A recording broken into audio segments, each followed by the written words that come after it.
Imagine a world where gaming mechanics have seamlessly fused with reality. Professions have evolved, allowing people to switch roles and unlock stronger abilities. Ruins, dungeons, and mysterious realms await exploration. But there's a catch. This world is teeming with deadly monsters that won't hesitate to take you down before you can even think about running. But don't lose hope. Slaying these creatures grants experience, valuable materials, and powerful gear to grow stronger. Yet, even the most fearsome monsters pale in comparison to the legendary dragons. Rare, enigmatic beings wielding godlike power. Now, let's focus on the third school of the Dragon Kingdom. Inside a classroom, a teacher passionately slaps the board, announcing the upcoming profession Awakening Orientation for Junior Year Section 25. He reminds the students that this event isn't just about their university entrance exams. It will determine their future success. Some students zone out, while others listen intently. The teacher explains that theoretically, the awakening process is random. However, he urges everyone to believe in themselves. Strong willpower might just land them a powerful combative profession. Among the students sits a young man, his long hair partially covering his eyes. He glances at the test paper in front of him, the Profession Awakening Aptitude Test. A faint smile appears on his lips. His time has finally come. This is Lu Fan, a transmigrator from a place called Blue Planet. 3 years have passed since he arrived in this world, and in that time, he's grasped its rules and systems. Professions are divided into 3 main categories. 1. Combative professions: warriors, mages, archers, and more. These battle-hardened individuals explore uncharted realms, hunt for rare loot, and rake in substantial rewards. Naturally, they're the most sought-after professions. 2. Reinforcing professions: enchanters, alchemists, and similar roles. They craft powerful enhancements and magical items. However, developing these skills requires expensive materials. Without a wealthy background, progress is difficult. 3. Subsistence professions: chefs, herbalists, miners, and the like. They form the backbone of society, ensuring everything runs smoothly. Lu Fan's aunt, Han Ku, is one of these essential workers. She runs a humble steamed bun shop, working tirelessly every day to support his education. Despite being only 8 years older than him, she has taken on the responsibility of raising him without hesitation. To thrive in this world, and to give his aunt a better life, Lu Fan has set his sights on awakening as a combative professional. His journey is about to begin. Suddenly, the teacher's phone rings. He quickly silences it before turning to the class with an excited expression. The awakening platform is ready. The ceremony is about to begin. Cheers erupt across the room as students leap from their seats, rushing towards the platform in a frenzy. But in the far corner, Lu Fan remains seated. The teacher notices and approaches, puzzled. As the top student in the class, Lu Fan should be the most confident. But just as the teacher is about to ask, something unexpected happens. Lu Fan awakens a system out of nowhere. The Super Treasure Map system. Confused, he barely has time to process it before BM. The teacher slams the desk, snapping him back to reality. Seeing the concern on his face, Lu Fan quickly reassures him that everything's fine before dashing after his classmates. As he runs, he can't help but smirk. What transmigrator doesn't get a system? But right now, there's no time to figure it out. The awakening ceremony takes priority.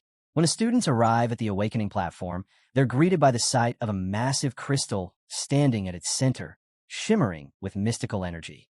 Excitement and anxiety ripple through the crowd. The teacher urges them to stay calm, but the anticipation is palpable. As Lu Fan blends in with the students, he overhears a guy confidently declaring that he'll awaken a hidden combative profession and become a legend. His friend quickly shoots him down, reminding him just how rare that is. Most students just hope to avoid ending up with a subsistence profession. Then, silence falls over the crowd. A powerful figure steps onto the podium, the Grandmaster. With a commanding presence, he announces the official start of the ceremony before gesturing to a priest who will be overseeing this year's awakening. The moment the priest steps forward, the students are in awe. His sheer aura radiates dominance, making them dream of one day reaching that level of power. Lu Fan shares their amazement, but just then ding, his system activates again. A new skill has been unlocked. Eye of Appraisal. Curious, he immediately tests it on the priest. A panel appears before him. Level 29. Profession, professional awakener. Skill, professional awakening. Net worth, 5 million dragon coins. Lu Fan is stunned. 5 million. No matter how hard his aunt worked, even if she sold buns for a lifetime, she'd never come close to that kind of wealth. Before he can dwell on it further, the headmaster's voice booms across the platform. Silence. The awakening ceremony begins now. The excitement reaches its peak as he calls the first name, Zhang Tao, the top student of their section. All eyes turn to Zhang Tao. Whispers spread through the crowd, everyone wondering if he'll awaken as a powerful combative professional. With his high attributes, the chances are definitely in his favor. Even though the process is supposed to be random, everyone knows stronger stats mean better odds. The moment Zhang Tao stepped onto the stage, the girls went wild, showering him with confessions and admiration. As the priest began chanting, the awakening crystal pulsed with energy, glowing brighter and brighter until whoosh. A fireball erupted from it. Zhang Tao had awakened as a pyromancer. Gasps filled the air. A pyromancer wasn't just rare, it was one of the most powerful combat professions out there. The students looked on with envy, realizing that Zhang Tao's future had just skyrocketed. Standing tall, he smirked and casually conjured a fireball in his hand. That was all it took for the girls to lose their minds, screaming and practically begging him to go on dates. Watching the scene unfold, Lu Fan clenched his fists. If he could awaken a combative profession, he could finally leave behind his struggles. No more scraping by. His life would change forever. Annoyed by all the noise, the headmaster shouted for order before calling up the next student. The ceremony continued, and one by one, students awakened their professions. But as Lu Fan observed, most didn't get anything impressive. Herbalists, tailors, miners. Reality hit hard. Combative professions were rare. While those who awakened them had limitless potential, those stuck with subsistence professions were destined for an ordinary life. The student in front of Lu Fan muttered that even getting a subsistence profession wasn't the worst outcome. He pointed out Li Ping from Section 3. Her family was struggling financially, but she awakened as a reinforcing professional. While it sounded prestigious, it required a fortune in materials to develop. In her case, a stable subsistence profession might have been better. That hit a little too close to home. Lu Fan's family wasn't wealthy either. If he awakened as a reinforcing professional, he'd be stuck in an impossible situation. Then, his name was called. The crowd turned as the headmaster urged him forward. As Lu Fan walked towards the awakening crystal, whispers filled the air. For the first time, the girls actually noticed him. His sharp features, his calm demeanor. They suddenly found themselves wondering just what kind of profession he'd awaken. Stepping up to the pedestal, Lu Fan took a deep breath. There was no turning back now. He placed his hands on the crystal as the priest began to chant. Then, something strange happened. A vision flashed before Lu Fan's eyes, a massive red dragon with piercing yellow eyes staring straight at him. At the same time, the ground began to tremble. Panic spread through the crowd. What was going on? Golden light burst from the awakening crystal, completely engulfing Lu Fan. The energy surged wildly, sending shockwaves across the platform. Then, a dragon materialized out of the light. Gasps and shouts of disbelief filled the air. The teachers and students were frozen in shock. This only happened when someone awakened a hidden profession. A female teacher turned to Teacher Lee, her voice filled with awe. Congratulations. Your section has produced the first hidden professional in the entire school. Teacher Lee could barely contain his excitement. If Lu Fan had awakened as a dragon blood warrior or dragon language mage, he'd be on the path to becoming a legendary powerhouse. The Dragon Kingdom hadn't seen a dragon blood warrior in a decade. This could be a historic moment. The dragon hovering above Lu Fan let out an earth-shaking roar. The force of it sent shock waves through the area, forcing students to cover their ears. Then, just as suddenly as it appeared, the dragon took off, vanishing into the sky. The headmaster rushed forward, barely able to contain his excitement. Quick, what did you awaken as? A dragon blood warrior? A dragon language mage? But instead of celebrating, Lu Fan let out a sigh. Dragon Tamer. Silence. The entire area went still. Students and teachers alike froze, unable to process what they had just heard. Then, chaos erupted. The most worthless profession in history. The headmaster's booming voice echoed across the awakening platform. He wasn't the only one. Some students outright laughed, while others shook their heads in disbelief. A dragon tamer? The weakest hidden profession? What a joke. Later that day, the awakening ceremony was over, and Lu Fan wandered through the old town of Jianghai City. His system interface hovered beside him, displaying his status. Level 10. Profession, Dragon Tamer. Skill, tame dragons and dragon-like creatures. Net worth, 239 dragon coins. He sighed, not exactly rich. The reactions from earlier still replayed in his mind. No one had expected him to awaken a hidden profession, but instead of awe, he was met with ridicule. To them, a dragon tamer was useless. After all, dragons were the apex creatures of the world. Who could possibly tame one? Even with a rare awakening, his future seemed bleak. As he walked, he overheard a group of students still talking about his profession. I don't get it. If dragon tamer is one of the 3 major hidden professions, why is it considered so weak? Another student scoffed. It's simple. No one has ever successfully tamed a dragon. People go their entire lives without even seeing one. And even if they do, what can they do? Dragons aren't pets. They're absolute monsters. Back at the school, the headmaster had tried to console him.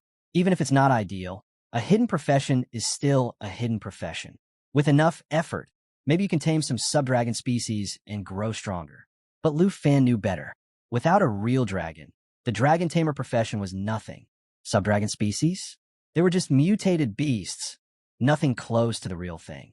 And in the 800-year history of the Dragon Kingdom, dragons had certainly appeared, but not a single dragon tamer had ever successfully tamed one. It was the harsh truth. No matter how strong a human became, compared to a dragon, they were nothing but ants. Taming one? An impossible dream. Lu Fan glanced at his system window. Every single skill was locked, all because he hadn't tamed a dragon yet. A bitter chuckle escaped him. What kind of dragon tamer can't even tame a dragon? His thoughts drifted to his aunt. She had sacrificed so much to support his education, working tirelessly every day. He had hoped that, after awakening, he could finally make life easier for her. But now, he wasn't even sure if he could provide for himself, let alone change her life for the better. Lost in thought, he barely noticed his surroundings until he suddenly found himself standing in front of his house. He let out a deep breath, shaking off his gloom. No point in showing up looking miserable. Plastering on a forced smile, he pushed open the door. I'm home. Before he could even take another step, a blur of motion flew toward him. His aunt, Han Ku, practically tackled him in a tight hug. You're back, she beamed, squeezing him excitedly. Come on, tell me. How'd it go? What profession did you awaken? Her eyes sparkled with anticipation. After all, today was supposed to be a huge turning point for him. Lu Fan hesitated. That familiar pang of disappointment hit him again. But before he could say a word, Han Ku gently patted his shoulder. Listen, she said, her voice soft. Even if you didn't awaken a combat profession, that's okay. Honestly, I'd be relieved. The thought of you running around fighting dangerous monsters every day scares me. But Lu Fan cut her off, raising his voice slightly. No, Aunt Ku, I did awaken a combat profession. She blinked in surprise. I'm a dragon tamer. The moment the words left his mouth, he braced himself for disappointment, maybe even pity. But instead, Han Ku's entire face lit up with joy. That's amazing, she cheered. A hidden profession. It doesn't matter if you haven't tamed a dragon yet. It just means you're already strong. Before he could even react, she hugged him again, squeezing him tightly. If you decide to go to college, I'll keep supporting you, she said. And if you don't wanna, you can always help me run the steam bun shop. Lu Fan felt a lump in his throat. The warmth in her voice, the unwavering faith she had in him. It was too much. She suddenly pulled away, hands on her hips. All right, enough sulking. Dinner's getting cold. Finally looking over at the table, Lu Fan was stunned. She had cooked a feast. There was no way he could eat all of this by himself. After dinner, Lu Fan collapsed onto his bed, staring at the ceiling. His thoughts kept drifting back to Han Ku. She was only 26 years old, yet she had been working herself to the bone for years. He thought of the cuts and bruises on her hands, the exhaustion in her eyes that she never let him see. She deserved better. He needed to give her a better life. But how? Frustrated, he clenched his fists and slammed them against the bed. If only I had a dragon. His heart pounded. With a dragon tamer would actually mean something. But where was he even supposed to find one? Just when things are looking grim, Lu Fan receives a system notification, congratulating him on unlocking his first daily treasure map. He checks it out and can hardly believe his eyes. It's a divine level treasure map on day 1. Talk about insane luck. That's when it hits him. His system is called the Super Treasure Map system, yet he's only used the appraisal function during the awakening ceremony. He hasn't even explored the treasure map feature. Curious, he taps the icon, and a prompt appears, explaining the 4 treasure map tiers: beginner, intermediate, advanced, and divine level. And here's the kicker. The system can merge 3 identical lower-level maps into a higher tier one. Another notification pops up, revealing that Lu Fan will receive a randomly graded and randomly located treasure map every day. Even better, as long as he reaches the designated location, the treasure will be directly tied to his profession. Wait, profession-based treasures? That means if he's lucky, he might actually find a dragon and become a true dragon tamer. This could be his ticket from the weakest to the strongest. If he plays his cards right, this system might be his one shot at changing his fate. And this divine level treasure map, it could be his golden opportunity. Without hesitation, Lu Fan clicks on the divine treasure map. A large regional map unfolds before him, pinpointing the treasure's location, Mount Sure Basin. It's not too far from Jianghai City, and if he catches the last suburban bus tonight, he'll arrive early in the morning. The next morning, Lu Fan's aunt wakes up, stretching as she shuffles into the kitchen. She flicks on the light and notices a note on the dining table. Curious, she peeks into Lu Fan's room. Empty. Meanwhile, a bus winds through the mountains. She picks up the letter, reading his words. He's heading to Mount Sure Basin for something that might be his only chance to change his destiny as a dragon tamer. He reassures her not to worry and promises to return soon. Back at Mount Sure Basin, Lu Fan steps off the bus, completely unaware that a few shady figures have been trailing him. He isn't focused on them. His mind is set on one goal. He's going to turn his life around. Not just for himself, but for his aunt. Surveying the outskirts, he sees nothing but barren terrain. Before he could take another step, someone bumps into his backpack. He spins around. A muscular man and a petite girl stand there, eyeing him closely. Lu Fan immediately tenses, gripping his weapon, ready for anything. Before he can react further, a weathered hand clamps onto his shoulder. He turns to see an old man with an eye patch staring at him. "Kid," the old man says with a smirk. "How about joining us?" Lu Fan quickly shrugs off the man's hand, making it clear he's not looking for companions. He's already wary. These people reek of dungeon robbers. The girl smirks, pulling out a knife. "You might want to rethink that," she suggests. The eye patch man chuckles, warning, the wilderness at night is no place to be alone. Lu Fan studies them carefully. Seasoned looters. They've probably been robbing and scavenging materials for a while now. To them, taking down someone as weak as him would be effortless. Not wanting trouble, he plays it smart. "I'm a summoner," he lies. "I don't need companions. I can summon elemental creatures if things get rough." That catches them off guard. The eye patch man nods, deciding it's best to leave him be. "A summoner? Huh? Then I guess you'll be fine on your own." The girl gives him a sly grin. "Hope we meet again, handsome." She winks and blows him a kiss before sauntering off. Lu Fan feels a bit flustered, but mostly relieved. Dungeon robbers? No thanks. The wilderness may be dangerous, but at least nature doesn't stab you in the back. That encounter only reinforces one thing. Without strength, survival is a gamble. He checks his system map and picks up the pace. Deeper into the wilderness, he spots a herd of power horn horses, level 8 creatures known for their raw strength. They graze peacefully, uninterested in their surroundings. Lu Fan knows better than to provoke them, so he carefully takes a detour. But even with the safer route, he still feels uneasy. His instincts were right. A short while later, he encounters a group of giant horned antelopes. He moves cautiously, keeping his distance, until his foot lands on something soft. A frog. It croaks loudly in pain. Oh. The antelopes snap their heads in his direction, clearly irritated. A moment later, they're charging straight at him. Heart pounding, Lu Fan bolts. He spots a flat patch of land to the side and dives for it. The impact sends him rolling across the dirt, but he dodges the stampede. Lying there, gasping for breath, he realizes something terrifying. He couldn't even handle a single antelope. If he stays weak, he might end up like that poor frog. Just then, a notification flashes before his eyes. You have arrived at the designated treasure location. He pushes himself up and looks ahead. Nestled between 2 massive rocks, a faint red glow flickers from behind them, just like on the map. Lu Fan steps forward, entering the cave-like opening. And then, he sees it. A massive pitch-black egg. Its shell is already beginning to crack. Could it be? A dragon egg. This could change everything. Lu Fan's system pops up with a notification. Black dragon egg detected. Level, unknown. The cracking sounds grow louder. The egg is about to hatch. But then, rustling in the tall grass behind him, Lu Fan's instincts scream at him. He grips his cleaver tightly. Things have been going too smoothly. Of course, a wild beast would show up. Without hesitation, he spins around and slashes at the approaching figure. A bloodthirsty gray fox. The fox catches his cleaver between its fangs, its blood-red eyes gleaming with hunger. With a vicious snarl, it lets out a chilling howl and lunges at him with full force. Lu Fan barely manages to deflect the attack, throwing the beast to the ground. He stumbles back, gasping for breath. He quickly activates his appraisal skill. Bloodthirsty Gray Fox. Abilities, Triple Claw Strike, Bloodthirst Recovery. Danger level, high.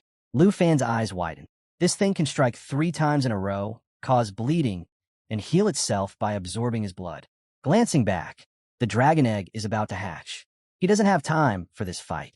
If he can just hold out a little longer, maybe he can use his dragon taming ability once the dragon emerges. But the fox isn't waiting. It leaps at him. Instinct kicks in. Lu Fan raises his arm in defense. Too slow. Sharp claws rip through his sleeve, cutting into his skin. He can't let it activate Bloodthirst Recovery. The fox goes in for Triple Claw Strike. 1 down. 2 more to go. Lu Fan blocks the second strike with his cleaver. The third? He barely dodges, rolling to the side at the last second. Now's his chance. Gritting his teeth, he swings his cleaver with everything he has. The blade smashes into the fox's skull. Blood sprays across the cave floor. The creature twitches, then collapses. Panting heavily, Lu Fan yanks his cleaver free. He won. You have defeated a bloodthirsty gray fox. Gained 120 EXP. Yes, he did it. Relief washes over him. He's exhausted but victorious.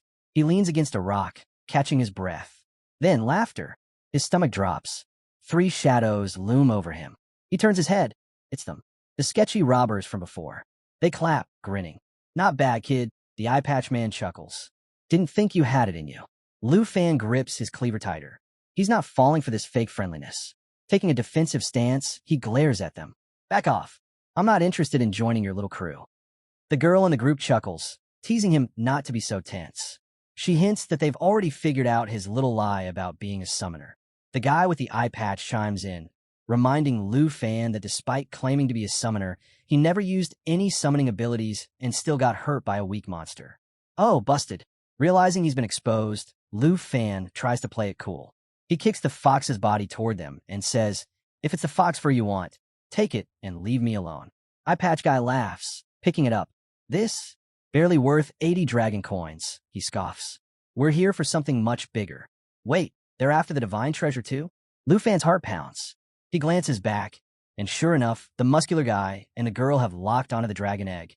Before he can react, the muscular guy rushes in, throwing a devastating punch. The impact sends Lu Fan flying, his cleaver slipping from his grasp as he crashes hard onto the ground, dazed. When his vision clears, the girl is already on top of him, blade pressed against his throat. Stay still, she warns, or you'll regret it. Eye patch guy smirks. You underestimated how good dungeon robbers are at sniffing out treasure. Meanwhile, the muscular guy calls out, hey, check this out. He stands over the dragon egg, grinning. Lu Fan watches in horror as his worst fear unfolds before his eyes. Eye patch guy's excitement spikes. Finish him off, he orders. The girl tilts her head, flashing Lu Fan a sly smile. Too bad. You're kind of good looking, she muses. But this is the end of the line. Not so fast. Just then, the dragon egg trembles, cracks spiderweb across its surface. Something inside stirs. A sudden explosion of energy. The egg shatters, sending debris flying. A massive shadow rises into the sky, looming over them. Everyone freezes, staring in disbelief. A dragon. Eye patch guy panics, hurling some kind of potion at it, but the dragon dodges with ease. The muscular guy, foolishly, tries to punch it. Bad move. The dragon's jaws snap open, and in a single fiery blast, he's reduced to ashes. The eye patch guy watches in horror as his partner is obliterated. His breath catches as the dragon turns its piercing gaze on him. He stumbles back, screaming for help, but the girl is just as terrified.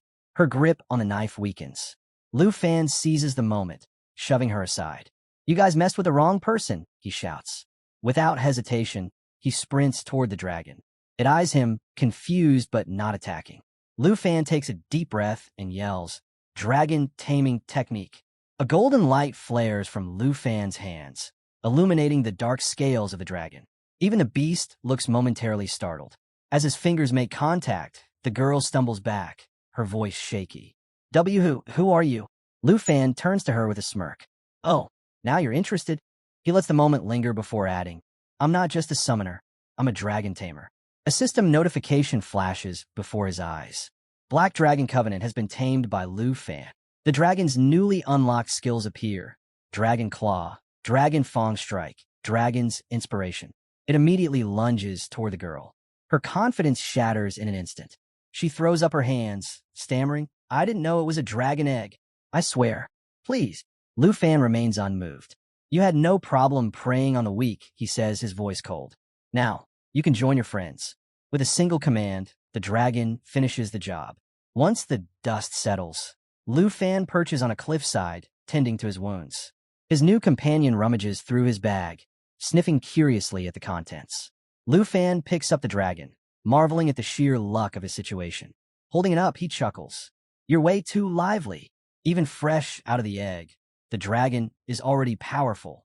The thought sends excitement coursing through him. If you're this strong now, imagine how terrifying you'll be when you level up. He pulls the dragon into a hug, grinning. The title of Dragon Tamer won't be the weakest class for much longer. Then he pauses, tapping his chin. Now, what should I call you? He cycles through names, discarding them one by one. Little Coal Ball? No. Black Diamond? Too cringe. Just as he's lost in thought, the dragon suddenly licks his wounds. A crimson aura swirls around its body. Before he can react, its wings spread wide, glowing with energy. In an instant, its form shifts. The light fades, revealing a stunning girl with draconic wings and a long, elegant tail. Wait, what? Plot twist. Lu Fan stares, completely dumbfounded, as his newly hatched dragon transforms into a human. Yep, his dragon can shapeshift. The girl doesn't seem to understand human speech yet. She just tilts her head and nods along to whatever he says, like a clueless but adorable child. She flutters around excitedly while Lu Fan pulls up his status screen. The new skills he just unlocked? Absolutely insane. Dragon Taming. Allows him to tame dragon-type creatures. Obviously a game changer. Dragon Claw transforms his arm into a dragon's claw, with strength based on his bonded dragon. Dragon Fang Strike. A devastating energy attack infused with draconic power. Dragon Inspiration temporarily boosts both his and his dragon's stats by 30%. Lu Fan can hardly believe it. His class just went from the weakest to potentially the strongest. And with a dragon girl by his side, things are about to get very interesting. Lu Fan soon discovers that the black dragon he just tamed isn't just any dragon. It's a legendary creature. As the realization sinks in, another shock follows. With the successful taming, all of his skills have been fully unlocked. His eyes widen as he scrolls through his status. His power has skyrocketed. Compared to others at his level, he could completely dominate them without breaking a sweat. Curious, he taps on the black dragon's profile, and a screen appears, displaying her stats. And let's just say, they're ridiculous. Strength, 342. Agility, 267. Spirit, 359. Endurance, 373. Absolutely overpowered. And her abilities? Even crazier. Mighty Jaw Assault. A brutal charge attack that rips into enemies, inflicting continuous bleeding damage. Lava Flame. A devastating flame breath that not only burns enemies over time, but also heals her simultaneously. Black Dragon Heritage. A game-breaking passive skill. It reduces all incoming damage by 50%, grants complete immunity to all debuffs, and increases her self-recovery by a whopping 500%. Bloodline Connection. An exclusive skill that gives Lu Fan a 10% boost to all attributes just by being bonded to her. Lu Fan is floored. This dragon hatchling is already insanely strong, and she's just at level 1. Even a human warrior 20 levels above him wouldn't stand a chance. Then he notices something even more shocking. Bloodline Connection directly doubles all of his own attributes. No wonder he suddenly feels invincible. It's not just the dragon that's powerful. His entire strength has skyrocketed because of their bond. His mind races. This is exactly what one of the 3 strongest hidden professions should feel like. No matter how impressive other secret classes might be, they can't compare to the sheer might of the dragon race. For years, people mocked dragon tamers as the weakest class, but they couldn't have been more wrong. As he's still processing everything, a soft crunch catches his attention. He turns to see the dragon girl happily munching on the eggshells she hatched from. Despite her human form, she still behaves just like a newborn dragon. That reminds him, he still hasn't given her a name. He thinks for a moment, then it hits him. Since she's a little black dragonborn, just before dawn, Xiao Yi. When he says it aloud, the dragon girl's eyes light up. A bright, joyful smile spreads across her face, and she nods enthusiastically. Lu Fan grins. So you like it, huh? Seeing how happy she is, he knows the risk was completely worth it. He ruffles her hair and asks, "Hungry?" Xiao Yi looks up at him, flashing that same adorable smile, before finishing off the last of the eggshells. Yep, this adventure is just getting started. Lu Fan pats Xiao Yi on the head and grins. All right, time to hunt.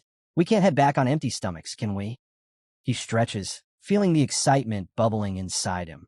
The entrance trial for the university is getting closer, and he knows countless students are out there sharpening their skills, hunting for opportunities.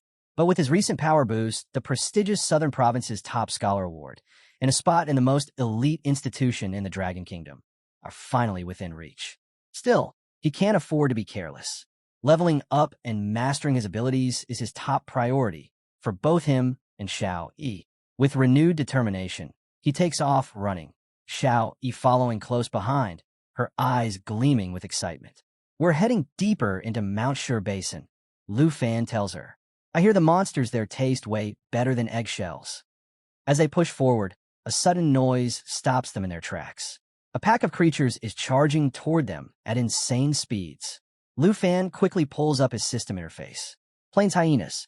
His eyes narrow as he scans their abilities. Rending Bite, a vicious attack that causes continuous bleeding damage. Putrefaction, a disease-inflicting debuff that weakens the target over time. And the good news? Each hyena drops canine teeth worth 95 dragon coins. Lu Fan clenches his fists. These beasts are way more dangerous than the bloodthirsty gray fox he fought earlier. And that fight? It left him bruised and battered. A direct confrontation could be risky. But before he can decide what to do, Xiao Yi launches herself into the air. A wild, almost mischievous grin spreads across her face. She's thrilled at the thought of a fight. Lu Fan chuckles, shaking his head. So, you want to take the lead this time? His hesitation fades, replaced by excitement. This is Mount Shur Basin. But for the strongest dragon tamer and his dragon, there's nothing to fear. Both of them are grinning now as they charge toward the hyenas. Xiao Yi soars higher, her wings beating with raw power. The hyenas snarl and lunge, only for her to take a deep breath. A fiery glow spreads through her stomach. Boom! She unleashes lava flame. The scorching fire engulfs the hyenas, their howls of rage turning into shrieks of pain. Flames rage across the battlefield as Xiao Yi continues her relentless assault. Lu Fan watches as the system notifications flood in. Experience points keep rolling in. Lu Fan reaches level 11. Xiao Yi reaches level 3. Grinning, Lu Fan turns to his partner. All right, no need to waste time on these small fries. Let's move on. Xiao Yi nods, licking her lips. They set their sights on a shadowy den nestled within a mountain. Lu Fan's smile widens. A big guy's been waiting for us. As they step closer, the air turns heavy. Then, 3 sets of glowing eyes pierce through the darkness. A hulking beast steps forward, its massive form looming over them. 3 heads, each one radiating pure, killing intent. It's none other than the 3-headed blood lion, a level 25 elite beast. Lu Fan quickly scans its abilities. Roar temporarily boosts its attack and defense. Trample, a devastating area attack that crushes everything in range. Triple Flame, a deadly fire attack that deals 3 bursts of burning damage. Taking this beast down will reward them with 23,790 experience points and rare loot like Bloodlion's Tooth and Bloodlion Skin. Under normal circumstances, a level 25 elite boss would require an entire team of skilled monster hunters. But Lu Fan? He's a dragon tamer now. That changes everything. Xiao Yi, let's do this, he commands. The three-headed blood lion lets out a thunderous roar, boosting its stats before charging up triple flame. Lu Fan's eyes narrow. This skill takes time to charge. Xiao Yi, we're cutting that attack short. Flames swirl around Xiao Yi's body as she readies herself. Lu Fan grips his cleaver tighter. In perfect sync, they leap into action. Xiao Yi shifts back into her true dragon form, her claws igniting with power. Mighty Jaw Assault. She surges forward at blinding speed, biting down on one of the lion's heads while pinning the other two under her razor-sharp claws. System notification. Triple flame attack has been interrupted. Lu Fan grins. Perfect. Seizing the moment, he charges in. Dragon Fang Strike. Dragon aura surges through his weapon as he swings with full force, delivering a crushing blow. The three-headed blood lion collapses. As the dust settles, Lu Fan and Xiao Yi land back on the ground. She shifts back into her human form, stretching her arms with a satisfied look. Lu Fan checks his status. He's jumped to level 14, and Xiao Yi is already level 9. Then, a new system notification appears. Treasure map system activated. A daily treasure map has been added to his inventory. A sly grin spreads across Lu Fan's face. What kind of exclusive dragon tamer treasure is waiting for them? He turns to Xiao Yi. How about some treasure hunting? She nods excitedly, her eyes sparkling with anticipation. Meanwhile, deep within Mount Shur Basin, another group is having a very different conversation. A blue-haired girl looks at her uncle, her brows furrowed. Uncle Sun Gu, are we really going to let this opportunity slip away? Sun Gu, a seasoned warrior, crosses his arms and sighs. We don't have a choice, he says. He explains that the fortuitous realm requires a 5-person team to activate. And unfortunately, they're 2 people short. Sun Gu sighs and suggests sending Miss Kai back to Jianghai City to bring reinforcements. But before he can finish, Miss Kai, a rogue, shakes her head. Even with my speed, a round trip would take a full day, she points out. Meanwhile, the blue-haired girl, Qin Xiu, chimes in. Though her profession remains unknown for now, she explains, fortuitous realms appear randomly and offer far greater rewards than standard dungeons. But they only last for 24 hours, which means Sun Ji's plan is useless. Sun Gu tries to lighten the mood. Hey, if you get into one of the top 10 universities, you'll have plenty of chances to explore secret realms. But Qin Xiu isn't having it. They're so close to an incredible opportunity. There has to be another way. Just then, a rustling sound catches their attention. Sun Gu and Miss Kai instantly snap into battle mode, weapons at the ready. But instead of a monster, it's just some random young guy casually walking by. Lu Fan. Sun Gu eyes him, surprised to see someone so young wandering this deep into the mountains. Kid, this isn't a place for sightseeing. You should turn back before you get into trouble. But before he can say more, Qin Xiu steps forward. She introduces herself, explaining that they're from the Qin family in Jianghai City. Then, out of nowhere, she makes an offer. Would you be willing to join us temporarily? She asks. We'll pay you 100,000 dragon coins, just for entering the secret realm of chance with us. You won't have to lift a finger. Lu Fan stops mid-step. 100,000 dragon coins? His mind races. If the Qin family, the richest family in Jianghai City, is after this realm, then the rewards inside must be something truly special. Qin Xiu continues, clarifying that they just need him to meet the party size requirement. He won't have to do anything. Just step inside with them and collect his pay. The scene shifts slightly. Turns out, the group had already recruited a paladin, but was still 1 person short. Sun Gu, now walking toward the massive purplish portal leading to the secret realm of chance, turns back to Lu Fan. You coming or not? He asks. Opportunities like this don't come every day. Lu Fan smiles. Not interested in money, he replies casually. But I'll join on one condition. The group pauses, curious. I want a fair split, Lu Fan continues. Rewards should be distributed based on contribution.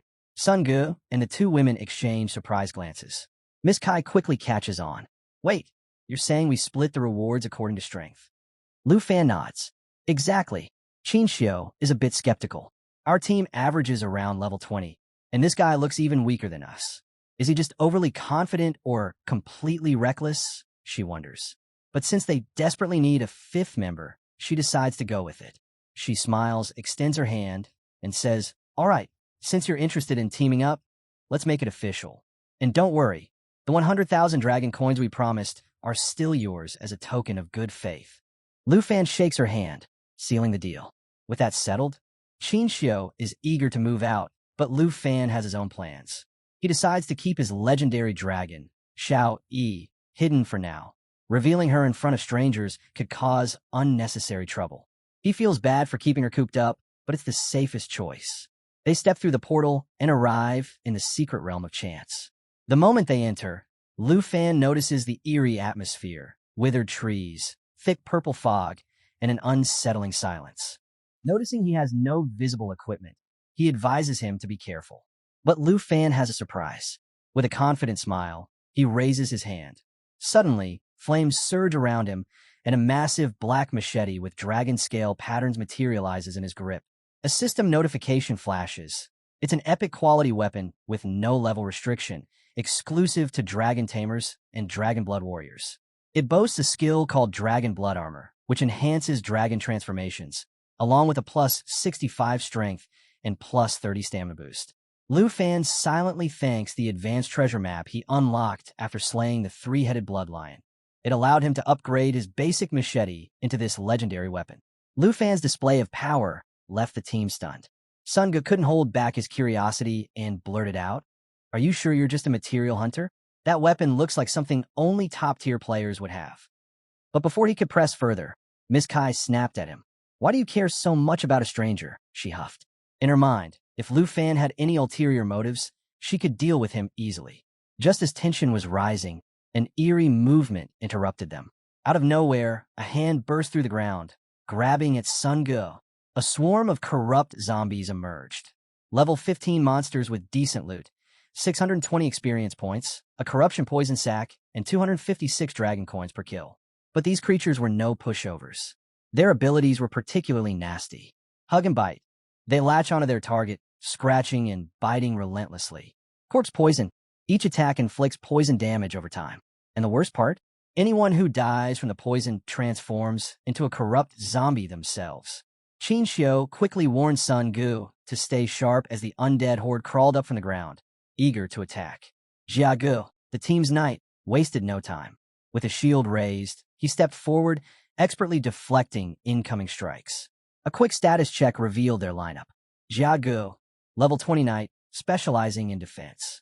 Sun Ge, level 28 warrior, on the verge of his second profession change. Miss Kai, level 23 rogue, a swift and deadly fighter.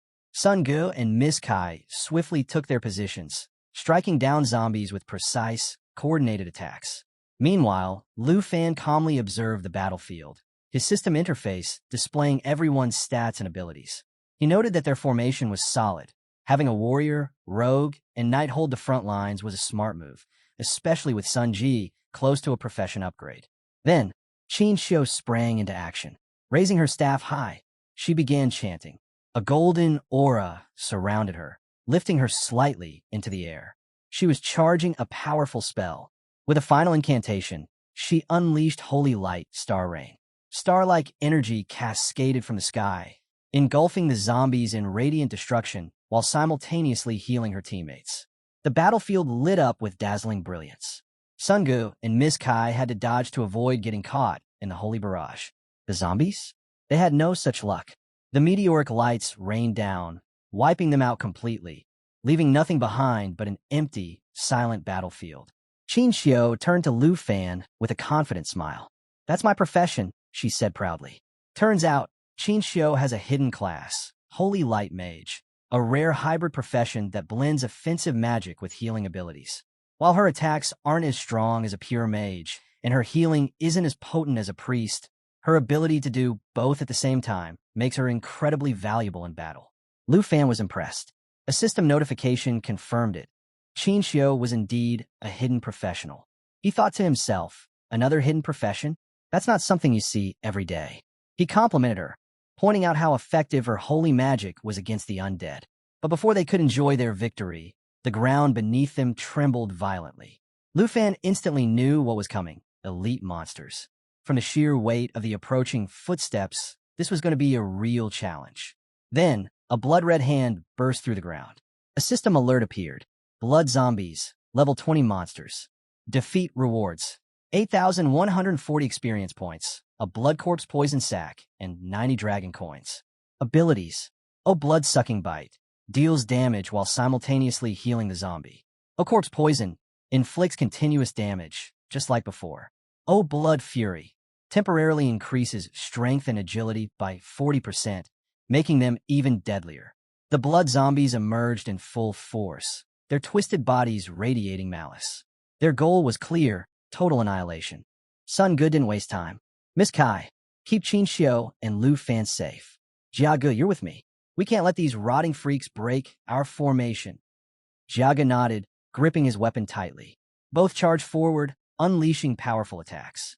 Sun Ge activated Full Moon Slash, his blade slicing clean through a zombie's arm.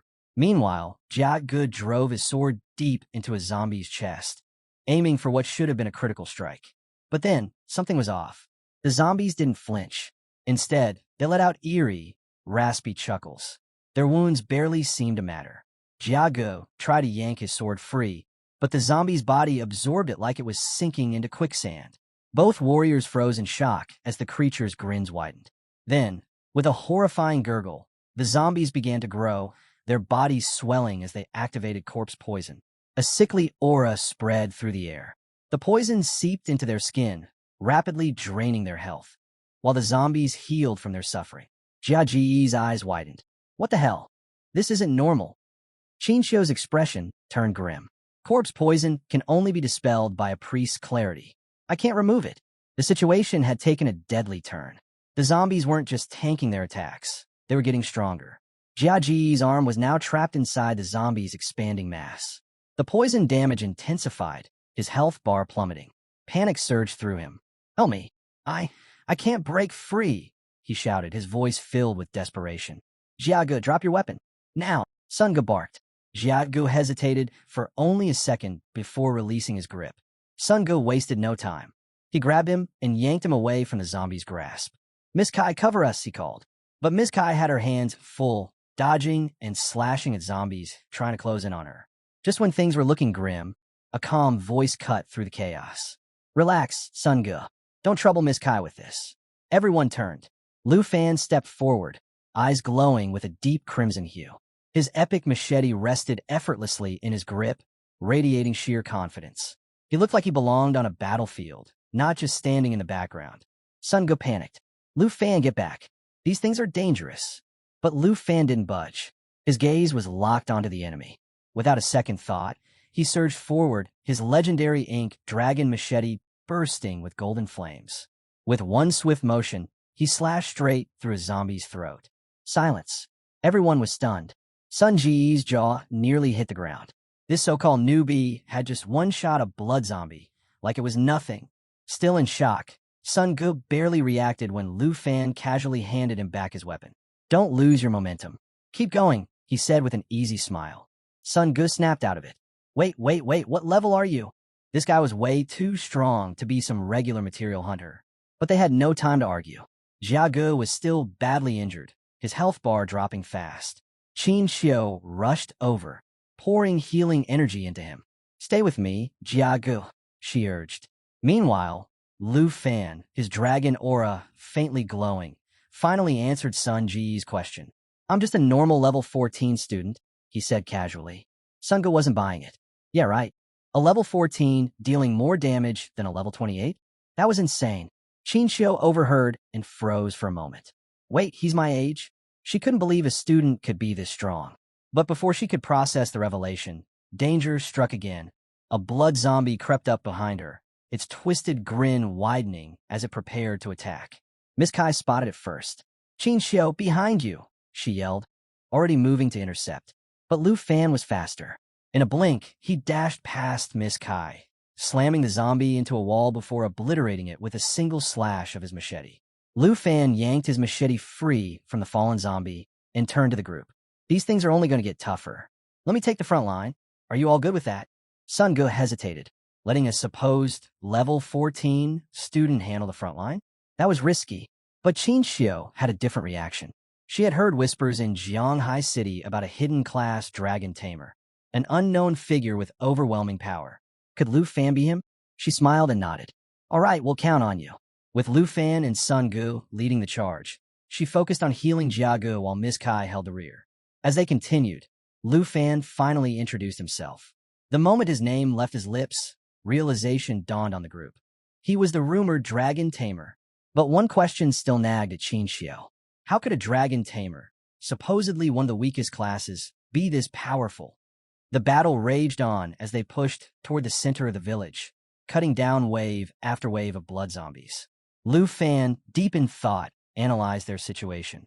Qin Xiao's magic couldn't dispel corpse poison, and the teleportation gate wouldn't activate until they defeated the secret realm guardian. Time was running out. If they delayed any longer, Jia Ge would die and turn into one of them. Miss Kai voiced what they were all thinking. Why haven't we seen the guardian yet? Just then, Jia Ge, barely clinging to consciousness, spotted movement behind Sun Ge. With his last bit of strength, he forced out a warning. Behind you! Sun Ge barely turned in time. And then, Jia Ge collapsed. Qin Xiao rushed to his side, desperately channeling healing energy. Stay with me, Jia Ge. Before anyone could react further, a blinding red beam shot up from a pile of debris. The air turned heavy. A monstrous figure emerged, a grotesque iron-skinned zombie with multiple heads and a single, pulsating red eye. And it was charging at them at terrifying speed. Miss Kai gasped. That's the secret realm guardian. A system notification popped up. Iron Skin Zombie, level 20 boss. Defeat rewards. 13,720 experience points, 40 dragon coins. Abilities. O Corpse Poison. Inflicts continuous damage. O Assimilation Absorption. Absorbs poison targets to restore its HP. O Steel Skin. Increases defense and endurance by 40%.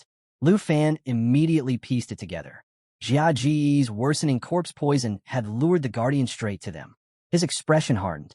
We have to take it down before it absorbs Jia Ge. Sun Ge didn't waste a second. He lunged forward, unleashing Moonlight Slash. But when his sword struck the monster, the blade barely left a scratch. Lu Fan was already moving. His dragon aura ignited, surging around him as he plunged his ink dragon machete into the zombie's glowing red eye. Nothing. The monster barely flinched. Its steel skin was making it nearly invincible. Lu Fan knew he needed more power, fast. His eyes flicked to his status window, locking onto dragon blood armor, a skill that would partially transform him into a dragon.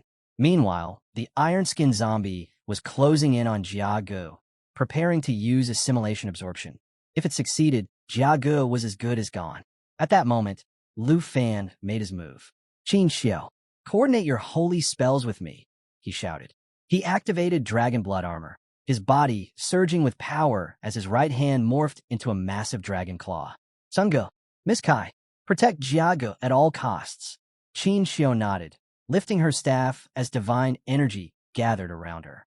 With Lu Fan fully transformed and Qin Xiao ready to unleash Holy Starlight Rain, they charged together at the iron-skinned zombie. The monstrous guardian lunged forward at terrifying speed, screeching about its hunger for fresh blood and flesh. But Lu Fan didn't flinch. With a powerful leap, he soared through the air, ready to strike down this seemingly unstoppable creature. Then, something unexpected happened. The iron-skinned zombie's flesh began peeling away, bit by bit, its massive body disintegrating before their eyes. What the hell? Sun Ge muttered. Miss Kai's eyes widened in realization. It's shedding its skin to move even faster. Sun Ji's mind raced. Wait, that means this thing doesn't actually need its iron skin to survive. It's just a shell. Lu Fan immediately caught on. If that iron body isn't the real iron skin zombie, then the true body is hiding inside. Sun Ge was blown away by how fast Lu Fan put the pieces together. In all his years serving the Qin family, he had never seen anyone think and react this quickly. This guy, he muttered, watching in awe. His talent is unreal. Then, the real head of the zombie was revealed. Lu Fan, Qin Xiao called out. That was all he needed. He launched forward, faster than lightning, his dragon claw blazing with power.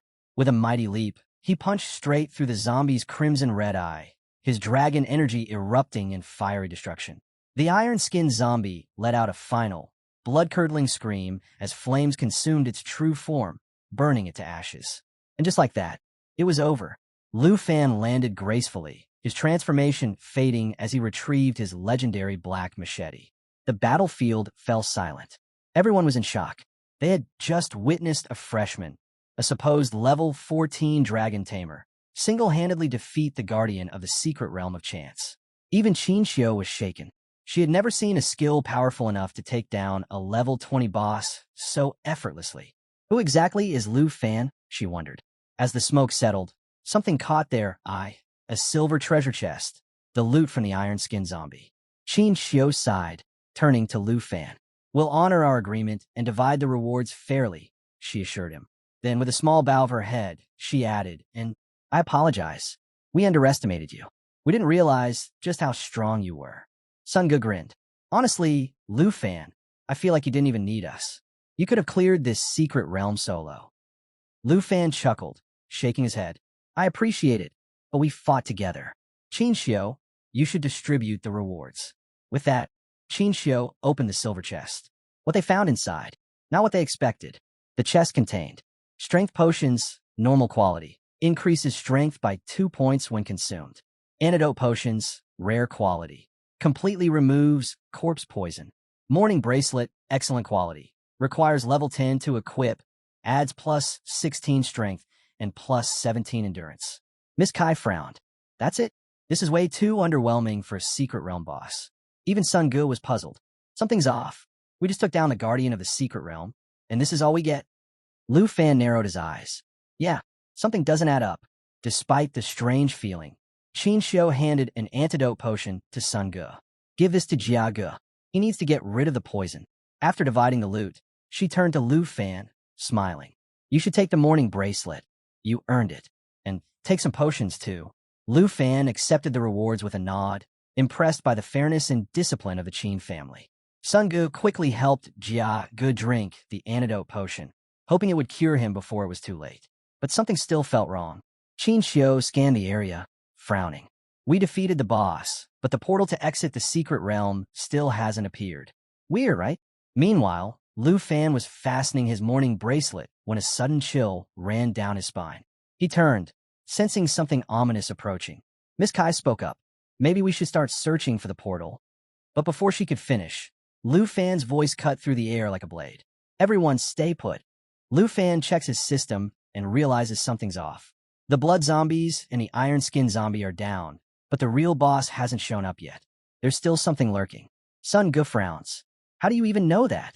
Before Lu Fan can answer, Qinxiu steps in. As a holy light mage, she can feel a deep, eerie darkness nearby. That can't be good. They make their way toward the lakeside of Morning Village, and the place is downright unsettling. The air is thick with decay, the water reeks, and the whole area feels cursed. If Qinxiu says something's here, they better check it out. Maybe they missed a spot earlier. As they approach the murky water, something stirs beneath the surface. Then they see it, a massive creature covered in writhing tentacles, each lined with glaring crimson eyes. It's furious, probably because they've been taking out its minions. Lu Fan's instincts scream danger. Before anyone can react, the ground erupts with tentacles, forcing the team to dodge in a panic. Even the system can't identify what this thing is, let alone its level. Sun Ge exhales sharply. Yeah, this is definitely the real final boss. They try to evade the monstrous limbs. Sun Ge swings his crimson sword, aiming to cut through, but the creature retaliates with crushing force, sending him flying. Their strongest fighter is already down. Bad news. Then, the tentacles lunge at Qinxiu. She barely has time to react before they close in, too fast to escape. At the last second, Lu Fan rushes in, grabbing her just in time. She flushes from the unexpected save, but there's no time to dwell on it. Another strike sends them both crashing to the ground. The rest of the team rushes over. Miss Kai checks on Qinxiu, while Lu Fan shakes off the impact like it's nothing. Suddenly, a sinister purple aura rises from the water. Miss Kai goes rigid, fear gripping her. They all turn to see the full horror emerging from the lake. A towering monstrosity of tangled tentacles looms over them. But at its center is something even more disturbing, a woman with long, flowing hair and chained hands. Her eyes burn with pure hatred as she glares at them. The real fight is just beginning. Meet the Grieving Spectre, a level 25 boss and the true ruler of the secret realm. Her stats are insane. Strength at 27, agility at 183, spirit at 50, and stamina at a whopping 266. Yeah, this is bad news. To make things worse, she's surrounded by a corpse aura that constantly drains the attributes of everything in the realm by 20%. A non-stop debuff? That's brutal. And her abilities? Absolutely terrifying. Chain Whip delivers devastating damage on impact. Resentment Explosion releases built-up hatred, knocking back enemies and infecting them with corpse poison. Now, standing tall above the team, the grieving specter looms over them, her bound hands weighed down by heavy chains while her massive tentacles hold her up.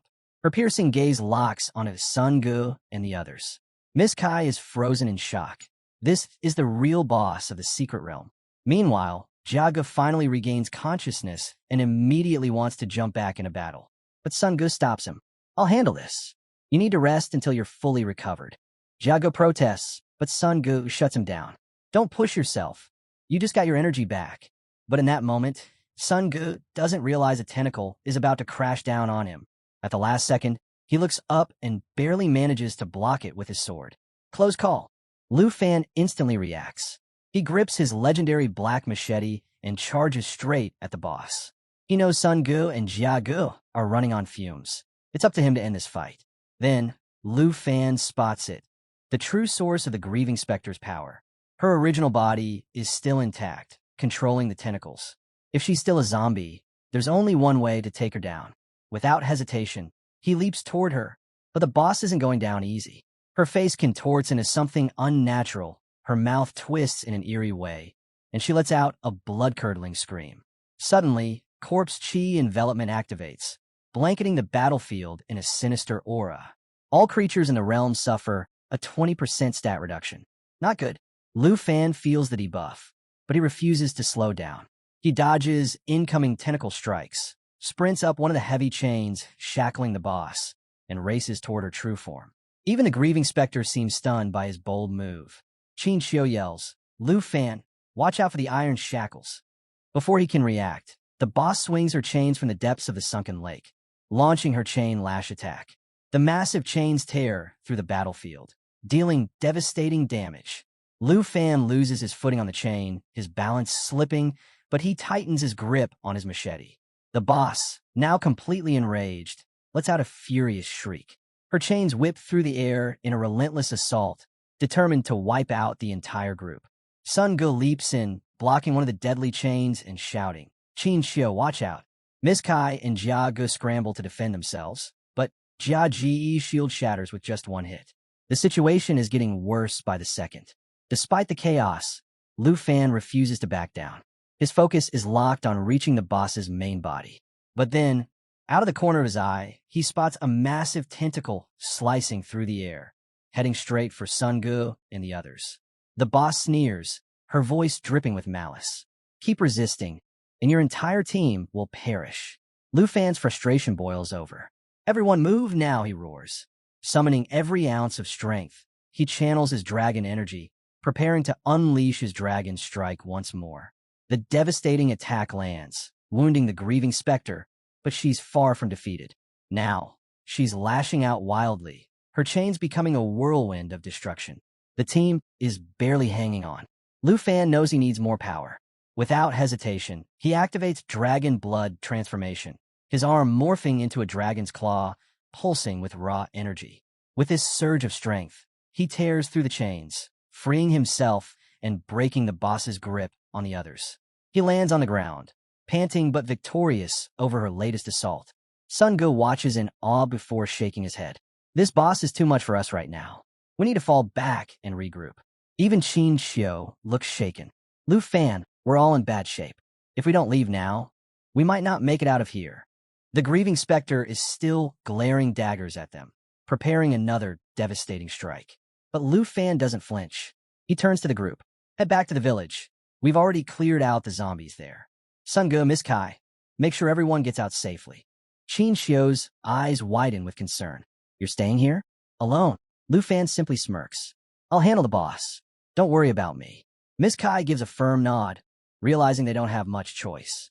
We have to go. She places a reassuring hand on Qin Xiu's shoulder, urging her to come along. Qin Xiu hesitates, her worry evident. But deep down, she knows Lu Fan won't change his mind. With one last reluctant glance at him, she turns and follows the others to safety. Now things are about to get wild. Lu Fan raises his hand, and in an instant, flames ignite across the battlefield. A swirling portal rips open before him. He knows the team wouldn't stand a chance against the boss, even without the 20% debuff. Instead of risking their lives, he decides to call in some serious backup. The grieving specter boss glares at him, her rage boiling over. But even she has no idea what's coming next. Lu Fan smirks. Xiao Yi, let's have some fun. Boom! From the portal, a massive figure emerges. His legendary black dragon, Xiao Yi.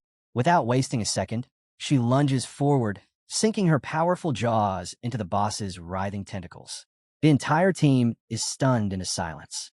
Did Lu Fan just summon a dragon? And not just any dragon. Xiao Yi is even bigger than when they last saw her. With razor-sharp claws and enormous wings, she effortlessly parries every tentacle strike thrown her way. Lu Fan hadn't planned on revealing Xiao Yi to the group just yet, but against an enemy like this, he had no choice. And Xiao Yi, ever the loyal companion, follows his lead without hesitation. She launches into giant assault, surging forward at breakneck speed, her fangs tearing into the boss's flesh. The damage is brutal, deep wounds open, and thick black blood spills into the air. The grieving specter boss lets out a blood-curdling shriek, her attacks turning frantic and desperate. But Xiao isn't done. With one final, devastating move, she rips apart the chains binding the boss, sending her plummeting back into the abyss. And just like that, the hidden ruler of the realm of chance is defeated. Sun Gu stands frozen, his brain struggling to process what just happened. Lu Fan just took down that monster in 2 hits. The sheer power he just witnessed is both terrifying and awe-inspiring. Jiagu, still reeling, whispers, I never thought I'd see a real dragon, let alone watch one in battle. The whole team is stuck somewhere between shock, fear, and admiration. Dragons were always considered harbingers of doom, yet here they are, still standing. That's when it all clicks for Qin Xiao. The whispers about a mysterious dragon tamer in Jianghai City, the one everyone dismissed as a failure, it's all been about Lu Fan. And after what she just saw, there's nothing worthless about him. Meanwhile, Lu Fan simply pats Xiao Yi's scales with a smile. Nice work. Then, the scene shifts 3 centuries into the past. The tragic origins of the grieving specter boss unfold before us. She once lived in a peaceful city, protected by the church and untouched by outside threats. Life was simple, blissful, until the plague came, and everything fell apart. Her grandfather was the first to fall ill, and soon, bodies began piling up by the lake, outpacing the town's ability to bury them. Desperate to save her people, she turned to forbidden magic, hoping to find a cure. But instead of being hailed as a savior, she was branded a dark witch. Her newfound abilities allowed the grieving to speak with their lost loved ones, offering them one final goodbye. But no matter what she tried, she couldn't stop the dying. Then, one fateful day, the church father arrived, flanked by 2 knights with iron chains. They accused her of causing the plague and ordered her arrest. She stood there, bewildered. Why were they punishing her? All she had done was help people find peace. But the knights didn't care. They shackled her wrists and dragged her to the lake's edge. With cold, unwavering resolve, they cast her into the water. The heavy chains pulled her deeper and deeper. As the icy darkness swallowed her whole, her last thoughts weren't of anger or vengeance, just confusion. Why was she condemned for trying to save them? Back in the present, Lu Fan approaches Xiao Yi, resting a hand on her scales. His expression is calm, but his thoughts are racing. Sun Gu and the others remain stunned, still trying to wrap their heads around the sheer power of the black dragon standing before them. Sun Gu finally exhales. With Xiao Yi on our side, we can leave this place now. But Lu Fan doesn't move. His gaze lingers on the lake, where bubbles are beginning to rise. The portal hasn't appeared. Something's wrong. The fight isn't over, he murmurs. The bubbling intensifies, a disturbance stirring from the lake's depths. Then, without warning, the boss's silhouette emerges. Moments later, she bursts from the water, launching herself into the sky. Lu Fan and Xiao instinctively crane their necks, eyes widening. This was unexpected. The boss is now suspended midair, swirling torrents of water spiraling around her. Her arms extend outward, and a suffocating pressure fills the battlefield. Sun Gu reacts immediately, unsheathing his sword. The rest of the team follows suit, bracing themselves for whatever comes next. Xiao Yi, sensing the shift in power, spreads her wings, shielding the group from potential attacks. Then, the water surges upward, taking shape. A colossal woman, formed entirely from the lake itself, looms over them, her gaze burning with pure hatred. A status window flashes before them. Grieving Spectre Boss, second stage. Her level is still 25, but her difficulty has skyrocketed from challenging to hard nightmarish. Her stats have undergone a terrifying transformation. Strength, 271, 286. Agility, 183, 249. Spirit, 150, 435. Endurance, 266, 399. The boss has unleashed a terrifying new arsenal of abilities. 1. Lamentation Impact. A curse of pure resentment that has a chance to instantly kill its target. Even if it doesn't, it deals devastating damage and inflicts brutal effects like poison, bleeding, and stun. 2. Deep Aquatic Pressure. She manipulates water from the lake, forming inescapable prisons for her enemies. 3. Body of Resentments. All physical damage is completely nullified. Swords, arrows, even direct attacks, useless. 4. Will of Resentment. She detonates an explosion of resentment, reviving all the corpses within the secret realm. Sun Ji's grip tightens on his sword, his expression grim. Jiagu and Qin Qiu exchange anxious glances, their fear palpable. Miss Kai pulls out her dagger, her hands trembling. She's moving in her next phase, she warns. The boss erupts in rage, her hands stretching toward the sky. In an instant, she unleashes deep aquatic pressure, summoning a towering water entity that hurls enormous orbs of water straight at them. Just before impact, Xiao Yi spreads her wings and activates Restriction, a powerful immunity skill. The system window flashes before Lu Fan's eyes. Black Dragon Lineage skill activated. Reduces all incoming damage by 50%. Grants complete immunity to all harmful effects. Increases self-healing by 500%. Overpowered, doesn't even begin to describe it. One of the boss's water orbs slams into the ground near Miss Kai. She reacts instantly, leaping away from the blast, but the water surges toward her, wrapping around her like a living cage. Qin Qiu watches in horror as Miss Kai is trapped inside a watery prison. She immediately tries to cut through the water with her dagger, but no matter how hard she and Sun Gu strike, their attacks pass right through. The boss has activated Body of Resentments. Physical attacks are now completely useless. Minutes pass. Their attempts remain futile. Miss Kai exhales sharply, finally giving up. She closes her eyes and murmurs an apology to Qin Qiu, convinced that her fate is sealed. Qin Qiu's expression tightens. She steps closer, locking eyes with Miss Kai. If anyone should be apologizing, it's me. Her voice trembles as she sinks to her knees, clutching her magic staff. I was the one who pushed for this. I insisted we come here, and now we're trapped. There's no way out. Lu Fan, standing a few feet away, crosses his arms and sighs. Are you really going to give up after making it this far? Before Qin Qiu can respond, another water sphere crashes down near Sun Gu, and in seconds he's trapped too. Qin Qiu meets Lu Fan's gaze, despair clear in her eyes. I'm the only magic user in our group, and my spells aren't strong enough to take her down.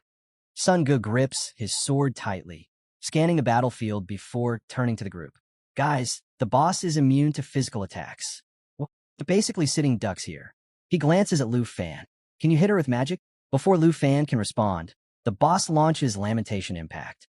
The massive water entity stretches out an arm, aiming straight for him. Xiao Yi reacts instantly, throwing up a wing to shield Lu Fan. Her sharp gaze practically screams, "Stay alert."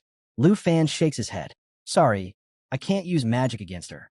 As the deadly attack hurtles toward them, Xiao Yi exhales sharply, redirecting the force. A system notification appears. Black Dragon's immunity activated. Negated instant death, corpse poison, bleeding, and stun effects. Pretty convenient. With a calm expression, Lu Fan slips his hands into his pockets, a smirk playing on his lips. Another system message pops up, confirming that his Black Dragon lineage has not only reduced all incoming damage, but also boosted self-healing by 500%. Sun Gu sighs. So if you can't use magic, what do we do? Lu Fan chuckles.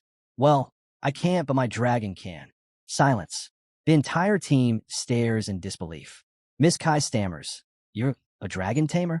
Suddenly, the gap between Lu Fan and the boss doesn't seem so overwhelming. Before they can process it further, the boss lunges at Lu Fan again, trying to catch him off guard. But he's ready. He clenches his fist, and flames flicker to life in his palm. His gaze meets the boss's, burning with confidence. Don't worry, he reassures Miss Kai. A dragon's attributes are in a whole different league. The boss raises her watery arm again, unleashing lamentation impact once more. The attack slams into Xiao Yi, but another system window appears, confirming full immunity. Then, a fiery aura erupts around Lu Fan. Dragon inspiration activated. Both he and Xiao Yi are empowered, their stats skyrocketing. Strength, 968, 1,258. Agility, 767, 997. Spirit, 959, 1,246. Endurance, 976, 1,268. Lu Fan raises a hand, pointing straight at the boss. Xiao Yi, let's end this. Use lava blaze. With a deafening roar, Xiao Yi unleashes a raging inferno. Flames engulf the boss, her watery form hissing and evaporating as the fire consumes her. The lava blaze attack doesn't just deal continuous damage, it also heals Xiao Yi with every second. A perfect counter. The sky burns red with swirling flames as the boss's form starts breaking apart. At the lake's edge, Qin Xiu stands frozen, speechless. Jiage joins her, both of them watching in awe as the legendary black dragon burns the nightmare away. As Xiao Yi's flames intensify, the scorching heat causes the watery prisons trapping Miss Kai and Sun Gu to evaporate. Miss Kai stumbles forward, stunned into silence. Sun Gu, still catching his breath, looks up at the raging inferno and mutters, "This power, it's absolute devastation." Moments later, the boss's form begins to rupture from within. The overwhelming heat builds to a breaking point until she detonates, sending a wave of flames surging outward. In one final, desperate act, the boss activates Will of Resentment, attempting to revive all the corpses in the secret realm. But it's too late. Her colossal form collapses into a swirling purple haze, her energy dissolving completely. In her place, a portal shimmers into existence, and a treasure chest materializes on the ground. Xiao Yi, now in her human form, floats effortlessly above the battlefield, a satisfied smirk on her face. A system notification flashes. Black Dragon Realm level up. Details remain locked. Lu Fan clasps his hands together, grinning up at her. Nice work, Xiao Yi. A second system message appears. Lu Fan's level increased by 5. Not bad. Thick smoke lingers in the aftermath of the explosion. Qin Xiu rushes over to check on Miss Kai, while Sun Gu gestures toward the portal. It's over, he announces. Jiage, coughing from the haze, asks, "Is everyone all right?" Then, a sound breaks through the silence. The group turns to see zombies reanimating. One last curse from the boss before her demise. They lurch forward, advancing toward them. Sun Gu looks up, about to react, but then his breath catches. Xiao Yi moves instantly. She ascends high above the battlefield, activating lava blaze once more. Flames rain down in torrents, engulfing the resurrected corpses. The zombies don't even stand a chance. They disintegrate the moment the fire touches them. Sun Gu stares in awe. That's the dragon? Qin Xiu nods, just as amazed. She's wiping them out effortlessly, those same zombies that gave us so much trouble before. Lu Fan approaches with a smirk. Yep, that's Xiao Yi, the black dragon. He claps a hand on Sun Ji's shoulder. No need to be tense. Xiao Yi's got it handled. Then, turning toward the chest, he adds, "Let's wrap things up. Once we divide the loot, we'll head out." He steps toward the treasure, a grin playing on his lips. "According to the rules, I get first pick. Any objections?" Qin Xiu shakes her head, smiling. "None at all." With that, Lu Fan reaches for the chest and lifts the lid. A golden glow spills out, illuminating his face. His smile widens as he takes in the treasure within. Qin Xiu, gripping her staff, watches eagerly. The rest of the team leans in, anticipation building, waiting to see what Lu Fan has just uncovered. Inside the chest lies an array of impressive items. 1.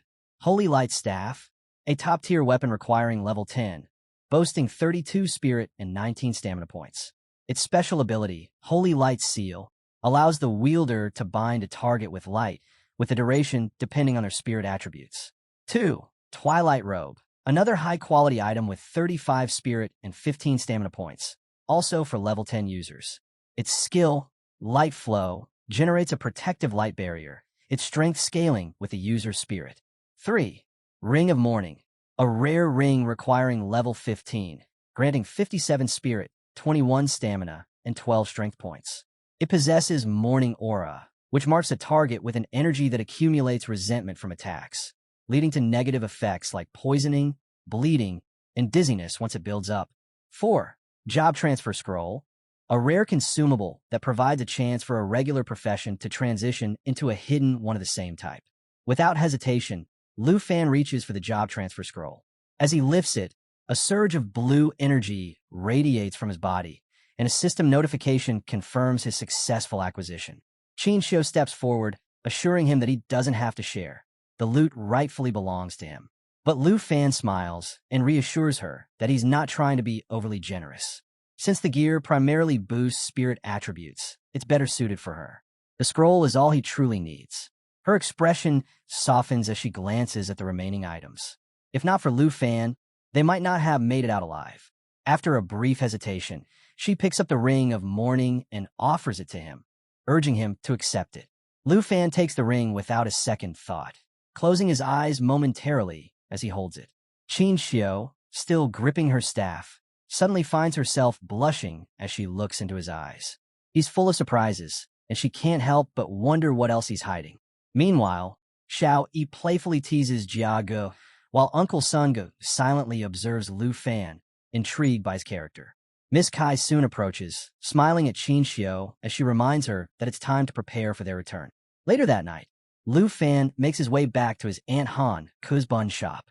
The moment she sees him, she rushes over and pulls him into a tight embrace, her relief evident. She tells him how worried she's been, especially with all the dangers he's been facing lately. Lu Fan is caught off guard but touched by her concern. Gently, he asks what's wrong and suggests she let go since his clothes are still dirty from his journey. But Han Ku just holds on tighter, saying she doesn't care. What matters is that he's back safe. She confesses that when he left without telling her, she was terrified he might never return. Feeling a pang of guilt, Lu Fan apologizes for leaving without a word and promises not to make her worry like that again. He wipes away her tears and reassures her that everything is fine now. Han Ku finally smiles, then notices Xiao Yi sitting nearby. She reaches over and strokes the girl's head, and Xiao Yi closes her eyes, happily leaning into the touch. Han Ku laughs, mentioning how shocked she was when she first met Xiao Yi. Who would have thought such an adorable girl was actually a powerful dragon? Lu Fan chuckles at that. Han Ku then looks at Xiao Yi and asks if she's hungry, noting that she might not have eaten enough recently. Xiao Yi eagerly nods. She could definitely use a meal. As they chat, Lu Fan takes out the job transfer scroll and hands it to Han Ku. He explains that he specifically chose this for her from the dungeon, telling her that if she uses it to switch to a hidden profession, she won't have to run the bun shop anymore. Han Ku is stunned. She shakes her head, saying she can't accept such a valuable item. Instead, she suggests he sell it and use the money to upgrade his equipment for his upcoming exam. Before she can continue, Lu Fan pulls out his phone and shows her his bank balance. With a confident grin, he assures her that he no longer lacks money or gear. Han Ku's eyes widen in shock. Lu Fan explains that he sold a large number of materials from his adventure, and on top of that, Qin Xiu has promised him a 100,000 dragon coin reward. He tells her there's no need to worry about money anymore. Hearing his words, Han Ku's face lights up with joy, her eyes shimmering with emotion.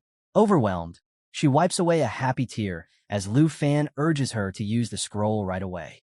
With a grateful smile, she finally agrees, accepting the scroll from him. As Han Ku unfurled the scroll, it emitted a dazzling light. A surge of blue energy surrounded her, making her hair and dress float as if gravity no longer applied. She gasped, caught between surprise and excitement as the scroll's power took hold. Slowly, the parchment dissolved into shimmering particles, and she gently lifted off the ground, absorbing its energy. Lu Fan squinted against the brightness, shielding his eyes as he looked up at her. Did it work? He called out. Encased in the glowing blue aura, Han Ku turned to him with a smile. Yes, I did it. I become an enchantment chef. Lu Fan's eyes widened in amazement. Enchantment chef? What kind of profession is that? Still floating slightly, Han Ku explained, I've gained a skill called enchantment cooking. I can now prepare food that grants buffs. Lu Fan grinned. Your cooking was already amazing. Now with added effects? That's going to be insane. She chuckled, waving off his compliment. You're just saying that to make me happy. Before Lu Fan could respond, he suddenly realized something. Wait, where's Xiao Yi? They both turned toward the kitchen, only to find absolute chaos. Xiao Yi had snuck inside while they were talking and devoured everything in sight. Stacks of buns? Gone. Soup? Finished. Even the side dishes were nowhere to be found. And there she was, curled up on the floor, fast asleep with a satisfied expression. Lu Fan sighed, shaking his head. Classic Xiao. Meanwhile, at the Qin family villa, late into the night, Qin Xiu sat in her father's study, facing Qin Shanhai, the head of the Qin family. He sat comfortably in his office chair, slowly swirling a glass of champagne. So it's true, he mused. A dragon tamer named Lu Fan summoned a powerful black dragon to save your team. Qin Xiu lowered her gaze. Yes, she admitted. I was too stubborn and nearly got us all killed. She clenched her fists, recalling the battle. I always thought I was strong, but compared to him, the gap between us is like a firefly trying to compete with the moon. Qin Shanhai leaned back, his sharp eyes fixed on the night sky beyond the window. Have you told anyone else about this dragon? She shook her head firmly. No, I promised Lu Fan that our family wouldn't reveal anything. Her father finally turned his gaze back to her, a small smirk forming. Good. You're smart enough to understand what would happen if word got out. Dragons are the most coveted creatures in the world. If people knew, Lu Fan's life would become far more dangerous. Qin Xiu tensed slightly. Father, you wouldn't tell anyone, right? Qin Shanhai let out a hearty laugh. Relax. I'm not that kind of man. He took another sip of his drink, then looked at her with interest. But that does bring up a question. How do you plan to repay Lu Fan for what he's done? Qin Xiu let out a small breath of relief before explaining that she had already promised Lu Fan a 100,000 yuan reward when she invited him to join their team. Qin Shanhai sighed, leaning back in his chair. That's fine, but it's hardly enough for what he did. Take a purple tongue card and personally deliver it to him tomorrow. Proper gratitude requires a personal touch. She nodded, but then tilted her head. If you're so curious about Lu Fan, why not come along? With a wink, Qin Shanhai chuckled. Oh, believe me, I'd love to meet the Dragon Master in person, but I have more pressing matters to handle. Classic dad move. Early the next morning, a new character arrives in Jianghai City. Princess Jin Zhu of the Taizi Kingdom. She's a petite girl wielding a magic staff, accompanied by her assistant, a tall man with black hair, clad in black armor, and carrying a suitcase. Officially, they're here to study. But let's be real, there's definitely more to this visit. Their first stop? Hanku's bakery. Inside, Hanku is busy preparing pastries when she notices customers at the door. Wiping her hands, she calls out, "Give me a moment." She peeks out with a warm smile, but quickly adds, "No steamed buns today." Jin Zhu frowns, unimpressed. She turns to her assistant. "Chui Hong Tai, is this really the place? Are you sure you didn't drag me to some garbage dump?" Oof, that's harsh. Chui Hong Tai, visibly nervous, reassures her, "This is the correct location, according to our investigation." Hanku, a bit puzzled by their exchange, asks who they are. Before she gets an answer, Chui Hong Tai suddenly shoves the door open, catching Hanku's arm in the process. Hanku winces, clutching her arm. Ignoring her, the princess and her assistant stride into the shop. Jin Zhu scans the small bakery with clear disinterest before turning to Hanku. "We're looking for someone," she declares. "A dragon tamer named Lu Fan." Upstairs, Lu Fan hears the commotion. When he sees Hanku holding her arm in pain, he immediately rushes to her side. "And Han, what happened? Are you okay?" Before she can respond, Jin Zhu wrinkles her nose and whispers loud enough for everyone to hear, "Ugh, this place smells awful." "Wow, rude." Lu Fan's expression darkens. "What's going on here?" Hanku quickly tries to brush it off, saying she's fine, but Lu Fan's gaze sharpens as he turns toward the newcomers. Jin Zhu finally acknowledges him. "You must be Lu Fan," she says, her tone filled with authority. "I, Princess Jin Zhu, have made a special trip just to see you." Lu Fan crosses his arms. And you are? Chui Hong Tai steps forward, formally introducing her. This is Princess Jinju of the Tai Zi Kingdom. I am Chui Hong Tai, her assistant. Jinju smirks confidently. I'm here to offer you a breakthrough opportunity. Lu Fan raises an eyebrow, clearly skeptical. She continues, being a dragon tamer must be tough. But don't worry. She gestures to Chui Hong Tai, signaling him to proceed with whatever they have planned next. Chui Hong Tai snaps open the suitcase, revealing a dragon egg inside. Lu Fan's eyes widen in shock, beads of sweat forming on his forehead. Before he can react, Princess Jinju confidently declares, "This egg is yours, if you accept my request." She raises a finger, pointing straight at him. "I want you to be my servant and obey my every command, without question." Seriously? This spoiled princess thinks she can just buy him off? Chui Hong Tai holds the dragon egg carefully with both hands, proudly displaying it as if it were the rarest treasure in existence. Meanwhile, Jinju starts boasting that she personally acquired it from the armored dragon lair, and that it's the only dragon egg in the world. Hanka watches this ridiculous exchange in utter disbelief. Her nephew? A servant? She's visibly upset, questioning how this so-called contract could be so absurdly one-sided. Curious, Lu Fan opens his status window to examine the dragon egg. Turns out, it's an armored dragon egg. This dragon species is naturally tanky, boasting a tough shell that reduces incoming damage by 30%. Sound good, right? But here's the catch. Its only attack is swinging its giant tail in a fan-shaped area. No fire, no flight, nothing special. It's weaker than a wyvern. While Lu Fan is analyzing these mediocre stats, Princess Jinju mistakes his silence for awe. She crosses her arms smugly and declares, "That's right. You should be honored. This is a powerful dragon." Lu Fan raises an eyebrow before cutting her off. "Powerful?" He smirks. "The stats are decent, sure. But the only thing this dragon is good at is taking hits. Can this even be called a dragon?" Jinju freezes in place, completely stunned. Did he just insult the egg? She narrows her eyes, questioning whether Lu Fan even understands what a dragon egg means to a dragon tamer. As she fumbles for a response, Han Ke watches, completely bewildered. How could a child be so bold as to demand someone become her slave? Before she can step in, Lu Fan calmly reassures his aunt. "Don't worry, Aunt Han. I got this." Meanwhile, Jinju throws a fit. "A dragon tamer without a dragon is nothing," she exclaims. "If you swear loyalty to me, you could become the strongest dragon tamer in history." She leans in slightly, her tone dripping with arrogance. "Fame, power, doesn't that sound exciting?" Lu Fan remains perfectly calm. Then, with a polite but firm voice, he simply says, "I refuse. That's our guy. No hesitation, no second thoughts. He's not about to be ordered around by some bratty princess." Princess Jinju stares in disbelief, as if Lu Fan's refusal just shattered her entire worldview. "You need to rethink this," she demands. "Do you understand what you're turning down? This is your chance to make history as a dragon tamer." At this point, Lu Fan is done. His patience is running thin. "If that's all you came for," he says flatly, "then leave. I'm not interested in your dragon egg, and I sure as hell won't be anyone's servant." His direct rejection sends Jinju into a rage. Chui Hong Tai immediately steps forward, placing himself between them. His eyes narrow as he glares at Lu Fan. "Do you have any idea who you're speaking to?" he growls. "The princess is personally offering you a chance to rise to prominence, and you dare to disrespect her? What an ignorant fool." Lu Fan scoffs. "Chance? Respect?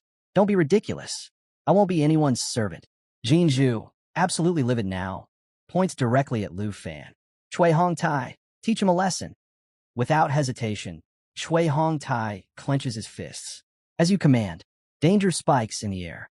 Hanka instantly steps in front of Lu Fan, holding up her hands. "Please wait. Don't be rash." She pleads with them to drop the matter, explaining that Lu Fan has made his decision. But Chui Hong Tai doesn't care. In a flash, he closes the distance and shoves her aside. "Out of the way," he barks. Han Ku stumbles, gasping as she cries out in pain. Lu Fan's heart stops. Everything blurs. By the time he registers what just happened, his aunt is on the ground, holding her cheek. A swollen, red mark burns across her skin. Chui Hong Tai glares down at them. "The princess has given her command. You should know your place." Lu Fan rushes to Han Ku's side. His voice is tight, controlled, but barely. "Aunt Han, are you hurt?" She shakes her head weakly, still holding her cheek. "I'm fine, don't worry." Chui Hong-tai steps forward again, sneering. "Even commoners dare to defy the princess of Taizi? Fine, I'll teach you a proper lesson." Han Ku's voice trembles. "Lu Fan, be careful." Too late. Lu Fan moves. In a blink, he draws his massive black machete and slashes. A sharp gust cuts through the air. Chui Hong-tai barely reacts in time, but not fast enough. A thin line of red appears across his cheek. Blood drips. He stumbles back, stunned. Han Ku grasps Lu Fan's arm, trying to hold him back. "Don't be reckless," she begs. Jin Zhu, still oblivious, frowns. "Chui Hong-tai, what's going on?" Chui Hong-tai wipes the blood from his face, his mind racing. Lu Fan is not ordinary. But Lu Fan isn't done. His eyes lock onto the bratty princess. He steps forward, then, without warning, delivers a swift backhand slap across her cheek. A loud smack echoes through the bakery. Jin Zhu stumbles back, clutching her face. Her entire world stops. Lu Fan doesn't care who she is or where she's from. His voice is sharp, cold. "Shut your noisy mouth, take your trash, and get the hell out of my house." Chui Hong-tai's face twists with rage. "You dare hit the princess?" he roars. He lunges at Lu Fan, weapon raised. Clang! Lu Fan deflects the attack with ease, his black machete knocking Chui Hong-tai's spear wand out his hand. It clatters to the ground. Silence. Chui Hong-tai stares wide-eyed. Jin Zhu, still holding her cheek, is too stunned to speak. Lu Fan simply stands there, unmoved. Looks like the spoiled princess just learned a lesson. Chui Hong-tai turned his gaze back to the princess, who sat on the ground, clutching her cheek in fury. Seething, she retaliated with a slap of her own, calling him worthless and demanding to know if she looked fine to him. Without hesitation, she ordered him to kill Lu Fan, insisting that even if they couldn't find another dragon tamer, Lu Fan had to die. Chui Hong-tai responded firmly, "Understood." Meanwhile, at Lu Fan's place, his phone buzzed nonstop, irritating Xiao Yi. The persistent caller was Qin Xiao, puzzled by the lack of response. She was sure she had the correct number, the one he gave her when they returned to the city. As she wandered the streets, she tried to recall the way to his house. Out of nowhere, an explosion shattered a nearby wall, jolting her. Chui Hong-tai came crashing through, clearly battered from fight. Bystanders started murmuring, some accusing the foreigner of causing trouble. Annoyed by the attention, Princess Jin Zhu snapped at the crowd, telling them to mind their own business. Then, Lu Fan stepped forward at a steady pace, his large black machete resting in his left hand. Chui Hong-tai knelt, admitting his defeat. He couldn't match Lu Fan. His stats were simply too high. The princess smirked and offered to help. With that, she began chanting, and an ominous, dark aura swirled around her. Lu Fan immediately recognized the spell. It was the polar opposite of Qin Xiao's holy magic. That meant Jin Zhu was also from a hidden class. He braced himself, sensing trouble. Before he could react further, Qin Xiao suddenly appeared, rushing toward him. Surprised, he wondered why she was there. The princess completed her incantation, and all the sinister energy funneled into Chui Hong-tai. He let out an agonized scream as the power surged through him, forcing both Lu Fan and Qin Xiao to shield their eyes from the intense glow.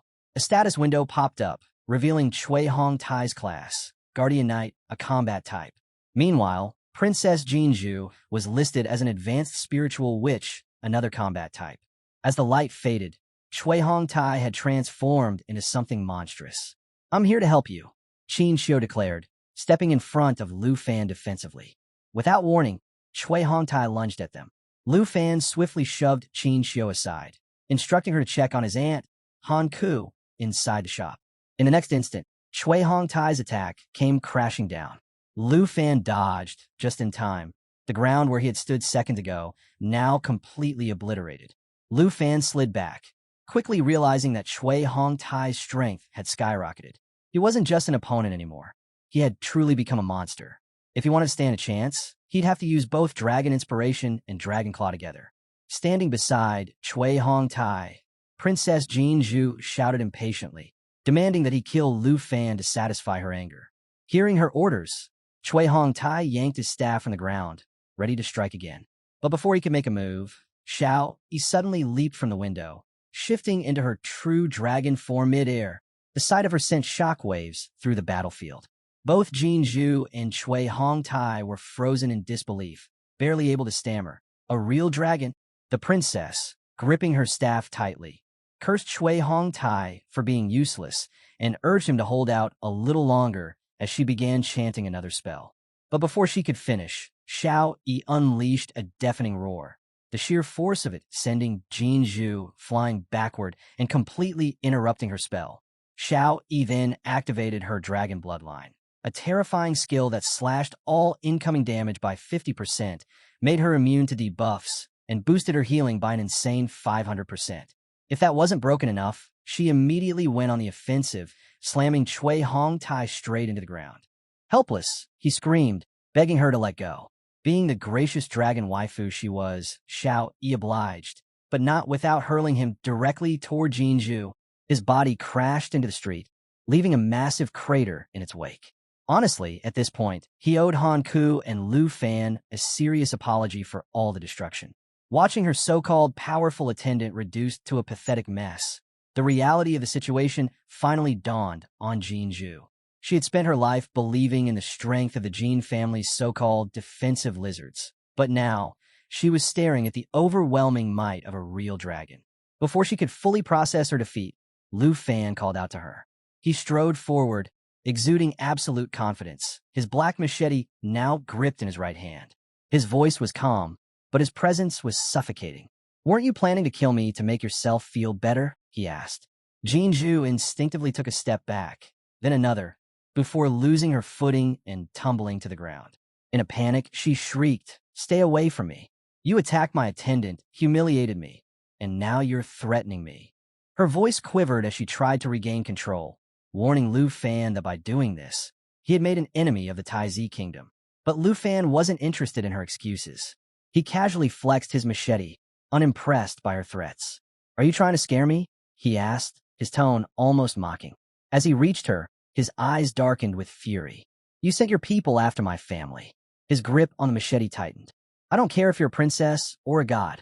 I'll make sure you pay for it." With interest, the princess was petrified, trembling as Lu Fan raised his machete, ready to strike. At the same time, Xiao Yi was charging up a massive fireball, preparing to incinerate anything in her path. Just as Lu Fan's blade was about to descend, a voice suddenly called out from the distance. It was Qin Shanhai, Qin Xiu's father, soaring toward them on a griffin. "Dad, stay back. It's dangerous," Qin Xiu shouted, trying to warn him. Xiao Yi immediately locked onto the new threat, shifting her fire attack toward Qin Shanhai. But before she could unleash it, Lu Fan raised a hand, ordering her to stand down. At that exact moment, he swung his machete, slicing clean through the princess's staff. The sheer force of it sent a shockwave through the air. Xiao Yi halted her attack just in time, and Qin Shanhai landed safely. Taking a quick survey of the battlefield, he urged Lu Fan to recall his dragon, pointing out the number of civilians in the area who could get caught in the chaos. As he got a closer look at Xiao Yi, he couldn't help but be impressed. True dragons were on an entirely different level compared to the subtypes. The pressure radiating from her was suffocating. Even his griffin was shaking in fear. Qin Xiu stepped forward, pleading with Lu Fan. "Please listen to us. We're not your enemies." Lu Fan, being the reasonable guy he was, especially when it came to his friends, gave Xiao Yi the signal to stand down. Without hesitation, she reverted to her human form. Wasting no time, Qin Xiu grabbed Lu Fan's arm. "Come with me," she urged. Meanwhile, her father approached the still-shaking princess. He asked if she was all right, explaining that he had originally gone to the airport to pick them up and hadn't expected to find her here.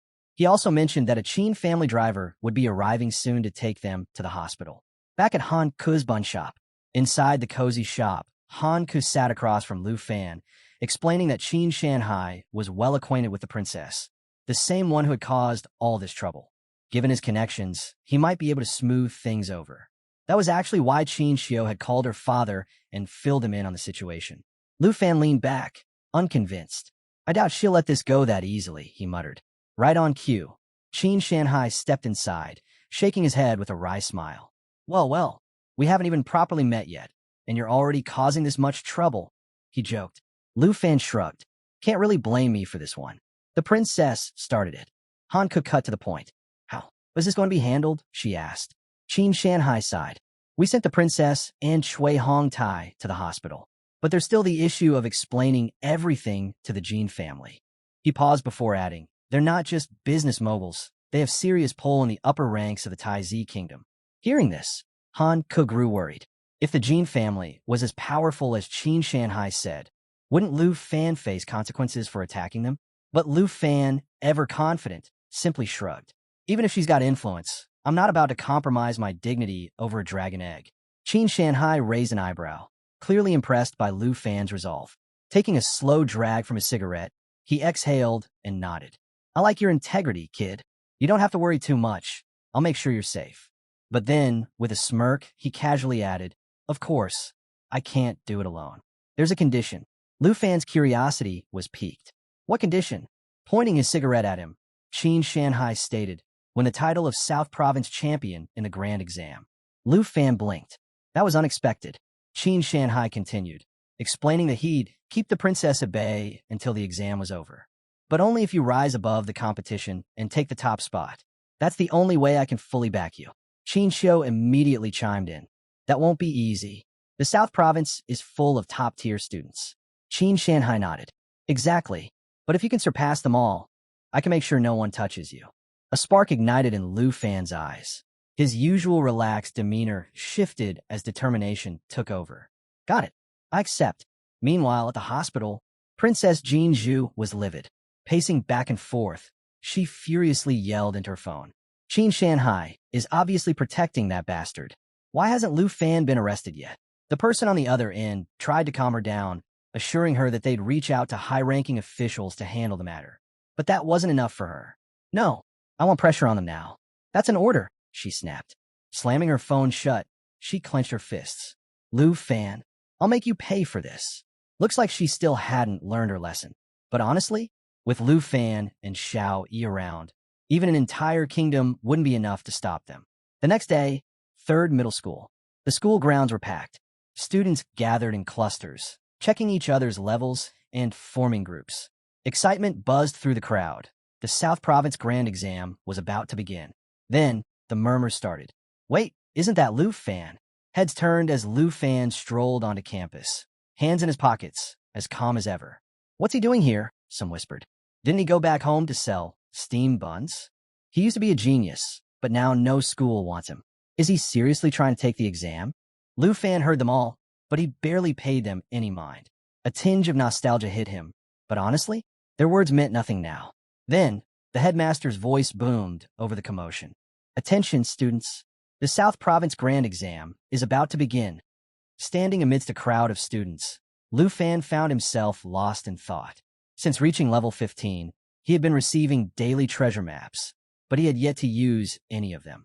They were all intermediate level, and an idea struck him. What if he combined 3 of them into a high-level treasure map? It could be just what he needed to boost his strength before the big exam.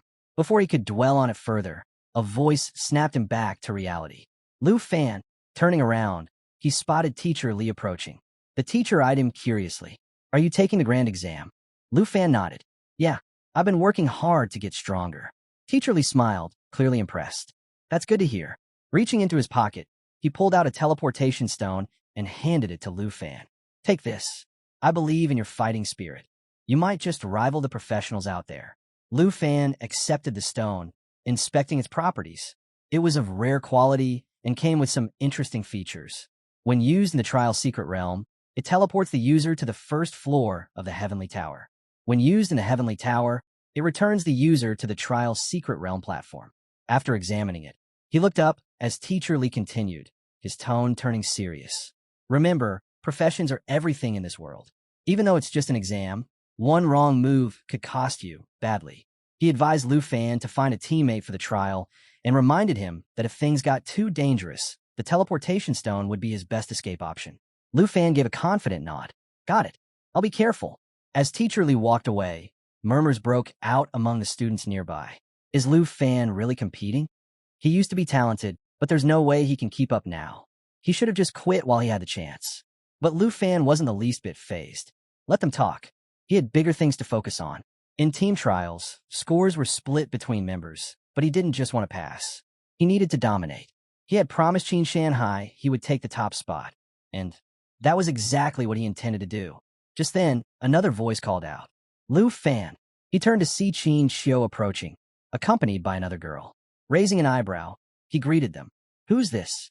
"Your teammate." Qin Xiu smiled. "This is my best friend, Tao Xiaoman. She's a level 1 combat swordsman." Tao Xiaoman greeted him politely, but before she could say much else, Qin Xiu cut to the chase. "Lu Fan, want to team up with us for the trial?" Tao Xiaoman blinked in surprise at the sudden invitation, but before she could even process it, Lu Fan shook his head. "I appreciate it, but I'll be going solo." Both girls looked at him, surprised. He gave a small smile. "This is a challenge I've set for myself. I need to see it through alone." With that, he waved and turned to leave. "I'll see you at the exam site." Qin Xiu sighed, a hint of disappointment flickering in her eyes as she watched Lu Fan walk away.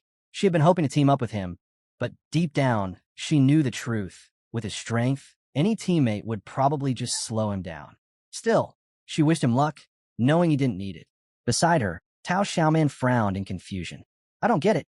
Why would you invite someone from the weakest profession to team up with us?" Qin Xiu just smiled. "Lu Fan is stronger than he looks. In fact, I think he'll be the top scorer in the entire South Province." Tao Xiaoman's eyes widened. "No way. That's a bold claim." Then, with a teasing smirk, she nudged Qin Xiu. "Wait, don't tell me you've fallen for the Dragon Tamer." "W what?" "No way." Qin Xiu protested, her face instantly turning red. But Tao Xiaoman just laughed. "MHM, I'm sure, but your face says otherwise." Scene shift, the grand exam, trial's secret realm. Lu Fan stepped through the portal like a total boss. He took a deep breath, glancing at the vast new world ahead. This is where it all begins. Above the gathered students, a massive screen flickered on, showing Principal Bai Hongtu standing on a podium. His voice boomed through the arena, explaining the trial structure. "Listen up. The portals in the sky are divided into 4 difficulty levels: normal, hard, fear, and nightmare. When the portals activate, chosen candidates may enter the Heavenly Tower using the teleportation stone given by your teachers." A diagram appeared, outlining the difficulty levels. Normal level, a safe, projection-based realm where no real injuries occur. Score multiplier, 0.9x. Hard level, the real deal.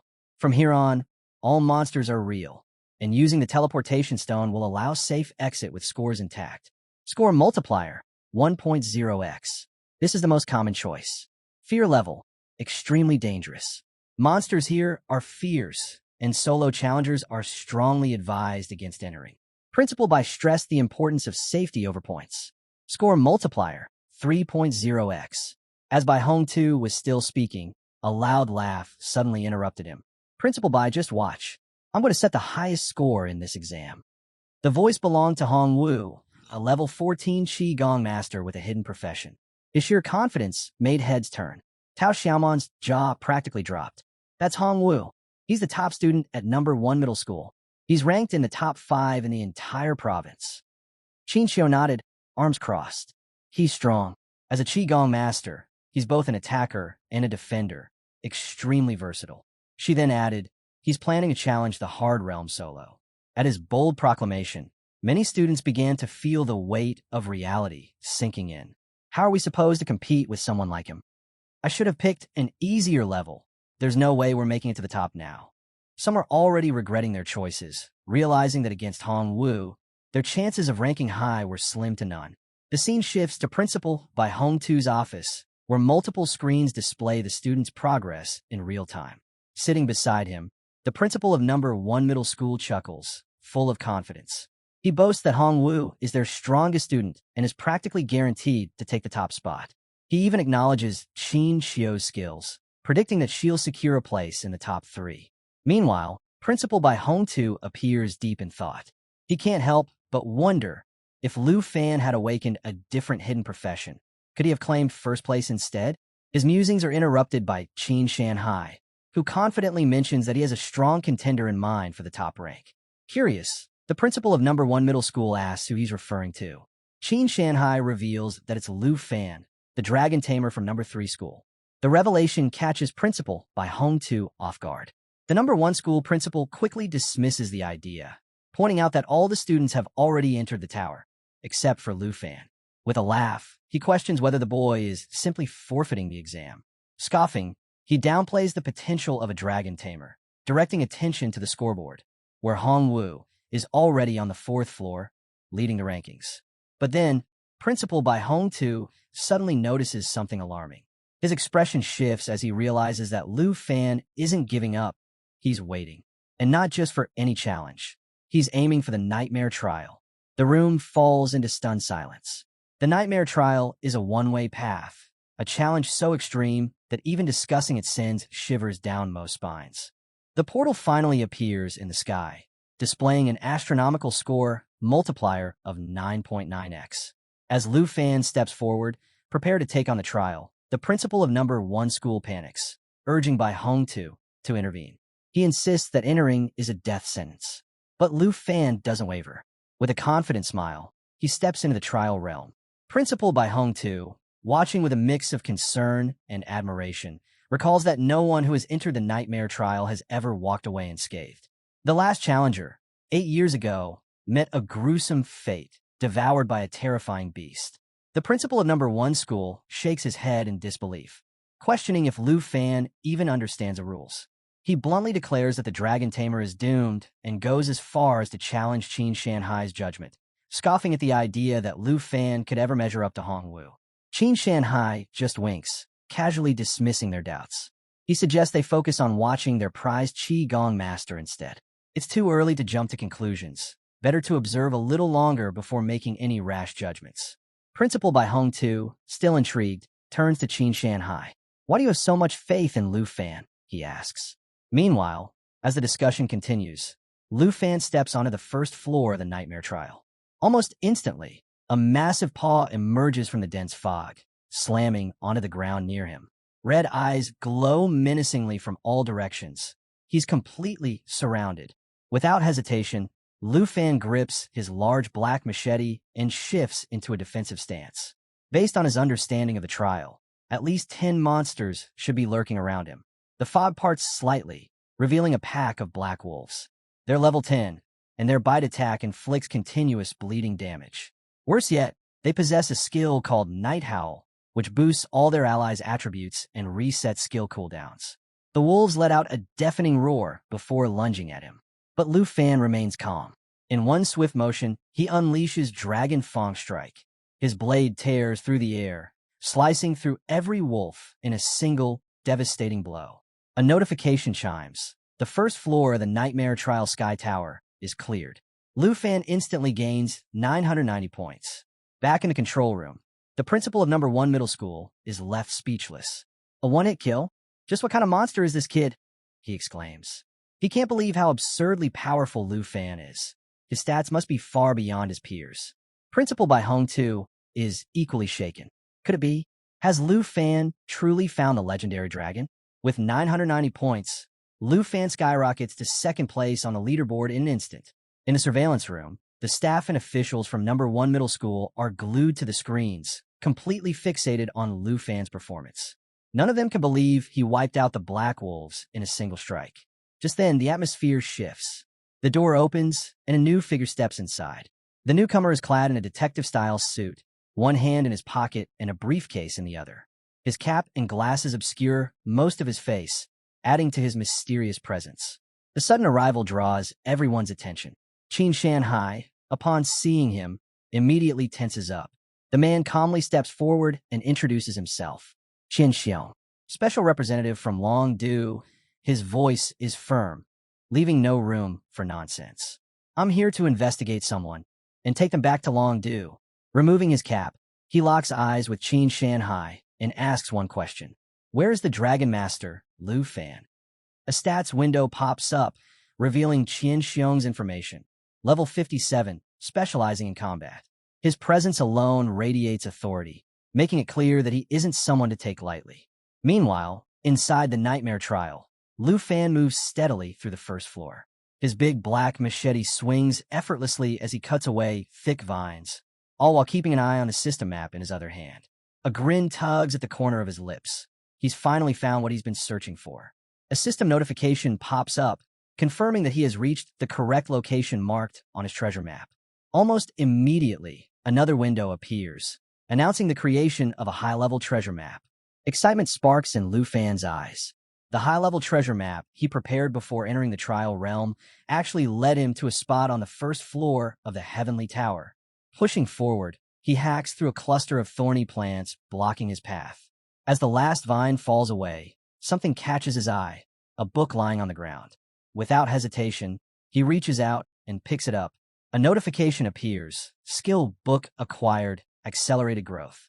The book radiates a brilliant glow, its cover embedded with several shimmering gemstones. Checking its details, Lu Fan's breath hitches. It's an exceptional skill book. The accelerated growth passive skill doubles the experience gained by pets. Without wasting a second, Lu Fan opens the book. The moment he does, a surge of powerful energy erupts from it, swirling around him before sinking into his body. He immediately thinks of Xiao Yi, his dragon companion. Ever since they left Morning Village, her growth had slowed significantly. But with this skill, she would level up at double the speed. Lu Fan smirks. This was exactly what he needed. Back in the surveillance room, Principal by Hongtu, Qin Shanhai, and Qin Xiong are all fixated on the screen, watching Lu Fan's progress. Breaking the silence, Qin Xiong turns to Principal Bai with a sharp gaze. Since Lu Fan is a student at your school, you need to stop his trial immediately and have him return with me. Principal Bai's expression hardens. He meets Qin Xiong's stare and responds calmly. It's best to wait until the exams are over. I'll take full responsibility for Lu Fan's actions as the head of the Third Institute. But Qin Xiong doesn't budge. You might be able to take responsibility for him, but you can't take his punishment in his place. Principal Bai frowns. Punishment? He's clearly puzzled. What exactly has Lu Fan done? Before Qin Xiong can reply, Qin Shanhai steps in, grabbing his arm. Qin Xiong, take a step back. We go way back, don't we? His voice is calm but firm, urging him to reconsider. At that moment, a staff member from No. 1 Middle School speaks up. Wait, what did Lu Fan do? Qin Xiong forcefully pulls his arm away, leaving Qin Shanhai momentarily stunned. His expression darkens with irritation. Don't interfere with my job, he warns coldly. And don't try that again. His voice sharpens as he adds. If you get involved, the Jin family and the higher-ups won't take it lightly. Despite not understanding why Qin Shanhai is so determined to protect Lu Fan, Qin Xiong remains firm. Qin Shanhai, however, simply meets his gaze with a serious expression, remaining silent. With a shove, Qin Xiong pushes him back slightly. Do you understand me? He presses. Without waiting for an answer, he turns back to Principal Bai. Enough of this. Bring Lu Fan here immediately. I don't have time for games. Hearing this, Qin Shanhai lets out a small chuckle. Old friend, he mutters. The words catch Qin Xiong's attention. He pauses, turning his head slightly. Qin Shanhai pulls out a cigarette, lighting it with a flick before taking a slow drag. Though his tone is casual, the weight behind his words is unmistakable. Their conversation hints at something deeper, a web of connections between long-due officials, the Jin family, and the power struggles between the Dragon Kingdom and the Taizi Kingdom. The situation is far more complicated than it appears. Then, Qin Shanhai exhales a cloud of smoke and speaks with absolute certainty. None of that will matter once Lu Fan's secret is revealed. His gaze sharpens as he stares straight at Qin Xiong. No one is taking him away today. Straight at Qin Xiong. No one is taking him away today. Qin Xiong's expression twists with anger. Enough of your nonsense. You act like Lu Fan is hiding some world-changing secret. His patience is wearing thin. You're going too far, Qin Shanhai. Are you really planning to defy an envoy's orders? As Qin Xiong turns to leave, Qin Shanhai grabs his arm once again. If that's what you think, then fine, he says calmly. I'll take responsibility. The tension in the room thickens. A system notification appears. Qin Shanhai, level 57 knight. Qin Xiong, level 57 swordsman. Qin Xiong clenches his jaw. You'll regret this, he growls. I'll report your actions to the higher-ups in long due. Before things spiral further, Principal Bai Hongtu steps in. Enough, he says firmly. The major exam is still ongoing. Let's not cause a scene. But Qin Shanhai isn't done. He looks Qin Xiong dead in the eye. Aren't you curious? He asks. Lu Fan's secret, the one that could shake the very foundations of Longdu and the Jin family. For the first time, Hesitation flickers across Qian Xiong's face. His gaze shifts back to the screen, displaying Lu Fan's progress. Nightmare difficulty. The realization hits him like a ton of bricks. Lu Fan is actually attempting the nightmare level of the trial. His shock is evident. How is that even possible? He mutters. Why would he attempt something that reckless? What makes him so confident? Meanwhile, inside the nightmare trial, Lu Fan stands before a massive gate, deep in thought. He's ready to push himself to the absolute limit. No backup, no shortcuts, just pure skill. Now that he has the growth acceleration skill, an idea strikes him. Why not summon Xiao Yi early? With his passive ability, she'll earn double the experience. Checking his status window, he grins. Growth acceleration, active. A 100% experience boost for his pet? Not too shabby. Back in the surveillance room, the principal of First Middle School glances at Qian Xiong. Didn't you see him earlier? He was taking out multiple opponents in a single move. Both men are still trying to process what they just witnessed. Lu Fan's overwhelming strength is simply beyond their expectations. Just then, Lu Fan's voice echoes from the screen. Come out, Xiao. A deafening roar shakes the trial grounds as a massive black dragon appears. The moment Xiao Yi materializes, Qian Xiong and the principal freeze in place, their eyes locked onto the screen in utter disbelief. Qian Xiong stares, struggling to form a sentence. This is a dragon. His voice barely rises above a whisper. Meanwhile, Xiao Yi raises one of her powerful claws and smashes into the massive gate before them. The sheer force behind her attack is terrifying. Even Qin Shanhai, despite having seen Xiao Yi before, feels a bead of sweat roll down his temple. Her strength is just as monstrous as before. With a single devastating blow, the entire gate crumbles into dust, scattering debris everywhere. The battlefield is left in ruins. Qin Shanhai finally turns to the others, his expression unreadable. Now you know Lu Fan's secret. Silence grips the surveillance room. The air feels heavy as every official in the room watches in stunned awe, beads of sweat forming on their brows. Pointing to the screen, Qin Shanhai makes a declaration that leaves everyone shaken. Lu Fan is the only dragon tamer in history to have a real dragon. Principal by Hong Tu, still processing what just happened, mutters, he actually tamed a giant dragon. The weight of his own words lingers in the room. As their gazes remain locked on the screen, the Nightmare Trial's second floor begins. Xiao Yi unleashes a torrent of flames, engulfing everything in her path. The entire battlefield turns into a raging inferno. Meanwhile, Lu Fan moves swiftly, his black machete slicing through massive plant monsters with ease. He doesn't even break a sweat. In just moments, a system notification pops up. Second floor cleared. Watching this, the principal of First Middle School clenches his fists, deep in thought. This is the power of a true dragon. No profession without the third transformation could possibly stand against him. Qian Xiong exhales sharply. It's terrifying. His mind races with the implications. If that dragon levels up even further, it could destroy an entire country on its own. Then, another shocking update appears on the leaderboard. First place, Lu Fan, 50,000 points. Second place, Hong Wu, 27,550 points. Third place, Qin Xiu and Tao Xiaoman, 12,570 points. The entire room is speechless. Lu Fan continues his unstoppable ascent, dominating every floor with Xiao Yi's devastating attacks. The scene shifts. Nightmare Trial, 13th floor. Xiao Yi is tearing through monsters like they're nothing. Every swipe of her claws sends creatures flying, and every blast of her fire reduces enemies to ashes. At the same time, Lu Fan swings his black machete with precision, executing massive slashes that cut down entire groups of beasts in an instant. A new notification flashes across the screen. 13th floor cleared. Back in the surveillance room, Principal by Hong Tu narrows his eyes, watching Lu Fan's movements carefully. It's not just the dragon. Lu Fan himself has grown too strong. He starts making calculations in his mind. If his guess is right, all of Lu Fan's attributes must have surpassed 100 by now. A chilling thought crosses his mind. Even without summoning the dragon, Lu Fan could easily take first place in all of Jianghai City. Back in the surveillance room, Qin Shanhai turns to Qian Xiong with a smirk. After seeing the power of a real dragon firsthand, do you still want to drag Lu Fan in front of the higher-ups? Qian Xiong exhales slowly, his expression more serious than before. Now I understand, he admits. I see why you're willing to go against the Jin family. Today, I've truly witnessed what a dragon is capable of.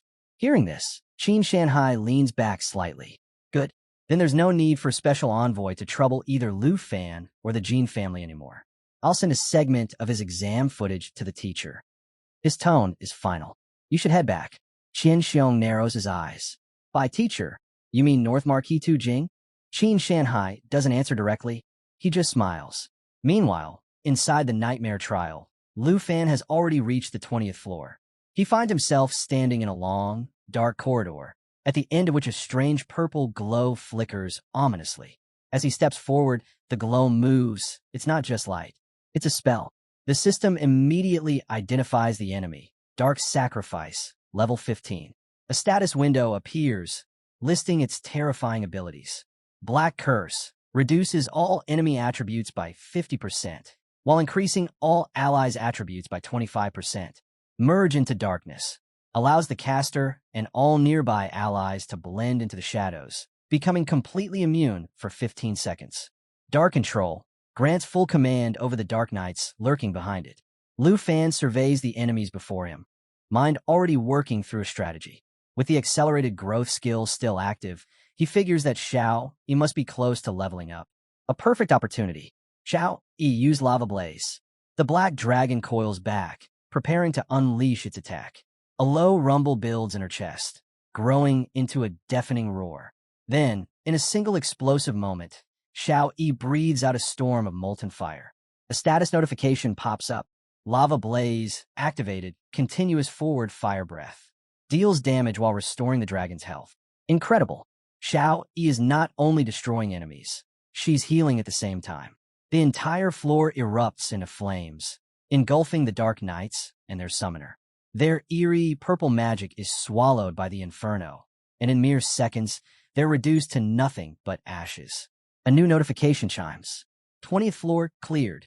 Then more updates. Xiao Yi has leveled up to level 11. Lu Fan has leveled up to level 16.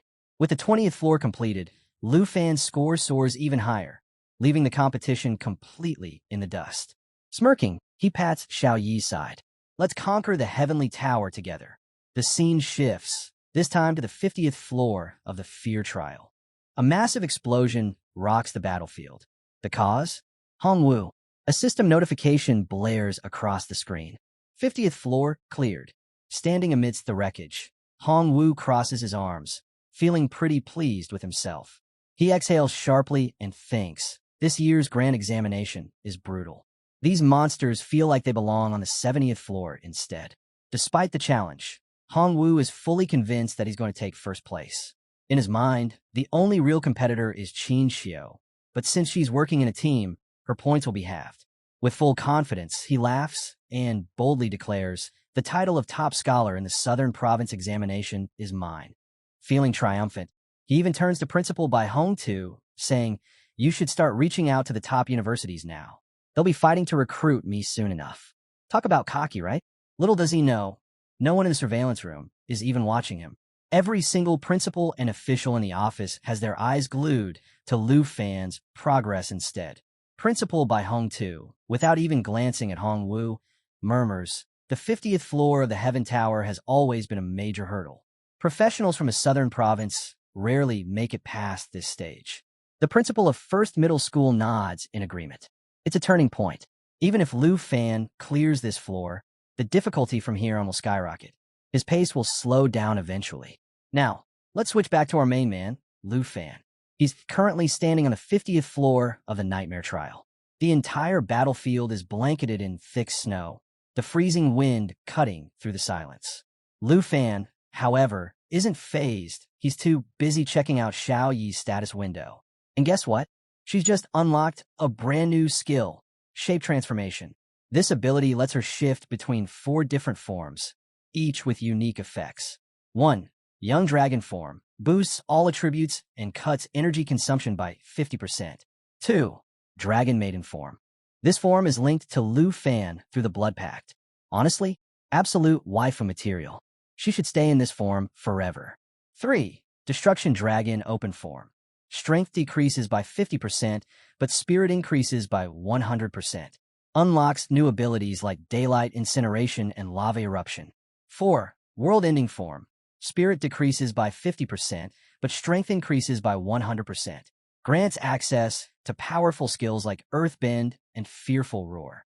While Lu Fan is admiring these insane new abilities, a sudden rumbling shakes the battlefield. The snow-covered ground starts to shift.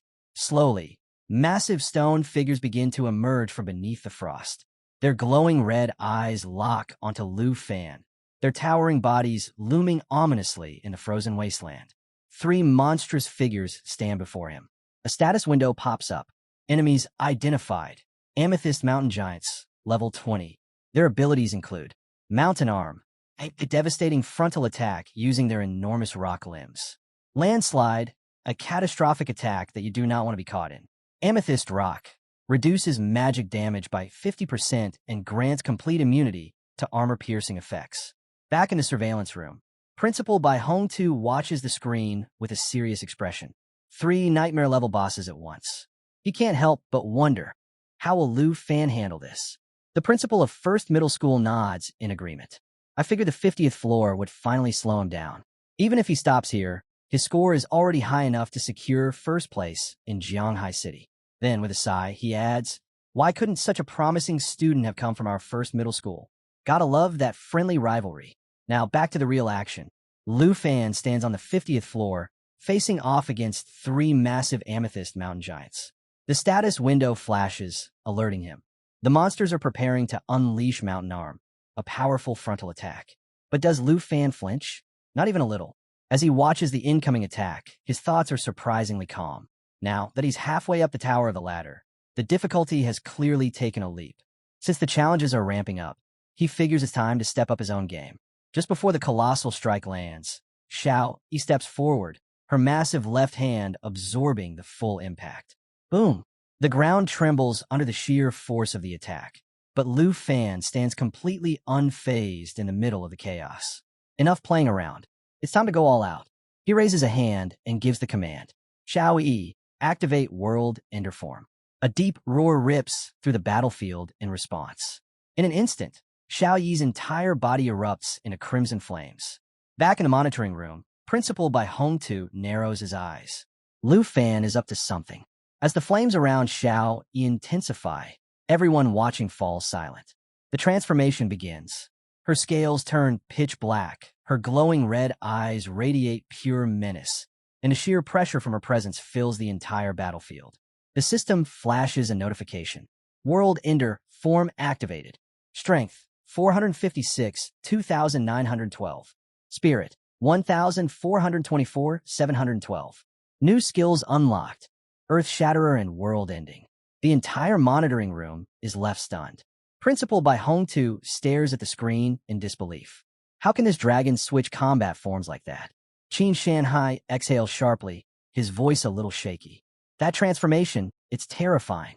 Back on the battlefield, one of the giants suddenly lunges from behind, attempting a sneak attack on Lu Fan. But before it can even get close, Lu Fan senses it immediately. With a swift jump, he dodges the strike effortlessly, soaring into the air. Mid-air, he activates Dragon Inspiration. A notification flashes. Dragon Inspiration activated. All attributes and attack power increased by 10% for both Lu Fan and Xiao Yi. Lu Fan wastes no time. Xiao Yi, Mighty Jaw Assault, he commands. In an instant, the black dragon lunges forward, her massive jaws clamping down on one of the towering monsters. With a sickening crunch, she shatters the creature's head into fragments. Watching this unfold, the principal of First Middle School is utterly dumbfounded.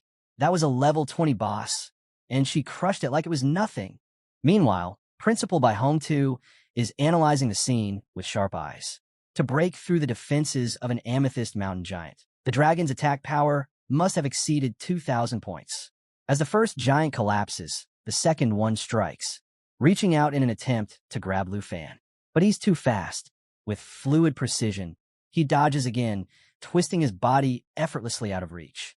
Without missing a beat, he retaliates. Dragon Claw.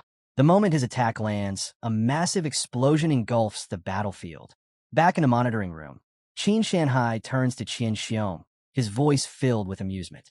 After seeing this, you must be glad you didn't take Lu Fan away earlier. Qian Xiong says nothing.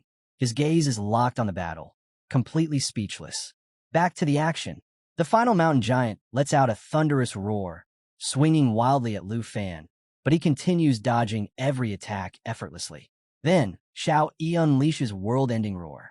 A chilling shockwave spreads across the battlefield, applying a vulnerability debuff to the monster. Lu Fan prepares to finish the fight, but, boom! Before he can land the final blow, Xiao Yi strikes first, activating Earth Shatterer. The entire battlefield shakes violently as a massive black pit opens beneath the monster's feet. Unable to react in time, the final amethyst mountain giant plummets into the abyss. The system notification chimes in. Black Dragon Xiao Yi has leveled up to level 12. Lu Fan has leveled up to level 16. Lu Fan grins. This nightmare level was definitely the right call. The increasing difficulty isn't a problem, it's an opportunity. With each level he clears, he's only getting stronger. Another notification appears. 50th floor successfully conquered. Without hesitation, Lu Fan turns toward the portal leading to the next floor, Xiao Yi following close behind. Back in a monitoring room, Qin Shanhai chuckles. So much for the legendary 50th floor barrier. It's nothing to Lu Fan. The principal of First Middle School shakes his head in disbelief. That dragon's strength, it's beyond anything I've ever seen. At that moment, Principal Bai Hongtu shifts his focus to Qian Xiong, his expression serious. You've been in Dragon City for a long time. Based on your experience, what do you estimate the dragon's strength attribute to be after transforming? Qian Xiong takes a deep breath before responding. I've seen plenty of high-level powerhouses in Dragon City, but if I had to compare, after transforming, that dragon's strength must be at least 2,500 points. The principal of First Middle School nearly falls out of his chair. 2,500 points? Our levels and attributes aren't even worth mentioning compared to that. Principal Bai Hongtu nods. Just as he predicted, Xiao Yi's stats will only continue to grow from here. The principal of First Middle School crosses his arms and sighs. Now that Lu Fan has passed the 50th floor, the X+1 mode is going to take effect. Qin Shanhai raises an eyebrow. X+1? What do you mean by that? Principal Bai Hongtu steps in to explain. The X+1 mode was established by the scholar who originally designed this trial. Once examinees clear the 50th floor, the structure of the trial changes. From this point on, every regular monster floor, X, is immediately followed by a boss floor, +1. He pauses for a moment, then adds, this system was implemented to make the trial more like a real secret realm, constantly forcing examinees into life-threatening battles. Qin Shanhai nods in understanding. So after every wave of normal enemies, there's a boss fight. That's brutal. Principal Bai Hongtu's expression darkens slightly as he delivers the real shocker. However, in the nightmare-level tower of the ladder, it's even worse. The room falls silent as he continues. Whether it's an X floor or a +1 floor, every single one has been replaced with a nightmare-level boss. A heavy tension fills the room. From this point forward, every step Lu Fan takes will put him face-to-face with a nightmare-tier boss battle. Bai Hongtu spilled some wild info about Nightmare Mode X+1. Turns out, instead of facing a single boss, challengers get swarmed by an entire squad, and to make things worse, each boss gets a serious power boost. Qin Shanhai listened and agreed it sounded brutal, but why overthink strategy when Lu Fan was out here bulldozing everything in sight? As they talked, the scene shifted to Lu Fan, who was in full destruction mode. His massive black machete, Black Dragon, carved through yet another boss effortlessly. Meanwhile, Xiao Yi, the world-ending dragon, casually snacked on the head of a fallen enemy. A system notification popped up. Level 70 cleared. Xiao Yi leveled up to 13, and Lu Fan hit level 18. Qin Shanhai pointed out that from the 50th floor onward, the Tower of Heaven became a relentless nightmare, with difficulties spiking at every turn. But with Xiao Yi at his side, Lu Fan didn't need complex battle plans, just raw power. Wiping blood from his mouth, he commanded Xiao Yi to follow, and she did so without hesitation, casually splitting a monster's skull in half on the way. Principal Bai Hongtu watched in awe. Lu Fan had already blitzed through 78 floors in record time. The First Middle School principal, who had previously doubted anyone could reach the 80s this year, was now forced to reconsider. Lu Fan was proving him dead wrong. Then chaos erupted. Xiao Yi went berserk, spewing fire across the battlefield, sending even the strongest monster bosses running for their lives. The system declared the 76th floor cleared. Lu Fan barely broke a sweat as he faced off against a massive worm-like boss.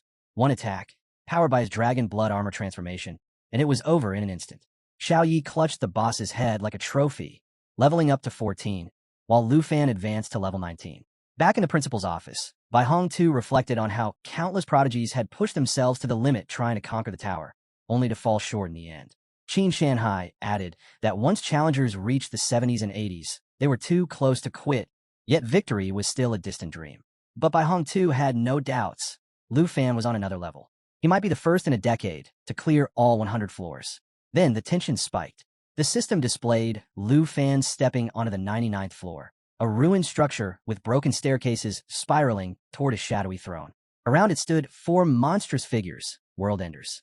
Headless knights, armed and ready, with eerie blue flames flickering where their heads should have been.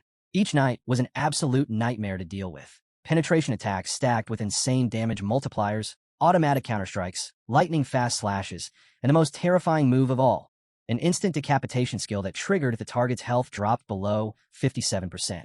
Oh, and as if that wasn't bad enough, they all shared boosted health and defense. Talk about unfair. But Lu Fan didn't flinch. He recognized this battlefield. It was modeled after the downfall of the Shattered Kingdom, a place overrun by an undead legion centuries ago. Interesting lore, but there was no time for history lessons. The axe-wielding knight lunged first, its blade primed for an instant kill.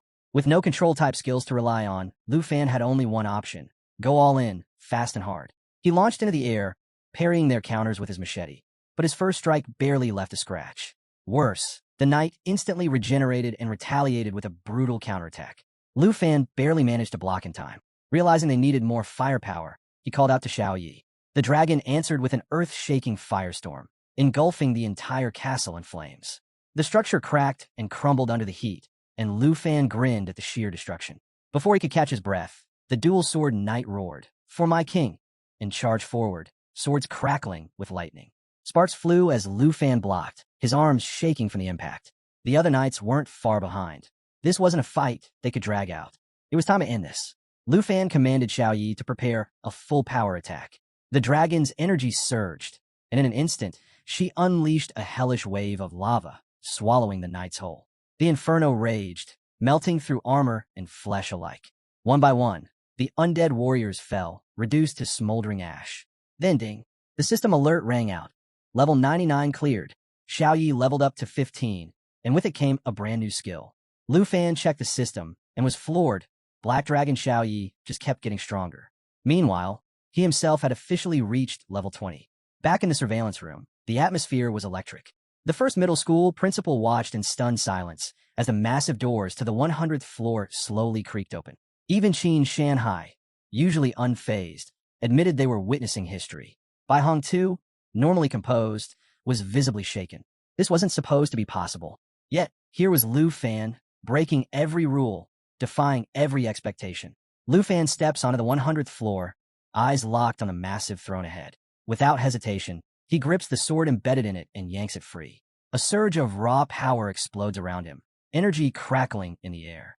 Xiao Yi stands at his side, her presence just as overwhelming. The scene before them is nothing short of a nightmare. Ruins of a fallen kingdom, skeletal remains scattered across the ground, and at the center of it all, the World Annihilation Emperor, a monstrous level 60 boss. Flanking him, a legion of 500 demon soldiers, waiting to strike.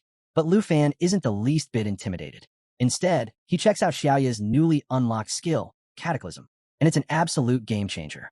A 3-stage attack capable of raining destruction, setting everything ablaze, and detonating the battlefield. This is exactly the kind of chaos he's been waiting for. Grinning, he nods at Xiao Yi, giving her the signal. In an instant, she shifts into her destruction dragon form. Flames coil around her body, and the system flashes an update. Her stats have skyrocketed, and 2 new skills, All Things Incinerate and Lava Burst, are now active. Back in the surveillance room, the principals are stunned into silence. Bai Hong too watches with wide eyes, wondering if Xiaoya's transformation is something beyond anything they've ever seen. Qin Shanhai can't believe it. Lu Fan had this kind of firepower up his sleeve the entire time? The battlefield erupts into chaos as the demon commander roars, rallying the undead army to defend their emperor. But Lu Fan isn't about to give them a chance. Without hesitation, He grabs one of the skeleton soldiers and hurls it forward, shouting for Xiao Yi to unleash Cataclysm. Xiao Yi lets out a deafening roar, taking to the skies before raining down absolute destruction. Fire engulfs the battlefield. The system's casualty counter spikes as enemies are incinerated by the second. The flames spread uncontrollably, reducing the once mighty army to less than 200 in an instant. But Xiao Yi doesn't stop there. She intensifies the assault, the sheer force of her attacks, leaving only a handful of soldiers standing. With one final detonation, the remaining enemies are swallowed by an inferno. The surveillance room falls dead silent. Every principal watches in disbelief. How is a mere student wielding this level of power? Qin Shanhai stares at the numbers in shock. The system count drops. 42 soldiers left. Then 37.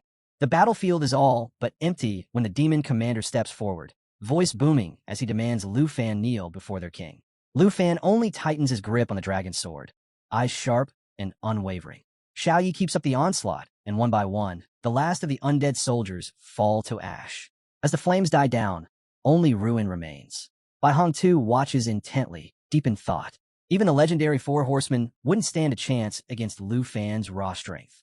The first high school principal's jaw drops as the system flashes Lu Fan's score, 989,500 points.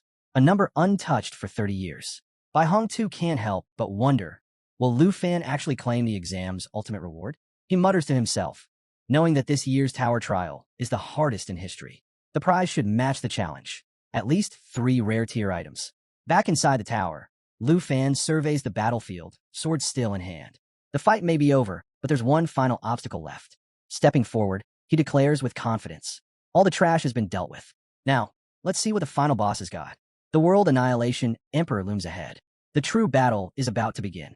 As the smoke finally settles, the final boss makes its entrance, exuding a suffocating, oppressive aura. Every step it takes shakes the ground, and when it grips its sword, the message is clear.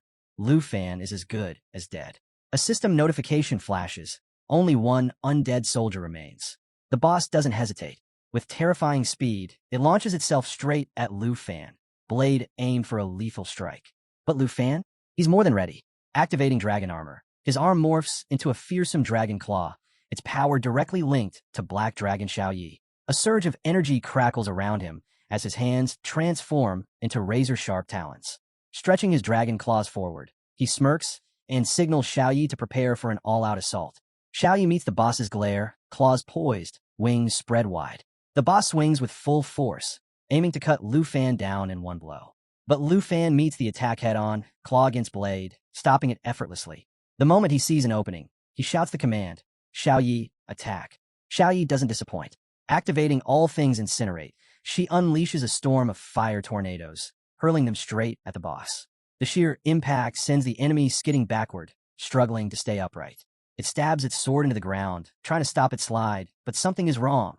Its power is fading. The reason? Lu Fan's Lament Ring. The rare artifact saps the life force of enemies, and the boss is feeling the full effect. Lu Fan lifts his hand, tapping the ring with a smug grin. Yeah, that drain? It's not stopping anytime soon. The system confirms, Lament Aura active. The ring, requiring at least level 15 to wield, boosts Lu Fan's spirit, stamina, and strength, making him even more unstoppable. The boss, desperate and enraged, accuses Lu Fan of cheating, but Lu Fan couldn't care less. Calmly, he gives Xiao Yi the next command. Activate the second stage of All Things Incinerate. Xiao Yi roars, flapping her massive wings harder, intensifying the flames. The fire tornadoes detonate on impact, blasting the boss backward into the throne. It barely manages to get up, bracing for counterattack. But Lu Fan doesn't give it the chance. In one swift motion, he unsheathes his dagger, channels his energy, and bursts through the flames, closing the distance in an instant. The boss tries to block, too late. Lu Fan drives the dagger straight into its chest, pinning it to the stone throne. The boss gasps, its strength vanishing as the system announces, victory. No undead soldiers remain. Black Dragon Xiao Yi levels up to 17. Lu Fan reaches level 22. Triumphant, Lu Fan steps onto the throne. One foot rests on the armrest, one hand gripping the boss's shoulder. With a flourish, he yanks the dagger free and glances at Xiao Yi. It's over. Back in the surveillance room, absolute silence. Every principal, every teacher, every spectator is frozen in shock.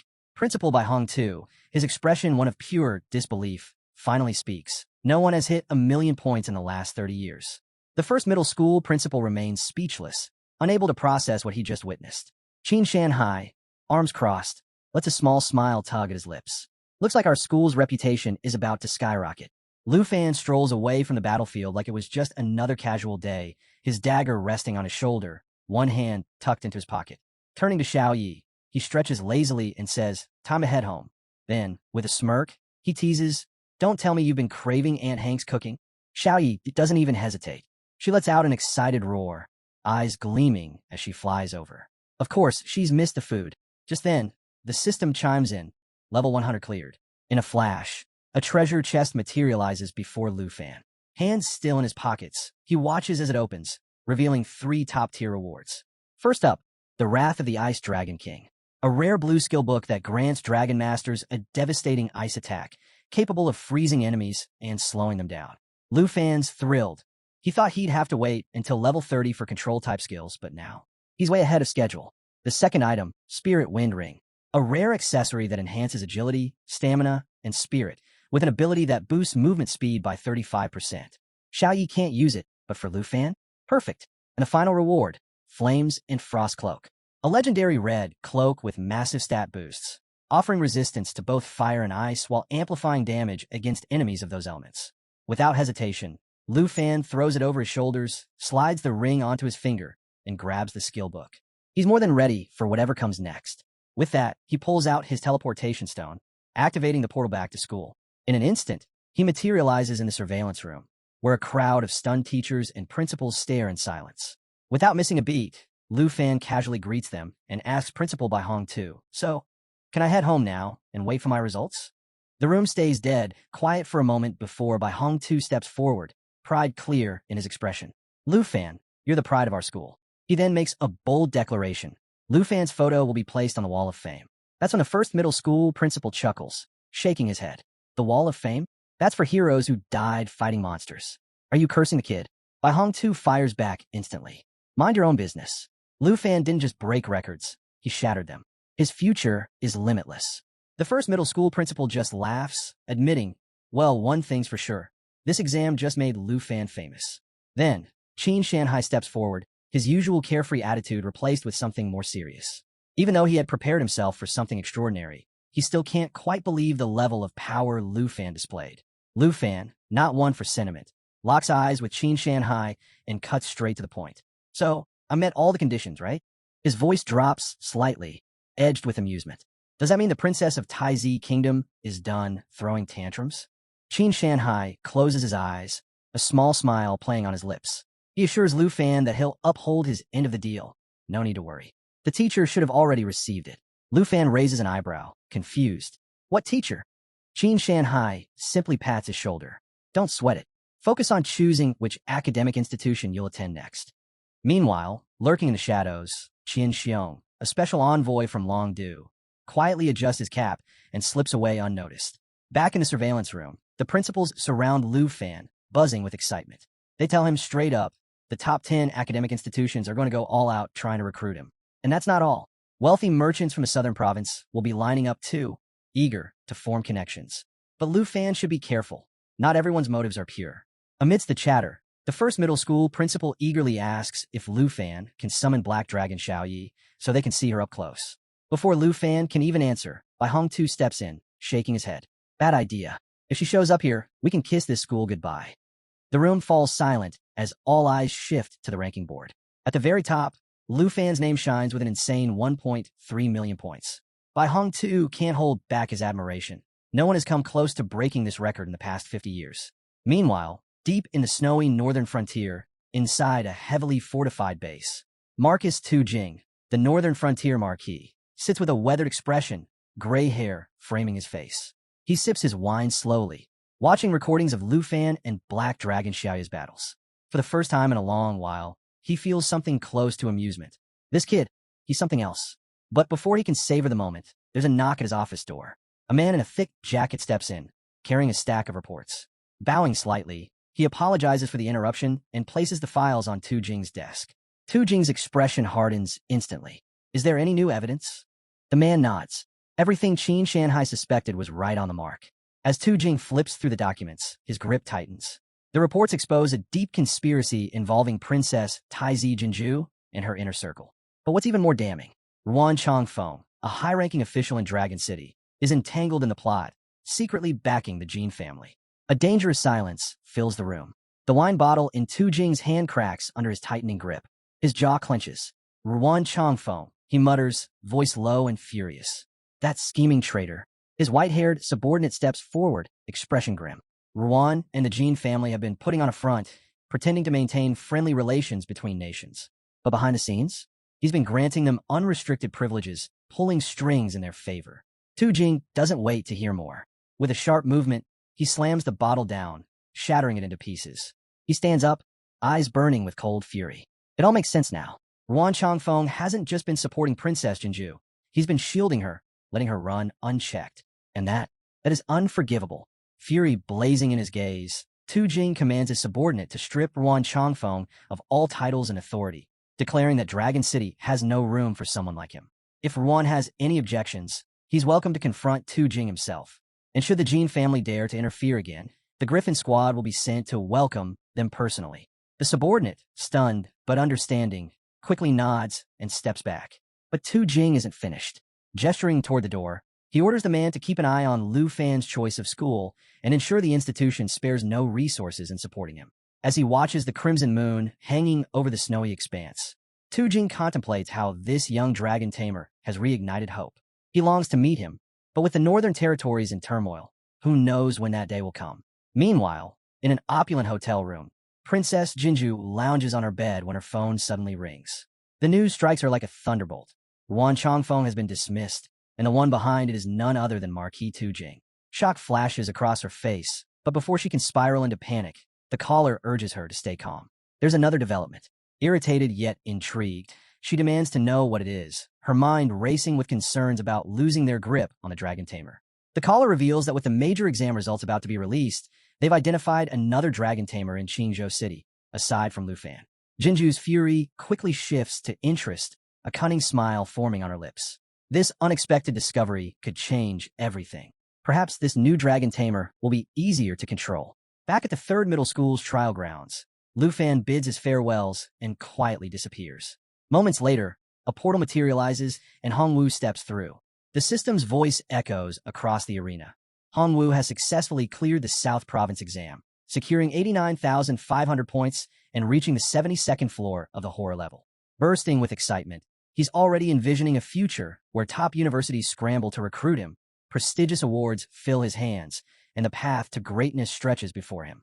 In his mind, he sees the 1st Middle School principal showering him with praise, declaring him the unrivaled champion. He's convinced that all the excitement around him must be because of his incredible score. But reality has other plans. As he eagerly approaches the principal, expecting admiration, he's met with a solemn gaze. The principal places a hand on his shoulder and asks if his training is complete. Hongwu proudly announces his score, waiting for the applause he believes he deserves. Instead, the principal simply offers a reassuring nod, telling him he's done exceptionally well and is guaranteed a spot at a top university. Hongwu is taken aback. Where's the celebration? Why isn't the principal more impressed? Seeing his confusion, the principal calmly explains that while grades are important, knowing one's limits and taking care of one's body matters just as much. The words hit Hongwu like a splash of cold water. He stands there, trying to process the unexpected response. But after a moment of reflection, the message becomes clear: stay humble. With a newfound sense of respect, he nods and sincerely thanks the principal, realizing that a little humility can go a long way. 7 days later, the long-awaited announcement of the nightmare exam results finally arrives. The moment Lu Fan and his Aunt Hank open the door, they're met with a storm of flashing cameras and excited voices. A crowd of reporters and eager fans flood the entrance, cutting off any chance of escape. Hank's eyes widen in alarm as journalists shove microphones toward them, bombarding Lu Fan with questions. Fans scramble to offer gifts, one even presenting a luxurious box while inviting him to visit their estate. The chaos is overwhelming, with questions about his university plans flying in from every direction. Then, as if the scene wasn't already hectic enough, Mr. Qin Shanhai steps forward, instantly amplifying the excitement. He announces that the official university entrance exam results are about to be released, declaring Lu Fan the top student in the entire South Province. Sensing the need for order, he suggests they move the conversation indoors. Hank, seeing a chance to escape the madness, quickly ushers Lu Fan inside. Once they settle in, Mr. Qin Shanhai unveils 6 prize boxes, each containing a staggering 50 million yuan, a reward for Lu Fan's incredible achievement as the province's top student. He urges Lu Fan to accept the gift, emphasizing the significance of his success. Lu Fan checks his phone and sees the notification. He's officially secured first place. However, his total score remains classified. Right behind him in second place is Chun Tianzi, an elite contender with 215,628 points. Mr. Qin Shanhai then reveals even more surprises. On top of the prize money, Principal by Hong Tu has personally selected additional rewards. Lu Fan's eyes flicker with curiosity as the first gift is revealed, a skill book titled Roar of the Blue Dragon King. The spell summons a devastating lightning attack that not only paralyzes opponents, but also builds up power for a colossal finishing strike. Immediately, Lu Fan envisions how this technique could combine with Xiaoya's magic, seamlessly shifting from ice to thunder for an even more lethal effect. Next, Mr. Qin Shanhai presents a legendary thunder potion, capable of amplifying lightning abilities and permanently boosting Lu Fan's power attribute by 20. Lu Fan knows this will make his thunder magic even more formidable. The third reward is the Green Wind Armor, a rare and powerful piece of equipment that enhances stamina and strength while deflecting impact damage. Mr. Qin Shanhai explains that each item has been carefully chosen by Principal by Hong Tu, ensuring that Lu Fan is equipped with everything he needs to reach even greater heights. But the surprises don't stop there. The final reward is unveiled, Flash Wing Boots, designed for lightning-fast movement with a 30-second recharge. These boots also come with Flash Wing Leap, allowing the wearer to dash across a 50-meter radius at incredible speed, also with a 30-second cooldown. Lu Fan grips the briefcase containing these game-changing treasures, astonished that such elite abilities are usually reserved for top-tier magicians. Determined not to let this opportunity go to waste, he silently vows to master each item, knowing they'll be crucial for both him and Xiaoyi. As he takes it all in, the system officially confirms his newfound treasures: Dragon King's War Skill, Lightning Flash Wing Boots, Green Wind Armor, and a legendary Thunder Potion. Before he can fully process it, Qinxiu bursts onto the scene, practically glowing with excitement at the sight of him. She comes bearing shocking news. 10 university presidents have arrived in Jianghai City and are waiting at her house, eager to meet Lu Fan personally. Hank watches in stunned silence, still trying to comprehend why Qinxiu is even here. Lu Fan, equally caught off guard, questions the urgency, considering the results were just released. Mr. Qin Shanhai steps in with a knowing smile, explaining that after witnessing Lu Fan's extraordinary performance, the university leaders dropped everything to rush over. He then leans in slightly, lowering his voice as he hints that some footage, seen only by high-ranking officials in the Dragon Capital, must remain classified. Before Lu Fan can ask more, he adds another revelation. The issue with Princess Jinju has been taken care of, and a certain teacher is eager to meet him. Resting a reassuring hand on Lu Fan's shoulder, Mr. Qin Shanhai assures him there's no need to rush. Everything is under control. Just then, Qinxiu steps forward, hesitating slightly before holding out a sleek purple card. She admits that she had intended to thank him before, but Jinju's interference got in the way. Lu Fan's eyes widen as he realizes what she's handing him. Their original deal was for 100,000 dragon coins, but this card is worth a jaw-dropping 10 million. Mr. Qin Shanhai chuckles, pointing out that the card represents the Qin family's immense gratitude. Then, with a teasing glint in his eye, Mr. Qin Shanhai announces that an escort will arrive in the evening to take Lu Fan to Jiangshan Park, where a luxurious villa, awarded to him as the top scorer, awaits. Hank steps closer to Lu Fan, processing this new development, while Qinxiu, flustered by her father's playful tone, quickly tells him to stop joking around. Turning back to Lu Fan, she grabs his hand and reminds him that they have a scheduled meeting with the academy officials. Now, shifting to the Dragon Kingdom, just outside Qingzhou City, a jeep rolls to a stop in a dense forest, and stepping out with her usual air of superiority is Princess Jinju.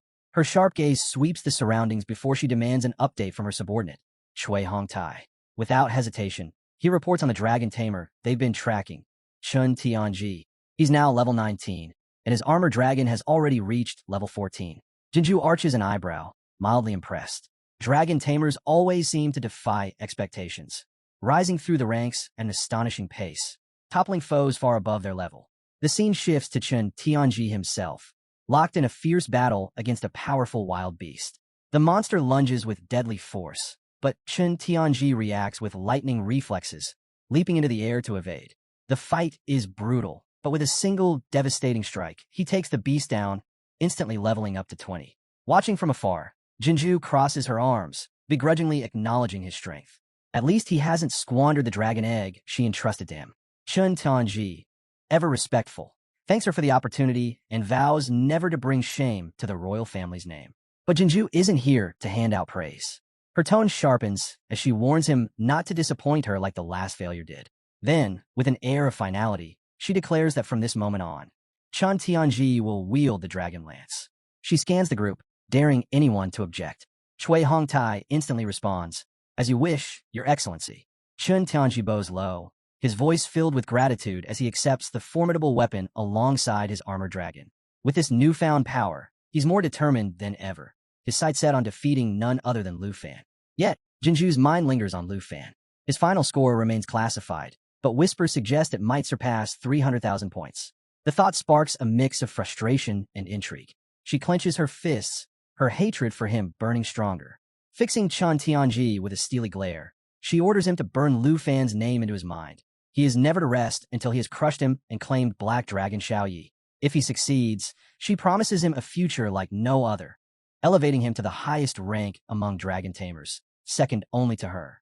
Chun Tianji, unwavering in his loyalty, bows once more, vowing to meet her expectations. As Jinju turns to leave, she can't resist one last jab.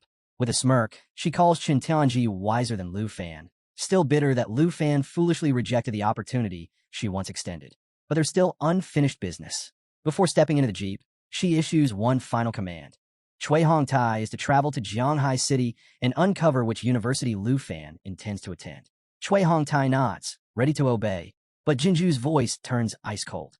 "Fail this mission," she warns, "and you're finished." A flicker of tension crosses his face, but he bows and promises swift results. The jeep roars to life, disappearing into the dense forest, leaving behind a heavy silence. And there she is, Jinju, standing motionless, eyes locked on the distant horizon. Her fists tighten as she silently vows that Lu Fan will pay for defying her. Meanwhile, at the Qin family villa, just outside the grand reception hall, Qinxiu fidgets slightly, cheeks tinged pink as she hesitantly asks Lu Fan if he's decided on which academy he'll apply to. But before he can answer, she quickly blurts out that it's really her dad who's curious. Apparently, her father thinks it would be a brilliant idea if the two of them enrolled in the same academy. To look out for each other, of course. Lu Fan, ever composed, nods and remarks that teamwork is essential for academic success. With a small smirk, he even jokes that since they've already fought side by side before, they'd make a great team, especially if they ever ventured into the wilderness. However, he admits he hasn't made a final decision yet, but promises to let her know soon. Qinxiu, looking slightly flustered, tries to hide her worry. She has no idea what Lu Fan's final score is, but deep down, she fears the gap between them will only widen. Determined, she silently vows to catch up, no matter what, and apply to the same academy. Lu Fan, noticing her resolve, gives her a warm smile. "Sounds like a solid plan," he says, as he steps through a grand doorway into a spacious meeting hall. His presence immediately catches the attention of a plump man in priest robes. The man leaps up with excitement, his face lighting up as he recognizes Lu Fan. With enthusiasm, he showers Lu Fan with praise for his astonishing performance in the entrance exam video. Seated next to him is a woman wearing a mask, her sharp gaze fixed on Lu Fan. Her voice is calm, yet firm, as she acknowledges him as the first dragon tamer in history to have an actual dragon companion. Then, she cuts straight to the point. As the top scorer in the southern province, has he given any thought to which academy he'll join? But before Lu Fan can reply, the robe man from Jiangnan Academy jumps in, practically shouting that Lu Fan doesn't need to think twice.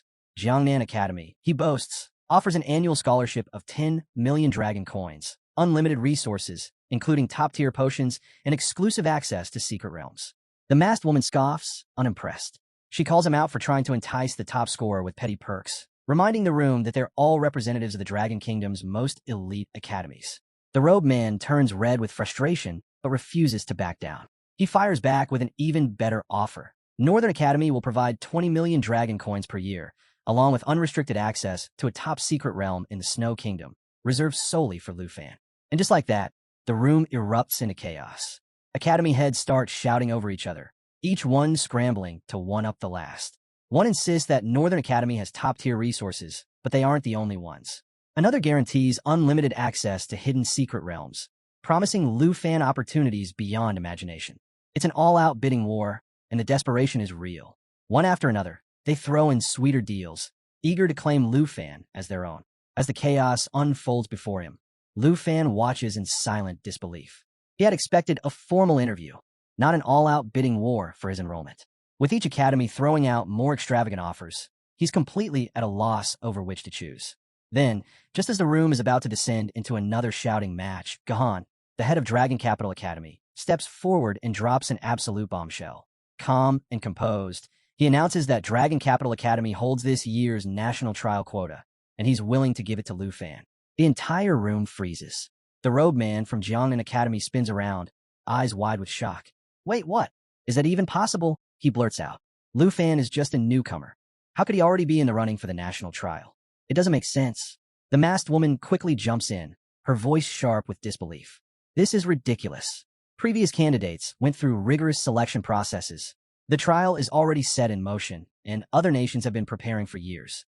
Handing the quota to a first year, it's nothing short of madness. Lu Fan, still processing everything, finally speaks up. Wait, what exactly is the national trial? Gahan doesn't hesitate. His tone is firm as he lays it all out. The national trial is a top-secret realm jointly created by 23 countries. Every 3 years, each nation selects one young participant, under the age of 25, to represent them. Because it's meant for rising talents, seasoned national-level experts aren't allowed. It's a high-stakes event watched by the entire world, and those who enter have the chance to claim some of the rarest treasures in existence.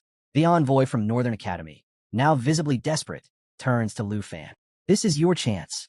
If you commit to joining the trial, you'll have 6 months to prepare. You can't pass this up. The Jiangnan Academy representative scowls, accusing Dragon Capital Academy of playing dirty. This is way too much. You're basically bribing him with the entire national trial just to recruit him. But Gahan remains unfazed. With unwavering confidence, he delivers his final pitch. Passing the national trial doesn't just make you a top contender in the Southern Province. It gives you the opportunity to become a national-level expert, from being a rising talent to standing at the very peak of the Dragon Kingdom. This is what we're offering you, Lu Fan. Just as the room reaches a boiling point, a sudden ding echoes in Lu Fan's mind. A system notification pops up. A new treasure map has arrived. Lu Fan stiffens, his mind racing. It's been ages since he received the first divine treasure map, the one that led him to Black Dragon Xiaoya's egg. And now, another one has appeared? His heart pounds as he checks the map's location, and then it hits him. The treasure lies within Dragon Capital Academy. In that moment, his decision becomes crystal clear. Gahan narrows his eyes slightly, reading Lu Fan's expression. Satisfied, he asks. Lu Fan looks up, his usual cool demeanor returning. With a confident nod, he announces his decision. I've made up my mind. I'm going to Dragon Capital Academy. Lu Fan has one last request for Gahan. Surprised but intrigued, Gahan agrees, as long as it's nothing too troublesome. 4 days later, Lu Fan pulls down the shutters of Hank's steamed bun shop for the final time. Hank lets out a nostalgic sigh, admitting she never thought she'd leave this place after all these years. Dusting off his hands, Lu Fan reminds her there's no reason to dwell on the past. They have a villa now, along with plenty of savings. Hank smiles, reminiscing about the days when Lu Fan was just a small child moving in with her. Time truly flies. Just then, a car pulls up. Qin Xiu and Tao Xiaomon jump out, waving eagerly. They're here to take Hank and Lu Fan to Dragon Capital Academy. Tao Xiaomon grins and excitedly announces that they'll all be students there now, and Qin Xiu's family has even arranged a private plane for the trip. Hank waves back with a bright smile, while Lu Fan is taken aback to see Tao Xiaomon joining them. She smirks, explaining that she scored the same as Qin Xiu and decided to follow. Of course, all because of Lu Fan. Qin Xiu turns red, quickly trying to shut her up. Feeling emotional, Hank apologizes for all the trouble, admitting she never imagined Lu Fan would go so far for her. She recalls how he asked Gahan for help securing her a spot at Dragon Capital Academy due to her rare hidden profession as an enchantment chef. Gahan agreed, but warned that the final decision would be up to the academy once they arrived. Tears well up in Hank's eyes as she hugs Lu Fan, confessing that she once dreamed of attending a prestigious academy, but never thought it would become reality. Lu Fan gently tells her not to cry, while Qin Xiu urges her to hurry. There's a plane to catch. As they drive off, Lu Fan reflects on how much Hank has sacrificed for him. He silently promises to make her proud. This is only the beginning of a brighter future for them both.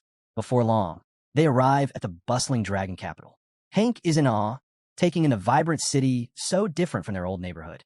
Chinchio excitedly points out rare recipes being sold in the marketplace, while Lufan's gaze lands on the towering Dragon Capital Academy in the distance.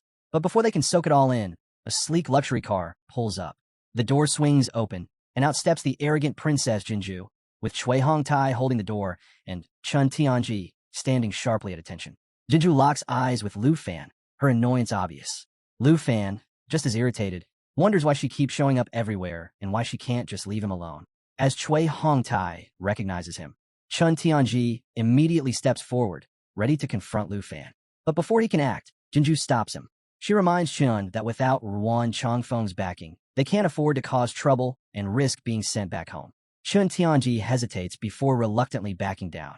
Chinchio, curious, recalls her father mentioning that Jinju came to study in the Dragon Kingdom. She wonders aloud if he was referring to Dragon Capital Academy.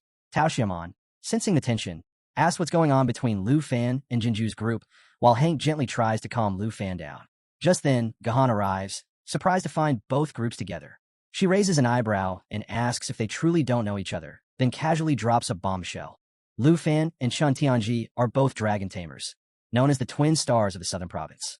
Lu Fan's eyes widen.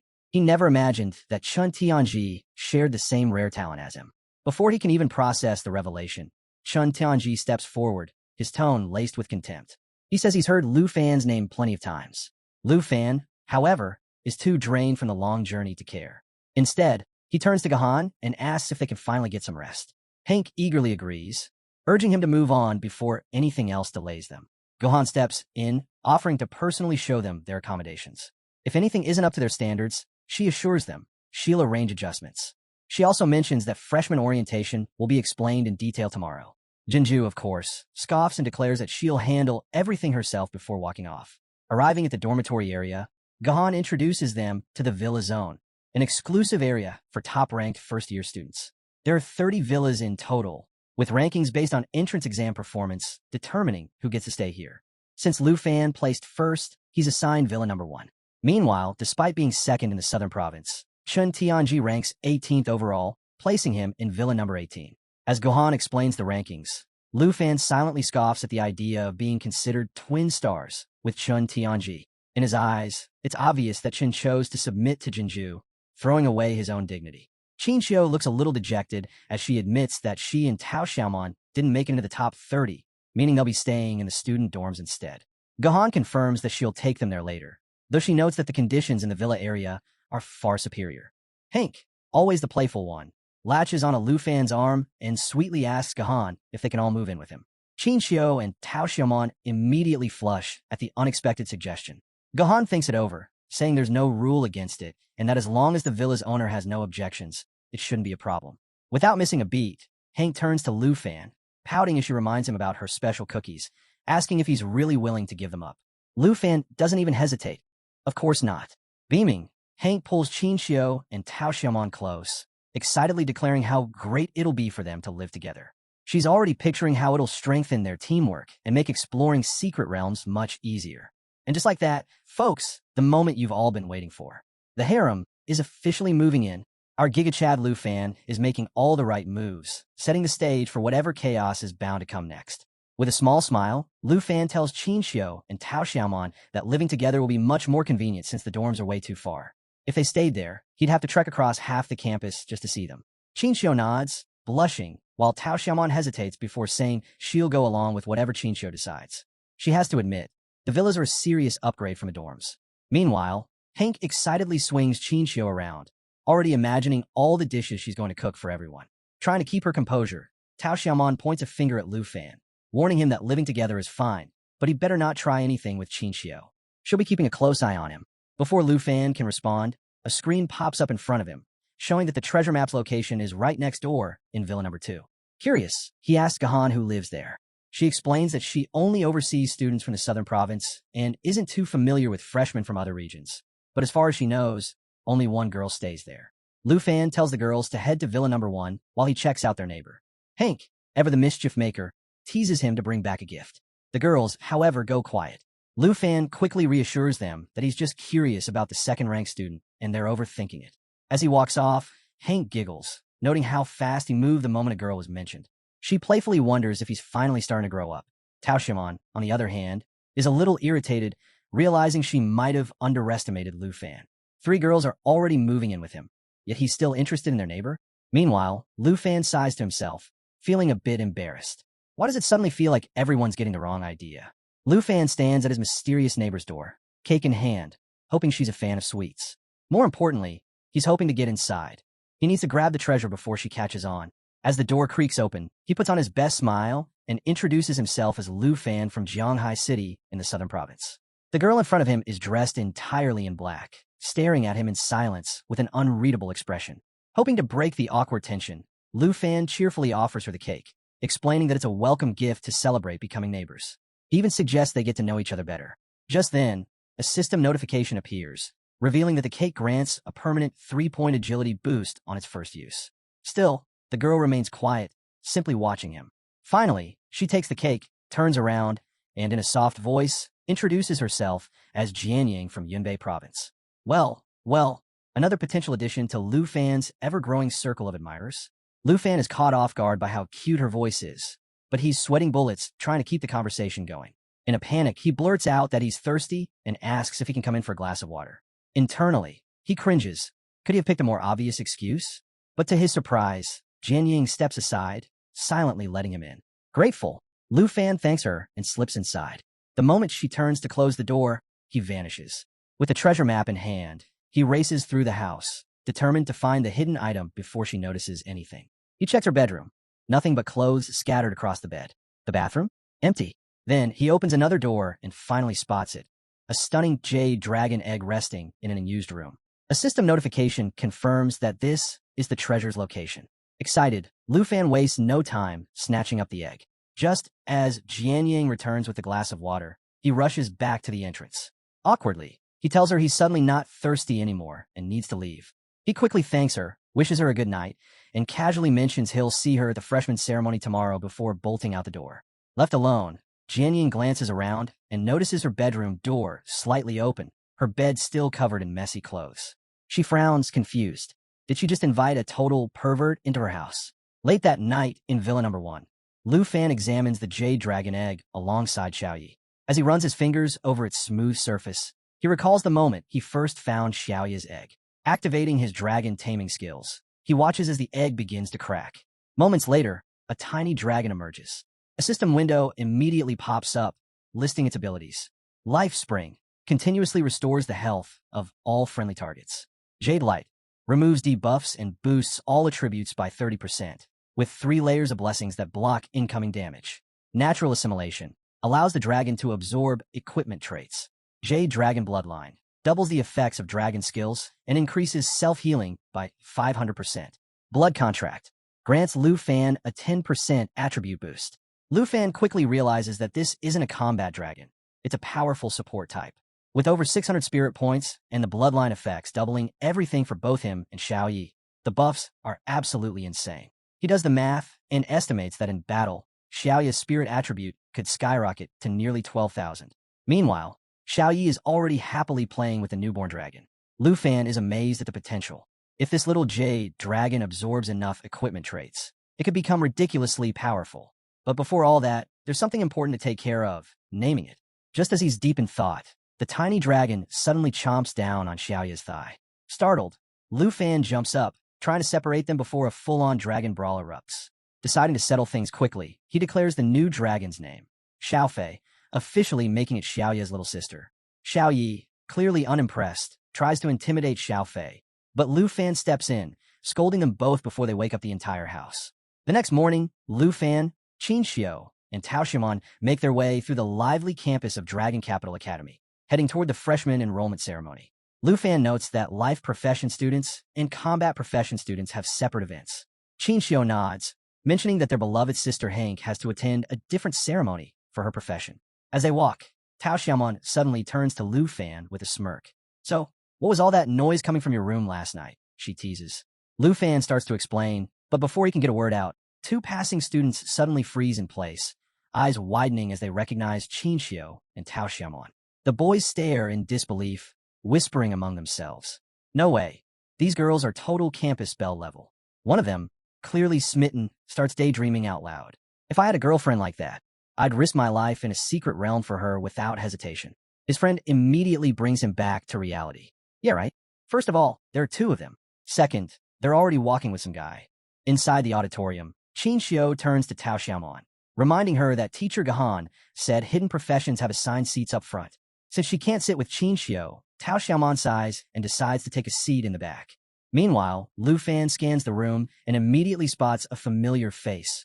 Hong Wu, the loudmouthed martial artist from the entrance exam back in Jianghai City. Lu Fan greets him with a calm smile, but that only makes Hong Wu's blood boil.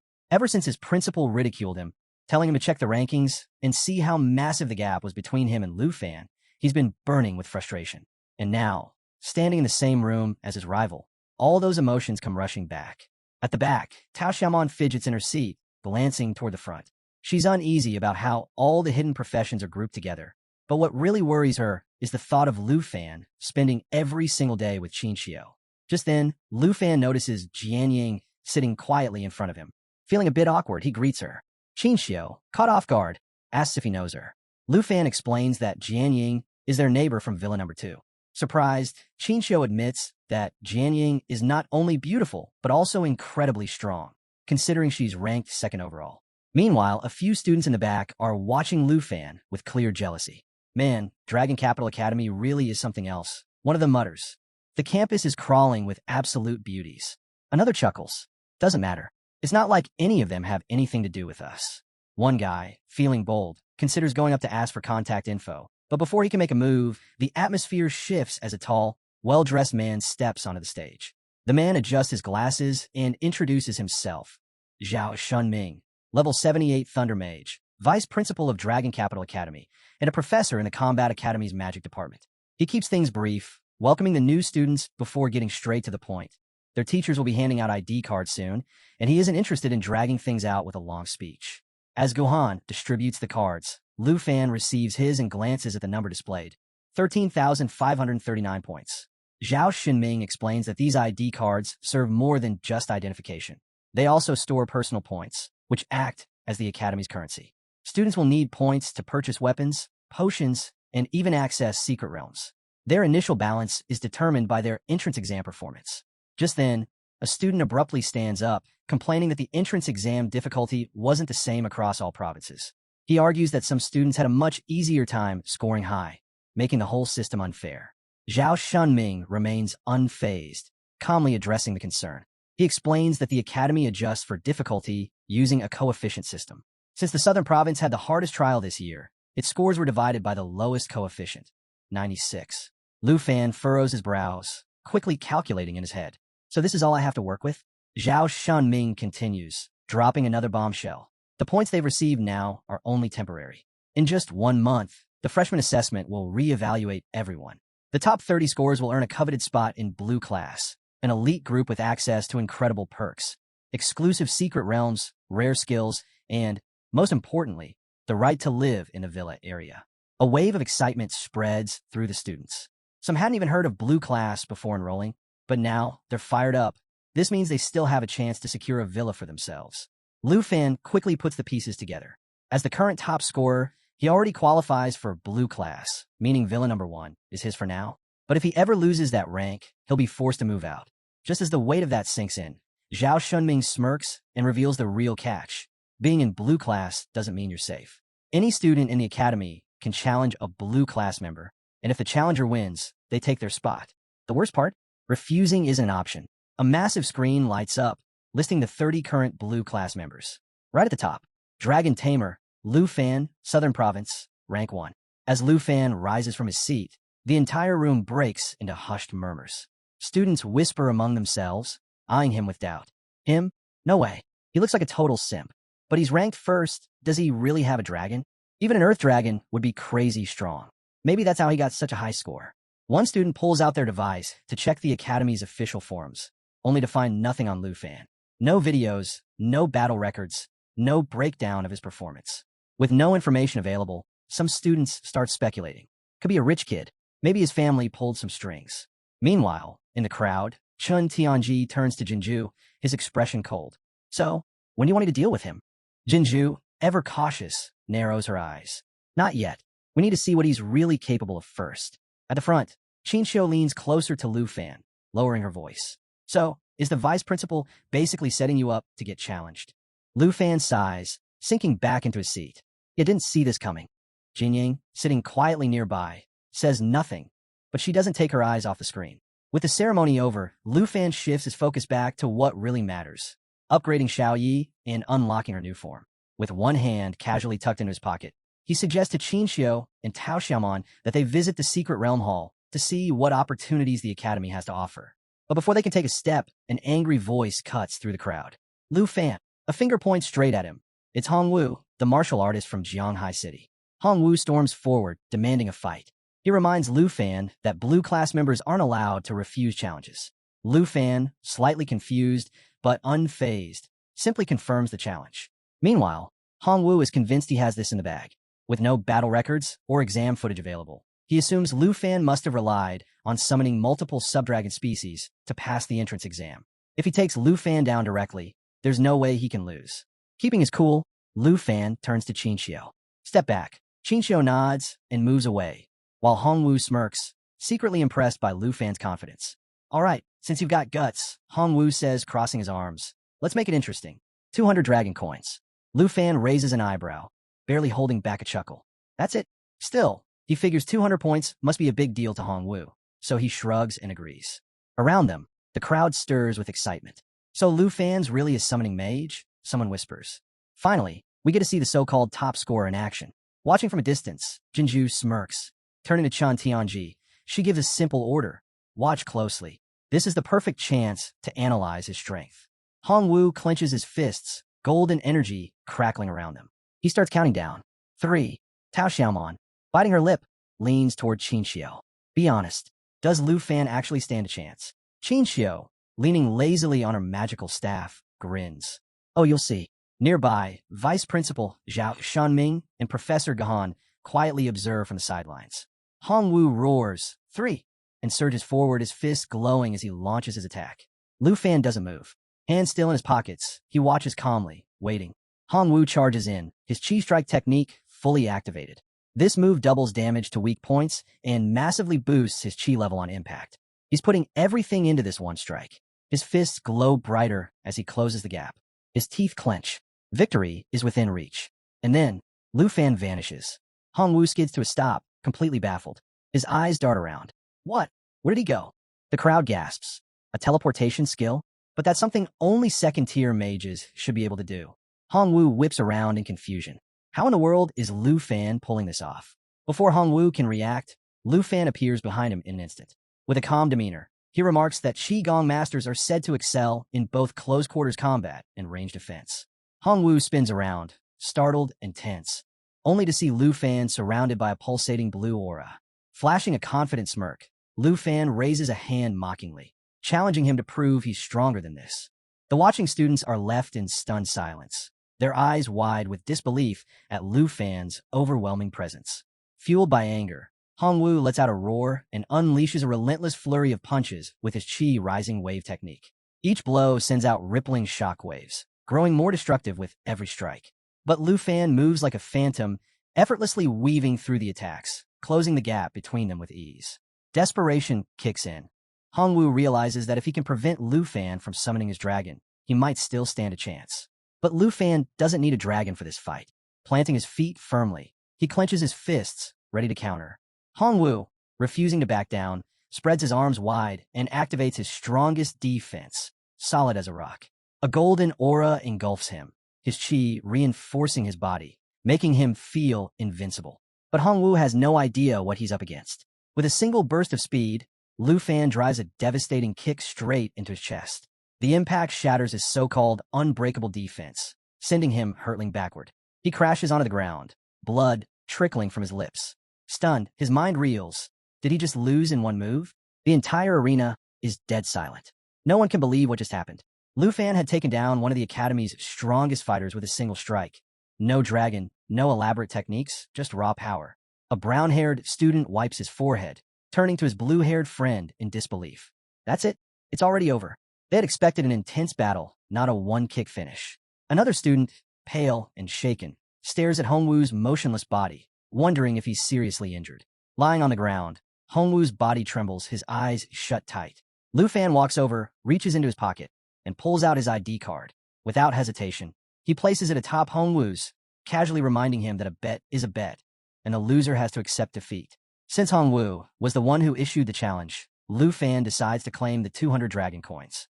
A system window appears, confirming his updated total, 13,739 points.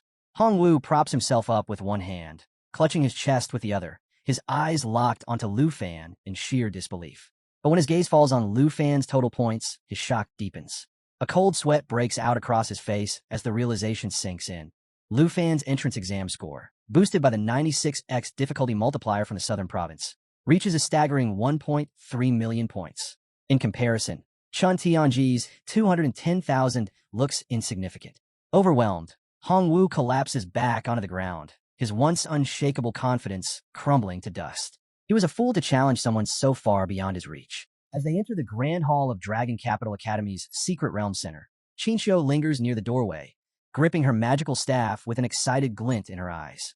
She nods at Lu Fan, informing him that Hank has already arrived. Behind them, Tao Xiaomon trails along, hands clasped behind her back, a growing smile tugging at her lips. The moment Hank steps into the hall, concern flashes across her face. Without hesitation, she rushes to Lu Fan. "Are you hurt? Who challenged you?" she asks anxiously. Lu Fan, still holding his tablet, meets her gaze with a calm smile. "It's nothing," he reassures her. Before Hank can press further, Tao Xiaomon chimes in, cheeks slightly flushed, her fists clenched with excitement. She eagerly recounts how Lu Fan effortlessly sent Hongwoo flying. Qinxiu, amused, teases her, reminding her of the time she had boasted about Lu Fan's strength. She even playfully compares him to Uncle Sun Gu, someone she once thought was unbeatable. Tao Xiaomon's curiosity sparks at the mention. Then how strong is Lu Fan's dragon? She wondered aloud. Qinxiu smirks knowingly. "Xiao Yi is stronger than you can imagine," she replies. As they chat, Lu Fan steps forward, lifting his tablet to grab their attention. The group gathers around as he pulls up the Academy's secret realm interface. "I found a perfect realm for leveling up," he announces. The screen displays the details. With 13,739 points at his disposal, Lu Fan browses the Academy's 49 available secret realms. The one he selects, Poisonous Spiderwood Forest, a level 45 realm notorious for its brutal difficulty. The entry requirements? A minimum of 5 members, and opening the portal would cost 45 points. Lu Fan closed his eyes for a moment, thinking about how he could have been leveling up Black Dragon Xiao Yi already, if not for Hongwoo's unnecessary challenge. Hank stepped forward, concern etched on her face. She reminded him that while she was eager to join them, this realm wasn't just a training ground. It was deadly. Lu Fan met her worried gaze with a confident smile. "Don't worry," he assured her. "I'll make sure everyone stays safe." Tao Xiaomon, still puzzled, pointed out a problem. "We're short one member. We need at least 5 to enter." Lu Fan turned to Qinxiu, his expression serious. "Any ideas?" Qinxiu glanced around, scanning the hall. Her eyes landed on Jianying, sitting nearby, completely focused on her tablet. Without hesitation, she nudged Lu Fan, and the two of them made their way over to her, hoping to recruit her for the team. When they approached, Lu Fan greeted Jianying with a bright smile, but was immediately met with an icy glare. It was clear she hadn't forgotten their awkward first encounter during his dragon egg search. A bead of sweat formed on his forehead as the tension thickened. Jianying's expression remained cold as she shot him a sharp look. "Pervert." The air grew even heavier. Hank, utterly baffled, looked between them, trying to make sense of what she'd just heard. Qinxiu took a cautious step back, her face full of confusion. Meanwhile, Tao Xiaomon planted her hands on her hips and demanded an explanation. "All right, what did you do?" Sensing danger, Lu Fan quickly waved his tablet in protest. "It's a misunderstanding," he insisted, forcing a nervous smile. "I swear I'm not a bad guy. Our first meeting was just really awkward." But he didn't stop there. Keeping his voice steady, he reminded Jianying that she was still looking for a team, and this was the perfect opportunity. "Poisonous Spiderwood Forest is no joke," he reasoned. "We could use someone like you, and you don't have a team yet." Jianying narrowed her eyes, weighing her options. After a long pause, she finally nodded. Lu Fan exhaled in relief. Behind him, Hank clapped her hands together, smiling at how smoothly things had worked out. Lu Fan placed a hand on his hip, flashing a triumphant grin. "So does this count as successful team building?" Qinxiu chuckled and turned to Tao Xiaomon. "Well, against all odds, he actually pulled it off," she admitted. He convinced Yunbei Province's most talented student to join us. Tao Xiaomon, clearly impressed, nodded. Gotta say, he's got a way with words. Jian Ying stood up and strode toward the portal activation area, pulling out her Academy ID card. As she activated the device, a glow surrounded it, and the portal flickered to life. Lu Fan stepped forward, offering to handle it for her. But before he could say anything, Jian Ying shot him a look and effortlessly managed it herself. Her ID card displayed her name and remaining points, 8,744. Lu Fan's gaze lingered on the numbers. Her main exam score had surpassed 800,000, even under the Academy's highest difficulty coefficient. There was no doubt about it. Jian Ying was a powerhouse. Moments later, the group stepped through the portal. Hank instinctively covered her mouth, noting that the air felt strangely sharp. Qinxiu tightened her grip on her magical staff, scanning the dense mist that shrouded their surroundings. Lu Fan took a steady breath, taking in the eerie atmosphere before gesturing ahead. We've arrived, he announced. Poisonous Spiderwood Forest. The group moved cautiously through the fog-covered terrain, an unsettling silence pressing down on them. Strange creatures lurked in the shadows, their faint movements adding to the tension in the air. Jian Ying took the lead, her usual composure unshaken, while Lu Fan followed behind, hands casually tucked into his pockets. Walking beside them, Tao Xiaomon cast a sidelong glance at Lu Fan. "Why this place?" she asked, her voice calm but curious. "A level 45 fear-ranked realm isn't exactly beginner-friendly." Qinxiu remained quiet, gripping her staff with both hands, eyes darting across their surroundings. Hank, on the other hand, clutched her belongings tightly, her nerves clearly getting the better of her. Lu Fan turned to Tao Xiaomon with an easygoing smile. "Spent ages searching the secret realm hall," he explained. "This was the best one for leveling up." Tao Xiaomon blinked, then quickly shook her head. "Wasn't criticizing," she clarified. Sensing the tension, Hank rummaged through her bag with a bright grin. "Hold on a sec," she said, pulling out a pouch. "I brought something for the trip, high-quality travel biscuits." These weren't just any snacks. One bite granted a 20% experience boost for 3 hours, an absolute game-changer. Lu Fan's eyes lit up. "Now that's useful," he said, grabbing one eagerly. Qinxiu and Tao Xiaomon each took a biscuit, taking a bite and savoring the unexpectedly delicious flavor. Hank beamed. "The recipe came from my live professor," she explained. "I was lucky. My success rate as an enchantment chef is pretty high. My classmates, not so much." As the group enjoyed the biscuits, Hank turned her attention to Jian Ying, holding one out with a friendly smile. Jian Ying looked up, momentarily caught off guard. "Why are you giving this to me?" she asked, eyes narrowing slightly.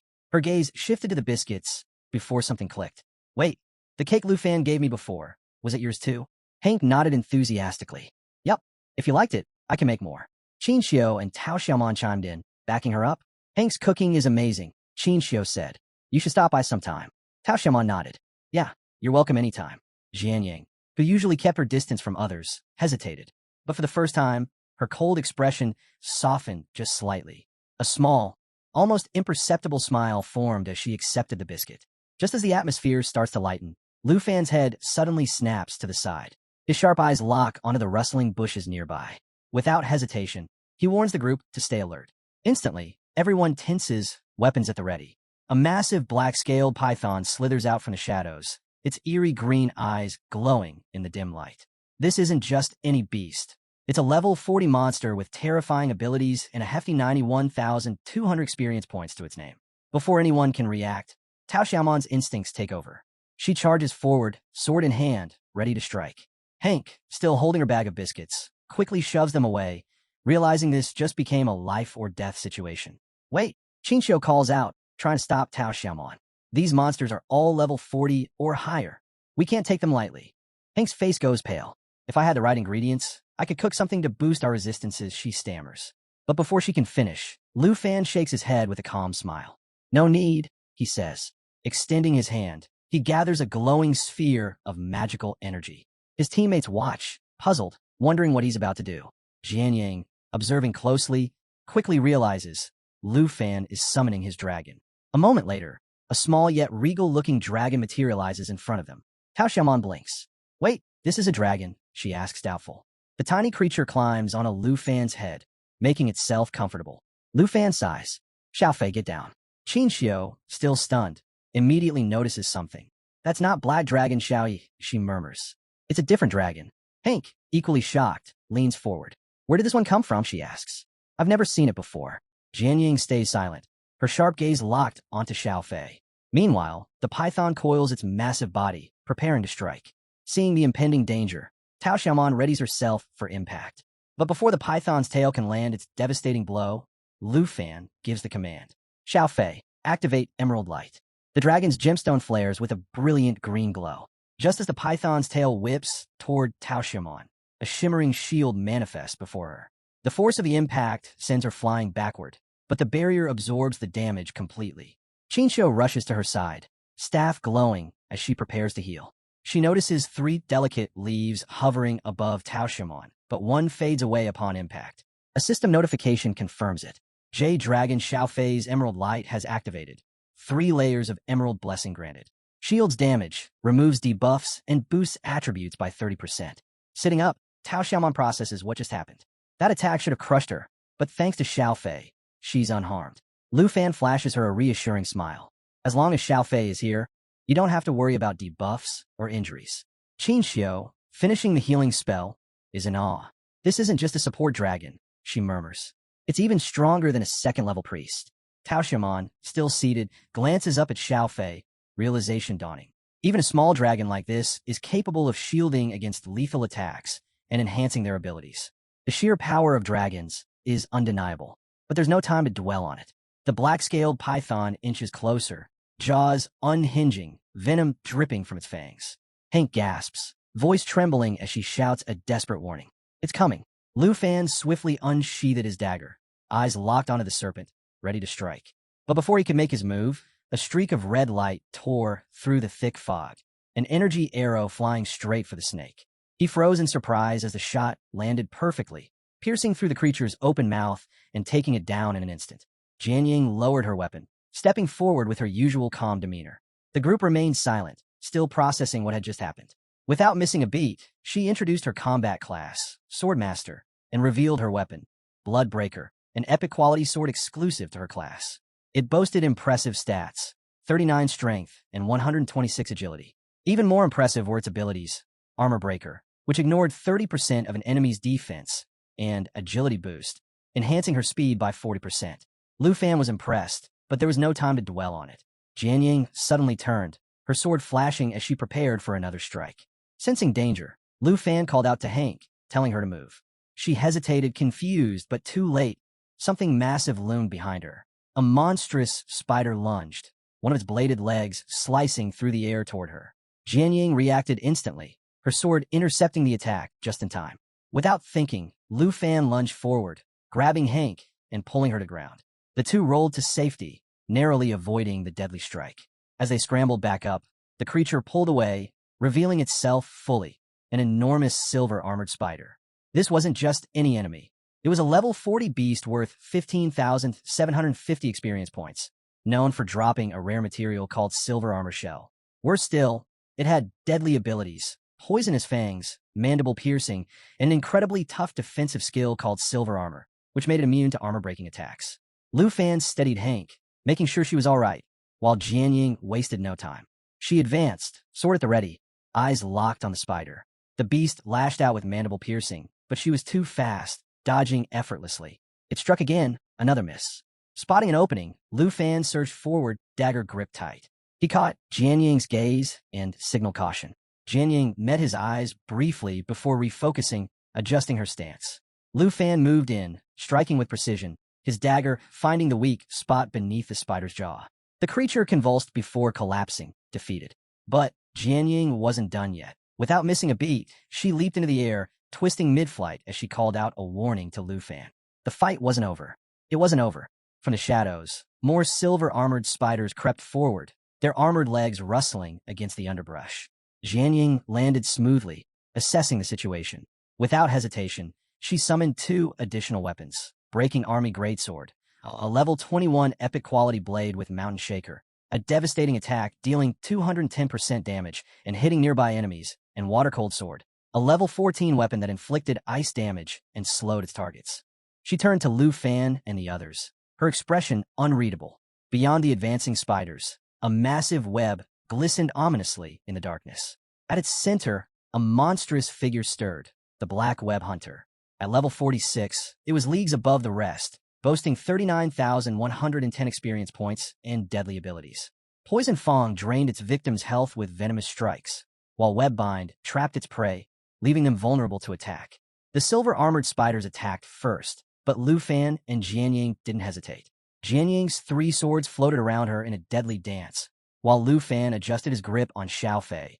The little jade dragon perched securely on his back. They moved as one, dodging an incoming strike just in time.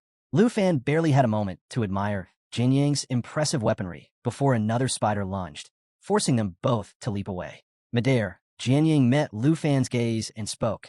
Sword masters could forge and level up their own weapons. She explained how she had started with a basic sword and refined it over time, her arsenal growing in strength. With a twist of her wrist, she conjured a blade of freezing water, shaping it into an arrow before launching it at the swarm. The icy magic spread instantly, frost encasing the spiders and slowing their movements. She landed with practiced ease, eyes still locked on the enemy. No time for questions, she reminded Lu Fan sharply. He smirked slightly, thinking her adaptability rivaled that of a dragon tamer. Before he could respond, danger loomed behind her. Another spider lunged, fangs bared and ready to strike. Jianying sensed it, but had no time to react. Lu Fan sprang into action, intercepting the attack with his dagger, steel clashing against the creature's armored body. Without missing a beat, he called out to Xiao Fei. Emerald Light. The tiny dragon soared into the air, extending its claws as a vibrant green glow spread outward. 3 shimmering leaves formed around Jianying, acting as protective barriers. She blinked, momentarily caught off guard, then turned to Lu Fan, looking both impressed and speechless. Jianying chose to stay aggressive, tightening her grip as she activated Mountain Shaker. Her breaking army greatsword surged forward, tearing through the spider's armored chest and crushing it in a single decisive strike. Without missing a beat, she turned to Lu Fan, a grin forming as she thanked him for the 30% buff from Xiao Fei's spell. With her strength boosted, she made quick work of another spider, cutting it down effortlessly. Lu Fan watched with admiration. Jianying's breaking army greatsword delivered devastating piercing attacks, while her water-cold sword provided both defensive advantages and enhanced damage. The combination made her a formidable force on the battlefield. Meanwhile, Xiao Fei happily flitted beside him, having just leveled up to level 2. Before they could catch their breath, a desperate cry rang out. Lu Fan and Jianying spun around to see Hank, Qin Xiu, and Tao Xiaomon surrounded by spiders. Hank had collapsed in fear, frozen in place, but Qin Xiu and Tao Xiaomon immediately jumped in to protect her. Qin Xiu gripped her magic staff, quickly instructing Tao Xiaomon to hold the front line. Without hesitation, Tao Xiaomon planted herself in front of Hank, sword raised, ready to block the incoming attacks. Lu Fan's pulse quickened. Without thinking, he sprinted toward them, Xiao Fei flying close behind. As he ran, he called out to Jianying, telling her to locate the real threat, the black web hunter lurking nearby. Catching her breath, Jianying smirked, already preparing for the battle ahead. The spiders lunged, but Tao Xiaomon didn't waver. She held her ground, shielding Hank, while Qin Xiu's staff began to glow, magic swirling around her as she readied her spells. Above them, Xiao Fei soared into position, extending its tiny claws and casting emerald light. A soft green glow surrounded Hank, 3 protective leaves forming around her. Lu Fan wasted no time, slashing through the spiders with rapid dagger strikes. He shouted a warning to Jianying. Getting caught in the webs meant near certain death. She barely had a second to register his concern before multiple sticky strands shot toward her. Reacting instantly, she slashed through 4 of them, but one managed to graze her arm, slicing through her skin with a sharp sting. She hissed in pain, gripping her wounded arm. Realizing she couldn't stay exposed like this, she quickly retreated toward the forest. Her expression was a mix of determination and frustration as she fought to stay in control. Lu Fan's heart clenched at the sight. He immediately called for Xiao Fei to heal her, but before he could follow, Qin Xiu shouted his name. She was still fending off the spiders, urgency in her voice as she urged him to go after Jianying. Tao Xiaomon parried another strike, her sword flashing as she called out to Lu Fan. "We'll be fine. Xiao Fei's protection is enough, go." Lu Fan hesitated only for a second before making his choice. Without looking back, he took off after Jianying, his determination unwavering. Xiao Fei flapped its tiny wings, keeping pace beside him as they plunged into the dark forest. The deeper he ventured, the more tangled the landscape became, thick webs stretching between the trees like a massive, suffocating trap. Then, he saw it, the black web hunter's lair. A sprawling nest of silk and shadows loomed before him, its sheer size enough to send a chill down his spine. Amidst the chaos, Jianying stood her ground. One of her swords was trapped in the sticky threads, while she held another tightly, her body marked with fresh cuts. Despite her injuries, her stance remained unshaken, her eyes burning with sheer willpower. Lu Fan's pulse quickened. Without hesitation, he called out to Xiao Fei. "Emerald light now." The little dragon responded instantly, summoning 3 glowing leaves that hovered protectively above Jianying. She glanced at him, her expression tense with frustration. Though she appreciated the support, she wasn't about to admit she needed help. "I can handle this," she muttered. But before she could react, the black web hunter struck. A thick, silken thread shot toward her, web bind, its most dangerous ability. Jianying's breath caught. If she got caught in that, escape would be nearly impossible. Lu Fan didn't think he moved. In a flash, he was at her side. "Stay sharp," he urged, stepping in front of her as his arm began to change. His dragon claw ability activated, his hand morphing into a massive, scaled weapon. Jianying's eyes widened in shock, taken aback by the raw power radiating from him. Lu Fan didn't hesitate. Raising his transformed arm, he braced himself before swinging down with a crushing force. The impact was devastating. Several of the spider's legs were severed in one clean strike. At the same time, Jianying's sword broke free from the webbing, clattering to the ground. For a moment, she could only stare. This wasn't the same guy she had assumed was just a simple dragon tamer. His power, it was nearly on par with her mountain shaker ability. Shaking off her surprise, Jianying reached for her weapon, a soft glow emanating from its blade as she activated mountain shaker once more. Lu Fan met her gaze and nodded. This was their chance. Dagger in hand, he activated Whisper of Wind, boosting his agility. With a silent signal, they moved as one. Lu Fan dashed forward, speed and precision guiding his strikes, while Jianying followed, right behind him, her full strength unleashed. Lu Fan unleashed Dragon Fang Strike, channeling the power of dragon breath through his weapon. His attack landed with crushing force, just as Jianying's mountain shaker sent shockwaves through the battlefield, spreading damage to everything nearby. Their combined assault was unstoppable. Within moments, the black web hunter was cleaved clean in half. Jianying's blood breaker pulsed with energy, enhancing her strength and agility even further. Catching her breath, she glanced at Lu Fan, a faint warmth creeping into her cheeks. Despite the intensity of the battle, she felt strangely at ease. A system notification appeared before them. Jade Dragon Xiaofei had reached level 3. The tiny creature, buzzing with energy, tugged excitedly at Lu Fan's arm. He chuckled, glancing at his eager companion. Things are going well. With each fight, Xiaofei was getting stronger. At this rate, it might even reach level 5 before they cleared the secret realm. Jianying approached him, her expression thoughtful. She admitted that, for the first time in a long while, she had felt vulnerable in battle. Yet, she was grateful for the support. Lu Fan turned toward her, ready to respond, but before he could, the rest of their team arrived.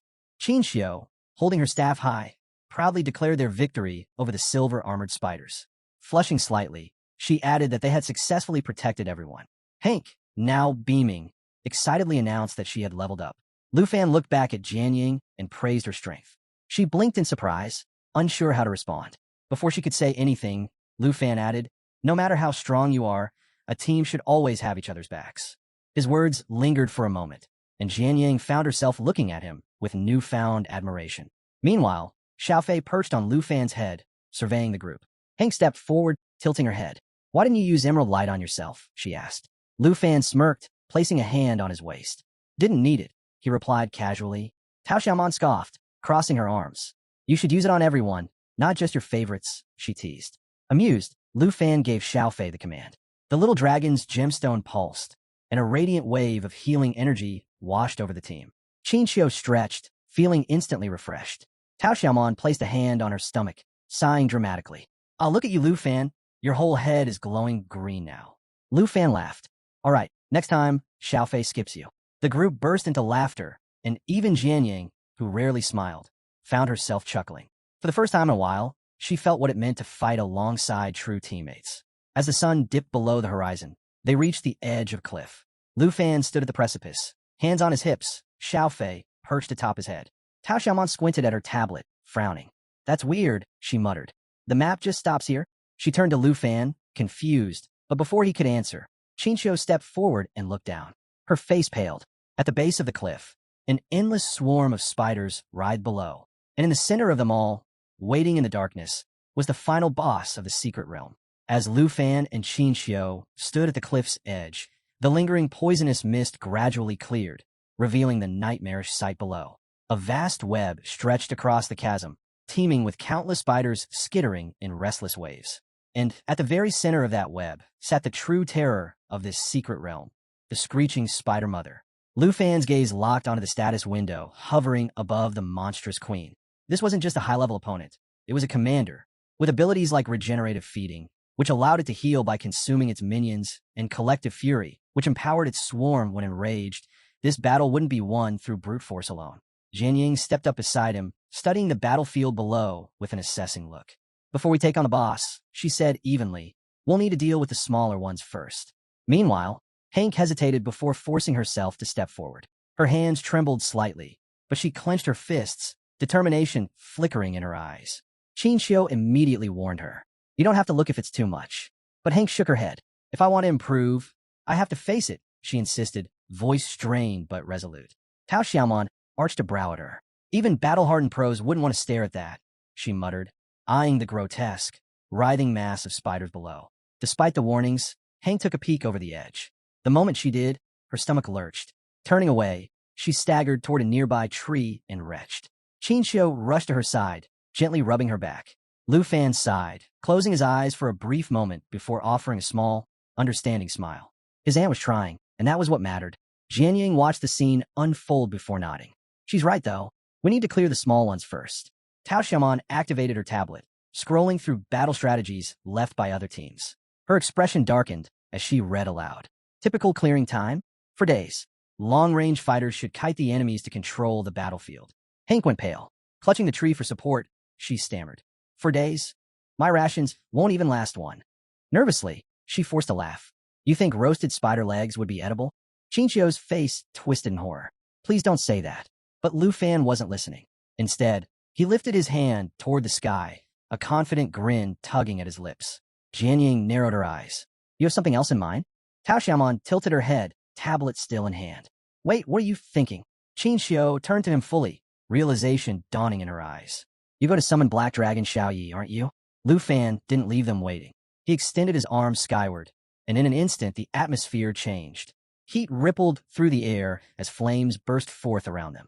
A thunderous roar echoed across the cliffside, shaking the very ground beneath their feet. Then, with a mighty sweep of her wings, Xiaoyi emerged in her destruction dragon form. Her massive, flame-wreathed body loomed over them, horns curling like darkened obsidian, eyes burning with untamed power.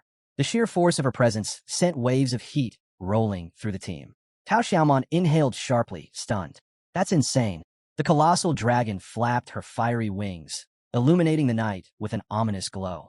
Below them, the screeching spider mother twitched, as if sensing the shift in power. Lu Fan's smile deepened. They weren't going to play this battle by the book. The screeching spider mother wasted no time.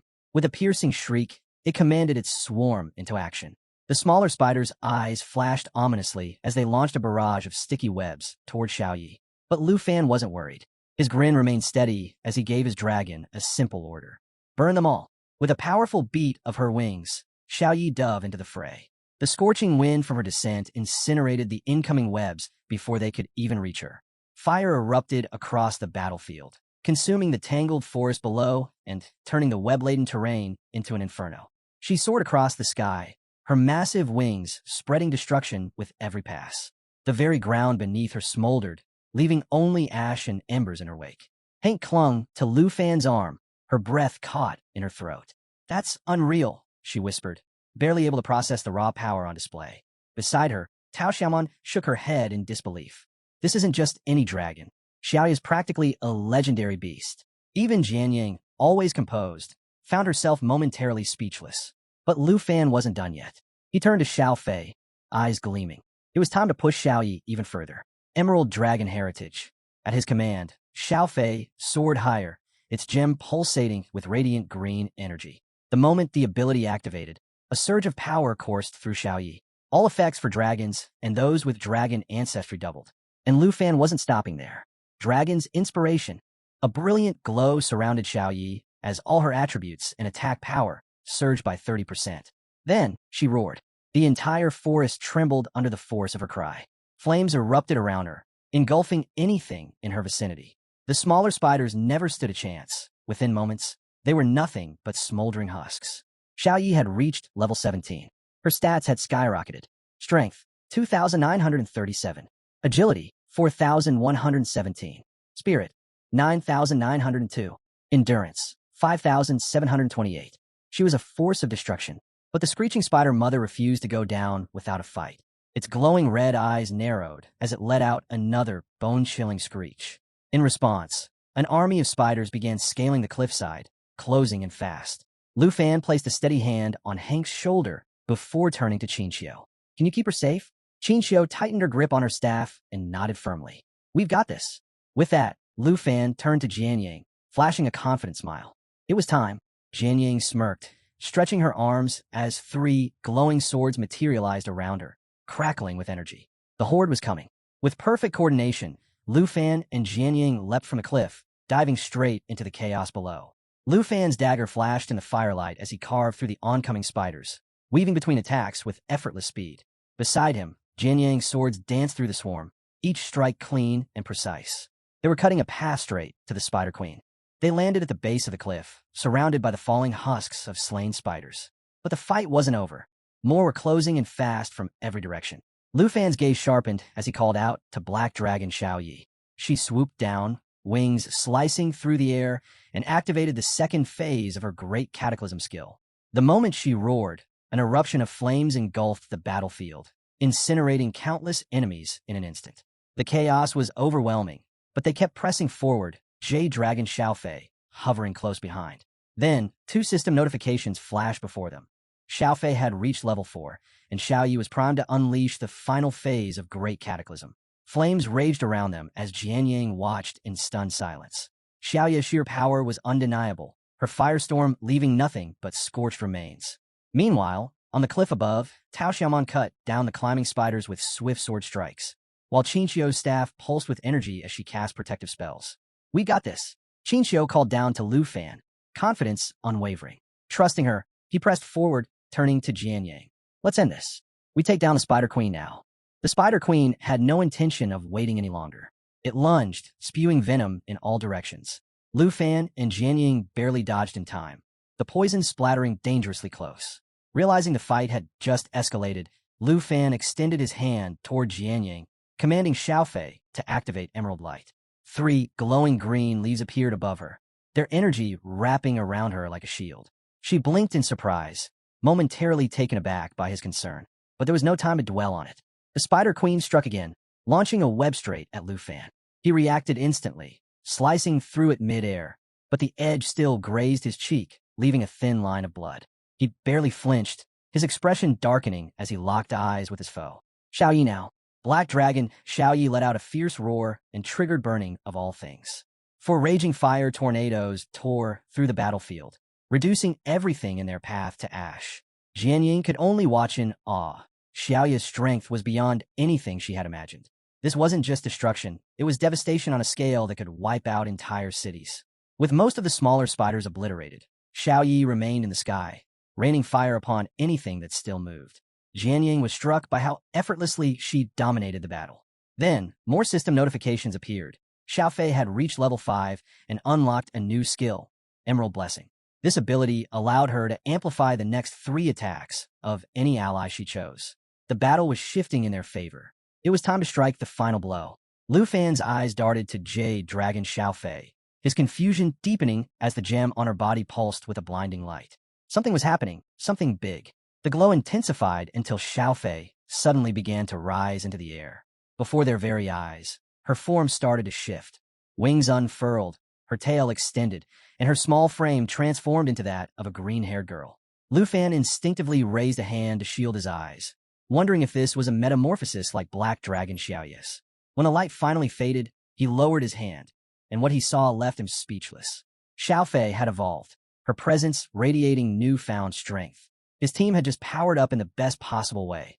Not 1, but 2 legendary dragons now stood at his side. As the battle raged on, the situation was growing more intense by the second. Hovering above them, Xiaofei brought her hands together, a deep green energy surging between her palms. Lu Fan watched her closely, torn between curiosity and anticipation, while Jianying was equally bewildered. Then, without warning, the ground beneath them trembled violently. From the shadows, a massive claw shot forward, aiming straight for Jianyang. But their reflexes were razor-sharp. In a split second, they dodged, narrowly avoiding the attack. Jianyang landed gracefully, 3 glowing emeralds now swirling above her. She stared at them, trying to make sense of their sudden appearance. This was it, Jade Dragon Xiaofei's new ability, Jade Blessing. The skill imbued its target with 3 layers of Jade Dragon aura, amplifying the power of their next 3 strikes. Jianyang wasted no time. With a determined glint in her eyes, she activated the buff and launched her attack. Her 3 swords shot forward, their edges gleaming with enhanced energy. The moment they struck, the results were undeniable. The Blood Breaker sword, which had barely left a scratch on the Spider Queen's silver armor before, now tore through it like paper. Lu Fan took in the scene, a proud smirk forming as he watched Xiaofei in action. Not only had she reached level 5, but she had evolved into a powerful new form with abilities that could turn the tide of battle. He reached out, giving her a gentle pat on the head. Xiaofei closed her eyes briefly, savoring the moment. But their fight was far from over. The Spider Queen screeched in fury, its entire body tensing before spewing out a deadly venom spray. The toxic pool spread fast, a single touch capable of draining their health down to critical levels in seconds. Lu Fan's instincts kicked in. He reacted instantly, leaping out harm's way just as the venom hit the ground. Xiaofei darted back in perfect sync, dodging the attack with ease. But one thing was clear. If they didn't end this fight soon, the Spider Queen wouldn't give them another chance. Lu Fan didn't hesitate. He turned to Xiaofei and gave a quick command. Buff Xiaoyi. Without missing a beat, Xiaofei perched herself on Black Dragon Xiaoya's head and activated her skill. 3 radiant emeralds shimmered above Xiaoyi, their energy crackling in the air. The temperature surged as Xiaoya's flames roared even higher, her wings stretching wide in preparation for the next devastating strike. Then, with an earth-shaking roar, she unleashed Everything Burns. Towering fire tornadoes spiraled toward the Spider Queen, their sheer intensity scorching everything in their path. The heat was unbearable. Jianyang instinctively shielded her face, feeling the wave of power wash over her. Thanks to Xiaofei's boost, Xiaoya's attack dealt a crushing 10,000 points of damage. The screeching spider mother reeled back, screeching in agony, its massive body convulsing as blood sprayed from its wounds. Lu Fan saw the opening. A confident grin flashed across his face as he called out to Jianyang and Xiaofei before sprinting forward. Jianyang, still awestruck by the sheer destruction Xiaoyi had just unleashed, snapped back into focus and summoned her swords, determination burning in her eyes. The Spider Queen struggled to rise, but it was too late. Its fate was already sealed. With a single powerful leap, Lu Fan closed the distance, his dagger crackling with Dragon Fang's strike, further amplified by the Blood Pack's power. He didn't hesitate. With a precise strike, he plunged the blade deep into the Spider Queen's head. The ground trembled on impact, the force of the attack reverberating through the battlefield. The beast let out one final, ear-splitting shriek before its massive body collapsed in defeat. But Jianyang wasn't taking any chances. With Emerald Blessing still active, she sent her 3 swords flying straight into its gaping mouth, slicing through its core and putting an end to the battle once and for all. As silence settled over the battlefield, Lu Fan landed smoothly, his stance relaxed, victorious. Xiaoyi shifted back into her human form, a satisfied smile on her lips, while Xiaofei fluttered down beside them. A cascade of system notifications flooded Lu Fan's vision. Xiaoyi had reached level 18. Xiaofei was now level 7, and Lu Fan himself had hit level 23. Victory had never been sweeter. Jianyang, still processing everything, turned to Lu Fan with a mix of disbelief and curiosity. Okay, seriously, how many points did you get on the major exam? Lu Fan's grin widened. About 1.3 million. Jianyang's jaw nearly dropped. 1.3 million. A bead of sweat trickled down her forehead. With a strength, she wouldn't be surprised if he could break past even that. Lu Fan chuckled, as if it were no big deal. Maxed out the score cap on nightmare difficulty, he added casually. Then, with a carefree smile, he turned away, because for him, this was only the beginning. With the battle finally behind them, Lu Fan and his team wrapped up their adventure in the forest of venomous spiders. As they made their way back toward the cliffside, Lu Fan signaled for Qinxiu and Tao Xiaoman to bring Hank over. Just as everyone regrouped, Jade Dragon Xiaofei floated up to Lu Fan, closed her eyes, and wrapped him in an affectionate embrace. But Black Dragon Xiaoyi wasn't about to let that slide. Her expression darkened as she clenched her fists, then stormed over and yanked Xiaofei away, glaring daggers at her. Lu Fan just stood there, completely dumbfounded, wondering what had just happened. Meanwhile, Jianyang silently observed the interaction, once again reminded of the sheer skill gap between her and Lu Fan. But let's not forget the real prize here. Rewards. Thanks to Aunt Hank's incredible food buff, not only had everyone leveled up quickly, but they had also managed to secure some rare materials and valuable loot.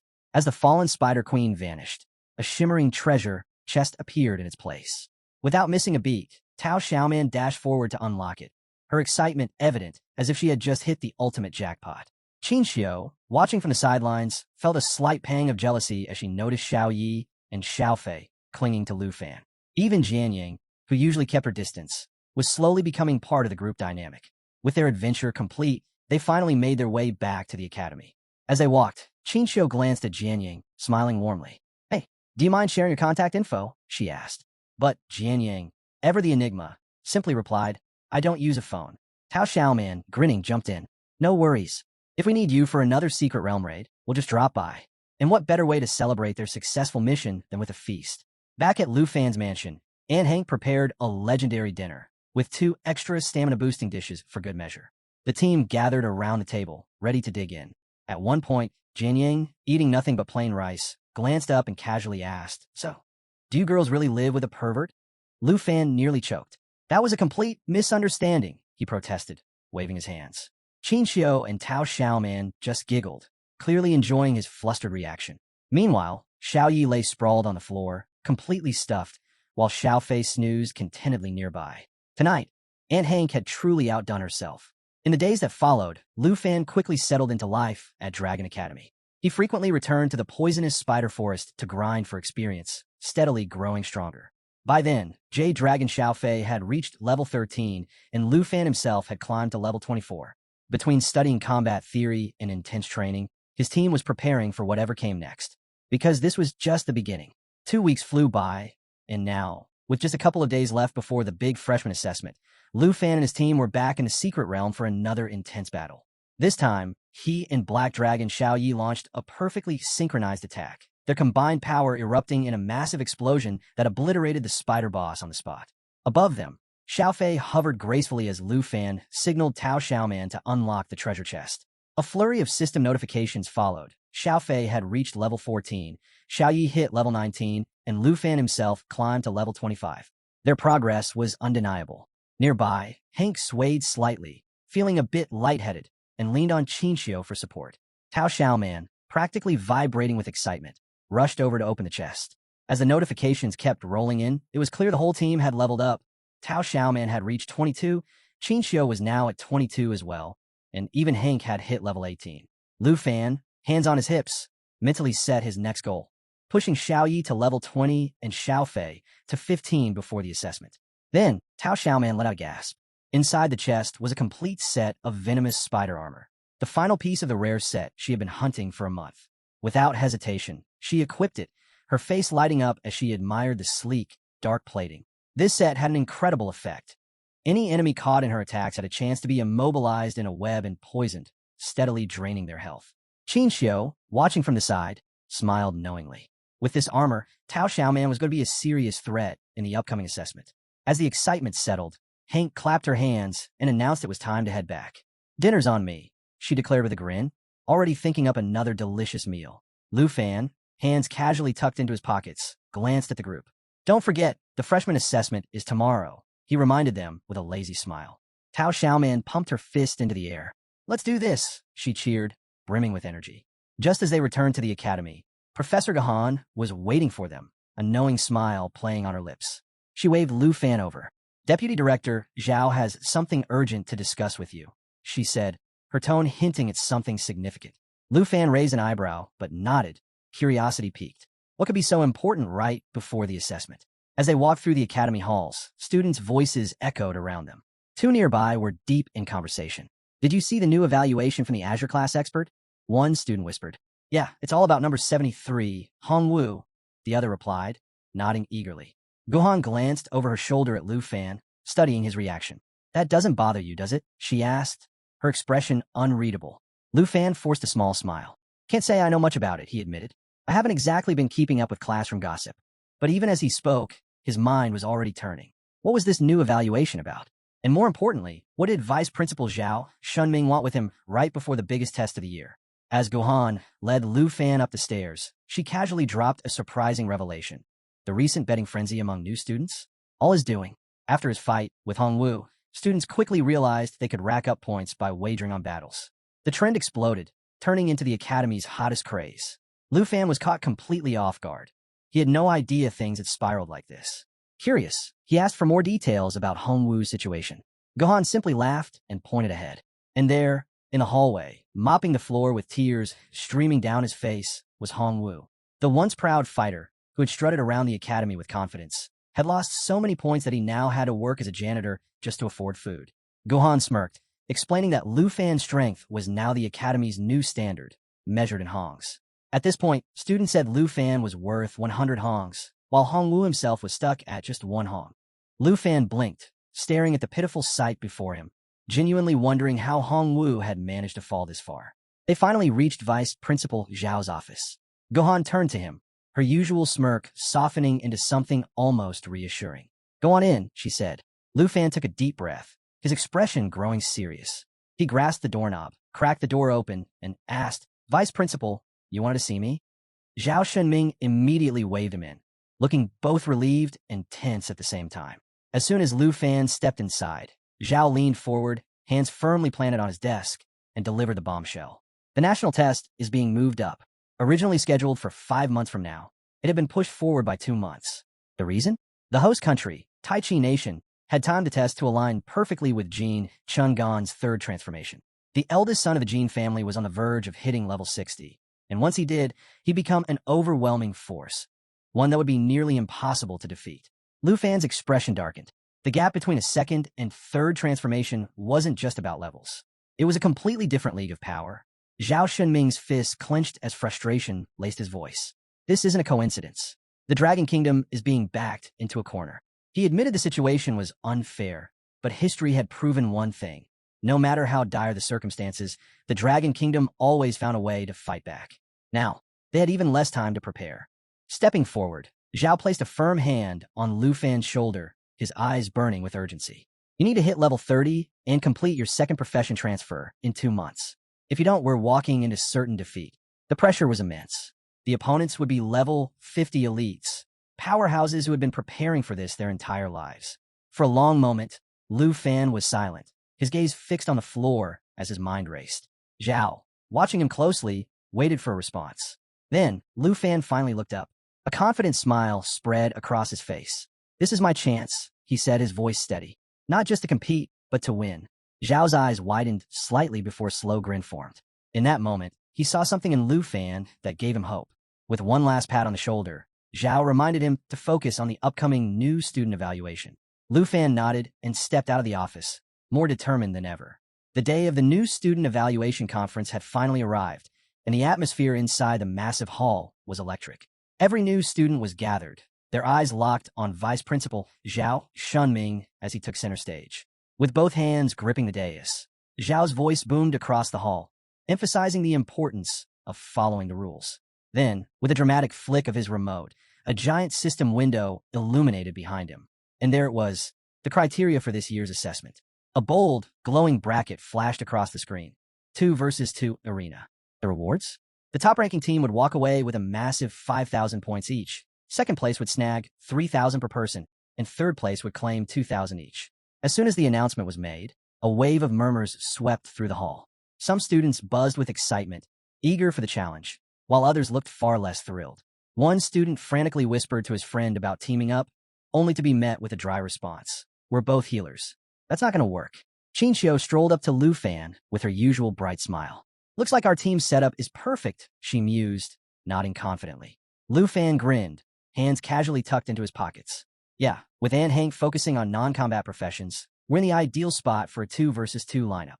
The room was still alive with chatter when Zhao Shenming's commanding voice cut through the noise. His gaze swept over the crowd as he addressed them once more. "Some of you still don't understand the importance of teamwork," he noted. "But don't worry, there's still time to learn." Then, with a knowing smirk, he dropped another bombshell. "The first round of matches starts this afternoon."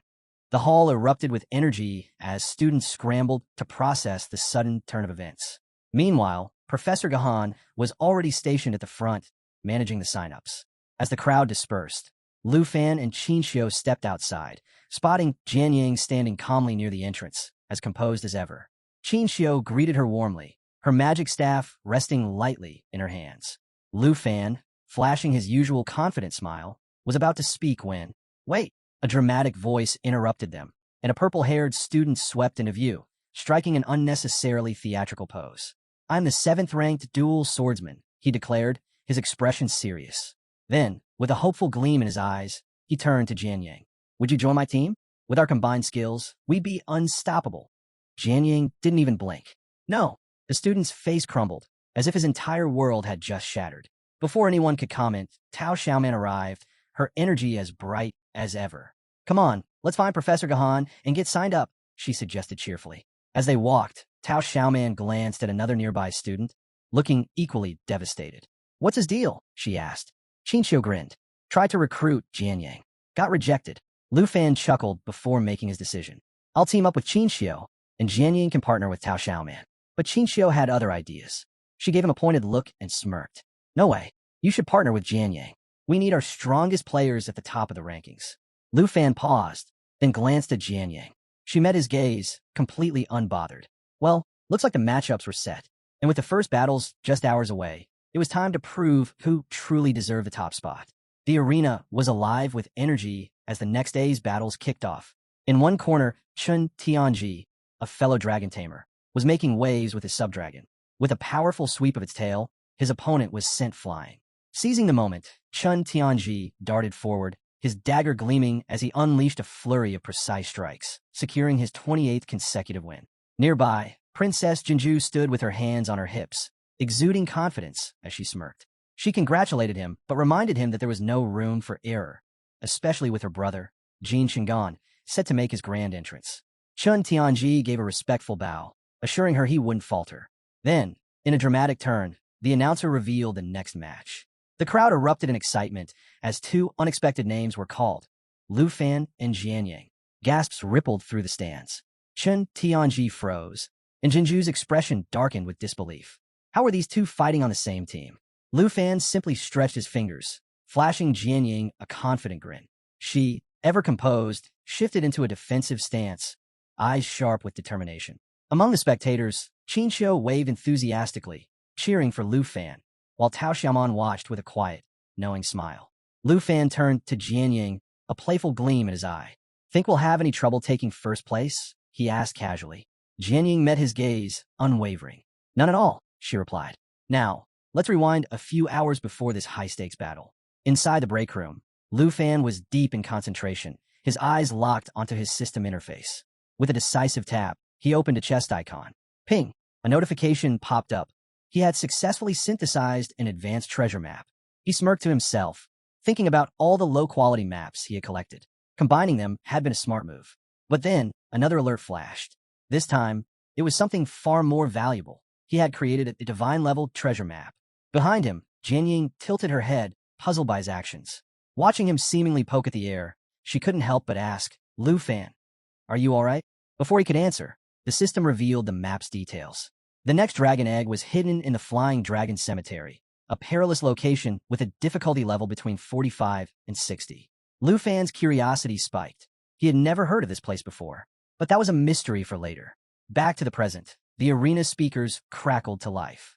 Team 18, Princess Jinju and Chun Tianji. Team 1, Lu Fan and Jian Yang. Report to the battlefield. Jian Yang turned, deep in thought. Lu Fan, ever the optimist, placed a hand on his hip and grinned. "Looks like it's our turn," he said, his tone light but firm. This was it, the moment that would determine everything. The crowd was buzzing with excitement. Seeing Lu Fan, the Academy's top-ranked student, teamed up with the renowned Jian Yang was nothing short of shocking. Some were convinced they would dominate, while others weren't so sure. After all, Chun Tianji had already crushed 28 opponents in a row. The stakes had never been higher. Jian Yang glanced at Chun Tianji, her voice calm but direct. "Are you sure we can win this, Lu Fan?" Lu Fan simply rested a hand on his hip, flashing a playful grin. "How about a little bet?" he teased. "If I win, you spill every secret about the Swordmaster class." Jian Yang raised an eyebrow, still unsure why he seemed so relaxed, especially since he claimed he didn't even need to summon his dragon. The referee's signal cut through the tension, marking the start of the battle. Chun Tianji tightened his grip on his spear, his dragon snarling at his side. In contrast, Princess Jinju remained composed, staff in hand, watching with a knowing gaze. Chun Tianji's frustration was evident as he glared at Lu Fan. "I won't let you overshadow me again," he growled. "There's only room for one dragon tamer." With that, he charged, spear flashing as he lunged straight for Lu Fan. But the moment his weapon struck, it hit nothing but air. Lu Fan had vanished. Chun Tianji's breath hitched, his eyes scanning wildly. Before he could react, Lu Fan reappeared right beside him, standing casually with an easygoing smirk. From the sidelines, Jian Ying watched, arms crossed, intrigued by the unfolding fight. Just then, Chun Tianji's subdragon launched itself at Lu Fan, its powerful jaws snapping forward. But Lu Fan? He didn't even blink. Instead, he threw a glance at Jian Ying, his tone light and teasing. "Too late to back out of the bet now." With that, his arms shimmered with energy, transforming into a powerful draconic claw. In one explosive motion, he soared into the air and delivered a devastating strike to the dragon's jaw. The sheer force sent cracks through its tough scales before it crashed to the ground, letting out a pained roar. The arena fell silent for a moment. Jian Ying's eyes flickered with surprise. She hadn't expected that kind of raw power. Chun Tianji, now visibly shaken, clenched his jaw. His frustration only grew when he realized Jian Ying hadn't lifted a finger to help. Why isn't she doing anything? He thought, thrown completely off balance. Meanwhile, Lu Fan landed effortlessly, his draconic claw still pulsing with energy. Chun Tianji's grip on his spear tightened. "Where's your dragon?" he demanded. Lu Fan just chuckled. "Didn't need it. This is all just for a fun little bet." Before he could say more, a familiar, playful laugh rang out. Well, Princess Jinju stepped forward, eyes gleaming. "Looks like today's finally the day I get to fight you, Lu Fan." Lu Fan turned, surprised but already preparing himself. Whatever she had planned, he knew things were about to get very interesting. Chun Tianji tightened his grip on his spear, locking eyes with Lu Fan. The tension between them was thick enough to cut with a blade. Meanwhile, Princess Jinju's glare burned with irritation. Lu Fan's laid-back attitude and unwavering confidence were nothing short of infuriating. To her, it was disrespectful. She vowed right then and there she'd make him regret it. Chun Tianji, however, was still reeling.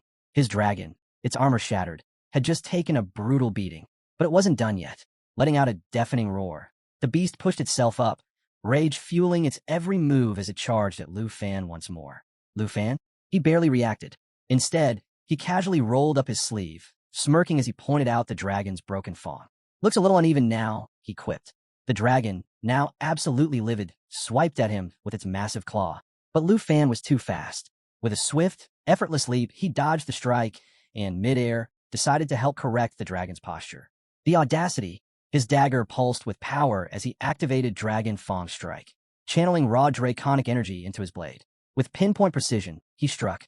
The force of the attack sent Chun Tianji's dragon crashing down, fragments of armor flying in all directions. Silence fell over the arena. The crowd was stunned. Lu Fan had just single-handedly taken down a dragon. Even though it was a sub-dragon, the sheer gap between humans and dragons was well known. And yet, Lu Fan had just rewritten the rules. Princess Jinju's expression darkened as she watched their dragon collapse. Her patience snapped. Turning sharply to Chun Tianji, she ordered him to do something, to take Lu Fan down. Feeling the weight of her command, Chun Tianji clenched his jaw and steadied his spear. There was no room for hesitation now. At Jinju's signal, the Earth Dragon stirred, preparing to strike. This time, Chun Tianji planned a coordinated assault, hoping to finally overwhelm Lu Fan. The dragon's tail lashed out in a massive, sweeping attack, while Chun Tianji surged forward, his spear glowing with brilliant blue energy. Activating Dragon Lancer, he unleashed a devastating, dragon-infused strike. The sheer force of their attack sent tremors through the ground, shattering the arena floor. A thick cloud of dust and debris swallowed Lu Fan whole. Chun Tianji landed, gripping his spear tightly. He exhaled, convinced they had finally done it. But then, a voice sliced through the silence. "Did you really think that would work?" As the dust settled, Lu Fan emerged, completely unharmed. Perched casually atop the Earth Dragon's severed tail, dagger in hand, a smug grin stretched across his face. Chun Tianji's grip on his spear tightened as sweat beaded on his forehead. This fight was spiraling out of control, and he knew it. Meanwhile, Jian Ying watched, her eyes locked on Lu Fan. She had expected him to be strong, but this? He was making a mockery of both Chun Tianji and his Earth Dragon like it was nothing. And just when it seemed like things couldn't get any crazier, Princess Jinju stepped forward. Frustration burned in her eyes as she shot Chun Tianji a scathing look. Useless, she spat. Without another word, she ordered him to stand down. The air around her darkened as she gripped her staff, her aura turning menacing. Humiliated by Chun Tianji's failure, especially in front of a full arena, she decided to handle things personally. Raising her staff, she poured dark energy into the battered earth dragon. A sinister transformation began. The dragon's form twisted, its body expanding as its cracked armor reforged itself with an eerie, obsidian sheen. A deep crimson glow filled its eyes, and a guttural, bone-rattling roar shook the arena. The once-wounded beast had become something entirely different, something terrifying. Lu Fan watched, unfazed. He remembered all too well what happened the last time Jinju used this power. Things were about to get wild. The arena buzzed with uneasy excitement. Spectators whispered among themselves, their eyes flicking between Lu Fan and the newly transformed Earth Dragon. Many were holding their breath, secretly hoping to witness the ultimate clash. Lu Fan's black dragon against this demonic behemoth.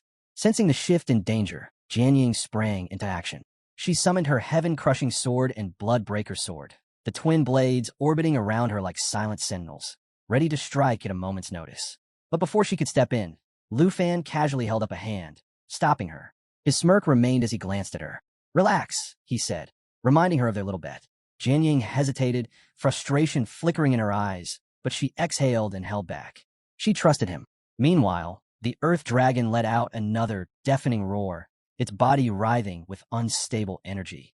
Lu Fan, completely at ease, observed its grotesque transformation. "I recognize this ability," he remarked to Jian Ying. "Painful as hell, but in exchange, it boosts power to insane levels." Jinju, standing behind Chun Tianji, clenched her staff so tightly her knuckles turned white. She had no intention of letting Lu Fan walk away unscathed.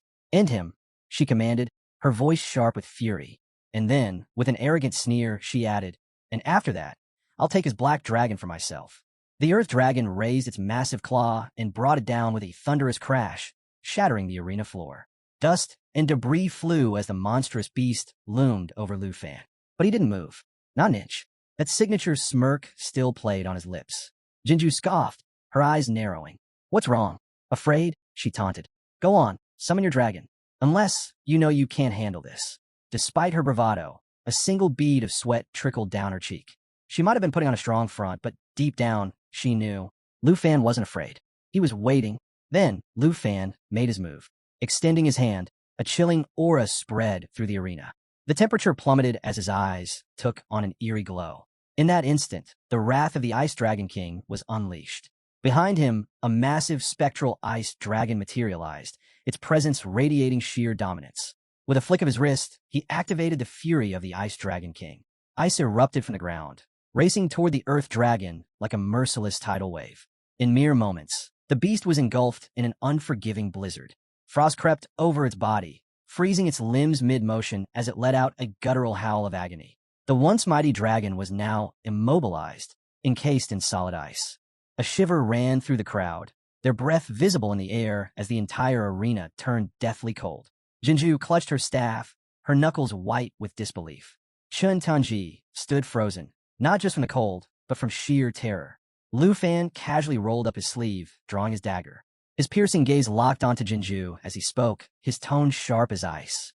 "Your little boost helped," he admitted, "but it wasn't nearly enough." And then, he moved. With a burst of speed, Lu Fan blurred forward, closing the distance between them in the blink of an eye. Gasps rippled through the arena as he stopped just inches from Jinju. His gaze locked onto hers with chilling intensity. "You're not worthy of my black dragon," he stated, voice low and commanding. Jinju's breath hitched. For the first time, she felt genuine fear. Her fingers trembled around her staff as she shut her eyes, bracing for the inevitable. But before Lu Fan could strike, Chun Tianji intervened. Spear clashing against dagger, he barely managed to block the attack. "Princess, stay alert," he snapped, sweat dripping down his brow. Wasting no time, he barked a command to his Earth Dragon. The beast, its eyes now glowing an ominous purple, let out a guttural growl. Its jaws opened wide as it began forming a colossal fireball, flames crackling with raw power. Just when it seemed like the tables had turned, Lu Fan vanished. In an instant, he activated his teleportation skill, disappearing from sight. Chun Tianji and Jinju barely had time to process what had happened before realizing their mistake. They were now standing directly in the Earth Dragon's attack range. Too late. A sudden shift in the air signaled Lu Fan's return, this time behind the dragon. His grin widened as he activated Blue Dragon King's roar.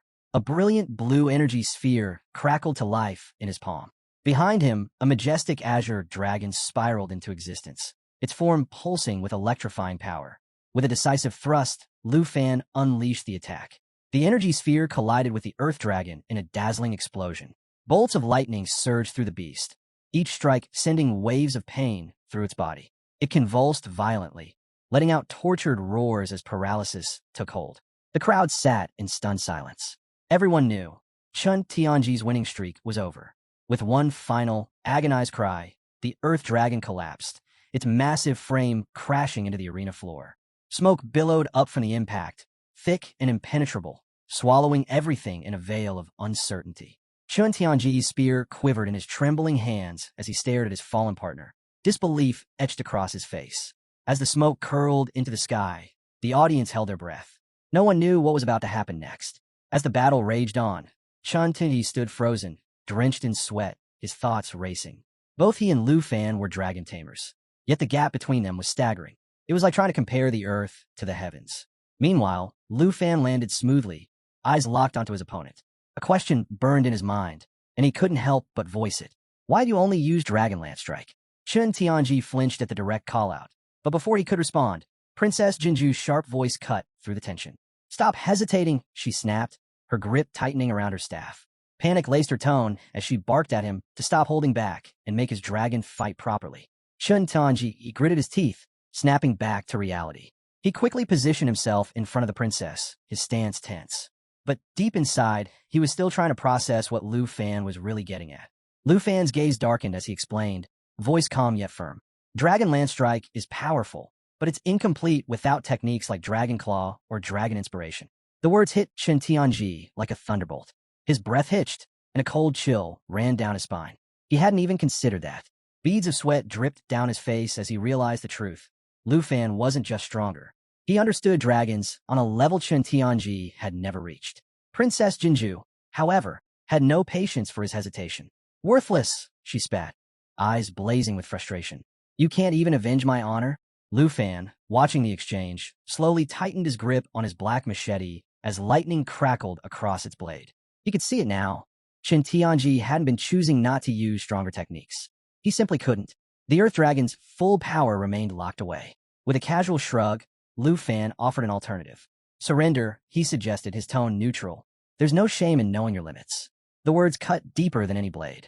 Chun Tianji's face twisted with rage. Not only had Lu Fan surpassed him, now he was pitying him. The humiliation was unbearable. His pride roared in defiance as he turned to Jinju, desperation flickering in his eyes.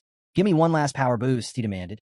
Jinju's surprise was brief, but then her lips curled into a knowing smirk. Without hesitation, she raised her staff, and a dark, pulsating aura seeped into Chun Tianji's body. Agony ripped through him as his muscles swelled unnaturally. Veins bulged across his face, 2 extra arms grotesquely sprouted from his torso, and his grip on his spear tightened with newfound strength. His body was barely holding itself together, but he didn't care. Lu Fan watched in silent disbelief. Why was Chun Tianji willingly letting the princess manipulate him like this? But then, Chun Tianji let out a guttural roar, eyes wild with desperation. His voice thundered across the battlefield. I must become the best. I will prove myself worthy in the eyes of the princess. And with that, he charged, ready to lay everything on the line. With his newfound monstrous strength, Chun Tianji launched himself into the air, descending upon Lu Fan with the raw ferocity of a dragon. His spear blazed with power as he executed the dragon spear technique, aiming to crush his opponent in one decisive strike. For a fleeting moment, Lu Fan didn't move. His gaze softened, not with fear, but with something closer to sorrow. There was no hatred in his eyes, only quiet pity for Chun Tianji, a man who had thrown away everything, his pride, his body, his dignity, all for a desperate grasp at greatness. But pity didn't mean hesitation. With a sharp inhale, Lu Fan invoked Wind Spirit Whisper, his agility surging by 35%. In the blink of an eye, he vanished from sight. Chun Tianji's heart pounded. His eyes darted wildly, struggling to track Lu Fan's movements, only to feel a sharp, searing pain. Lu Fan had already struck. Dragon Fang Strike. Chun Tianji's grip failed as his spear was ripped from his hands, agony surging through his limbs. But Lu Fan wasn't finished. Without missing a beat, he activated Blue Dragon King's roar. Bolts of lightning crashed down, striking Chun Tianji's body with merciless precision. His skin sizzled, the overwhelming force scorching him beyond recognition. The once proud warrior crumbled to his knees. His spear clattered to the ground. Smoke curled from his lips as he forced out a single, broken whisper, an apology. A final plea for forgiveness from the princess before his body gave out, collapsing in utter defeat. And then, silence. Princess Jinju, watching everything unravel before her, felt her world shatter. Her champion, her strongest warrior, was gone. Tears welled in her eyes, her breath hitching in disbelief. She had been so certain of victory, so sure of her power. But now, all that remained was the bitter sting of loss. After taking down Chun Tianji, Lu Fan doesn't even pause. He charges straight at Princess Jinju, hand raised, ready to strike. Panic sets in instantly. Desperate, Jinju throws up her hand, trying to stop him, her voice rising in frantic protest. She warns him, her brother, a major figure in the Tai Chi Empire, won't let this slide if he dares touch her. But does Lu Fan care? Not in the slightest. Without hesitation, he slaps her hard, sending her crashing to the ground. Her magic wand slips from her grasp, skidding across the floor as she stares in stunned disbelief. And Lu Fan, completely unfazed, he looks down at her and, in the most nonchalant tone, says that if her brother comes after him, he'd actually be doing him a favor. Cold as ice. The audience? They go wild. Some are in complete shock, others call him out for going too far. But there are whispers, too, reminders that Jinju wasn't as innocent as she seemed. Just earlier, she had no problem manipulating Chun Tianji to her advantage. Looks like karma just cashed in. Amid the uproar, the vice principal finally steps in, demanding silence. Without any delay, he makes it official. Jinju and Chun Tianji's team is out, while Lu Fan and Jian Ying take the win. Then, without missing a beat, he orders Gahan to send Lu Fan to his office immediately. And just like that, the next match is announced. No time for drama. This academy keeps things moving. Cut to Lu Fan in the vice principal's office. The atmosphere is heavy. The vice principal stands with his back turned, deep in thought. Then, without even facing Lu Fan, he speaks. At first, he assumed this whole thing with Jinju was just some family dispute. Turns out it was way more personal, and Mr. Qin Shanhai spilled all the details. He warns Lu Fan that using the arena for personal grudges is dangerous. It could lead to serious accusations of misconduct. Lu Fan, as cool as ever, acknowledges the warning and calmly explains himself. He couldn't just stand by and watch Chun Tianji get manipulated. Jinju needed to be put in her place. The vice principal listens, then hands Lu Fan a tablet, signaling that the conversation is over. But before Lu Fan can wonder what's next, the vice principal drops the real news. Turns out, both he and the principal have been watching Lu Fan closely. For a second, Lu Fan wonders if he's about to get reprimanded. But no, it's the opposite. They were seriously impressed, especially when he pulled off those dragon language techniques. So impressed, in fact, that they've got something big lined up for him. Access to a secret realm. Lu Fan scrolls through the tablet, scanning the options like he's picking out his next battlefield. The vice principal gives him the rundown on these secret realms, how they're discovered, auctioned off by secret realm hunters, and sold for a steep price. High risk, high reward. But Dragon Capital Academy? They're all in, willing to cover the cost no matter what. As Lu Fan continues browsing, something grabs his attention. A realm called Flying Dragon Cemetery. Level 55 rating. Nightmare difficulty. Minimum 2 participants. He points it out, and the vice principal immediately picks up on his determination. No hesitation. This is the challenge Lu Fan is taking on next. Fast forward to the next day, and the arena is buzzing with excitement. It's time for the freshman assessment rematch. Gohan steps up and announces the first semifinal. Lu Fan and Jian Ying versus Jiang Fengyun and Su Jing. But just as the crowd gears up for the fight, the vice principal steps in and drops a shocker. Lu Fan has officially withdrawn from the competition. Silence. Then chaos. The audience is stunned, whispers spreading like wildfire. Some are straight up disappointed. They came to see Lu Fan in action. Others start speculating like crazy. Did he get in trouble? Is he being sent on some secret mission? With no answers, the rumors only grow. Tao Xiaoman? She waves it off as nonsense. Qin Xiu, ever the logical one, tells her to ignore the gossip. The truth is obvious. Lu Fan and Jian Ying are already off exploring the secret realm. And sure enough, deep in the ancient, eerie expanse of Flying Dragon Cemetery, Lu Fan and Jian Ying step into the unknown. The air is thick with tension, the massive forest around them shrouded in mystery. As they push forward, Lu Fan turns to Jianying and apologizes for pulling her away from the competition. But Jianying? She's got no complaints. The Academy let them keep their Azure class spots and even gave them 10,000 points each. Sounds like a win to her. She even thanks Lu Fan for the opportunity. Getting to explore such a rare secret realm is a reward in itself. And then, without hesitation, she offers him all the treasures they find. For her, the experience alone is enough. Lu Fan, clearly impressed, chuckles and teases her. She's not the type to leave a favor unpaid. The forest is eerily silent as they press on, too silent. Then, out of nowhere, a voice cuts through the stillness. High up in a tree, a red-haired guy lounges on a branch, watching them with curiosity. And instead of sneaking around or sizing them up from the shadows, he just calls out, breaking the tension like it's no big deal. Lu Fan stops in his tracks, sizing up the unexpected newcomer. Before he can even process who this guy is, the stranger launches himself off the tree branch like he's starring in an action flick. He lands effortlessly, throws them a wide grin, and flashes a thumbs up. Name's Black Rat, he announces, all confidence. Secret Hunter Guild. Yep, you heard that right, Black Rat. Pretty bold name for a guy who just came falling out of a tree. Lu Fan stays cautious, introducing himself and Jianying while keeping an eye on him. He asks if Black Rat is supposed to guide them to the Flying Dragon Cemetery's entrance. Black Rat spots the Academy badge on Lu Fan's shoulder, gives a knowing nod, and waves for them to follow. His job, he explains, is simple. Escort them to the teleportation gate, and then he's out. As they walk, Black Rat starts chatting, casually throwing out how ridiculously rich Dragon Capital Academy must be to get access to such a high-level secret realm. With a smirk, he asks about their levels, probably expecting some crazy numbers. But Lu Fan? He just shrugs, points at himself, and says, level 25. Then he gestures to Jianying. She's 24. Black Rat's entire world shatters for a second. He stops dead in his tracks, staring at them like they just said they planned to fistfight a dragon for fun. A level 55 secret realm? Nightmare difficulty? And these two haven't even reached their second transformation yet? No way. This has to be a mistake. Panic kicks in as he pulls up his system, muttering about how he needs to double-check with the Academy. He's convinced they're walking straight into a death trap. But before he could do anything, Lu Fan cuts him off, cool and firm. Don't waste your time.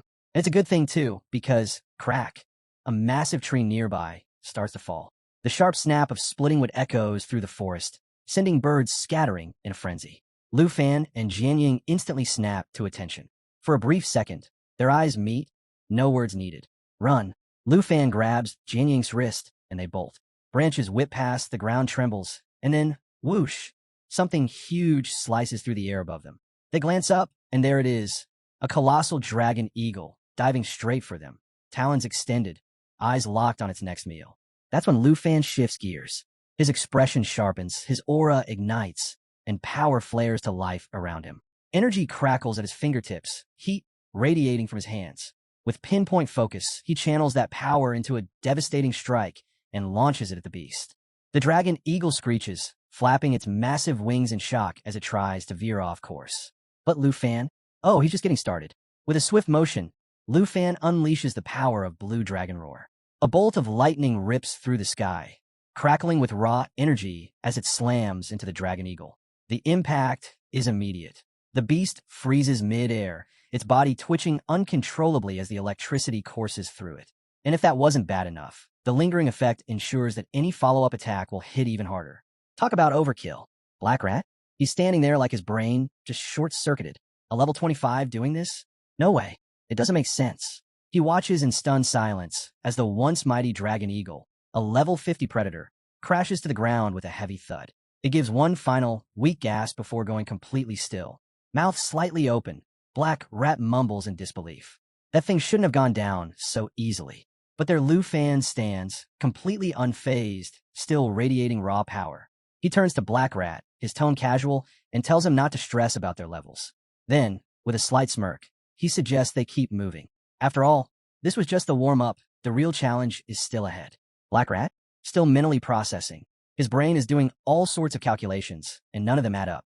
But eventually, he shakes it off, takes a deep breath, and agrees to lead the way. Though now, he's definitely watching Lu Fan with a whole new level of respect. The group makes their way through the dense forest, winding between ancient trees that stretch impossibly high. Then, after a bit of trekking, they reach it. A colossal tree, so massive it looks like it's trying to pierce the heavens.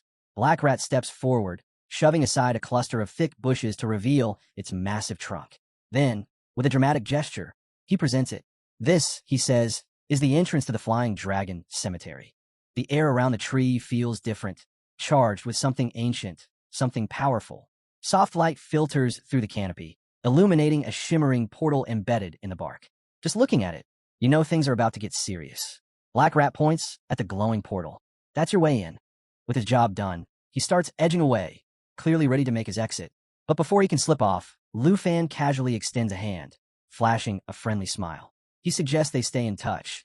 After all, Black Rat seems like the kind of guy who knows his way around these hidden places.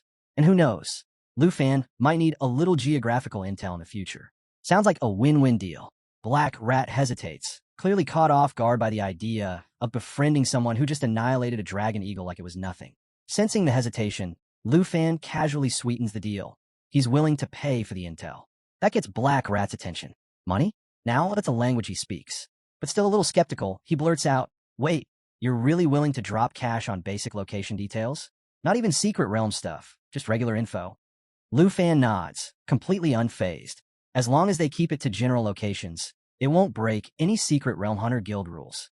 He keeps it light, even throwing in a grin, making it nearly impossible for Black Rat to say no. After a moment of consideration, Black Rat names his price, 100,000 dragon coins per location. And, of course, he makes sure to emphasize that this is his exclusive friends and family rate. If Lu Fan's not interested, he's happy to walk away. But Lu Fan, he doesn't even blink. He shakes on the deal with that easygoing confidence, leaving Black Rat internally kicking himself for not charging way more. Seriously, are all Dragon Capital Academy students this rich? Or is Lu Fan just built different? Before the conversation drags on, Jianying steps forward, already halfway into the portal. She glances back at Lu Fan, her expression a mix of impatience and exasperation. "You talk too much," she mutters. "Let's go." Classic Jianying, always about the mission. The moment they step inside, a cold, mechanical voice echoes through the air. Rotten Corpse Dragon Graveyard, level 55. Nightmare difficulty. 2 participants maximum. Lu Fan quickly pieces it together. This must be the Flying Dragon's sacred tree, and somewhere at the top lies the divine treasure platform. The thought alone gets his adrenaline pumping, but before he can dwell on it, Jianying suddenly freezes. Something's off. She murmurs that it feels like the ground is moving. Lu Fan focuses, sharpening his senses, and then, bam, he sees it. A stampede of dragons, tearing across the landscape, heading straight for them. His eyes widen. "Jianying, look," he shouts, pointing at the approaching horde. Then, as if mocking them, the system chimes in again, delivering more bad news. Rotten Corpse Dragons detected. Level 50. Skills. Pack Bite. Summons nearby dragons for reinforcement. Corrupting Breath. Reduces enemy attack power by 50%. Yeah, this just got serious. One of the dragons lets out a deafening roar and lunges straight for Jianying, jaws wide open, ready to crush her in one bite. But Lu Fan? He doesn't even blink. Moving with lightning-fast precision, he steps in and blocks the attack with ease. Keeping his cool, he calls out to Jianying, "Get ready." She doesn't need to be told twice. Tightening her grip on her sword, her eyes flash with determination. In one swift, powerful motion, she unleashes Mountain Shaker, a devastating technique that carves straight through the charging beast. The massive dragon splits clean in two, its body crashing to the ground in a brutal, lifeless heap. But there's no time to celebrate. Another Rotten Corpse Dragon charges at Lu Fan, and this one isn't holding back. Just as it closes in, Lu Fan smirks. Xiao Yi. In an instant, his dragon companion, Black Dragon Xiao Yi, materializes on his shoulder, radiating intense heat like a living flame. Flames swirl around her, forming a protective ring of fire around Lu Fan. Then, with a single flick of her gaze, she unleashes Burning Flame. Fire erupts across the battlefield, engulfing everything in its path. Several dragons don't even get the chance to react before they're reduced to nothing but charred remains. And the best part? The more enemies Xiao Yi takes down, the stronger her flames burn, powering her up in real time. Meanwhile, Jianying is on a rampage, slicing through the remaining dragons with deadly precision. She activates Armor Break, slashing through 32% of their defenses with every strike.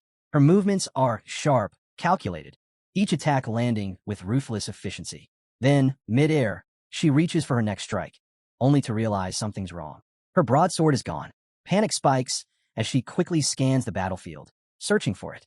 But before she can come up with a plan, another dragon barrels toward her from below, jaws wide, ready to devour her whole. She's out of time, out of options and still midair. Then, just when it seems like the end, Lu Fan steps in. Charging forward with his dragon sword, he activates Dragon Fang Strike, channeling pure dragon energy through his blade. His sword arcs through the air, slashing through the massive beast in one clean, unstoppable motion. The dragon doesn't even get the chance to react before its body splits apart, green blood splattering across the battlefield as it collapses with a sickening thud. But the chaos isn't over yet. Jianying, still midair after her last attack, is seconds away from a brutal crash landing. Lu Fan doesn't hesitate. He rushes forward, reaching out just in time. Their hands meet, and for a brief second, it seems like disaster has been avoided. Then gravity kicks in. Now both of them are falling. Thinking fast, Lu Fan grips his dragon sword and slams it into the massive tree trunk, using it as an anchor to break their descent.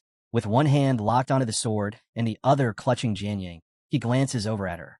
His expression says it all: relief, concern, and maybe just a hint of, "Can we please stop almost dying today?"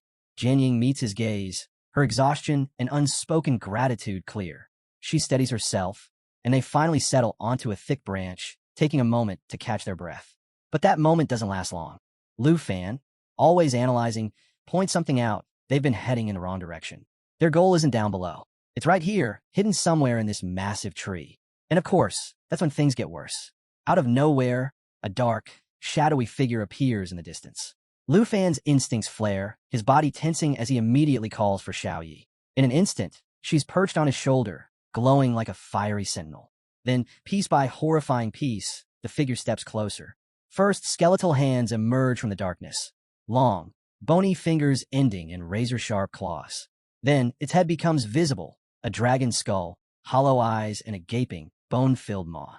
Its entire form is a nightmare brought to life, radiating an unsettling, otherworldly menace. It's as if someone thought, let's bring back a dragon, but make it terrifying. The skeletal dragon locks eyes with Xiaoyi and unleashes a deafening roar that shakes the entire tree. For the first time, Xiaoyi, normally composed and unwavering, is visibly shaken. This isn't just another high-level monster. This thing radiates final boss energy. Its hollow eyes glow with an eerie light, and as it lifts its head, the tension in the air thickens. Lu Fan doesn't wait for it to make the first move. He scoops up Jianying and jumps. They hit the ground hard. Jianying winces at the impact. Nothing serious, but enough to remind them how far out of their comfort zone they are. And standing before them, the bone dragon doesn't just exude power, it feeds off their unease. Then, like an uninvited guest at a horror movie, the system chimes in. Wild Berserk Bone Dragon, level 55. Nightmare difficulty. It doesn't stop there. Abilities. Bone Armor, sky-high defense. Bone Knife, blood-infused devastation. Bone Storm, grows deadlier the weaker it gets. Yeah, this thing is the definition of bad news. Lu Fan, completely unfazed by the monstrous opponent in front of him, turns to Jianying with quiet confidence. Don't worry, he says. This'll be over soon. Jianying, eyes wide with alarm, isn't having it. She warns him, this thing is way too dangerous. But let's be real. When has Lu Fan ever backed down from a fight? Before she can stop him, he's already rushing in, leaving her scrambling after him, her voice full of worry. With perfect timing, Lu Fan calls for Black Dragon Xiaoyi to activate her destroyer form. And no, does she deliver. Her body glows with an intense light as she expands, her flames burning hotter, fiercer. When the transformation is complete, she looks like a walking natural disaster. Then, to make things even more unfair for the Bone Dragon, Jade Dragon Xiaofei joins in, adding another layer of raw power to Lu Fan's arsenal. Lu Fan moves in with pinpoint precision. He calls for Xiaofei to activate Jade Blessing, surrounding himself with an empowering aura that amplifies his next attack. His dragon's sword hums with energy, glowing like it's alive. Then, in perfect synchronization, Lu Fan and Xiaoyi go in for the finishing blow. Xiaoyi lets out another thunderous roar, the sheer force of it shaking the ground beneath them. The bone dragon's brittle frame begins to shatter under the pressure. Then, boom! With one final, devastating strike, its skull separate from its body and crashes to the ground. But Lu Fan isn't taking any chances. As the creature collapses, he channels everything into Dragon Fang Strike. His glowing blade slices clean through the bone dragon's spine, then drives straight into its chest with a sickening crunch. For a brief moment, silence falls over the battlefield. It looks like it's finally over. But just as relief starts to settle in, the bone dragon's eyes flicker back to life. A deep, ominous purple glow radiates from its hollow sockets, spreading across its shattered frame. And then, the scattered bones across the battlefield begin to levitate. The system chimes in again, like the worst kind of horror narrator, confirming what they all dread. Bone Storm activated. The swirling mass of bones expands, growing larger, more chaotic, feeding off the dragon's decayed energy. This thing isn't just coming back. It's coming back stronger. Before the storm can fully unleash, a sudden force rips through the battlefield, shattering the swirling bones and sending them flying in every direction. Lu Fan whips around, eyes wide, only to see Jian Yang stepping forward. Her expression is calm, steady, resolute. She reminds him of the promise he made after defeating Chun Tianji, that he'd one day see the true skill of a swordmaster. Well, that day is today. As the bone dragon starts pulling itself back together, now even more menacing, Jian Yang unveils her trump card. She explains that swordmasters unlock a new weapon every 5 levels. Then, with a surge of fiery energy, she summons the Scythe of Calamity, a level 20 epic quality weapon radiating raw power. Its abilities? Pure nightmare fuel. It can switch between fire and dark attack modes, and for every life it takes, its attack power permanently increases by 9%. Yeah, this thing doesn't just kill, it remembers. Wasting no time, Jian Yang charges scythe in hand. The first strike lands with an explosive impact, shaking the battlefield as a massive blast engulfs the bone dragon. The monster writhes, struggling to hold itself together against her relentless assault. Watching her in action, Lu Fan smirks, finally understanding the true potential of a swordmaster. It's not just about flashy skills, it's about weapons that evolve into absolute destruction. But there's no time to admire for long. Jade Dragon Xiaofei suddenly appears beside him, eyes gleaming with eagerness. Lu Fan nods. Time to wrap this up. Without hesitation, he commands Xiaofei to cast Jade Blessing on Black Dragon Xiaoyi. Xiaofei, always one to deliver, unleashes the ability, amplifying Xiaoye's next 3 attacks to devastating levels. With everything set up, Lu Fan gives the final order. Xiaoyi, earth-shattering. And oh boy, does she deliver. The ground trembles, the air crackles, and then boom, a massive explosion rips through the battlefield. The earth splits open, forming a giant fissure that swallows the bone dragon whole. Its skeletal frame crumbles, collapsing into the abyss. And just like that, the nightmare is over.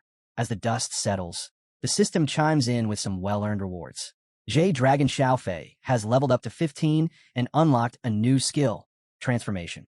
Lu Fan takes it all in, satisfied with how much they've grown from this battle. His own level ticks up to 26, but he's more focused on their collective progress. Meanwhile, Jian Yang stands there, silent. The battle is over, but doubt creeps in her mind. Sure, her Scythe of Calamity was powerful, but in the end, it was Xiaoye's earth-shattering that finished the fight. For a split second, she wonders, did her efforts really matter? Just when things finally seem to settle, Xiaofei happily clings to Lu Fan, soaking up the victory celebration. Jian Yang catches this, and oh boy, jealousy slams into her like a runaway carriage. But she's quick to shake it off, composing herself like the pro she is. Turning to Lu Fan, she admits that, with his powerhouse team of dragons, she probably didn't even need to step in. She even apologizes, feeling like she didn't contribute much to the battle. Lu Fan, ever the supportive leader, meets her with a reassuring smile. He thanks her for saving him earlier during Bone Storm, reminding her that every effort counted. Besides, they've all made huge gains today. Jian Yang got to showcase her swordmaster skills, and Xiaofei hit a whole new level. Wins all around. Curious about Xiaofei's level up, Jian Yang asks if there's more to it. As if waiting for the cue, the system chimes in with the details. At level 15, Xiaofei's stats have skyrocketed. Strength, spirit, stamina, the whole package. But the real kicker? She's unlocked 2 epic transformations.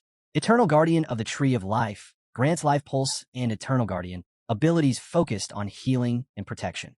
Soul Light allows her to shed her physical form entirely, unlocking Soul Refuge and Soul Influence, skills tied to spiritual manipulation. Talk about a glow-up.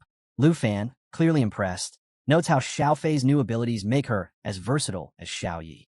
Jian Yang chuckles, pointing out that while Xiaoyi has been steadily leveling up, Xiaofei's sudden quadruple transformation upgrade feels like a cheat code. Either way, both dragons are shaping up to be absolute monsters on the battlefield. Feeling proud, Lu Fan reaches out to pat Xiaofei's head, only to be met with the sharpest glare from Xiaoyi. The jealousy is real, and her mix of annoyance and playful anger is impossible to miss. To break the tension, Lu Fan suggests testing out Xiaofei's new form, eager to see what she's capable of. Jian Yang agrees, her mood lightening as she suggests heading back to the Flying Dragon Sacred Tree to continue their search. But before they can even take a step, Xiaoyi and Xiaofei start bickering over who gets to stand closer to Lu Fan. It's almost comical, a much-needed break after all the chaos. That is, until the sky erupts in fire. Flaming projectiles rain down, shattering the moment like glass. Explosions rip through the battlefield, sending shockwaves through the air as dust and debris swirl in every direction. Jian Ying's sharp voice cuts through the chaos. Magic attack. Lu Fan doesn't hesitate. Scatter. Take cover. The group sprints for the nearest shelter, a massive tree, where they huddle together to regroup. Jian Ying crouches, scanning the area for any sign of their attackers, while Lu Fan carefully peeks out from behind the trunk. It doesn't take long to put the pieces together. Their battle with the bone dragon must have drawn unwanted attention. And sure enough, when he looks up, he sees them. A swarm of dragons, their massive wings blotting out the sun. Lu Fan ducks into cover, heart pounding as he scans the battlefield. No time to hesitate. Dragons are everywhere, and the pressure is on. Quickly pulling up the system interface, he lays out the plan.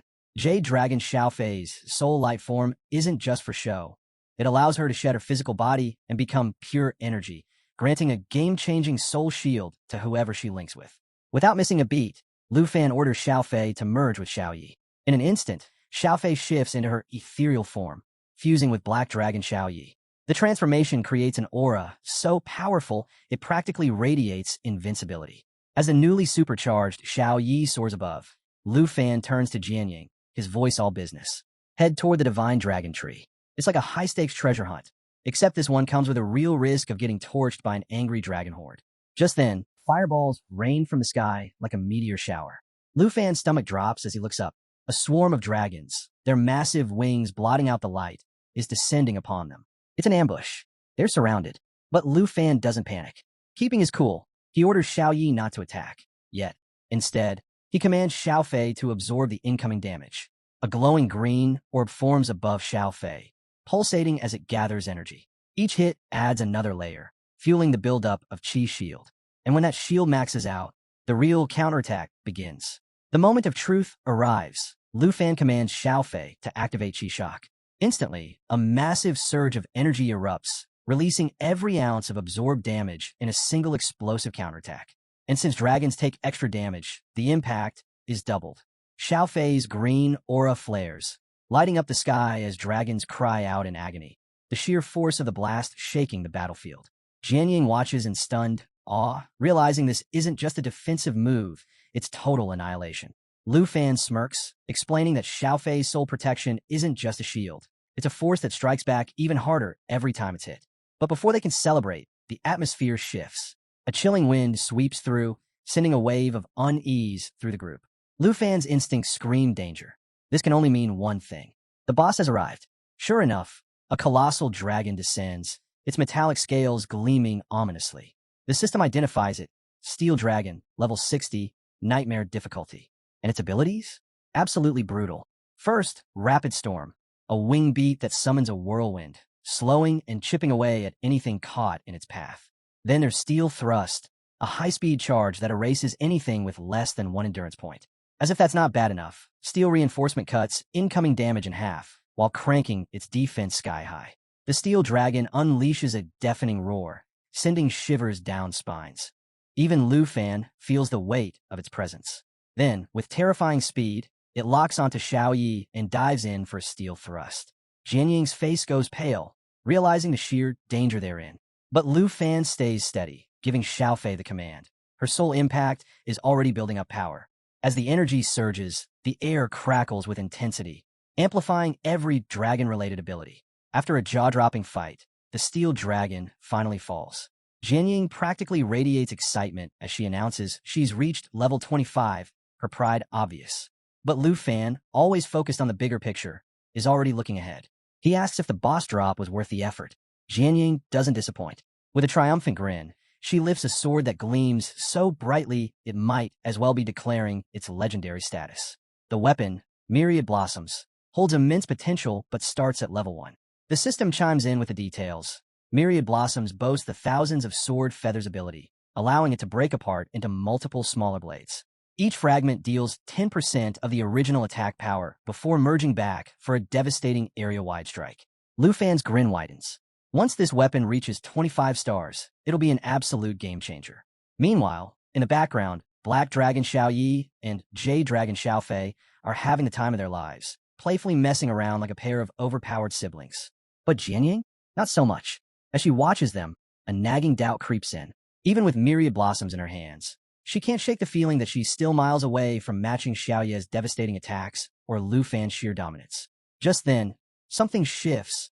A shadow flickers nearby, making her unease grow. She whispers to herself, trying to convince herself that she's strong enough, but the doubt lingers. Lu Fan, always sharp when it comes to reading the mood, walks over with his usual unshakable confidence. He reminds her that as her sword levels up, she'll face plenty of worthy challengers at Dragon Academy, each one pushing her to grow stronger. His words feel like a steady breeze, clearing away the storm clouds in her mind. Jianying exhales, nodding. She's not giving up. And with that, they push forward. Though, unsurprisingly, Xiao Yi and Xiao Fei are already way ahead. As they catch up, Lu Fan spots something unsettling, a man lying motionless on the ground. The group gathers around as he kneels, examining the body. From the looks of it, the man's been here for a while, a warrior who likely endured countless battles. But before they can dwell on it, Lu Fan's instincts kick in hard. Something's off. His keen eyes scan the area, and then a dragon claw, a glowing eye in the distance. Danger is closer than they thought. Without hesitation, Lu Fan draws his dragon sword, his voice steady as he warns Jianying. They've wandered straight into monster territory. Her pulse quickens. If they're not careful, this could be bad. And before she can even process the warning, the threat reveals itself. A dragon erupts from the bushes, its bronze scales gleaming under the light. The system instantly identifies it. Bronze Dragon, star level 60. Its key ability? Bronze Armor, a skill that cranks its defense up to absurd levels. Lu Fan braces for the fight, until another presence looms into view. This one is on an entirely different level. The three-headed elemental dragon. Level 65. Boss difficulty, Nightmare. The system wastes no time detailing its terrifying abilities. Triple magic, fire, ice, and thunder unleashed all at once. Regeneration. Any lost head grows back if even one survives. And sheer, overwhelming power, more than enough to annihilate the unprepared. Lu Fan and Jianying freeze for just a second, taking in the brutal reality, two bosses at once. This isn't just a fight. This is a full-blown disaster. Jianying quickly suggests taking out the bronze dragon first, but Lu Fan just flashes his signature grin. He's already got a plan.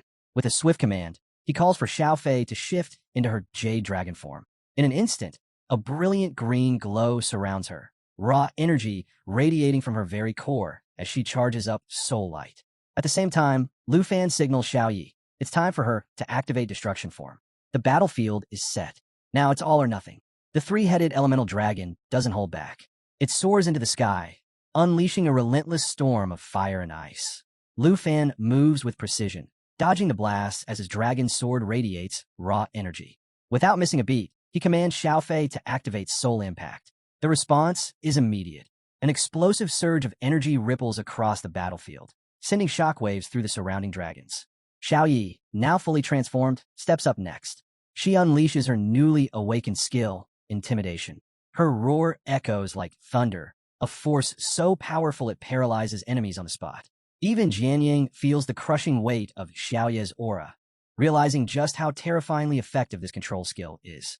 With the bronze dragon staggered under Xiaoye's overwhelming presence, Lu Fan seizes the opportunity. His dragon sword flashes as he executes a deadly combination, soul effect fused with dragon fang strike. The impact shatters the bronze armor skill, breaking its defense completely. Xiao Yi doesn't hesitate. With a brutal twist, she snaps the dragon's neck. The massive beast crashes to the ground, its metallic blood pooling beneath it. The system chimes in with the results. Xiao Yi levels up to 22, Xiao Fei reaches 17, and Lu Fan himself climbs to 28. Jianying levels up as well, reaching 27, and Myriad Blossoms upgrades to level 6. But despite her progress, a sense of disappointment lingers. She didn't contribute as much as she wanted. Lu Fan, always attuned to the mood, places a steady hand on her shoulder. He reassures her that eliminating all three heads of the elemental dragon is the key. Without that, it would just keep regenerating. For now, he suggests letting Xiao Yi and Xiao Fei take the lead while they regroup at the nearby camp. Later that night, under the soft glow of the moon, Jianying carries a meal to Lu Fan, mentioning it was prepared by Sister Hank. She steps outside, expecting to find him by the fire, but he's nowhere in sight. The flames flicker, casting long shadows, yet his absence leaves an unexpected emptiness in her chest. She stares into the night, lost in thought. Does Lu Fan ever feel the same doubt she does? No matter how hard she pushes herself, she can't shake the feeling that she's been more of a bystander than a true fighter. Meanwhile, Lu Fan is already deep in thought, his mind locked onto their mission. He silently apologizes to Jian Ying as he moves through the darkness, eyes fixed on something incredible. The system has detected a massive egg. As he approaches, the truth is revealed. They're close. The divine treasure, the very reason they risked entering this deadly forest, is almost within reach. But just as he thinks he has a moment to breathe, a chilling roar tears through the night. The earth trembles. From the shadows, a dragon emerges, massive, menacing, and unlike anything he's faced before. Its eerie green eyes glow with an unnatural light as the system flashes an urgent warning. Soul of the Flying Dragon King. Level 70. This isn't just a strong enemy. It's pure nightmare fuel. Its dragon's breath can unleash fire, ice, thunder, or wind at will, while its Assault Dragon King ability allows it to dive with terrifying speed, piercing through anything in its path. And, as if that weren't bad enough, it takes 50% less damage from everything. Because of course it does. Lu Fan tightens his grip on his sword. This fight is going to be hell. Lu Fan instantly recognizes the threat. This is it. The final boss of the level 55 Nightmare Secret Realm. No turning back now. Gripping his dragon sword, he readies himself for what might be the toughest battle of his life. Beside him, Xiao Yi and Xiao Fei step up, their determination clear. Though if they were being honest, there's a definite hint of what did we just sign up for in their expressions. Lu Fan snaps them back to focus. This fight is all or nothing. Meanwhile, back at the resting area, Jian Ying hears the dragon's earth-shaking roar in the distance. A knot tightens in her stomach. Memories of Lu Fan saving her flash through her mind, and doubts creep in. Is she just holding him back? What if he realizes he's better off without her? The thought stings, but she quickly pushes it away. She clenches her fists, determination surging through her. She's not here to stand on the sidelines. She's fighting alongside Lu Fan, no matter what. Back on the battlefield, the soul of the Flying Dragon King wastes no time. A powerful gust tears through the air, followed by a thunderous blast aimed straight at Lu Fan. He glares at the monstrous beast, realizing just how powerful it is, maybe even stronger than the great Destroyer Emperor he faced before. His grip tightens. This won't be easy. Without hesitation, he orders Xiao Yi to prepare Lava Flame while activating Dragon's Inspiration, boosting everyone's power by 30%. Xiao Yi roars, shifting into destruction form, and unleashes a scorching wave of flames that engulfs the dragon. The beast shrieks in pain, but doesn't stay down. In a flash, it retaliates with Soul Assault, rocketing toward Lu Fan at a speed that's downright terrifying. Too fast. His heart pounds as the dragon shifts behind him, already coiled to strike. Thinking fast, he commands Xiao Fei to shift into Eternal Being form. In an instant, her aura transforms, radiating a powerful yet calming energy. Then, Jian Ying arrives. Her voice rings out with unwavering resolve as she calls to Lu Fan. Without hesitation, she raises her hand, summoning power of 1,000 swords and falling feathers in one sweeping motion. I've got this. Focus on your fight. Her confidence ignites something in Lu Fan. He meets her gaze, nodding. No words needed. He knows he can count on her. And then, the system delivers a game-changing update. Jade Dragon Xiao Fei has unlocked new skills, Life Pulse and Eternal Guardian. A radiant glow bursts from Xiao Fei as she activates Life Pulse, waves of energy rippling outward, restoring stamina and amplifying their strength. At the same time, Xiao Yi doubles down, pushing her lava flame attack to an even greater intensity, the searing heat rising higher and hotter. Lu Fan doesn't waste a second. He sees the opening. Xiao Yi, finish it. With a thunderous roar, Xiao Yi launches forward, ready to deliver the final blow. But the soul of the Flying Dragon King isn't going down that easily. With a furious roar, it takes to the sky, chanting in ancient dragon language to counter Xiao Yi's attacks. Lu Fan's eyes narrow. The stakes just skyrocketed. Xiao Fei, shield us, he commands. High above, the dragon begins preparing its ultimate move, Apocalypse Fall. A last-ditch, all-or-nothing attack that sacrifices its own life to unleash an explosion at 2,000% power. The tension is unbearable. The beast dives, its massive form hurtling toward the ground like a meteor. The moment it makes impact, boom, a shockwave tears through the entire realm, shaking the land for miles. The explosion is catastrophic, swallowing everything in dust and debris. For a moment, all is chaos, sight, sound, even breath lost in the devastation. And then, a faint green glow emerges through the haze. Xiao Fei's protective barrier. The energy pulses, shielding them from the worst of the blast. They're alive, barely. As the dust settles, Lu Fan turns to Jian Yang, concern clear in his gaze. You okay? She nods, though her hands are still clenched from the shock. Yeah, thanks to Xiaofei. They take a breath, processing just how close they came to total annihilation. Then the system chimes in. Lu Fan levels up to 29. Xiao Yi reaches 23. Xiaofei hits 17. Lu Fan ruffles Xiaofei's head, praising her for her incredible skill. But Xiao Yi? Not a fan. She glares at Xiaofei, pouting like she just got outshined at her own party. Lu Fan chuckles, shaking his head. Relax. That final attack wouldn't have landed without your insane damage output. That gets a begrudging nod from Xiao Yi. Fine, she'll take the win. Meanwhile, Jianying reflects on everything. This was her first time facing a boss this strong together. She always assumed fights like this were for players way above their level. But here they were, alive, victorious, and somehow still standing. Lu Fan leans back, rubbing the back of his head. Didn't mean to scare you earlier, he admits. I was just checking things out. Didn't expect to, run into a level 70 monster. Jianying interrupts, her voice steady. I never doubted you. She meets his gaze, a small but determined smile forming. You said it yourself. We don't let teammates fight alone. Something about the moment settles deep. Lu Fan feels it too, a quiet pride in how far they've come. And then, bam, a treasure chest pops open right in front of him, like the universe itself decided, congrats, you earned this. Meanwhile, Jianying, completely oblivious. She's staring off in the opposite direction, totally missing the loot drop. Lu Fan steps forward, eager to see what kind of legendary loot he's just scored. The first item practically radiates power as it emerges. Soul Wing of the Flying Dragon King. This thing is stacked, plus 60 agility, plus 356 strength, plus 291 spirit. But the real kicker? It grants full-on flight. Not hovering, not gliding, actual flying. And if that wasn't enough, those with dragon language magic can even cast and receive spells mid-air. The catch? Level 60 required. Lu Fan sighs, staring longingly at the item. Looks like soaring through the skies will have to wait. The second item? A level 30 artifact for dragon riders. This beast of an item allows the user to merge their abilities with their dragons, boosting dragon energy and unleashing devastating long-range attacks. Lu Fan's grin stretches ear to ear, riding Xiao Yi into battle while obliterating enemies from a distance. Yeah, that's going on the future to-do list, just as soon as Xiao Yi hits level 30. And then, the third item emerges, the late Dragon Bone Flute. This enchanted flute can summon twin flying dragon kings, their levels scaling to match the user's. A dream come true. The downside? Limited to 7 uses. Lu Fan turns the flute over in his hands, admiring the craftsmanship.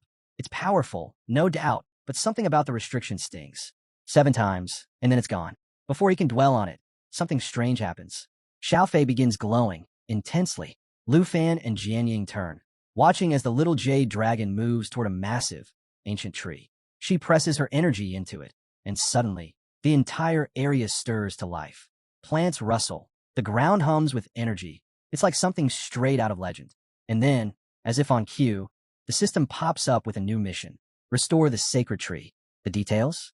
The tree is dying, threatened by the abyssal dragon's minions. The only way to save it is to slay the abyssal dragon and soak the tree's seed in its blood. The reward? The favor of the life dragon, one of the most powerful entities in existence. Lu Fan retrieves the sacred tree's seed, letting out a low whistle as he reads the mission details. The abyssal dragon isn't just strong, it's infamous. This beast hails from the lower realms, known for devouring demons and wiping out entire regions. Its rank, so high that calling it nightmare difficulty would be an insult. Xiaofei nudges Lu Fan's hand, and he smiles down at her, thanking her for uncovering this hidden quest. And then, because it's Lu Fan, he gets an idea. He turns to Xiaofei, completely serious. Hey, think you can eat the flute? Jianying and Xiaofei freeze, utterly baffled. Lu Fan raises his hands and mocks surrender, grinning. What? I mean, worst case, nothing happens. Best case, you unlock an insane new ability. Xiaofei blinks. Jianying stares at him like he's lost his mind. Lu Fan just stands there, waiting for Xiaofei to consider it. Because honestly, you never know. Xiaofei steps forward, and before anyone can react, she bites into the flute like it's a tasty treat. Lu Fan, amused, asks if it actually tastes good, while Jianying watches in stunned silence, mumbling that she's chewing it like a piece of fruit. A moment later, the system notification pops up. Xiaofei has absorbed the flute's power, allowing her to summon the twin flying dragon kings without restrictions. To test it out, Xiaofei calls forth the dragon kings. With a thunderous roar, they appear, their strength perfectly aligned with Xiao Fei's level 18. Jian Ying is left speechless, struggling to grasp how a boss-tier dragon has just become her summon. Lu Fan, unfazed, notes that the Dragon King seems smaller now, joking that they've basically been downgraded to her pets. Jian Ying shakes her head, muttering about how even dragon pets now have their own dragon pets.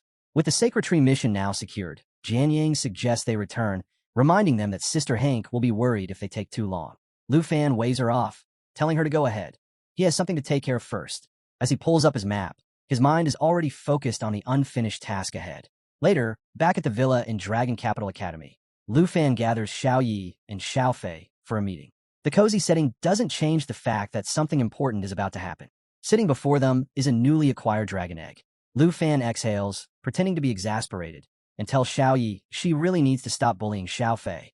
Xiao Yi pouts, but quickly gets distracted by the egg, which immediately captures both dragons' attention. Trying to keep them on track, Lu Fan explains that this egg will soon hatch into a new family member. To lighten the mood, he turns it into a guessing game, asking whether they think it'll be a brother or sister. But before they can answer, the system interrupts, bluntly reminding him that at his current level, he can only tame 2 dragons. If he wants to add another, he needs to reach level 30. Sighing, Lu Fan tells the Dragon Sisters that their next stop is the Poison Spider Forest to grind levels. The following morning, just as he's waking up, a knock at the door jolts him. He groggily opens it to find Qin Xiu and another student standing there, looking flustered.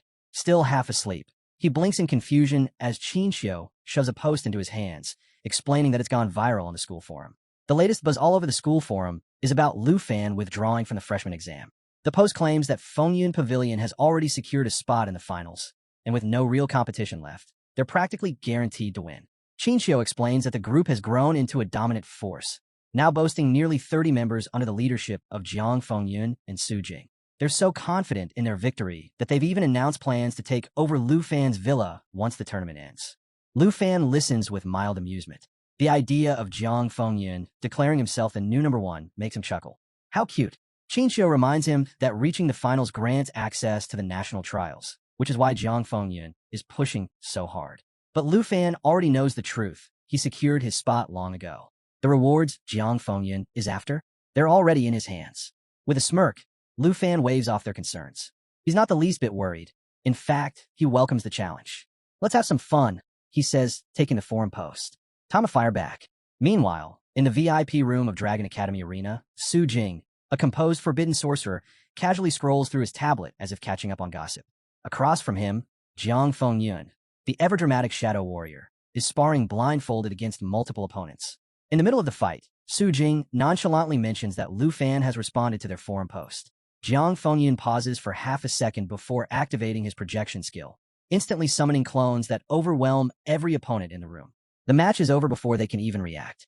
With a satisfied smirk, Jiang Fengyun removes his blindfold, barely acknowledging the fallen fighters as he orders someone to heal them. Then he turns to Su Jing, eager to hear what Lu Fan said. Su Jing, still scrolling, chuckles. Lu Fan issued a full-on challenge to Fengyun Pavilion. Jiang Fengyun scoffs at what he calls Lu Fan's typical bravado, but the grin on his face only grows wider.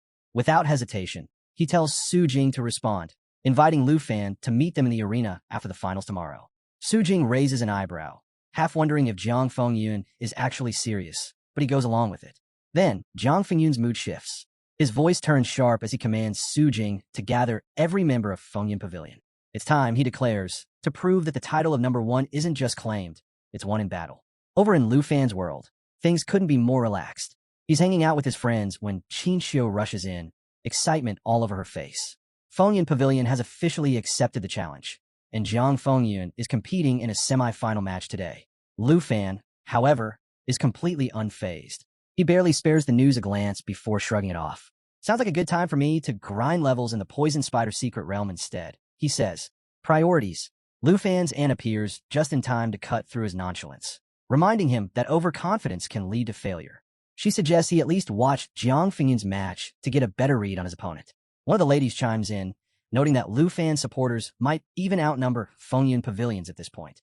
But Qin Xiu, ever the pragmatist, warns that if Lu Fan is spotted in the crowd, rumors will spread like wildfire. His aunt, ever the problem solver, comes up with a simple solution disguise.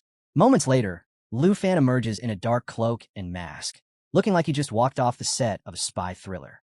Qin Xiao and Xiao Man accompany him, confident that no one will recognize him. Even his aunt gives her stamp of approval, calling his look both functional and surprisingly stylish.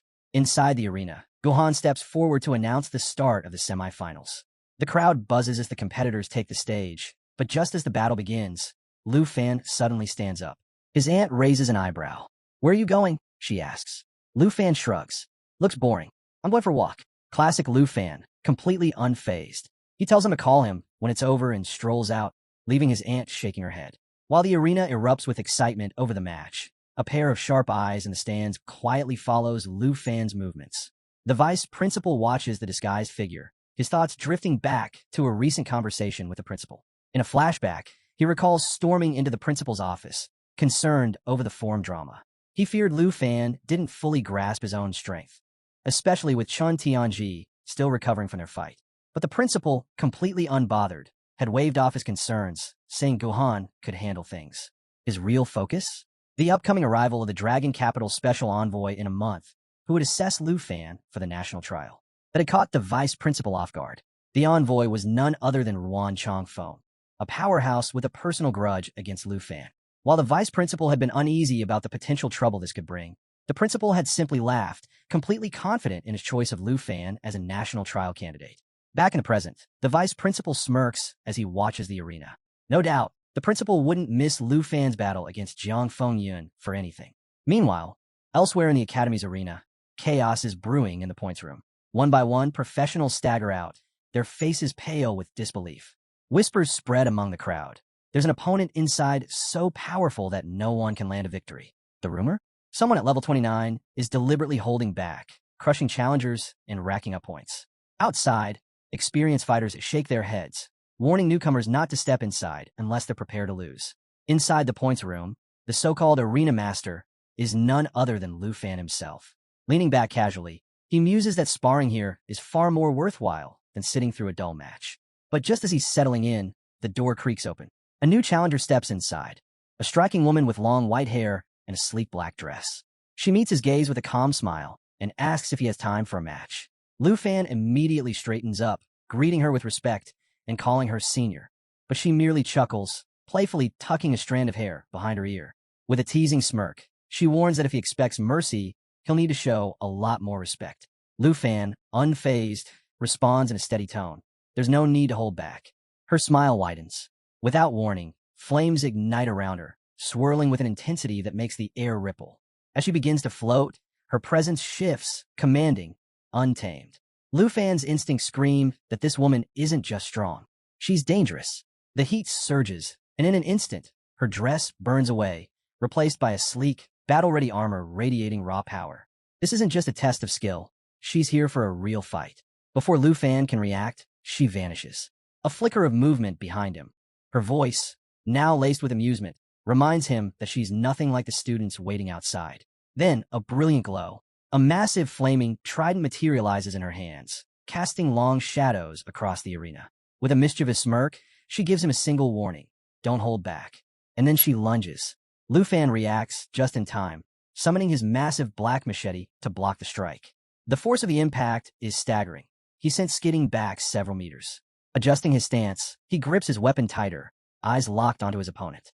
Just how strong is she? The woman chuckles, clearly amused that he managed to withstand her first attack. She tilts her head, her voice laced with amusement. What's wrong? Afraid to hit a pretty lady? To drive the point home, she slowly licks her finger, a playful yet challenging glint in her eye. Lu Fan remains calm, but there's a shift in his stance, focused, unwavering. He meets her gaze, understanding her intent loud and clear. If she wants a real fight, he'll give her one. Their weapons clash again, sending sparks and embers flying with every strike. The arena trembles under the force of their battle, each blow heavier than the last. Outside, a crowd begins to gather, whispering about the mysterious woman who walked in. Some speculate she's struggling, given her wild, relentless attacks. Others suspect she's merely toying with Lu Fan. Either way, no one can look away. Meanwhile, over in the main arena, the crowd erupts as Jiang Fengyun's semi-final match ends in victory. He stands tall, soaking in the applause, when a friend rushes over with the latest gossip. Rumors are flying that Lu Fan snuck into the audience. Jiang Fengyun scoffs, unimpressed. So what? He didn't even go all out in this match. If Lu Fan is watching, it hardly matters. Then, in true dramatic fashion, Jiang Fengyun suddenly raises a hand and points to the stands. Lu Fan, he calls out boldly, challenging him on the spot. He warns him not to get too cocky and tells him not to run away from tomorrow's battle. The crowd goes wild, cheering at the rising tension. But here's the catch. Lu Fan isn't even there. Qin Xiu and Xiao Man freeze, exchanging panic glances before scrambling to find him. Meanwhile, Hank lets out a long sigh. She knows Lu Fan too well. He must have gotten bored and left ages ago. Back in the points room, Lu Fan's duel is still raging.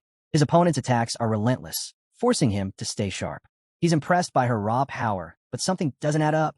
Why is she pushing him so hard? What's her goal? Just then, his phone buzzes. The split-second distraction nearly costs him as she seizes the opening, snatching the hat right off his head. With a teasing smile, she compliments his growth while chiding him for his poor defense. And that's when it clicks. She's not just fighting him. She's training him, deliberately exposing his weak spots to help him improve. But why? Before he can dwell on it, she moves in dangerously close, her armored form practically inches from his. Your endurance needs work, she purrs, amused. If you can't keep up, how will you last in a real fight? Lu Fan, caught off guard, barely manages a response before his phone rings again. With a quick apology, he steps back to take the call. When he turns around, he exhales and thanks her, truly, acknowledging how much he's learned in such a short time. He even asks for her contact information, hoping for more training in the future. The woman, now back in her sleek black dress, laughs. Wow, asking for a pretty senior's number so soon, she teases. Lu Fan immediately backtracks. It's just for training. She waves him off with a smirk. If you want another match, just open a points room in the arena. No promises, though. With that, she turns and walks away, disappearing into the crowd. But as Lu Fan watches her go, he can't shake the feeling that she's more than just a skilled senior. Her strength, her demeanor, everything about her felt different. Was she a teacher? Or something else entirely? As the thought lingers, a notification suddenly pops up. 100 points awarded by your opponent. Lu Fan blinks. She gave me points? He's certain she could have knocked him out if she wanted to. So why go easy on him? Determined to get answers, he bolts out of the arena, scanning the crowd. But no matter where he looks, she's already gone.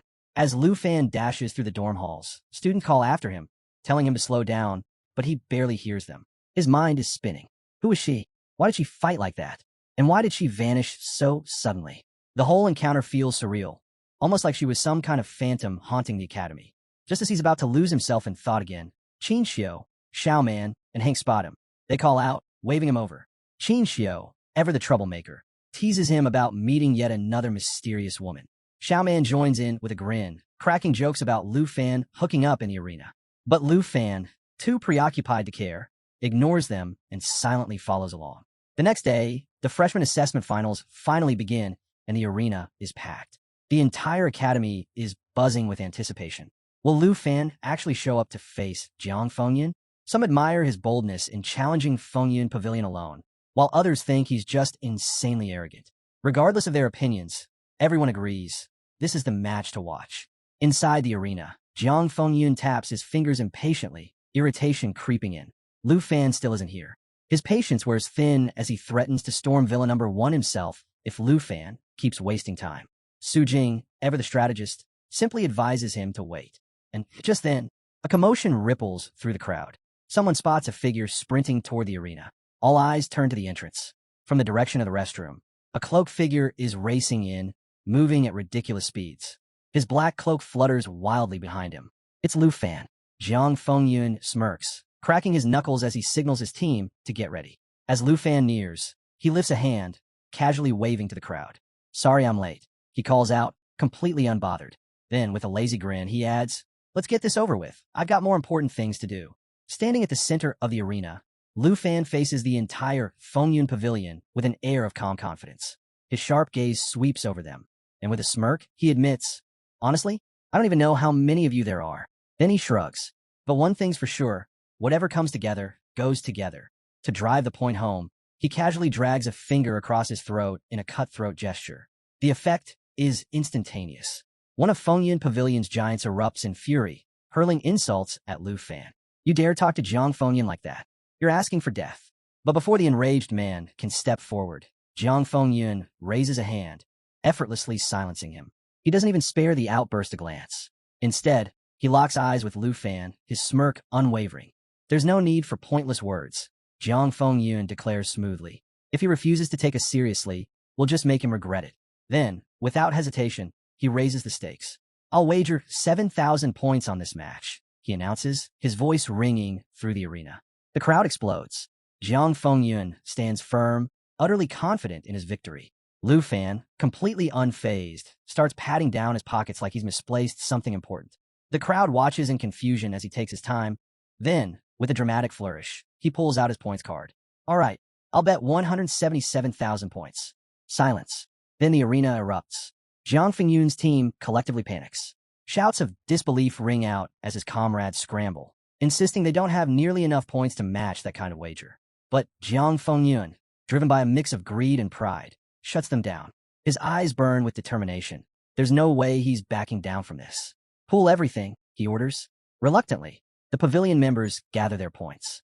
Some mutter under their breath, warning that if they don't get a cut of Lu Fan's points after the match, they're done with the pavilion. But in the end, they manage to scrape together the full amount. The bet is locked in. The tension in the arena is palpable. Lu Fan, as relaxed as ever, casually stretches his arms, looking more excited than nervous. Meanwhile, Jiang Fengyun narrows his eyes, growing suspicious. Why is Lu Fan so confident? Convinced that he plans to summon his dragon pet, Jiang Fengyun issues a quick command to Sujing. Cast a binding spell. Sujing nods, already moving. Everyone, prepare for battle. The fight begins. Sujing immediately casts Confinement Lock. Crimson-red chains shoot toward Lu Fan, wrapping around him in an instant. The spell locks him in place, completely cutting off his ability to use skills for 5 seconds. Seeing their chance, Jiang Fengyun and his teammates charge in, aiming to take him down before he can counter. But before they can strike, crack! Lu Fan shatters the chains instantly. The momentary silence in the crowd is replaced by deafening cheers as he effortlessly blocks Jiang Fengyun's attack with his massive black machete. Jiang Fengyun freezes, eyes wide, unable to comprehend how Lu Fan broke free so easily. Before he can react, Lu Fan snatches him by the collar, lifts him into the air, and flips him 360 degrees before slamming him into the ground hard. The impact echoes across the arena, shaking the floor. The crowd loses it. Lu Fan, standing over Jiang Fengyun like it's just another sparring match, doesn't even look winded. But the fight isn't over yet. A pavilion mage sneaks up behind Lu Fan and quickly casts Stiffness, a powerful debuff that slashes movement and attack speed by 75%. The moment the spell lands, the ranged attackers launch a coordinated assault, bombarding Lu Fan with a hail of projectiles. Smoke and dust cloud the battlefield. For a moment, the pavilion dares to hope. Then the dust settles. Standing in the middle of the wreckage, completely unharmed, is Lu Fan. He's casually grinning, like he's watching a group of children try to tackle him. "This is how you plan to take down the top freshman?" he asks, voice laced with amusement. Then, just because he can, he slams his foot into Jiang Fengyun's face. Jiang Fengyun, dazed and furious, spits out a curse. Why isn't the spell working? Sujing, equally baffled, scans Lu Fan and quickly realizes the issue. "It is working," he mutters. "Your movement speed was cut by 75%. Jiang Fengyun stares in disbelief. Sujing exhales sharply. "The problem is, even at 25% speed, Lu Fan is still faster than all of us."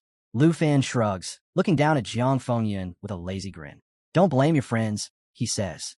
"It's just that my dragon pet bonuses make your skills kind of useless." Under mounting pressure, Jiang Fengyun unveils his ultimate technique, Afterimage. Countless mirages of himself appear, surrounding Lu Fan in a dazzling display meant to overwhelm him. The pavilion erupts in cheers, certain that their leader is about to turn the tide. But Lu Fan remains unfazed, slicing through the illusions effortlessly, as if swatting at mere insects. Amused, he nods in approval. "Not bad," he remarks, before deciding to put an end to the fight. Raising his hand, he conjures a fireball, one so massive it seems ready to consume the entire arena.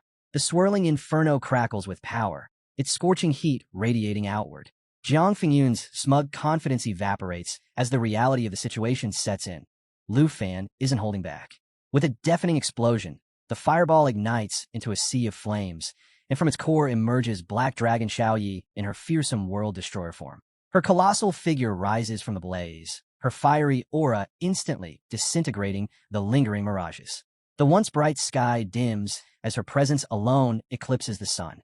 Chaos erupts. The pavilion members scatter, their cheers turning to terrified screams. One of Lu Fan's teammates whips out a phone to capture the mayhem, while others stand frozen, their minds struggling to process the sight of a fully unleashed dragon. Jiang Fengyun, his blindfold now cast aside, stares in utter disbelief. He's encountered frauds claiming to be dragon tamers before, but this is something entirely different. His team pleads with him to retreat, but deep down, he knows there's no running from this. He made a grave miscalculation. Amidst the turmoil, Lu Fan remains calm, offering Jiang Fengyun a warning. Don't pass out just yet. I'm not done. Xiao Yi unleashes an earth-shaking roar, and in that instant, Lu Fan releases a pressure wave that ripples through the battlefield, spreading pure terror. The oppressive force immobilizes everyone from the Fengyun pavilion, locking them in place. Jiang Fengyun struggles in vain, but his body refuses to obey. He's completely trapped. With an easygoing smirk, Lu Fan produces his points card and asks, "Do you get it now?" There's only one number 1. The system tallies the results, 189,041 points. The sheer disparity leaves the pavilion crushed, and Jiang Fengyun, unable to endure the humiliation, collapses on the spot. As the dust settles, Xiao Yi lands beside Lu Fan, her scorching aura still dominating the battlefield. Lu Fan pats her head, completely unfazed by the destruction they've left in their wake. That's one thing taken care of, he muses before turning away. Even after dismantling the pavilion, he's already thinking ahead. Time to move on. I've got bigger things to handle. Later, inside the Dragon Academy points room, Lu Fan lounges casually. Just then, a figure steps into the room. Dressed in sleek black, the mysterious senior sister approaches with a knowing smile. "Waiting for me?" she asks, her voice laced with intrigue. Lu Fan smirks, shrugging as he replies, "There's no point competing with anyone else. If I'm going to learn, it has to be from someone like you." His voice carries a teasing edge as he adds, "Besides, you're over level 70. You're the only real challenge around." The senior sister pauses, her gaze flickering toward the arena's level restriction sign. A knowing smile plays on her lips. Lu Fan follows her line of sight, his mind racing as he begins to put the pieces together. She's not a student. She's something far beyond what he initially thought. Meanwhile, back in the arena, the vice principal kneels beside Jiang Fengyun's unconscious form, checking his pulse. The aftermath of the battle still lingers, the shattered remains of the Fengyun pavilion standing in stunned silence. As the vice principal takes in the sheer level of destruction, one thing becomes clear. Lu Fan doesn't just fight. He calculates. Every move, every decision was executed with precision. And despite the overwhelming power on display, no lives were ever at risk. With a nod of approval, he acknowledges that Lu Fan understands the weight of his strength. Back in the points room, the senior sister lounges casually, her tone playful as she eyes Lu Fan. "Did you set a trap for me to walk into?" she asks, her smile laced with amusement. Lu Fan raises his hands in mock innocence. "Hey, it's not a scam. The level limit is right there on the door. If you walked in, that means you're over level 70. Definitely not a student." She arches an eyebrow, unimpressed. "So, you're saying I'm not a senior? Then what do you think I am?" Lu Fan hesitates, analyzing. She looks young enough to be a senior, but her strength is leagues beyond any student he's encountered. After a moment of thought, he blurts out, "You must be a teacher." The room fills with laughter. "A teacher," she echoes, clearly amused by the thought.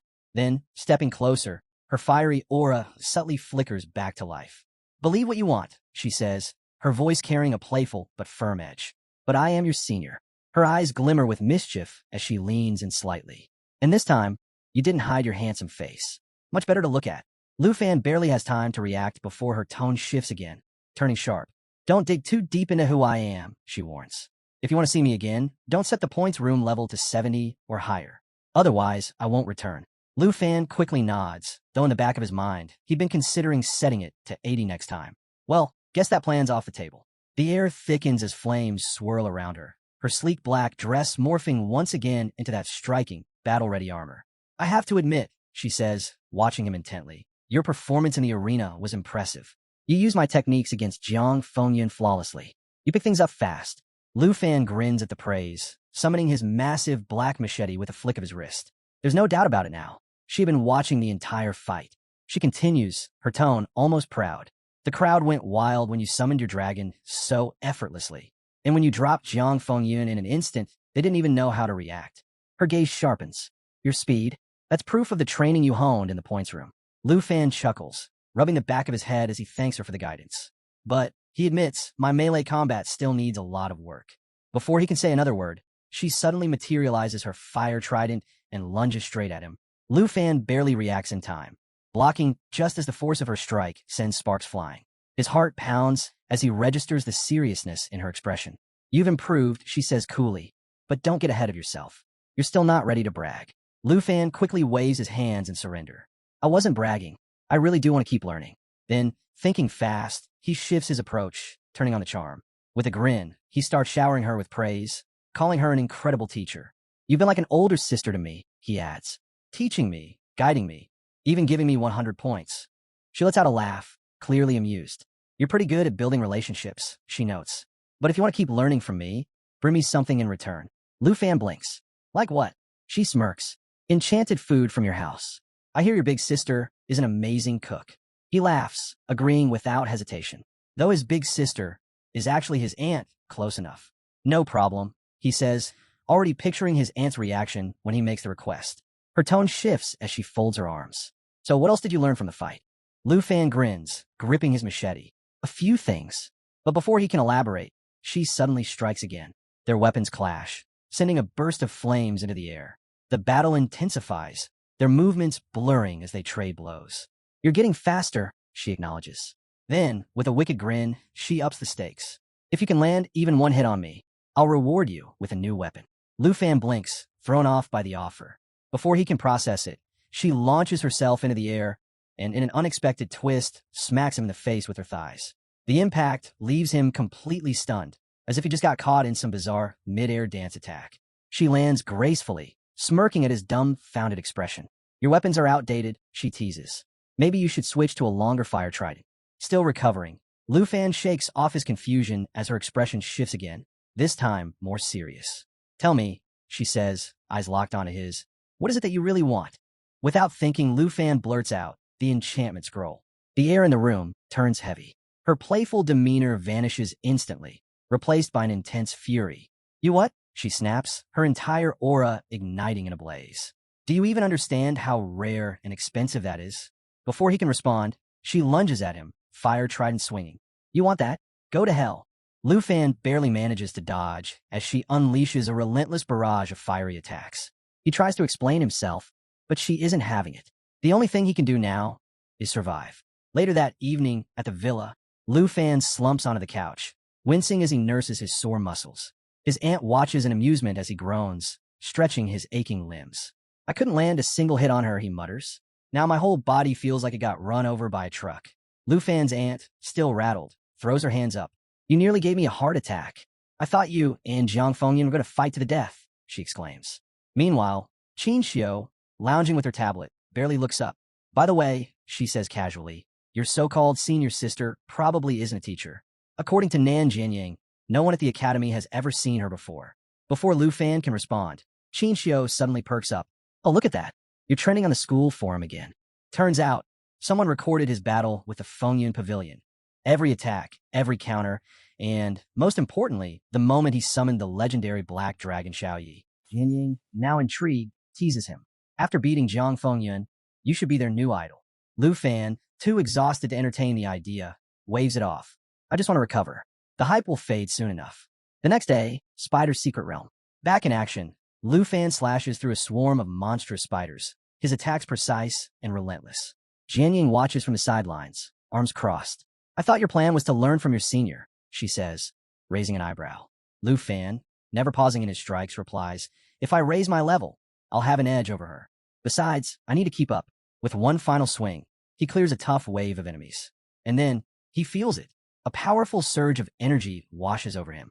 Level 30. Grinning, he calls everyone over to celebrate, opening a treasure chest to mark the occasion. Qin Xiu congratulates him, while his aunt, looking pale from all the spider corpses, forces herself to pat him on the back. Jianying and Xiaoman, meanwhile, exchange excited glances because hitting level 30 only means one thing. It's finally time, Jianying says. You can visit the job transfer hall and upgrade your class.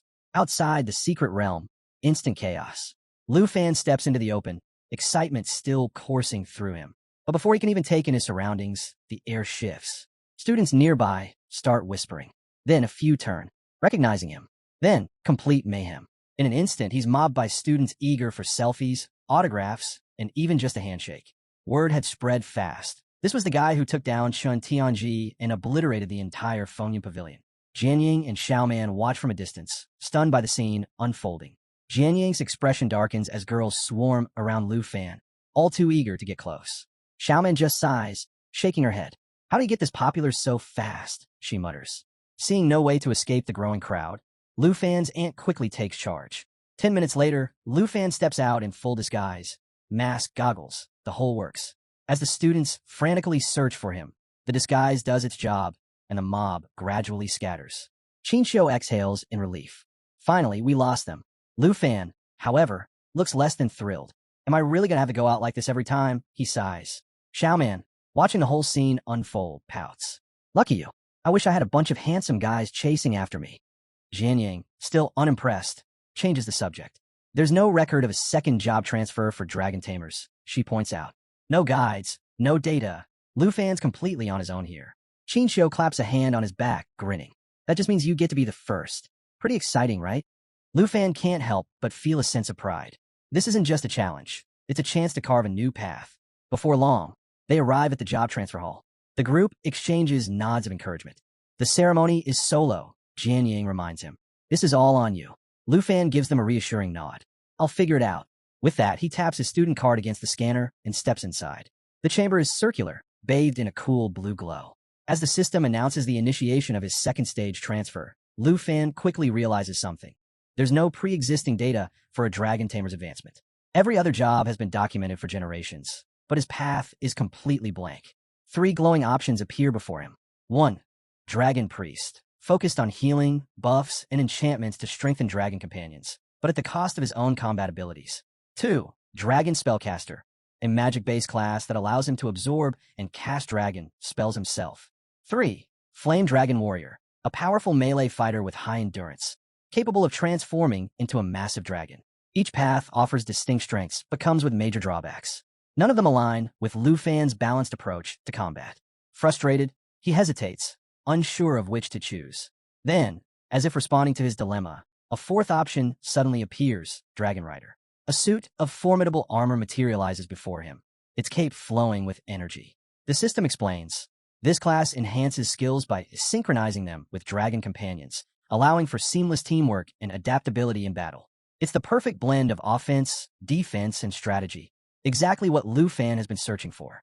His hesitation vanishes. With a confident motion, he selects Dragon Rider. Outside the hall, the group is growing restless. What's taking so long? Xiaoman mutters, pacing back and forth. Hank, trying to keep his cool, but failing miserably, waves a hand dismissively. Relax. He's just weighing his options. Jian Yang, ever composed, crosses her arms. He's making history. This isn't a decision he can take lightly. His choice might redefine how dragon tamers are seen from now on. Qinxiu smiles knowingly. This marks the end of an 800-year decline for dragon-related professions. Trust him. Lu Fan knows exactly what he's doing. Just as the tension peaks, the doors swing open. Lu Fan steps out, and the group collectively exhales in relief. Before he can even blink, they bombard him with questions, eager to hear his decision. As they walk, he finally reveals his new class, Dragon Rider. Oh, and my contract slots increased from 2 to 3, he adds with a satisfied grin. Xiaoman's eyes light up. Wait, does this mean you actually have to learn how to ride a dragon now? Laughing, Lu Fan nods. I already found a dragon riding saddle in the cemetery's secret realm. Once my dragons hit level 30, I can ride them. His aunt raises an eyebrow. The idea of you riding 2 dragons at once seems interesting. Lu Fan smirks. Don't imagine anything weird. I can only ride them in full dragon form, not human form. As they near the villa, Lu Fan suddenly notices a familiar figure. Striding toward them is none other than his mysterious senior sister. Her presence is just as striking as ever. You sure took your time, she teases. I should have just given you my contact info earlier. The group stares, caught off guard, especially Xiaoman, who instantly recognizes her as the one responsible for Lu Fan's brutal training sessions. She can't help but admire her beauty. The senior sister smirks. I assume Lu Fan's told you all about me? Then, turning to his aunt, she adds, and you must be the famous enchanted cook. His aunt chuckles. That's me. Without missing a beat, the senior sister casually announces, I'm borrowing Lu Fan for a bit. Everyone freezes. Before anyone can react, she clarifies, we have errands to run in Dragon City. Don't get any strange ideas. His aunt waves her off with a laugh. After everything you've done for him, you don't need to ask. Just bring him back in one piece and join us for dinner later. Lu Fan barely has time to protest before she grabs his hand, pulling him along. As she does, She brushes against him, leaving him flustered. He shoots a helpless glance back at his friends, silently demanding why no one even thought to ask his opinion. Lu Fan sits stiffly in the passenger seat as the senior sister's sleek car tears down the road, engine roaring. She's definitely breaking every speed limit, but she doesn't seem the least bit concerned. Meanwhile, his phone buzzes with a message. Be careful around her. She's not even a teacher. His unease deepens. Noticing his silence, the senior sister smirks. Something wrong? Lu Fan hesitates before finally asking, where exactly are we going? Her smile widens. To get that rare consumable you wanted. You'll love it. It takes a second for the meaning to click, but when it does, Lu Fan's worry fades, replaced by excitement. So that's what this is about. Maybe this ride won't be so bad after all. After what feels like an eternity of reckless speeding, they finally arrive at the Dragon Auction House, just as the event is kicking off. The Grand Hall is buzzing with energy, and it doesn't take Lu Fan long to figure out why they're here. The enchantment scroll he's been dreaming of is up for auction. His excitement, however, quickly sours as reality sets in. Something this rare won't come cheap. His gut already tells him the price will be astronomical. Sensing his hesitation, the senior sister shoots him a confident look. You should go for it. Lu Fan shakes his head, recalling the absurd bids from the last auction he attended. Forget it. That thing's gonna cost a fortune. She chuckles, clearly amused. Relax. I'm richer than you think. Her casual tone does nothing to put him at ease. If anything, it makes him more uneasy. He doesn't like the idea of owing her, especially when he still has no clue who she really is. Still, before he can think of an alternative, the auction begins. The first item up? The very enchantment scroll he's after, the one that removes level restrictions on equipment. A system announcement booms through the hall, declaring the starting price. 95 million dragon coins. Lu Fan's stomach drops. That's already insane, but within seconds, bids skyrocket past 200 million. Then, without hesitation, the senior sister casually raises her paddle. 230 million. Lu Fan stares at her, stunned. She leans over with a smirk. Pay attention. You might learn a thing or two about bidding. Before he can even react, a voice from the back cuts through the room, announcing a new bid, 3 billion dragon coins. The entire hall falls silent. Lu Fan whips around to see the smug face of the bratty princess of the Tai Chi Kingdom. His mind reels. Why would she want to scroll? The senior sister, completely unfazed, leans back in her chair. Her family's filthy rich, she says casually. And trust me, bidding against her? That's just asking for trouble. Curious, Lu Fan leans in. How do you know so much about the princess? The senior sister shrugs, a sly smile playing on her lips. I'm a well-informed woman. Then, lowering her voice slightly, she adds, I also know all about you and Tion before she raises her paddle again. For billion. A wave of gasps ripples through the crowd. Up in the VIP section, the princess struggles to keep her composure. She turns to her minion, voice sharp. Check our funds. A moment later, the minion leans in and whispers, we have 5 billion dragon coins left. Hearing that, the senior sister doesn't hesitate. 5 billion. The entire auction house goes silent. Even the announcer seems stunned before finally slamming his gavel. So, Lu Fan can only watch in shock as the enchantment scroll is officially claimed. Meanwhile, the princess is fuming. She glares around the room, furious that someone actually outbid her. Then, spotting Lu Fan, her minion sneers, muttering something about low-class trash. The princess narrows her eyes. She scoffs, completely unaware that Lu Fan could humble her in an instant. Her minion tries to calm her. We can find a similar scroll elsewhere. But, true to form, the princess crosses her arms and pouts. Forget that. I'll get my brother involved. Let's see who dares oppose me then. Lu Fan rolls his eyes. Typical. Meanwhile, Lu Fan follows the senior sister to a VIP lounge, where they're soon joined by a striking woman in a red dress. The moment she walks in, the senior sister stands and greets her with a warm hug. It's clear they know each other well. The woman chuckles, shaking her head. You didn't even say hello when you arrived. Every time you show up, you spend a fortune on the most random things. It's my job to spoil you, you know. Then, her gaze shifts to Lu Fan, sharp and assessing. And who's this? The senior sister gestures toward him. My junior. That scroll was for him. The woman's lips curl into a smile. Interesting. She turns to Lu Fan. I'm Du Yakyu, the boss of the Dragon Auction House. If you ever need something rare, you're always welcome here. Lu Fan blinks, still processing everything. Then, Du Yakyu casually drops a bombshell. Oh, and by the way, I'm her sister-in-law. Lu Fan nearly chokes. Suddenly, the senior sister's endless wealth makes way too much sense. Lu Fan insists he'll repay the 5 billion dragon coins someday, but the senior sister just waves him off with a teasing grin. Oh, don't worry about that. Just think about how you're going to pay me back. It'll be fun. She gestures toward the scroll, inviting him to take a closer look. Grinning like a kid on Christmas morning, Lu Fan eagerly unfurls it. Now that he can bypass the level 60 restriction, he can finally equip the soul wing of the Flying Dragon King. Flight? Yes, please. As he admires his new treasure, Diakyu and the senior sister casually chat about rare item donations and a treasure book collection. The senior sister shoots Lu Fan a playful look. Don't forget, you're 5 billion in debt now. Better start brainstorming how to repay me. Curious, Lu Fan asks about the treasure book. The senior sister hands him a tablet, explaining, collectors submit rare items, and the auction house pays them 3% of the item's estimated value. They keep the item, but we get to display it in the collection. It's a win-win.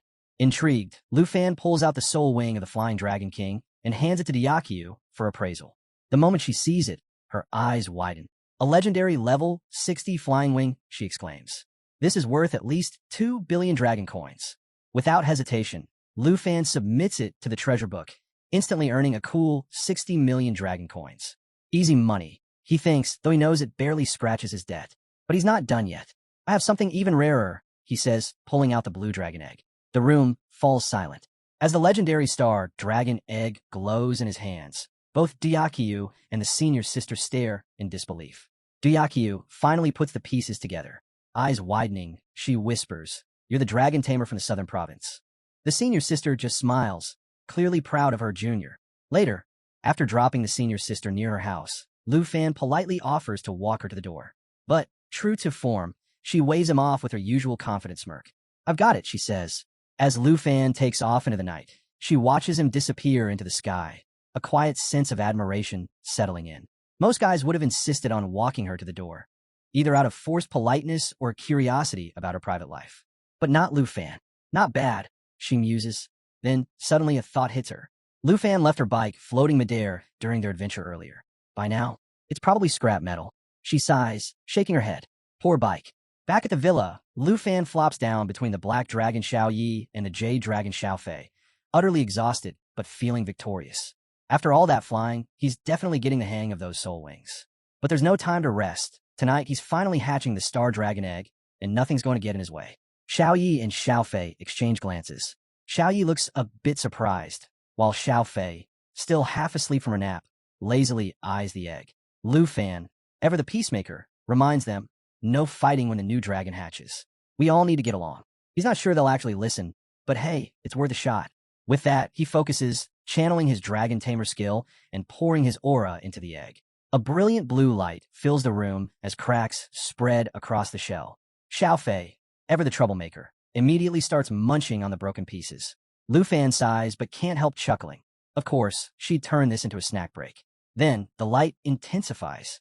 For a moment, it's like the whole room is filled with falling stars. And when the glow fades, there it is. A baby star dragon stands before them. Sleek black scales, shimmering blue wings, and a starry aura that makes it look like it was born from the cosmos itself. Even at level 1, its stats are already insane. Strength, 795. Agility, 276. Spirit, 109. And its skill set, even crazier. Broken Star summons a star that crashes into enemies, dealing massive area damage. Starlight Scale Armor absorbs damage for 60 seconds, then reflects it back. Star Surge increases endurance the longer the battle lasts. Star Dragon Bloodline reduces all attribute damage by 50% and boosts self-recovery by 500%. Lu Fan lifts the tiny dragon, completely in awe. It's already stronger than Xiao Yi was at level 1, and by the time it reaches level 20, it'll be an absolute monster. Meanwhile, the star dragon notices Xiao Fei still munching on its eggshells and immediately rushes over to smack her. Xiao Fei lets out a dramatic whimper, but Lu Fan just laughs. He's still thinking about how devastating Broken Star will be in a dungeon. Then, in a move that surprises no one, the star dragon starts eating its own eggshells. Because apparently, that's just a thing dragons do. Lu Fan finally confirms it's a girl. That means it's time to pick a name. After some brainstorming, he settles on Xingchun, a name that symbolizes the stars. Xiao Fei is not impressed. She even starts fake crying, dramatically complaining about the lack of creativity. Lu Fan groans. It's just a name. But before another argument can break out, Xingchun curls up and falls asleep. Lu Fan sighs in relief. At least she's low maintenance. With Xiao Yi and Xiao Fei constantly bickering, having a dragon that just wants a nap? That's a blessing. Wanli Sand Area, Tai Chi Kingdom. Deep within the Wanli Sand Area, A level 60 to 70 danger zone, an eerie scene unfolds. Skeletons hang from crosses, their hollow eyes staring into the abyss. A campfire flickers in the darkness, casting long shadows across the bloodstained sand. Standing near the fire is a man draped in a long cape, his gaze locked on his phone. Jin Chung-han, a top-ranked professional, and more importantly, Jinju's older brother. A voice cuts through the silence. Something wrong? Without looking up, Jin Chung-han answers, voice cold. My spoiled little sister keeps pestering me about some trashy boy who had the nerve to hit her. Twice. His tone carries neither anger nor concern, just mild irritation. Nearby, the lake stirs. From its depths, a monstrous centipede-like creature emerges, its grotesque form towering over the shoreline. Jin Chung-han doesn't even blink. With a flick of his hand, a red energy blade slices through the air. In an instant, the creature is cleaved in half. Blood rains down, hissing as it touches the scorched ground. Jin Chung-han finally glances up from his phone, a dangerous smirk curling on his lips. I'm a loving brother, he muses, and I'll make sure to rid my sister of all her troubles, personally. Back at the villa, 1 week later. It's been a week since Lu Fan hatched the Star Dragon, and life has settled into a new rhythm. Every day, he trains with the senior sister, who finds endless ways to tease him. Her favorite? A standing promise. If you ever land a single hit on me, I'll take you back to the Dragon Auction House. Spoiler alert, he still hasn't landed a hit. During the weekdays, Lu Fan and his team grind relentlessly in Poison Spider Forest, pushing their limits and racking up levels fast. Current progress. Dragons. Jade Dragon Xiaofei, level 22. Star Dragon Extinction, Xingchun, level 11. Black Dragon Xiao Yi, level 29. Humans. Lu Fan, level 32. Jianying, level 31. Xiaoman, level 32. Qinxiu, level 30. With everyone at their second-class transfer milestone, excitement is at an all-time high. Xiaoman, especially, won't stop talking about the advanced dungeons they'll be taking on next. Watching his team grow stronger by the day, Lu Fan can't help but smile. Their synergy is unmatched, and soon, they'll be unstoppable. The crew is gathered, buzzing with excitement over their new abilities. Jianying, never one to miss a chance to brag, steps forward first. With a grin, she announces that she's chosen the Sword Dancer class. Why? Simple. It comes with the Sword Master skill. And really, who wouldn't want to slice through enemies with style? She glances over at Qinxiu and smirks. Wow, didn't peg you as the damage type. Qinxiu just shrugs with a laugh. I thought about going support, but since Xiaofei's already handling the healing, I figured why not go big? Picked up the hidden class, Holy Light Judge. My light magic's no joke now. Lu Fan crosses his arms, nodding like the proud captain he is. He points out how stacked their squad has become. Physical power, high-level magic, reliable support. They're basically the full package now. Right as he's finishing his little speech, Xiaoman charges in, practically vibrating with excitement. She's so hyped, it's contagious. Everyone's immediately curious. Qinxiu speaks up first, asking what's got her all fired up. Xiaoman just grins wide and says guess. Before anyone else can open their mouth, Jianying snaps her fingers. Hold on. Don't tell me you scored a hidden class of the second level change? Xiaoman nods so fast it's a wonder she stays upright. Yep, Water Ripple Swordsman. I can control water magic now. Lu Fan raises an eyebrow. Wait, hidden classes at the second change? Aren't those basically impossible to get? Jianying jumps in. Yeah, the chances are ridiculously low. Way worse than getting one at the first change. Xiaoman's grin softens for a second. She admits that she's always felt like the weakest on the team, but somehow, being with him has helped her keep up. It's a rare, heartfelt moment. Right up until Lu Fan decides to ruin it. With a chuckle, he adds, kinda wild how our team's former slacker ends up scoring a rare hidden class. That does it. Xiaoman goes beet red. For a second, it looks like she might actually deck him right there. Hands balled into fists, glaring daggers at Lu Fan like she's counting down to launch. But before anything explodes, Lu Fan's phone buzzes. He glances at the screen. Vice Principal Zhao. Instantly, his playful vibe fades. He picks up, listens for a moment, and then hangs up with a sharp nod. The envoy's on the way. Without missing a beat, he tells the team he's heading out. Xiaoman's still mid-glare, but whatever comeback she had loaded is cut short, left hanging in the air as Lu Fan disappears, the whole mood shifting in an instant. At the Combat Class Hall of Dragon Capital Academy, the place is packed, and every student's gaze is locked on the stage. Off to the side, Teacher Gahan leans toward Lu Fan and casually shares the scoop. The envoy? That's Wan Chongfeng. Not exactly someone you brush off. A level 76 Holy Shield Knight, third-tier powerhouse. Oh, and by the way, Vice Principal Zhao mentioned this envoy's got some thoughts about Lu Fan. In other words, things are about to get real awkward. Lu Fan can't help but recall his sister's warning. Apparently, this guy might have him in his sights. Before he can dwell on it, something else on stage catches his eye. Among the three figures standing there, one of them is draped in white robes, casually holding the Brahma staff. Yeah, that Brahma staff, the one that once topped the treasure book rankings. And this person's just standing there like it's no big deal. Curious, Lu Fan leans in and asks Teacher Gu who that is. Gahan smirks. That's the principal. Lu Fan blinks. The principal? The one nobody ever sees? Gahan nods. Total mystery. No one knows if they're male or female, voice completely disguised, never shows up at public events. Basically, the Academy's ultimate hidden card. It doesn't take long for Lu Fan to put two and two together. If even the principal decided to show up today, this envoy must really be something. Right on cue, the atmosphere shifts. Ruan Changfeng enters, and the entire room feels like it just straightened its posture. The guy walks in with that unshakable, heavy presence. Like one glare from him, and you're double-checking if your uniform's crooked. No greetings. No small talk. Vice Principal Zhao steps forward to welcome him, but Ruan brushes him aside with a flick of the hand, like he's swatting away a stray leaf. He's not here to play nice. He's here to get things done. As far as he's concerned, the only person worth acknowledging is the principal. Everyone else, just extras in the background. Then comes the question that locks the room in silence. Ruan asks if the candidates for the national trials are ready. The principal gives the slightest nod, and Vice Principal Zhao answers smoothly, announcing that the Academy is recommending just one person, Lu Fan. And just like that, Ruan's expression hardens. Teacher Gu leans in again, whispering that this is exactly why the vibe's so tense. Turns out Ruan wanted to handpick the candidates himself, but the Academy shut that down by throwing all their weight behind Lu Fan. Bold move, to say the least. With the whole hall watching, Ruan fixes his gaze on Lu Fan. His voice is flat, unimpressed. Looks like the decision's already been made. But Vice Principal Zhao doesn't blink. Calm as ever, he replies that the Academy stands firmly behind Lu Fan. And to top it off, he casually mentions that the principal is confident Lu Fan will exceed expectations, basically promising Ruan he's about to regret doubting him. Ruan Changfeng, clearly still unimpressed, flips through Lu Fan's file like he's reading a grocery list. And this file? It's loaded. Lu Fan's not just some random student. He's a level 32 Dragon Tamer, reigning champion of the Southern Province, top-ranked among new students, and his exploit from Jianghai City have made him a household name. Even the Qin family and the Northern Duke have taken notice. Basically, Lu Fan's resume reads like a legend in the making. But does any of that move Ruan? Not a chance. To him, Lu Fan's just another kid riding the high of a hidden class. He's convinced Lu Fan's had it way too easy, spared from the grind and hardship that real candidates have faced. With a smug little smirk, Ruan throws out the question everyone's thinking.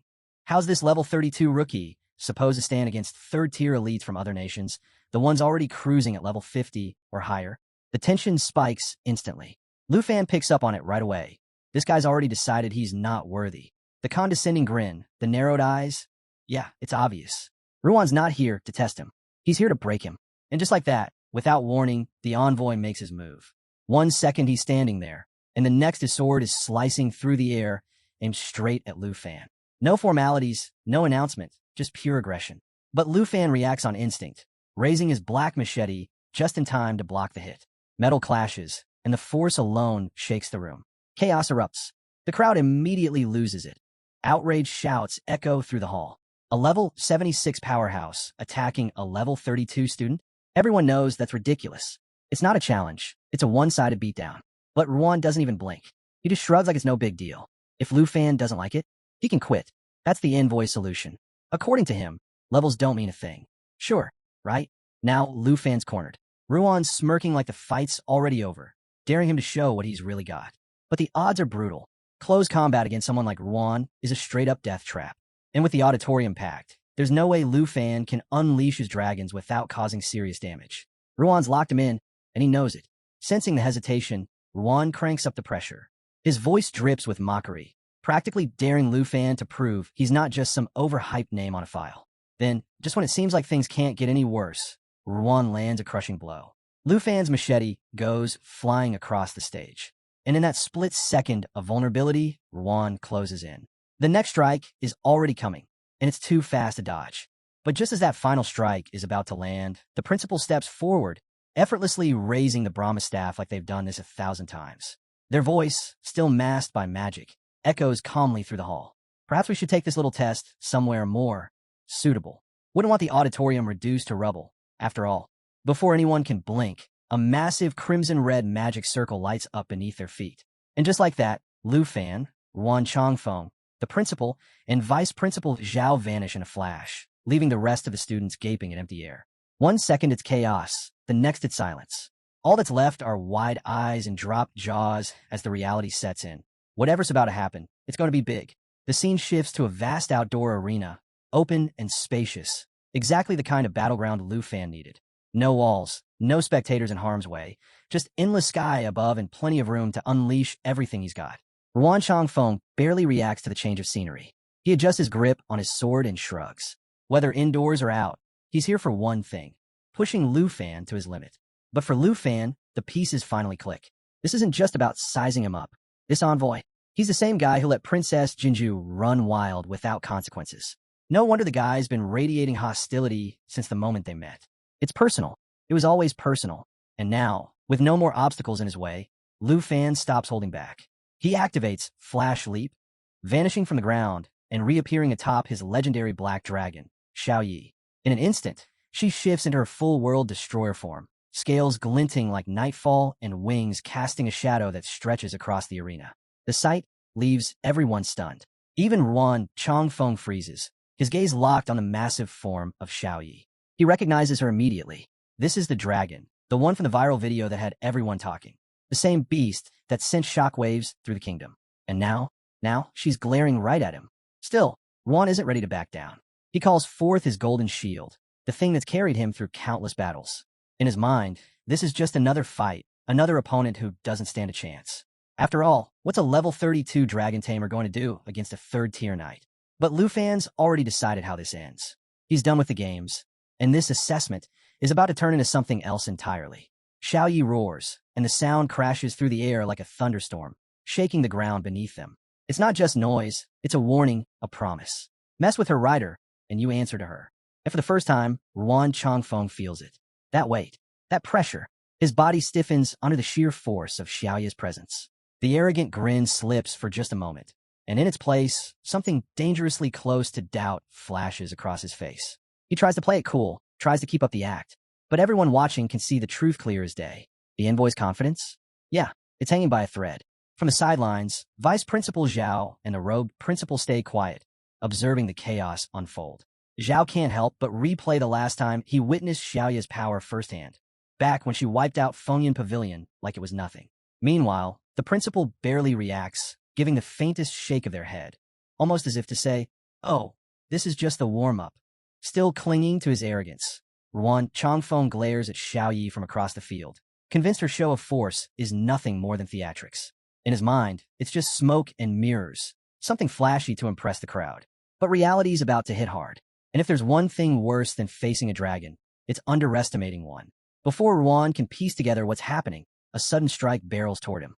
Pure instinct kicks in. He raises his shield, its emblem flaring to life as he braces for impact.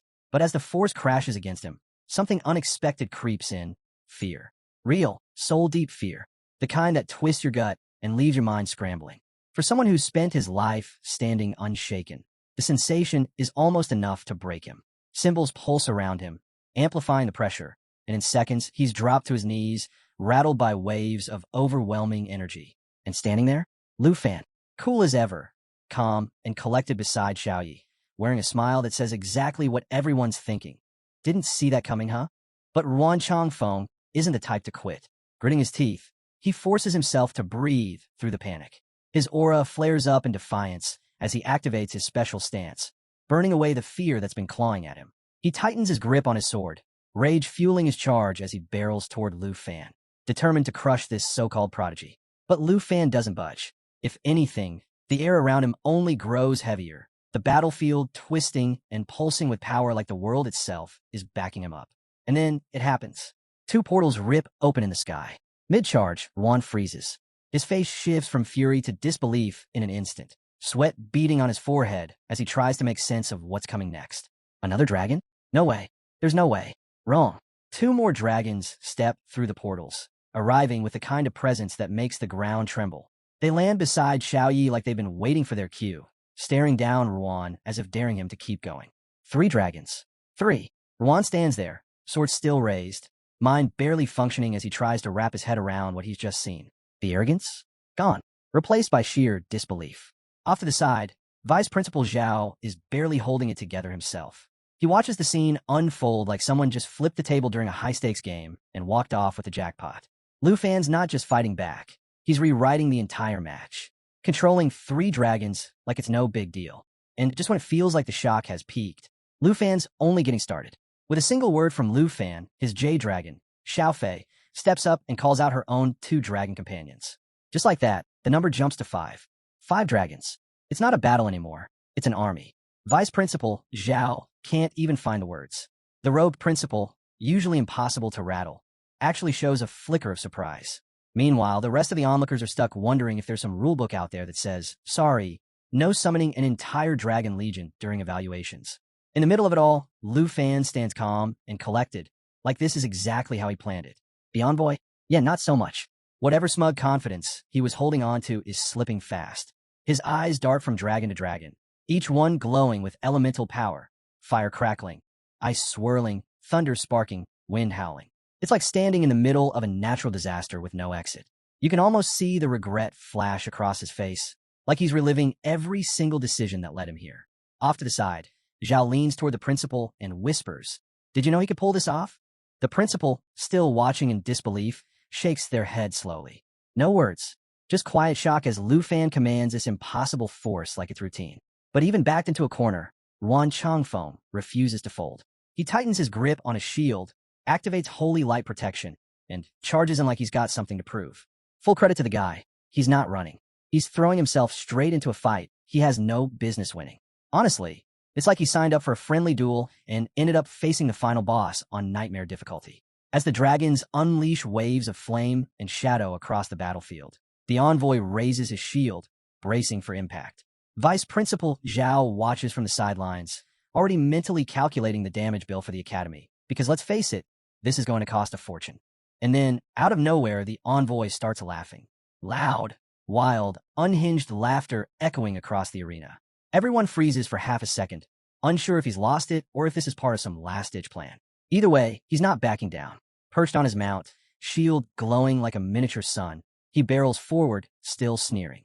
He shouts that without his dragons, Lu Fan's nothing more than a name, like he's trying to convince himself as much as anyone else. But time's running out. His holy light protection is nearly spent. With one final push, he gathers all the power he has left, unleashing holy light judgment in a blinding burst. The sky erupts as the attack surges toward Lu Fan, lighting up the battlefield in a blaze of radiant energy, like the sun itself decided to crash the party. But Lu Fan, he doesn't even flinch. The moment holy light judgment slams toward him, his jade light shield, powered effortlessly by Xiaofei, activates, stacking layers of defense like it's child's play. The blast hits, but it might as well have been a breeze. Lu Fan doesn't budge, doesn't even bother looking impressed. Just stands there, cool as ever, like he's waiting for Ruan Changfeng to wrap up his little tantrum so they can move on. And the envoy? Oh, he feels it. The second his ultimate move fades into nothing, the cracks start showing. The confidence? Slipping fast. His holy light protection is seconds from burning out, and now he's face-to-face with 5 dragons and a Lu Fan who hasn't even broken a sweat. Yeah, this is spiraling fast. Lu Fan decides it's time to end the warm-up. He taps into the Blue Dragon King's roar, and suddenly the air splits open as a massive spectral dragon surges to life around him, crackling with raw, untamed power. The ground shakes. The sky hums. And for the first time, the great envoy looks genuinely rattled. Like, maybe this wasn't such a good idea rattled. He starts to backpedal, but Lu Fan's voice cuts through the arena. Calm, sharp, and ice-cold. A warning. The kind that lets Ruan know exactly how close he is to being completely humiliated. Before the envoy can react, the star dragon flashes behind him. Fast, silent, unavoidable. Ruan spins around, expecting, well, anything but this. The smug grin he's been holding onto evaporates instantly, replaced by a wide-eyed, slack-jawed look of pure regret. And honestly, who can blame him? Lu Fan moves in, gaze locked, ready to shut this down for good. Overhead, the Blue Dragon King roars again, and the sky cracks open as purple lightning rains down like divine punishment. Bolts slam into the envoy with brutal precision, ripping him off his mount and slamming him into the dirt like yesterday's news. The mighty Holy Shield Knight, flat on his back, his armor scorched, his pride shattered, confidence obliterated. Lu Fan strolls forward, unhurried, that same faint smirk tugging at his lips. He doesn't need words. His whole presence says it loud enough. So, how's that ego holding up? Ruan, scrambling, coughs and stammers from the ground, barking weak protests, telling Lu Fan to stop. But let's be honest, this fight's only ending when Lu Fan says it does. The arena is a mess. Smoke and debris hanging thick in the air. The tension is unbearable. Off to the side, Vice Principal Zhao and the principal exchange glances, both clearly debating whether they should step in or just let Ruan finish learning his lesson the hard way. Finally, as the dust starts to settle, the scene becomes clear. The great envoy of the kingdom, lying in the dirt, trembling, gasping for air. His once proud mount crumpled beside him, out cold. Yeah, worst day ever. But hold on, it gets even better. Somehow, despite being wrecked and barely able to breathe, Wan Changfeng still refuses to quit. Shaking like a leaf caught in a storm, he actually tries to push himself back to his feet. And Lu Fan, he gives him an apology, but the kind that drips with sarcasm. He casually says sorry for taking out the envoy's mount, then reminds him with a grin that, hey, eliminating mounts is totally fair in the national trials. Just in case Wan needed that extra sting. Off to the side, Vice Principal Zhao is watching this unfold like, seriously? How's this guy still going? Impressed? Maybe a little. But mostly, he's probably wishing Ruan would just throw in the towel already. But no, Ruan's hanging on to what little authority he has left. When Zhao even thinks about stepping in, Ruan snaps at him, barking that the evaluation isn't over until he says it is. The man's half buried in dirt, and he's still trying to play boss. Finally, the principal speaks up, calm and smooth as ever. They suggest, in the politest way possible, that maybe it's time to call it. Because really at this point, the only thing keeping Ruan upright is his pride, and that's hanging on by a thread. But nope, Ruan's not ready to let go. The frustration's boiling over. Between clenched teeth, he mutters about how Lu Fan, immune to burst damage, fluent in dragon tongue magic, commanding 5 dragons, is basically the perfect national trials candidate. He knows it. Saying it out loud, though? Yeah, that's not happening. So instead, he lets the rage take over. Fueled by pure spite, Ruan staggers to his feet and launches himself at Lu Fan, hurling every insult he can string together.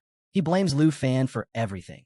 His downfall, getting ditched by the Jiang family, losing his status, the death of his mount, and just to top it off, he throws in a cheap shot about Lu Fan being some smelly poor fool from a dumpling shop. Real classy. Lu Fan doesn't even blink.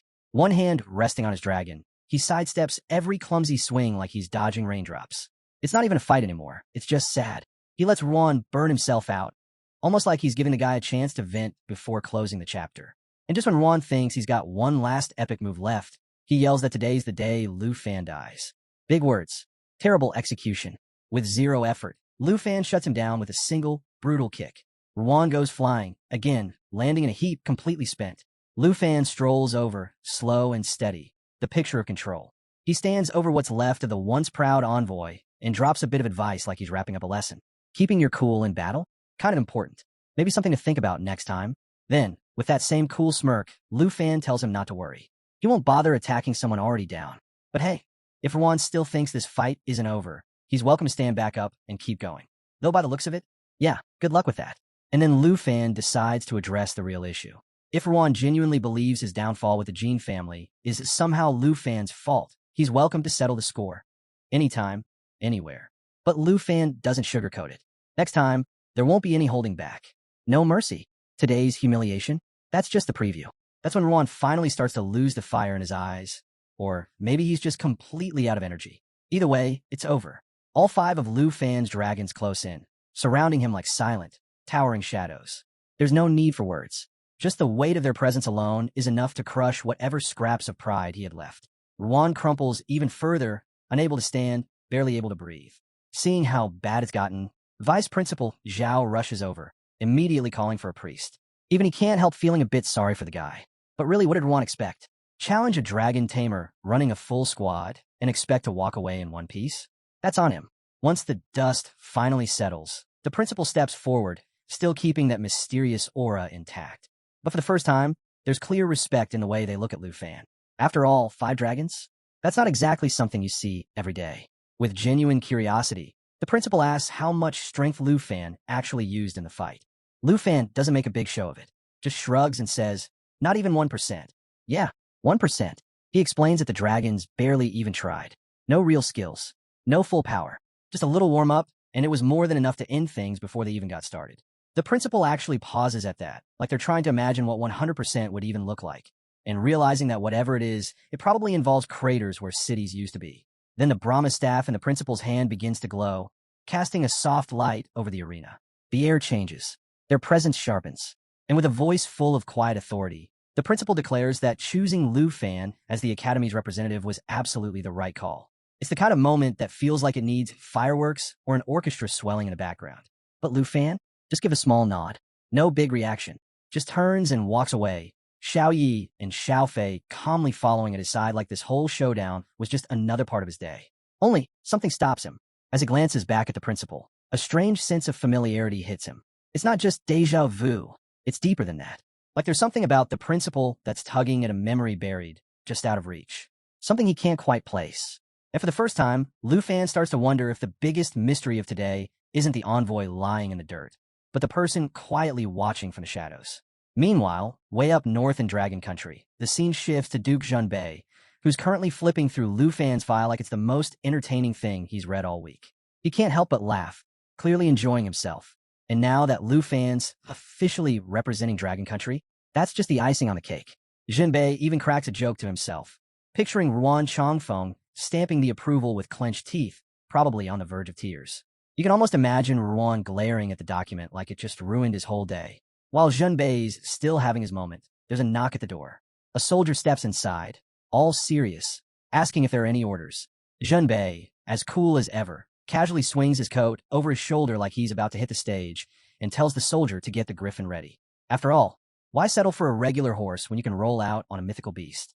The soldier hesitates, clearly uneasy. With the recent attacks causing problems, leaving the northern border camp isn't exactly the best idea. But Junbei waves off the concern like it's nothing. He promises he'll only be gone for a couple of days and tells the soldier to keep things running as usual.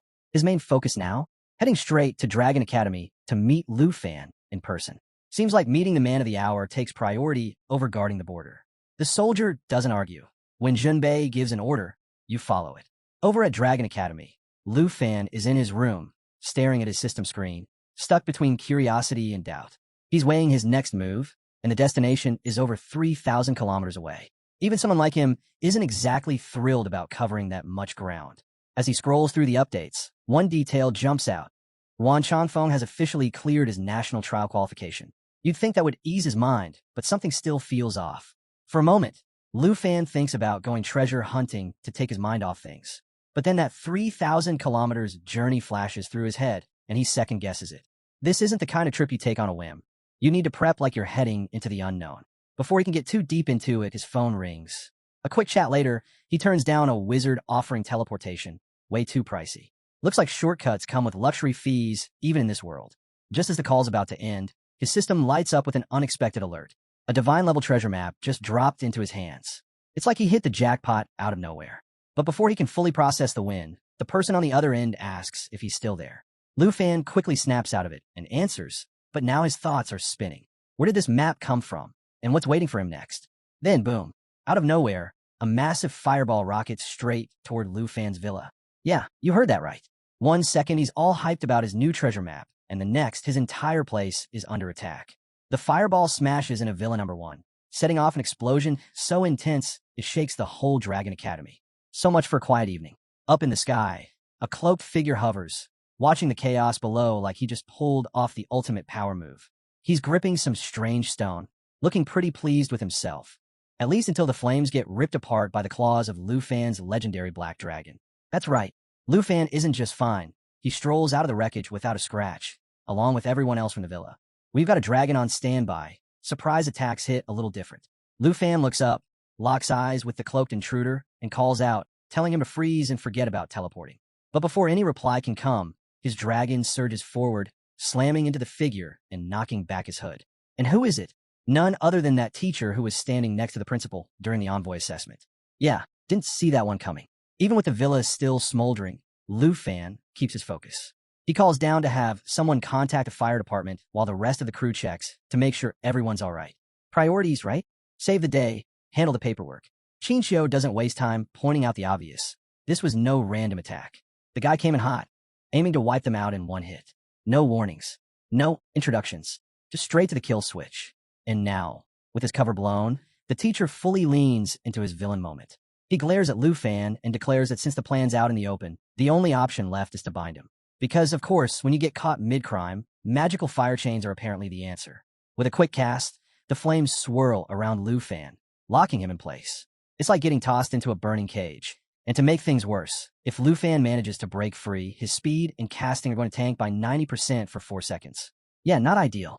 Meanwhile, the teacher isn't done. His body starts bulking up like he's gearing up for the final boss battle. He activates Ultimate Blaze, a suicide move that burns through his own life force to supercharge a flame core, cranking out a ridiculous 1,250% of his mental strength as raw firepower. This guy's not even trying to win anymore. He's just trying to take everyone down with him. Even Lu Fan knows this one's serious. Ultimate Blaze isn't some flashy trick. It's the kind of move you pull when you're ready to turn the entire battlefield into ashes, including yourself. Qinxiu and Jianying don't waste a second. Weapons out, they charge forward, shouting that they've got Lu Fan covered. But just as they move, the system drops the worst kind of news. Flame core charging, already at 59%. Yep, it's officially a countdown now. Above them, the teacher-turned fireball grins, throwing out some classic villain talk, bragging that there's no way out and Lu Fan's finished. Gotta love the confidence, even when you're seconds from self-destruction. At 72%, Lu Fan doesn't flinch. Staying cool as ever, he orders his Jade Dragon to activate Eternal Guardian. Instantly, the Jade Dragon launches into action, raising a massive shield that wraps around Qinxiu, Jianying, and a legendary Black Dragon. Protect the team first, that's the rule. But there's just one problem. Lu Fan's still locked up, stuck in those crimson chains without a way to move. Now the flame core's at 96%, and it's clear the old man's about to turn the place into a crater. Still bound, Lu Fan summons his big black machete, glaring at the guy and calling him insane. Honestly, that might be putting it lightly. And then, just as the explosion is about to hit, everything changes. Out of nowhere, a golden flash pierces right through the old man's stomach. The Brahma's staff. Just like that, Ultimate Blaze gets cut short, and the battlefield falls silent. Even Lu Fan blinks in surprise, realizing the principal just stepped in and saved them all with one perfectly timed move. Who knew school faculty came with that kind of firepower? The old man, clearly not ready to give up, tries to spark the plan back to life. But the principal doesn't give him the chance. One more strike from the Brahma staff, and it's over. The old man drops, his final gamble crashing and burning along with him. Game over. As the dust settles, Lu Fan lands smoothly, right as teacher Gu and his aunt, Hank, rush over. Hank's got tears streaming down her face, completely shaken, clinging to Lu Fan like she thought she'd lost him. Explosions, dragons, fire mages, none of it matters when family's involved. But Lu Fan calms her down with a quiet smile, telling her it's all okay now. Qinxiu runs over, worry written all over her face. She cuts straight to the point. Who was that guy? Lu Fan doesn't hesitate. It was the fire mage from the envoy assessment. Looks like this story just got a whole lot deeper. Nearby, Vice Principal Zhao stands over what's left of the old man, looking completely blindsided.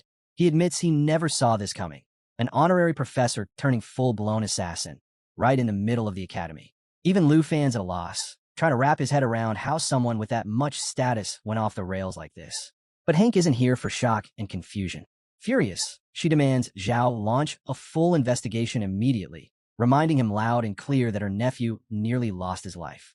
Qinxiu backs her up, pointing out just how far the professor was willing to go, blowing himself up instead of facing the fallout. That's dedication to losing, if nothing else. Zhao, still clearly shaken, does his best to reassure them. He promises they'll get to the bottom of it. By the next morning, we're in the principal's office, and for once, the man who usually has all the answers looks completely worn down. He sits in silence, replaying the attack in his head. Even though he stepped in just in time, he knows this isn't the end. It's got all the makings of something bigger. More enemies, more danger, and definitely more chaos. The fact that the traitor had been hiding inside the academy for years without raising suspicion, that thought sticks with him. If he'd been even a second slower, well, they wouldn't just be patching up the villa. His thoughts are cut short when Duke Junbei strolls in like he owns the place. First thing out his mouth? Complaints about the tea. Yep, mid-crisis, and Junbei's roasting the office brew. Says the place deserves better drinks. The principal shoots him a glare, clearly not in the mood, and Junbei just laughs it off, assuring him he's been paying attention. Typical. Finally, Junbei gets to the real reason he's here. After hearing about the attack, he figured the principal might want an update on the northern front. And of course, it's the perfect excuse to meet Lu Fan face to face. The principal snaps out of his thoughts, realizing he's been ranting about Lu Fan more than he meant to. He quickly apologizes, then asks if Junbei's mission up north is wrapped up. But Junbei just waves it off. Still ongoing. Turns out even a duke doesn't get to clock out early. That said, with the academy leadership busy dealing with this mess, Junbei's more than happy to lend a hand. Because when trouble shows up, the duke shows up with a griffin and a whole lot of attitude. The principal sits quietly, eyeing the duke, trying to figure out where this conversation is headed. Junbei, never one to beat around the bush, lays it out plain and simple. He's taking Lu Fan to the far north. Not because Lu Fan doesn't know how to dodge assassins. He's clearly mastered that. But because chaos sticks to him like glue. According to Junbei, bringing Lu Fan along won't just keep him alive until the national trials. It'll keep everyone else safe from the mess that seems to follow him around wherever he goes. The principal raises an eyebrow, clearly not sold. Why would someone like the Duke, one of the North's top figures, care this much about a student? Even one who collects dragons like they're rare cards. Feels a bit like sending a general to babysit a rookie. But Junbei, unbothered, he casually grabs a bottle of wine, pours himself a glass, and starts explaining that he's been watching Lu Fan for a while. For what he's seen, Lu Fan's growth has been unreal, like the guy's been grinding nonstop for some high-level tournament of magic and monsters. The principal listens, slowly warming up to the idea, but he's not letting Junbei off the hook that easily. Before signing off on this plan, he makes one thing clear. If Lu Fan's going with him, the Duke has to guarantee his safety. Tall order, considering Lu Fan's talent for landing in the middle of disaster after disaster. Junbei, unimpressed, takes a sip, grimaces at the awful taste, and waves it off. Protecting Lu Fan? Easier than finding decent wine around here. Meanwhile, over at Dragon Academy's front gate, a sleek car rolls up, and out steps none other than Princess Jinju. Shockingly, she's actually in a good mood for once, all because her big brother, Jin Chunghan, is paying a visit. For a second, she even seems pleasant. But let's not get carried away. This is Jinju we're talking about. The second she starts chatting with her brother, she's already scheming, asking if he's going to help her get revenge on Lu Fan. Jin Chunghan, playing the part of the supportive big brother, smiles and says he'll handle it. But let's be real, handling it probably means fists, not words. Back over at Villa Number 2, Lu Fan's informant, Black Rat, checks to see if the treasure map made it through. Lu Fan confirms it did and assures him the payment's already on its way. Even with assassins dropping out of the sky, business is business. Black Rat, though, has questions.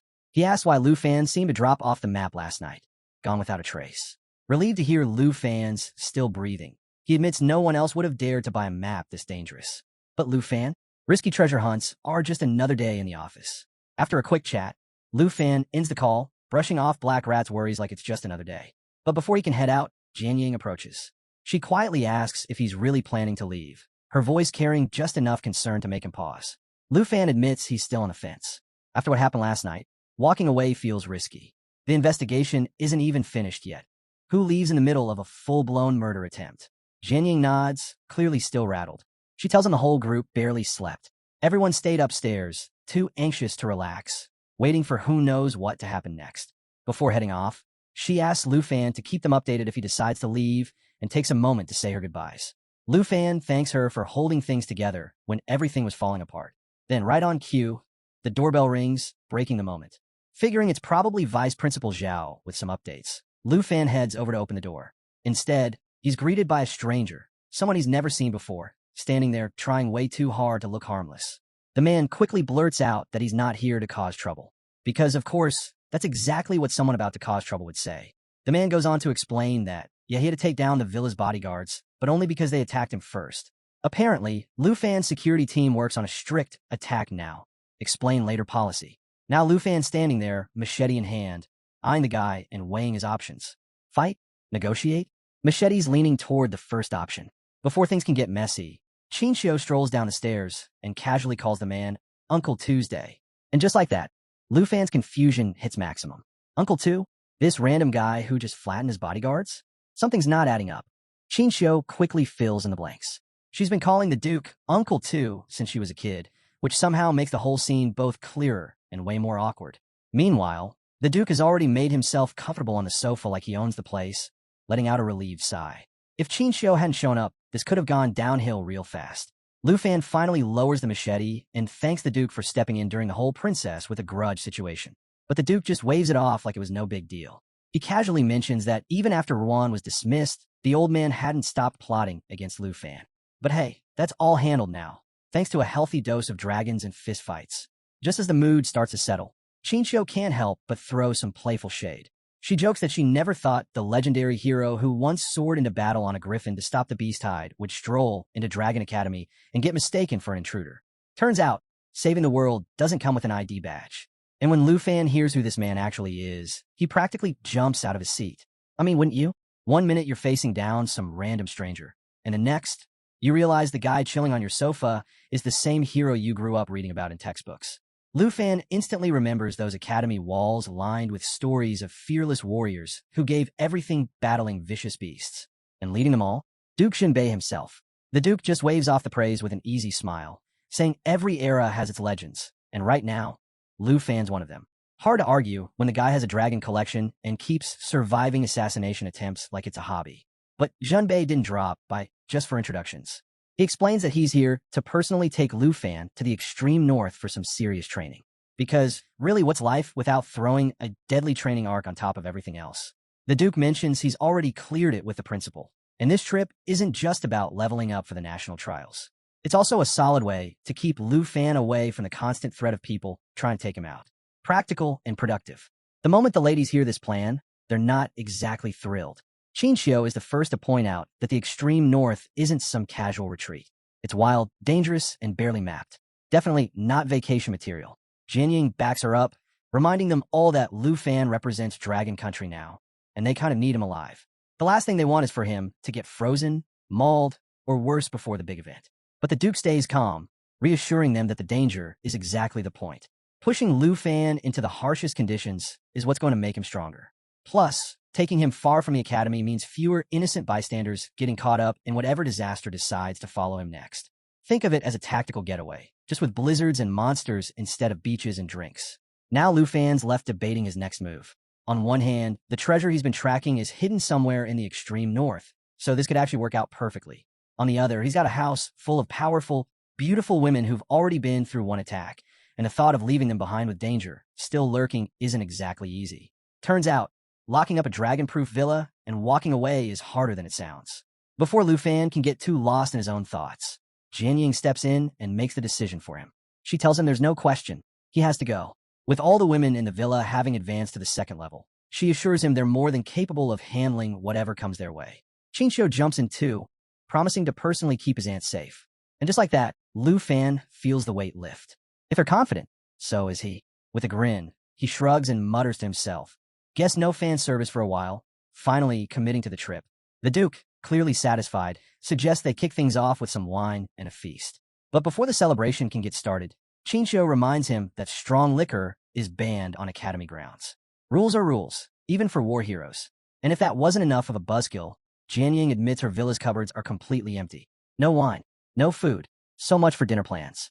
Lu Fan, always ready to take charge, volunteers to make a grocery run. Because what's a little shopping trip squeezed between assassination attempts and extreme survival training? He also figures it's a good time to swing by the academy to say goodbye to his senior. But first, there's the small problem of the unconscious bodyguards still lying around, thanks to the Duke.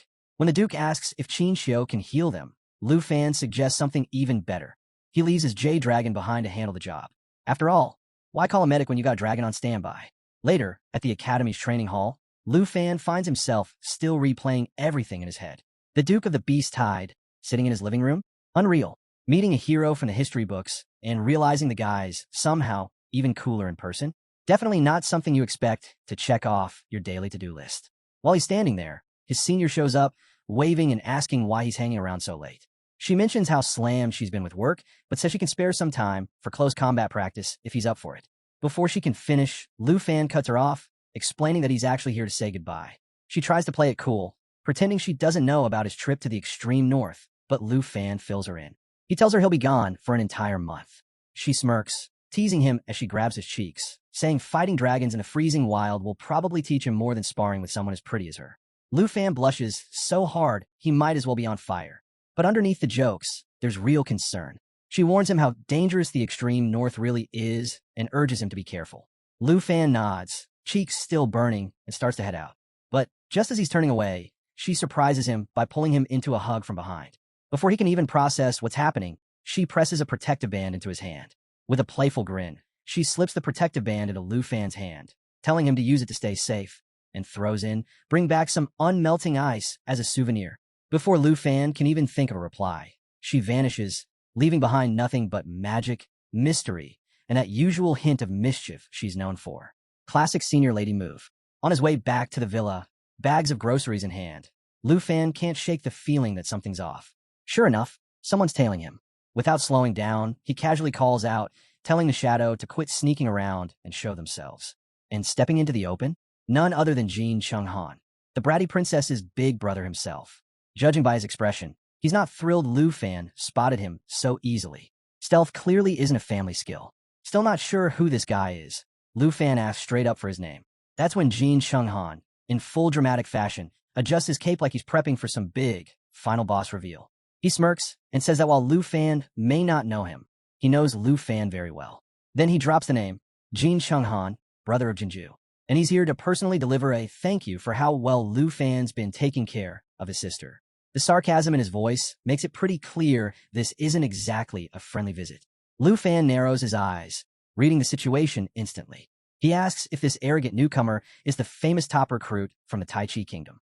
But Lu Fan knows exactly why the guy's here, and it's not to chat. Without hesitation, Lu Fan summons his big black machete, making it very clear he's ready if things go sideways. He calls out, telling Jinju to stop lurking and come out already. No point hiding. And sure enough, right on cue, Jinju steps forward with her usual smug grin, practically bouncing with excitement. She declares she's ready to watch her big brother teach the dragon tamer a lesson, like she's front row at her own private grudge match. Jin Chung-han, just as smug, throws out a so-called peaceful offer. This whole thing could end right now if Lu Fan just lets Jinju slap him around a bit. Totally reasonable, right? Lu Fan isn't having it. He shoots back, asking if the whole Jin family suffers from memory loss, reminding Jinju exactly how her last stunt turned out. Spoiler, it ended with her getting slapped back even harder. The reminder hits its mark. Jinju flinches, her smug act slipping for just a second before she snaps back into full brat mode. Glaring at her brother, she hisses that negotiating with Lu Fan is pointless and urges him to attack already. Following his sister's orders, Jin Chung-han boldly steps forward, swagger on full display. He warns Lu Fan to start respecting the Jin family, or else. And by else, he means fists, spells, and a whole lot of trouble. With a smirk, Jin Chung-han raises his hands and starts chanting. Right away, Lu Fan recognizes the dark summoning spell. Thick, purple poison gas seeps from Jin's palms, filling the air with a choking stench. Grinning like he's already won, Jin Chung-han declares this will be Lu Fan's final moment. From within the swirling gas, a grotesque, slimy creature takes form, hurling toxic sludge in every direction. Lu Fan dodges fast, his groceries scattering everywhere. So much for dinner. Watching the acid eat through everything it touches, Lu Fan knows one thing. Getting hit is not an option. But things only get worse. The creature shifts and twists until its face becomes a perfect copy of Jin Chung-han's.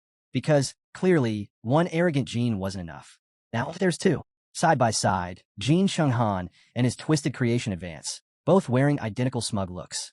Lu Fan doesn't need long to figure it out. This thing is an abyssal crawler, the kind of nightmare creature people whisper about in fear. Just as the situation is spiraling out of control, a sharp, piercing cry cuts through the air.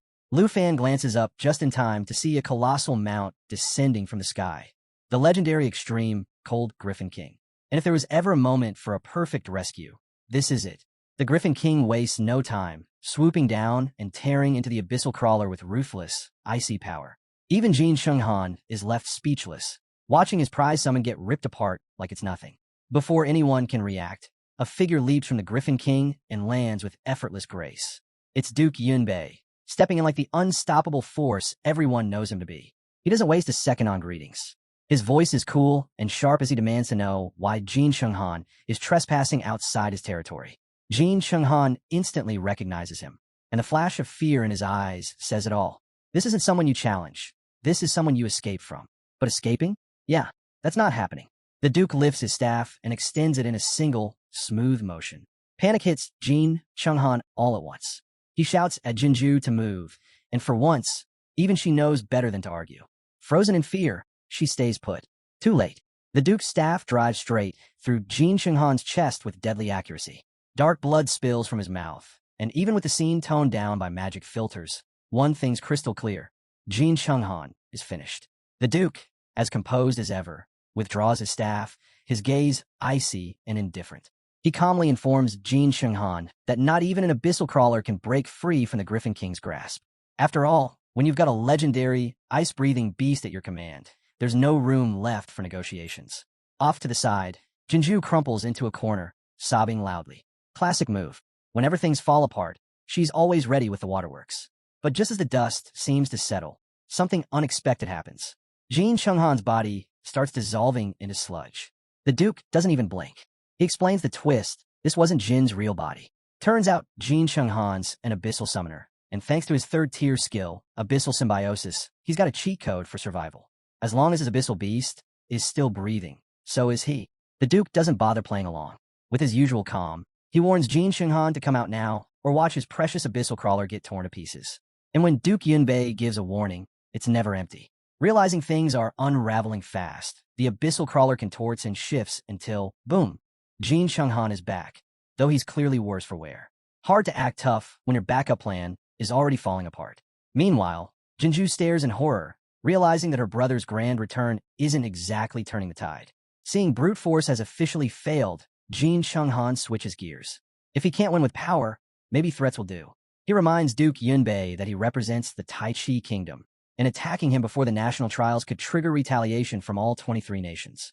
When poison gas and summon monsters flop, there's always political blackmail.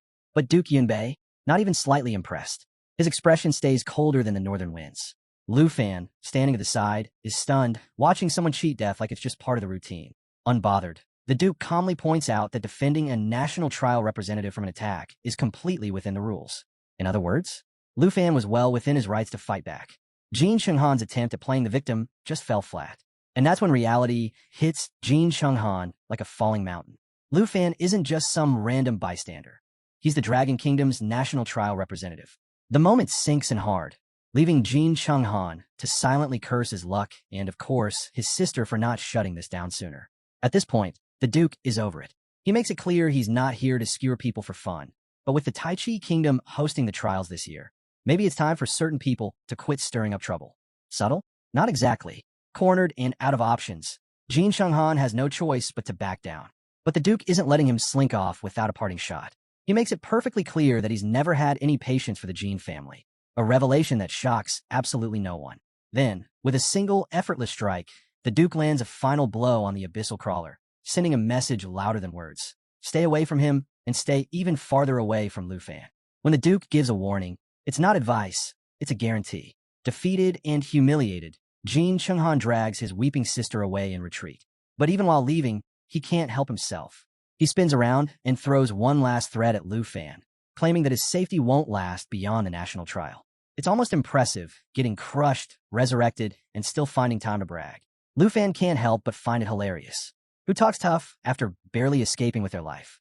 Before the mood gets too light, the Duke brings everyone back to reality. He reminds Lu Fan it's time to head back to Villa Number 2. After all, the women inside have probably been pacing the floors, imagining worst-case scenarios. But just as they start wrapping things up, the Duke pauses and casually asks about the groceries. That's when it hits Lu Fan. Everything, the food, the drinks, the precious stash of alcohol, was wiped out by the abyssal crawler's acid. The Duke takes the news like a dagger to the heart. Turns out, losing dinner hurts more than taking down monsters or scaring off royals. Later that night, they finally sit down for the long-overdue meal. It's less about the food and more about shaking off the chaos of the day. Jianying quietly nurses her drink while the Duke and Xiaoman trade stories, laughing and filling the room with rare, easygoing energy. Lu Fan's aunt, unable to hold back, dabs at her eyes between reminders for him to stay safe. It's classic aunt behavior, equal parts love and worry. Across the table, Qin Xiu stays silent, tears slipping down her cheeks as she struggles to say goodbye. She doesn't need words. Her quiet sadness says everything. Lu Fan, ever the one to keep spirits high, gives them all a reassuring smile. He promises to return in a month and insists that leaving is the only way to protect them. It's one of those moments that's both heavy and hopeful, where walking away is the only way to keep the people you love out of harm's way. The next morning, Lu Fan soars through the skies beside the Duke, riding high on the back of the extreme cold Griffin King. After everything he's been through, gliding over the endless landscape feels like a reward in itself. Below them stretch the untouched lands of the extreme north, filled with level 60 dangers and treasures beyond imagination. To Lu Fan, it feels less like a trip and more like the start of something huge. Just as Lu Fan is taking in the breathtaking view, something unusual catches his eye. A blood-red moon hanging low and ominous in the sky. It's unsettling, like a warning you can't quite shake off. Curious, Lu Fan asks the Duke about it, but Yunbei just gives one of his trademark cryptic smiles. He hints that the blood moon is part of the reason they're headed north, leaving Lu Fan with more questions than answers. When they finally arrive at the extreme north military camp, it's obvious this trip is anything but casual. The entire camp is alive with movement, and the elite Griffin squad is front and center. These aren't your run-of-the-mill soldiers. They specialize in aerial combat, the fantasy world's version of high-speed dogfights. The Duke explains that the camp has been charting the area for a while now, with 114 exploration routes already mapped out. But the real prize, the Blood Moon, has stayed just out of reach. No matter what they try, it's like chasing a boss that refuses to spawn, and the frustration around the camp is impossible to miss. But with Lu Fan now on the team, the Duke seems hopeful. Having a Dragon Tamer on board changes the game, and Lu Fan immediately spots the opportunity. He sees how this mission aligns perfectly with his own goals. High-level training and a shot at the Divine Treasure. Looking over the map, two routes stand out, Route 77 and Route 78. Both paths lead closest to where the treasure is rumored to be. Without wasting any time, Lu Fan points them out and asks to join the next exploration team. For once, the Duke's laid-back attitude disappears. He levels a serious look at Lu Fan, like he's trying to decide whether to talk him out of it or just let him learn the hard way. Route 78, he explains, is no joke. It's crawling with creatures so deadly, even the toughest soldiers hesitate before setting foot there. Basically, it's not the kind of place you visit unless you've got a death wish or a really solid backup plan. The Duke adds that if something happens to Lu Fan out there, the Academy principal won't just be upset. He'll personally make sure Yunbei regrets it. Losing the school's star student to some oversized beast? Yeah, that's not the kind of headline anyone wants. But Lu Fan just grins, full of his usual confidence. He didn't come all this way to play it safe. He's here to push limits, take risks, and come out stronger on the other side. Easy paths are for tourists. He's here for the real challenge. The Duke lets out a sigh, probably thinking back to the reckless stunts he used to pull at that age. With a flick of his wrist, he summons an inventory portal, casually pulling out weapons like it's just another day. Chuckling, he admits Lu Fan reminds him of some of the dumb choices he made back in his own glory days. And honestly, he kind of respects it. From the portal, the Duke pulls out a crimson bow, and Lu Fan's eyes widen immediately. This isn't just some ordinary weapon. It's a level 70 legendary bow. For a second, Lu Fan's brain practically short-circuits. Is this actually happening? The Duke, as casual as ever, hands it over like he's offering spare change. He tells Lu Fan he's going to need every advantage he can get for what's coming. Lu Fan, caught off guard, blushes slightly, humbled by the gift. But the Duke just waves him off. Don't get all shy on me. It's not like I'm handing you socks, he says with a grin. One more reminder follows. Route 78 isn't some warm-up round. Lu Fan nods, fully locked in, promising he's ready for whatever's waiting out there. The Duke chuckles and adds that if his own arms could still pull the bowstring, Lu Fan wouldn't even be getting a peek at it. But hey, getting older has its perks for other people. Right then, a soldier shows up carrying a military uniform, and the Duke insists Lu Fan gear up before they get any closer to the Blood Moon. Because if you're charging into danger, you might as well look the part. Lu Fan suits up, checking out his fresh new gear, and declares he's good to go. The excitement is obvious. This is exactly the kind of chaos he signed up for. Later, while soaring high above the snowfields on the extreme cold Griffin King, the Duke can't resist teasing. What's a dragon tamer doing riding a griffin? He asks, smirking. Lu Fan scratches his head and admits his dragon's still not strong enough to handle this kind of flight. Basically, he's got the high-end ride, but no license to drive it yet. Not ideal. The Duke just laughs, taking a sip from his flask. Maybe we'll sign you up for the Griffin squad until you figure that out, he jokes. But the light mood doesn't last long. Lu Fan's gaze sharpens as he spots something moving in the distance. All demons, gliding in circles, their eerie cries echoing across the sky. These things aren't just creepy, they're deadly. One wrong move, and their shrieks can scramble your mind in seconds. As they draw closer, the Duke doesn't even flinch, still sipping his drink. He acts like it's just another routine patrol. Before Lu Fan can say a word, the Duke's staff materializes in his hands, his movements quick and smooth. He glances over and gives Lu Fan a calm reminder. Better stay sharp.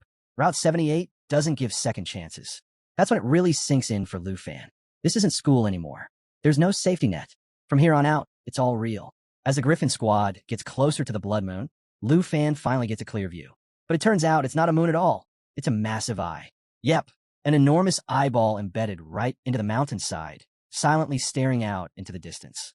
It's the kind of sight that makes you question every decision that led you here. The Duke, unbothered as usual, explains that somewhere deep inside these mountains, there's a creature unlike anything they've ever seen. The problem? Nobody knows what it is. Not even the legendary Griffin Squad has been able to get close enough to figure it out. Lu Fan studies the terrain and notices something odd. The surrounding mountains seem to form the outline of half a dragon's head. He starts to wonder if the creature could actually be a dragon, but with no proof, it's anyone's guess. Whatever it is, it's so massive and terrifying that even the Duke's own griffin refuses to fly too close. And if a legendary beast won't go near it? Yeah, that's not a good sign. Hoping for answers, Lu Fan pulls up his system window, but comes back blank. No data, no information, nothing. Even his reliable system is stumped, leaving Lu Fan more intrigued and unsettled than ever. Catching on to Lu Fan's curiosity, the Duke breaks the silence. He reminds him that their world is still packed with places no one has dared to explore, filled with creatures humans can barely begin to understand. Most of these mysteries are just waiting for someone crazy enough to poke around. And if that person happens to enjoy flying legendary mounts and sipping whiskey while doing it, well, all the better. The Duke drifts back into memory, recounting the first time he encountered the giant eye. What should have been a routine rescue mission, just pulling out a few teammates from an owl demon ambush, turned into chaos. Mid-battle, an avalanche hit, and right when they thought things couldn't get worse, the mountain cracked open and that massive eye appeared, staring them down like something out of a nightmare. So much for a simple extraction. That was over a year ago, and since then, scholars and experts from every corner of the land have tried to figure out what it is. They've all come to the same chilling conclusion. It's alive. And the Duke knows one thing for sure. If that thing ever fully wakes up, humanity's in for the fight of its life. Because an ancient monster hiding in the mountains isn't the kind of problem you can just ignore. Just as the Duke falls silent, lost in thought, Lu Fan spots movement in the sky. He calls out, thinking they're just fellow Griffin Squad members returning from patrol. But the Duke's expression darkens immediately. Gripping his staff tightly, the Duke explains that those aren't living soldiers. They're fallen warriors, former squad mates, now cursed as level 65 undead. Their bodies have been twisted and corrupted, forced to keep fighting even after death. Out here, in the extreme north, not even dying means you're done with the battlefield. Lu Fan finds himself locked in combat with one of the fallen, its twisted body still carrying faint traces of who it used to be. For a brief moment, he wonders if this creature had once served proudly in the Griffin Squad, standing guard near the Blood Moon before becoming whatever this is now. He glances over at the Duke, hoping for some confirmation, but the old man stays quiet. The usual smirk is gone, replaced by a silence that says this is one part of his past he'd rather leave buried.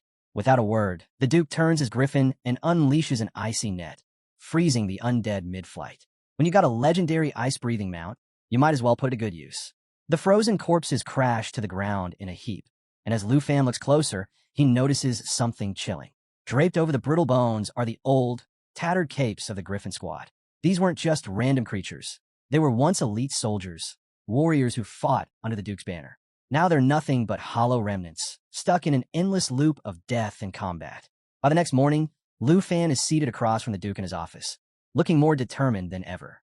He makes it clear that nothing out here, undead soldiers, mysterious eyeballs, or whatever else the extreme north has hidden, will keep him from pushing forward. After all, backing down now would ruin the whole Dragon Tamer, treasure hunter legacy he's building. The Duke, clearly amused and maybe even a little impressed, calls for the 78th Griffin Squad to assemble. First through the door is Lu Fei, captain of the first squad and a level 60 Divine Punishment Knight. The resemblance to the Duke is almost uncanny. It's like someone copy-pasted him with a few years shaved off. His presence alone says everything. This guy's seen it all, and he's not here to waste time on small talk. Next comes Lu Chongkong, a blonde-haired level 60 Holy Shield Knight, who steps forward with the most practical question of the day. What's the mission? Judging by his tone, he's probably hoping it's not another round of giant eye-watching duty or corpse cleanup. No such luck. Last in is Shun Kai, a sharp-eyed level 60 Soaring Eagle Knight, glasses perched perfectly in place like she's about to lead a strategy session and a fashion show at the same time. With his usual pride, the Duke introduces Lu Fan as the newest member of the squad. And when he throws out the title of #1 student from Dragon Capital Academy, it definitely gets their attention. Lu Chongkong perks up immediately. Turns out he's an alumnus from the prestigious Qingyun class. It's like discovering the new guy not only went to your school but survived the same brutal training grounds. Except here, It's less about comparing lunch spots and more about swapping war stories. Lu Fan, feeling a bit starstruck, shakes hands with Lu Chongkong and humbly asks him to look out for him.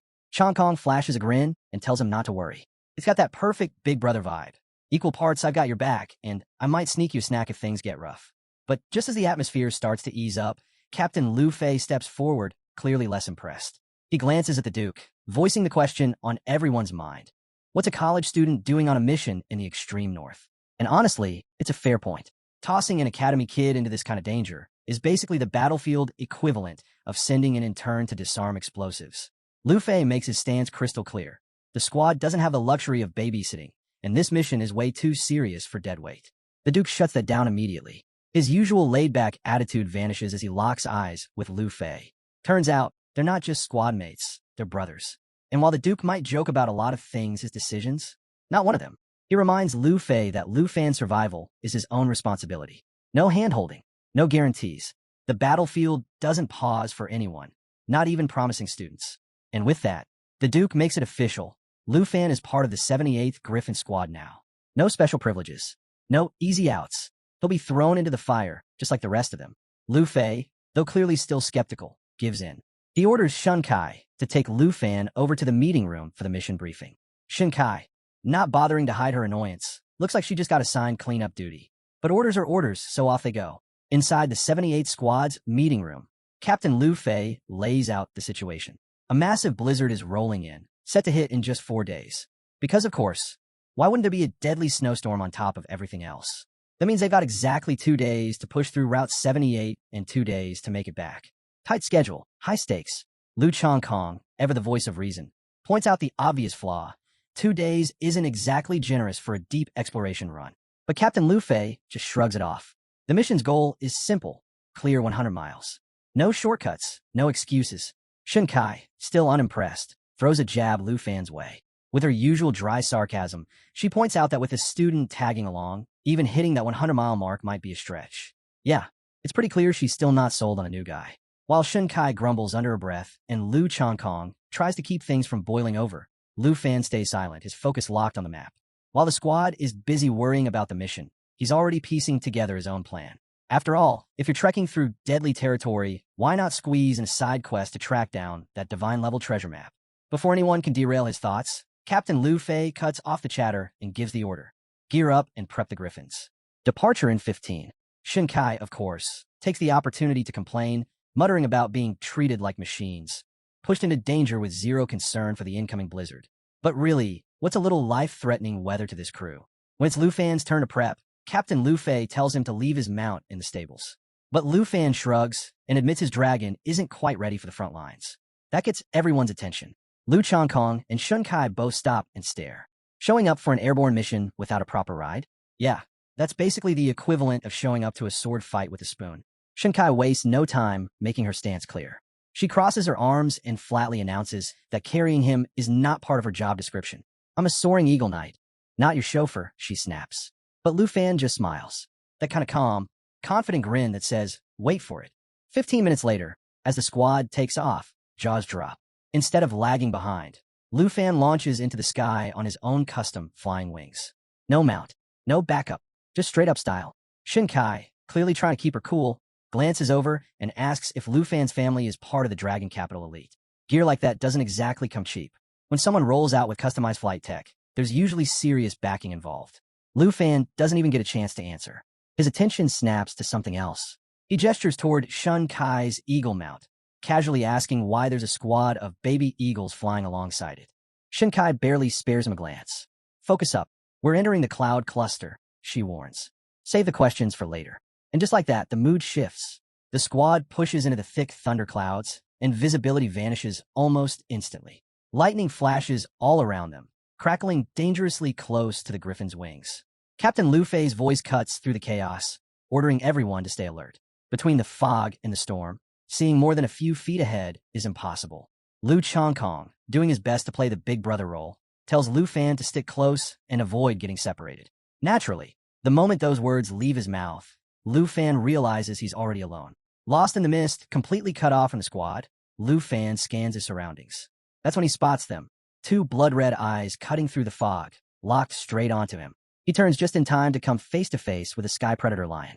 Corrupted, level 75, with glowing crimson eyes and a grin that leaves no doubt about its intentions. Lu Fan's first thought? Yep, I'm definitely on the menu.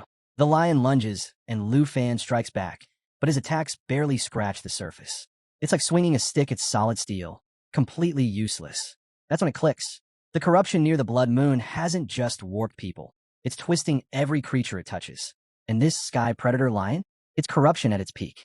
Before Lu Fan can think of a plan, the lion unleashes its phantom strike. Not only does it hit like a wrecking ball, but it also spawns a phantom clone that sticks around for 10 full seconds. Because, clearly, one deadly lion wasn't enough. Now he's got two to deal with. Just as Lu Fan's about to get pinned down, a voice cuts through the chaos. Moo! It's Lu Chongkong, swooping in at the perfect moment to pull Lu Fan out of the lion's path. Before Lu Fan can even catch his breath, Shun Kai's escort hawk dives in from above, throwing out its twin eagle fist attack to draw the lion's attention. Watching a bird try to punch a lion feels insane, but somehow it works, at least long enough to buy them a few seconds. Shun Kai slides into position behind the beast, shouting for Lu Fan to keep the lion from spawning any more phantoms. One ghost lion is bad enough, and she's not about to let this thing start multiplying again. She adds, almost bitterly, that she's already lost one of her escort eagles to this monster. She's not interested in losing another. Meanwhile, Lu Chongkong moves in close, telling Lu Fan to stick by him. The clouds are swarming with elite monsters, and getting separated again could be fatal. But even with danger closing in, Lu Fan shakes his head, standing back while the rest of the squad risks everything. Not happening. But before he can argue further, the lion vanishes into the fog, pulling off its cloud mist mirage skill. 1 second it's there, the next it's gone, blending into the mist like a seasoned assassin. Shinkai doesn't sugarcoat it. Now's not the time to play the hero, she snaps. The only goal here is to stay alive. Don't make this harder than it already is. Lu Chongkong keeps the team steady, reminding them they've leaned on Captain Lu Fei long enough. If they want to prove themselves, this is the moment. Taking down a corrupted beast like this is how you earn your place in the 78th Griffin Squad. Trial by nightmare. But before they can even launch their next attack, a low, chilling voice echoes through the mist. It's not coming from the lion. Everyone freezes. The air shifts, heavy and suffocating. Shinkai and Lu Chongkong both shout the same thing at once. Run. They don't bother explaining. They don't need to. The name alone is enough to drain the color from anyone's face. The Heaven Devourer. Not just another monster. This thing is an in-game level catastrophe. A living disaster wrapped in corruption. And now it's here. Lu Fan looks up, and there it is. Floating above the clouds is an enormous, whale-like monstrosity, radiating pure destruction. Think Moby Dick, but meaner, and with the power to end worlds. It dwarfs even the infamous Black Dragon in its peak form, and the sheer sight of it sends an icy chill down Lu Fan's back. Before he can even wrap his head around it, Captain Lu Fei zips over, snapping him out of his daze. Stop gawking and move, unless you feel like becoming whale food. Not exactly the time to stand frozen. Even Lu Chongkong, who's rarely rattled, starts looking grim. But Shun Kai quickly pulls him back to reality, pointing out the obvious. The cloud cluster is already crawling with corrupted corpses. Anything touched by the blood moon is done for. Lu Fan, on the other hand, is busy realizing just how bad things really are. The Heaven Devourer isn't even alive in the normal sense. Its presence alone twists reality, turning the battlefield into something straight out of a nightmare. And then things take an even darker turn. The creature's massive jaws open, and Lu Fan feels his health bar drain like a leaking bucket, 1.77% vanishing every second, just from being near it. There's no escaping this thing. Out of options, Lu Fan thinks about summoning his dragon, though he's not sure it could survive in the blood moon's grip. But Captain Lu Fei shuts that down fast. Save the hero routine. Stick with us. Even Shun Kai, of all people, backs him up. Stay focused. We're almost clear. Moments later, they break free of the clouds. Shun Kai exhales, calling it, storms over. But Lu Fan can't shake one thought. Why did the Heaven Devourer suddenly give up? Captain Lu Fei fills him in. Once that monster leaves the cloud cluster, it can't hold itself together. Open air is its weakness. Once it's out, gravity does the rest. Right on cue, the Heaven Devourer begins its final act, nose diving straight to the ground. Captain Lu Fei doesn't miss a beat. Here it comes. Whale fall. And fall it does, crashing with enough force to leave a massive skeleton behind, the kind of landmark future adventurers won't be able to ignore. Even in death, the beast makes sure no one forgets it was here. After landing to regroup, Lu Chongkong glances over at Lu Fan with a sly grin. He jokes that Captain Lu Fei was so locked in on the mission, he went ahead and dragged a rookie straight into a death trap.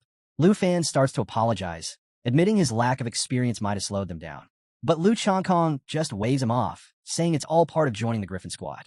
Everyone gets tossed into chaos their first time, survive the Blood Moon, battle some corrupted beasts, and try not to lose your sanity. Classic initiation. While the team settles in to make camp, Captain Lu Fei quietly sorts through their gear. Meanwhile, Shun Kai handles the Griffins, muttering under her breath the entire time. She's clearly over it. Tight schedules, dangerous missions, and a never-ending stress. At this rate, we're not even finishing on time, she grumbles, sending a pointed glare at Lu Fei. But the captain stays cool as ever. He admits they've slowed down a bit thanks to Lu Fan, but assures her they'll make up for it. Shinkai isn't so quick to let it go. She storms over to Lu Fan, clearly fed up. I don't know who you had to impress to land a spot here, she snaps.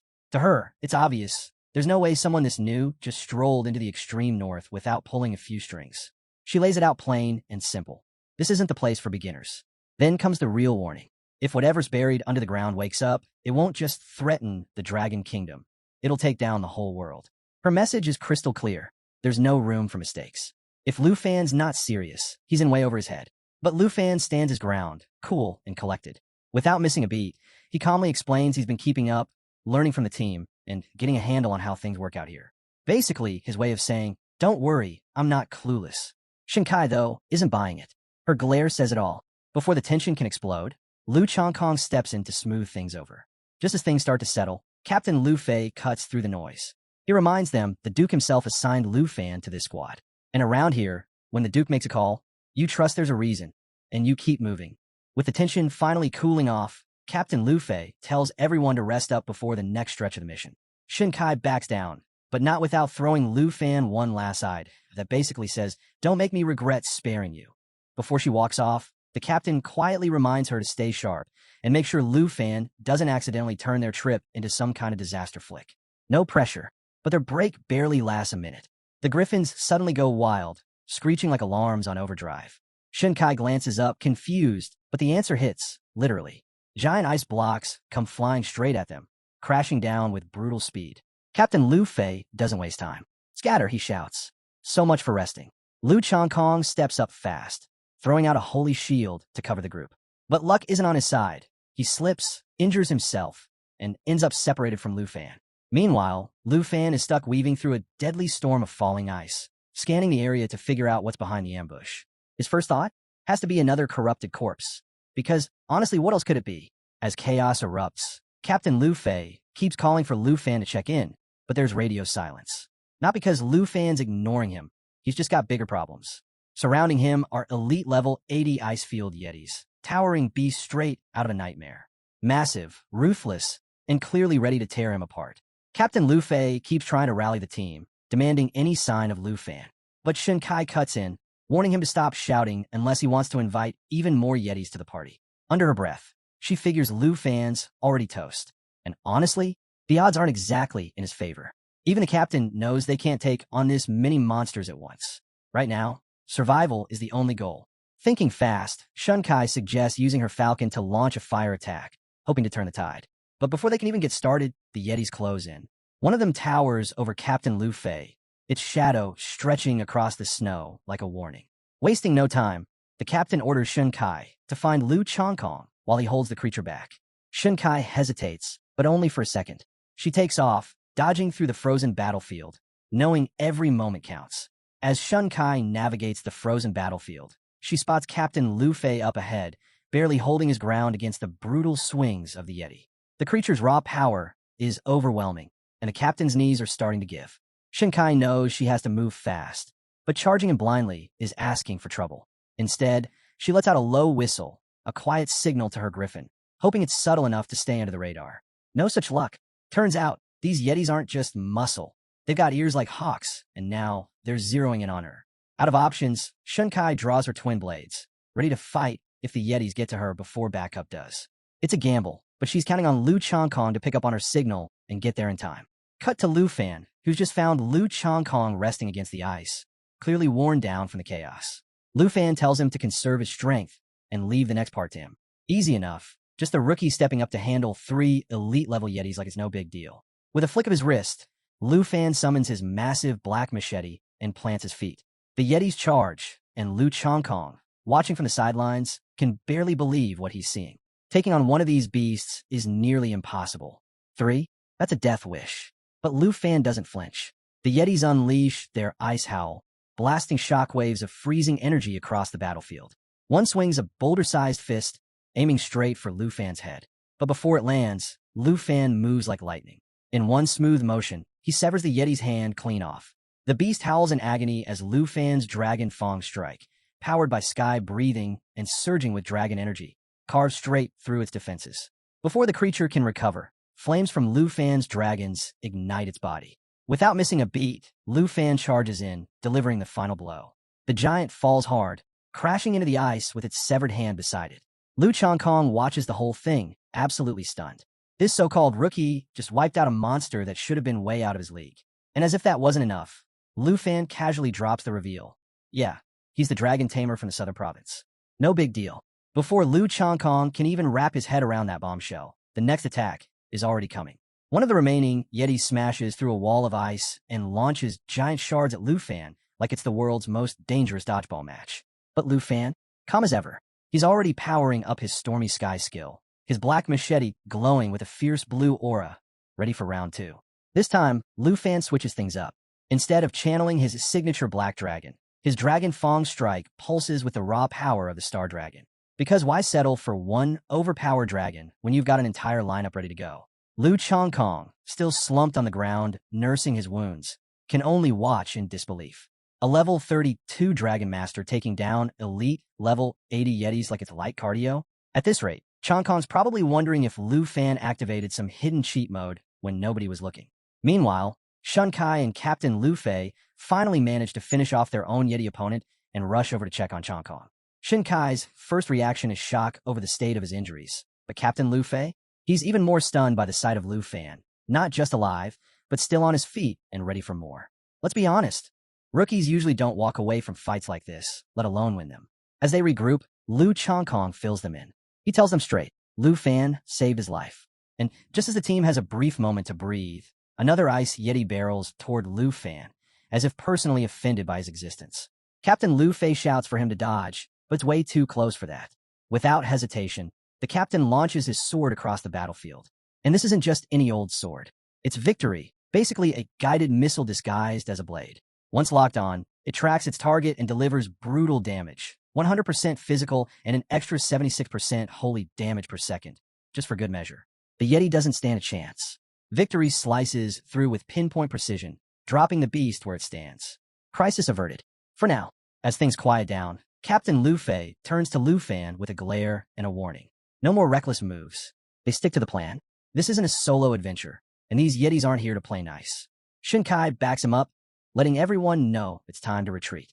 The Griffins are completely unresponsive, and while her eagle could carry 2 of them, they're massively outnumbered. Staying here is asking for disaster. But Lu Fan, completely unfazed, throws out the most Lu Fan suggestion possible. Why not just defeat all the snow monsters?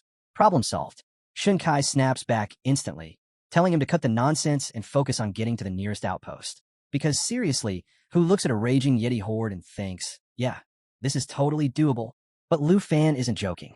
He calmly doubles down, saying if it weren't for the swarm of enemies, he'd even offer to patch everyone up right now. His confidence is almost enough to make someone believe it. Almost. Shun Kai, on the other hand, is probably wondering when Lu Fan decided to audition for the starring role in Monster Slayer, Extreme North Edition. Right then, Lu Fan pulls something out of his inventory. A crimson bow glowing with a faint, ominous light. It's no ordinary weapon.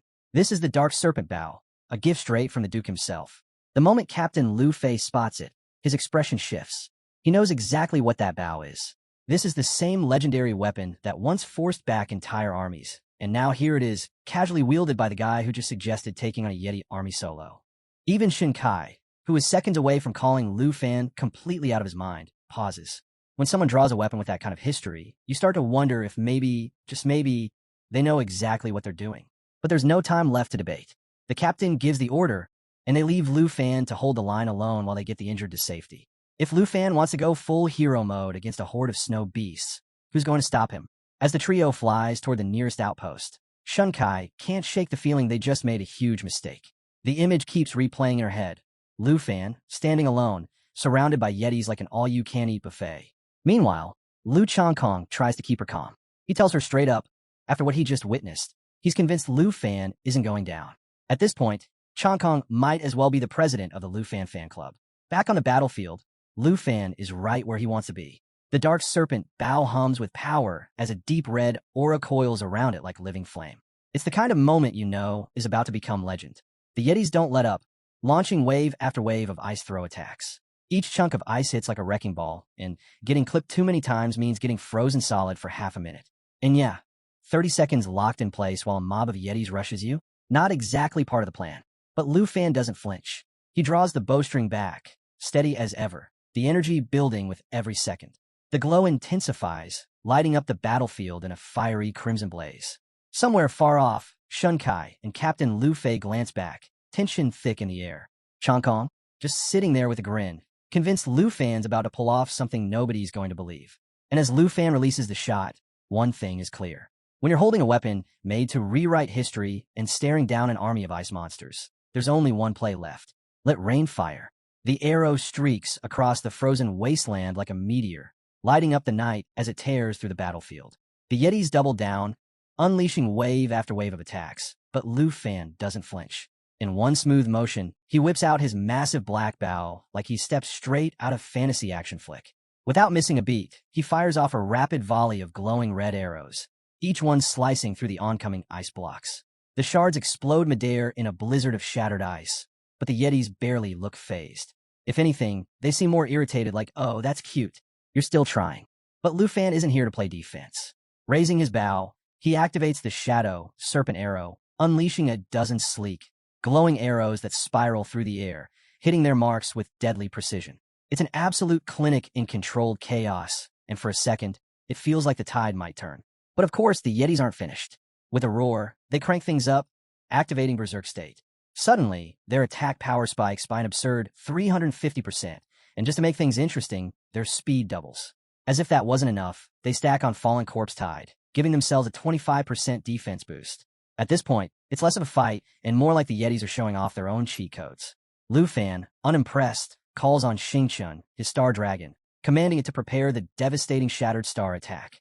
The dragon responds, summoning a glowing, radiant star brimming with destructive force, hovering just above the battlefield, ready to obliterate anything in its path.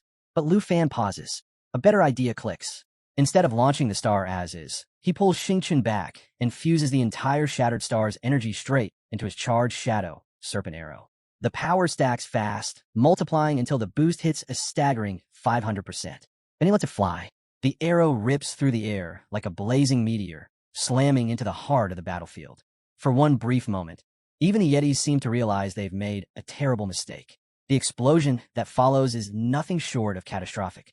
The shockwave tears through the ice field, shaking the ground so violently that the Griffins lose control, sending Lu Fan's teammates crash landing into the snow. When the dust finally clears, all that's left is a massive crater, so deep and wide it looks like Lu Fan decided to casually redesign the entire landscape of the extreme north.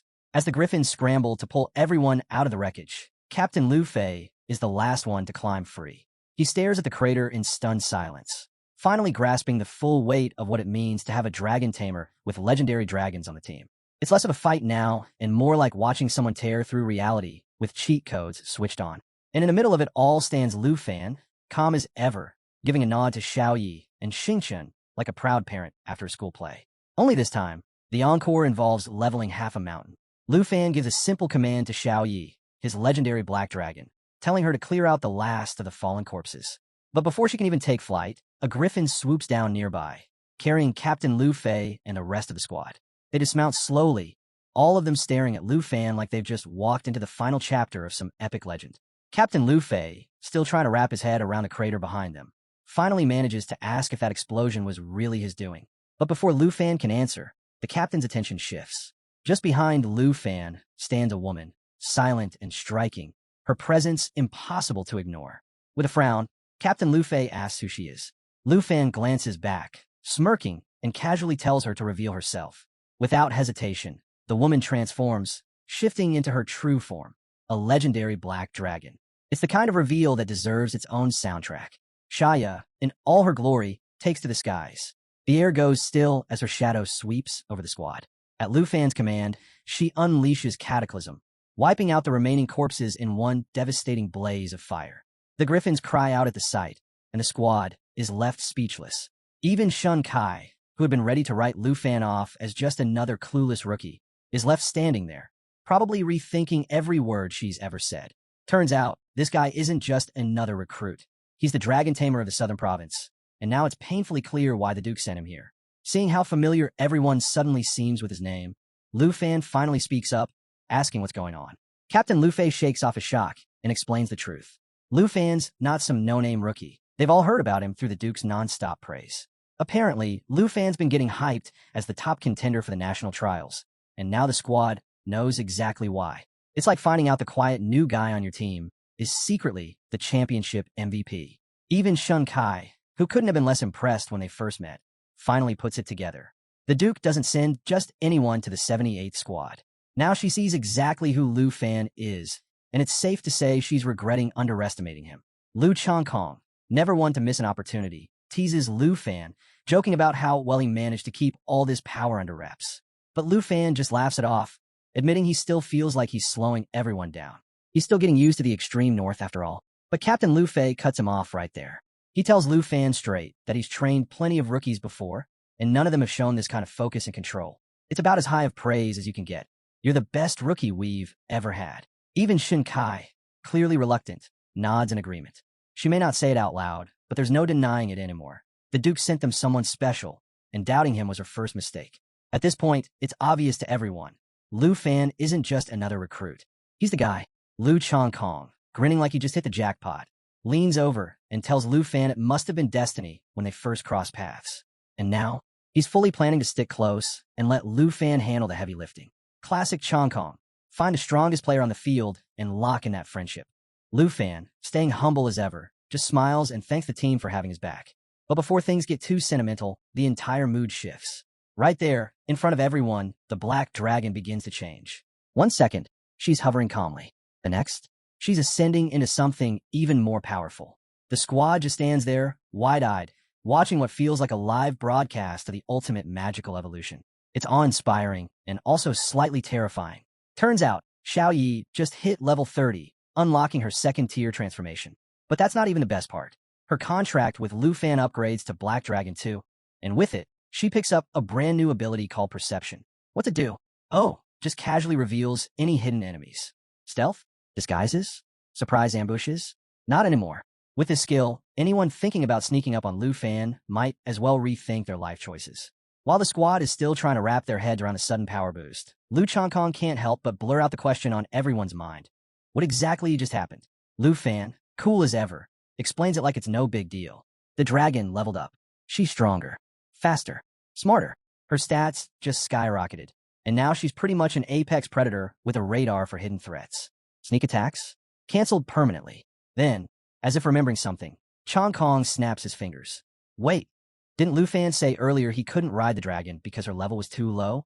He's about to ask when Lu Fan beats him to it. Without missing a beat, Lu Fan materializes an epic quality dragon saddle, like it's nothing. And just like that, the moment arrives.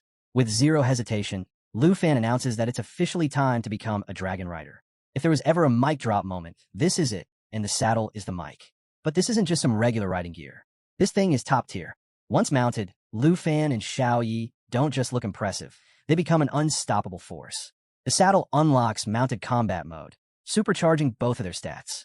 Every one of Lu Fan's attacks gets a dragon energy boost, turning him into a high-speed, long-range, fire-breathing powerhouse. The squad can only watch in stunned silence as Lu Fan steps into his new role, claiming his place as a true dragon rider. Then it happens. Right in front of the squad, the black dragon ignites, engulfed in roaring flames as she undergoes her second transformation. The sky lights up like a battlefield at sunrise, casting an eerie glow over the ice fields. When the flames die down, she's not just a dragon anymore. She's a full-grown, fully awakened black dragon, radiating sheer, unstoppable power. Even Captain Lu Fei, who's usually impossible to rattle, just stands there speechless. One look, and it's clear, this isn't just impressive. This is game-changing. Realizing how rare this moment is, the captain steps forward and offers Lu Fan a military-grade saddle. It's a prized item, capable of boosting a dragon's stats by 10%, something most riders would kill to get their hands on. Shun Kai, now fully converted into a Lu Fan believer, chimes in to back it up, reminding him just how big of a deal that 10% really is. But Lu Fan? He just smiles and politely declines. He casually explains that he's already equipped with a custom saddle that transfers 100% of his attributes directly to Xiaoyi, designed specifically for legendary dragons. The squad falls silent. Shun Kai, who'd finally stopped doubting him, now looks like she's questioning her entire existence. Captain Lu Fei blinks, processing the fact that Lu Fan's been casually flexing gear most people only hear about in stories. Meanwhile, Lu Changkong just laughs to himself. At this point, he's given up being surprised. Of course he has the best gear, he's probably thinking. It's Lu Fan, and then the Black Dragon lands. What happens next feels like it's straight out of some heartwarming, alternate universe. This towering, world-ending creature leans down and starts licking Lu Fan's face like an overexcited puppy. A dragon, acting like a puppy. It's as ridiculous as it is adorable. Captain Lu Fei watches this bizarre display, quietly realizing Lu Fan is operating on a completely different level than the rest of them. Shun Kai, who started the day thinking Lu Fan was deadweight, now looks like she's mentally drafting fan mail. She even starts daydreaming about having gear that good, only for the captain to snap her back with a sarcastic, "You riding a dragon or a griffin?" Classic.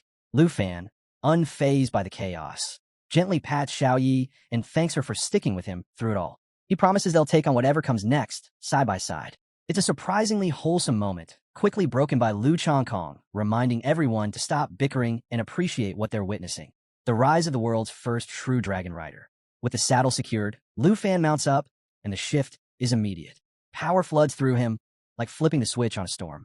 This isn't just about riding anymore. The saddle connects him directly to the Dragon Clan's strength, supercharging every stat he's got. His basic attacks, now laced with pure dragon energy, turning them into long-range, high-impact strikes that no enemy is walking away from.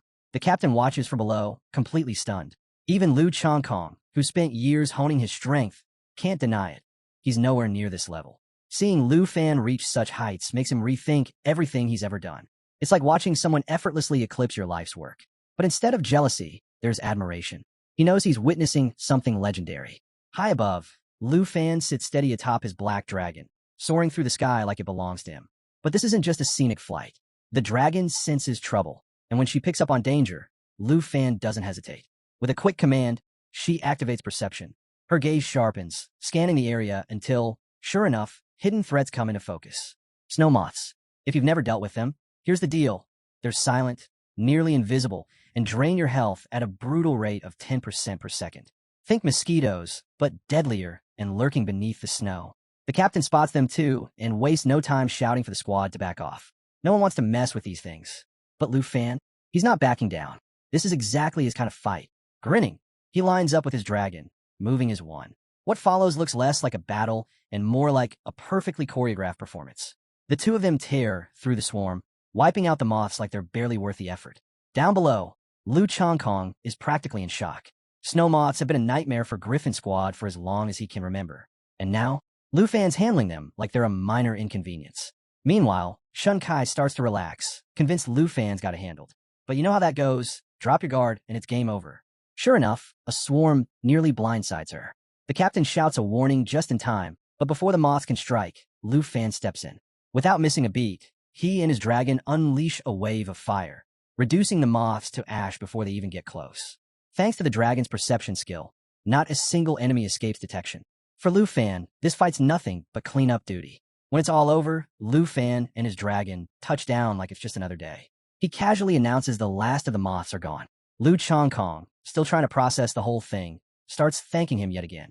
But before he can get too far, Shun Kai cuts him off. "How about you stop treating Lu Fan like your personal bodyguard and actually help out next time?" She snaps, clearly over the constant rescues. Lu Fan, cool as always, tells the squad not to worry. With his dragon's flight skills and perception, he's confident they can handle whatever the North throws at them, even a full-on blizzard. But the captain isn't buying it. He's been through enough to know better. One glance at the darkening sky, and he warns them the storm might hit sooner than they think. If it rolls in tomorrow, getting back to camp won't even be an option. Shun Kai's concern grows, and the captain hesitates. Pushing forward with an injured teammate isn't exactly ideal. But Lu Fan steps in with that trademark grin. He assures them the snow moths are taken care of and suggests the incoming storm might actually work in their favor. More danger means more military merit. With a hand outstretched, he promises to lead them straight through it. The captain stares at him for a moment, probably wondering how his life ended up like this, then finally shakes his hand. And just like that, the squad's mood shifts. With Lu Fan and his dragon taking point, what once felt like a death march now feels like a chance to make history. If anyone's turning a blizzard into an opportunity, it's the guy who just cooked a swarm of snow moths without breaking a sweat. As they press on, Lu Fan spots something rare hidden beneath the snow. Unmelting ice. Not just any random find, either.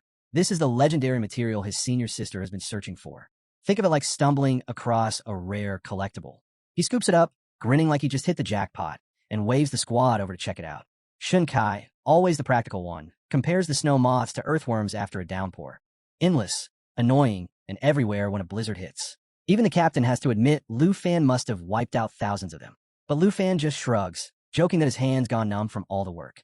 Typical Lu Fan, saving the day like it's just part of the routine. Meanwhile, Lu Chongkong, clearly feeling inspired, starts bragging that if he were a level 32 dragon rider, he'd clear out the whole blizzard and earn himself a gold medal while he's at it. He barely finishes the thought before Shunkai smacks him on the head, reminding him that talking big isn't the same as doing the work. The squad cracks up, and even though Lu Chongkong's rubbing his head, you can tell he's already dreaming of the next chance to prove her wrong, or at least dodge the next hit. With the mission wrapped up and the squad having pushed 100 miles into uncharted territory, the captain calls it time to head back. Supplies are running low, and after taking on wave after wave of brutal snow moths, the whole team is running on fumes. Even Shunkai and Lu Chongkong, usually the first to play it cool, look like they're one step away from passing out. The second someone utters the word rest, Lu Fan's legendary black dragon doesn't waste a moment. In an instant, she shifts into her dazzling human form and lets out the softest little cry, a sound that pretty much translates to, "Feed me now." And Lu Fan? Yeah, he knows exactly what that means. His dragon lady isn't just worn out. She's freezing and starving. Because hey, even a dragon's gotta eat. Not about to leave her hanging, Lu Fan turns to the squad and makes it clear, time to wrap this up and get her some food. After all, no one wants to deal with a hungry dragon. The captain gives a nod and tells Shunkai to mark their spot so they can find their way back later. Meanwhile, Lu Chongkong can't help but notice how spoiled Lu Fan's dragon is. Watching her get treated like royalty, while Shunkai's giant eagle stands there looking like it's about to file a complaint. Priceless. The poor bird's practically slouching, probably wondering where it all went wrong. But Shunkai couldn't care less. She waves him off, telling him to worry about himself. Clearly, eagle maintenance isn't on her priority list today. Without missing a beat, Shunkai pulls a massive red rod from her inventory, because of course she's the type to travel with something that looks like a glowing weapon of mass destruction. She slams it into the ground, and immediately, red light pulses out in every direction. Two swirling beams rise into the sky, sending out a clear message. This is our spot. Don't touch. She explains it's the landmark signal, a high-powered beacon that sends their exact location back to base. Once the storm clears, a construction team will follow the signal and set up a temporary outpost.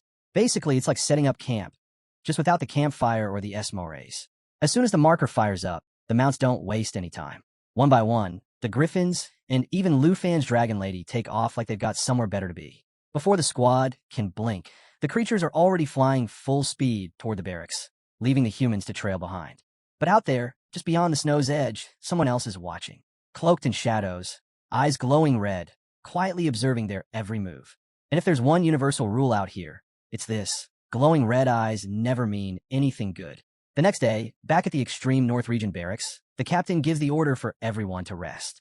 After the chaos they just survived, they've more than earned it. While the squad finally gets a breather, the captain heads off to report to the Duke, because no matter how wild the adventure, someone's still stuck handling the paperwork.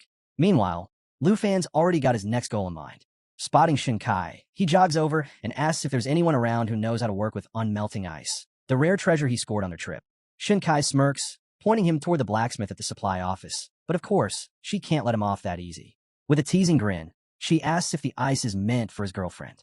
Lu Fan turns bright red, stumbling over his words as he rushes to explain it's for his senior sister. Just a friend, nothing more. Shunkai laughs, clearly enjoying every second of his awkward denial, and waves him off as Lu Fan dashes away, his dragon lady trailing behind. He calls back something about finding the blacksmith and feeding his dragon for all her hard work, disappearing before Shunkai can throw in another jab. But once he's gone, her playful smirk fades. She quietly pulls out a small pendant from her chest pocket, crafted from unmelting ice. Holding it gently, she presses a kiss to its surface, a rare glimpse at the side of Shunkai that hardly anyone gets to see. Even in a place as brutal as the extreme north, some things still matter. Over at the blacksmith shop, Lu Fan meets a man built like a fortress, arms as thick as tree trunks. After hearing what Lu Fan's after, the blacksmith grins and promises that in just 2 days, he'll have something so perfect it could make anyone's heart skip a beat. Lu Fan thanks him, feeling pretty good about the whole thing, until someone taps him on the shoulder.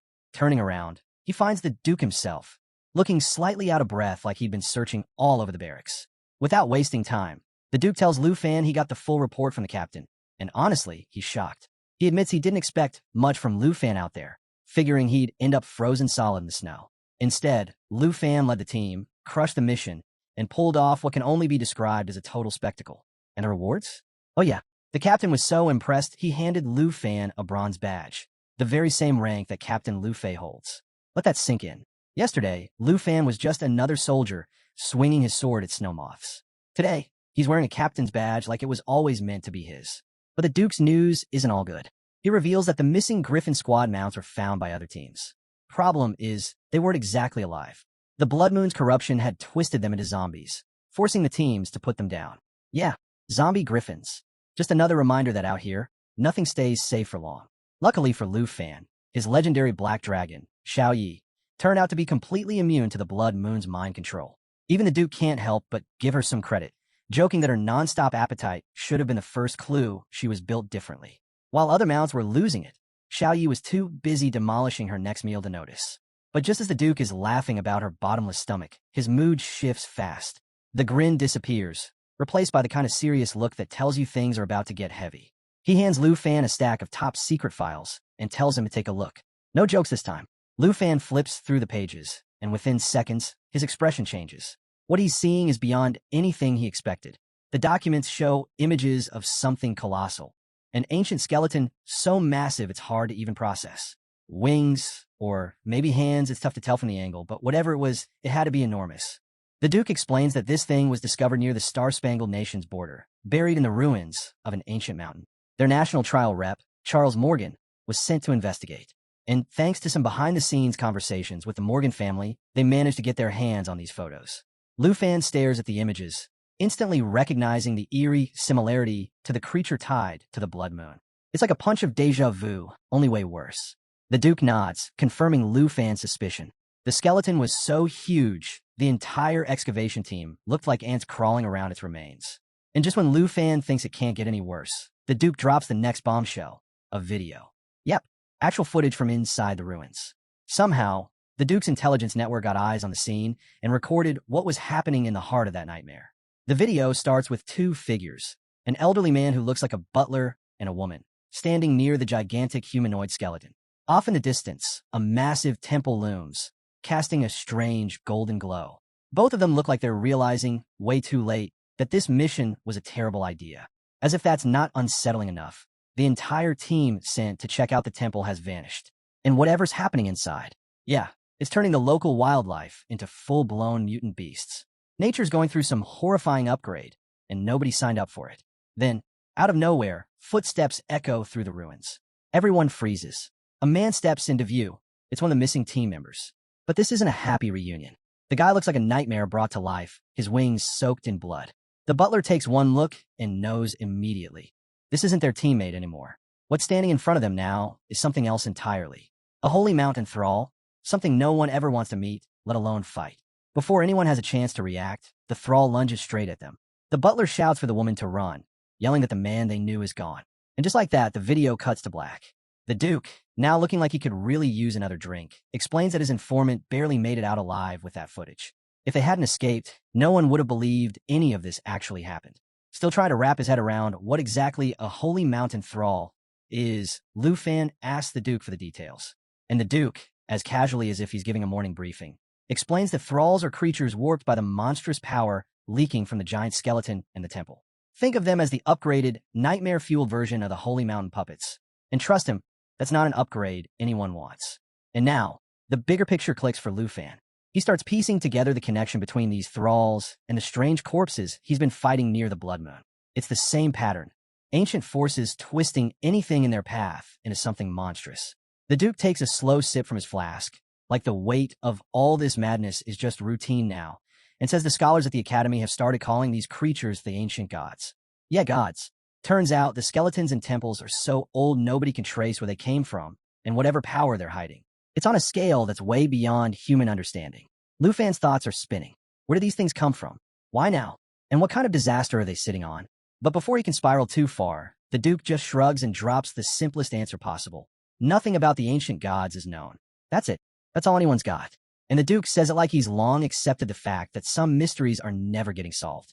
Then he breaks it down. The creatures twisted by these ancient powers fall into two groups, puppets and thralls. Puppets are the grunt-level undead, slow, mindless, the kind you hack through without thinking twice. But the thralls? They're on another level. Faster, smarter, deadlier. Lu Fan, connecting the dots, cuts in. So those fallen corpses we've been dealing with are not all the same? There are puppet fallen corpses and thrall fallen corpses too. The Duke nods, giving him a look like, finally, someone who's paying attention. Then he warns both Lu Fan and the captain that up until now, they've only really faced the basic, low-level zombies. But the real problem, the corpse thralls, they're still out there, and they're just getting started. Lu Fan pushes for answers, wanting to know what happened after the thrall attacked the Morgan family. And that's when things get downright bizarre. The Duke reveals that the thrall wiped out every single member of the Morgan expedition, except one. Charles Morgan himself. That's right, the guy in charge somehow walked away untouched. Why? No one knows. Maybe even ancient undead monsters follow some unspoken chain of command. But here's where it gets really wild. Instead of finishing the job, the thrall and Charles didn't fight. They talked. Yeah, you heard that right. A full-blown conversation right there in front of the ancient temple. What they discussed. Total mystery. And just when you think it couldn't get stranger, the Duke drops the real bombshell. The thrall didn't just spare Charles. It handed him something. Not a warning. Not a threat. No, it gave him the essence of the Holy Mountain. Now Lu Fan's hooked. What kind of ridiculous power-up is this? The Duke explains that Charles, already a powerhouse as a combat priest, used the essence to unlock a completely unheard-of profession. Holy Priest. A class so rare it doesn't even show up in any records. Basically, Charles stumbled into an exclusive upgrade that no one else even knew existed. Hidden boss-level stuff. Naturally, the Duke's spies tried to dig deeper, but the Morgan family locked things down tight. Their estate turned into a fortress overnight, and getting any more intel was impossible. So now, the Duke warns Lu Fan to keep his guard up during the trials of nations. With the ancient gods backing him, Charles is shaping up to be the kind of opponent no one wants to cross. But Lu Fan, not the least bit concerned. He brushes it off like Charles is just another speed bump on the way to his next win. Titles, power-ups, secret professions, none of it matters. If someone's standing between Lu Fan and victory, they're getting knocked aside like everyone else. 2 days later, back at the blacksmith shop, Lu Fan finally picks up his commission. The blacksmith hands over the freshly crafted necklace, grinning like he just delivered his finest work. Lu Fan beams, calling it flawless, easily top tier. But he doesn't just leave it at a compliment. Nope. Lu Fan pulls out a bottle of the Duke's favorite strong drink and gifts it to the blacksmith as thanks. The man's face lights up like he just hit the jackpot, clearly not expecting such a rare and thoughtful gesture. Before he can celebrate too long, though, Lu Changkong and Shun Kai show up, crashing the moment like a couple of troublemakers. They drop the news that a new exploration mission's already on the table, and it's time to suit up. Lu Fan bids farewell to the blacksmith, who's already mentally putting Lu Fan at the top of his VIP list. And just like that, it's back to business. As Lu Fan steps outside, Lu Changkong nearly chokes when he spots the bronze badge gleaming on Lu Fan's uniform. After grinding for a year, just to level up, he's now watching Lu Fan climb the ranks like he's speedrunning the entire system. Even Shun Kai, usually cool as ice, can't help but wonder if Lu Fan's secretly got some divine sponsorship deal going on behind the scenes. By the next morning, the squad assembles near the outpost. Captain Lu Fei announces they're fully stocked with supplies to last 15 days, and for once, everything seems under control. That is, until Lu Fan, flying overhead on his dragon, catches sight of something that throws the whole plan off. The landmark signal rod from their last mission? Gone. Shun Kai spots it a few blocks away, but it's not just misplaced, it's shattered. Completely trashed. And no way a random snowstorm did that. Lu Fan feels in his gut. The air's too still. The kind of silence that means trouble is seconds away. Right on cue, Lu Changkong, full of confidence, strides ahead without a second thought. But Lu Fan's instincts are already flaring. He shouts for everyone to pull back, his voice slicing through the cold. Too late. Lu Changkong steps right into the danger zone. The snow crunches beneath his boots, the air thickens, and then, boom, out of nowhere, a swarm of monsters erupts around them. It's like someone flipped a switch and summoned an entire army straight to their doorstep. Lu Chongkong freezes as the squad realizes they're boxed in on all sides. The numbers are insane. This place was clear the last time Lu Fan checked. Now it's crawling with puppets. But here's the weird part. None of them move. They just stand there, staring, watching, like they're waiting for something. Lu Fan quickly pieces it together. He tells the captain these puppets aren't acting alone. There's a thrall nearby, pulling the strings. The captain's face darkens. He remembers exactly what the Duke warned them about. And that's when it happens. A deep, mocking voice cuts through the wind, low and sharp as a blade. Being a thrall is no shame. For the fallen thralls are the glorious thralls of God. The squad spins around, searching for the source, and from the shadows, a pale figure steps forward. Same uniform as theirs. Same squad markings. Lu Chongkong, never one to stay quiet, demand to know who this guy is. But Captain Lu Fei and Shin Kai, the second they get a good look, the color drains from their faces. They know exactly who it is. Li Luo, a former squad mate, a hidden class spear knight. And now, something far worse. The entire squad stands frozen, unable to process what they're seeing. But for Shun Kai, the shock cuts the deepest. Her eyes fill with tears as she realizes the man standing in front of them isn't just some random fallen thrall. It's Li Luo, the man she thought she'd lost forever. This wasn't just a teammate. Li Luo was the one who brought Shun Kai into the regiment.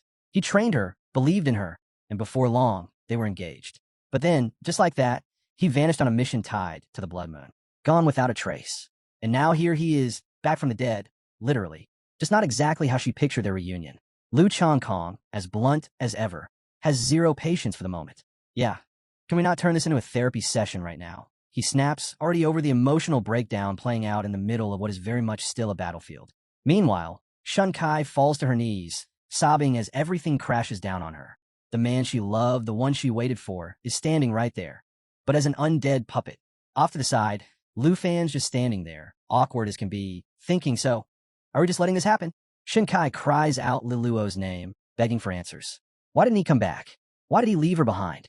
Her voice echoes through the frozen air, and then something strange happens.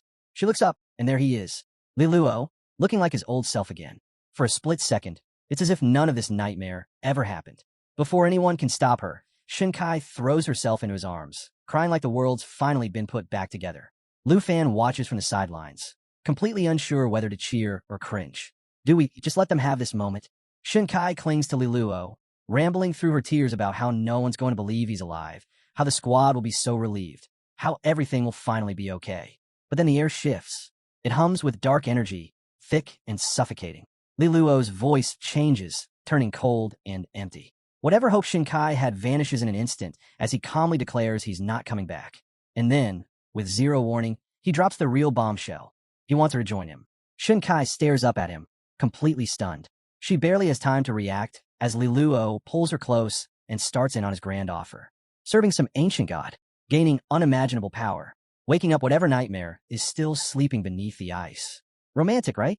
Just your typical, leave your squad and help me awaken an ancient deity kind of proposal. Shin Kai's brain completely short-circuits. 1 minute, she's reuniting with her fiancé. The next, he's pitching her a front row seat in some creepy cult. Before anyone can stop it, her body gives out. Shin Kai faints right there on the spot. Lu Fan barely manages to catch her, shouting her name and trying to wake her up, shaking her gently like he's scolding a kid who fell asleep at the wrong time. And Li Luo? He just stands there calmly, as if offering Shun Kai god-tier power in exchange for her soul is the most casual thing in the world. Because apparently, this is how reunions go now.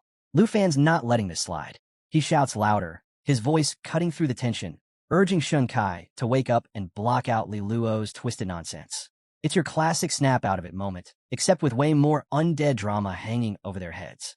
Shin Kai, still half out of it, barely manages to whisper, begging Li Luo not to go through with this. But Li Luo? Oh no, he doubles down, cold as ever. He warns her straight up, refuse him, and she'll end up just another fallen corpse. Real charmer, that one.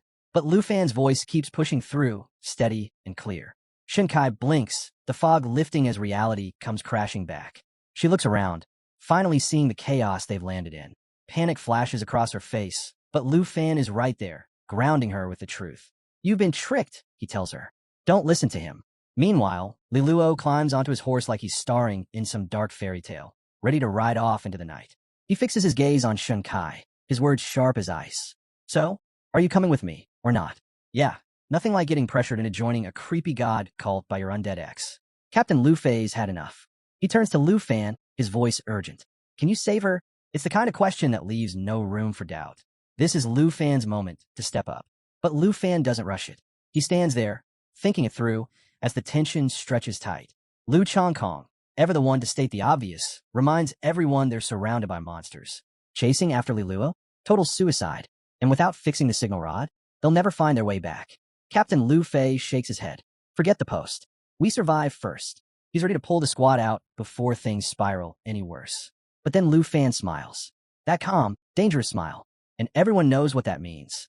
If Lu Fan's grinning in the middle of this nightmare, something big is coming. He turns to the squad, cool as ever. I don't think running's our best move. All eyes lock on him, the tiniest flicker of hope lighting up. Without hesitation, Lu Fan raises his hand, and just like that, boom, power flares to life, swirling like a storm ready to be unleashed. Lu Chongkong nearly loses it. You're not about to cause another massacre, are you? And Lu Fan? Oh, he just grins wider. Exactly. Watch this. Out comes the divine bow, radiating enough energy to make the air hum.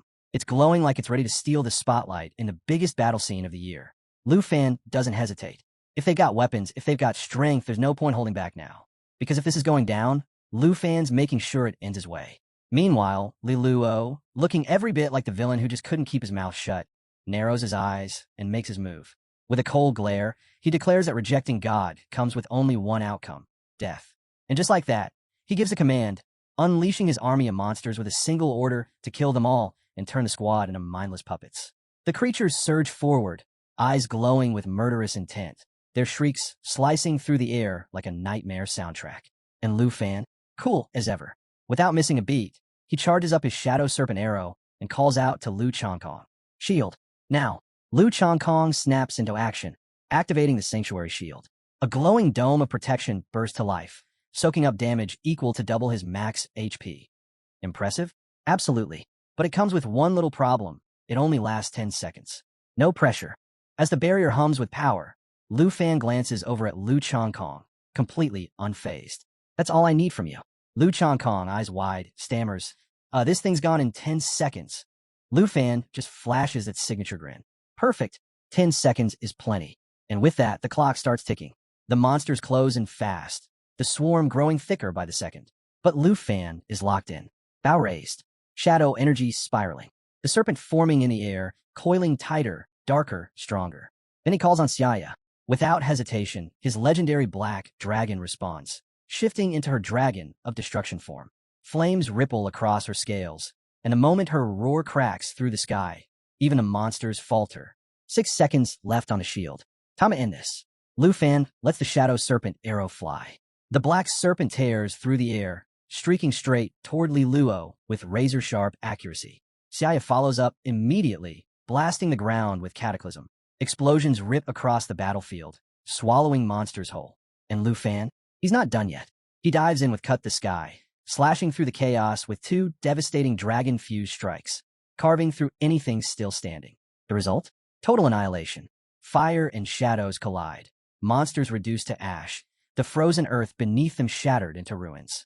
It's the kind of scene that makes you wonder if the planet's going to need a formal apology. Amid the wreckage, Li Luo's condition takes a sharp nosedive. His once powerful form collapses as his horse gives out beneath him, crushed by the weight of the fight. Li Luo hits the ground hard, and before he can fall any further, Lu Fan moves fast, catching him just in time. Shun Kai rushes to his side, dropping to her knees and pulling him into her arms. Tears stream down her face as the reality of it all crashes over her. It's heartbreak in its rawest form, and Shun Kai is right at the center of it.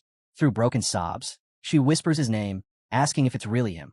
Her words are barely louder than the wind, filled with all the love and sorrow she's been carrying since the day he disappeared. She clings to the memory of the man who brought her here, the one who trained her, believed in her, loved her, before the curse tore it all apart.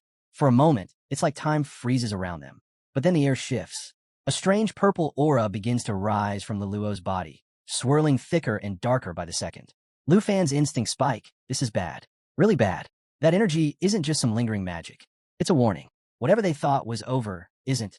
As everyone watches, holding their breath, Liluo's eyes flutter open one last time. His voice is weak, barely holding on, but there's urgency behind it. He begs him to go, tells him worse things are coming, things they aren't ready for. Shinkai shakes her head, gripping him tighter, desperate to believe it's not too late. She pleads with him to stay, promising they'll fix it, that he'll be okay, that somehow this nightmare will end with him still here. But the fight is already over. Liluo's strength slips away. His hand, once wrapped around hers, falls limply to the ground. And just like that, he's gone. Shinkai's scream cuts through the air, raw and jagged. It's the sound of someone breaking from the inside out. She clutches his body like she can hold him here if she just tries hard enough, but nothing changes. He's not coming back. Through the tears, her voice drops to a whisper. She says that, even if it was only for a moment, she got her Liluo back. Just for a few precious seconds. And that's all she's left with. A goodbye that came far too soon. Shinkai was completely wrecked, sobbing over Liluo's body. Lu Fan stayed close, quietly trying to comfort her. But Captain Lu Fei wasn't about to let his guard down. Scanning the area, he shot Lu Fan a serious glance and said, "Look, we appreciate you and Black Dragon Xiaoyi saving us. But Li Luo's situation is way off. We need to get back to camp. Fast." But Lu Fan wasn't in a rush. He knew Shinkai needed a moment to grieve. He told Captain Lu Fei as much, explaining that she was mourning hard over Li Luo. Before they could even think about moving, a strange purple glow started pulsing from Li Luo's body. Yep, just when they thought it was over, Li Luo stirred up more trouble. Captain Lu Fei's eyes widened. "You're telling me he's still alive?" Lu Fan wasted no time. Sword in hand, he zeroed in on the problem. The energy of the fallen corpse was still clinging to Li Luo and was now racing straight toward the blood moon. No way Lu Fan was letting that happen. He dashed forward and, with a single clean strike, split the energy apart. What dropped next? A crystal, dark, eerie, and giving off an odd sense of gratitude. Holding the crystal, Lu Fan couldn't help but wonder, was this the same sacred essence Charles once had? And if so, did it mean hidden power or something worse? Becoming a servant of the ancient god? Maybe? Captain Lu Fei wasn't thrilled about the idea either. He shot a glance at the crystal and asked if hauling around something that creepy was even safe. But Lu Fan's mind was already spinning. Was this what happened to Charles? Did he swear loyalty to the ancient god too? And Li Luo's last words kept echoing. "Serve me, and I'll grant you power beyond imagination as a servant of the gods." Shaking off the thought, Lu Fan came to a decision. They'd hand the crystal over to Duke Jinbei. Better in his hands than theirs. Captain Lu Fei agreed. But first, all eyes turned back to Shinkai. She was quietly digging through the snow, carving out a grave for Li Luo. Captain Lu Fei suggested they give her some time, but Lu Fan stepped in. "No," he said. "Let's help her." And together, they worked in silence, digging a resting place. Shinkai gently placed Li Luo inside, setting his necklace and badge with him before covering it up. When it was done, Shinkai stood back, pushed her glasses up, and straightened her posture. "Strong sister Shinkai," she said, as if reminding herself who she was. The mood lifted. Captain Lu Fei gave the signal, and just like that, the team took off on their eagles, soaring back toward Team 78's camp. Things took a wild turn the next afternoon when Lu Fan met up with Duke Junbei to hand over the crystal. The moment Duke Junbei laid eyes on it, he froze. He knew exactly what this was. Lu Fan laid out his theory. The ancient god servants weren't just random people. There were rules. The corpse's essence could create mindless slaves out of anything, but actual servants? Only beings with intelligence could fill that role. That meant when Li Luo fell under the corpse's control, he wasn't just some puppet. He had basically become a servant of the ancient god itself, with the god having the final say. Duke Jinbei leaned in, clearly interested. He added his own piece to the puzzle. Lately, there had been whispers about cults spreading through over a dozen countries. Fanatics claiming they had the god's blessings, working from the shadows, all gearing up for some kind of awakening. That hit Lu Fan hard. If the rumors were real, then that meant over a dozen ancient gods might be waking up. Not exactly the kind of news you want over afternoon tea. Without missing a beat, Lu Fan started connecting the dots. First question on his mind, how many members of the Griffin squad were still missing? Duke Junbei confirmed there were quite a few they hadn't been able to track down. That was all Lu Fan needed to hear. His theory? Those missing soldiers might already be corpse slaves. To prevent total disaster, he suggested putting out a bounty to find them before things spiraled out of control. The reality of it all weighed on Duke Junbei. These weren't just soldiers. They were his brothers, men who had fought beside him. Now, they might be the enemy. Lu Fan placed a hand on his shoulder and said what needed to be said. There weren't any good answers, only necessary ones. Then came the big question, what were they supposed to do with the crystal? Lu Fan already had a plan. He wanted to run a little experiment. But don't worry, no humans involved. His test subjects? His dragons. Duke Junbei immediately shot him a look. You're planning to use that thing on your dragon? Lu Fan just smiled. Relax, senior. I'm not talking about my 5 dragons. That got Duke Junbei's attention. Hold on. You mean you have more dragons? Cut to a wide, open field where Lu Fan and Duke Junbei set up their little experiment. Of course, Duke Junbei couldn't help poking at Lu Fan, pressing him for details about these other dragons. Lu Fan explained it casually, like it was no big deal. 2 of the 5 dragons aren't exactly mine in the usual sense. They're more like summons that show up when my dragons call on them. That stopped Duke Junbei in his tracks. Wait, so your pets come with backup? Mind blown. Without wasting time, Lu Fan called over Jade Dragon Xiaofei and asked her to summon the twin Flying Dragon Kings. Moments later, the sky shook with a roar as the twin Flying Dragons descended, majestic as ever. What made them special? They had the ability to summon identical versions of themselves, perfectly matching the summoner's level. Duke Junbei could hardly believe it. Xiaofei didn't just summon them. They were completely loyal to her. The whole thing was next level. Still, Duke Junbei wasn't sold on the plan. Seriously? Why not test this on something a little less dangerous? Lu Fan just laughed. Relax. These Flying Dragon Kings are actually the weakest of the 5 dragons. If something goes sideways, we can handle it and bring them back later. With that, Lu Fan held up the crystal, thinking through his next move. The plan was simple. Have one of the dragons swallow it. He tossed the crystal toward one of the twins, and without hesitation, the dragon snapped it up. Within seconds, things changed fast. The dragon's scales darkened, a sinister purple glow wrapped around its body, and the ground trembled under its roar. Even Xiaofei looked caught off guard. Duke Junbei wasn't about to wait around and see what happened next. He drew his weapon, ready to step in. Lu Fan, we deal with it now, or we're in serious trouble. But Lu Fan raised a hand to stop him. Hold on, not yet. One of the twin dragons let out a thunderous roar, while its counterpart was consumed by the purple aura. Lu Fan quickly picked up on it. The transformation wasn't complete. Ending them now wouldn't solve anything. Then things escalated. Duke Junbei saw the change speeding up and pushed Lu Fan again to act. Instead, Lu Fan turned to Xiaofei. It's your move. See if you can pull them back. Xiaofei wasted no time. She unleashed Emerald Light, a powerful blessing that cleanses, debuffs, and boosts her allies' strength. Radiant light flooded the field, clashing against the dark energy wrapping around the dragons. For a few tense moments, no one moved. The purple aura held strong, but Xiaofei didn't let up. Bit by bit, her divine light pushed back, steady and relentless. Duke Junbei watched closely. You think this is actually going to work? Before Lu Fan could answer, the dragons let out another roar. But this time, they weren't raging. They lowered their heads, bowing to Xiaofei. Just like that, they broke free. The power of the ancient god was still inside them, but they hadn't lost themselves. They weren't mindless slaves. They had absorbed the strength without surrendering their will. The system update rolled in, and with it came some crazy news. The Fallen Corpse Demon Dragon had hit level 22, unlocking some seriously overpowered abilities. Elemental Dragon Breath Demon, a magical breath attack that could revive fallen enemies as demon dragon puppets. Soul Charge Demon Dragon, aura armor that blocked 99% of incoming damage and bounced enemy skills right back at them. Dragon Tongue Magic, a devastating spell that replaced the standard dragon breath with something even more destructive. Duke Junbei was floored but also relieved. Turns out, Lu Fan's theory about the ancient god's essence was right on the money. The experiment worked. Thanks to Jade Dragon Xiaofei, the twin dragons were back under control, and the ancient god's influence had been wiped clean. Lu Fan, always looking for his next move, was already itching to test out these new skills in action.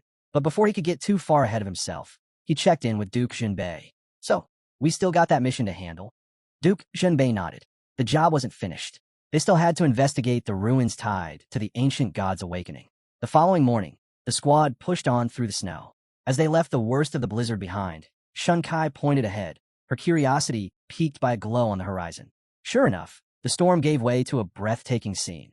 A massive, crystal-clear lake under open skies, the whole area shining like something out of a dream. As they touched down, Captain Lu Fei noticed something half-buried nearby. A giant chain stretched out under the snow, and no one could tell what it might be connected to. Lu Chongkong suggested they follow it.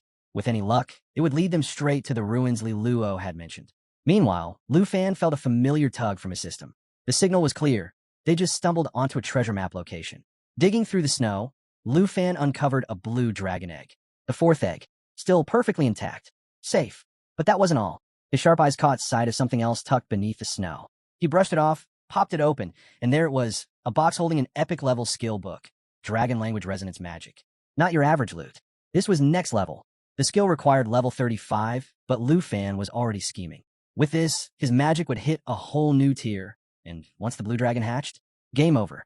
On top of that, he was already making mental notes to contact Sister Diakyu from Tianhua Auction House. He needed a pet slot expansion scroll, and she was just the person to make it happen. Later, while the rest of the group kept moving, Lu Fan lagged behind, admiring the egg and daydreaming about his future dragon lineup. Shinkai and Lu Changkong noticed him falling back and wandered over. Shinkai raised an eyebrow and smirked. What's got you so distracted? Lu Changkong chimed in with a grin. Enjoying the view all by yourself? Caught red-handed, Lu Fan quickly tucked the egg and book out of sight, flashing a nervous smile. Oh, nothing. Just taking in the scenery. But Lu Fan, being Lu Fan, couldn't leave it at small talk. He shifted the mood, glancing out over the endless glacial lake and wondering aloud if there might be an entirely new region waiting on the other side. Captain Lu Fei jumped in, reminding everyone just how enormous the far north really was. The place stretched for miles inland, with the Blood Moon mountain range running over 1,000 miles long. Lu Fan tucked that detail away, piecing together a theory. What if the Blood Moon wasn't just some natural phenomenon? What if it was under the control of the ancient gods, or worse, a weapon forged by them? Shinkai tried to picture it, joking about some colossal ancient god, chained to the moon like a mountain come to life. Before the mood could turn too grim, Lu Changkong clapped Lu Fan on the shoulder and grinned. Enough guessing. Let's follow this chain and find out what's waiting on the other side. But Captain Lu Fei wasn't about to let them charge in without a second thought. He shot Lu Changkong a look. Careful. Remember what happened last time you acted on impulse. Lu Fan stepped up, offering to scout ahead. Captain Lu Fei hesitated, but eventually nodded. Fine, but don't take any unnecessary risks. With that, Lu Fan summoned Black Dragon Xiaoyi in her full destroyer form, radiating molten lava energy that lit up the snowy landscape. The squad couldn't help but be impressed. This was no ordinary dragon. This was a force of nature. As the team set up camp to rest, Shinkai called out to Lu Fan, telling him to watch himself out there. Lu Fan gave a quick nod. I'll signal once the coast is clear. Then he was off, flying over the vast lake with Xiaoyi. 2 hours passed, but the chain they were following still didn't end. Just as Lu Fan was wondering how much farther it stretched, his system hit him with a warning. You have entered the Fallen Corpse Ruins realm. Yeah, not exactly comforting. Right away, Lu Fan recognized the place from the Star-Spangled Kingdom's research. The clues all lined up. This had to be connected to the sacred temple and the people who had turned into sacred slaves. The puzzle pieces were coming together, and none of it looked good. That's when Black Dragon Xiaoyi stopped cold mid-air, letting out a deafening roar. Lu Fan scanned the ground and spotted it. A massive black coffin buried beneath the snow. His system had nothing to say, except for a single line of text. The mystery of the Fallen Corpse Ruins. Whatever was down there, Xiaoyi could feel it. She thrashed, roaring wildly, clearly disturbed by the shadow creeping around the coffin. Lu Fan knew immediately. This wasn't just some forgotten relic. Whatever was inside that coffin, it was alive, and it had noticed them. No hesitation. Lu Fan ordered Xiaoyi to fall back, activating his spiritual wind ring to crank up their speed. They tore through the skies, the shadow lingering behind them like a threat they couldn't shake. It was a close call, but eventually the lake came back into view, and Lu Fan finally breathed a little easier. They made it out. For now. When Lu Fan finally made it back to the group, it was clear something was off. He looked rattled, and Lu Changkong rushed over, eager to hear what he'd found. But Lu Fan didn't waste time sugarcoating anything. His voice was flat, serious. He told them about the Fallen Corpse Ruins and the terrifying presence buried deep beneath the snow. The whole team went quiet, trying to process what they'd just heard. Lu Fan didn't leave any room for doubt. They needed to get out. Now, Lu Changkong blinked, stunned. What could be so dangerous that even you had to back off? Whatever answer he expected, it wasn't this. After Lu Fan laid it all out, nobody argued. They activated the teleportation system and got out of there as fast as they could. The tension followed them all the way back to camp. Once they landed in the office, all eyes turned to the big screen. Duke Shunbei wasted no time breaking it down. Black coffin, shadows under the ice, chains running through the snow. None of it was good. He reminded the team what had happened to the Morgan family. If they poked the wrong thing out there, not a single one of them would make it out alive. Lu Fan backed him up. He explained how the whole area felt locked down by something ancient, something that shouldn't be disturbed. Even Black Dragon Xiaoyi, who normally never flinched, was barely holding it together. That alone was enough to tell them how bad this really was. Duke Junbei didn't hesitate. He marked the frozen lake as a forbidden zone and shut down every special route in the region. Captain Luffy got his orders to alert Dragon City's scholars immediately. Team 78? Their isolation mission was officially over. Their new job was supporting the scholars who'd be researching the ruins. Then Duke Junbei turned to Lu Fan and dropped the real surprise. In front of everyone, he praised Lu Fan for leading the team to such a major discovery in under a month. As a reward, he presented him with the Griffin Corps Silver Military Merit Medal. No small thing. This was one of the highest honors out there, and only a select few had ever earned it. Lu Fan tried to brush it off, saying he hadn't been in the Griffin Corps long enough to deserve something that big. But Duke Junbei shut that down fast. He told Lu Fan to take the medal. Someday, after graduation, it might just open doors for him if he decided to stick around. Lu Fan finally accepted, and the whole squad couldn't help but cheer him on. Captain Lu Fei laughed, joking that if Lu Fan joined up, he might end up taking orders from him. Lu Chongkong crossed his arms, pretending to sulk. Man, now I'm getting jealous. How do you get promoted this fast? Shun Kai just shook his head with a grin and muttered, TC, what a shame. The celebration didn't last long. Once the team dispersed, Duke Junbei quietly pulled Lu Fan aside. He handed over a thick book, telling him it was time to start preparing for the national trials.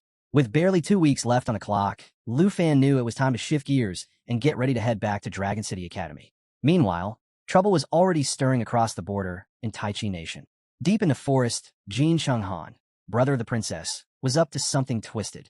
By his side slithered an abyss crawler, not even fully grown but already terrifying. And to help it grow, Jin Chenghan casually unleashed it on a nearby family, sacrificing them without a second thought. Chun Tianji, an old family ally, tried to step in, but Jin Chenghan shrugged him off like it was nothing. Just sacrifices, he scoffed, as if the people meant absolutely nothing. Princess Jinju could only watch, horrified and helpless, trailing behind her brother with no power to stop him, disgusted by his cruelty. But the chaos wasn't limited to Taichi Nation. All over the continent, the stage for the national trials was being set. In Hung Nation, Kira met with the other leaders, plotting strategies. Alongside him were Wei Ji of Han Nation and Yasenlai of South Nation. Together, their four-nation alliance felt unbeatable. This year, they were aiming straight for the top.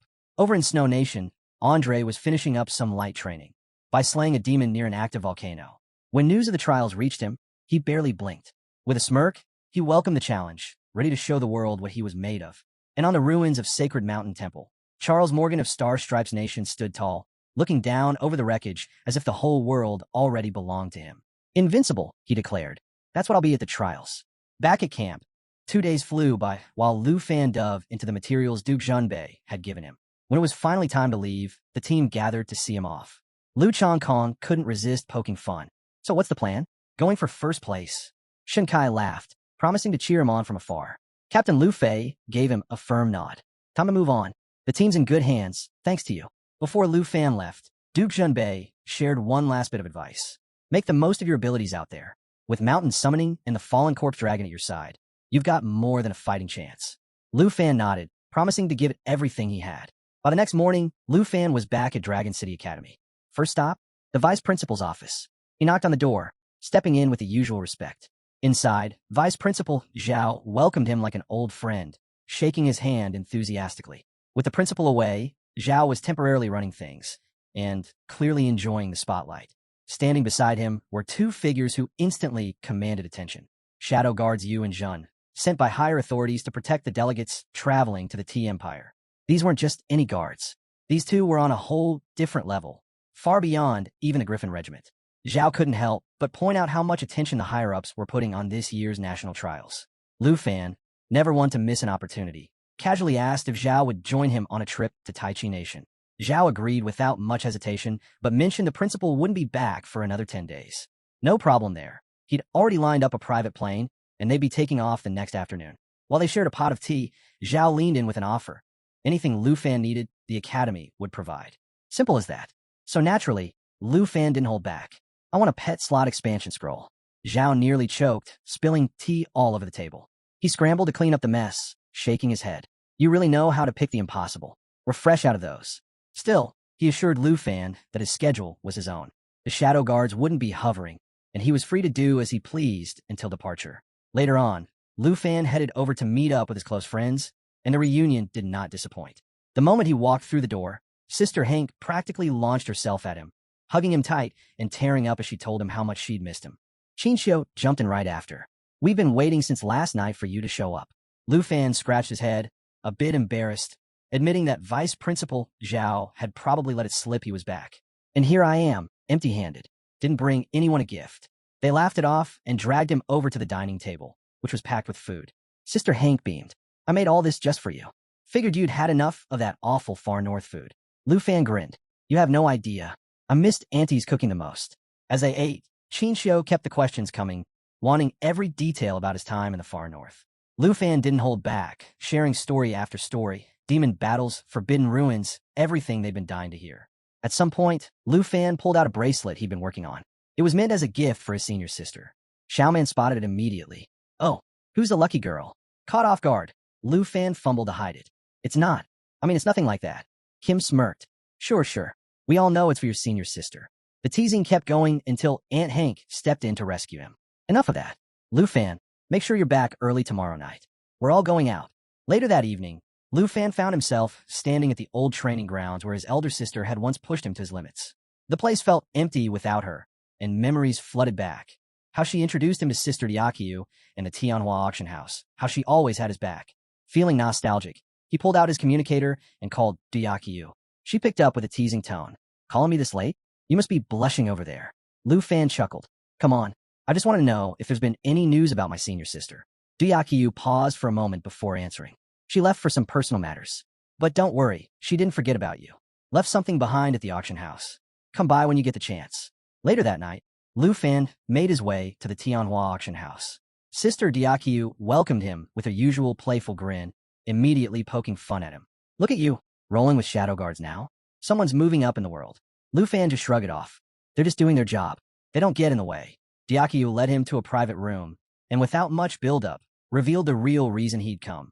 A gift left behind by his senior sister. She carefully presented a flowing meteorite sword, and the moment Lu Fan laid eyes on it, he knew it wasn't ordinary. Level 30, 256 strength, 204 agility. And the kicker? Flame enhancement, boosting fire skills by 50% while storing up damage for an extra, devastating attack.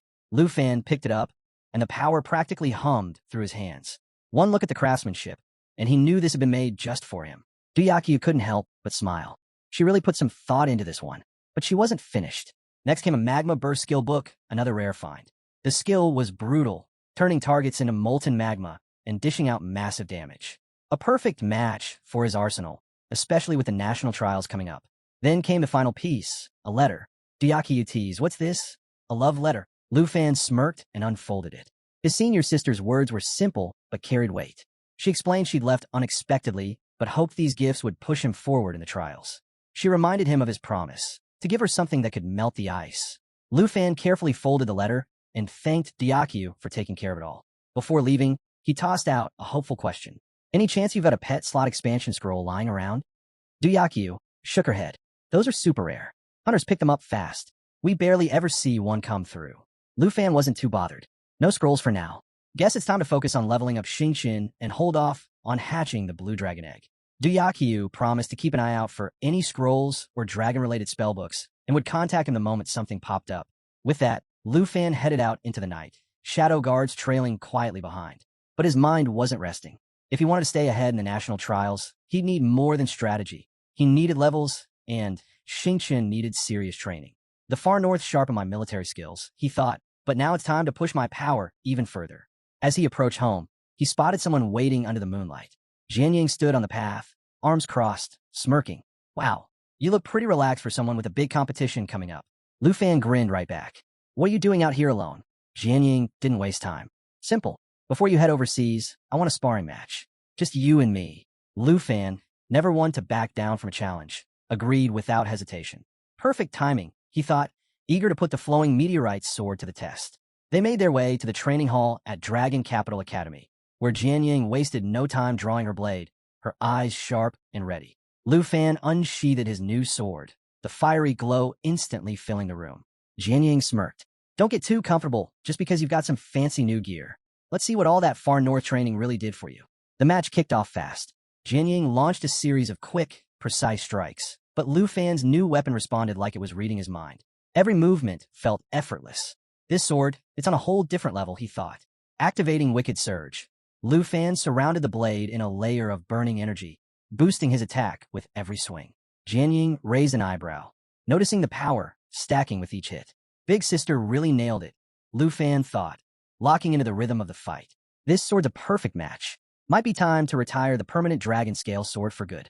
Jian Ying pushed back with Army Breaker Great Squad, her heavy strikes forcing the pace, but Lu Fan kept control, deflecting each blow with ease. No matter how hard she pressed, he stayed ahead. Finally, he decided to end it. With one move, Mountain Shaker erupted, a crushing attack that slammed into Jian Ying, draining her health and leaving her on the ground, breathless but grinning. "You're on a whole new level," she admitted, catching her breath. "First place to the national trials? I'm calling it now." The next morning came faster than anyone wanted. Lu Fan's friends and family gathered to see him off. Sister Han hovered nearby, fussing like usual. "Don't forget to eat properly, and stay safe out there." Xiaoman smiled. "We'll be cheering you on from here. You're not alone." Aunt Hank sent him off with a wave and a wish for smooth travels. Lu Fan thanked them all, feeling the weight of their support as he boarded the transport with Vice Principal Zhao. As they made their way to the airport, Zhao reminded him what this really meant. "This is your shot, Lu Fan. The national trials are your stage to prove yourself. Make it count." Lu Fan nodded, already locking in his mindset. "This is my chance. I won't waste it." When they arrived, Zhao casually mentioned that the Dragon Nation Overseer was already waiting for them. That caught Lu Fan's attention. "The Overseer? Who is it?" Zhao explained how every nation assigns an Overseer, not just to enforce the rules, but to make sure everything behind the scenes stays in check. As they entered the terminal, Lu Fan noticed it immediately. The air shifted. Shadow guards knelt without hesitation. Respect, fear, pressure. Something wasn't normal. Zhao leaned in quietly. "Careful. Watch your words. And your attitude." The Overseer stepped forward, commanding the entire room with just his presence. He raised a hand, signaling everyone to rise. His gaze locked on Lu Fan. "Dragon Nation's representative," he said, as if measuring every part of him. For a moment, Lu Fan felt it, a tension he couldn't quite place. This Overseer wasn't just here to watch the trials. There was more to this story. Much more. Vice Principal Zhao's eyes widened in shock when he noticed Overseer Han himself waiting to receive them. Recognizing the rare honor, Zhao quickly stepped forward to express his gratitude. But Elder Han simply smiled, brushing it off as a gesture of respect owed to representatives of the state. With a wave toward Lu Fan, Zhao introduced him as a second-tier professional from the prestigious Dragon Capital Academy, also pointing out Lu Fan's rare dual roles as both a beast rider and tamer. Hearing this, Lu Fan stiffened, a flicker of recognition crossing his mind. He'd met Elder Han before. Zhao was clearly surprised, but Elder Han just laughed softly, confirming they had indeed crossed paths. He praised Lu Fan, mentioning the impressive dragon now under his command, and compared him to the legendary figures of old. With a nod of approval, Elder Han said he believed Lu Fan would surely bring honor to the Dragon Empire during the national trials. Lu Fan bowed deeply, genuinely grateful for the recognition, and promised to live up to the Overseer's expectations. Before leaving, Elder Han shared a bit of advice, reminding Lu Fan that he had a good relationship with Tu Jing. If anything ever went wrong, Lu Fan should seek Tu Jing's help first, and if that didn't solve it, Elder Han himself would step in. With that, Elder Han got into his car, his bodyguard holding the door open. Just before the vehicle pulled away, he reminded them to get ready for the evening banquet. As the car disappeared down the road, Lu Fan turned to Vice Principal Zhao. "Is Elder Han really one of the 3 elders of the Dragon Empire?" he asked. Zhao nodded. "That's right. His influence runs deep across the entire empire." The confirmation left Lu Fan stunned. The 3 elders held power greater than even the dukes, making decisions that shaped the fate of the nation. But what puzzled him most was how Elder Han carried himself. There was none of the overwhelming aura or sharp edge of a top-tier fighter. Still curious, Lu Fan voiced his thoughts, wondering aloud if Elder Han might be hiding his true strength. Zhao chuckled and explained that Elder Han's strength wasn't about combat. His true power came from his unmatched wisdom and the vast network of influence he controlled.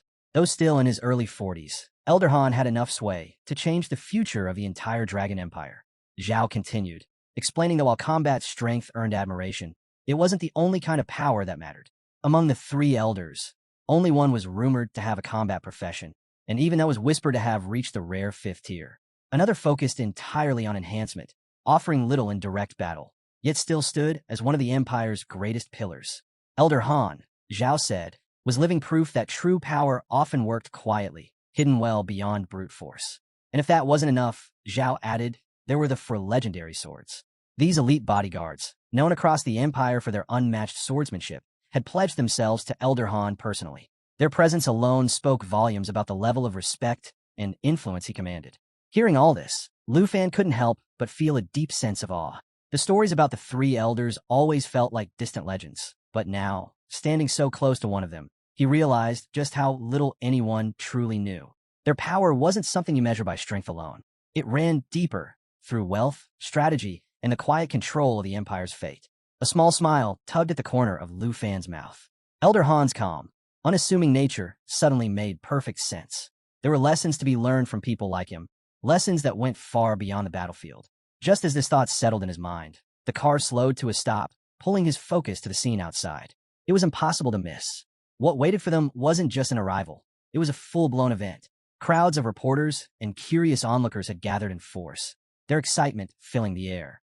Cameras flashed non-stop, and the buzz of eager voices rolled like waves across the street, all of them hoping for a glimpse of the Dragon Nation's representative.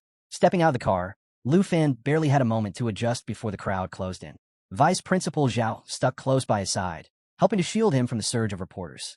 The questions came fast and relentless. Microphones were pushed toward him from every angle. Everyone wanted to know how he managed to control a dragon, each reporter trying to get their voice heard over the others. Some pressed him about the rumored conflict with the Jin family. Others demanded to know his thoughts on the championship and whether the Dragon Nation was prepared to hold onto its title this year. As the flood of questions raged on, Lu Fan's thoughts drifted back to Elder Han. Compared to the quiet, hidden power of the elders, this chaotic attention felt almost absurd. Still, it reminded him just how much weight his own actions now carried. Glancing around at the spectacle in front of the hotel, Lu Fan couldn't help but marvel at how far he'd come from his early days in Jin City. The whole scene felt more like a traveling circus than a formal welcome. Vice Principal Zhao, calm as ever, raised his voice above the crowd, firmly announcing that interviews would have to wait. His words cut through the chaos, and with the help of the bodyguards clearing the way, the commotion slowly died down.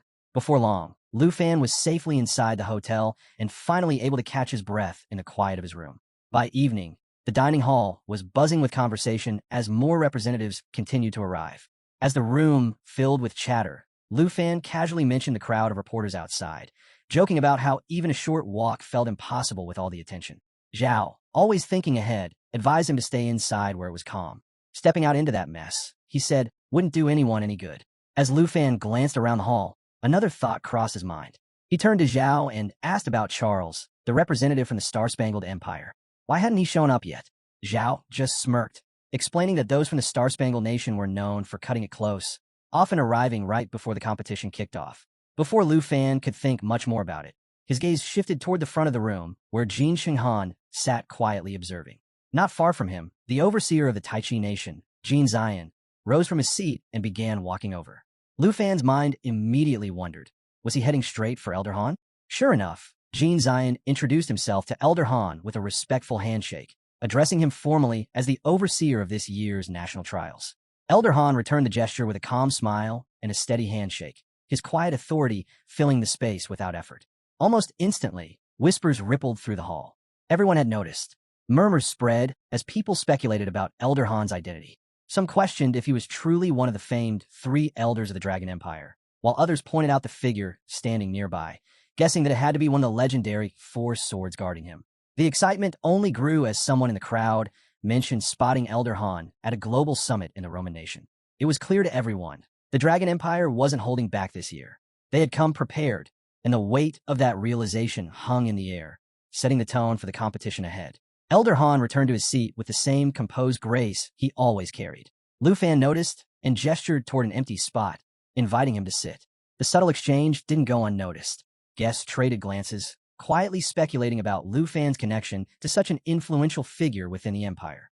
But the curiosity soon gave way to excitement as the evening's main event began, the grand banquet that marked the official start of the national trials. This banquet was more than just a meal. It was a display of prestige, meant to highlight the host nation's unity and generosity. Laughter and conversation filled the hall as guests admired the setting, confident the food would match the grandeur expected from a state-level event. But amid the lively atmosphere, Vice Principal Zhao leaned toward Lu Fan, lowering his voice as he offered a quiet heads-up. He suggested Lu Fan temper his expectations, hinting that the Tai Chi nation's cuisine might not quite compare to the refined standards of the Dragon Nation. Lu Fan nodded in understanding, though the warning left him both curious and slightly skeptical. When the first dishes arrived, it took everything Lu Fan had to keep his reaction in check. The food was plain and unremarkable, far from the lavish spread he'd envisioned. He couldn't help but wonder how something this modest was meant to represent a grand banquet. Though he said nothing, his thoughts didn't go unnoticed. Elder Han, as composed as ever, spoke up to offer some context. The Tai Chi nation, he explained, lacked the agricultural resources of its neighbors and depended heavily on its mineral exports. It made sense, but Lu Fan couldn't help thinking of his aunt's home-cooked meals. Simple, sure, but packed with flavor. This wasn't that. Before he could dwell on it much longer, a loud bang cut through the chatter. Andre, a competitor from Snow Nation seated nearby, slammed his fist on the table, making no effort to hide his frustration. His voice rang out as he complained about the small portions and uninspired dishes, his irritation spilling over into the once festive atmosphere.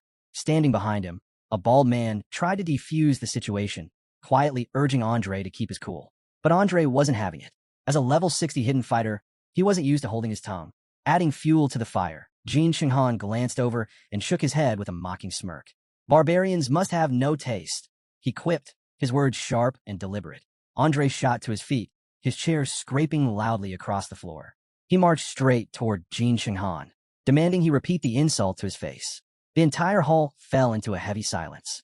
Tension crackled in the air as the two locked eyes, neither willing to back down. Jin Shenghan's aura shifted, a faint purple glow rising around him, a clear sign he was more than ready for whatever came next. Before things could escalate further, Jin Zion, the overseer of the Tai Chi nation, stepped forward. Calm and authoritative, he positioned himself between the two, reminding Jin Shenghan that the trials hadn't even started yet. This wasn't the time or place for meaningless fights. At the same time, the bald man behind Andre spoke up again, his voice firm as he urged Andre to stand down. But the damage was done. Andre wasn't about to forget the insult. He pointed directly at Jin Shenghan, his voice cold as he warned him to watch his step. The message was clear. This wasn't over. They'd settle it in the trials. Jin Shenghan didn't flinch. He met Andre's fury with a cold, steady gaze and responded without hesitation, warning that if they crossed paths during the trials, he'd be more than ready. The tension lingered, thick and heavy, until Andre finally scoffed and turned away, his frustration boiling over. Fed up with both the meal and the brewing conflict, he announced loudly that he wouldn't be touching the food, and anyone was welcome to take his share or toss it out. Without another word, he stormed off. But just as he was making his exit, Andre slowed. His nose twitched. A mouth-watering aroma drifted through the hall, cutting straight through his frustration. Confused, he paused, scanning the room. The scent was rich and savory, impossible to ignore. Others noticed it too, the previous tension giving way to curious glances as the unexpected fragrance filled the air. Drawn in by the smell, Andre followed his nose straight to Lu Fan's table. He stopped, eyes narrowing as he pinpointed the source of the heavenly scent. At the table, Elder Han leaned back slightly, commenting with a rare note of approval about the incredible aroma, pointing out how it put the official banquet dishes to shame. Vice Principal Zhao, just as intrigued, turned to Lu Fan and asked with genuine surprise how he managed to get food that smelled this good. With an easy grin, Lu Fan explained that his aunt had prepared the meal for him before he left. Knowing the Tai Chi nation's food might not suit him, she made sure to send him off with something special to keep him going. By now, Andre had drifted right up to the table, breathing in the rich scent. Whatever anger he'd been carrying moments ago was already slipping away, replaced by curiosity and hunger. He opened his mouth as if to say something, but found himself momentarily speechless. Lu Fan laughed and gestured toward the food. Come on, give it a try. I promise it's miles better than whatever this so-called royal feast was supposed to be. Andre didn't need to be asked twice. Nodding eagerly, he accepted Lu Fan's offer. With a grateful grin, Lu Fan handed him a freshly steamed momo. Andre lifted it to his nose, inhaling deeply as the warm, savory aroma hit him full force. His eyes widened in surprise. This smells like happiness, he muttered half to himself. Lu Fan chuckled. No need to hold back. Eat as much as you want. Andre didn't hesitate. He took a seat beside Lu Fan and dug in, his mood improving with every bite. The flavors were everything the banquet had failed to deliver. Between mouthfuls, he couldn't stop praising the food, clearly savoring every taste. As they shared the meal, Lu Fan turned to Elder Han and Vice Principal Zhao, inviting them to try it too. Elder Han, amused by the growing excitement, decided to indulge his curiosity. He took a bite, and with the first taste, even he couldn't hide his satisfaction. From a spot nearby, Jin Chenghan watched the scene unfold, his irritation steadily growing. Seeing Andre, who had been ready to start a fight moments ago, now happily devouring Lu Fan's meal, while others whispered in approval, was enough to make his blood boil. The fact that Lu Fan's homemade food was stealing the spotlight from the Tai Chi Nation's carefully prepared banquet only made it worse. His clenched fists rested tightly on the table, barely containing his frustration as he glared at the lively group. Meanwhile, Vice Principal Zhao, thoroughly enjoying each bite, couldn't help but sing Lu Fan's aunt's praises. He declared her a culinary genius, deserving of the highest recognition for her incredible cooking. The comment only deepened the scowl on Jin Chenghan's face, his mood darkening by the second. Jin Ziyan, noticing Chenghan's rising temper, quickly intervened. He leaned over, placing a steady hand on his shoulder, quietly urging him to stay calm. The last thing they needed was another scene. With the tension threatening to bubble over, Jin Ziyan acted fast. He rose from his seat and cleared his throat, the sound cutting through the noise and drawing everyone's attention.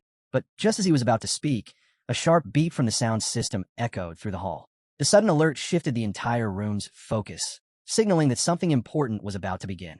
Conversations died down, and anticipation filled the air. All eyes turned toward Jin Ziyan as he confidently stepped forward. With a quick press of a button on a remote, a large screen lit up, revealing the map and official rules for this year's national trials. The room quieted, every gaze locked on the detailed display as Jin Ziyan began his explanation. Lu Fan leaned in, studying the map closely. It was massive, far bigger than he'd expected. 9 unique regions, each crawling with dangerous beasts, sprawled across the display. His pulse quickened as he realized just how intense and long the competition would be. For him, this was the perfect opportunity to sharpen his skills and push himself to the next level. Jin Ziyan pointed out the details, explaining that this year's map was the largest in the event's history. The Tai Chi Nation had handpicked 9 regions from around the world, each one filled with powerful beasts ranging from levels 50 to 80. Points would be awarded based on the strength and rarity of the creatures defeated. The more dangerous the beast, the greater the reward. But that wasn't all. Jin Ziyan then revealed a new twist: mission points. In addition to hunting beasts, each region would have its own unique missions. Completing these tasks would earn extra points, adding another layer of strategy to the trials. As the announcement sank in, murmurs of excitement spread through the hall. Lu Fan's expression hardened with focus. The random nature of the missions meant no one could predict what challenges lay ahead. And with only one mission allowed at a time, every choice would count. The tension in the room spiked when someone raised a pressing question. Had the demon in this trial been weakened, as was customary in past competitions? Jin Ziyan's response stunned the crowd. This time, the demon would appear at its full, original strength. Even the beast army guarding the Dark Tower remained untouched, making this year's trial the deadliest on record. A long-haired girl voiced the fear many were suddenly feeling. She nervously asked what might happen if the demon and its forces managed to escape the test zone, recalling the disaster decades ago when the same creature unleashed havoc on Tai Chi Nation, claiming millions of lives. Her words sent a ripple of unease through the hall. Andre, visibly shaken, tried to do the math in his head. As a level 60, even he figured they'd need at least 10 high-level fighters working together to stand a chance against something like that. But with all 23 participants focused on outmaneuvering one another, the idea of forming such a team felt like a fantasy. Just as the unease was about to swallow the room whole, Lu Fan calmly raised his hand. His question cut through the tension like a blade. With complete seriousness, he asked Jin Ziyan if defeating the Demon of the 9 Realms would come with a large point reward. For a moment, the hall fell into stunned silence. Eyes darted toward Lu Fan. Some thought he was joking. Others wondered if he really grasped just how impossible that task was. Jin Ziyan looked at him, a faint smile tugging at the corner of his mouth. Whether he took Lu Fan's words as genuine curiosity or an attempt to lift the mood, he answered plainly. Yes, the demon was worth an extraordinary number of points, far more than anyone might expect. Every beast in the trial would award points, but the Demon of the 9 Realms? That was on an entirely different scale. With that, Jin Ziyan signaled the end of the session. If there were no more questions, the meeting was officially over. Slowly, the participants rose from their seats, many exchanging uneasy glances as they tried to process the overwhelming reality of what lay ahead. As the hall emptied, Elder Han turned to Vice Principal Zhao, suggesting it was best for Lu Fan to rest up. With a faint smile, he added that they'd reconvene tomorrow. Zhao agreed, and after a respectful bow, he and Lu Fan took their leave. Elder Han watched them go, his gaze lingering on Lu Fan. A quiet chuckle escaped him as he thought back to the bold question about the demon. It had been a long time since something or someone had caught his interest like this. This young man, he murmured to himself, might just make things interesting. Later that night, Lu Fan lay in his room, thoughts racing. The trial was shaping up to be far more dangerous than he had ever imagined. Between the ancient beasts and the brutal reality that participants could eliminate each other for points, it was clear this wasn't just about winning anymore. It was about making it out alive. And while Jin Xinghan's next move remained uncertain, Lu Fan was almost sure of one thing. Kim Sung-han wouldn't hesitate to act first. Seeking answers, Lu Fan grabbed his phone and opened the trial rankings, hoping to size up the competition. As he scrolled through the predictions, his eyes widened in disbelief when he spotted his name. Right there under Dragon Nation, listed next to T1, was his own. For a moment, he just stared at the screen, stunned. He couldn't begin to understand how he'd ended up ranked that high. By the time morning sunlight slipped through the curtains, Lu Fan was still mulling it over. The faint glow of his phone lingered beside him, the rankings still pulled up from the night before. Stretching with a groggy sigh, he glanced at the list again. Seeing both his name and Jin Xinghan's sitting at the top felt ridiculous. He scoffed and shook his head, scrolling through the app with growing disbelief. For a list coming from a so-called reputable source, the rankings felt more like a bad joke than an actual prediction. But as he scanned through the names, one stood out. Musashi 10 from Sakura Nation. The moment Lu Fan saw it, a chill ran down his spine. That was a name he hadn't forgotten. Musashi wasn't just another contender. He was someone to keep an eye on. The thought stayed with him as he got ready, settling like a quiet warning in the back of his mind. Later that morning, the trials officially began. Energy buzzed through the air as participants gathered at their designated positions. A booming voice echoed across the arena, announcing the start of the national trials hosted by Taichi Nation. The crowd shifted, anticipation crackling as everyone waited for the competition to unfold. "Look to the sky," the voice commanded. Lu Fan and the others glanced upward, spotting a swirling blue vortex forming high above. It shimmered with streaks of light, spinning like a spiral of raw energy. The portal to the secret area was ready. Then, out of nowhere, the voice returned with an unexpected announcement. "The trials will not begin until everyone has liked this video." For a moment, silence hung in the air. Then, as if on cue, the entire group mimicked the action in unison, whether out of compliance or sheer amusement. The voice echoed again. "Perfect. Now that you've all liked it, the portal is open." With that, the participants moved forward as one. Lu Fan kept his focus, calm and steady. His mind was already turning, strategy after strategy, falling into place. The portal shimmered ahead, the true starting line to the trials. Without hesitation, he stepped into the vortex. Elsewhere, in a quiet villa, Lu Fan's teammates, Jianyang, Qinxiu, Xiaoman, and Hank, watched the broadcast closely. They tried to hide their nerves, but the tension was impossible to shake. They believed in Lu Fan's strength, but when the stakes were this high, even the most confident couldn't help but feel the weight of what was coming. Meanwhile, Captain Lu Fei, Lu Changkong, and Shun Kai watched the scene unfold, their eyes shining with anticipation. Their faith in Lu Fan is absolute, and they can't wait to see him take the lead. Off to the side, Duke Tujing lounges with a bottle of wine, completely at ease as he enjoys the unfolding chaos, the high-stakes atmosphere only adding to his amusement. Not far away, Vice Principal Zhao and Elder Han sit together in silence, their attention locked on the screens. Both are focused, quietly assessing every move. They know the real game begins the moment all participants step into the secret realm, and the rankings are about to shift at any second.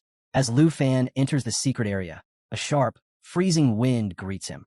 The vast, icy landscape stretches endlessly in every direction. It's a place he knows all too well.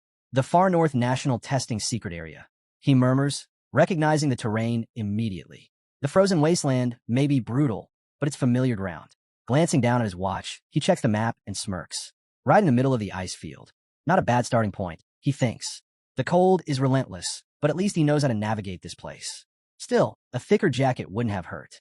Looking around, Lu Fan notices something interesting. The rankings haven't moved yet. No one's earned any points. The field is wide open.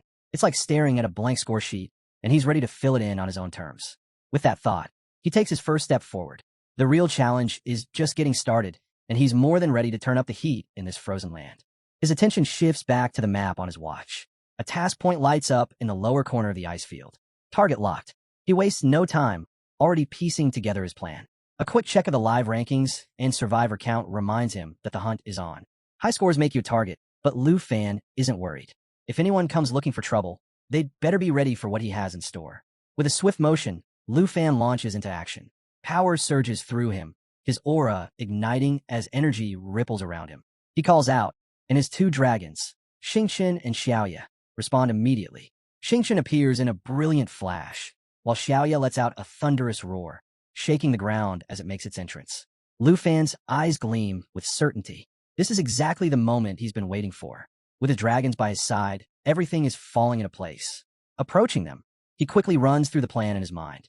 Turning to Xingqian, he asks if it's ready to sync up and evolve alongside Xiaoya. But before the words are even out, Xingqian leaps onto his shoulder without hesitation, its shimmering scales catching the light as it settles in. Lu Fan lets out a quiet laugh, shaking his head. "Do you ever listen?" he mutters, though there's no time to argue. In one smooth motion, he climbs onto Xiaoya's back. The massive dragon braces itself, its muscles tensing as it prepares for flight. Just as they're about to take off, a booming voice echoes from above. "Before you fly off, don't forget to subscribe. This journey's only getting started."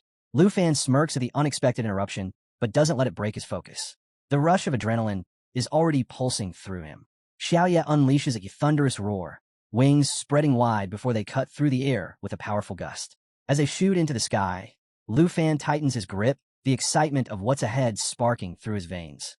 The dark peak lies in wait, and he's ready for whatever it throws his way. Meanwhile, far across the secret realm, Jin Xinghan moves steadily through the blistering heat of a vast desert.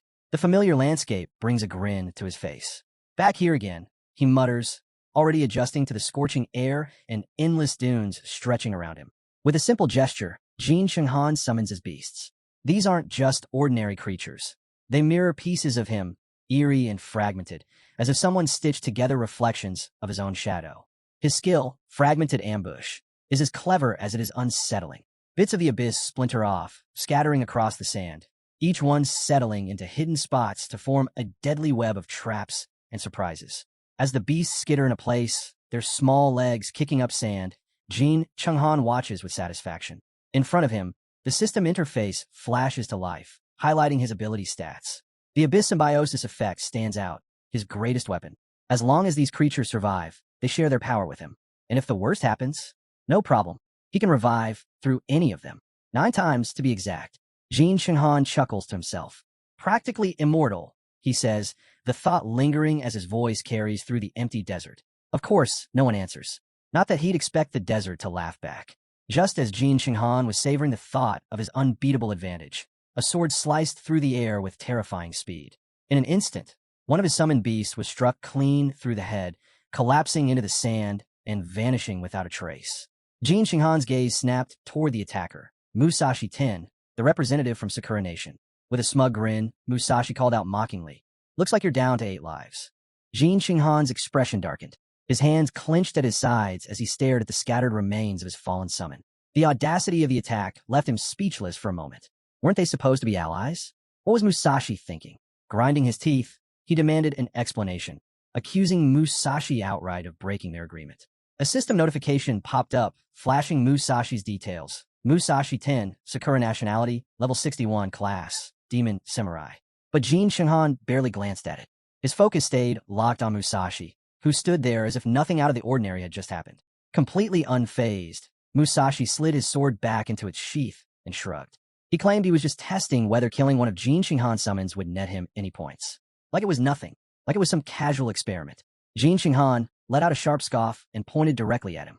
"If you're so eager for points, why didn't you go after Lu Fan?" he snapped. His frustration boiled over as he reminded Musashi that taking out one of his summons wasn't just a cheap shot, it directly chipped away at his survival chances. He jabbed an accusing finger at him, demanding to know what kind of nonsense was running through his head. But Musashi stayed as calm as ever, barely blinking at the outburst. "You've still got 8 left," he replied with a shrug, like it wasn't even worth the argument.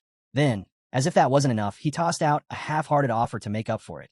Something about a boss fight as compensation, as though that would somehow even the score. Jin Xinghan exhaled slowly, forcing himself to let it go. Arguing was pointless. With an irritated wave of his hand, he told Musashi to move aside. But Musashi wasn't going anywhere. He tagged along without a hint of shame, grinning as he reminded Jin Xinghan not to leave his teammate behind. As they pressed on, Musashi dropped an unexpected bit of info. Apparently, Jin Zion had secretly teleported him into this area, slipping past the Overseer's radar just to keep their alliance intact. With a mischievous grin, Musashi added, "So you better protect me." Jin Shinghan shot Musashi a sharp glare, warning him to keep his voice down before the Overseer caught wind of their conversation. Lowering his tone, he laid out the plan. Their alliance wasn't just for show, it had been arranged by the committee. As for Lu Fan, Jin Shinghan made it clear he'd take care of him personally. Musashi's job was to handle the Black Dragon, Xiaoya. Then, shifting to a more serious note, Jin Shinghan finally revealed something he'd been keeping to himself. "There's one detail Jin Zion didn't share about the Dark Spire," he said. He explained that the spire wasn't fixed in place. It moved randomly across the map. Worse still, if it detected a participant, it wouldn't hesitate to attack. Musashi's smugness vanished in an instant. "And you just now telling me this?" he snapped. Realization hit him fast. "So that's why you've got all those extra lives." Jin Shenghan just grinned, the kind of grin that didn't need an explanation. Musashi scowled, muttering under his breath. "So let me get this straight. If you die, you come back no problem. But if I'm the one who falls while fighting the demon of the Nine Realms, what happens to me?" Jin Shenghan turned toward him, raising his hand as a swirling purple aura formed around it. "Don't worry," he said with a cold smile. "We're allies. I'll keep you safe." Before Musashi could react, Jin Shenghan unleashed a surge of power straight at him. The sudden blast caught Musashi off guard, but he held his ground. Confused, he asked what Jin Shenghan was trying to pull. In his usual flat tone, Jin Shenghan explained, "It's an abyss contract." The dark energy wrapped around Musashi, sinking deep into him. In seconds, Musashi let out a scream of agony, the pain ripping through him. He barely managed to stay on his feet, forcing himself to endure until the power finally settled. Once it was over, Jin Shenghan laid out the terms. From now on, Musashi could also revive through his abyss beasts. But there was a catch. If Jin Shenghan died, Musashi would die right along with him. Still catching his breath, Musashi pushed himself up, wiping the sweat from his face as he glared at Jin Shenghan's back. Gritting his teeth, he called out after him, accusing him of holding back and acting like he couldn't be trusted. He swore there was no betrayal coming from his side. But Jin Shenghan didn't even glance back. "Working with Tai Chi Nation suits me just fine," he replied coolly. "Once this trial is over, the Abyss contract ends." Not wanting to lag behind, Musashi quickly caught up and suggested they hunt down Lu Fan together. But Jin Shenghan stayed locked on his plan, his voice cool and deliberate. There was no rush. They'd let the demon of the Nine Realms clear out the competition first, wiping out the other delegates. Only when the field was empty would they make their move. "The less effort we spend," Jin Shenghan said calmly, "the better." As they continued forward, Musashi spotted a mission point up ahead and pointed it out, suggesting they claim it. Jin Shenghan shot him a cold glance. "That's a trap mission," he said flatly. Jin Zion marked those on purpose. "Once you accept one, you're locked out of the rest." Musashi scowled. "And how exactly is a trap?" Jin Shenghan met his glare without flinching. "You'll see soon enough," he replied, his voice low and sharp. "No one can complete it." Time passed, and back at the monitoring station, the overseers kept a close watch on the feeds. Jin Zion leaned back in his chair, a smirk tugging at his lips as he glanced at the rankings. "Looks like the so-called Big Three, Dragon Nation, Star Nation, and Snow Nation, aren't making much noise this time," he said mockingly. One of the other overseers turned toward him, intrigued. "And what's that supposed to mean?" Jin Zion pointed toward the rankings on the screen. "Take a look at Dragon Nation." Lu Fan was hyped up as Tier 1 by the media, but he's sitting dead last with just 257 points. The overseer raised an eyebrow. "That's surprising. Dragon Nation usually puts up strong numbers. Guess it's all talk this year. Maybe people just bought into the dragon hype." Jin Zion laughed. "Overrated. Even clearing a few weaklings should have gotten him more than that." A few seats away, Elder Han quietly sipped his tea, the faintest chuckle escaping him. He didn't bother correcting them. Let them keep talking. Watching them eat their words later would be far more enjoyable. Meanwhile, in the secret area, Lu Fan wandered through the frozen terrain, frustration building with every step. He checked his watch again. 257 points. Still no change. The silence of the landscape only made the tension worse. He muttered under his breath, questioning where the peak of darkness was supposed to be. He'd been searching endlessly and hadn't found the slightest clue. As if on cue, the wind picked up, carrying a chilling sound through the air. Then, out of nowhere, a massive beast appeared before him. Its lion-like body radiated raw power, the system quickly flashing its details. Sky-hunting flying lion, level 60. Beating it would net a decent chunk of points. Before Lu Fan could react, the creature lunged, moving with deadly speed. But Xiaoya was faster, leaping back in a smooth motion, narrowly dodging the first strike. Lu Fan studied the creature in front of him. quickly assessing the situation. Compared to the fallen cloud zombies, this sky-hunting flying lion barely posed a threat, and the reward wasn't worth the effort. It was clear to him, if he wanted to climb the rankings, the real strategy was taking on missions and clearing bosses. Wasting time here wasn't an option. Tugging gently on Xiaoya's reins, he gave the signal to move out. Before long, a mission point appeared on his map, marked just ahead inside a nearby cave. Without hesitation, he directed Xiaoya toward the entrance. As they descended, Lu Fan spotted another participant locked in combat, just outside the cave.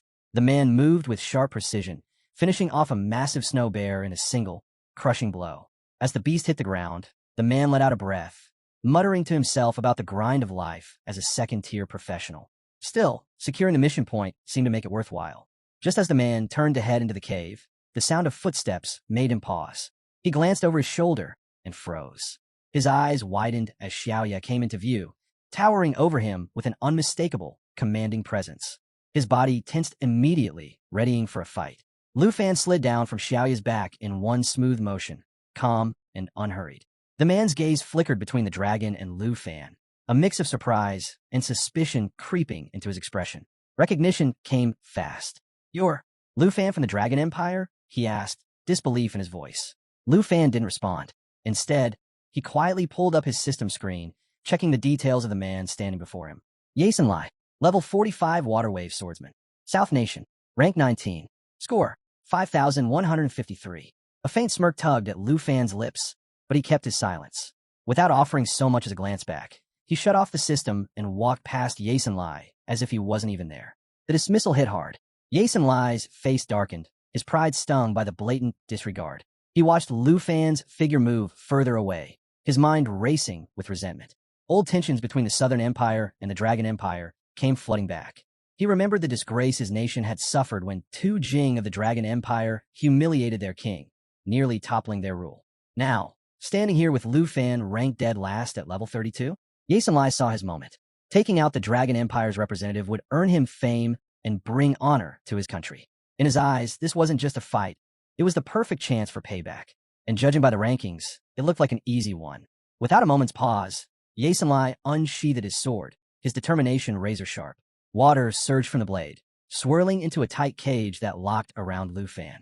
Confident he'd already won, Yason Lai smirked, his voice dripping with arrogance. "You're out of your depth if you think you can take me."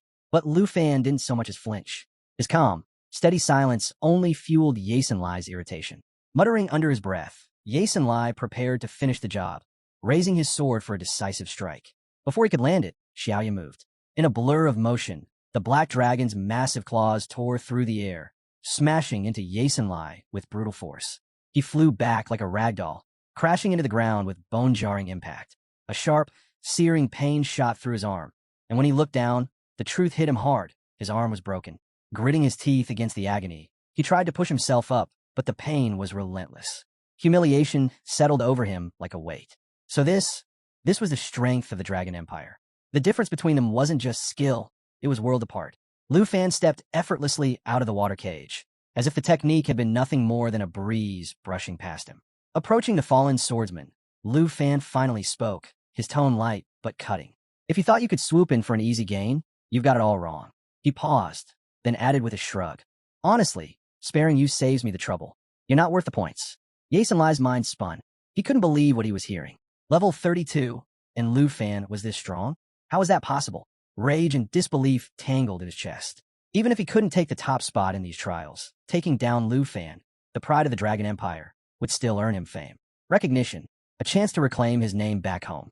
But before he could make another move, Xiaoya let out a thunderous roar that shook the air. Yason Lai stumbled back, heart pounding, as the black dragon advanced. Flames crackled at the edges of her maw, her eyes locked on him with terrifying focus. For one dreadful moment, he was sure this was it, that she would end him right there. But Lu Fan barely spared him another glance. With an easy, cool smile, he offered one final warning. "Don't push your luck. This mission belongs to me. Stay out of it." And just like that, Lu Fan turned his attention back to his system, leaving Yason Lai standing there, shaking, with nothing but fear and failure to keep him company. A new notification flashed across Lu Fan's screen. Mission accepted. Current task, defeat the epic boss, Demon of the Nine Realms, level 85. Lu Fan glanced at the message, his expression steady and focused. The challenge ahead was clear. Beside him, Xiaoya stood tall, embers glowing deep within her chest, flickering with a heat that seemed ready to ignite at any second. The black dragon towered over the battlefield, a force of pure destruction waiting to be unleashed. Nearby, Yasin Lai collapsed to the ground, his entire body trembling. His sword slipped from his grasp as he struggled to breathe through the weight of the pressure crushing the air around him. He couldn't understand it. Why wasn't Lu Fan attacking?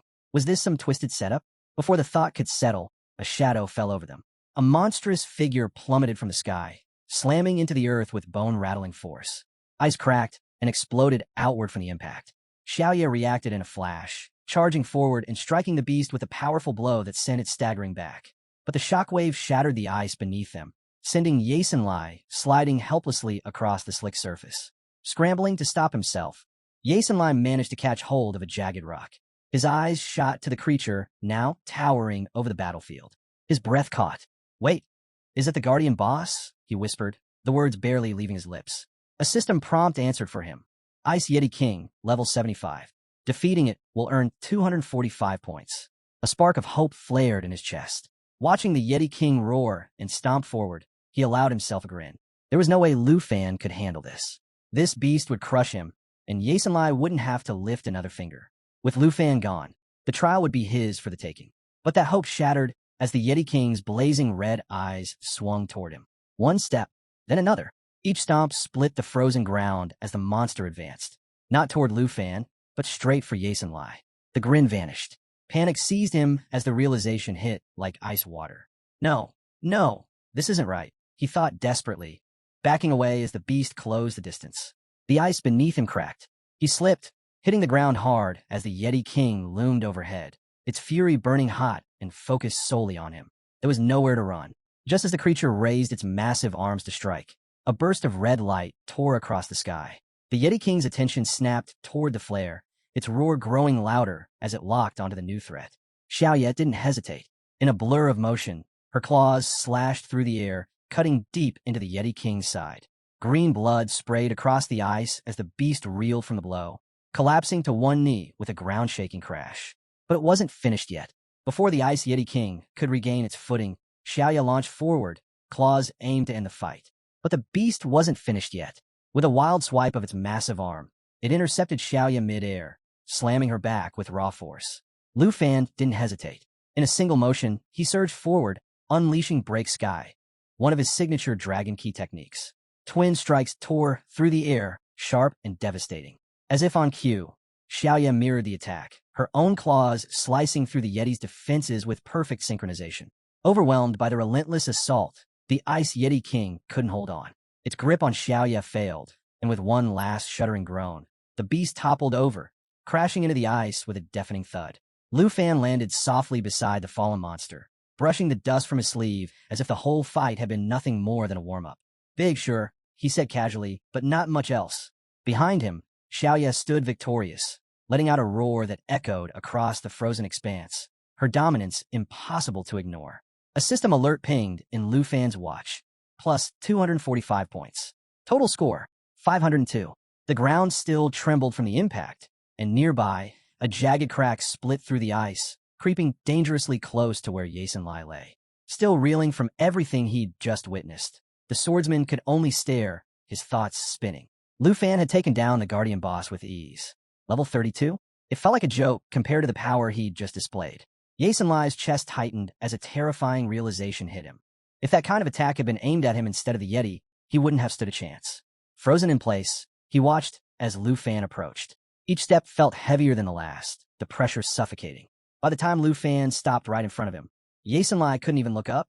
He shut his eyes, bracing for the end. But nothing happened. No strike. No words. Just silence. And then, without warning, Lu Fan simply turned and walked away, leaving Yasin Lai untouched. It took a few seconds for Yasin Lai to realize he was still alive.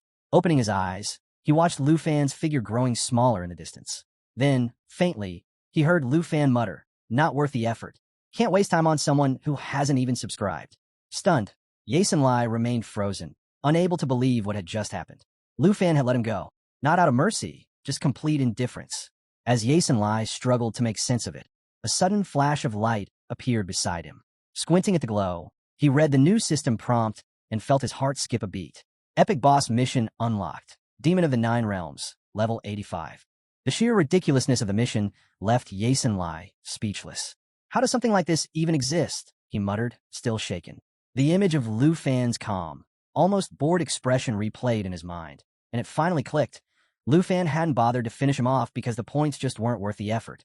But now, the thought of Lu Fan actually facing the Demon of the Nine Realms sent a chill down Yasin Lai's spine. Was he seriously planning to take on something like that? How could anyone survive such a fight? Meanwhile, far away in the observer's room, the entire scene played out across the massive screen.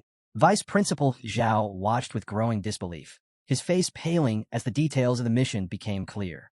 He shook his head, muttering under his breath, "How is this even possible? Why would a mission like that appear in the secret area?" The tension finally snapped. Zhao turned sharply toward Jean Zion, his frustration boiling over. "This mission is insane," he shouted. "The risks are outrageous. What if the mission card malfunctions? What points could he even hope to get from something like this? It's absurd." But Jean Zion barely reacted. A smug grin tugged at his lips as he leaned back, answering in the same relaxed, mocking tone. "Calm down," he said, clearly enjoying every second of Zhao's anger. That was it. Zhao lost what little patience he had left, grabbing Jean Zion by the collar. His face flushed red with fury as he snapped. "This whole mission setup is a disaster. I'm filing an appeal. I'll see it canceled myself." But Jean Zion didn't even flinch. His grin only widened. "Appeal all you want," he replied coolly, "but your title doesn't give you the power to stop this." And just like that, Jean Zion clamped his hand around Zhao's, shaking it with a firm grip that made his meaning crystal clear. "Push any harder, and you'll be shown the door." Off to the side, Elder Han watched the heated exchange unfold, his expression as calm as ever. He set down his cup of tea with a soft clink and turned toward Zhao, his voice quiet but steady. "Don't waste your energy getting upset," he said, breaking the silence. Zhao blinked, surprised by the lack of outrage. He'd expected Elder Han to back him up, but instead, the overseer poured himself another cup of coffee with the same easy calm. "The problem can't be solved through an appeal," Elder Han added, his tone measured. Zhao frowned, clearly not understanding. He leaned in, searching Elder Han's face for an answer, trying to make sense of why everyone else seemed so composed while he felt like the only one seeing how wrong this was. Leaning in, Elder Han lowered his voice, revealing something that instantly thickened the air in the room. Tai Chi Nation, he explained, had been quietly manipulating the trials all along, stacking the odds to give their own representatives every advantage while setting traps to hold the others back. And this wasn't some new scheme. It had been happening right under their noses for years. Zhao's fist clenched. "If you've known this, why not step up for Lu Fan?" he shot back, his frustration boiling over. But Elder Han only offered a knowing look, his voice calm and steady. "Even the cleverest people get blindsided when power runs this deep," he said. "An appeal won't fix this. We're playing against forces way bigger than us." Instead, Elder Han tilted his head toward the screen, a rare glint of confidence in his eye. "But maybe this is exactly the kind of challenge Lu Fan's been waiting for. You should trust him." Zhao stared, stunned into silence. Elder Han's unexpected support caught him off guard, leaving him wondering if the overseer knew something he didn't. But before he could press for answers, his attention was yanked back to the broadcast. There, clear as day, was Lu Fan, calm, steady, and already marching straight into the most dangerous part of the secret area, like it was just another stroll. "He's really going through with it," Zhao muttered, unable to believe what he was seeing. Back in the icy wasteland, Lu Fan pressed forward, a quiet smile tugging at his lips. The magnitude of the mission didn't weigh on him in the slightest. With Xiaoya at his side, her breath steaming in the cold air, they pushed ahead. The system pinged softly in his ear. Tower of Darkness detected ahead. Lu Fan's grip on Xiaoya's reins tightened, his eyes fixed on the path. Whatever came next, he wasn't slowing down. As they advanced, hordes of demonic beasts emerged from the shadows. But even as the danger grew, Lu Fan didn't so much as falter. Xiaoya roared beside him, shaking the frozen ground, her presence a thunderous reminder of their unstoppable force. Another system alert followed. The demon army is awakening. The air filled with the shrill, piercing cries of hundreds of killer bats, all of them level 60, surging toward Lu Fan like a black wave. The system flashed again. Defeating each bat rewards 84 points. Lu Fan smirked, completely unbothered by the swarm closing in. "The precious mountain of Ruan Changfeng," he mused with a grin. "Looks more like a mountain of free points to me." With a glance at Xingchun, whose small form pulsed with raw energy, Lu Fan gave the order. "Your time to shine." Xingchun growled low, ready for the chaos. Then, turning to Xiaoya, Lu Fan issued his next command without hesitation. Destroyer form. Now, in an instant, Xiaoya's massive body shifted, her muscles surging with power as her stats skyrocketed. Strength, 5,124 agility, 9,431 stamina, 10,474. The battlefield was set, and Lu Fan wasn't backing down. In her destroyer form, Xiaoya unleashed a thunderous roar, the force of her transformation crackling through the air. Without hesitation, she charged straight into the swarm of killer bats, ripping through them at lightning speed. One after another, the bats fell, their cries fading as Lu Fan's points steadily climbed. Though pleased with Xiaoya's dominance, Lu Fan's attention quickly shifted. His sharp gaze caught something new brewing below. "Watch the ground," he warned. Bursting from beneath, a fresh wave of burrow demons emerged. The system's prompt followed right on cue, 127 points per kill. Lu Fan was already on the move, scanning the battlefield with practiced precision. A confident grin tugged at the corner of his mouth. Clearing the field? No problem. And Xiaoya, always in sync, didn't miss a beat. Shifting forms again, she activated dragon control. Power surged around her, merging brutal dragon strength with a relentless stream of attacks. In seconds, monsters were wiped out in waves, leaving nothing but dust in their wake. But there was no slowing down. Without pause, Xiaoya launched into her lava inferno. Rivers of molten fire exploded out, pouring across the battlefield and swallowing everything in sight. Flames tore through the enemy, burning with unstoppable force. The air shimmered with heat, destruction all around. Yet even with all that power, Xiaoya wasn't limitless. The strain began to show, her energy dipping as she worked to keep herself standing, healing through the chaos. Then, Lu Fan's focus snapped skyward. Above, a new threat loomed. A fresh horde of airborne monsters descended, each radiating a dangerous, unmistakable aura. Lu Fan's expression tightened, picking them off one by one. Way too slow. He needed a better plan. Without hesitation, he triggered Dragon's inspiration. A golden light burst around him and his dragons, flooding them with power and boosting their stats by 30%. Feeling the surge, Xiaoya roared again, her body now glowing with a molten aura. Her stats shot through the roof. Strength, 6,661. Agility, 12,260. Mental power, 26,728. Stamina, 13,614. She was an unstoppable force. Lu Fan narrowed his eyes and raised his divine bow. "Let's turn this into a massacre," he said under his breath. With a signal to Xiaoya, he drew a snake arrow, its dark energy twisting and swirling with deadly intent. Nearby, Xingqian shifted restlessly, practically shaking with the urge to dive into the fight. Lu Fan's mind worked like clockwork. Without missing a beat, he ordered Xiaoya to get ready for her ultimate move, Cataclysm. At the same time, he took aim and released the snake arrow from his divine bow. The shot was flawless, slicing through the air with deadly precision. Powered by the underworld snake bow, the arrow charged for 3 seconds before unleashing total destruction. From it emerged a shadow serpent, its power amplified by 500%, tearing through everything in its path like a force of nature. Meanwhile, Xiaoya's molten form surged as her mental power shot past 26,000. She climbed higher, preparing to unleash Cataclysm. With a deafening roar, she ascended, leaving a fiery streak across the sky. The energy building inside her pressed down on the battlefield, heavy and unstoppable, as if even the heavens were bracing for impact. Then chaos erupted. In a single devastating blast, Xiaoya obliterated everything below her. The ground vanished under a wave of searing fire. Monsters wiped out in an instant. Before the next wave could even close in, she unleashed a surge of molten flames, turning the battlefield into a blazing sea that consumed anything still standing. As she climbed higher, more explosions rippled out around her, swallowing the battlefield in fire and smoke. Even the massive stone chain blocking her path crumbled under the final wave of Cataclysm, melting into rubble. Any monsters hoping to regroup were instantly swallowed by the relentless inferno. When the dust settled, the only sound left was the crackling of flames and the slow drip of molten rock. Lu Fan's snake arrow hit right on target, colliding perfectly with Xiaoya's destruction below.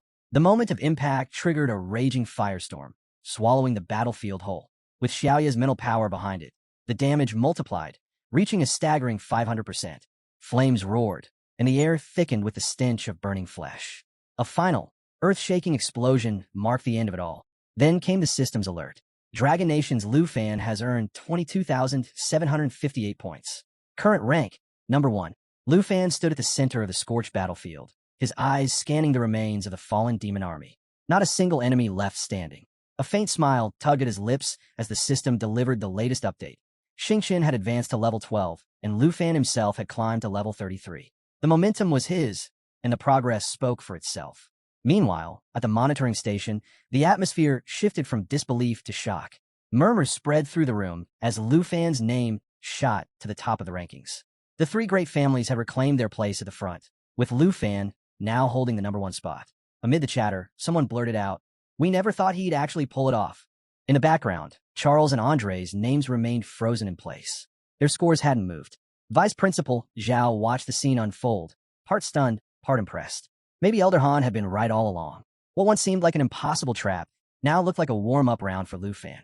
Elder Han observed the feed, the corner of his mouth lifting in quiet amusement. "Look at that worn-out black dragon of his," he said casually. "And to think, Lu Fan hasn't even brought out his full lineup." Zhao paused, unsure how to respond, then awkwardly offered to prepare tea. Elder Han waved him off. "Save it. The real show is just getting started. We can't afford to miss what happens when Lu Fan faces the demon of the Nine Realms." Jin Zion, watching from his seat, smirked to himself. Everything was unfolding exactly as he had hoped. The true threat hadn't even appeared yet, and once it did, Lu Fan would have his hands full recovering his dragons and surviving the next stage. Back on the field, Lu Fan's brief moment of satisfaction didn't last. The ground shuddered violently as the stone chain snapped apart, sending a shockwave ripping across the terrain. Above him, a massive pyramid-like structure began to collapse at alarming speed. Lu Fan's expression hardened. The fight was far from over. With a deep groan, the earth split open as a towering door swung wide, unleashing a new horde of savage beasts. These weren't like the others. They moved faster, hit harder, and radiated pure bloodlust. Lu Fan's eyes narrowed as realization hit. He'd been too quick to clear the field. If he had waited, he could have taken them all down at once. Clicking his tongue in annoyance, he adjusted his stance. No time to regret it now. It was time to adapt. Sword in hand, Lu Fan braced himself as the system rapidly updated with a new wave of threats. Wandering Pavilion Beasts, level 75, 135 points each. Two-Headed Ogres, level 80, 297 points each. Demon Scouts, level 60, 50 points each. Lu Fan's mind worked fast. Instead of trouble, all he saw was opportunity. A grin spread across his face. This isn't a problem. This is a gold mine. Sensing the shift in the battle, Xiao morphed back into her destructive form. Her molten body pulsed with fresh power, flames rippling across her scales as if feeding off the chaos ahead. Lu Fan's eyes gleamed with anticipation. "Perfect," he muttered. "Just what I needed. More monsters, more points." Without wasting a second, he rallied his team. With a sharp nod, he signaled Xingqian to enter the fight. To his surprise, she shot forward without hesitation, as if she'd been waiting for this exact moment to unleash her strength. Watching her charge ahead, Lu Fan couldn't help but smirk. "What, planning to handle them all yourself?" Xingqian answered with a piercing roar, the sound slicing through the battlefield like a blade. And just like that, the next stage of the battle erupted. The field transformed into pure chaos. Waves of monsters crashed forward, their roars merging into one deafening wall of sound. Right at the heart of it all, Lu Fan stood firm, unmoving. Xingqian unleashed a blast of icy breath, freezing enemies mid-charge, their bodies locking in place as her powerful wings sent shockwaves tearing through the horde, scattering them like leaves in a storm. Beside him, Xiaoya loomed like a shadow of fire. At Lu Fan's command, "Protect Xingqian," she answered with a roar that shook the ground, her flames surging outward in a fiery wall, burning down anything that dared come close.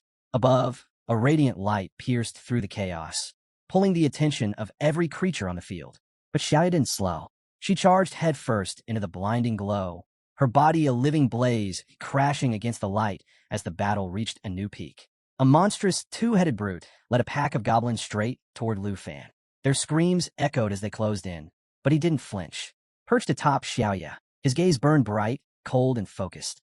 Flames whipped around them, the dragon roaring loud enough to shake the skies, clearing a path of destruction ahead. Then Lu Fan's attention shifted. Xingqian had broken through the front lines, moving with sharp precision, her true power finally surfacing. Blue energy pulsed from deep within her, growing brighter, stronger, until it radiated out in waves. Now Lu Fan thought, his excitement building. Xingqian surged forward, her entire form glowing with a fierce blue aura. As the energy peaked, the temperature around her plummeted. The air froze, signaling the activation of her star armor. an ability that would absorb every hit for the next 60 seconds and hurl that damage right back at her enemies. The real fight had only just begun. The battlefield erupted as Xingqian unleashed a surge of pure energy, blasting through the waves of goblins and sending them flying like leaves in a storm. Their ranks crumbled instantly, shattered into frozen fragments scattered across the ground. But in the midst of the chaos, the towering two-headed brute let out a thunderous roar. Gripping its massive club, it charged straight through the icy tempest, its determination unshaken. With a single swing, the brute unleashed a crushing shockwave, ripping through the battlefield, scattering debris, and shaking the earth.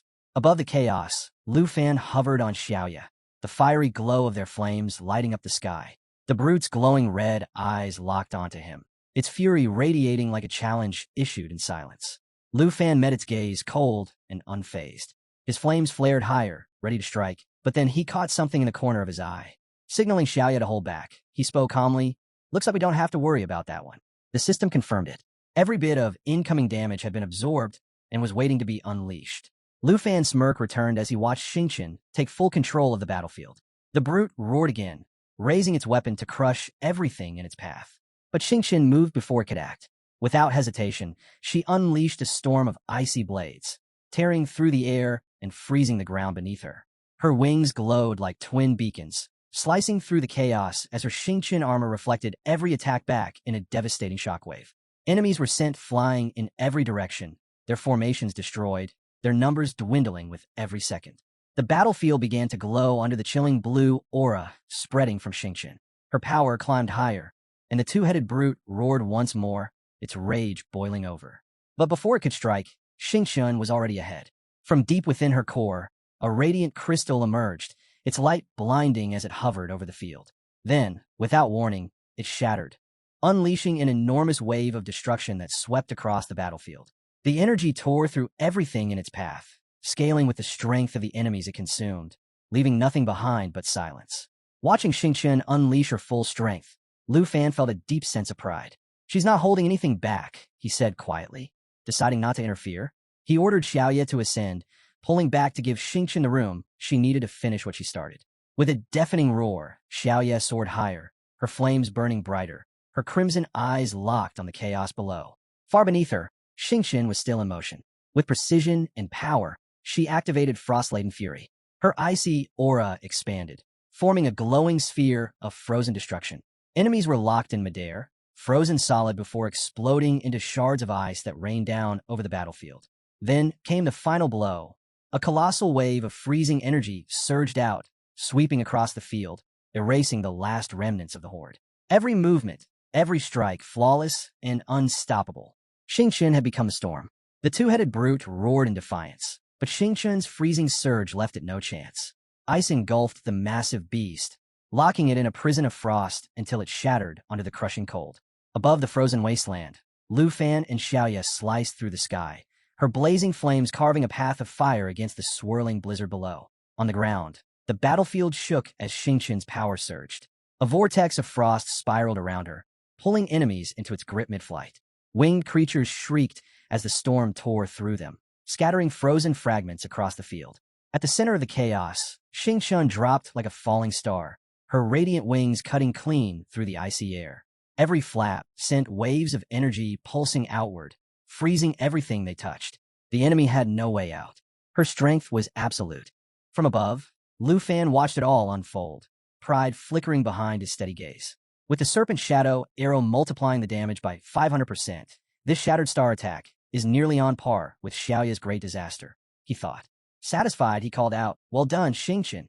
A system alert followed immediately, level 34 unlocked. The notification highlighted the staggering damage Xingqian had absorbed and unleashed, proving she was far more than just support. She was a force of destruction in her own right. Lu Fan couldn't help but smile. Xingqian was strong now, but this was only the beginning. Once her level climbed higher, there'd be no stopping her. Down below, Xingqian glowed with blue flames, lifting her chin in mock arrogance, basking in the praise. Lu Fan chuckled to himself. Look at her, completely full of herself already. But Xiaoya wasn't about to let that slide. Sensing the attention shifting to Xingqian, she let out a fierce roar, flames flaring wildly in protest. Lu Fan glanced her way with an easy smile. "Don't worry, you're just getting started. The next boss is all yours." that seemed to satisfy her. Xiaoya's flames simmered down, her focus shifting forward, ready for what was next. Before anyone could say another word, the ground detonated in a flash of violet light.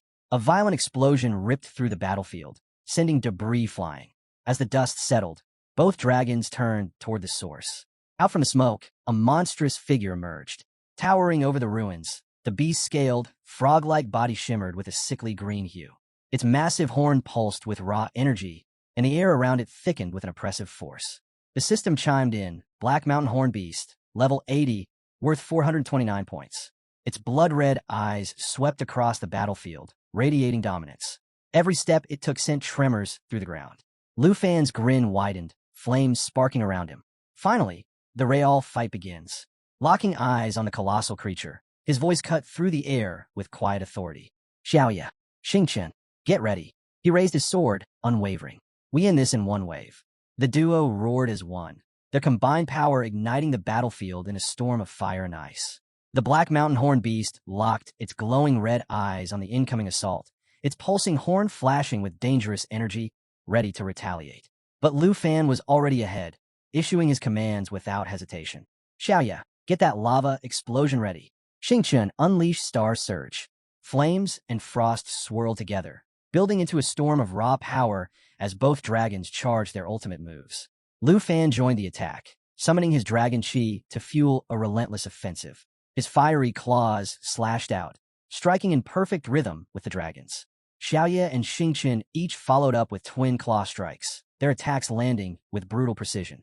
Each hit tore across the beast's scales, leaving behind glowing streaks of green energy carved deep into its hide. The entire battlefield seemed to pause for a breath.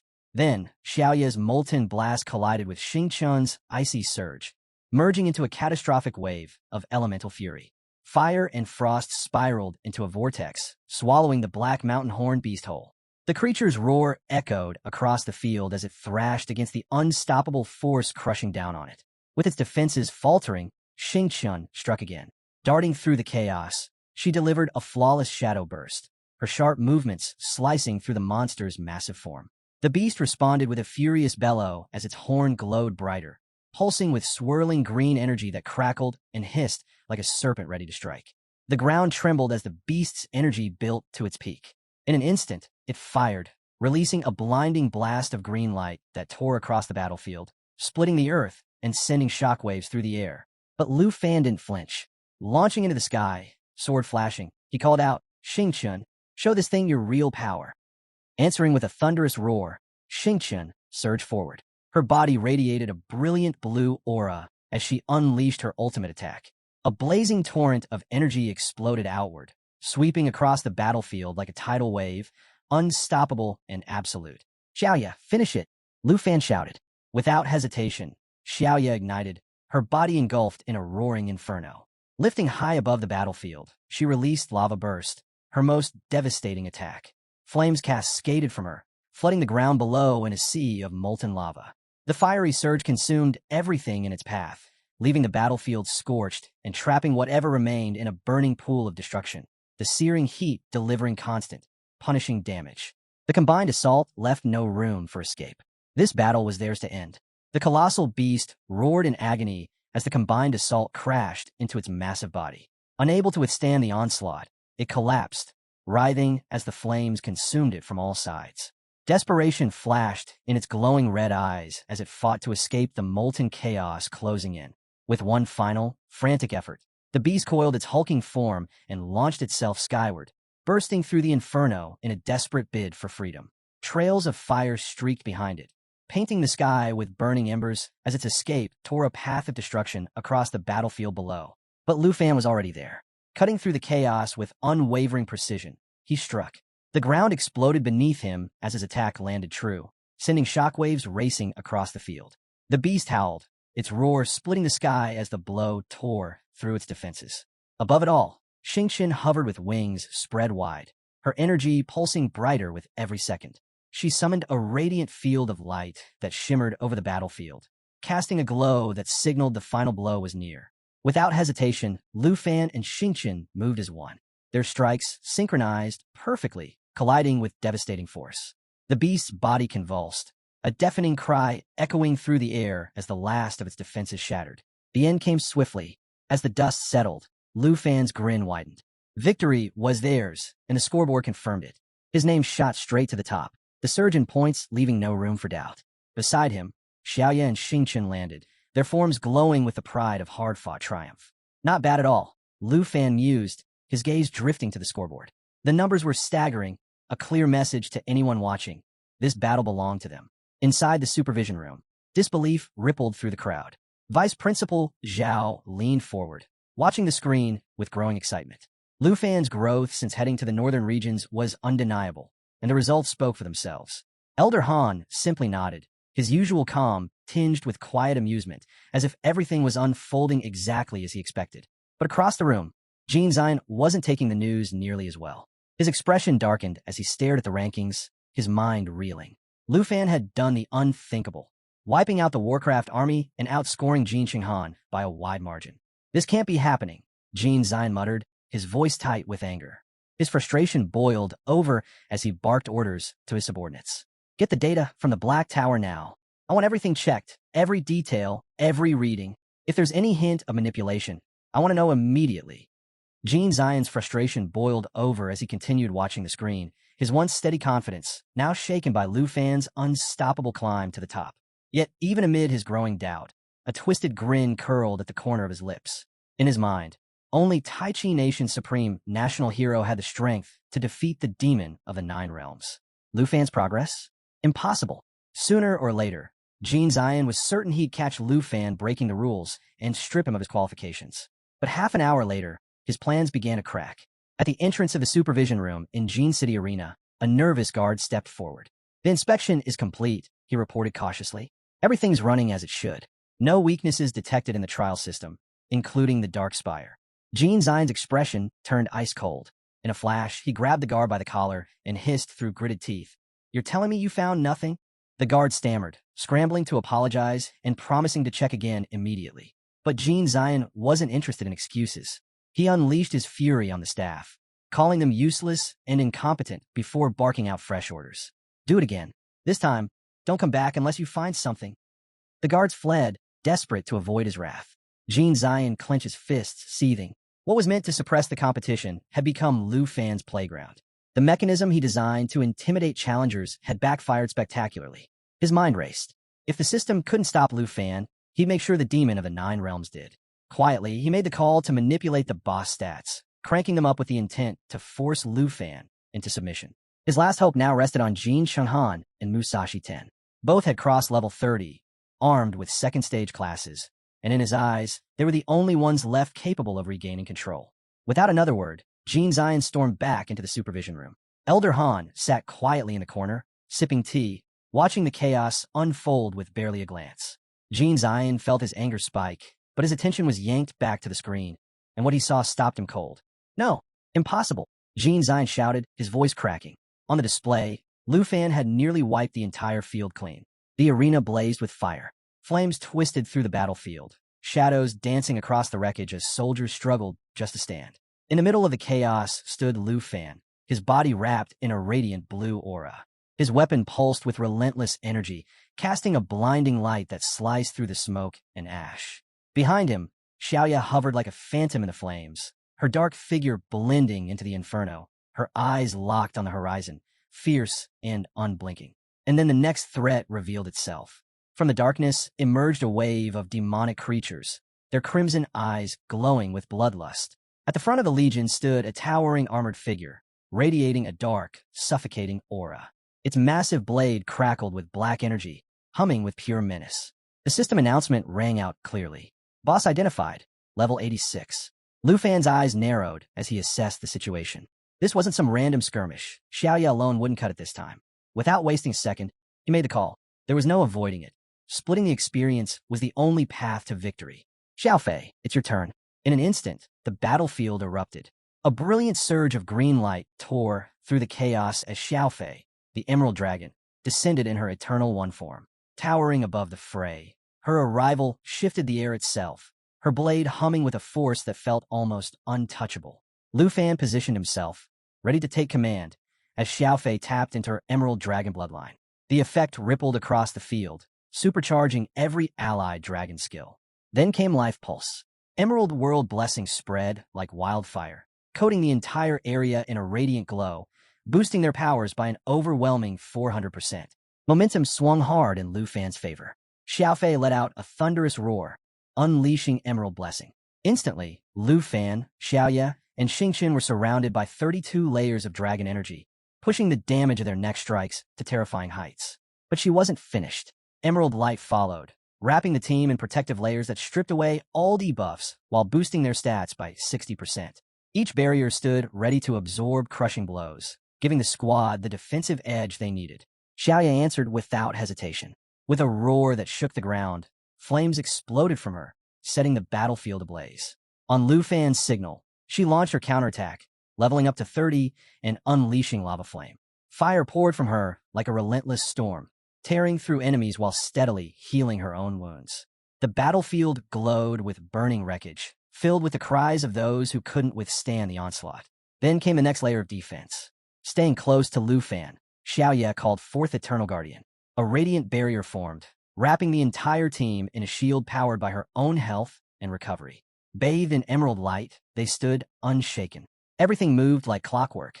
Lu Fan turned to Xingqian next. Now, Xingqian activated Starlight Scale Armor, and his body lit up with shimmering star energy. For the next 60 seconds, every hit he took was absorbed into the armor, storing the incoming damage for a devastating payback. Each strike only fueled the glow, the armor pulsing brighter with every blow, waiting for the perfect moment to release its fury. Finally, Lu Fan hit level 35, and with it, an ace up his sleeve. He summoned the Dragon Language Magic Book. Power surged as the artifact hovered, glowing with raw energy. The moment it disintegrated, its force transferred into Lu Fan, activating Dragon Resonance, a passive skill built to sync dragon riders and their dragons when casting the same magic. As the light faded, Lu Fan felt the shift. The real battle was only just beginning. Flames spiraled around Lu Fan as he locked in perfect sync with Xiaoye, their combined strength surging through the battlefield. With Dragon Resonance in full effect, their power soared, and in an instant, a blinding red beam tore across the sky. The impact ripped through everything in its path, sending shockwaves that left enemies reeling in fear, their formations shattered like glass. Xiaoye roared, her crimson eyes burning through the inferno.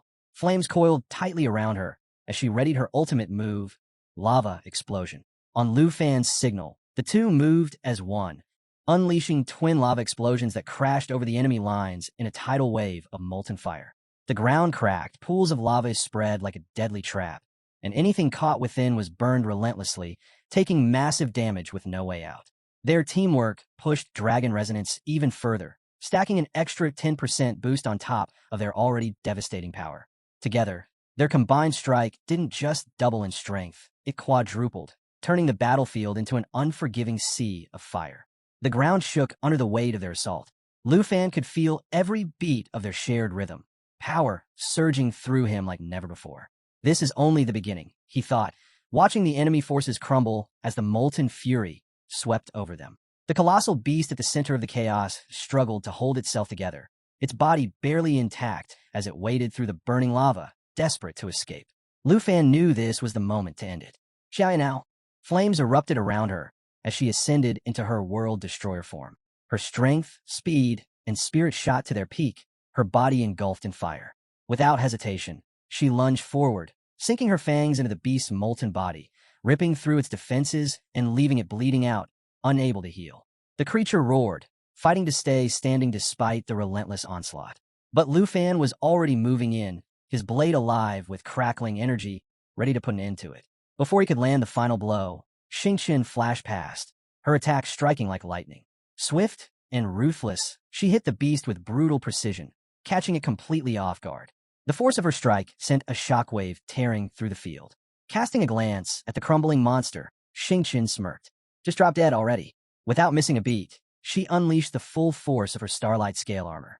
Every ounce of stored damage detonated in a colossal explosion, ripping through the beast and obliterating anything still standing nearby. Silence fell over the battlefield. The army that once seemed unstoppable was gone, reduced to nothing but ash. With the battle finally over, the dust settled, and the spoils showed themselves. Xiaoya climbed to level 31, her power soaring, while Xiaofei hit level 23, her abilities sharper than ever. Xingqian stood tall, her aura pulsing with fresh energy as she reached level 15, unlocking her long-awaited form transformation. Lu Fan glanced her way with a playful grin. Since when did you start stealing kills? Xingqian didn't bother hiding her smug satisfaction, clearly savoring her moment of glory. She looked different now, gone with the traces of her baby dragon days. The change wasn't just in her appearance. Lu Fan knew the real upgrade was hidden in her stats and skills. Curious, he pulled up Xingqian's updated attribute panel. Level 15.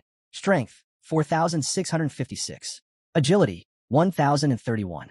Mind 5,418. Endurance 1,543. Forms. Baby form. Lowers energy use by shrinking the body. Battle form. The go-to mode for fighting. Starlight form. Cranks up physical strength by 5x for 60 seconds, turning Xingqian into a short-term powerhouse. Skills. Starlight Annihilation. LV1 fires off all stored starlight power in a single laser blast that ignores defenses and can't be blocked. Lu Fan's eyes lit up as he read through the list. Xingqian had officially hit her evolution stage, and her stats shot way past what he'd expected. At just level 15, her power already crushed Xiaoya's numbers at the same level. It was clear now, Xingqian was built to dominate the battlefield. What really grabbed Lu Fan's attention, though, were her new forms, especially Starlight form and the even more intriguing Galaxy Overlord form. Starlight form was risky but devastating. 5 times the strength for a full minute, perfect for crushing enemies in short bursts. And pairing it with Starlight Annihilation, that combo alone could wipe out nearly anything in her path without even giving defenses a chance to react. But Galaxy Overlord form? That opened up a whole new level of destruction. Starfall, passive automatically attacks any enemy nearby, non-stop. Nebula Star, locks down enemies, keeping them from moving. Neutron Nebula Annihilation, an all-out attack that might even top Shatterstar in raw power. Lu Fan couldn't help but grin. The potential here was unreal. He was already itching to find some high-level monsters just to see how far Xingqian could push these new abilities. Looking over at her, he noticed the change wasn't just physical. There was something in her gaze now, a sharp, knowing look that practically dared anyone to challenge her. Gone was the innocent baby dragon vibe. Now, she carried herself like someone who'd seen too much and wasn't about to take orders lightly. Lu Fan sighed to himself. At this rate, she might not even let me ride her anymore, he thought, half amused, half worried about what she'd be like at full maturity. Still, one idea lingered in his mind. If Starlight form could push Xingqian to such insane levels, maybe the dragon saddle could help him tap into that power too. He made a mental note to try it later. But for now, his focus shifted ahead. Hell Demon Peak was waiting, and something told him they were just getting started. The Dark Castle gate stood wide open, yet not a single demon had shown itself since the Demon General's fall. The eerie stillness wasn't lost on Lu Fan. Something wasn't right. The Hell Demon's still hiding inside, he thought. Refusing to face me directly? Fine. If you won't come out, I'll drag you out myself. Before advancing, Lu Fan gave the order. Xiaoya, activate Qi Perception. Light flared from Xiaoya's eyes, scanning the area in a radiant sweep. The skill exposed anything concealed, stripping away stealth, and leaving no place for enemies to hide. At the same time, Xiaofei activated her own detection ability, bathing the battlefield in divine light. Lu Fan stayed sharp. The Hell Demon was waiting, no doubt planning to strike when the moment was right. But Lu Fan wasn't about to give it the chance. He'd flush it out on his own terms. Without hesitation, he led the charge straight into the looming dark castle. The moment they crossed the gate, the air turned heavy, thick with the weight of something unseen. His dragons stayed close, their towering forms slicing through the oppressive darkness. Inside, Lu Fan dismounted and stepped forward. Shadows clung to every surface, smothering the space in near-total darkness. But thanks to his perception skill, no presence could escape his notice. They hadn't gone far when a faint flicker of fire caught Lu Fan's eye. He slowed, watching the flames dance unnaturally. Then the whole scene shifted around him. He crossed into a hidden area. The place was empty, vast and barren, just like the castle outside. Torches floated in the distance, casting light over the massive, hollow chamber. It was easily large enough to hold the army of 10,000 demons he had wiped out earlier. Lu Fan moved cautiously, every step echoing through the silence. At the far end of the chamber, an enormous throne loomed. Its size was overwhelming, radiating pure menace. Behind him, the dragons growled low, their senses on high alert. Something was here. Lu Fan focused on the throne just as a figure emerged from the shadows. The system's notification rang out. Earth's Shadow Demon, level 85 Nightmare Boss. Stats: Strength, 37,551. Agility, 39,034. Spirit, 30,582. Endurance, 40,658. Abilities: 1. Shadow Layers. Attacks pierce through up to 5 layers of defense, with each layer adding 4% more damage. 2. Phantom Walk. Full stealth mode, undetectable until making a move or landing a hit. 3. Bloodblade Claw. A brutal strike that deals massive damage and temporarily boosts strength by 200% for 2 seconds. The demon's voice echoed through the chamber, cold and dripping with contempt. A human and a dragon, it sneered. I remember. Long ago, your kind ended me. I lost everything, my body, my power, and now I'm rotting in this place that isn't even mine, sealed away like some forgotten relic. The shadowy figure drifted closer, the clinking of chains echoing with every step. Thick shackles bound its hands, and from its chest, a single sinister eye glared with unsettling intensity. Pathetic, it sneered. Humans, you've gone so far as to guard my very soul. Its voice dripped with mockery. I am one of the demons of the 9 realms. Even in death, you couldn't destroy me. Instead, you locked me away, made me your plaything. How pitiful. Lu Fan stayed on guard, watching the demon's every move, its words laced with venom. And now what? The demon continued, raising a chained hand in mock applause. Have you and that little dragon come to lock me up again? Still dreaming of being some great hero? Without warning, its hand shot forward, shadow energy surging as it roared. Prepare to die. Insect, say your goodbyes. In an instant, the demon unleashed its shadow layers, a barrage of shadow-infused strikes tearing through the air. Lu Fan didn't flinch. Xiaofei's protective shield snapped into place, layer upon layer absorbing the full force of the attack. Each hit only strengthened the shield, stacking its power until the demon's assault faded into nothing. Inside the shimmering armor, Lu Fan smirked. Bug, was it? He shot back. Better save that line for yourself. Without hesitation, he gave the next command. Xiaoya, Emerald Light. A radiant glow burst forth, wrapping Lu Fan in a second shield. The aura absorbed incoming hits, wiped away all debuffs, and pushed his attributes up by 60%. The emerald light shimmered around him, turning the demon's aggression into wasted effort. Lu Fan gripped his sword, the blade humming with raw energy, the air around him heavy with power. Let's raise the stakes, he muttered. From his inventory, he pulled out the dragon bone flute. As the haunting melody echoed through the dark hall, the system confirmed activation. Twin fallen core dragons summoned.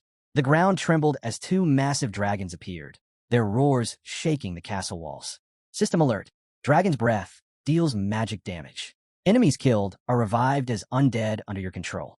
Dragon charge cloaks the body in undead energy, negating 99% of incoming damage and reflecting enemy skills. Forbidden dragon magic unlocks powerful spells, including Dragon Curse and Enhanced Dragon Charge. Bloodline effect reduces all damage taken by 5%. For the first time, the Earth's Shadow Demon faltered. Its voice dropped, laced with unease. What were those creatures? What power is this? Lu Fan's expression stayed cold and steady. You don't need to know. At his signal, Xiaoya moved. Her roar shook the chamber as waves of molten fire erupted from her mouth. Lava explosions struck hard, sending walls of flame crashing over the demon and blasting through the throne room. The force of the blast rattled the ground, the heat burning through the shadows. For a moment, Lu Fan thought it was over. But as the smoke cleared, the Earth's Shadow Demon stood tall, untouched, its laughter echoing through the ruin. So this is all you've got? You weak and careless fool, the demon sneered. Did you really think you could kill me so easily? Lu Fan's expression hardened. The Earth's Shadow Demon had slipped into phantom walk, vanishing into the swirling shadows. Even Xiaoya's detection skills couldn't break through its stealth. Frustration built as the demon darted through the darkness, unseen and untouchable. Then, without warning, the demon struck. Its claws tore into Xiaofei, landing 4 precise blows. Shadow layers stacked with each hit, pushing its damage output up by 40% per strike. The demon chuckled darkly. Let's see how long you can survive, human. Xiaofei held firm, but the strain was showing. Lu Fan didn't flinch. Activating Emerald Light, he restored the protective shield and cleared away the lingering shadow effects.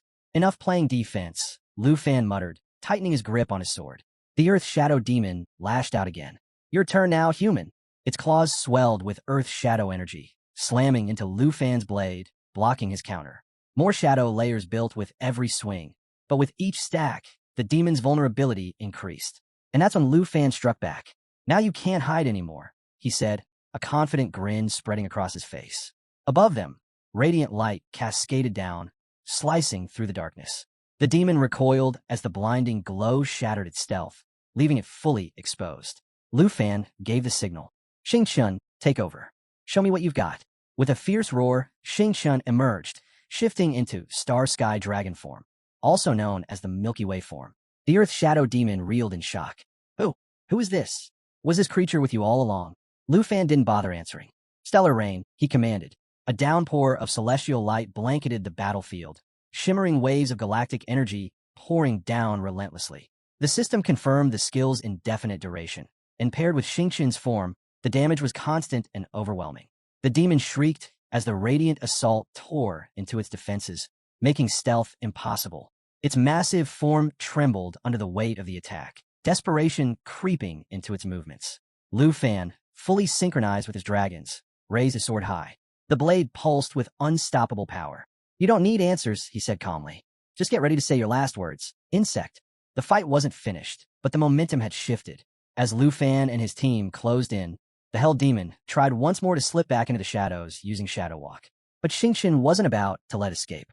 Every time the demon tried to vanish, Xing Chun's relentless barrage forced it back into the open, slamming it with precision strikes and cutting off any attempt to flee. Stunned and helpless, the Earth Shadow Demon could do nothing but endure the onslaught. The tables had turned, and there was nowhere left to hide. The demon's gaze shifted sharply to Lu Fan, realizing that Xing Chun's barrage wasn't meant to deal real damage. It was all about locking down its movements. Fury twisted across the demon's face as it abandoned its defense and focused solely on Lu Fan. With a roar, it raised both claws, activating Shadow Strike. Dark energy surged as it lunged forward, unleashing a devastating double slash aimed straight at him. But Lu Fan was already moving. Dodging with precision, he barely missed a step before giving the next command. "Xiao Fei, Soul Light Form." In an instant, Xiao Fei's form shimmered, turning translucent as she shifted into her invulnerable state. The demon's claws tore right through her without leaving a scratch. Its killing blow had landed on nothing but air. Lu Fan didn't waste the opening. He vaulted onto Xiaoya's back, triggering his Dragon Rider ability. Their connection flared to life, merging their stats into one overwhelming force. Strength, agility, stamina, all of it surged as the bond deepened. The failed strike only sharpened Lu Fan's resolve. Anyone who laid a hand on his dragons wasn't just an enemy. They were already doomed. "Dragon Inspiration," Lu Fan called out, stacking even more power onto himself and Xiaoya with a 30% attribute boost. Xiao Fei responded in sync, activating her Emerald Dragon bloodline. A surge of power rippled through the battlefield, enhancing every dragon and anyone linked to dragon blood. The entire team felt a rush as their strength skyrocketed. But Xiao Fei wasn't done. She activated Soul Protection, linking her soul light to Xiaoya, layering her with even more defense and pushing her attributes to brutal new heights. Fueled by the overwhelming support, Xiaoya's eyes burned with unstoppable fury. She roared, sending waves of searing heat across the dark spire. In that moment, the battlefield belonged to her. Dragon Chi, intensified by the stack of abilities, rained down on the Hell Demon. Every hit pounded into its body, drawing deep, guttural cries from the creature as it struggled to withstand the relentless assault. "Disgusting human," the demon spat, its voice shaking with rage. "How can you wield the power of dragons? They were gods. Why would they lower themselves to follow an insect like you?" Panicked, the demon clawed desperately at the swirling dragon chi, trying to push back the waves of power slamming into its body. But Lu Fan didn't even flinch at its words. "Xiaoya, increase the pressure," he commanded calmly. Xiaoya answered with another roar, pouring even more force into the storm of flames. The assault became merciless, forcing the demon back step by step under the weight of her strikes. The Hell Demon kept shouting, demanding answers, trying to understand how a human could command such power. Lu Fan didn't give it the satisfaction of a response. He simply drew the underworld serpent bow, its dark energy pulsing in sync with the chaos around him, ready to end this once and for all. At that exact moment, the twin fallen corpse dragons charged into the fight. Undead energy wrapped around their massive bodies as they activated Dragon Charge, creating a shimmering shield that absorbed nearly all incoming damage. With unstoppable force, they barreled straight into the demon, slamming it hard into the ground. The Hell Demon roared, its disbelief cutting through the chaos. "Why? Why would creatures with such ancient power submit to a mere human? Lu Fan, growing tired of the endless whining, glanced over at Xingqian with a smirk. Well, what do you make of that? Without needing another word, Xingqian leapt into action. A sharp twang rang out as a blazing star shot across the battlefield like a meteor, hurtling toward the hell demon with pinpoint accuracy. Sensing the danger, the demon let out a furious roar and charged, claws ready for a desperate final strike. But Xiaoya was already there. She intercepted perfectly, blocking the attack with her shadow claws and throwing the demon off balance, leaving it stunned just long enough. From a spot atop Xiaoya's head, Lu Fan gave a nod. Nice work, he said, his focus never leaving the target. With calm precision, he began charging the underworld serpent bow. Dark energy built with every passing second, layer upon layer, stacking as the air pulsed with power. Hold the line, Lu Fan commanded. Xiaoya and Xiaofei answered without hesitation, keeping the demon pinned while the bow gathered strength. As the fourth layer locked into place, Lu Fan activated Snake Shadow, pushing the bow's power even higher. Realizing the danger, the hell demon unleashed Bloodblade Claw, aiming directly for Lu Fan. But Xiaoya dodged effortlessly, then countered in a flash, wrapping her claws around the demon's arms and locking them in place. Release me, the demon screamed, panic overtaking its rage. Too late. Lu Fan let the arrow fly.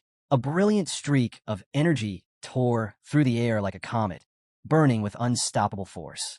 At the same moment, Xiaoya unleashed lava flame, drowning the demon in molten fire. The flames roared across the battlefield, consuming everything in their path. But the assault didn't stop there.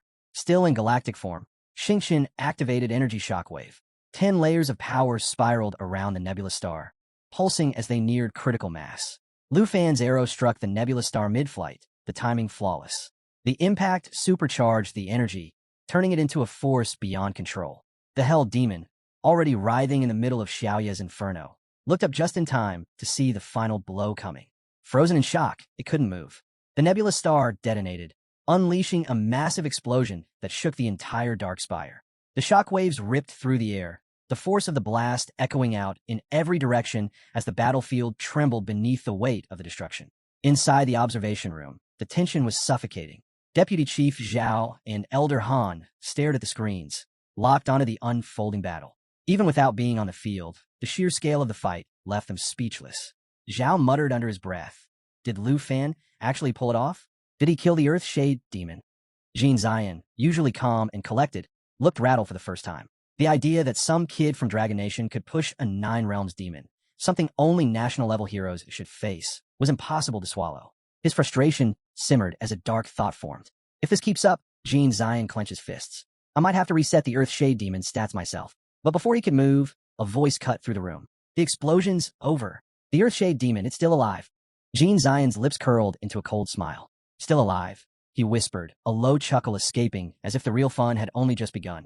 Back in the secret realm, the smoke began to clear. From the heart of the blast, the demonic hell demon emerged, body torn and scorched, but far from finished. A guttural snarl ripped through the silence. You filthy insect! It spat, rage pouring from every word. You actually dared to wound me. I'll make you regret it. Black energy exploded around its form, wrapping the demon in a violent aura as its strength shot up. Its power climbed fast, but Lu Fan didn't so much as blink. Spare me, Lu Fan replied, his voice dripping with amusement. Maybe worry about yourself first. With a casual flick of his hand, Lu Fan pointed to the sky. The demon froze, an uneasy chill crawling down its spine. Looking up, its eyes widened as the twin fallen corpse magic dragons descended from the heavens. Blue-black flames devoured their colossal bodies, and the ancient language of dragons rippled through the air like an omen. Their presence alone made the ground tremble, the weight of their power choking the battlefield. As they dove, the dragons activated Downfall, a forbidden ability reserved for their final stand. Willingly sacrificing themselves, they unleashed an attack that magnified their total power by a staggering 2,000%. Realizing the threat, the demon lashed out, fury masking its panic. Reckless beasts, it roared, reduced to pets for a human. And this is how you choose to die? Claws glowing with blood energy, the demon struck out with everything it had, desperate to tear them down before they could collide. But the downfall had already been set in motion. A blinding flash consumed the cavern as the dragons detonated mid-dive, their combined force slamming into the Earth Shade demon with unstoppable intensity. The explosion tore through the dark spire, light swallowing everything, followed by a deafening blast that shook the entire realm to its core. And at the center of it all, The demon was lost in the storm of their final, devastating sacrifice. The dark castle burned on, flames raging in every direction. Amid the inferno stood the king of the 9 realms, the Hell Demon. His severed hands hung limp, the chains around him shattered. Coughing violently and racked with pain, he locked his gaze on Lu Fan. This can't be real, he choked out, his voice raw with disbelief. He let out a furious scream, then muttered under his breath. How could I lose? This useless body, it's dragging me down. Am I really doomed to fall to humans again? The thought weighed heavy on him. No, even if I'm reborn, I won't accept this fate. I must defeat him. It has to happen in this life.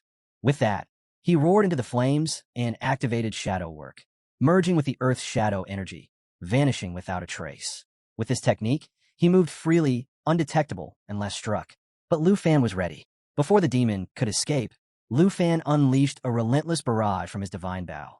Arrows rained down in waves, breaking through the demon's stealth and cutting off his skill. The Hell Demon faltered, disoriented by the endless assault. What now? How was he supposed to fight back? Lu Fan and the dragons watched him closely. As the last arrow fell, Lu Fan lowered his bow and spoke coldly. Your Earth Shadow tricks end here. Without giving him a moment to recover, Lu Fan tapped into the power of the Blackhead Festival. Drawing his divine bow once more, he fired 100 magical arrows, each carrying devastating force, slamming into the Hell Demon and carving away his strength. The Hell Demon stood in disbelief. This can't be. A human defeating me? He stared at Lu Fan and the dragons, dread sinking in. Is this it? I can't even scratch his dragon. Maybe I can't hurt any of them. His skin turned a pale, sky blue. Lu Fan watched in shock. By now, the demon should have been finished, but something was stirring. Then, without warning, the Hell Demon erupted in a wild scream. A purple aura surged around him, thick and violent. Power flooded his body, his veins bulging with energy. His blood roared through him like fire. One eye lit up with an intense glow, and his claws gleamed as energy crackled along their edges. For the first time in a long while, strength returned to him. Lu Fan couldn't believe what he was seeing. His gaze locked on the demon, his own eyes growing pale with shock. Quickly, he opened his system, desperate for answers. But nothing made sense. By all logic, the battle should have been over. So why was this happening? What was this power? And where was it coming from? A strange wave of clarity washed over him as he studied the system. There, displayed clearly, was a massive eye icon. He tapped on it, thoughts racing. Is this the second form of the Earth Shadow Demon? Or maybe the 9-person demon still holds some hidden force? The heroes of the Tai Chi Empire must have sealed something even greater than anyone realized. Even with the system's info, Lu Fan was left in the dark. None of it added up. As the demon's second form took shape, his eyes lit up with a ghostly glow. His tongue slithered between jagged teeth. And for a moment, Lu Fan noticed the eerie connection between the grotesque eye and that writhing tongue. Then came the laughter. Cold, mocking, still growing in strength. The demon sneered at Lu Fan. What? You thought this was the end? You're nothing. A bug. You can't touch me. Lu Fan glanced back at his system. The Earth Shadow Demon's stats were spiraling out of control. Its level climbed past 85, still rising with no end in sight. Strength, agility, spirit, endurance. Every attribute was spiking. What is this? Lu Fan thought. How is this even possible? The level, it's unknown and still increasing. This shouldn't be real. Meanwhile, back at the academy, Vice Principal Zhao stared at the monitoring screen, stunned. What on earth? How is its power still climbing? The transition stage has already begun, but these numbers, it just won't stop. The readings continue to spike, higher and higher. Zhao frowned deeply. This is bad. If it keeps going like this, that demon really might become unstoppable. Turning quickly to the overseer, he called out, Old Han, look at these stats. If this doesn't stop, Lu Fan's life is seriously on the line. We need to step in. Should we send a priority recall and pull him out now? Old Han sat quietly for a moment before replying in a calm, low voice. Vice Principal, have you already forgotten the promise you made me? He leaned back slightly, his expression unreadable. Once Lu Fan finishes off the Earth Shadow Sorcerers, we'll sit down for some fresh tea together. Vice Principal Zhao was stunned by Old Han's words. He turned to him, his expression serious. Lu Fan's life is hanging by a thread. The Earth Shadow Demon's behavior is getting more and more unpredictable, and its stats are about to break past 100,000. Do you really think it's the right time to sit around talking about tea? How can you stay so calm? But Old Han didn't flinch. His face remained firm as he replied. From the very start, Lu Fan's performance has shown his sharp instincts and battle experience. You don't come across talent like as often. I won't let him die here. No matter how high these 9 region demons push their power, I have complete faith in Lu Fan. He won't fall to them. Then, turning his gaze directly at Zhao, Old Han asked, "Tell me, do you still believe in Lu Fan?" Zhao paused, then nodded. "Of course, I still believe in him. But Old Han, as long as you can guarantee Lu Fan's survival, I'll have nothing more to worry about. Dragon Capital Academy has given him everything we could in training. Forgive me for my earlier reaction." Old Han gave a faint smile.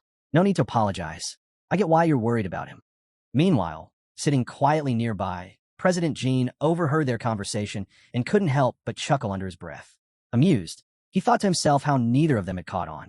Perfect, he mused. They have no idea what's really coming. Secretly, Jean had already sent the order. Through a quick message on his phone, he'd commanded the officials to boost the power of the 9 world wizards and escalate the monster's strength. Listening to the others talk, he could barely hold back his grin. These two have no clue about the danger ahead. Even the heroes of the Tai Chi Empire couldn't handle the 9 world wizards. How could Lu Fan? They're just sitting here, waiting for his death. Smirking to himself, Jean kept laughing softly, satisfied with the chaos unfolding. Back on the battlefield, Lu Fan stood face to face with a monstrous demon. Watching its growing power, he quickly pieced the situation together. "So that's how it is," Lu Fan muttered. "Still, I don't get why your transition stage has gone completely off the rails. Your power just keeps climbing." He smirked, tightening his grip on the divine bow. "But I wouldn't celebrate too soon if I were you." Without wasting another second, Lu Fan steadied his aim, thoughts sharp and focused. "I can't let these stats climb any higher. If I don't stop this now, it'll be over." Surveying the battlefield, he knew there was only one option left. "Looks like it's time for the ultimate weapon." Without wasting a moment, Lu Fan summoned the twin fallen dragons. Using the power of natural assimilation, he unleashed the dragon's Ming flute, calling them forth to match his level. The 2 dragons roared, circling high above him, their wings stirring the burning air. "Xiao Fei with me," Lu Fan commanded. Xiao Fei responded instantly, summoning another fallen dragon. A brilliant light burst from within him, and the grains of the 9 worlds activated at full force. His nails shimmered, and the glowing eyes on his tongue locked onto Lu Fan. "Ah, worm," the demon sneered, his voice dripping with arrogance. "You won't last much longer."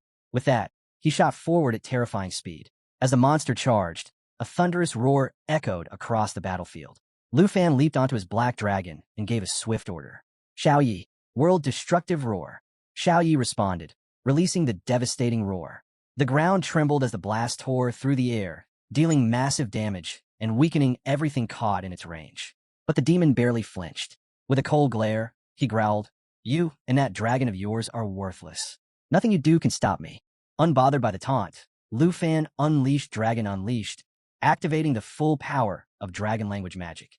The demon dragon's breath shifted into pure dragon language spells, and the usual attacks transformed into forbidden dragon magic. Raising his sword, a golden circle flared around the blade, while a purple aura pulsed before the dragons. "The fallen dragon has unlocked dragon language magic," Lu Fan shouted. Without hesitation, he triggered the Forbidden Husband Dragon mantra. Dark energy erupted in a massive wave, thick with the stench of death and the screams of lost souls. The demonic force slammed into the 9 realms demon, dealing catastrophic damage and unleashing rare effects. The demon howled in agony, thrashing as the energy ripped through him. Rage filled his eyes. "That's enough," he roared. "You dare humiliate me like some ancient beast? Now you'll pay for it. For the pride of the 9 realms demons. You must die." But just as he prepared to retaliate, something strange happened. A mysterious force wrapped around him, locking him in place. Shock flashed across his face. What is this?" he stammered, struggling to break free, but the power was too strong. Lu Fan glanced at him with a calm smile. "Too bad," he said. "Looks like class is in session." The star dragon had fully shifted into his true form, soaring high into the sky as a fierce, radiant light exploded from within him. Lu Fan watched closely and smirked. "Now you'll understand what happens when you underestimate a dragon tamer," he called out. "Your end has come. No one can save you now." At that moment, the system alert appeared, Starlight form active. Time remaining, 59 seconds. The star dragon, now at level 15, surged with newfound power. His strength skyrocketed from 4,656 to 23,280. His agility shot up to 548. Without hesitation, he unleashed the power of morning starlight. Meanwhile, the 9 realms demon trembled, writhing in pain. He looked up at the young dragon and muttered, What is this monster?" The star dragon let out a thunderous roar, and from his mouth erupted an unstoppable force, Starfall Buren. The light of countless stars focused into a devastating beam, cutting through everything in its path. Defense meant nothing. There was no way to block it. The damage fed directly off the dragon's strength and level. The beam struck the Nine Realms demon head-on. His body began to dissolve instantly, his limbs breaking apart and melting into the air. Realizing there was no escape, the demon could only accept it. So this is my fate. As the dragon's power climbed even higher, pushing past 349,200, the destruction became unstoppable. The demon's body melted away piece by piece until nothing remained. I can't believe it, the demon whispered in his final moments. I just got my power back, and I lost again. Moments later, the last traces of his body vanished. Only his eyes lingered for a brief moment. Then they, too, melted into nothingness. Silence fell over the dark castle. Lu Fan and the dragons stood frozen, staring at the empty space where the demon had been. For a brief moment, the battlefield felt completely still. But as Lu Fan glanced upward, something felt off. Wait, it's not over, he said. The Earth's shadow demon is trying to take us down with him. The entire peak is starting to collapse. Without wasting any time, he shouted, Xiao Yi, get everyone out of here. Xiao Yi responded immediately, taking a massive leap, carrying the group away from the crumbling peak as the ruins of the Dark Castle began to fall. Cracks spread across the rocks as the ground beneath the Dark Castle gave way. In an instant, everything collapsed and the debris exploded on impact. Sensing the danger, Lu Fan reacted immediately, soaring into the sky with all the dragons close behind. As they rose above the destruction, the system flashed new updates. The Emerald Dragon had reached level 24. The Star Dragon leveled up to 16. Lu Fan himself had climbed to level 36. Seeing the updates, Lu Fan couldn't hold back a grin. The Black Dragon, Zio, had also reached level 32. Not bad at all, Lu Fan thought. Even after such a massive explosion, there was more than enough space to escape. Flying up saved us from taking any damage.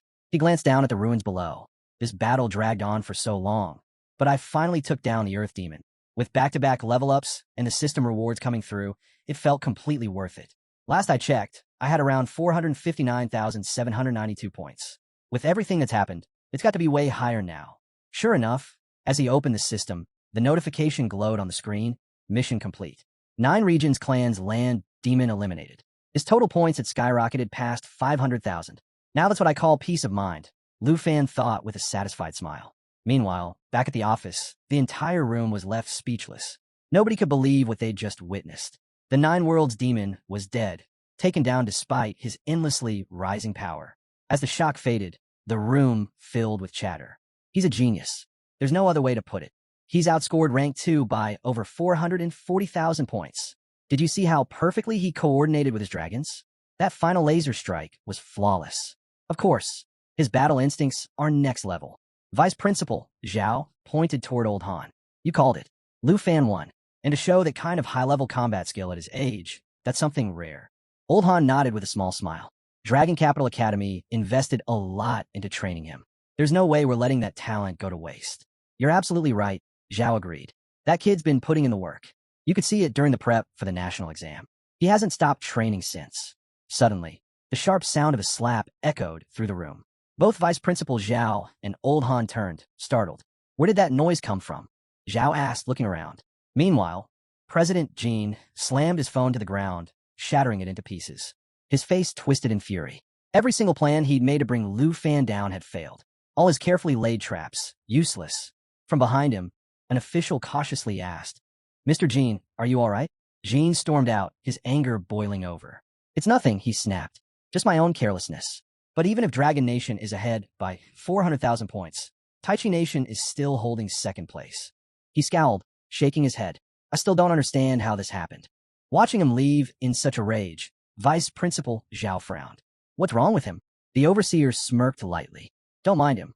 Come on, let's get that fresh tea. Back in the hallway, President Jean punched the wall, his thoughts spiraling. Lu Fan actually killed the Earth Demon. This is impossible. Absolutely unforgivable. How could that brat from Dragon Nation pull off what even Taichi Nation's heroes couldn't? As frustration built, one of his officials rushed over. Mr. Jean, there you are. We've been looking for you. Jean grabbed him by the collar and shouted, Tell me right now, did you really max out the Earth Demon stats or not? The official stammered. Why, yes. Yes, I did. But that Dragon Nation representative, he's just too fast. His damage output is insanely high. The man wiped the sweat from his forehead, nervously continuing.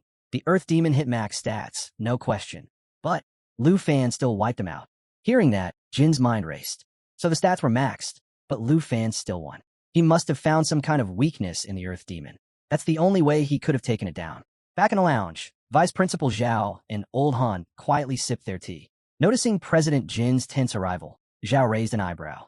What's going on over there? Jin didn't say a word, standing silently as if lost in thought. Old Han barely spared him a glance.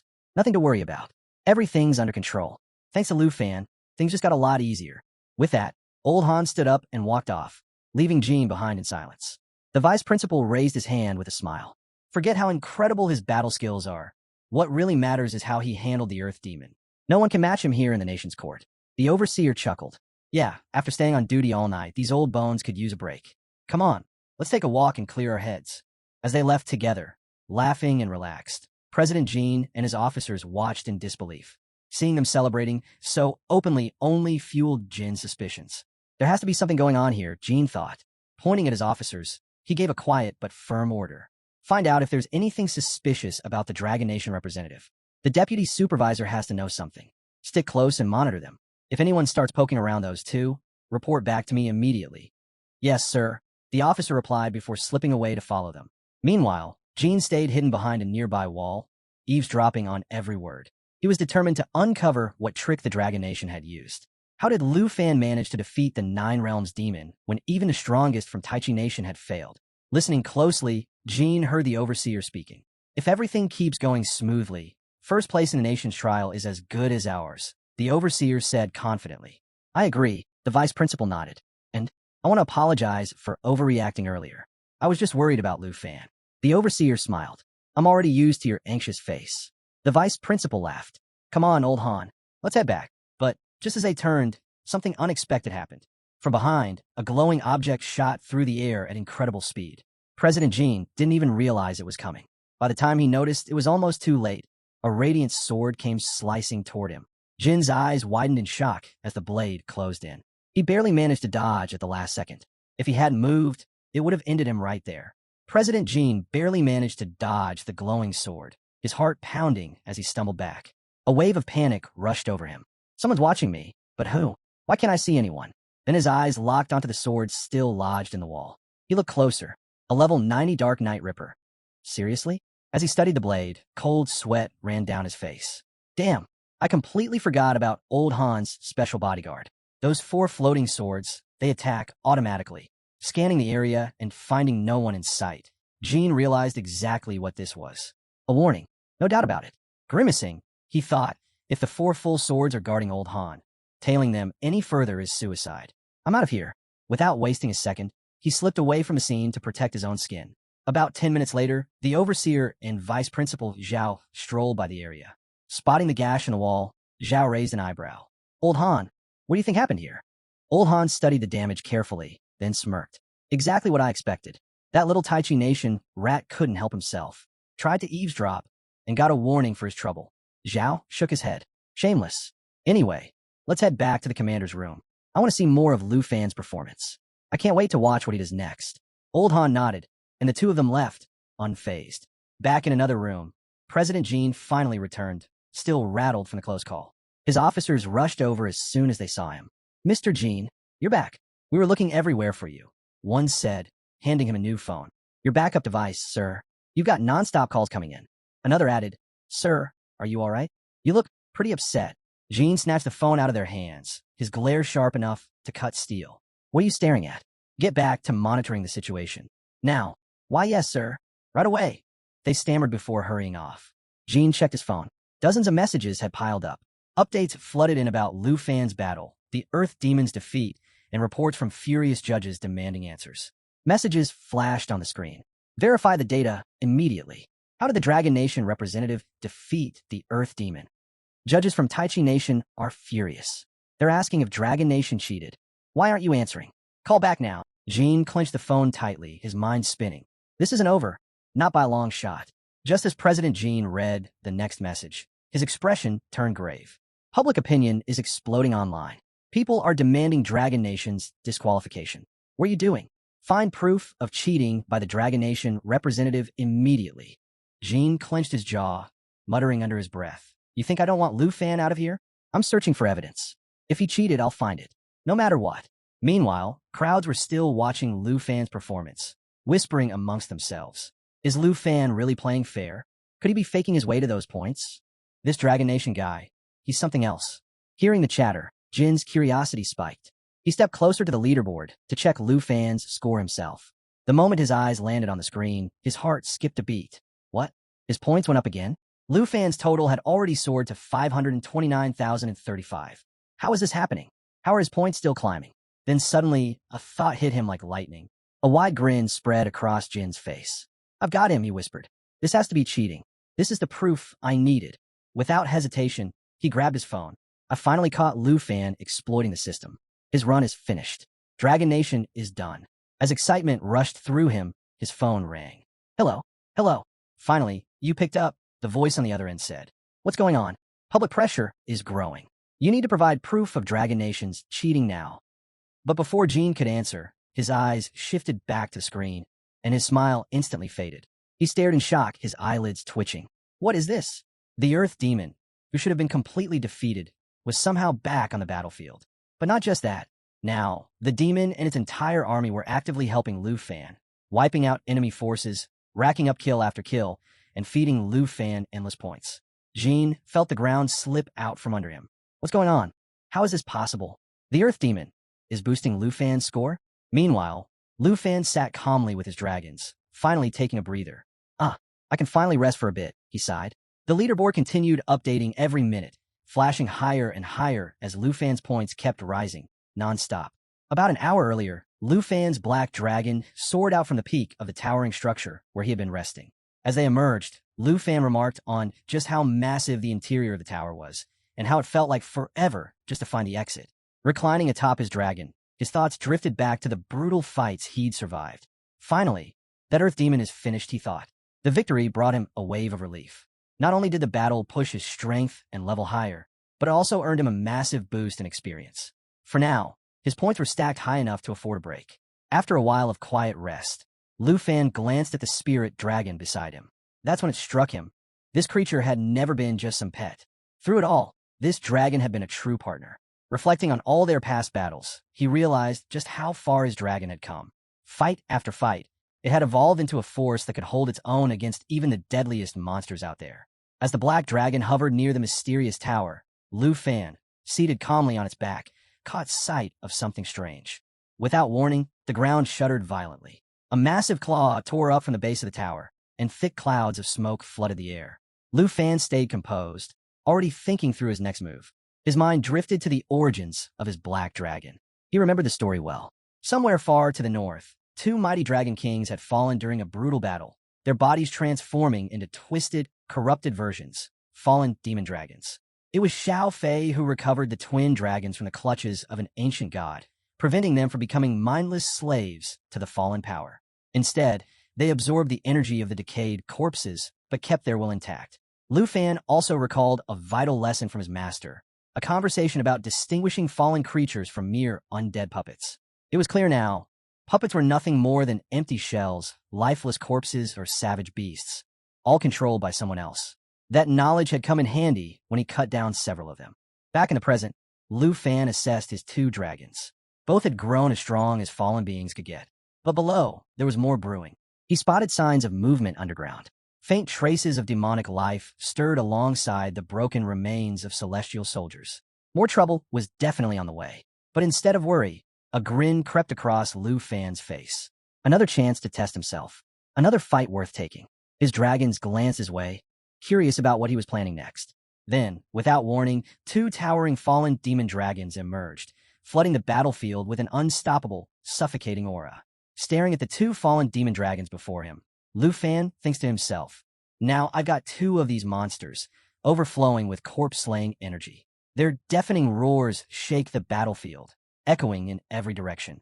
But as Lu Fan observes closely, he quickly assesses the situation. While these dragons are undeniably powerful, there's something missing. They show no sign of having the ability to command undead creatures. Just as Lu Fan is plotting his next move, he suddenly feels a tug on his arm. Without warning, his emerald green dragon begins to change. In a flash, it shifts into its spiritual form, glowing with a brilliant green light as it takes on an ethereal, humanoid appearance. Startled, Lu Fan instinctively pulls back, confused by the dragon's sudden shift. But in the next moment, its true power bursts forth. Before his eyes, the dragon returns to an even more majestic form, radiating an overwhelming aura of strength and elegance. Lu Fan is stunned, unable to look away as he takes in the dragon's incredible evolution. The transformation is complete, and the emerald dragon now shines with unmatched power. As it hovers beside him, a notification appears in his system. The dragon has awakened its unique bloodline ability. With its new skill activated, the emerald dragon releases a protective aura that wraps around Lu Fan and his team.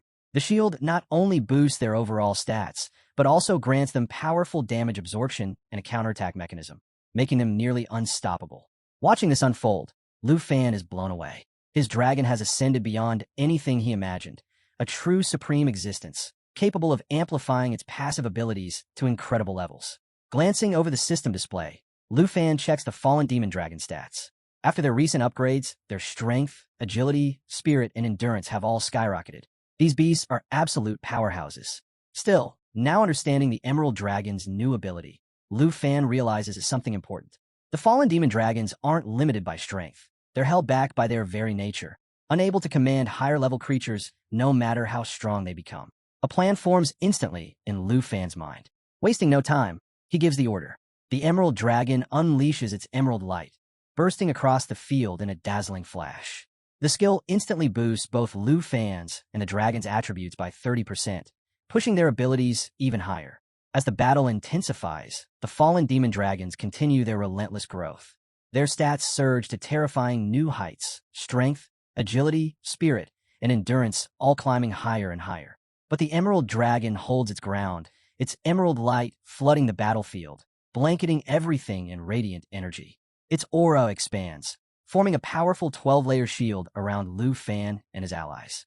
Every buff is enhanced, resistance to damage is doubled, and the system screen updates again, confirming the massive boost the emerald dragon skills are providing.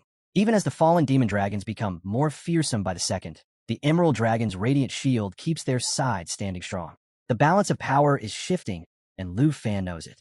The emerald dragon's strategic abilities keep Lu Fan's team nearly untouchable. Their defense is layered so heavily that even the fiercest attacks barely make a dent. As the battle rages on, Lu Fan shifts his focus to the stats of a massive demonic creature marked as the Earth Abyss Demon, sitting at level 85. While its level seems capped, its attributes have been pushed beyond imagination. Meanwhile, the fallen demon dragons, still holding at level 24, are displaying remarkable combat readiness, especially after soaking up the buff from the emerald dragon's emerald light. Seeing how the battle is escalating, Lu Fan wastes no time. With a sharp command, he orders the emerald dragon to ascend into its eternal form. Without hesitation, it releases its next ultimate move, Life Pulse Bond, setting the stage for a comeback that could flip the entire fight. The transformation is explosive. The emerald dragon's eternal form radiates unmatched power, amplifying all dragon-related skills to extraordinary levels. Then Life Pulse Bond activates, fortifying the team with even stronger defensive layers and boosting everyone's stats by up to 4 times. Empowered by this surge, the fallen demon dragons roar violently as the buffs flood through them. Their strength skyrockets, armor stacks thicker, and their damage output soars, turning them into an unstoppable force tearing through the battlefield. Now seeing the perfect moment, Lu Fan issues his next order. It's time for the fallen demon dragons to go all out. His plan is clear. Crush the Earth Abyss Demon and claim it as his puppet. Fueled by unwavering determination, Lu Fan drives his team into the final stage of his strategy, pushing them past every limit. The Earth Abyss Demon unleashes a ground-shaking roar, but it's already too late. Lu Fan's dragons are dismantling its defenses with devastating blows, shaking the entire battlefield with the force of their attacks. But just as victory seems close, movement stirs from the shadows. A swarm of dark knights emerges, bodies cloaked in purple flames. These corrupted warriors advance with wicked grins, their malice practically spilling into the air. Laughing darkly, the horde grows larger with every step. Reinforcements, called in by the Earth Abyss Demon, ready to slam into Lu Fan's team with relentless aggression. Lu Fan quickly checks the stats of the newly formed undead army. These transformed divine soldiers have climbed to level 75, each with special abilities that make them even harder to kill.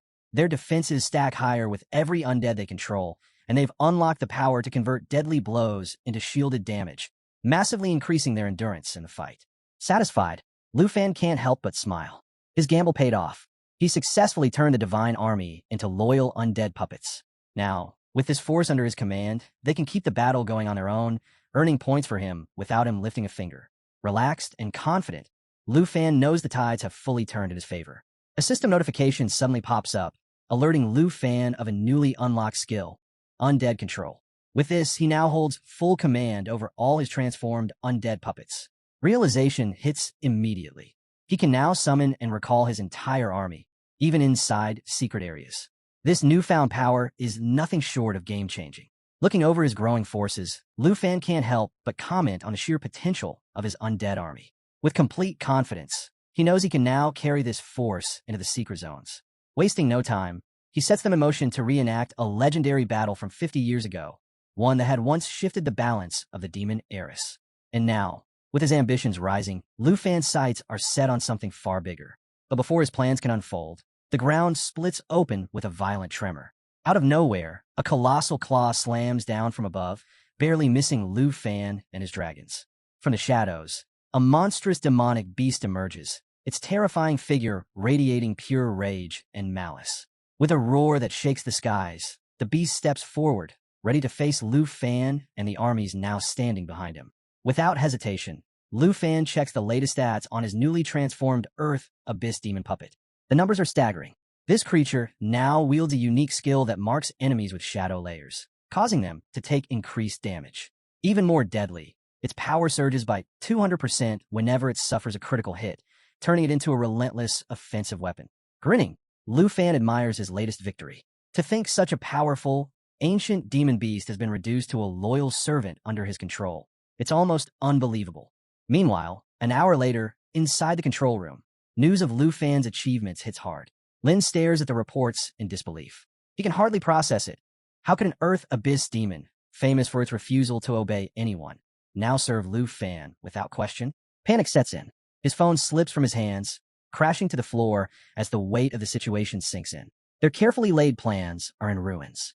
Online, chaos erupts as the news spreads like wildfire. Discussions flood every platform, theories flying as everyone scrambles to understand how Lu Fan pulled this off. Old Han just chuckles, declaring Lu Fan the top contender without hesitation. Meanwhile, Han Luo calls for calm, reminding the group to stay focused on strategy. With a thoughtful smirk, he points out that balance is key. If the other nations can't keep up, the entire competition risks becoming dull. Leaning back, Han Luo finishes with a knowing grin, dropping a sly remark that leaves the room silent. Meanwhile, Lin feels the weight of the accusations, the online chaos, and the growing threat to the Jean family's reputation. Gritting his teeth, he clenches his fists in frustration, realizing there's no way around it. With a grim expression, he admits defeat. He has no choice but to hand the critical mission over to Lu Fan. The situation has spiraled beyond his control. Back on the battlefield, Lu Fan finally allows himself a moment of ease. His strategy worked perfectly. With everything falling into place, he gives the order. The Emerald Dragon calls forth the fallen demon dragons, who in turn direct the Earth Abyss Demon to deploy another wave of celestial troops. As Lu Fan's companions unwind beside him, the system keeps ticking upward, their points climbing higher and higher, a clear sign of their complete dominance. Reflecting on the battle, Lu Fan can't help but admire the depth of the plan. The layers of strategy might be complex, but the payoff is undeniable, maximizing their rewards at every turn. Just as things begin to settle, a new notification flashes across his screen. Lu Fan quickly checks his communicator and pulls up the map. Sitting at the top, rank number 1, a new mission marker appears, this time signaling an even greater challenge ahead. Another test is waiting for him, and it promises to be bigger than anything he's faced so far. In a snow-covered region, the next country test quietly unfolds.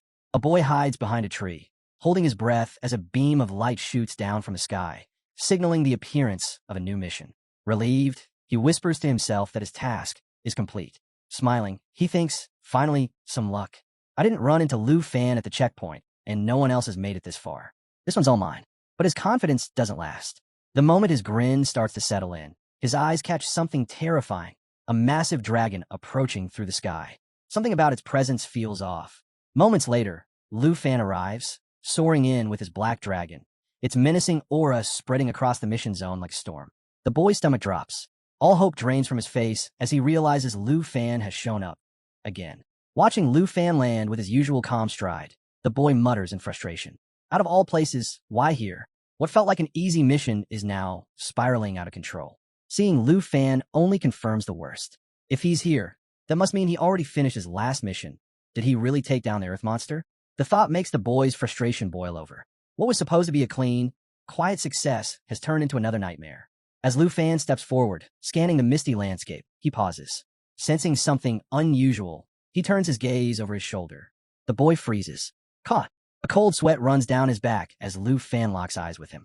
Scrambling to recover, he blurts out, sorry, I was just being a little loud. Total mistake. Nothing serious. Please pretend I'm not even here. But Lu Fan has already made his move. With a flick of his hand, his Dragon Kai surges forward, fiery energy swirling and intensifying the air around them. The force zeroes in on the boy, hitting him like a crashing wave. Panicking, the boy shouts in disbelief, "Wait! Hey, Lu Fan, you said you'd let me go last time. What's with the sudden attack?" But his words are drowned out. Lu Fan's power is relentless. His black dragon roars with fury, joining the assault, and the battlefield erupts under the sheer weight of their combined force. Cornered with nowhere left to run, the man is completely overwhelmed by the sheer force of the attack. Meanwhile, a notification pops up on the system screen. 245 points added. Hiding behind a tree, the boy peeks out, his heart still pounding. That's when it hits him. Lu Fan's attacks weren't aimed at him after all. Realizing he's not the target, relief washes over him. So he wasn't here for me. I'm not even on his radar, he thinks, quietly celebrating his good fortune. For now, it seems luck is on his side. Lu Fan shifts his attention to the status window, checking the details of the mission. As things calm down, the boy cautiously approaches, scratching his head. Hesitantly, he thanks Lu Fan for saving his life. He knows full well that if Lu Fan had decided to finish him off, all his points would have been transferred without a second thought. Sincerely, he adds his gratitude. But Lu Fan barely reacts. It was just teamwork, he replies flatly. Don't overthink it. Temporary help, that's all. With that, he brushes off the conversation, his focus already back on the next task. The boy stands there awkwardly, feeling both grateful and a little unsettled. Curious, Lu Fan glances at the boy's status window. His name pops up, Nagunji Song. Hearing this, the boy laughs nervously. Honestly, just a minute ago, I thought I was done for. Lu Fan checks his ranking, 17th place, and raises an eyebrow. Without holding back, he throws in a sharp comment. Your points are pathetic for an entire day of work. Caught off guard, the boy quickly defends himself. I haven't even slept. I've been fighting deadly beasts nonstop. I worked hard for those 20,000 points. Lu Fan glances at him and sighs. I could just take his points now, he thinks, but it's not even worth it. Better to wait until he racks up more. After last time, he won't dare make a move against me anyway. With a casual pat on the boy's shoulder, Lu Fan smirks. Seriously though, being ranked 17th? That's embarrassing for Southland. The boy's smile fades, his mood sinking at the jab. Without another word, Lu Fan turns and walks off, waving a hand as he leaves. Work harder. Next time I see you, I expect better rankings and more points. Stunned, the boy watches him go. Lu Fan's actually pretty nice, he thinks. He even encouraged me. As the boy glances one last time at Lu Fan, disbelief fills his mind. Everything he'd heard back in the Southern Nation painted the Dragon Nation as arrogant and overbearing. But now, standing here, none of that matched the man before him. Lu Fan wasn't anything like the rumors.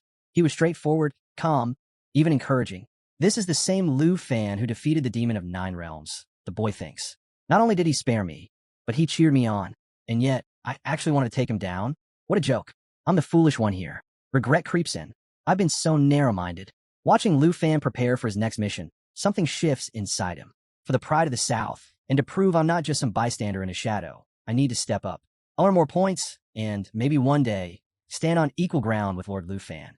As these thoughts settle in, Lu Fan climbs onto his dragon and takes off, soaring into the sky without looking back.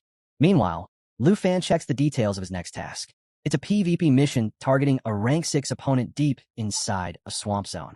Reading over the objective, he can already sense the danger ahead. Even though it's only the second day of the test, things are escalating fast. Lives are already on the line. Lu Fan briefly considers who the opponent might be. Could it be Kim Sung-han? Or maybe Charles? But then he smirks. Doesn't matter who it is. The outcome will be the same. With a confident grin, Lu Fan signals his dragon. Xiaoyi to the swamp. The black dragon lets out a fierce roar and slices through the clouds. carrying him straight toward the next battlefield. The scene shifts. Deep within the swamp, the air is thick with fog and shadows. Hidden in the muck, a massive boar with glowing red eyes trudges through the murky waters. From the underbrush, a snake silently coils, watching. Then, without warning, it strikes, driving its fangs deep into the boar's flesh. The beast thrashes wildly, but resistance is pointless. The snake's power is overwhelming. At the heart of the serpent's coils, a figure leans back, watching it all unfold with a smirk. Wei Ji, the rank 10 opponent, notices a system notification pop up. Someone has just accepted a mission to hunt him. Amused, he chuckles quietly. So, I've become the target now. Without a hint of fear, he smiles to himself. Interesting. Wei Ji's stats flash across the screen.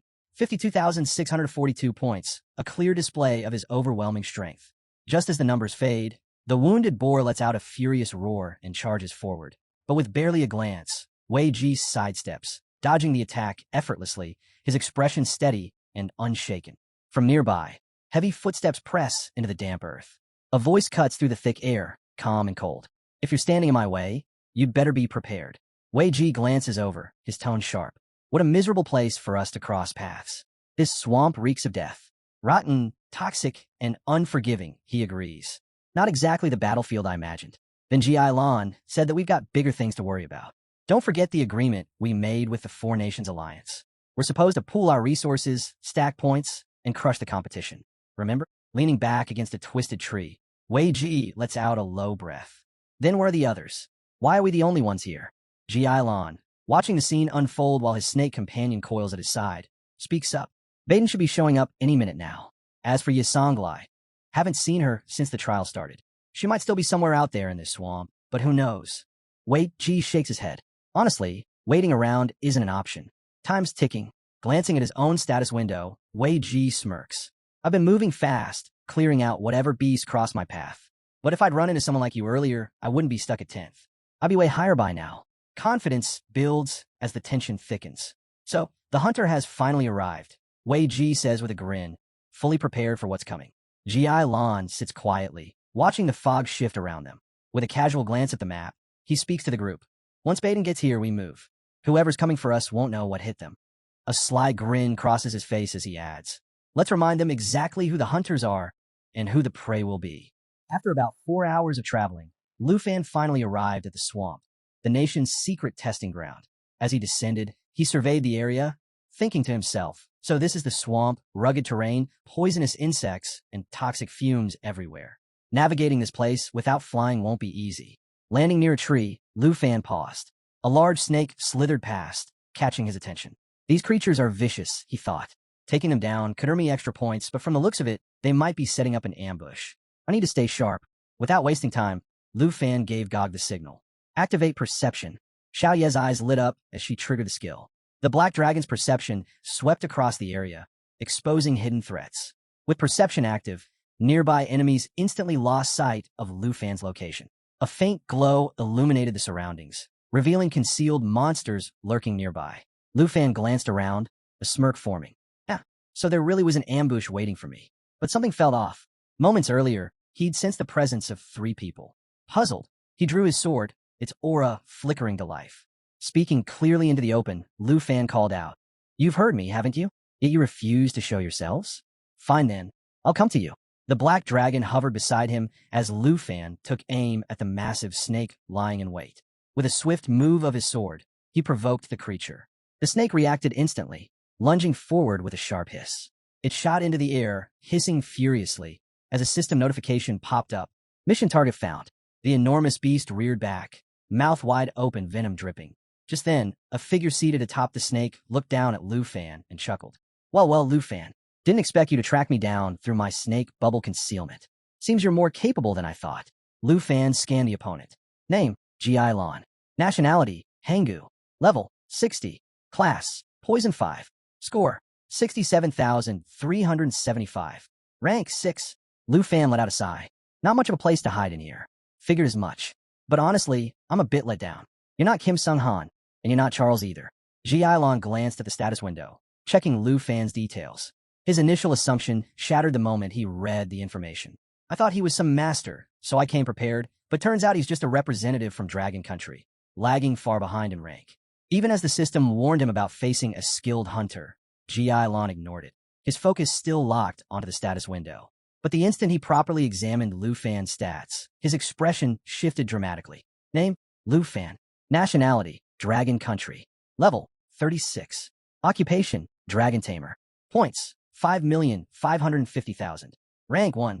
Ji Lan's eyes widened in disbelief. 5.5 million points? The last time he checked, this so-called Dragon Country representative didn't have anywhere near that many. Now, he finally understood why the system had warned him. He had encountered an elite hunter, a force far beyond what he had anticipated. But instead of fear, excitement surged through Ji Lon. The rules were clear. Defeating Lu Fan meant claiming every single one of his points.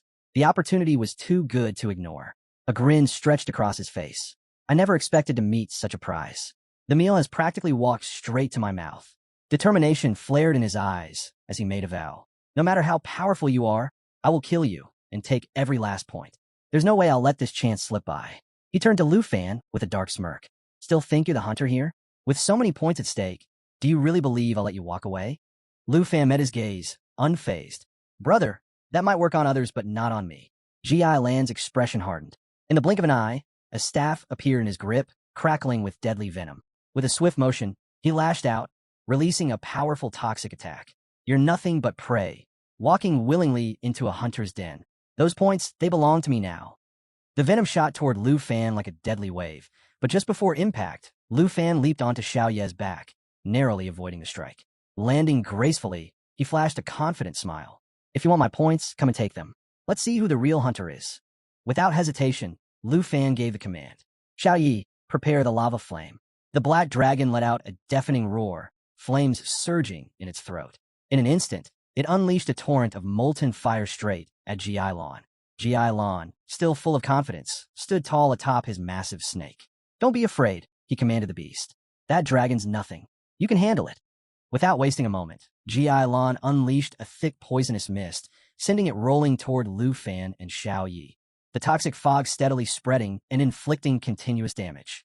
At the same time, Xiao Ye's lava flame ignited, forming a blazing fireball. Within seconds, the poison mist and a lava flame clashed in midair, triggering a massive explosion that rocked the entire swamp. The blast sent shockwaves in all directions, and as the smoke cleared, the fire from the lava flame kept surging forward, burning everything in its path while healing Lu Fan's side with its energy. Still mounted on his snake, Ji Lon prepared for his next move, but Lu Fan's attention drifted elsewhere. Strange, why did the others back off? 2 enemies are still missing, Lu Fan thought, scanning the area. Just as the thought crossed his mind, a shadow crept up behind him. A woman, swinging heavy chains like spinning boulders, launched a sudden attack. Lu Fan reacted instantly, leaping aside to dodge the strike. But Xiao Yi wasn't having it. With a swift, brutal swipe of her claws, she struck the woman down, slamming her into the ground. The force of the blow left the woman coughing and bleeding from her mouth. Staring at the dragon in disbelief, she thought, how is he this strong? He's only level 30. This can't be real. Wounded and shaken by Xiao Ye's assault, the woman finally understood the true power of Lu Fan's beast. This dragon, its strength is insane, she muttered as her expression darkened. Her gaze shifted to Lu Fan, filled with murderous intent. Lu Fan noticed and tilted his head. What's her deal? Is she angry or laughing? Before he could figure it out, the giant snake lunged at him with a hiss. Xiao Yi was ready. She shot forward, reaching out to grab the serpent. The snake struck first, sinking its fangs into Xiao Ye's hand. Unfazed, Xiao Yi clenched the snake's neck with her free hand, squeezed hard, and with a powerful lift, slammed the massive creature into the ground before unleashing a thunderous roar. Ji Lan's eyes widened in shock. Hey, get up. Are you okay? He yelled, panicking at the sight of his snake getting tossed like nothing. And just then, the third enemy stepped into view. Ah, missed my mark again, the man said casually. This newcomer, from Jingu Country, was a level 57 Dark Hunter with a total score of 34,831. The woman quickly gathered herself and muttered, honestly, this isn't looking good. We might actually fail, or worse, get killed. Baden scoffed. Yeah, this guy's no joke. He doesn't feel like some level 36 rookie at all. Ji Lon chimed in.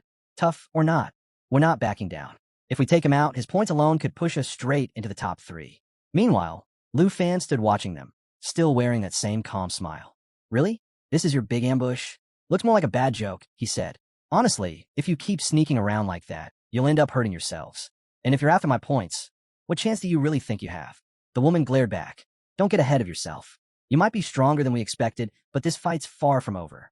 We'll see who's still standing at the end. Lu Fan lifted his sword, ready for battle. Perfect.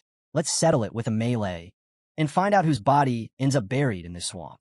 Ji Ailon wastes no time.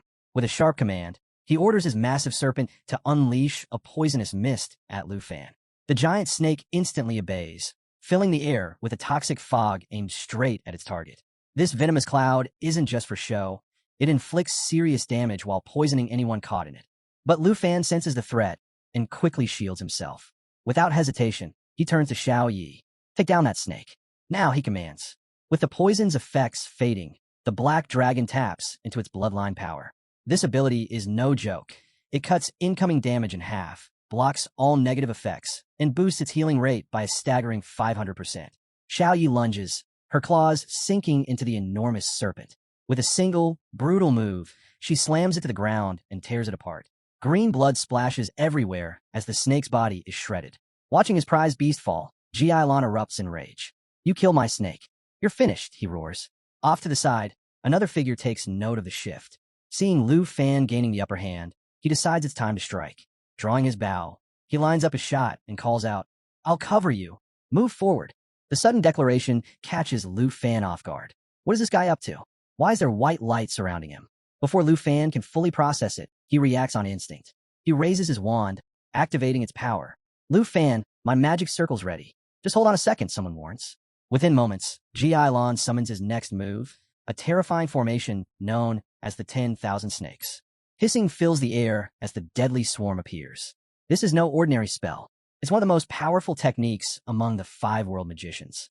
After a full minute of preparation, it unleashes billions of venomous serpents, dealing devastating damage equal to 750% of the caster's spiritual strength and poisoning anything they touch. The horde of snakes surge forward, closing in on Lu Fan from every direction. For a split second, he's thrown off, but with a steady breath, he tightens his grip on his sword and starts cutting down the endless waves of snakes. Lu Fan keeps tearing through the endless wave of snakes, their hissing echoing all around him. As he fights, he realizes just how many there are. This is going to take forever, he thinks. There's no end to them, but he doesn't slow down, biting and slashing his way through the swarm. Meanwhile, Ji Ailon raises his hand and smirks. Lu Fan's finished. My 10,000 snakes will make sure of that. Now, you too, get in there and take down that black dragon. Baden, standing behind, hesitates. Wait, seriously? How are we supposed to hurt that massive black dragon? And if we go in there, won't we get caught up in the poison too? He looks over. You're not about to let these snakes attack us, right? The woman cuts him off. There's no time to overthink it. What's in this now? By now, the swarm has completely buried Lu Fan. Not even a glimpse of him is visible under the sea of writhing snakes. Then, out of nowhere, Xiao Yi releases a blazing fire that scorches a huge chunk of the snakes into ashes. Ji Ailon's face twists in shock. What is this? But even with the flames clearing a path, Ji Ailon sneers. You still can't run. Don't think you're safe. Just then, Xiao Yi lets out a mighty roar. The sound shakes the entire battlefield, and the special power of the roar sends devastating damage through everything in range. Flames erupt everywhere, burning through the snakes as Xiao Yi roars on. And as the fire clears, Lu Fan steps out of the chaos, his body glowing with a fierce red aura. His hand has shifted into a dragon claw, and in one swift motion, he shreds through several snakes like they're nothing. This formation? Please, it's just an eyesore, Lu Fan says, his voice steady and cold. He activates his dragon claw ability, chaining together rapid strikes from a distance, while working in perfect sync with Xiao Yi. Ji Ailon glares at Lu Fan. Fine, then suffer the full punishment. You won't escape me. Without wasting a second, Ji Ailon lifts his staff high. Energy crackles above him as a massive circle appears, drawing the sliced remains of the snakes upward. Hurry up, now, Ji Ailon shouts. Wei Ji responds, launching a chain circle straight at Lu Fan with full force. The attack hurtles toward him, but Lu Fan doesn't flinch. He raises his dragon claw and effortlessly stops the attack midair. Wei Ji's eyes widen. How did he block that so easily? And Lu Fan is still standing there, holding the chain like it's nothing. Xiao Yi moves closer to Lu Fan, watching him closely. But before Lu Fan can say anything, he feels a strange tremor beneath his feet. Is that an earthquake? No, the sound is different. That's when Ji Ailon, smirking from a distance, reveals his next move. Come back to life, he shouts. In an instant, the bodies of the 10,000 dead snakes begin to twitch. One by one, they rise, merging together into a single monstrous serpent. Poison seeps from every part of its massive body, filling the air with a deadly fog. A quick glance at the status window confirms Lu Fan's worst fear. The so-called crazy dragon has been resurrected, formed from the spiritual power of the 5 wish magicians. This creature can't truly die as long as its master lives. If it's ever destroyed, it can be revived again with spiritual energy. Even worse, if its body shatters, it splits into multiple giant pythons. Lu Fan stares in disbelief. But that's not all. Another terrifying detail flashes on the status screen. The millions of snakes summoned by the 10,000 snake spell can still attack after death. Their bodies blend into the world itself, launching area-wide assaults. And the worst part? These attacks drain a target's mental energy by 900% per second. Realizing what he's dealing with, Lu Fan quickly pieces it together. This giant python is basically a living weapon built from G.I. Land's abilities. But if he can slice it just right, he might be able to force it to split and weaken it. Wasting no time, Lu Fan calls out, "Xiao Yi, get over here." By now, the poison is spreading fast. Even Wei Ji, caught up in the fog, starts to choke. "What? Are you attacking your own ally now? What's wrong with you?" she shouts, struggling for air. The status window blares again. The snake's poison is intensifying. Wei Ji's condition takes a sharp turn for the worse. Ji Lan leaps onto the back of the massive snake, laughing. "Your dragon might be immune, but you? Once that poison hits you, Lu Fan, you're done." Wei Ji clutches her throat, gasping. Her body trembles, pain shooting through her limbs. "Hurry, please, finish this. Help me," she cries out desperately. But Ji Lan doesn't even glance her way. He just sneers and keeps his eyes locked on Lu Fan. "Forget her. You're the one who's going to die in this poisonous fog." Ji Lan glances over at Wei Ji, thinking to himself, even if they both drop dead from the poison, who cares? More points for me. Meanwhile, Wei Ji collapses, still pleading for help as her body trembles violently. Ji Lan stands tall atop his massive serpent, watching from above. Baden rushes to her side. "Hey, are you okay?" "Ji Lan, help her," he calls out. Wei Ji's face starts to rot, the poison eating away at her skin. But just as things look critical, a white aura suddenly appears above her. Within moments, her face begins to heal, and the decay fades. She sits up, slowly recovering as the status window flashes an update. She's been saved by hemolytic protection, which completely neutralizes the poison. It turns out Ji Lan stepped in, canceling the poison effect himself. "My bad," Ji Lan admits. "That was a mistake. Next time, I'll make sure my allies have full poison immunity before we start. As an apology, I'll send you an extra 10,000 points from Lu Fan's account." The status window confirms it. Hemolytic protection grants total immunity to poison for 6 minutes, and if the target is already poisoned, it clears the effect completely. Ji Lan quietly thinks to himself, "Andre, Charles, it's not time to pull out of the 4-nation alliance just yet." Waving his hand, Ji Lan says, "All right, you're safe now. Go check if Lu Fan's finally finished." Wei Ji stands up, brushing herself off. "We'll deal with you later. First, let's see if Lu Fan's actually dead." Baden nods. "Yeah, I'm coming too." But before they can move, Lu Fan appears, sitting comfortably on Xiao Yi, watching the whole scene unfold with a calm smile. Everyone freezes, staring in disbelief. "You don't need to check. Obviously, I'm still here," Lu Fan says, smirking. They all stare at him, barely able to process what they're seeing. The status window updates. Lu Fan's level has shot up to 36 plus 32. Making a relaxed gesture with his hand, Lu Fan grins. "Honestly, this whole thing has been pretty entertaining." "Your alliance?" "We." Xiao Yi roars fiercely as the Black Dragon bloodline activates, instantly reducing all incoming damage by 50%, blocking every negative effect, and cranking up recovery by 500%. Baden is stunned. He's still alive? He's riding the dragon and immune to everything? How is that even possible? Ji Lan can't believe it either. Watching Lu Fan, he realizes the bitter truth. Both of them are completely immune to all my abilities. Nothing works on them. What is this? Then Ji Lan's expression darkens. "Andre, Charles, forget them. Lu Fan is the real problem here." Boiling with frustration, Ji Lan points furiously at Lu Fan. "Kill him. Kill him now. Whoever finishes him gets 20,000 points. Take him down and earn more than me." Watching the mess unfold, Wei Ji finally accepts the truth. Her team is completely useless. All they do is yell and get themselves hurt. Frustrated, she makes up her mind. If anyone's going to turn this around, it's me. Turning to Baden, she says, "Get ready to back me up. We're going in." But just as she moves to attack, something catches her eye. a blazing fireball flying straight toward her. Her eyes widen in shock, and she freezes on the spot. Lu Fan notices the incoming fireball, thinking, could it be one of my allies? Wei Ji, now hesitant, wonders to herself, wait, is that Yasenlai? Coming in that fast. Before she can react, the fiery figure collides with her. The impact knocks her off her feet, leaving her slightly injured as she hits the ground hard. The source of the fireball stands calmly amidst the scorched earth, wearing a confident smile. Hey, brother, relax. I'm here to back you up, he calls out to Lu Fan.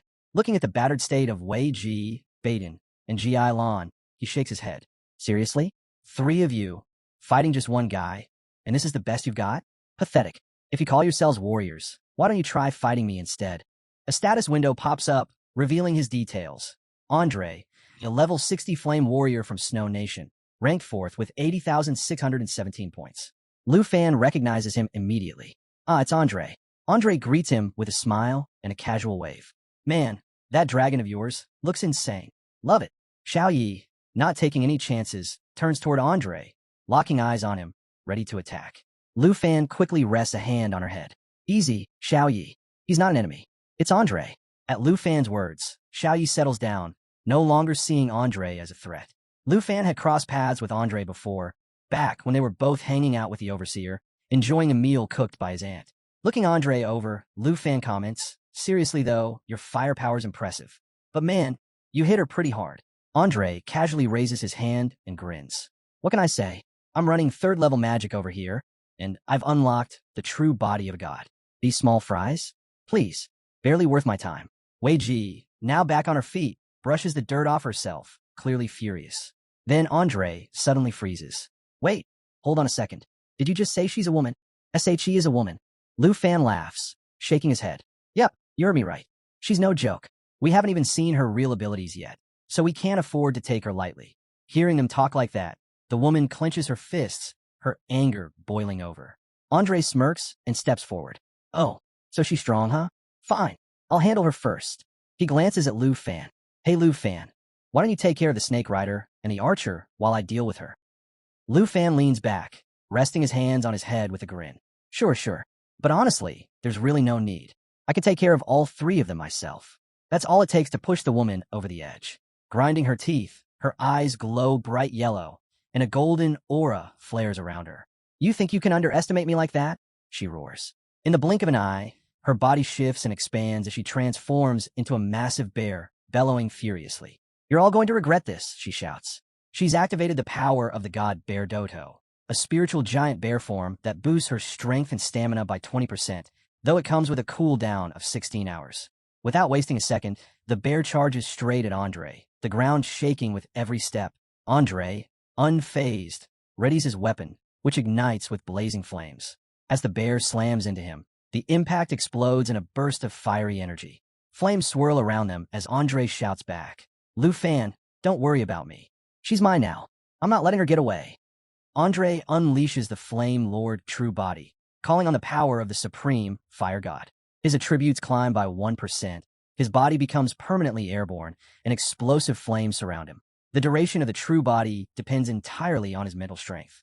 Meanwhile, Lu Fan stays perched on Xiao Yi, watching the chaos below. Andre's heart is in the right place, Lu Fan thinks.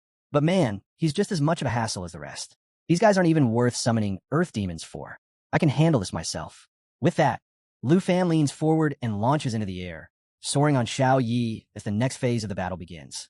From high above, Lu Fan spots Ji Lan riding atop his massive snake. Below, Baden fumbles another shot with his bow. Ugh, missed again. Shame on you, Ji Lan. Baden mutters, frustrated. By now, Ji Lan is starting to realize just how impossible defeating Lu Fan is, especially now that Andre has joined the fight. Seeing the situation spiral out of control, Ji Lan sighs. This is getting bad. Time to follow the plan, he mutters. Turning to his giant snake, he commands, release the poison mist. Now, without delay, the serpent's jaws stretch open, unleashing a swirling cloud of toxic mist, filled with colors swirling like smoke, all aimed directly at Lu Fan. But from atop Xiao Yi, Lu Fan just scoffs. Seriously? You know full well this won't work. I'm immune, and so is Xiao Yi. Why bother? But as Lu Fan keeps an eye on the attack, something doesn't sit right. He quickly realizes, wait, where's the other snake?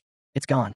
Just as he suspects, Two giant snakes rush at him from both directions, one attacking from the front, the other sneaking in from behind. Lu Fan smirks. So that's your plan? Trying to trap me? Without wasting a second, Lu Fan unleashes Void Slash, a skill linked directly to the dragon's aura, delivering a deadly triple strike. Xiao Yi moves like lightning, slashing through both snakes in 3 clean, devastating cuts. In the blink of an eye, the snakes are torn in half, their bodies crashing to the ground. Lu Fan, still calmly seated on Xiao Yi, shakes his head. They thought they could take me out, but you finished them off before they even got close. Too slow. Let's keep moving. Just as they prepare to advance, G.I. Lon glares at the fallen bodies of his snakes. TCH disgusting. You really slice them up. But then a sly grin creeps across his face. Too bad for you. My snake can't die. G.I. Lon watches proudly as the severed snakes begin to twitch. In seconds, the two halves rejoin, reforming into massive, fully restored beasts. Lu Fan's eyes widen. What, they're alive again? For a moment, he's stunned. I cut them down, but they're back? The more I destroy them, the faster they regenerate. It's like fighting an endless nightmare. Lu Fan wasn't sure how to deal with the endless regeneration of the snakes, but he quickly came up with a plan. Drawing his sword, he turned to Xiao Yi. Transform into the destructive dragon. Burn them all to ashes. Without hesitation, Xiao Yi shifted into her destructive form. The status window popped up, showing her updated stats. Level 32, Strength 33,828 to 8,457, Agility 15,697, Spirit 8,453 to 33,812, and Stamina 17,382. Immediately, she unleashed lava flame, sending waves of fire rolling across the battlefield. The searing flames engulfed the giant snake, burning it severely as its painful screams echoed through the air. Following the plan, Baden readied his bow. G.I. Lon glanced over and called out, Baden, you ready for this? A dark, ominous aura pulsed from Baden's weapon. Drawing the bow tight, Baden locked his eyes on Lu Fan. Recharge complete, he said coldly. G.I. Lon, cover me. I'm launching the attack. When G.I. Lon didn't respond, Baden snarled, fine. Go to hell, both of you. He released Evil Thunder Power, summoning the Evil Eye, which formed a mass of lightning swirling around his shadow arrow. It pulsed with dark energy, dealing 4 times the usual damage based on 29% darkness and 9% thunder attributes. Meanwhile, Xiao Ye's flames were still pouring across the battlefield, relentless and wild. Watching Baden's attack charge up, Lu Fan smirked. Lightning skills? Please. I know those tricks inside and out. That won't touch me. Then he raised his hand and said calmly, time to show you real power, the magic of the dragon language. With that, he unleashed the roar of the Azure Dragon King, releasing a devastating shockwave of power. The force crashed forward, dealing massive damage and causing paralysis. From that moment on, Lu Fan's attacks carried a 20% boost to the thunder attribute, with every strike having a chance to paralyze the target. Up until now, Lu Fan hadn't realized that attacking the snake wasn't the real solution. The creature's life was tied directly to its master. But none of that mattered anymore. The sheer force of the dragon language magic left G.I. Lon rattled. Wait, he has thunder attribute magic too? G.I. Lon muttered, panic creeping into his voice.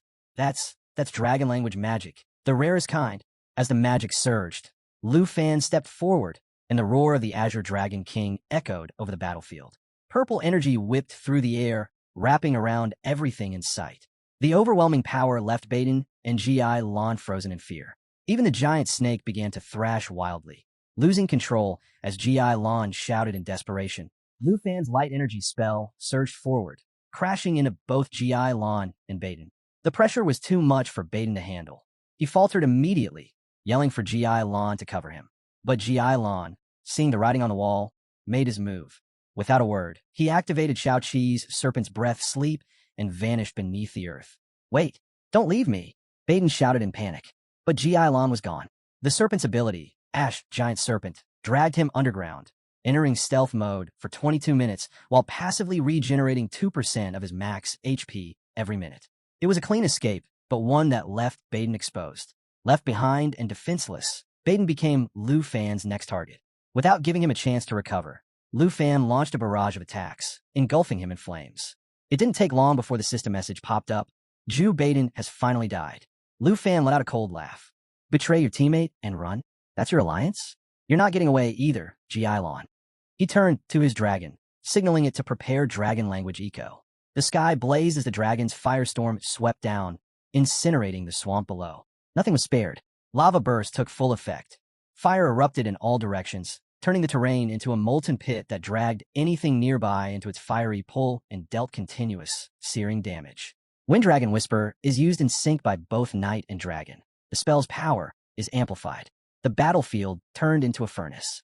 Lu Fan watched the scorched ground. This is your grave, Ji Lan. The relentless inferno didn't just burn the land. It annihilated anything hiding beneath it. Even the stealth ability of Zaoki, the serpent, couldn't save him. Another notification appeared. Ji Lan has been eliminated.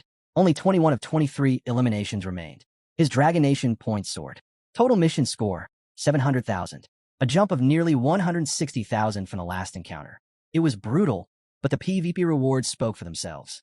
Lu Fan had taken the top spot in the Dragon Nation rankings. Just as he was savoring the win, a thunderous roar came from behind. Through the flames emerged the trial of the World Nation Swamp, a towering beast with glowing yellow eyes.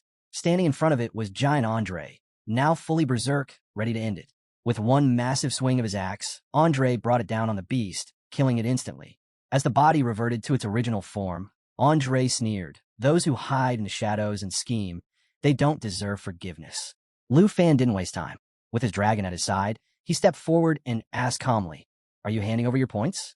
Trial of Nations rules are clear. Take out a representative, and their points are yours. While Andre dealt with the aftermath, Lu Fan stood off to the side, calmly readying his underworld serpent separation. The magic arrows hovered around him. No need for a bow, and each one landed with a guaranteed 20% damage output. Eyeing the situation, he muttered to himself, hard to turn down an offer this good. With every move, Lu Fan's Dragon Nation points continued to climb. The momentum pushed him forward, but Andre took a moment to pause. He seemed hesitant, then gave in with a short nod. He clarified his intentions. He hadn't come to start a fight.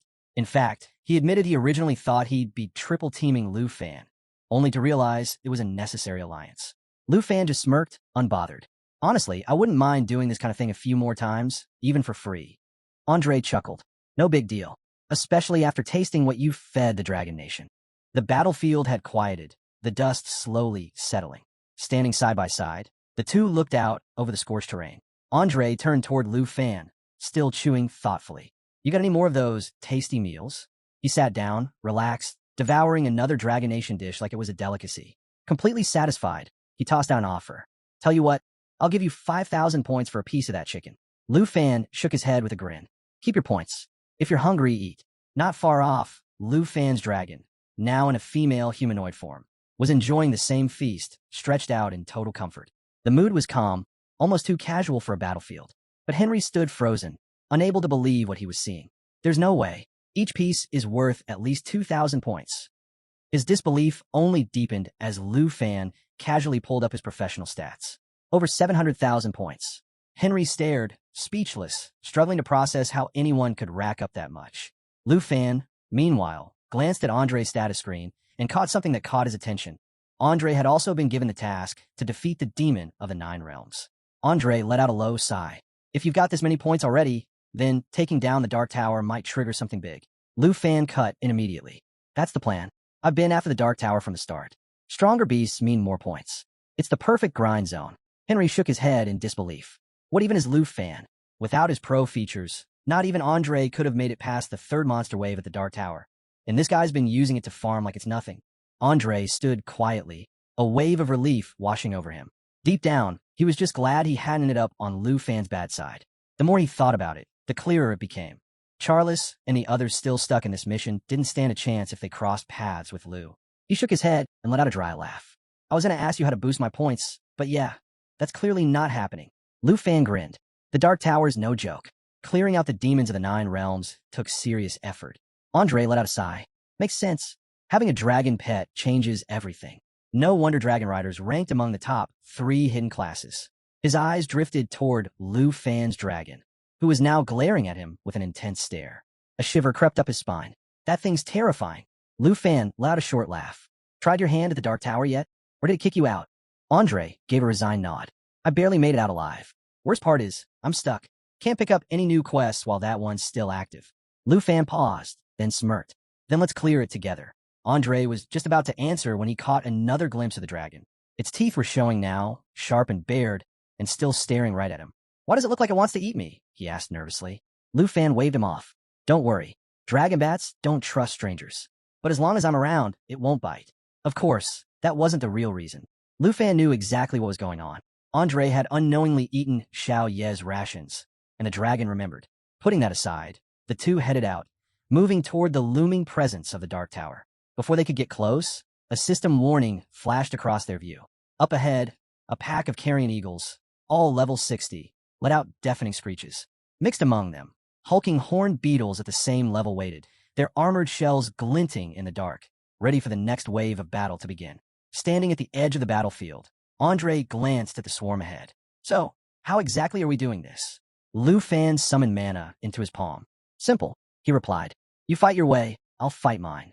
With a flash, a glowing sword formed in his hand. Let's rely on our own strength. The air trembled as the monsters hovered above, screeching and circling. Lu looked up, a smirk tugging at his lips. For us, dealing with carrion eagles and dead men shouldn't be a big deal. Andre shook his head. Maybe, but even if their stats are low, the sheer number makes the first two waves overwhelming. Lu gave a brief nod. Then I'll leave those two waves to you. As he spoke, blue mana erupted from his body like a storm, and in its wake, his dragon burst forth. Lu turned toward the tower. I'll head inside and clean out whatever's waiting. Andre blinked. Wait, was Lu seriously saying he'd solo everything inside the Dark Tower? Before he could say anything, Lu raised his voice. Xing Chun, Starlight mode now. The dragon transformed instantly, its body surging with radiant power. It expanded, glowing brighter, and with another pulse of blue energy, launched forward using sky, crossing to tear through the air, shooting straight into the tower. In Starlight mode, the dragon's strength was multiplied fivefold, entering a form known as Star Shatter. Unstoppable for the next 60 seconds. Lu grinned. No point waiting for the monsters to come out. I'll save time and go wipe them all out at once. He activated the Starlight Struggler, an ability that ripped space apart to create a rift gate. This portal led straight to his target zone and couldn't be affected by magic seals or blocking spells. It would remain open for 1 minute. As he prepared to enter, Lu glanced back. Watch your back out here. I'll take care of the monsters inside and wrap up the Dark Tower as fast as I can. Andre could only watch as more dragons began to swirl around Lu Fan. He muttered under his breath. How does one person have this many dragons? The moment Lu stepped through, the rift shattered behind him. Inside the tower, darkness reigned, until the flickering light of mana revealed the ambush waiting ahead. Deep dagger moths flitted through the shadows. Cryptic devourer centipedes slithered along the walls. Dark thorn knights stood ready. Carrion-devouring insects clicked and crawled, filling the air with an eerie hum. A cold voice echoed from the gloom. A foolish human dares enter this domain. A massive, centipede-like creature slithered into view, its tone laced with malice. You've stepped into your grave, but since you're here, I'll let you choose how you die. This was no ordinary monster. It was an earth demon, classified as a nightmare tier boss. Its skill, Deathbind, a horrific blend of paralyze, poison, and stun, wrapped in a storm of slicing limbs that tore everything apart on contact. Lu Fan's lips curled into a smirk as a green aura surged around him. What a shame, you don't seem to value gifts. Let me offer one you'll wish you never received. A massive emerald dragon spiraled around him. It wasn't strong by stats or level, but its ability was unmatched. It doubled the effectiveness of all dragons and bloodline-linked allies. Xiao Fai, Serpent Shelter. In an instant, his power spiked. The skill boosted his attributes by 100 to 200%, and each hit he took was absorbed and stored as air control layers. Once 10 layers stacked up, they would unleash a counterattack equal to the total damage absorbed. With just 30 seconds left on Starlight mode, Lu charged forward. Sheer numbers won't stop me. The Black Dragon too roared and unleashed its power. Enemies surged in from all sides, but Lu stayed focused. 5 seconds left before Starlight mode ended. Final clear now. He activated Sky-Cutting Dragon Strike. In sync with his dragon, he launched a flurry of dragon-infused attacks. A massive shockwave exploded outward, shaking the tower walls. The destruction dragon stormed through the enemy horde, annihilating anything in its path.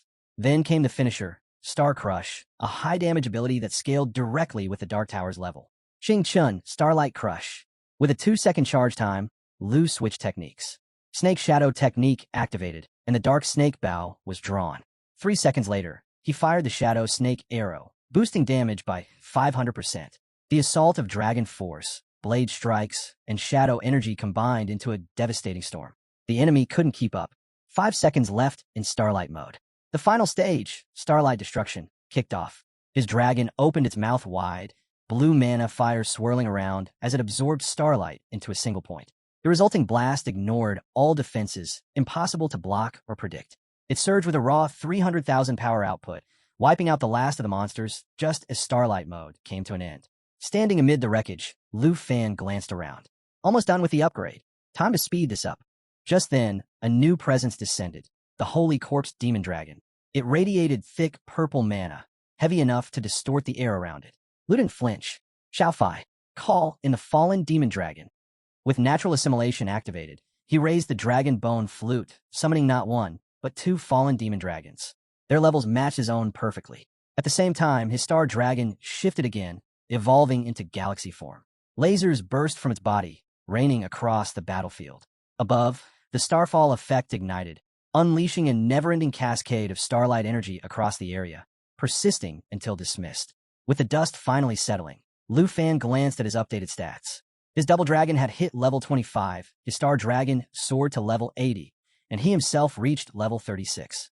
He gave a nod, pleased. Now this is how you rack up points. But the moment of calm didn't last. A new threat stepped into view. Abyss Moss, level 75. It loomed ahead, but Lu's dragons didn't hesitate. The Abyss Moss let out a wave of corrosive breath, releasing swirling green poison bubbles through the air. Lu didn't flinch. He countered with a precise strike, cutting straight through. The monster died instantly. Its death triggered a chain reaction, black hole effect. The skill pulled in every nearby creature like a vortex, storing their HP before detonating it all in one massive explosion. Lu summoned 3 black holes at once, maximizing the impact. One after another, they erupted, sending waves of destruction across the battlefield. He chuckled. Charging in like that? You may as well be asking to die. But then, something was wrong. Lu paused. His eyes scanned the field. One of the enemy dragons was gone. Spatial Break Shadow. The name left his lips as a whisper. It was a rare ability, one that let its user merge with space itself, moving unseen through shadows. While active, no attacks could touch it. Physical, magical, nothing landed. But the stealth only lasted 9 seconds. Then came the chill, the kind that froze instinct. Behind him, a presence emerged. A massive earth demon materialized. No warning, no aura, no sign. Not even his dragons had sensed it. It had slipped past everything. The earth dragon twisted its massive form, limbs coiling tightly as it tried to trap Lu Fan in a brutal binding lock. Layer after layer of negative effects began to build, aiming to wear him down through stacked damage over time. But before the hold could lock in, a thunderous blow landed out of nowhere. Another stealth ability, Spatial Break Shadow, had just been used. In a flash, a hulking figure struck the earth demon clean across the face, snapping its head to the side. Staggered, the earth demon stared in disbelief. It recognized the attacker. Why are you here? Why would you aid a human? The answer? Phantom Walk, a rare stealth technique that let Lu Fan infuse himself with natural energy, allowing him to pass undetected even among earth demons. The effect would vanish the moment he attacked, but all he needed was that one instant. The beast that struck had twisted fangs and a face laced with tentacles. Before the earth demon could recover, it landed another blow, faster than lightning. With its claws soaked in blood, it delivered a vicious strike. The hit cost it, temporarily reducing its own strength by 200% for the next 10 seconds. But it didn't flinch. Lu Fan raised his hand, calling forth Great Calamity, a colossal destructive dragon. It soared overhead, detonating the battlefield with violent blasts that shattered the tower's stone and wiped out waves of monsters. Smirking, Lu looked up. A reunion with an old friend. What do you think of my welcome gift? Before the earth demon stood what was once an ancient demon god, feared and revered, but now brought to its knees, forced to serve the very humans it once towered over. Twice defeated, now disgraced. Fury surged in the earth demon's voice. How dare you? You think you belong on my level? You and your pathetic beasts. None of you deserve to exist. With rage boiling over, it activated Shadow Split. In a flash, 3 clones materialized. Each one could last 5 seconds, boasting 60% of the original's health and power. They spread out, absorbing attacks and dividing enemy focus. The earth demon's eyes narrowed. That aura, something about Lu Fan's presence was wrong, dangerous. He couldn't be allowed to live. It unleashed Deathbind, aiming to paralyze and cripple its target. But just as the effects started taking hold, the attack was cut short, broken before it could fully lock in. At the same time, the clones began to multiply, but then, unexpectedly, the demon god followed suit. It too split, mirroring the earth demon. Each demon god clone rushed to engage an earth demon clone in brutal one-on-one combat. Lu Fan laughed, his voice sharp through the chaos. Looks like you're enjoying my gift. Let me sweeten the deal. He raised his hand, summoning his demon forces. His dragons roared, their cries shaking the tower. Using corpse manipulation, he took control of the corpse demon dragons, transformed puppets. With a simple command, he could summon or withdraw them at will. And just like that, half the earth demon army inside the tower turned. Now under his control, they turned on their former allies without hesitation. Swords raised, they launched a merciless assault, tearing through the earth demon ranks from within. Just as the earth demon began to realize the tide had turned, the demon god struck again. Another crushing blow that left it pinned between two unstoppable forces. Surrounded, outmatched, and overwhelmed, it had no room to breathe. From a distance, Lu Fan watched the chaos unfold, a small grin tugging at his lips.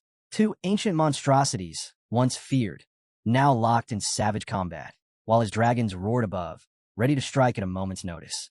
With every second, more enemies fell under Lu's command. His army grew. The battlefield spiraled further into madness. The earth demon looked around, stunned. A human, a mere human, had turned everything upside down. Lu Fan took a step forward, his gaze locked on the towering beast. Your turn, ugly, he said coldly. The earth demon snarled, defiant. You think you can defeat me? What nonsense! Suddenly, it released a thick green aura that spread like poison across the battlefield. The pressure from the wave of energy cracked the ground and shook the air. Even the tamed monsters struggled to stay upright. Thinking it had found an opening, the earth demon tried to slip away in the chaos. But Lu Fan was already ahead of it. With a wave of his hand, he summoned Dragon's encouragement, cloaking himself in a golden aura that surged through his body like lightning. His power surged, stats amplified, attack increased by 30%. His dragons felt it too, unleashing furious cries as they shook off the earth demon's suffocating presence. There's nowhere left to run, Lu declared. In perfect sync, Xiao Fai and Xing Chun attacked. Xing Chun activated Starlight Destruction, transforming once more into Starlight mode. The timer began ticking, 60, 59, 58. At the same time, Xiao Fai launched Lava Burst, sending molten flames cascading across the battlefield. Then something shifted. A surge of ancient energy rippled through the air as dragon language magic awakened.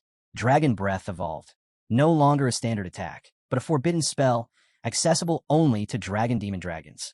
Sensing the moment, the other two dragons activated Fall Drum, a brutal technique that burned their own life force to soar skyward before slamming down with devastating force. As Starlight Destruction charged into a blinding beam of concentrated energy, the other dragons followed up with twin lava bursts, the flames rising higher, hotter, unstoppable. Then came the resonance. When Dragon Knight and Dragon Pet cast the same dragon language spell, their power surged. Dragon language resonance pushed their combined attack beyond anything seen before. The Earth Demon didn't stand a chance. The fire, light, and raw force of impact tore through its body, splitting its massive form down the middle, the blast echoing through the tower like thunder. And yet, even shattered, it roared in defiance. I'm not done yet. It screamed, its voice ragged but filled with rage. It refused to fall quietly. Even in ruin, it fought. Outside the dark spire, the skies roared as a monstrous bird dove down, flames pouring from its beak. Andre didn't flinch. He raised his hammer and swung with force, smashing the creature midair and sending it spiraling into a heap of lifeless monsters below. He hovered above the battlefield, scanning the area. Why hasn't the third wave shown up yet? He muttered. The answer came moments later. A massive explosion erupted from inside the spire.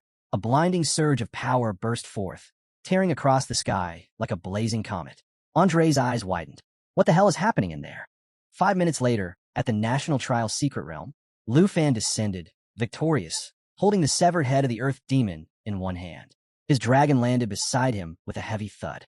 Andre turned, stunned to see him alive, let alone holding the head of the nightmare they'd all feared. Around them, the battlefield lay in ruin, monster corpses scattered in every direction. With a single toss, Lu's dragon dropped the Earth Demon's head at Andre's feet. A system message flashed. Upon death, the Earth Demon can recover 10% HP from its corpse after 10 minutes. After revival, attack plus 100%, defense minus 200%, and constant HP drain. Resurrection in for minutes. Andre frowned as he stared at the severed head. A green mist drifted from its mouth, slow, creeping, toxic. Before he could react, Lu dismounted and waved a hand in front of his face. Stop gawking. This thing's called the deviant head. We've only got a few minutes before it revives. Andre blinked. Wait, you're giving me the kill. Lou smirked. Yep, all yours. If I finish it off again, the system won't recognize it, and you'll be stuck with an incomplete mission forever. Realizing the opportunity in front of him, Andre's weapon flared to life. He gave Lou a nod. You're a true friend. Without another word, he slammed his hammer down, fire erupting on impact. The Earth Demon's head disintegrated into ash, its resurrection cut off. A notification appeared, mission cleared, and a powerful buff activated instantly. The next morning, they had set up camp, and for the first time in a while, things were quiet. Andre leaned back, still in disbelief. 200,000 points. Rank number 2. He never thought he'd see the day. Sitting nearby, Lou Fan cracked a faint smirk. Looks like that's the end of our little team-up. Andre was silent for a beat, then let out a soft sigh. Shame, this is a national trial. We're still rivals, after all. He looked over at Lou Fan, half smiling. If we'd met before all this, I'd have bought you a drink. Lou gave Andre a solid clap on the shoulder, his tone light. Don't worry, we'll get another chance. Andre grinned and raised a finger. Deal. When this trial's over, no dying allowed. We're having that drink. My treat. They shook on it, sealing the promise. Just as their hands parted, a system message appeared. Point operation. Current points transfer in progress. Andre paused mid-step. Wait, does Lou need to accept those points first? He turned to him, eyes on the shifting numbers. He hesitated, then said, I've eaten all your food, barged into your PvP fights, and now you help me finish off a nightmare boss. I know these points don't really matter to you, but at least take them. Otherwise, I'd feel like a freeloader. Lou Fan chuckled, seeing Andre all bashful over points. That was new. Still smiling, he accepted the transfer without a word. Before leaving, Andre turned back with one final question. Hey, something's been bugging me. Why even waste time with those weaker players? With your power, you could have wiped them out instantly. Lou shook his head. Those so-called weaker players are the new elites from other nations. A lot of them have rare or hidden classes I've never seen before. It's not about the kill. It's about seeing how they move, how they fight. Every battle teaches me something. Andre blinked, then broke into a laugh. That's actually pretty cool. With a short wave, he said, I'm off. Gonna clean up a few side quests, cash in some more points. He took off into the sky, leaving Lou standing alone. Lou watched him go. Andre's all right. Let's just hope I don't pull a PvP task that puts me on his trail. He exhaled, then turned his gaze forward. Time to get back to work. The newest member of his fallen puppet army had just joined the ranks, the Earth Demon. The scene shifts to the nation's trial arena command room, where the atmosphere is electric. All eyes are locked on the updated rankings flashing across the central screen. Andre has officially climbed to second place, overtaking both Star Nation and Taki Nation. Excited voices ripple through the room. Some cheer, convinced that Andre must have achieved the impossible, defeating the Nine Realms demon. Whispers turn into loud speculation, but not everyone's buying it. Others argue that such a feat couldn't have been done alone. No way he got out of there without help. One strategist mutters. Only explanation is Dragon Nation's Lou Fan had something to do with it. A bald man near the center cuts through the chatter. Show some respect for Snow Nation's rep, he says firmly, turning to Mr. Han. Andre's always been the kind to help others. He deserves this. Meanwhile, off to the side, another observer quietly takes note. Taki Nation's slipping fast, he murmurs, eyeing the rankings. At this rate, they'll fall to third. Across the room, Mr. Jean stands silently, lips tight, eyes narrowed. He hasn't said a word since the update, but the tension around him is obvious. His target? Andre, a man he's repeatedly dismissed as lacking both tactical sense and intelligence. Now that same man had just outpaced Jean Han. Most around the room suspect Dragon Nation's involvement. Lou Fan's influence can't be denied, and if the trend continues, Star Nation may be next to fall in the rankings. Mr. Jean suddenly snaps into motion, fingers flying over a keyboard. His message is sharp. Task manipulation hasn't worked. Adjusting the Nine Realms dragon count? Useless. Only one option left. Right then, a door bursts open. An assistant rushes in, slightly out of breath. Sir, this is urgent. I'm busy. Mr. Jean cuts him off, irritated. The assistant doesn't back down. It's about the final protocol. It's ready. That stops everything. Mr. Jin's expression hardens. The air in the room shifts. He turns slowly, eyes cold. Prepare the team.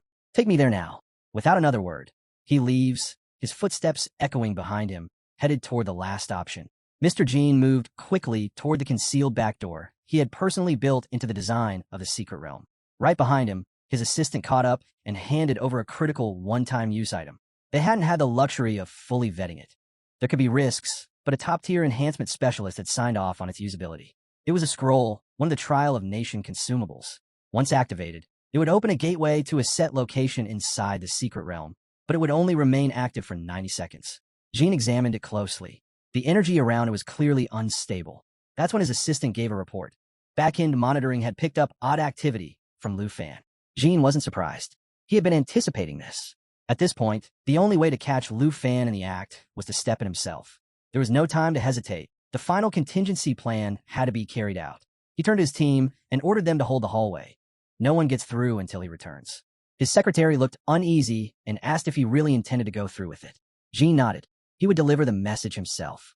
With that, he activated the scroll, setting the destination to a remote desert zone inside the trial. A system warning immediately popped up, alerting him that the portal's stability was dangerously low. His secretary stepped in again, cautioning him about the risks.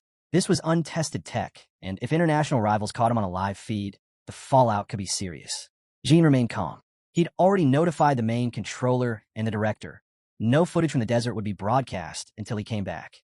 As the portal began its 90-second countdown, Jean gave one final reminder. This mission was classified. If word got out, the Taichi Nation's image could take a massive hit. Just before stepping into the portal, he issued his last command: activate the ultimate mission. Lu Fan was already tracking new Nine Realms damage missions, and they were running out of time. Back in the desert, Lu Fan scanned his surroundings in silence. His current objective: take down the Earth Demon, a top-tier boss. But unlike before, there was no need to locate the Dark Spire first. Missions with this level of reward weren't supposed to appear so frequently. Yet he'd been offered 3 so far, all linked to the Nine Realms demons. That couldn't be a coincidence. Something didn't sit right. The setup felt too convenient, almost staged. To test his theory, he contacted Xiao Yi and told him to head for the Dark Spire. Soaring through the air, Lu Fan began connecting the dots. The Taichi Nation, hosts of this entire event, clearly had some schemes in play. Monsters had been positioned across multiple zones, as if waiting for him. No time to waste. He summoned Xiao Yi and Xingchen, telling them their break was over. It was time to activate the Star Shuttle. In an instant, the Star Dragon morphed into its starlight form and unleashed a fierce roar. The timer started. 90 seconds left. The Star Shuttle ripped through space, opening a portal straight to their destination. It would stay open for 60 seconds and couldn't be blocked by any formation or curse. Without delay, they jumped in, arriving directly at the Dark Spire. Inside the cavern, a towering level 9 Earth Demon sat unmoving, until Lu Fan stepped in. Instantly, the demon roared, shaking the chamber, demanding to know who dared intrude upon its domain. All around, the lesser monsters stirred, hissing and snarling, ready to strike. Lu Fan didn't flinch. He offered a calm apology, but made one thing clear. He wasn't the one who'd be dying today. He glanced at his dragons. One command was all it took. It was time to end this. No delays. With a wave, he activated his puppet control. The undead forces, all once turned by the fallen corpse's Imperial Dragon, moved on his command. Even if they were destroyed, their essence returned to the fallen dragon, fueling its core. That meant Lu Fan could endlessly summon fallen dragons into the fight, keeping the pressure on without pause. Far across the desert, a hulking tribal warrior was on his knees, begging for mercy. Before him stood a swordsman, blade in hand, eyes filled with amusement. Musashi grinned, clearly entertained by the pitiful sight. He traced the edge of his sword just beside the warrior's face, voice dripping with mockery. "So, tell me, how exactly do you plan on begging?" The warrior, Upson, cracked under the pressure. He offered everything, his points, his rank, even the match itself, as long as he lived. But that wasn't enough for Musashi. Killing him would give him the points anyway. He wanted more. With a wicked smirk, he lowered the sword closer and gave a humiliating order. Lick his boots and scream that everyone from the Micronation were pigs and dogs. Upson froze. His pride clashed hard with his fear. Musashi caught it right away. His smile faded, voice cold. "What's this? You're not actually willing." Left with no way out, Upson gave in. Swallowing his pride, he bent down, licked the boot, and started to mutter the words. "Not good enough." Musashi demanded he shout. Trembling, Upson obeyed, raising his voice and repeating the insult while still licking the dust off Musashi's boots. Musashi burst into laughter. "Wow, you really would do anything to survive." But before he could take it any further, everything changed. A sudden strike landed squarely on Upson. A system alert flashed. Upson had been killed. Blood poured from his body as he slumped over, dead on the spot. Musashi's smile dropped. He turned sharply, eyes burning. "Jin Shenghan, what the hell are you doing?" "I wasn't done." Jin Shenghan, ranked 3rd and representing the Taichi Nation, didn't even blink. He was going to die anyway. Don't tell me you actually planned to let him walk. Musashi scowled. You're missing the point. I was supposed to finish him off. Those points were mine. Jin Shenghan didn't bother entertaining the complaint. You were too slow. I didn't take him out for the points. I did it to push the mission forward. Musashi let out a sharp breath, then finally slid his sword back into its sheath. Before either of them could say more, a faint blue light flickered behind them. Both turned immediately. Jin Shenghan's face tightened. He recognized the signal. It was a priority transmission from the Overseas Command. And just as the glow began to fade, Mr. Jin stepped out of thin air, appearing right in front of them. Musashi's eyes narrowed. What had just happened? Was that teleportation? He couldn't believe what he'd just seen. Bolts of lightning tore through the battlefield as the Earth Blood Demon activated Phantom Tiger Step. In a flash, it split into countless semi-transparent tiger forms that darted unpredictably, each illusion bursting apart upon impact. With Thunderclaw Strike and Soul Hunting Tiger unleashed, the demon lunged at Lu Fan. Its claw, charged with thunder, slammed into the ground, winding up for a devastating blow, only to be caught mid-attack. Lu Fan's death coil struck just in time, binding the demon tight and locking in place. The Earth Demon let out a stunned cry, demanding to know why the Earth Blood Demon had turned against it. But there was no time for answers. Another of Lu Fan's summoned demons stormed in, landing a brutal hit with Blood Claw. The Earth Demon wailed again, this time accusing the Earth Fiend Demon of betrayal too. Lu Fan stood unfazed, watching the chaos unfold. With just 2 9-realm demons on his side, the tide had shifted dramatically. He wondered what it would look like if all 9 joined the fight. The answer echoed behind him as more demonic roars shook the battlefield. The schemes of the Tai Chi Kingdom had clearly backfired, and Lu Fan had reaped all the rewards. As the Earth Demon fell, Lu Fan stood tall, his strength greater than ever. The thought of unleashing his full demon army stirred something in him. And now, another powerful demon was his to command.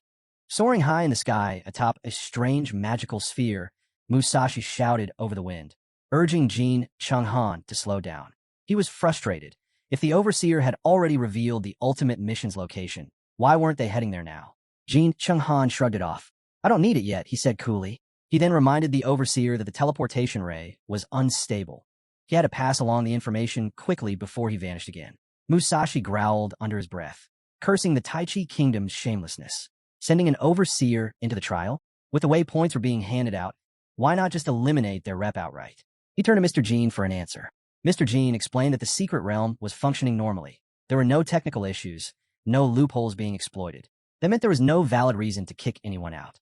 Grinding monsters and clearing standard quests wouldn't be enough to break through the ranks. If they wanted real points, they had to understand how the Dragon Nation's rep was farming the Darkspire. If Lu Fan could do it, so could they. As the teleportation ray grew increasingly unstable, the Overseer made his exit, leaving behind a final reminder. The ultimate mission had been triggered, and Jin Shenghan needed to use it wisely. For a moment, silence hung in the air between him and Musashi. Then Jin Chung spoke. The mission wasn't meant for Lu Fan. No, its true purpose was to eliminate Charles Hsien. Using it now would be a waste. First, they needed to find Darkspire and uncover Lu Fan's method for taking down the 9-realm demons. He understood one key detail. The ultimate mission automatically locked onto the top-ranked player. To use it against anyone but the strongest would be a tactical blunder. Musashi, still bitter about the Tai Chi Kingdom's shady moves, kept his grumbling to himself and followed. But mid-thought, the magic sphere jolted to a stop, throwing him down hard. Furious, he accused Jin Sheng of sabotaging the ride over a harmless comet. Jin Sheng ignored the complaint and pointed forward. Musashi looked up and froze. Lying before them were the fallen corpse's elite demon soldiers. The air was thick with Darkspire's oppressive energy. But Jin Sheng stayed calm. We can handle this, he said. A dark purple aura spiraled around his hands as he narrowed his eyes. Something didn't add up. Why was the 9th realm demon army so small? Before he could investigate further, Musashi stepped in, unsheathing his blade with a twisted grin. What's the matter? Don't tell me you're afraid of a few remnants from that so-called legendary demon army that tore through Tai Chi. He swung his sword wide, unleashing a brutal ghost scythe slash. The spinning wind blade shredded through the front line of demon soldiers like a buzzsaw. Not to be outdone, Jin Sheng cast a spell, scoffing at Lu Fan's overdependence on dragons. Without those system bugs, would he have even stood a chance? He grabbed a cluster of demon soldiers with his magic, tearing them limb from limb and hurling the remains aside. If Lu Fan can do it, so can I. When the dust cleared and the demon soldiers were gone, Musashi frowned. No point in crease. What's going on? Jin Chung didn't like it either. Something was off. They moved into Darkspire cautiously and were met with eerie silence. The place had already been cleared. Tension gripped them. Their instincts screamed at them to turn back. But it was too late. In the next instant, a towering earth demon emerged, flanked by two monstrous elites. The air turned cold. Musashi and Jin Chung stood frozen, a chill running down their spines. They'd walked right into a trap. The crushing presence of the three Nine Realms demons left Musashi speechless. His voice trembled as he muttered, almost to himself, "This pressure, I can feel in my bones." Jin Chung Han's expression darkened. Something was definitely off. Then, a voice broke the tension from behind. They both spun around. Lu Fan stood there, calm as ever, wearing a faint smirk. "Didn't think I'd run into you two here." Jin called out his name, tense. Musashi, still stunned, demanded to know why he'd shown up. Lu Fan shrugged off their reactions. "Oh, don't look so surprised. I came all this way to set the stage, especially after you tore down my base." It was true. Lu Fan was a master of the undead arts. Using corpse puppets, he commanded his army with precision. And now, the Nine Realms demons moved at his will. Their roars thundered across the battlefield, shaking the ground beneath them. Each demon commanded its own legion, funneling points and experience straight to Lu Fan. Overhead, a massive purple dragon circled, drawing attention from miles away. The smaller ones had stayed behind to defend Darkspire. This battlefield belonged to him now. Musashi sneered, refusing to be intimidated. "You've walked into your own grave, not ours." Just then, a system alert popped up, revealing Lu Fan's ability stats to Musashi. His eyes widened. Turning to Jin, he hissed, "Kill him. We'll split the points." But Jin didn't move. He wasn't about to let Lu Fan off with a quick death. "I've waited too long for this," he muttered. "If I'm going to destroy you, it won't be fast." Still, something didn't sit right. Three Nine Realms demons stood with Lu Fan. These monsters weren't meant to be controlled. Yet here they were, taking orders. Jin's mind raced. If Lu Fan had come alone, there was no way he fought them head-on. He had to have done something else. Lu Fan chuckled, clearly enjoying the hesitation. "Still doubting me? Even with all this right in front of you?" Jin narrowed his eyes. "Tell me the truth. How are you controlling the Nine Realms demons? You tell me now, and maybe, just maybe, I'll let you walk." Musashi rolled his eyes, summoning his mana. "Enough talk. Let's beat it out of him if we have to." Lu Fan let out a mocking laugh, raising an eyebrow. "Oh, curious. Are we?" he said, pretending to be surprised. "Fine, I'll tell you. I found a bug. Used it to farm Darkspire." Jin's eyes locked onto his. "Impossible. We've cleared 2 full waves of gatekeepers and haven't found anything. How are you racking up points like this?" Musashi joined in. "There's no way. You've only done, 30-something job changes? And you cleared Darkspire alone? Not buying it." Lu Fan shut his eyes and let their doubts roll off him. But Musashi wasn't done. "Then explain why the Nine Realms demons are just standing there. Why aren't they attacking?" Jin's eyes narrowed. He'd been thinking the same thing. The demons were too still, too quiet. That wasn't right. Could Lu Fan really be commanding them? No, it should have been impossible. Lu Fan let out a laugh. "If a system like that existed, don't you think your precious Tai Chi kingdom would have abused it already? You think I can just rewrite quests whenever I want?" Jin's face darkened. There was only one explanation. Lu Fan had discovered their interference in the trial. Worse, he might have actually figured out how to command the Nine Realms demons. Musashi had had enough. "I'm done listening. We're ending this now," he shouted, his aura flaring. Lu Fan's smirk deepened. "TCH, you're both disappointments." Still not convinced, he raised his hand, fingers twisting once. That was all it took. The Nine Realms demons roared and surged forward. The battlefield exploded into chaos. Jin's eyes widened in disbelief. "Run," he screamed. "It's a trick. It has to be." But even as he shouted, fear crept in. These demons were supposed to be untouchable assets of the Tai Chi kingdom. Yet now, they fought under Lu Fan's command. It couldn't be real, could it? The roar of incoming mana shattered his thoughts. Red energy locked onto his position. System notification, death coil activated. A dark blast struck Jin like a hammer, hurling him into the dirt. He cried out, body twisting from the hit. His vision blurred. Another shadow loomed above him. He couldn't move. His legs refused to respond. System notification, abyssal entangler summoned. Bloodblade claw activated. Terror surged through him. This power, it was enough to shake a nation to its core. Still, he clenched his jaw. He couldn't die here. He was Tai Chi's pride. Damn it, I won't lose like this. He forced himself up, heart pounding, only to be smashed back into the earth by a crushing blow. From above, Lu Fan watched it all unfold. He leaned back, sitting comfortably. "I told you," he said, smirking. "I didn't cheat. I just worked hard enough to make them mine." Off to the side, Musashi's rage boiled over. Purple mana exploded from him like a wildfire. I can't die here, he roared. I'm the pride of the Sakura Nation. A powerhouse. He charged, swinging wildly. System notification. Ghost Scythe activated. A violent blast shook the ground. Musashi staggered, blood on his blade, but the monsters didn't slow. He couldn't believe what he was seeing. Lu Fan tilted his head slightly. You all dream of greatness, but with moves like that, you're nothing but easy points. He pulled up his status window, waiting for the flood of rewards. Nothing. His expression shifted. No point increase, he muttered. Then the realization hit. Of course, Jin Chunghan can revive through his summoned beasts, and Musashi 10 has the same ability. The scene cuts to the National Trial Secret Realm, where a blazing sun scorches the endless desert. Musashi and Jin stumble through the heat, frustration written all over their faces. System notification. Split hibernation skill activated. Musashi suddenly drops to his knees, coughing violently. The revival was real. Another alert flashes. Abyssal symbiosis cool down in effect. He forces a shaky grin. Well, at least we're still breathing. Jin remains guarded. Don't get cocky. Lu Fan still has 3 Nine Realms demons and a full army. If we don't stop him, we'll just keep reviving until our lives run out. Just then, a cold alert hits them both. Musashi freezes. Remaining split hibernation points. 5. He spins toward Jin wide-eyed. 5? Are you kidding me? That was half our revives gone. Jin doesn't respond. He's deep in thought. We need to find another Darkspire. Figure out how Lu Fan took control of the 9 Realms demons. If he can do it, so can I. His eyes narrow. He's a dragon tamer, not a beast controller. There's something else going on. A method, and I'll find it. Musashi smirks, pushing himself up. Then let's kill him within these 5 lives. But as soon as he takes a step, his legs give out. He crashes into the sand again. System notification. Weakness debuff active. Jin glances down at him, frowning. You burn too much energy. Minimum recovery time, 9 minutes. Musashi goes pale. 9 minutes? You're saying we're vulnerable now? Jin lets out a slow breath. Exactly. We need to stay low and find a nearby Darkspire, preferably near the ultimate mission, before it's too late. Suddenly, boom, a massive explosion of fire erupts behind them, sending waves of sand into the air. Jin spins around, heart racing. Who the hell? A voice cuts through the heat.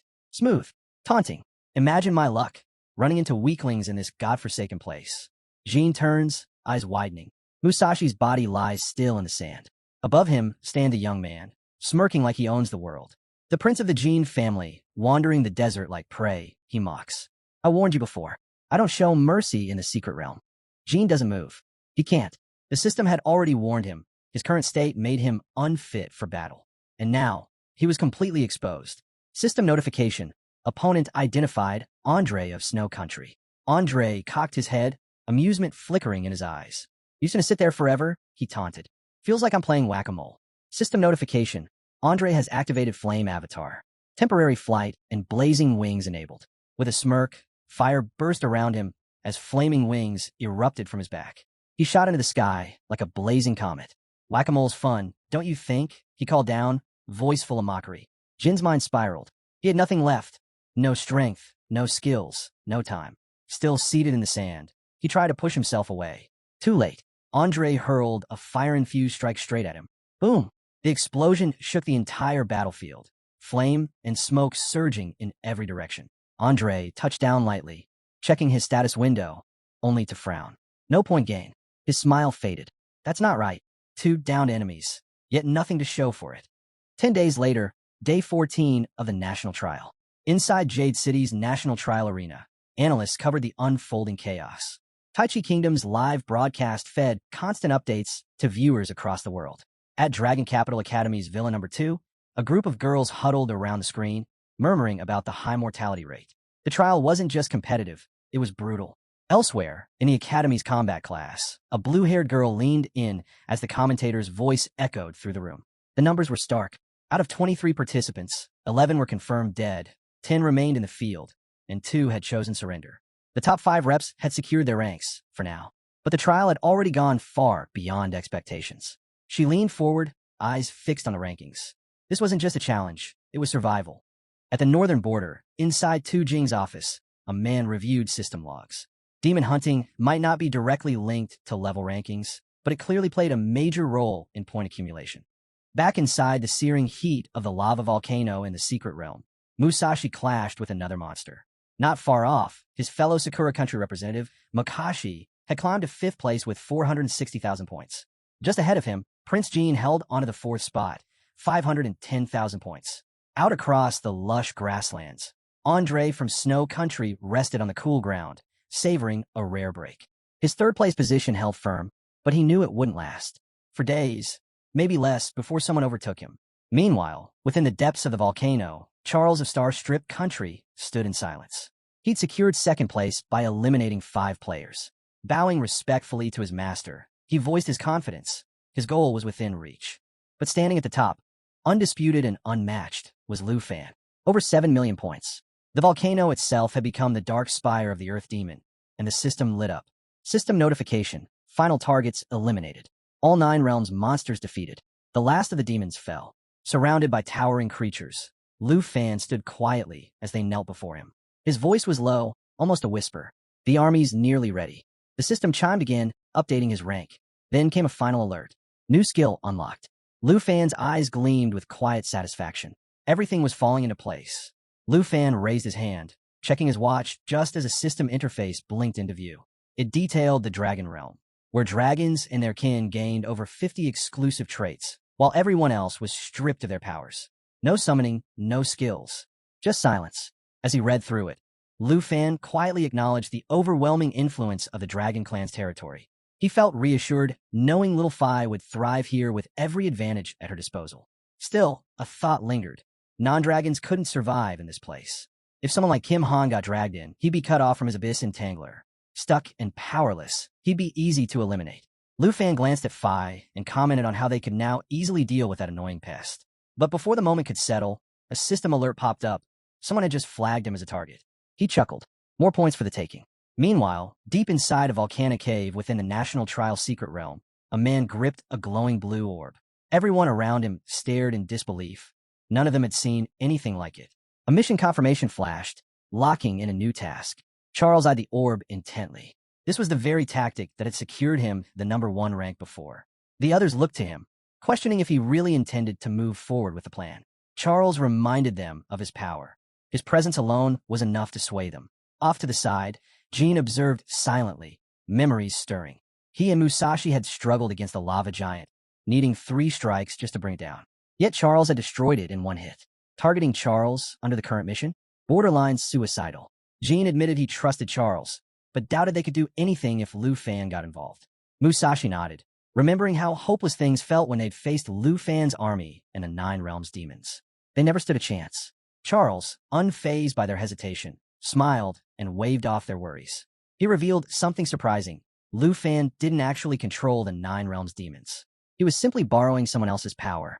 Jean froze, caught off guard. He immediately pressed Charles for more information. Charles, anticipating his curiosity, reminded Jean how obsessed he'd been with exposing Lu Fan's loophole. Then, with a grin, he promised to lay it all out. Just give him 3 minutes. Inside the arena's control center, 2 staff members sat glued to their screens, keeping tabs on the live feed. One leaned over, uneasy. Mr. Kim hadn't shown up since the teleport sequence. If something went wrong, they'd be the ones blamed. The other brushed it off, suggesting maybe Kim had things under control from behind the scenes. After all, their only directive was to monitor Lu Fan and steer clear of anything messy. Their routine was shattered when a woman burst into the room, her presence sharp and hostile. She insisted she wasn't mistaken, her words clipped and forceful. One of the men called out in alarm, urging his colleague to pay attention. Too late. She lunged, sinking her teeth into his neck from behind. He let out a muffled scream, covering his mouth in pain. The man beside him turned, shocked, but he didn't get the chance to act. She was on him in an instant, one arm around his throat, a blade pressed tight to his skin. Her voice was steady, cold. Any noise, and he dies. Terrified, he begged her to stop. After a tense pause, she let them go and headed straight for the system interface. Clutching his phone, one of the men scrambled to make contact. Sizzle, how much time do you need? The deadline's almost up. Her voice came through cool and composed. The Morgan family never fails. Outside, the public started to buzz. A system-wide announcement blamed technical difficulties, but people weren't buying it. Questions flew. Why did the stream cut off? What was the star-striped country hiding? Amid the chaos, a secretary leaned toward Old Han. Could this be Tai Chi Country's doing? Old Han replied calmly. We're not as simple as others think. Nearby, an official turned to Mr. Kim for answers. He was supposed to be handling this. But Kim was gone. Someone mentioned he had just stepped out, called away by someone. At the end of a dim corridor, Kim finally came face to face with Morgan. What do you want to talk about? Kim asked flatly.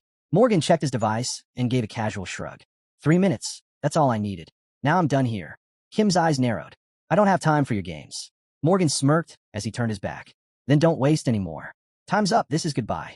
Back inside the volcano arena, Musashi broke the silence with a question. Could Lu Fan's control over the Nine Realms demons actually come from an ancient god's power?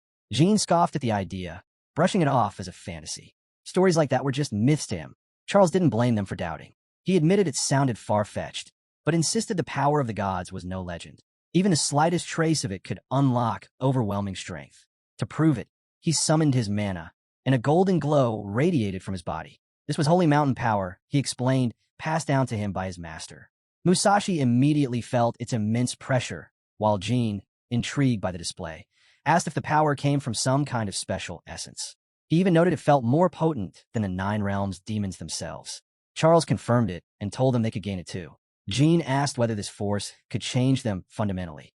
Musashi chimed in, skeptical that something so powerful would come without a price. Charles clarified, it wasn't a gift, but a pact. Accept the power, and in return, the Morgan family would continue their pursuit of the ancient gods across Taichi and Sakura. Jean took a moment to consider. As royalty, he knew they wouldn't dare deceive him. And the thought of combining divine power with the essence? It could catapult their strength to a whole new level. Musashi, clearly tempted, asked if they could make the arrangement official. Jean nodded firmly, but he added one condition.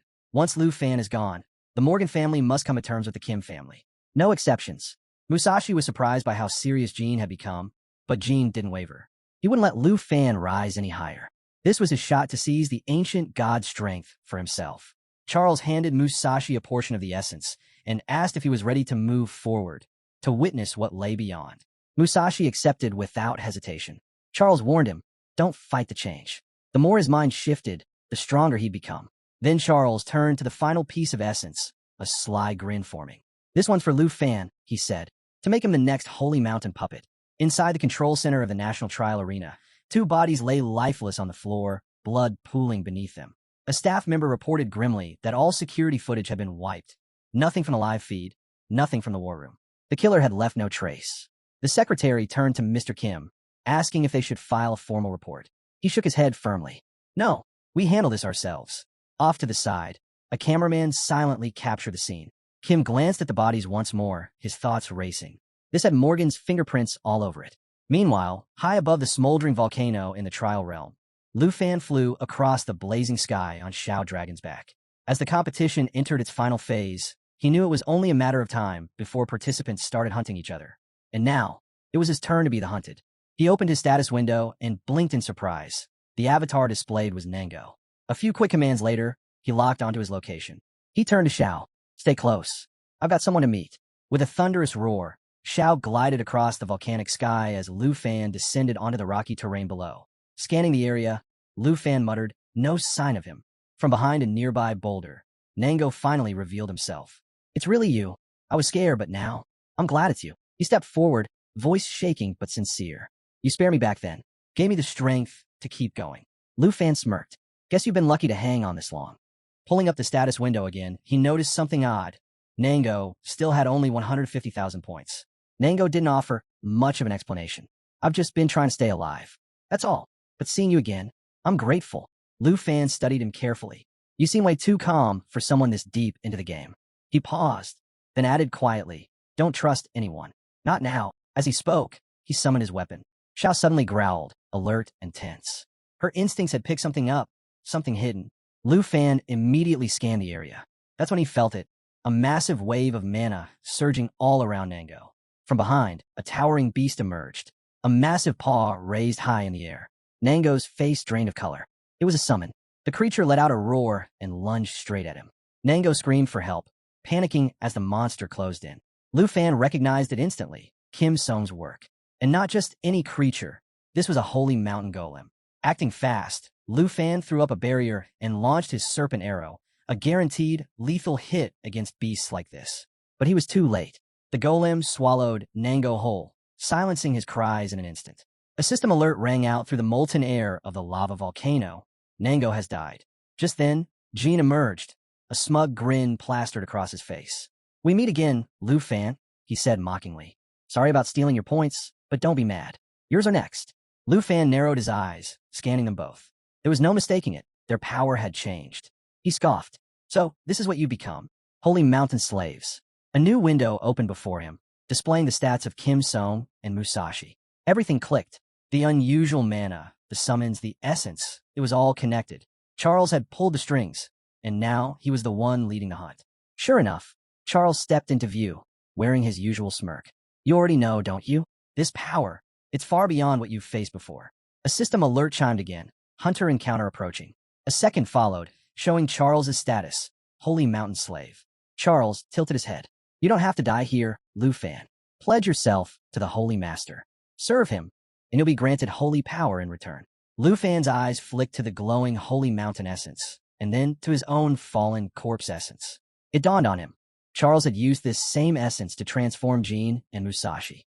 Jean and Musashi stepped forward, trying one last time. "You could still join us. There's no need for a battle." Lu Fan burst into laughter. "Join you? Please. You gave up your will for borrowed strength." Charles's face darkened. "You dare mock us?" Lu Fan's smirk deepened. "Even with your holy power, you're no stronger than my dragon summons." Charles clenched his fist. "Then the deal is off." He turned to the others. "He killed you once. Now return the favor." Kim cracked his knuckles, his grin growing wider. "I've been waiting for this moment. I'll make you pay for everything." With a furious roar, he lunged forward, clawed hand ripping through the air toward Lu Fan. Lu Fan moved like lightning, easily sidestepping the attack. He called forth his serpent arrow, eyes locked on the enemy. "You chose slavery, gave up your pride, just for a taste of power." Above, Musashi launched himself off a high ledge, landing with a crash. He adjusted his mask, his tone cold. "I gave you a way out. Now your end begins." A system notification blinked onto the battlefield. Oni mask detected, displaying abilities. At the same moment, Charles raised his hand, golden light spiraling upward as holy essence swirled around his arm. "Don't worry," he said with a twisted smile. "You won't die yet. First, I'll turn you into my holy mountain golem." Lu Fan's aura erupted, his mana crackling through the air. "You think slaves like you can control me?" he scoffed. "I faced an ancient god during the Northern War. Compared to that, you're nothing." Musashi studied him closely. Something had changed. His posture, his focus, it wasn't fear but something sharper. "So, you finally learned obedience," Musashi said coldly. "Fear must have gotten to you." Lu Fan ignored the jab. He raised his serpent arrow and gave Xiao a single command. "Transform." A system notification appeared, black dragon form, switching to destruction dragon form. Zhao's body erupted into molten flame, its black scales glowing like lava. Heat radiated off the beast as its wounds healed instantly, the destruction dragon's aura boiling the very air. Musashi let out a low chuckle. "So, that's your answer? Do you really think this form can stop me?" Lu Fan didn't respond. Instead, he slashed forward, his blade slicing the air, a shockwave flying straight for Musashi. The masked warrior raised his guard, feeling the weight of the incoming strike. Kim barked from behind, his tone filled with scorn. "Struggle all you want. It changes nothing." With a command, he sent his beast charging in. Lu Fan soared upward, avoiding the assault with ease. "You're lost in your rage," he shouted back, landing smoothly on Zhao's back. A wave of green mana surged from his body, pulsing with deadly intent. He looked down at Charles, his eyes gleaming. "If I let the fallen corpse dragon devour your holy essence," he muttered, "then all three of you will become mine." In the heart of the lava volcano, a system alert rang out. Lava eruption skill activated. The message detailed the dragon's ability to drag enemies into molten depths while dealing continuous burn damage. Lu Fan gave the command without hesitation. "Lava eruption now." Xiao responded with a thunderous roar, unleashing a tidal wave of fire that poured across the battlefield. The system followed with another update. Dragon language resonance activated, doubling the power of both dragon and rider. Kim Suk's face twisted in panic as the flames closed in. Instinct took over. He turned to flee. Musashi, caught in the firestorm, crossed his blades and tried to hold on, screaming as the heat seared through him. Lu Fan watched their frantic struggle, unfazed. "If you wanted a real fight," he said flatly, "you should have brought beasts worth summoning. This is pathetic." Kim Suk faltered, confused. "That was my strongest, the Holy Abyss Excavator." Lu Fan laughed coldly. "And look at you, gasping for breath from one attack." Musashi clenched his teeth, staring at the dragon in disbelief. How can a dragon that young have this much power?" Lu Fan's smirk widened. Credit where it's due. Thank Charles for handing me free points. Charles's grin disappeared. He drew his holy sword, the blade crackling with divine light. You'll regret mocking me, he hissed. He raised his weapon and began chanting, Flame of Divine Punishment. From the sky, blazing fire rained down. The system broadcasted the stats, 500% base damage, 20% holy burn damage over 10 seconds. Lu Fan remained still, unimpressed. If this is all your master taught you, then he's not worth fearing. In a flash, Lu Fan triggered Dragon Annihilation, his blade dancing through a 6-strike combo while casting spell damage to weave through the falling flames. Charles, growing more agitated, cursed and smashed his holy essence. The fragment shattered, releasing a burst of yellow mana that lit up the volcano like a second sun. I'll show you the true strength of the ancient gods, he roared, summoning his beast with a surge of power. Lu Fan narrowed his eyes. So that's what you've been saving it for. Without waiting for another move, he let his serpent arrow fly, aiming straight at Charles. The arrow struck, clean hits, but Charles didn't flinch. Lu Fan immediately understood. The ancient god's protection, he muttered, even stronger than the Nine Realms demons. He didn't pause. Dragon encouragement, he shouted, activating the skill. Attack power plus 30%. Time to end this. Xiao Yi let out a roar that echoed across the volcano, and the system lit up, dragon strength boost confirmed. At the same moment, Lu Fan triggered Shadow Serpent Arrow, the system reporting a devastating 500% damage output. Another notification flashed, detailing Xiao Ye's form and charge progression. Without missing a beat, Lu Fan gave the signal, lava eruption. Now, the dragon responded instantly, fire surging forward. The system confirmed a charge level 3 as the simultaneous attacks locked on target. Charles dug in, bracing for the impact. Lu Fan followed up with a barrage of serpent arrows while Xiao Yi unleashed its full power. The system confirmed skill synchronization just before a massive explosion rocked the battlefield. Through the smoke, Charles stood his ground. This is nothing, he declared. My master's power is beyond any of this. He summoned his beast, ordering it to face off against the dragon.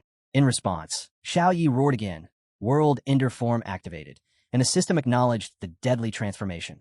Lu Fan didn't hesitate. He combined his serpent arrow with Ghost Scythe Demon, and the system read their fusion, combined skill power enhanced. Just as the tide seemed to turn, Musashi countered with surprising force, matching the dragon's attacks blow for blow.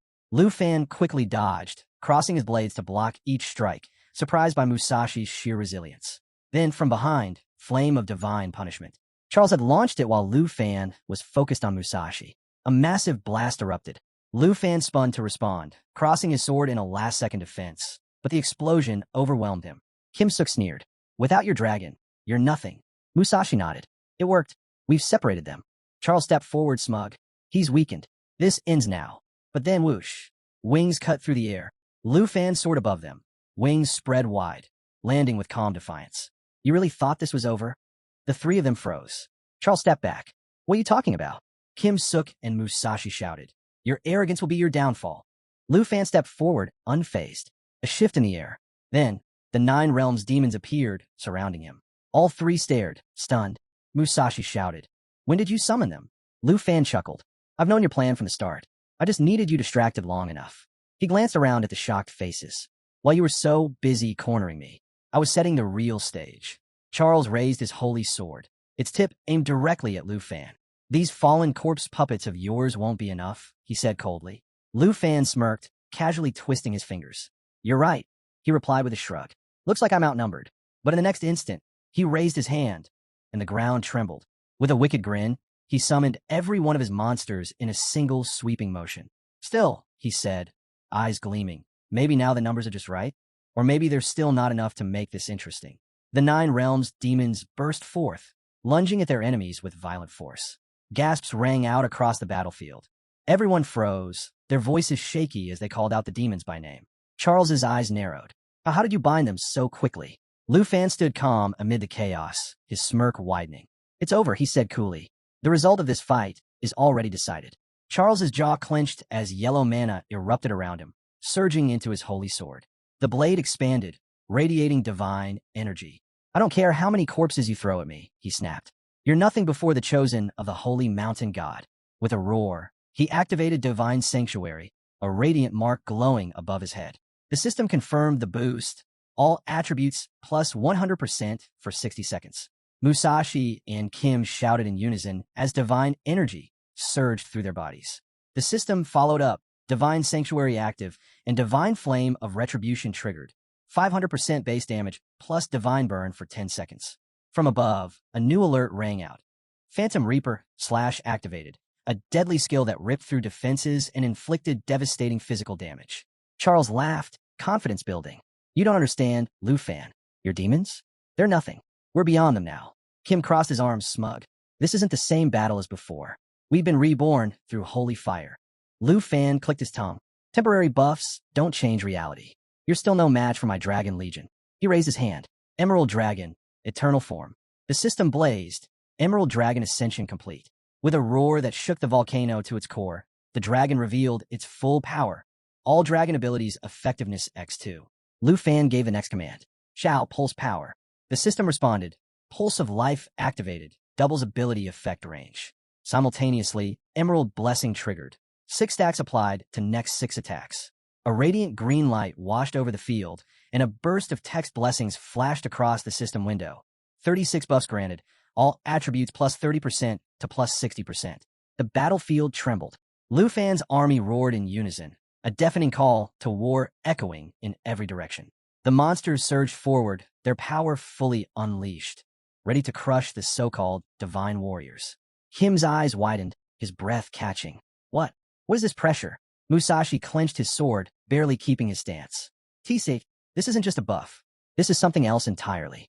Fueled by the overwhelming blessings, the Emerald Dragon lunged into battle, crashing into the beast Charles had summoned.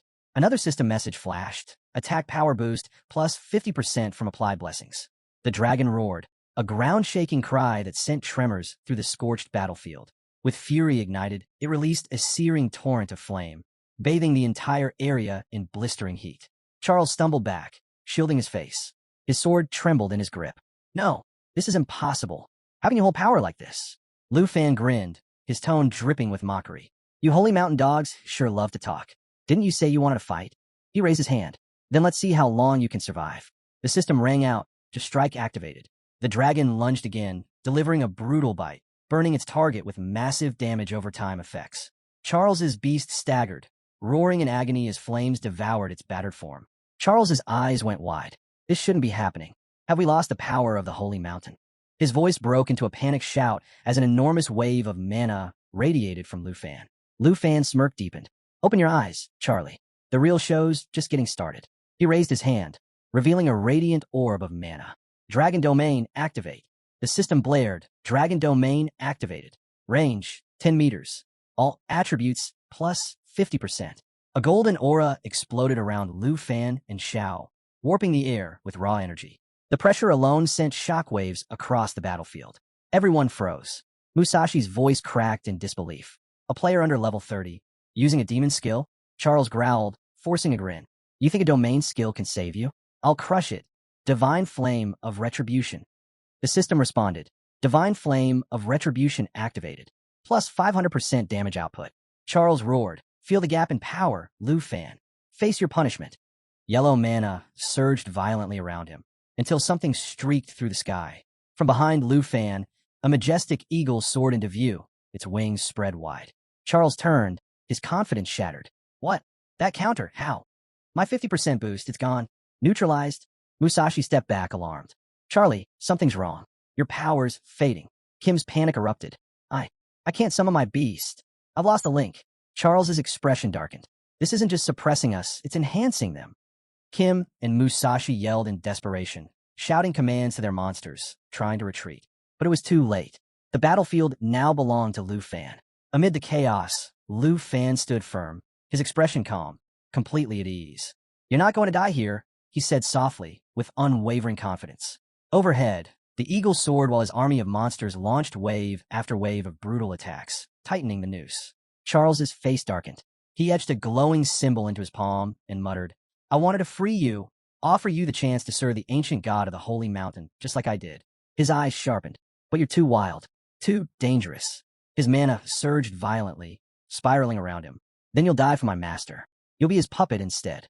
A brilliant yellow shield formed around Charles as his beast moved into position beside him. Suddenly, Holy energy erupted from the ground like a geyser, pulling all attention toward him. Endless holy light, activate, he roared. The system chimed.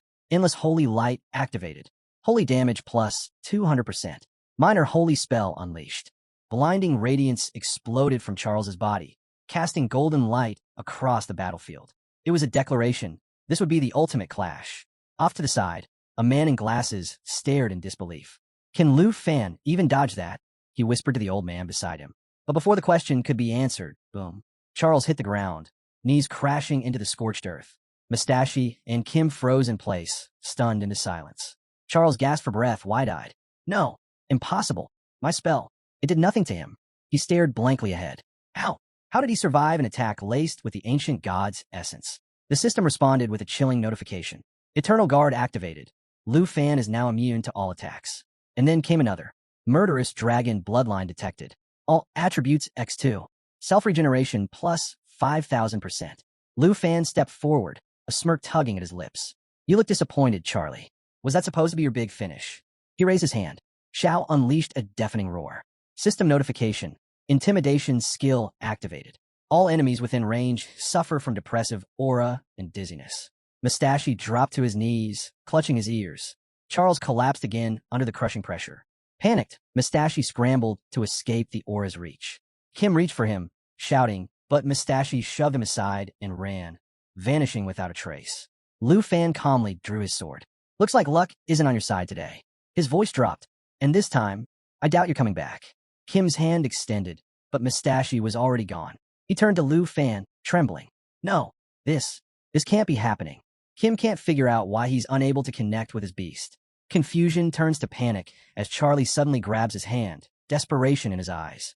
He pleads with Kim to make a contract with him. He refuses to die alone. But Kim, shocked and overwhelmed, quickly pulls away, shaking his head in refusal. Before he can even gather his thoughts, Lu Fan steps in from behind. His sword, sheathed in a yellow scabbard, glows with intense golden mana.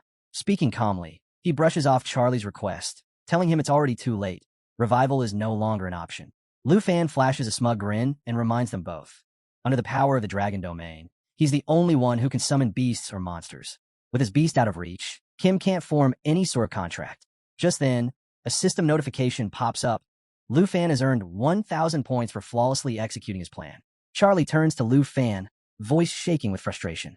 The difference in their strength is staggering, and he can't make sense of it. Weren't they both servants of the gods? Why was Lu Fan so far ahead? With a determined glare, Charlie reveals his trump card, a sphere of golden mana, the holy essence. He had prepared it for this very moment, scoffing as he accuses Lu Fan of being blind to true divine power. Roaring, Charlie chants the sacred words of his master, trying to summon the divine force within. But before he can finish, Lu Fan strikes. His sword cuts through the moment, and he taunts Charlie. Did he really think Lu Fan would just stand there and let him power up? Charlie yells, pushing out the last of his spell, but it's no use. He collapses. The holy essence drifts above him, glowing with golden light. Lu Fan eyes the essence, curiosity flickering in his gaze. He wonders aloud if Charlie's master has already turned his back on him, left him stranded in a fight he can't win. He mentions that Jing Chong has no escape now, then disappears and reappears behind the holy essence, mocking Charlie. Trying to run? With no power of his own? Just a leech, relying on strength that was never his to begin with. His focus stays locked on the holy essence.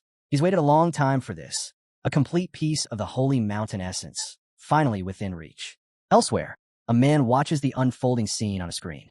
Turning to the others, he announces that the players from Star Country, Taichi Kingdom, and Sakura Country have all vanished from the rankings. A wave of disbelief ripples through the crowd. Could one player for Dragon Nation really have wiped them all out? A man in glasses turns to Old Han, who stares at the screen, silent and tense. Taking a long breath, Old Han says nothing. The bespectacled man suddenly rushes out of the room, panic written all over his face. How is he supposed to explain this to the Jin family? Their top warrior, gone. The harsh truth hits like a hammer. Jin Xinghan was their final hope. Everything Taichi Kingdom had invested in the trial had centered on him, and now he's gone. Just then, a swirling void begins to form, dark tendrils slithering outward like monstrous limbs reaching through space itself. The man freezes, breath hitching as he stares into the abyss. He whispers a single question. Master, is that you? A deep voice answers, slow and rumbling. Is my son truly dead? The man instantly drops to his knees, head bowed low. His voice quivers as he accepts the blame, swearing to take whatever punishment awaits him. Still kneeling, he stammers, "Master, the Dragon Nation warrior was too strong. I tried to stop him. I failed. Charlie of Star Country, Musashi from Sakura Country. He killed them both." Silence follows, thick and suffocating, until the Void's voice breaks it with a low, bitter chuckle. I had a feeling something was off, and now my instincts have proven right.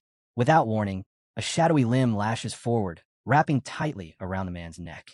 He's hoisted into the air, legs flailing, hands clawing for breath. The figure speaks, voice laced with icy rage. "I gave my word before this trial began, and now my son lies dead, our kingdom disgraced." Choking, the man begs through strained gasps. Please. Master, give me one more chance.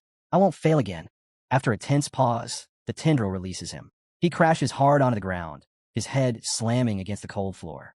The voice speaks again, calm and deadly. "Do whatever it takes.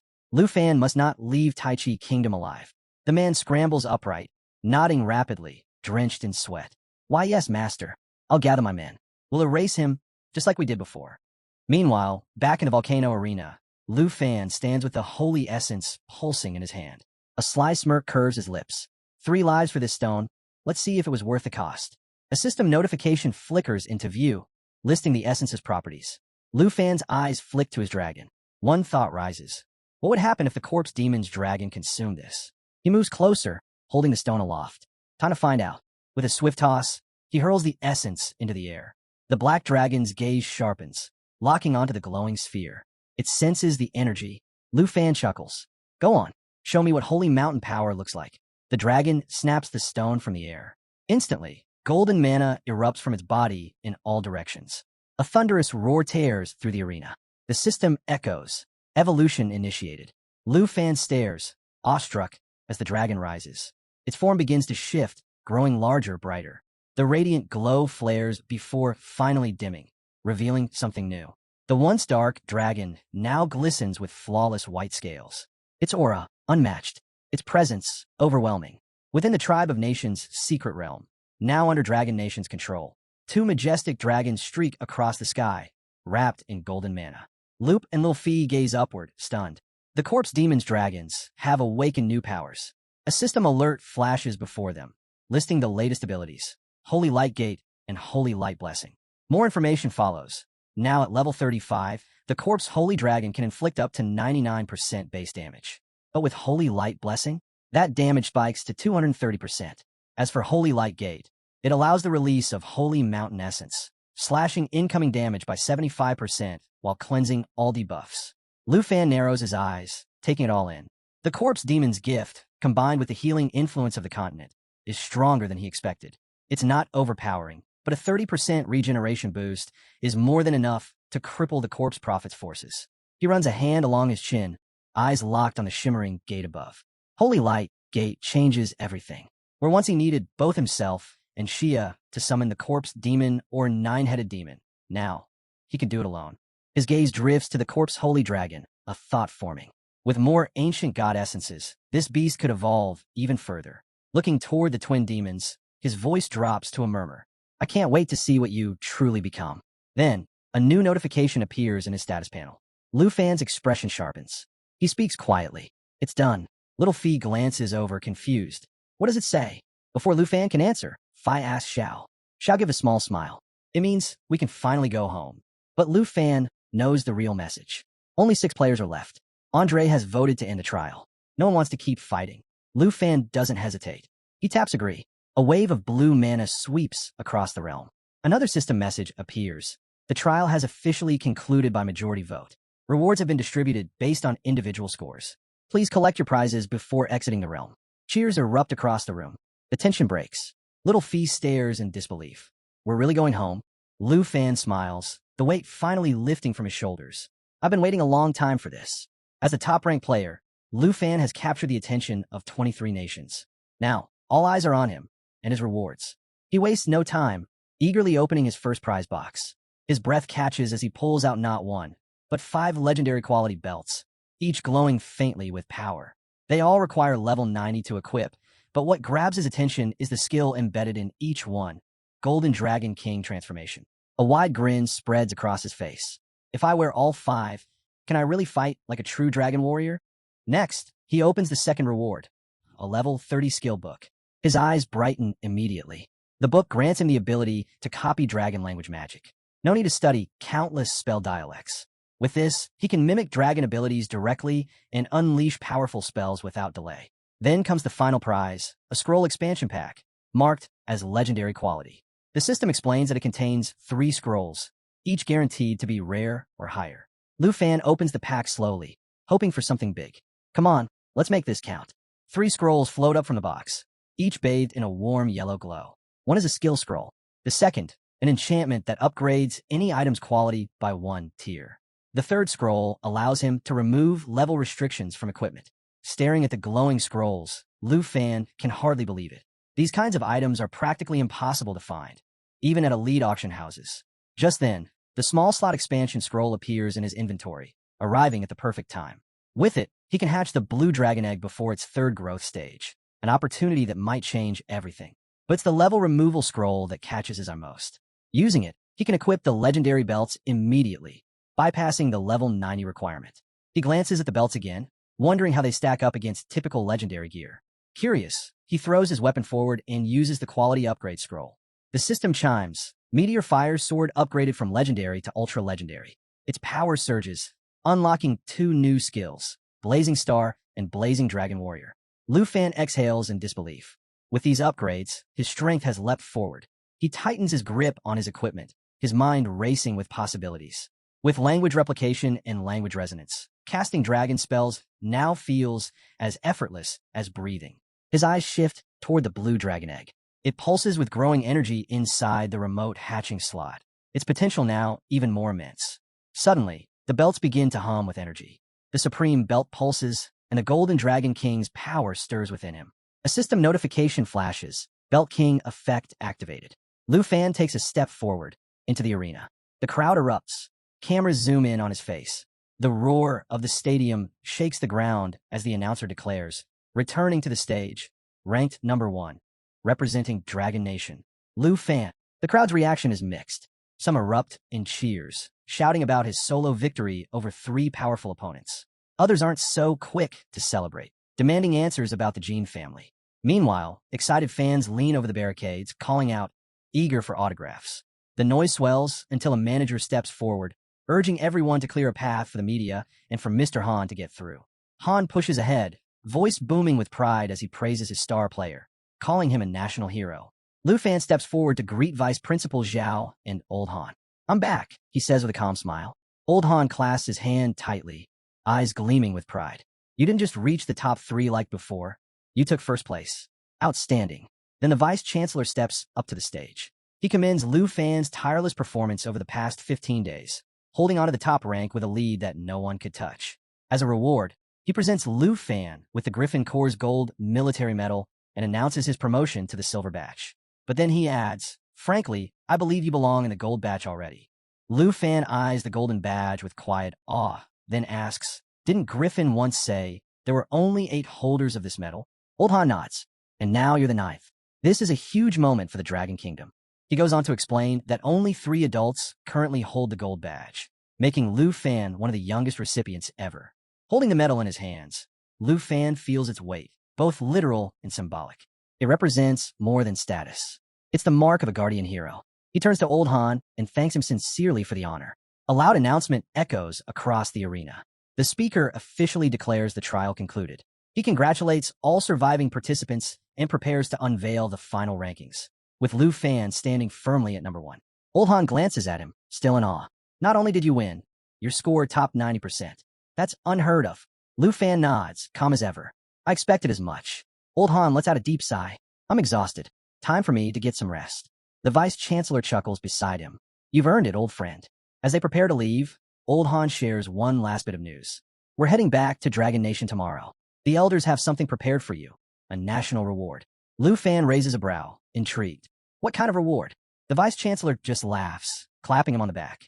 Lu Fan, you've hit the big time. Inside the VIP suite of Genuine City, Lu Fan sits with the 9th gold badge in Syria resting in his palm. He quietly reflects, noting that only Senior 2 ranks above him now.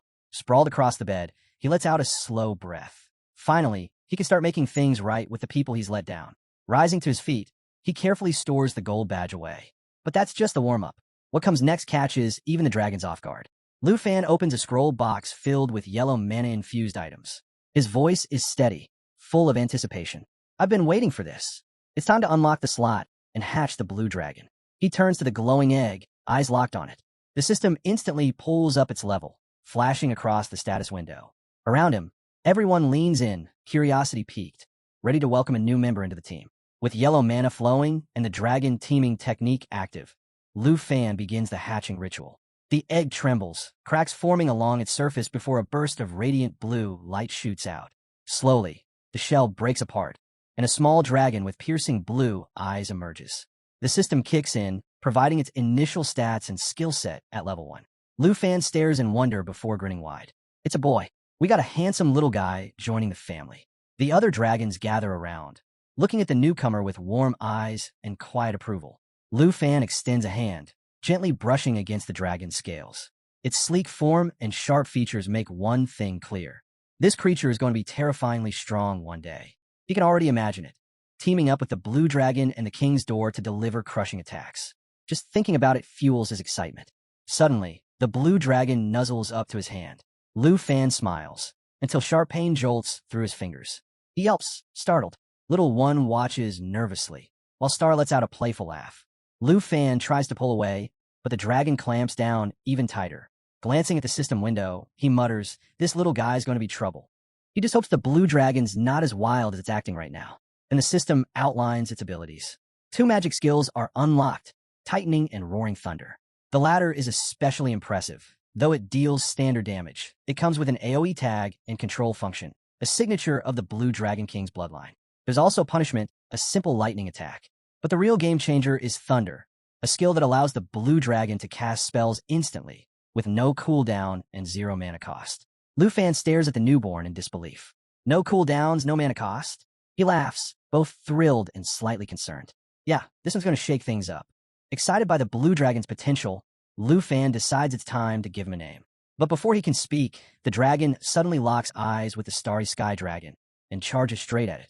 Startled, Lu Fan shouts, "Hey!" as the 2 dragons clash. The Starry Sky Dragon doesn't hesitate, swatting the smaller one right on the back. Sparks fly as they growl and bark at each other in a flurry of blue and stardust. Lu Fan sighs and shakes his head. Are you 2 really fighting over food again? He steps between them, trying to calm things down. Shin Chang, behave. I'm in the middle of something important here. After finally feeding the blue dragon, Lu Fan turns back to the real challenge, picking a name. He thinks it over, glancing at the dragon's shimmering scales. Little Blue, he offers. The dragon doesn't even blink. Lu Fan raises a brow. Not fierce enough, huh? He tries again. Angry Blue. This time, the dragon reacts immediately, jerking its head and letting out a low rumble. Lu Fan breaks into a grin. There it is. You do like that one. But just as he celebrates, Angry Blue chomps down on his hand again. Ow, seriously? Lu Fan groans. Another bitey one. Great. First Albeo, now this guy. The other dragons exchange looks, clearly unimpressed. Suddenly, a new system notification pops up. A trailer map has been delivered. Lu Fan pulls up the file and studies it closely. He's been waiting for this. Whatever's on that map, it's the next big move. Far away, on the western border of Dragon Nation, inside the Yun family manor, a girl sits alone, eyes fixed on a screen. It flashes the winner of the national trailer competition, Lu Fan. She smirks. Of course it's him. After all, the weapon she crafted for him wasn't just powerful. It was made to give him the edge against anyone who dared challenge him. But then, a sharp cough cuts through the air. She lowers her hand and freezes. Blood. Her eyes widen in shock. The family method rarely manifests with physical signs. But now, she stares at the blood in her palm, realizing something's gone very wrong. A maid steps quietly into the room, bowing low before speaking. Miss Yi, the Huang family has returned. Miss Yi's expression shifts, eyes narrowing, jaw clenched. Again, she mutters, gripping the armrest. They just won't back down. Yunshui Mountain had been under the Yi family's care for nearly 100 years. Yet the Huang family continue to circle like vultures, using old grudges as fuel. The maid chooses her words carefully. Our resources are stretched thin. The Huang family is exploiting past conflicts to pressure us, and the imbalance grows by the day. Miss Yi's hand curls into a tight fist. Ungrateful wolves, she spits. Even the so-called noble families of the Western Territory have no shame when it comes to power. She pauses, eyes distant. Any word from the dragon family? The maid hesitates, then shakes her head. No, my lady. A loud slam rings through the room as Miss E strikes the table in frustration. But her anger is cut short by a sudden cough, violent and deep. She turns away quickly, covering her mouth with a handkerchief. The maid rushes forward. Miss E, please, your condition. Miss E lowers the cloth, catching a glimpse of the red stain, but hides it without flinching. It's nothing, she says firmly, slipping it into her sleeve. Pushing herself upright, she steadies her voice. I'll face the Huang family myself. Let's see if they dare speak so boldly when I stand in front of them. High above the clouds, Lu Fan sits by the airplane window, eyes following the golden sunset bleeding into the horizon. The soft hum of the engines fades beneath his thoughts. Old Han, the rewards, the future ahead. He flips open a digital tablet, pulling up a report on a newly discovered secret realm, a desert zone straddling the Taiji Dragon Nation border. The difficulty rating is high. That alone is enough to grab his attention. Maybe there's something hidden in the sand, something worth finding. The plane touches down at Jinyu City International Airport. Lu Fan steps out with Old Han and a small escort team. The air hums with anticipation. This isn't just any reward. It's a national-level recognition, granting him a rare chance. The right to select hidden challenges. Standing beside Old Han, Lu Fan scrolls through a massive list. 460 secret realms, each with its own mystery, its own danger. But the catch? He can only choose 10. Old Han gestures toward the screen filled with realm listings. These 46 secret realms were collected by Dragon Nation's high authorities from across the globe. Even the richest elites couldn't buy their way into these. Lu Fan scrolls through the names, scanning quickly. His excitement fades slightly. Most of these start at level 60, he mutters. They're not much use to me right now. But then, something catches his eye. The Sea of Death. Its classification, Nightmare Difficulty. The name alone would make most players turn back. But for Lu Fan, it's more than a challenge. It's familiar. Just last night, the Divine Treasure map he discovered pointed to this very location. Old Han sees the shift in Lu Fan's expression. Found something? Lu Fan nods slowly. Yeah, I'll take the Sea of Death. Old Han raises an eyebrow. Just one? You still have 9 picks left. Lu Fan smirks. The rest don't matter. Chuckling, Old Han rubs his chin. Well, it's right on the border. I'll have Vice Principal Zhao assemble a scouting team and set up a teleportation point to get you in safely. One of the men near them steps forward.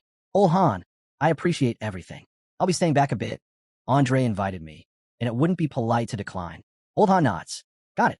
I'll return first and have Zhao fill out the other 9 slots with high experience realms. Lu Fan stays quiet for a moment. Principal Zhao gives his shoulder a light pat. You look deep in thought, he says, smiling. Anyway, we've landed. Time to get off. Lu Fan snaps back to reality, blinking. Already?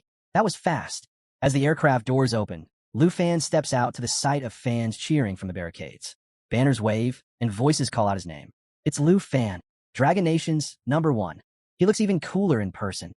A reporter rushes forward, mic in hand. Mr. Lu Fan, would you accept a quick interview? Principal Zhao leans over with a grin. You never liked being the center of attention, did you? Lu Fan sighs. Vice Principal, please don't tease me. Just help me get out of here. Half an hour later, Lu Fan and Principal Zhao arrive at Dragon Capital Academy. The gates open, and a familiar sense of purpose settles in. Principal Zhao places a hand on Lu Fan's back. You've done enough for one day. Go rest. Once the teleportation gate to the Sea of Death is ready, I'll come get you myself. As Lu Fan hears someone call his name, he turns to see his auntie near the house, waving with tear-filled eyes. Beside her, a few girls hold up a colorful pamphlet, proudly welcoming him home as Dragon Nation's top-ranked warrior. Before he can respond, his auntie and the girls rush over, grabbing his arms and pushing him toward the house. Hey, easy, Lu Fan protests, stumbling a bit. But his auntie holds him tightly, her voice trembling. I watch the broadcast every day, she says, wiping her eyes. I was so scared so many people wanted to hurt you. Lu Fan gently pats her shoulder. I'm back in one piece, he says with a soft smile. Knowing you were watching over me, it really does feel like I'm home again. As they lead him inside, he turns to wave at Principal Zhao. In the back of his mind, he remembers the list of tasks the vice principal had jokingly given him. Eat well, sleep deeply, take care of your dragon, and spend time with your people. Now seated at the dining table, surrounded by familiar faces, Jianing leans in and asks, Why'd you show up late? We were expecting you hours ago. Lu Fan lifts his bowl. A Snow Nation representative invited me to a banquet. Couldn't exactly say no. Someone smirks. So you turned bad, huh? Started drinking now? Taozi rolls her eyes. Don't lump us all together. I'm not from Snow Nation. Those people drink like there's no tomorrow. Shio laughs. Relax, Sister Han. You're such a drama queen. That last comment draws a gasp from Lu Fan's Annie, her eyes wide. Surrounded by chatter, good food, and warmth, Lu Fan feels the tension in his chest melt away. After everything he's been through, this simple moment, his Annie's cooking, the laughter, the teasing, it's enough to make the hardship feel like a distant dream. His mind wanders briefly. I wonder if my sister knows I made it to number 1. Meanwhile, inside the Jean residence reception hall in Jinyu City, a man bursts through the doors, panting. Sir, Jinyu Airport just confirmed it. Lu Fan is heading to the Sea of Death secret realm. The room falls silent. A man slowly rises from his seat. His voice is calm, but cold. The Sea of Death, that's within the forest of the divine bonds, between Taiji and Dragon Nation. He turns to the side. Mobilize the God's Legion and War God Legion. I want them there immediately. Sir, Mr. Jean stammers, but he's suddenly shoved down, his back slamming against the ground. The man towers over him. For my son's revenge, I'll unleash everything. If it takes the full force of this nation, so be it. His voice drops lower. I'll personally lead the 4 guardian heroes. We and Lu Fan in that secret realm. The scene shifts sharply to the forest of the divine bones, perched right on the edge of Dragon Nation and Taiji Nation. As Lu Fan and the girls emerge from the portal, the atmosphere crackles with anticipation. One of the girls bursts out, barely containing herself. This is unreal. We're actually entering a national-level dungeon. Another grins, nodding. All credit goes to Lu Fan. Without him, none of this would be possible. While excitement buzzes through the group, Lu Fan stays quiet, his eyes fixed on the distant Sea of Death. That's where his next trial awaits, his 5th dragon. He glances toward the Taiji Nation's camp, puzzled. Why are there soldiers stationed here? Before he can say anything, a calm voice answers behind him. Troops have been here since they started building the teleportation array, a woman says. Their presence is limited. Nothing to worry about. They turn to see Teacher Gu standing there. Teacher Gu, what brings you here? One of the girls asks, surprised. She gives a light smile and gently pats Lu on the shoulder. Relax. The academy wanted to make sure everything went smoothly, so they sent me to support you. She adds, if you run into any trouble, just come find me. Lu Fan silently nods, impressed by how far the academy was willing to go to back them up. The girls start playfully teasing again. This is so unfair. Having a teacher like that really changes things, one mumbles, while another quietly thanks him for watching over Zhao Fan. Teacher Gu gestures for them to follow. Come on, I'll guide you to the dungeon entrance. As they reach it, she leaves them with one last note. Enjoy every reward you earn to the fullest. At sunrise, Lu Fan steps into the Sea of Death and immediately spots a skeletal figure clutching a rusted sword. He hadn't expected a gatekeeper, but Tao Zi steps forward, calm and confident. We got this. Don't worry. Lu Fan eases up a bit. This elite minion, once under a tyrant, had some real power. But the girls had grown, too. Everyone was leveling up. Tao Zi summoned Water Split, her blade slicing through the air as 4 chains of water coiled around the skeleton, freezing it solid. Gue Gue followed with starry inhalation, setting the frozen corpse ablaze. Lu Fan couldn't help but admire how perfectly in sync they were. Over the last 2 months, the girls had pushed themselves nonstop to close the gap between them and Lu. Now their teamwork flowed effortlessly. They weren't here to be protected. They were here to fight beside him, as equals. He watched impressed. They had just brought down a level 65 elite, and they were barely in the 30s themselves. Even the top students at Dragon Capital Academy would struggle with that. Then, in a flash, Lu's instincts kicked in. His expression sharpened as he drew his bow and released Serpent's Arrow, a dark serpent technique that launched 12 enchanted shots. The arrows zipped past Tao Zi, who flinched and shouted, Lu Fan, what the hell? But before she could finish, the arrows struck home. 8 skeletons, lurking in the shadows behind them, dropped instantly. The girls froze. They hadn't seen a thing. The shock was written all over their faces. They felt ridiculous for missing such an obvious threat. One of them spoke up, frustrated. If we're your dragons, then bring us into the fight. We need to level up too. Lu hesitated, then admitted, I did bond with a new dragon recently, but his attitude's a problem. Their jaws dropped. A 6th dragon, but instead of backing down, they lit up. Summon him. We want to see his element. Lu sighed, giving in. All right, but if he gets out of hand, I'm sending him back immediately. Suddenly, a bolt of lightning cracked through the sky, making them all jump. Is that normal for him? One of the girls asked, eyes wide. A small blue dragon appeared, its body radiating terrifying magical pressure. They all fell silent. Lu raised an eyebrow. Smirking, could he not show off for once? The dragon roared, summoning a barrage of lightning strikes that created a storm zone, paralyzing enemies and frying anything nearby. It might have been small, but its power said otherwise. This wasn't just any dragon. It was a blue dragon king. Electric currents pulsed off its scales, unleashing shock-infused strikes with every movement. Then came the surge, dragon resonance. With it, both dragon and rider could channel the same ancient spell, amplifying its force. Lu recognized it instantly. Abayo had just used Blue Dragon King's roar. When combined through resonance, the magic surged to a new level.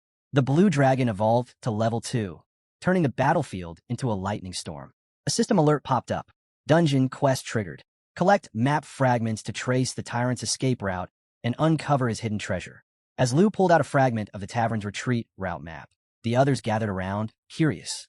So, we're supposed to find the tavern's treasure? One of them asked. Jin Yang nodded. Yeah, if we collect 500 of these fragments, we can piece together the full map and uncover the treasure's location. 500? That number hit hard. They all knew. They didn't have time to waste. Then what are we waiting for? Let's level this desert and start digging, someone shouted, ready to charge ahead. But Lu raised a hand, stopping them. Hold up. This whole place is one giant sand trap. Move the wrong way, and we could set off something we can't undo. Everyone turned to him. So, you got a better idea? Lu grinned. Yeah, and I've got just the scout for it. In a flash, he summoned one of his dragons, and with it, 2 twin fallen corpse holy dragons emerged. The pressure from their arrival was overwhelming. These weren't just heavy hitters. They came with abilities tailor-made for this job. Lu then summoned a wave of fallen, deadly demon soldiers, each one radiating death energy. The group froze. Wait, did you just summon dungeon puppets? Someone gasped. Lu nodded calmly. The fallen corpse holy dragon can open the holy light gate. It lets them teleport themselves and all corpse puppets anywhere. Distance, barriers, formations, even dimensions, none of that matters. Jin Yang looked like he'd seen a ghost. This blows hidden glass, necromancy, out of the water. Tao stared at the summoned forces. You seriously brought out all of 9 round Demon City? Lu laughed. You think I'd let miners this good go unused? Right then, the ground quaked. A massive monster burst out, unleashing a bone-shaking roar. The girls instinctively took a step back, startled.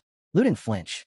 They'll clear the way. At his command, the fallen demon soldiers stormed the battlefield, colliding with waves of tyrants, servant skeletons, and desert spiders. In seconds, chaos exploded across the sand. More monsters began erupting from the ground, swarming the battlefield as the sky cracked with thunder. Lightning poured down, engulfing the field in a storm zone that fried everything in its path. The girls could only stare in disbelief, watching the desert transform into an all-out war zone. Tao muttered, I trained like crazy for 2 months and felt proud of myself. Then this guy shows up and wipes out an entire dungeon like it's nothing. How are the rest of us even supposed to compete? No one had an answer. Suddenly, a system prompt appears. Congratulations. The host coordinates match the dividing treasures map. Treasure map activated successfully. Lu immediately opens the reward, expecting a dragon egg. But what he sees stuns him. The will of the blazing dragon warrior, a legendary tier item. He didn't need another power-up, but this wasn't just a boost. It was a game changer. And then he spots it. The Shadow Dragon King contract blueprint. This is a divine artifact, he mutters. Without a second thought, he activates natural assimilation. The contract dissolves, fusing into his body. From now on, the Shadow Dragon King is a permanent summon, just like the fallen corpse holy dragon. Not long after, another alert appears. Fragment collection complete. Do you wish to assimilate the tavern's retreat route map? Without hesitation, Lu selects yes. Before he can even process the success, the view shifts entirely. The camera pans to a battalion of soldiers on the move. At the front, a captain raises his hand sharply. Halt! The secret realm is currently in use. But before he can say more, a soldier steps forward, draped in black armor, wielding a colossal sword, and slices the captain clean in half. Gasps erupt. One of the troops scrambles, raising a flare gun and firing a blinding shot into the sky, a distress signal. The call for backup has been sent. Elsewhere, Teacher Gu spots the commotion and narrows his eyes. Something's wrong. Chaos is spreading fast. Blood spills across the field as soldiers are mercilessly cut down. He shouts over the noise. What the hell is going on? Just then a soldier slams into him, pushing him out of the way. A blade misses him by inches. They're from Taiji Nation, the soldier yells. We have to fall back. Warn Dragon Nation. Realizing the scale of the attack, Gu bolts toward the teleport gate, only to find it blocked by enemy guards. He digs into his storage pouch and pulls out his last resort, a one-time use random teleport scroll. His only shot at escape. But as he starts the incantation, a shadow looms behind him. A mountain of a man with a giant axe raises his weapon to strike. Gu spins around, swings his own weapon, and slams it straight into the attacker's skull, buying a moment. In that split second, he activates the scroll and lunges forward, driving his weapon into the enemy commander's chest before vanishing. The massive warrior stumbles back slightly, watching the light trail left behind. He doesn't chase. Instead, he simply mutters under his breath. It's him, Li Tai, the dreaded butcher god of the Taiji nation. As Lu unlocks the Emerald Mirror skill, he starts wondering, did Xiao Fai gain a new ability too? The skill lets him pick an ally and generate 2 mirror copies of it. These duplicates have all the original skills, but only 30% of the stats. Realizing this, Lu is floored. He can create clones now? The possibilities race through his head. If 15 dragons attack someone all at once, even a god would fall. Now that he's hit level 30+, mastered the dragon domain, and unlocked this game-breaking skill, Lu gently pats Xiao Fai with pride. With this power, their battle capabilities skyrocket. Xiao Fai might just be one of the strongest dragon pets out there now. Suddenly, a swarm of level 70 tyrant servants appears out of nowhere. Jean eyes the incoming threat. I bet this was triggered by merging the route map. Lu isn't phased. At least we don't have to go boss hunting anymore. But then, towering behind the army, the real threat shows up. Cursed Tyrant. Jean glances at Lu. What's the plan? Tao offers a strategy. Let the demon troops charge in first. Then Lin's dragon can sweep the rest. But Lin brushes it off with a smirk. Forget that. Earth Berserk's got this. Tao gives him a doubtful look. Sure, Earth Berserk is strong. But this is a level 80 nightmare boss, backed by a whole crew of level 70 elite commanders. You really think one beast can take them all? Lu grins. Why not? Xiao Fai. Time to show them what Emerald Mirror can do. The moment the skill is activated, everyone watches in disbelief. It works. Perfectly. 2 exact clones appear. And if they bring out all 9 dragons, that's 27 dragons on the field. In an instant, the tide shifts. 1 demon becomes 3. The girls are left speechless. This skill is broken. The cursed tyrant roars and triggers Desert Howl, summoning a violent sandstorm vortex that engulfs everything in its path.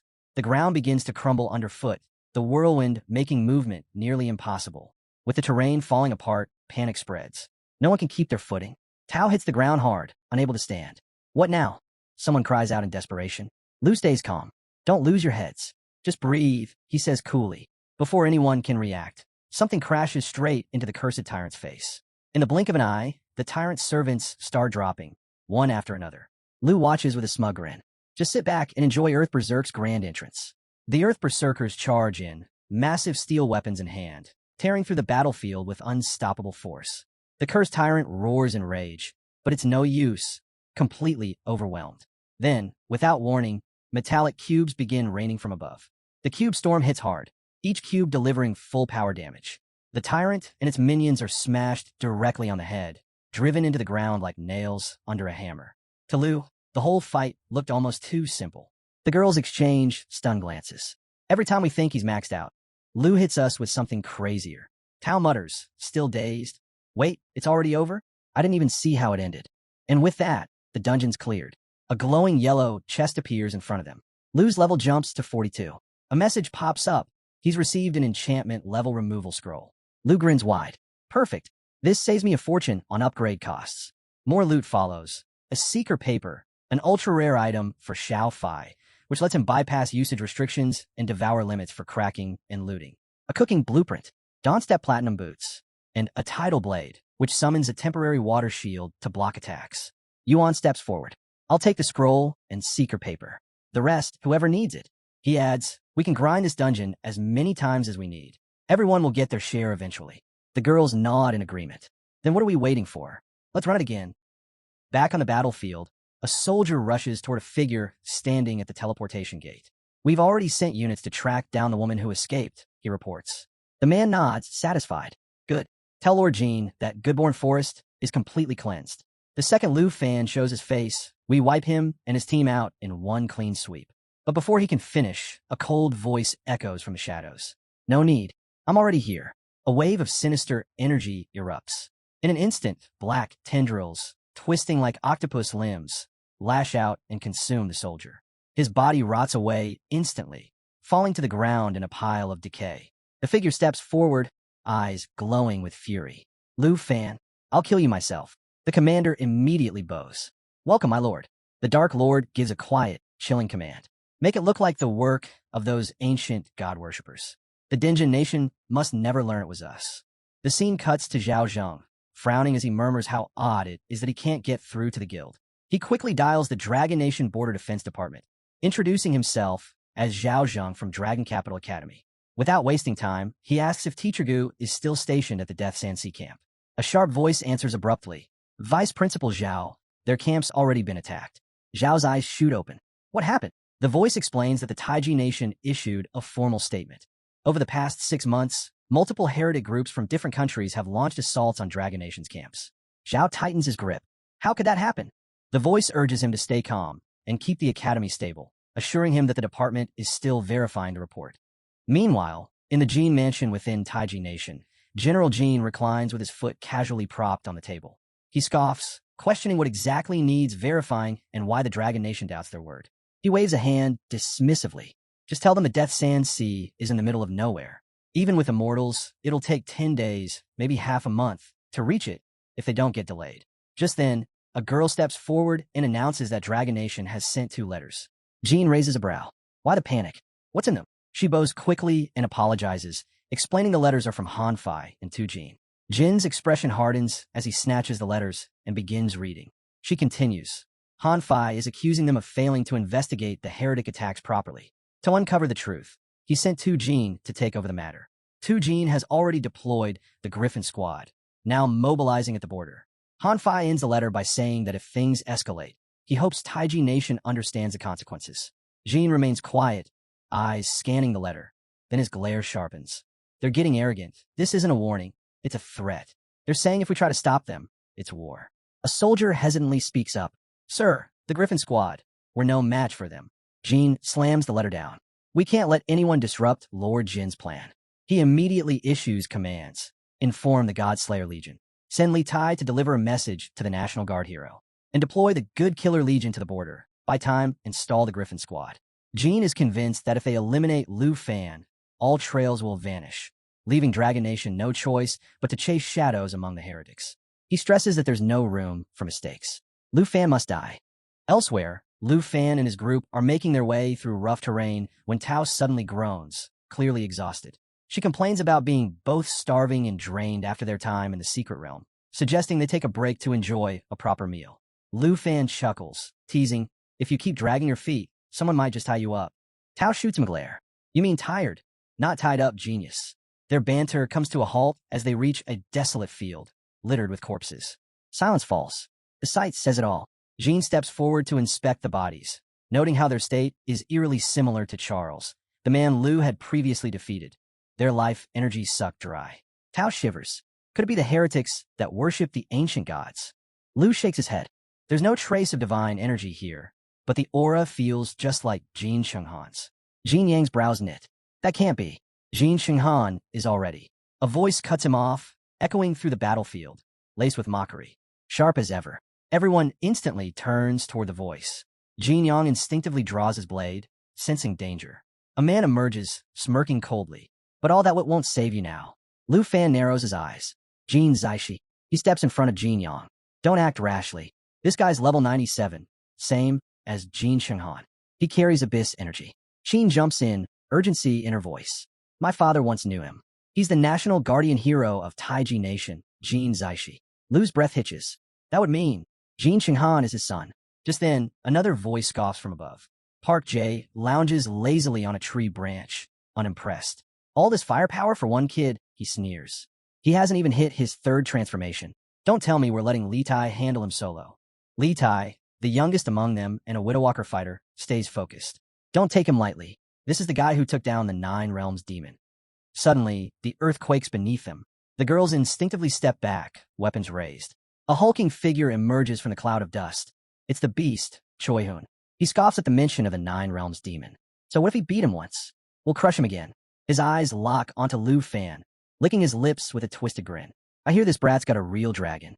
Let's see how its blood looks on my axe.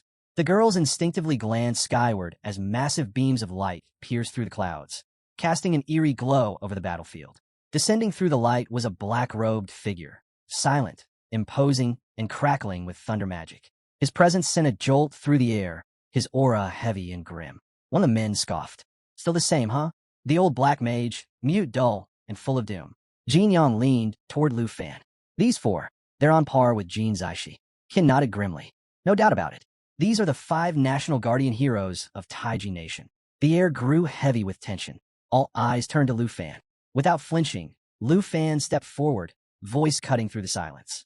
So these are the heroes who massacred the camp, he said coldly. Good. Not a single one of you will walk away from this.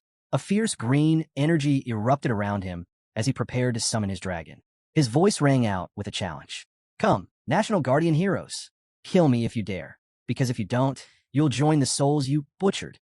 His aunt called out in alarm, pleading with him to remember they were all above level 90. Lu turned to his companions. Guard my aunt, he ordered. Whatever happens, I won't be holding back. Jin Zaishi let out a mocking laugh. Ignorant little brat. With a snap, his monstrous tentacles exploded outward, joining a barrage of weapons from the other heroes, all surging toward Lu Fan. Attack! Jin Zaishi roared. For my son, crush him. Choi Hoon charged in and slammed his massive weapon into the ground, sending tremors through the earth and shattering the surface. Lu launched himself into the air with ease, dodging the impact without breaking a sweat. At the same time, Li took aim with his bow, but Lu quickly ordered Xiao Fai to activate the Emerald Dragon's power. A thick emerald barrier surged to life, forged from the dragon's bloodline. It was immune to all debuffs and boosted its regeneration rate by 5%, protecting everyone inside it. Li's arrow struck the shield and bounced off harmlessly. His eyes widened in disbelief. Lu's voice rang out, sharp and furious. If you want to kill someone, then aim at me. You dared to slaughter innocent citizens of Dragon Nation? I'll make sure you watch every last Taiji soldier under your command fall. Park Ji, furious, rushed in with a vicious sword strike. But the moment his blade touched the barrier, it fizzled out, completely useless. Choi Hoon stepped forward, brushing Park Ji aside. Move. I'll handle this. He sneered at Lu. What's the matter? Hiding inside your little shield? Then he hurled his axe, the Hell Blood Axe Totem. It crashed against the barrier, dealing 300 physical damage, but not even a scratch appeared. Someone else stepped up, pulling out the natural remediation Dragonbone Flute, trying to summon the twin Fallen Corpse Holy Dragons. But even that failed to break the Emerald defense. Lu dropped back to the ground, unfazed. Coward, he scoffed. You really think I'm the one hiding? Jin Yang called out, worried. Your only job is to protect your aunt. But Lu was already wrapped in a dense yellow aura. The Holy Light Gate skill had activated, blanketing him in holy protection. The energy extended across the battlefield, ensuring the Fallen Corpse Holy Dragons could attack through any dimension. As the dragons roared to life, the essence of fallen warriors surged toward them, strengthening them even more. Suddenly, enormous demonic figures appeared in front of the Taiji forces. Lu had summoned the 9 Realms demons straight out of the secret realm.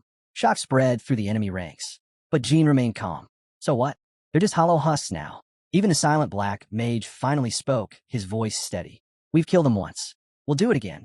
But Lu stood tall between his dragons, a smirk on his face. Then go ahead, he challenged. Show me how you plan to kill the 9 Realms demons this time. Park suddenly tensed. Something wasn't right. His eyes darted toward the 9 Realms demons. Their roars grew louder, shaking the air as their numbers suddenly swelled. He quickly pulled out the emerald mirror and gasped. There's 18 of them now. Panic set in as he shouted. Everyone, stay together. But Jin remained unfazed. Relax. Even if they're clones, their stats are bound to be lower. We can wipe them out easily. To prove his point, he swiftly took out one Earth demon and followed up by slaying a Realm demon. The count dropped to 16. See, he barked. Just an intimidation trick. These copies are weak. Morale lifted instantly. With new confidence, the group turned their attention to taking out the clones. But the black-robed mage wasn't so sure. His eyes narrowed on Lu Fan, who was now pulsing with an ominous glow. What is he doing? Jin caught it too. A wave of unease rippled through him. What trick is this now? Lu's smirk deepened. Took you long enough to notice? I've been charging this skill the whole time. Now, face the will of the fierce dragon warrior. In a blinding flash, his body shifted and surged upward. He transformed into a colossal golden dragon. His voice shook the battlefield. Your death countdown starts now. The entire field froze. The girls stared in disbelief. He can turn into a dragon. The mage's face turned pale. He's not just transforming, he's mastering the dragon's power. Panic rising, he shouted for backup. But it was already too late. The summoned demons began closing in fast. Li found herself surrounded, unable to escape. One by one, the others were cornered, their cries echoing across the field. The pleas for help reached Lord Jean, but he stood paralyzed, unable to move, unable to comprehend. The dragon domain exploded in size, stretching out to a full 100-meter radius. Every dragon, every beast sharing Lu's bloodline, was supercharged. Buffs stacked endlessly. The demons, now unstoppable, thundered forward, crushing everything in their path. The feared 9 realms demons weren't just back, they were dominating. Roaring with pride, they trampled over the battlefield. And at the center, the golden dragon radiated an aura of absolute power, its strength now doubled. Jean stood frozen, sweat dripping down his face. This battle was no longer his to win. He barely had time to react as the golden dragon lunged forward, claws slicing through his tentacles like they were paper. The blow sent him soaring through the air like a discarded doll. Spinning midair, his mind raced. Was this defeat? How did Lu Fan get this powerful? The pain was unbearable. As he slammed into the ground, dazed and broken, he heard Li's voice screaming for help. But he couldn't move. He couldn't save anyone. Jin's fading eyes drifted toward the mage, bloodied, trembling, and begging for someone to save him. That's when the realization finally sank in. They never should have gone after Lu Fan. It was already over. His allies were either broken or bound.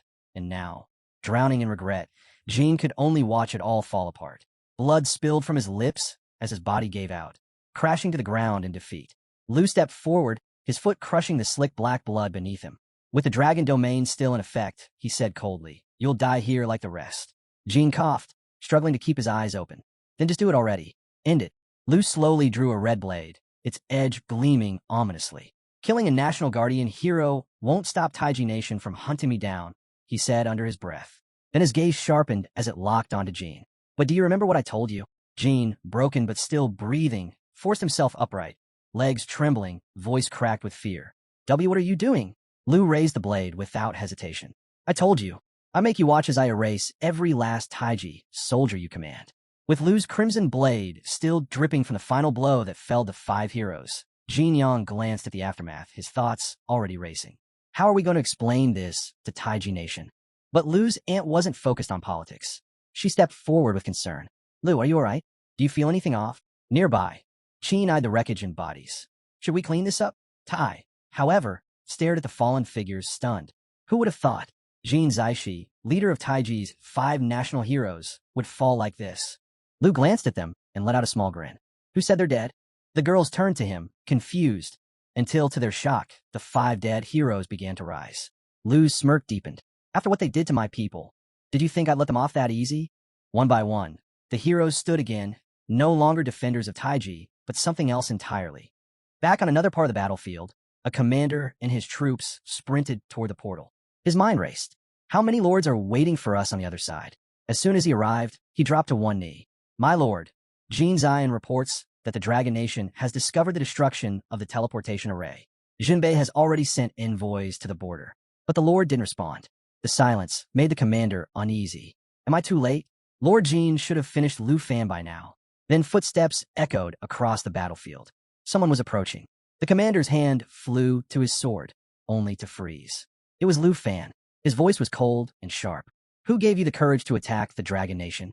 The commander's eyes widened. "He's alive." He barked a panicked order, "Attack." But before his soldiers could react, an arrow whistled through the air and slammed into his hand, knocking his sword away. The commander tumbled back. Lu had fired it. Before the others could move, jagged tentacles tore through the soldiers, piercing their hearts before coiling around the commander himself. His face went pale. Why, Lord Jean? Why are you doing this?" Lu stepped in, grabbed the lord's cloak, and pulled it aside. "Because," he said with a smirk, "they belong to me now." The tentacles tightened. Desperate, the commander broke free and let out a furious roar. "You killed Lord Jean. You'll pay for that." He lunged at Lu, blade raised high. But before he got close, a shadow dropped from above. A massive axe crashed down, slamming the commander into the dirt. Lu didn't even blink. "If Lord Jean couldn't last 2 rounds against me," he said flatly, "what made you think you had a chance?" Pinned beneath the crushing weight of the axe, the commander clenched his jaw, growling, "I swear I'll kill you. I'll cut you to pieces." Lu smirked without flinching. "Save your breath." Tentacles slithered back around the commander, lifting him high into the air. He thrashed in panic. "What do you want from me?" Lu's tone dropped. "One last chance." Ta. Still resisting, the commander stayed silent. until the tentacles tightened and a savage beating left him swollen and barely conscious. Finally, broken and breathless, he gave in. The truth spilled out of him. Tao's brow furrowed. 2 elite armies and a hero. Just to take down one man? Didn't expect that from Taiji Nation. Someone else chimed in, and there's no sign of Teacher Gu's body. Looks like he escaped, just like the commander said. Lu's aunt looked to him. So what now? The teleportation array's gone, and we're thousands of miles from home. Jin Yang jumped in. The God-slaying army isn't far. Maybe we regroup with Jinbei Marquis forces at the border. Kim nodded. If the scroll used was random, the distance couldn't be beyond the current map's limits. We gotta find Teacher Gu before the God-slaying army does. Meanwhile, the commander, barely clinging to life, begged for mercy. Please, I told you everything. Let me go. But without hesitation, a tentacle tore straight through his chest. As he collapsed, eyes wide, he gasped, You said you'd let me live?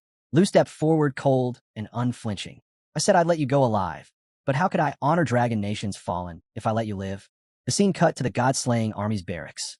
Inside the command tent, a high-ranking officer leaned back and sneered. By the time Dragon Nation's forces show up, Lord Jean will have already dealt with that brat. A soldier next to him frowned. Seriously? All 5 heroes fought together, and they still couldn't beat a second-level job changer. Neither noticed the figure looming behind them. Jin's lifeless body had already entered the room. One of the guards at the command center turned to face the enormous tentacles snaking through the air. For a moment, he hesitated, sensing an energy eerily similar to Lord Jin's. He tried to report it, speaking into his comms, only to be cut off when a tentacle suddenly speared through his chest. The room fell dead silent. Nobody moved. Then, the tentacle swelled, and in the blink of an eye, the guard's body burst apart into pieces. The others could only stare in stunned disbelief. Lord Jean, he just killed the commander, someone finally blurted out. He's lost it, another guard shouted. Run, get out of here.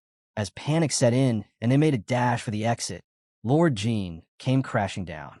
With a violent motion, he flung out the octopus-like limbs, impaling the fleeing guards one by one. A guard near the door turned back, spotting several others frozen in place. What are you doing? Move. Get out now, he yelled. But before he could take another step, his arm was sliced clean off. Blood splashed across his face as he staggered forward in a daze. He finally reached the exit, but what he saw made his blood run cold.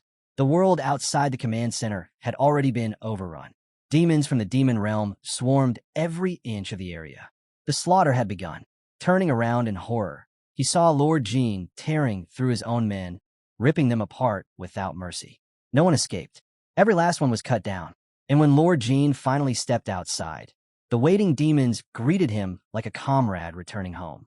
The scene cuts to the Taiji Nation, to Lord Jean Zion's estate, an enormous structure rising high above the city. Inside, Jean Zion paced furiously, trying to reach someone. When the call finally connected, he snapped, Why haven't you answered? A calm voice responded, This is the Slaughter God Legion Command Center. This is Lord Jean Zion, he barked. Get your men to the Death Seas instance immediately. Meet up with Lee. Tell him to contact me at once.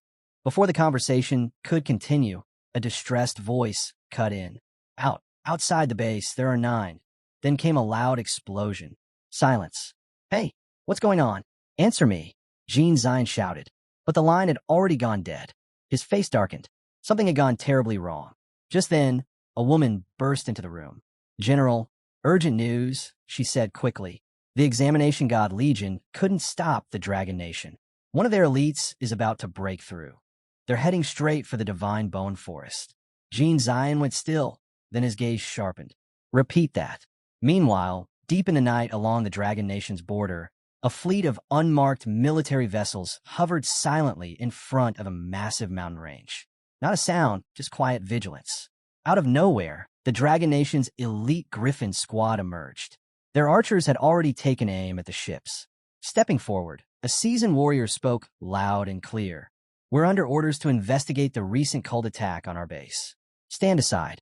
From one of the ships, a captain responded coldly. You're trespassing on Taiji Nation land. Move an inch without clearance, and it's war. An officer nearby leaned in cautiously. That's the Griffin squad. If we push them, we might not walk away. But the commander just smirked. They're strong, no doubt. But if we take them down, our Extermination Guard Legion will outrank the other Trump guards. He turned and gave the order. Alert all units. If they make a move, we fire immediately. But the old warrior didn't back down. The three elders and Marcus Jinbei have already sent formal notice to the Jin residents. If you stop us now, you'll be the one dealing with the fallout. Then a thought struck him, a weapon that once shook the battlefield, the burning desolation staff. He hadn't expected to see it again, or for him to appear here. The man behind that staff was said to rival even the 5 national heroes. Not even the Examination God Legion could take him down.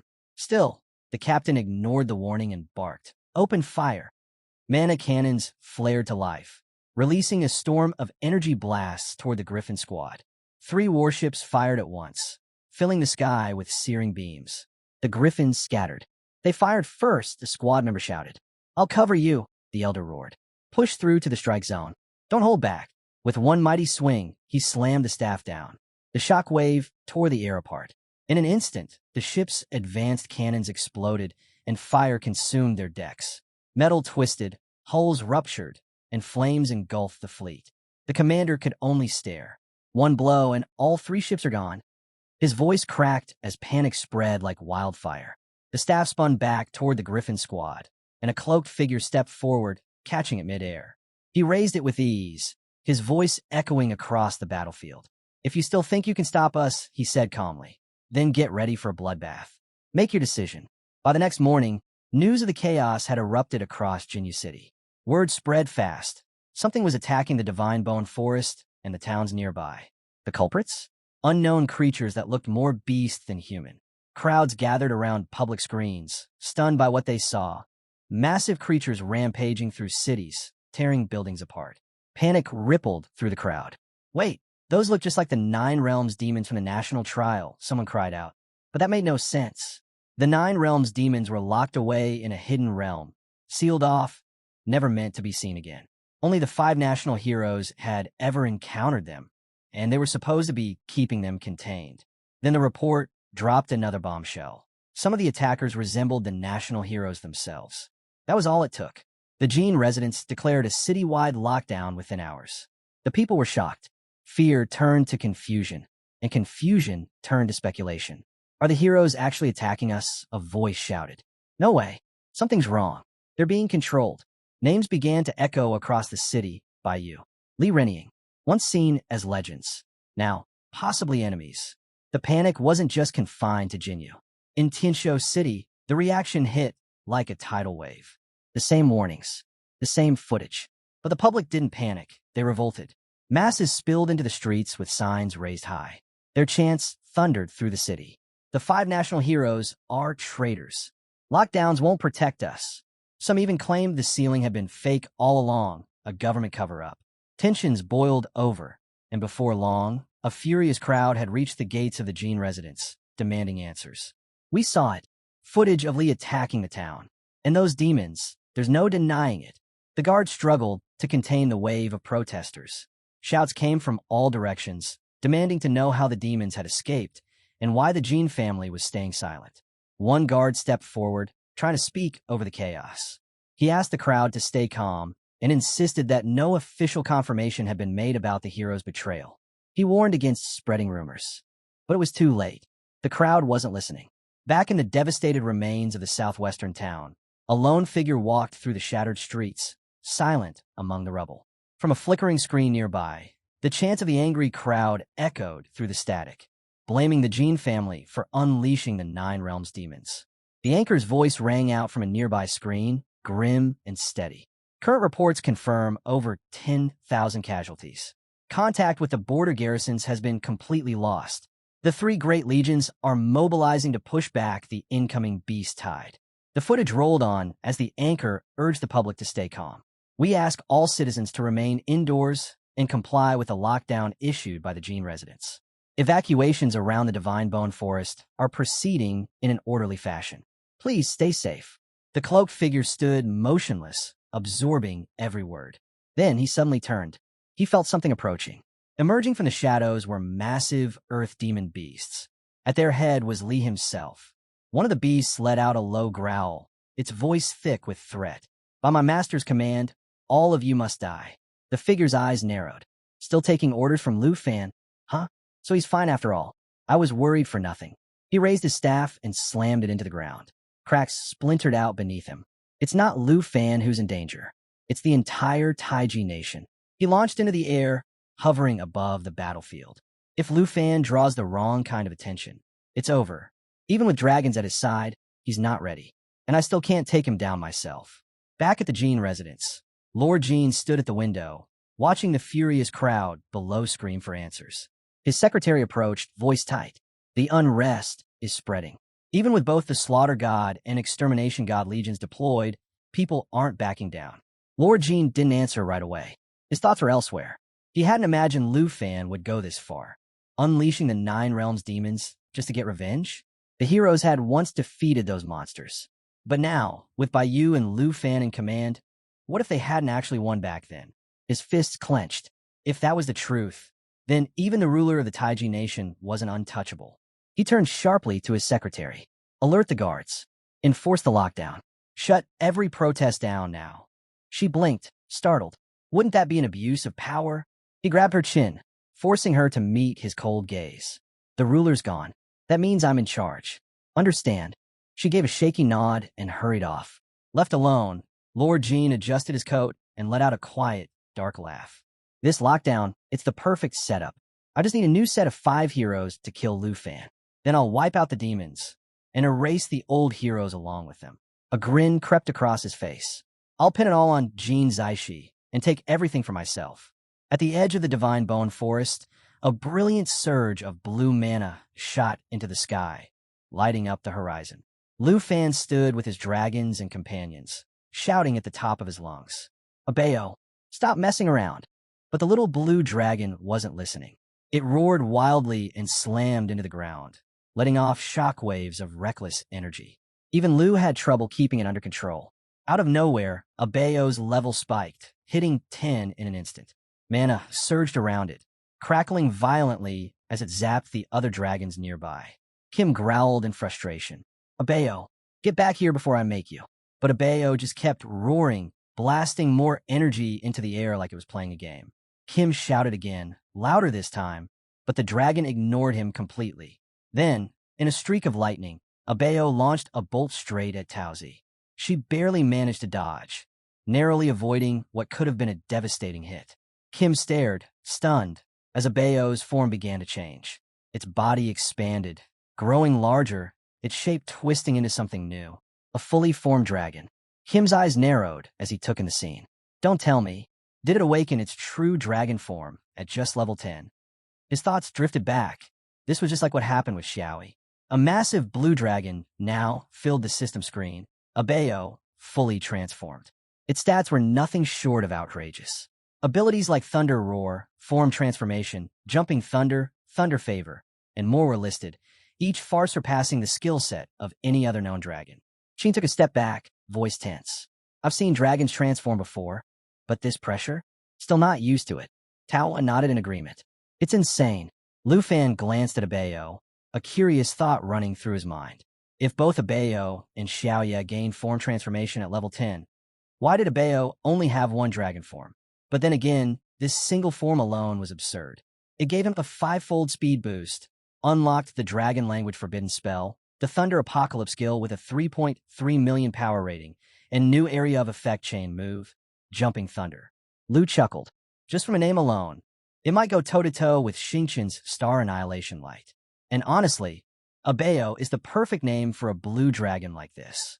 The system flashed again, revealing a skill labeled Thunder Fever, categorized as world-destroying.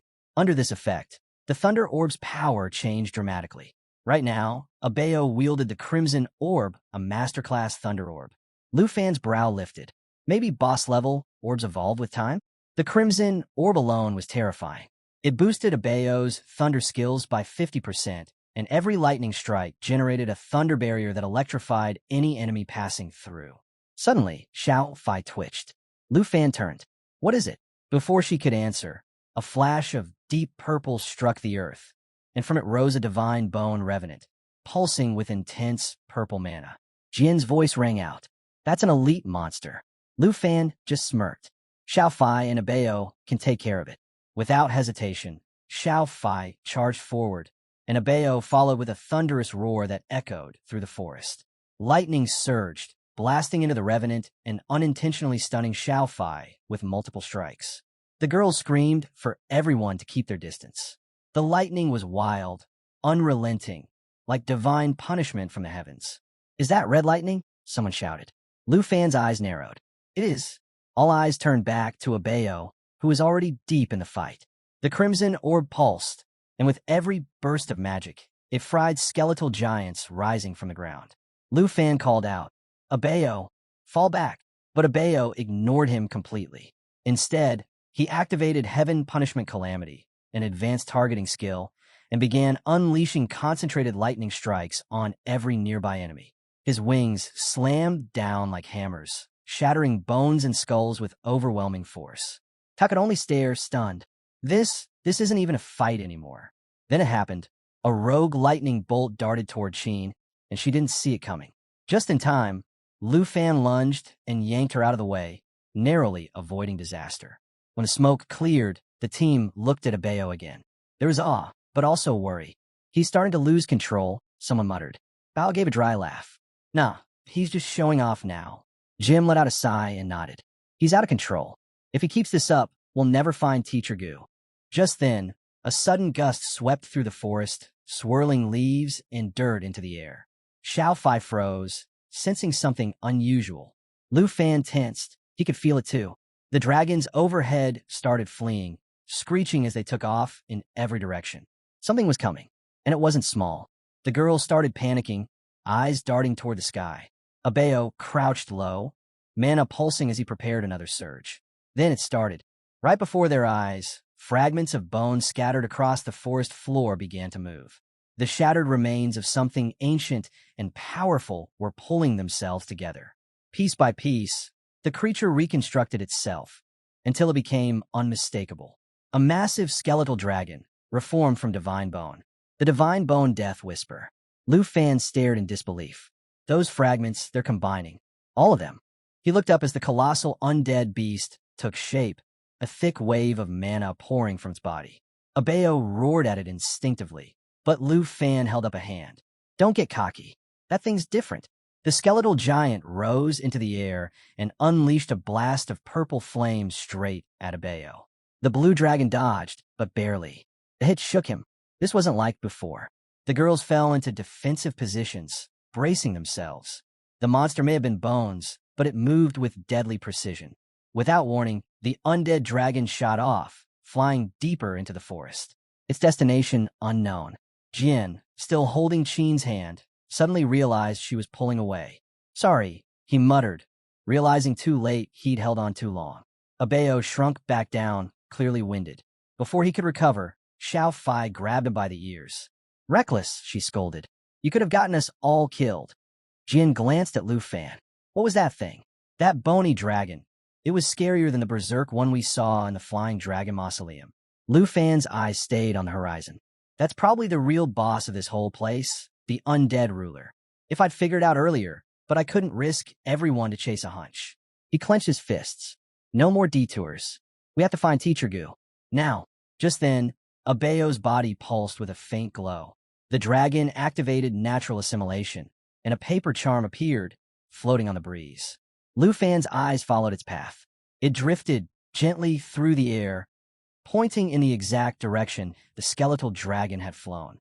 As they quietly approach a swarm of dragons heading toward a towering skeletal dragon, the group watches in awe as it lets out a deafening roar, effortlessly ripping through the smaller dragons in its path. Lu Fan can't help but wonder, what are these dragons flying toward? Qin is mesmerized by the sheer spectacle. Even Tao admits she never thought she'd witness something as rare as a dragon migration. Despite the carnage, the dragons keep pushing forward, their remains torn apart midair. Lu Fan starts a question. What force could possibly be driving them to keep going? Eventually, the surviving dragons descend onto a slick, black mountain littered with avian skeletons. The moment they land, they collapse, too exhausted to move. Their magical compass begins pointing deeper into the heart of the mountains, raising suspicions about what might be hidden in the darkness. Blackhead notes that the paper dolls stop just outside the mountain. Could that mean Teacher Gu is in there? Tao chimes in. pointing out that the revenant dragons, those born of divine power, have merged into the mountain itself. Lu steps forward, telling everyone to stand back. He's going to carve a path through. Tao warns him to be cautious with no instructors around to help, but quickly reassures the group. She's got this. She activates the dragon claw, transforming her arm before slicing through the terrain, sending a paralyzing shockwave rippling outward. That energy surge instantly triggers a reaction. The skeletal dragons begin to rouse and lift into the air. Panic sets in as the dragons start circling them, but Lu remains calm and tells the group to hold their ground. This is all going according to plan. He leaves the aerial chaos to his blue and black dragons. The blue dragon morphs and shoots upward into the sky. Meanwhile, the black dragon launches fire from the crimson orb in its mouth. The blue one unleashes a powerful roar that ignites a massive storm, ravaging the entire area. Then, without warning, a deep, ancient voice echoes, demanding the human to stop. Strangely, only Lu seems to hear it. The voice speaks again, this time directly to him. Are you an agent of the divine-born revenant or the sacred mountain? Lu hesitates, uncertain if he should respond. The voice speaks once more. I am the ancient god of the divine-born. If you serve the revenant or the sacred mountain, turn back now. I'll spare you this once. But if you disturb this place again, there will be no mercy. Only Lu is granted the privilege of hearing these words. Hearing the name through the system, Lu is struck by a strange sense of recognition. It stirs something deep inside him, like a memory tied to an ancient power, maybe a titan from the frozen northern realms. Could this really be the voice of the ancient god? The voice echoes again, sharper this time. Are you a servant of the divine bone? Then comes the warning. The ancient gods are losing patience. Zulu must decide quickly. But as Lu glances at the paper dolls, a realization hits him. That's why teacher Zulu hasn't left. If he turns back now, she won't survive. If I truly am Zawi, he thinks, then I need to activate the external guardian to protect them all. But is it resonant? Lu hesitates. Should he introduce himself first? Or answer straight away? The voice repeats, firmer this time. I am the ancient god of divine bone. If you're tied to the resonant or the sacred mountain, leave now. I'll grant you mercy this once. But disturb my stillness again, and I will not forgive you. Lu remembers the battle against Charles. Back then, the ancient god's image appeared on the sacred map and tried to destroy him, even though he carried revenant energy. That made one thing painfully clear. Ancient gods aren't allies. It's bluffing now, most likely because it's not at full strength. Still, even weakened, an ancient god is nothing to take lightly. The voice growls once more, its warning final. Lu knows the time to choose is now. Looking at the paper dolls again, he's certain Teacher Gu is alive. There's no way she falls like this. He turns to Xiaoye and says he'll wait for them in the garden. He's made up his mind. It's time to fight. Xiaoye transforms, her body shifting into the form of an eternal dragon. A glowing shield forms around them, locking in a layer of protection. She unleashes the power of the Jade Dragon bloodline, boosting all skill effects and recovery by an astonishing 5,000%. At the same time, the blue-robe members of the protective sect instruct everyone to stay within the barrier no matter what. They turn to Xiaoye, asking what her next move is. She answers casually, about 2 weeks ago, time dropped by a decade, and just as the portal opened, a star diver emerged, someone from a far-off galaxy, already beginning their transformation. The ancient god speaks once more, declaring that Lu Fan has made his choice. Instantly, the skeletal remains, the star progressor, and an enormous dragon of bones begin piecing themselves back together. The earth quakes beneath them, and fear grips the girls as the air turns heavy. You've chosen death, the ancient god booms. Now you'll all serve as puppets of the divine bone. In that moment, the divine bone flow erupts, wrapping around them like a spiraling chain. A whisper cuts through the noise. Look carefully. The divine bone flow comes from a being capable of rebuilding itself entirely from nearby broken bones, an overwhelming edge in any fight. The seasoned cultivators observe the battlefield, noting the divine-born creature towers over Xiaoye. But Lu doesn't see it that way. To him, it's nothing more than a replica of the ancient god. Then the god's voice rings out again, dark and final. Within this eternal corridor, everything fades into dusk. A colossal thunderstorm erupts overhead, churning wildly through the corridor. From the divine bone throne, a vortex forms, 30 meters wide, sucking up every trace of mana in the area. The storm barrels toward the twin dragons, slamming them into the protective barrier. Trapped, they struggle to move under the crushing pressure. A sudden strike from the storm slices into Lu's hand. Blood sprays through the air, his and the star dragon's. As the dragon crashes to the ground, it bursts with scattered mana, sending waves of energy rippling across the field. Unaware of what's unfolding, Lu glances toward Xingchen, only to see his hardware transforming before his eyes. It takes on a radiant humanoid shape, something completely unfamiliar and unlike anything he's ever seen. Lu hadn't seen Xingchen like this in ages, her humanoid school form glowing with quiet strength. The moment was fleeting, though. The ancient god's voice shattered it. He scoffed at the scene, mocking the humans as nothing but ants waiting to be crushed.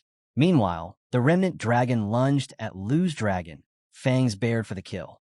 Sensing the looming threat, impending danger, Abeo, Xingchen, and Lu's black dragon didn't hesitate. In an instant, they all launched into action, roaring as one, the sky trembling with their fury. Lava blaze and thunderstorm blast collided with the skeletal beast in a brilliant explosion of elemental fury.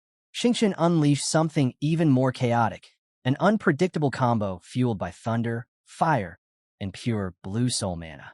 Thunder Favor, Crimson Jewel, and Star Crush merged into one devastating assault. Everyone had switched into full attack mode. The scattered dragons joined in, pummeling the ancient skeleton with their own strikes. Roaring thunder and lava blaze crashed into the bone frame, sending a massive mana shockwave through the air. But the ancient god just laughed. "This is your strength? Pathetic. All of it. Pointless," he growled as mana exploded from his elite skeletal form like a raging storm. Lu shouted to Xiaoya, "Activate the Emerald Mirror." But the skill didn't trigger. Something was wrong. Why won't it work? Lu asked, stunned. The ancient god answered coldly, "Fool. Before the gaze of the old gods, all illusions are meaningless." Yellow mana surged around Lu. He lifted his gaze, voice steady now, colder, sharper. "You really think you're untouchable?" he said. "You used bone reconstruction to fake divinity? Is that what you call godhood?" That's when he activated something hidden, an effect that suppressed the will of the fiery dragon warrior. A countdown began. "You don't even have a body left, just a soul clinging to ash," Lu added. Then his form shifted. A golden aura burst around him as he fully transformed into the Golden Dragon King. All his stats surged by 200. His black dragon roared, evolving into the blazing destruction dragon. Xiaoya wasn't far behind, entering berserk mode and merging with the black dragon to become a fearsome star dragon.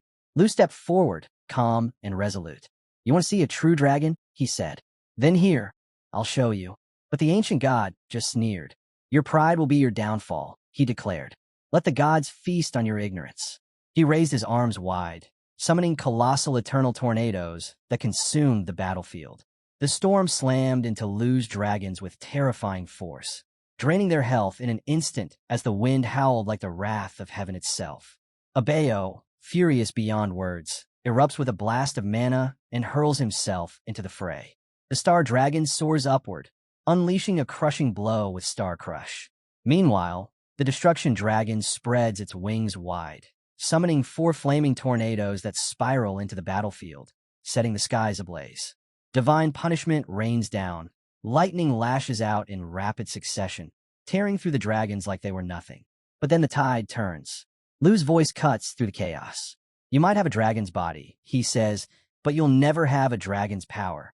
Without hesitation, he lunges forward and sinks his teeth into the elite skeletal dragon's neck. The beast roars in agony. The engine guard flares with rage. "You dare harm the supreme god?" he howls.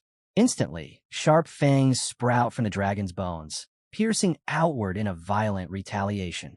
"You're a fool," the ancient god sneers. "Your fate is to fall into the endless abyss." The skeletal form pulses, enhanced by the bone reconstruction skill. Its jagged body forces the golden dragon to retreat momentarily. But Lu quickly analyzes the situation. The creature's strength lies in its ability to absorb nearby bones and heal. If that's the case, then the answer is clear. "Xiaoya, activate the dragon domain," he commands. A colossal eye materializes in the sky.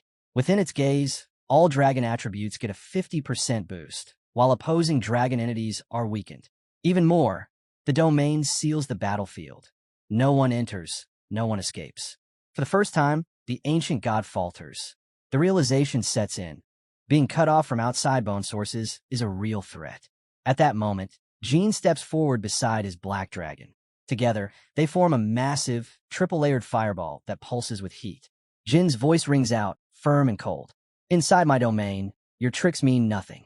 Speaking in the ancient dragon tongue, he triggers a lava surge that barrels straight into the ancient demon skeleton. The blast melts away parts of its frame, but the ancient god just laughs. You think burning me changes anything? As long as bones remain in this world, I can always return. Even as his body liquefies, he grins. But can you say the same? Let's die together. He lets out a blast of purple energy, a soul-ripping technique that devours life force. Every rune carved into the bones lights up at once, triggering a soul erosion wave that cuts down half of one's vitality in seconds. Purple souls rise from the ground, swarming toward Lu. Reacting fast, Lu summons the Eternal Guardian, an enormous shield that blocks the flood of corrupted souls. But the ancient god misses something critical. Behind him, unnoticed, the black dragon reappears, silent and poised to strike. With a surge of crackling mana, the blue dragon and black dragon roar in unison, releasing the devastating 330 million volt heavenly thunder world destruction technique. Thunderstorms explode through the sky, targeting the skeletal dragon with pinpoint precision. The power is overwhelming. Each strike slams down like judgment, nearly obliterating the ancient dragon's entire frame. What's left of its body crumbles, save for its glowing eyes. In its final moment, it lets out one last echoing cry. I will remember you and your dragons. One day, I will return and destroy you. Then silence. The colossal, god-tier skeletal dragon disintegrates, the battlefield still trembling from its fall. The sheer scale of the attack leave a lasting mark on Lu's entire dragon lineage. Lu takes a breath, eyes on Abeo. That skill is insane, he mutters, still processing the destruction. At the same time, a system message flashes. He's now level 44. Later, the group follows the paper doll deeper into a field scattered with bones. As they search, Tao suddenly calls out, urgency in her voice. Over here. They rush over, and there, half buried among the skeletal remains, lies Teacher Gu, exhausted, barely conscious, but alive. They hurry to Teacher Gu's side, all of them visibly worried. Lu kneels down, checks her condition, and after a moment, turns to the group. She's not in any life-threatening danger, he says, but she's fallen into a coma. The girls exchange anxious looks. Lu adds, since Xiaya can't wake her up, we'll have to look after her ourselves until she recovers. Xiaoqiu lowers her gaze, guilt washing over her. I changed my class to Holy Light Judge, she says quietly. I can't heal anyone anymore. Lu's aunt gives her a soft look. Then don't dwell on it. Just help her drink some water, she says gently. As the others tend to Teacher Gu, Lu's attention shifts. He notices Abeo rummaging through the pile of bones, clearly looking for something. Moments later, Abeo holds something up. It's a glowing crystal, radiating with deep, pulsing energy. A divine stone crystal. Lu's eyes widen. That's probably the essence of an ancient god. He quickly snatches it, studying the legendary grade crystal in his hand. If it truly were a pure essence, it might have had the power to resurrect the fallen holy dragon. But judging by its form, the ancient god of divine bone must have failed to fully reconstruct itself. No complete essence was formed. Still, this crystal is no less valuable. It's one of the rare components needed to contract the Shadow Dragon King. As the realization hits, Lu freezes. Tao, use any cleansing skill you've got. Purify this crystal now. Meanwhile, Abeo keeps following Lu, trying to reclaim the crystal with her arms stretched out like a begging merchant. Thao raises an eyebrow. What? Am I just your personal water tap now? She teases, crossing her arms. I'm a hidden class swordswoman, not a well. Lu chuckles, holding up the crystal. Hey, there's no other water around. You're all I've got. Then something shifts. The divine bone crystal in Lu's palm starts to crack.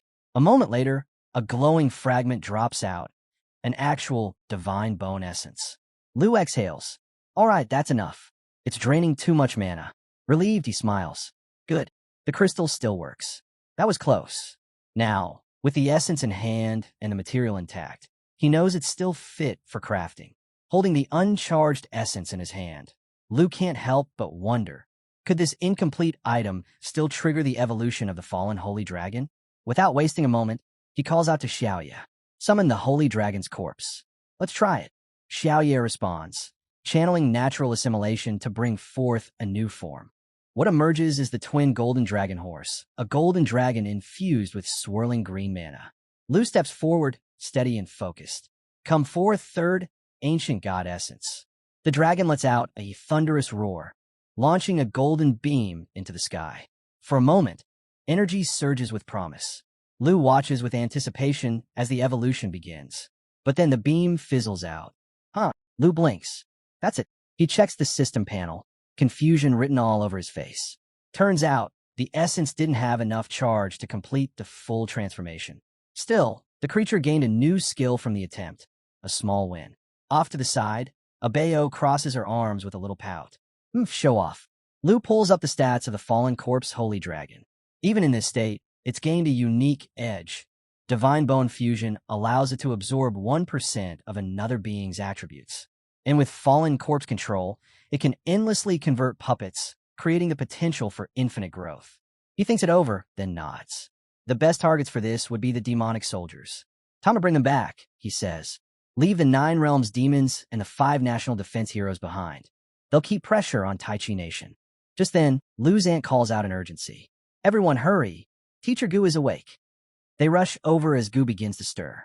Her voice is weak, but her words are sharp. It was an ambush. Her eyes snap open, and she gasps. Return to the Dragon Nation immediately. Our camp's been attacked by the Taichi Nation. Lu gently takes her hand. It's all right. You're safe now. The girls nod quickly, trying to comfort her. Lu dealt with those monsters. He fought so hard just to get to you. Thank goodness you're alive. One of them whispers, close to tears. Quinn turns to Lu, hesitant. If we head for the border, can we make it back to Dragon Nation? Jian bites her lip, looking unsure. It won't be easy. Taichi's armies are still lurking out there. Lu doesn't flinch. We'll be fine. Just stick with me. We leave for Taichi Nation tomorrow. 8 hours later, the group arrives at a tightly patrolled city crawling with police. Lu, now masked and low-key, leads the group through back alleys until he stops in front of a discreet love hotel. Sheen squints. Seriously? A couple's hotel? Lu responded coolly. The whole city's locked down. This was the only place that would take us. Tao, oddly upbeat, chuckled from the corner. That bone dragon ride felt like flying first class. We should have just flown straight to Dragon Nation. Sheen wasn't convinced. We had to walk for hours to stay off the radar. Even now, this doesn't feel safe. But Lu wasn't really listening. His thoughts were elsewhere. That bone clone, it's a game changer, he mused. The fallen corpse, holy dragon, fully puppet, with divine bone fusion. It just needs to absorb the demonic soldiers. That entire ancient god body is mine now. All its skills stay intact, and it's massive. Big enough to carry a full 20-person squad. His thoughts were interrupted by Tao's voice calling from across the lobby. She was standing at the front desk, smiling sweetly next to the tense-looking hotel manager. Hey, Lu, how do you want to split the rooms? The manager's eyes narrowed, clearly uncomfortable.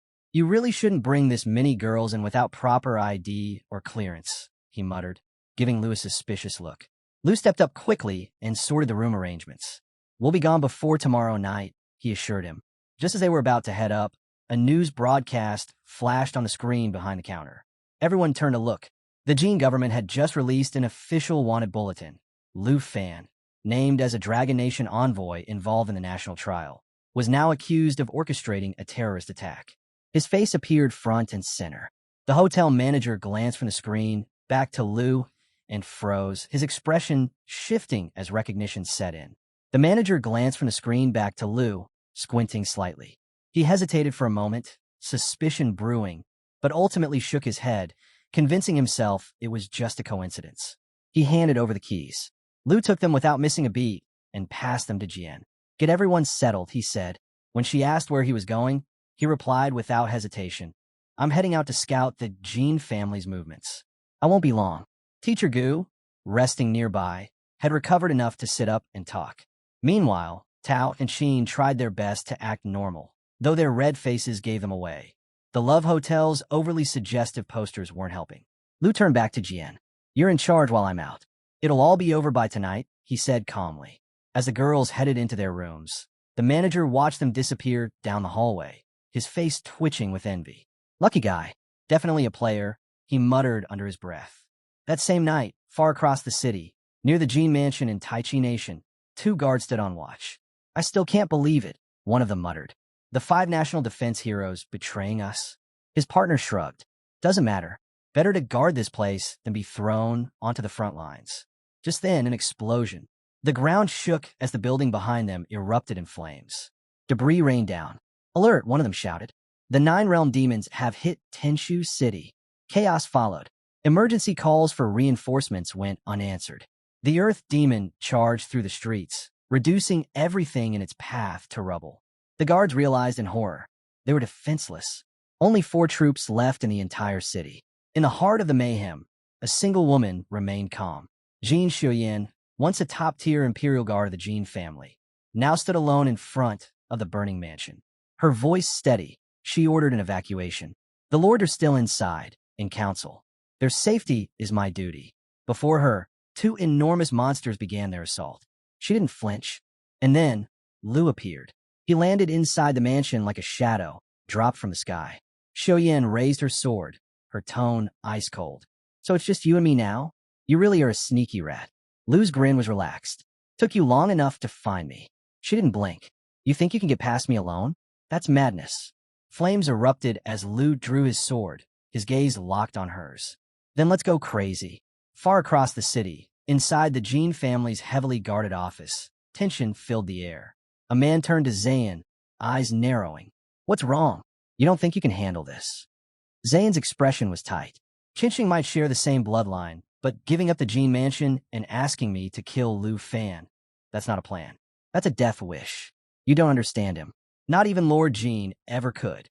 Across the room, Qinsheng, once a loyal guard of the Jin family, snapped. "Is this because I never became an abyssal glass? You and Lord Jin always looked down on me." Zayn's jaw clenched. He remembered the moment Lord Jin had stripped Qinsheng of his rank. How pitiful he'd looked, walking out in shame. "I didn't care back then," Zayn muttered. "I thought you came back to be a hero. But if you ruin everything now, or tip Lu Fan off, I won't let that slide." Qinsheng held firm. "I'll face Lu myself. And I didn't come alone. I brought someone who can match him." Before either could say more, the building trembled violently. A massive demon from the 9 realms tore through the structure. Walls buckled, the ceiling cracked, and chaos erupted. Zayn's face went pale. "It's too late," he muttered. "Fine, I accept the plan. Send in the expert." But Qinsheng hesitated. I didn't plan for that monster. I came to fight Lu, not this." A crash shattered the windows. Something flew in, Qinsheng's so-called expert, now unconscious and tossed aside like a rag doll. Outside, above the blazing city, Lu hovered calmly in the air. "If it's a fight you want," he said, voice echoing through the flames, "then I'll make it quick. 1 move, 1 sword. How about that?" Zayn stared up in disbelief. "How'd he get here?" He turned to Qinsheng, furious. "Where's that confidence from earlier?" Qinsheng didn't answer. His eyes were wide with dread.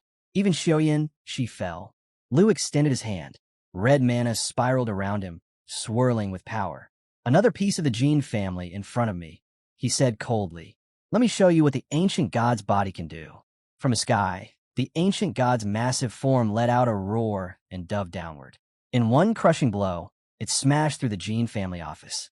Stone, steel, and glass shattered. The entire structure was reduced to ruin in seconds. Buried under the wreckage, Zayn coughed, struggling for breath. Next to him, Qinsheng lay motionless, a scroll still clutched in his lifeless hands. "I can't die here," Zayn whispered. "The Jin family still belongs to me." He forced his fingers around the scroll, beginning to open it, only for a sword to slash through it and drive deep into his chest. Standing above him, calm and composed, was Kim. "This sword," she said, "was always meant for you." As Lu Fan steps over Zion's lifeless body, he speaks without a trace of emotion. Turning to the spirit of Lord Jin he summoned, he declares that the Jin mansion has been reduced to ashes. "You saw it yourself, didn't you?" The once proud Lord Jean replies quietly, I saw everything. Lu Fan's tone sharpens. Only one left, Jean Zhu.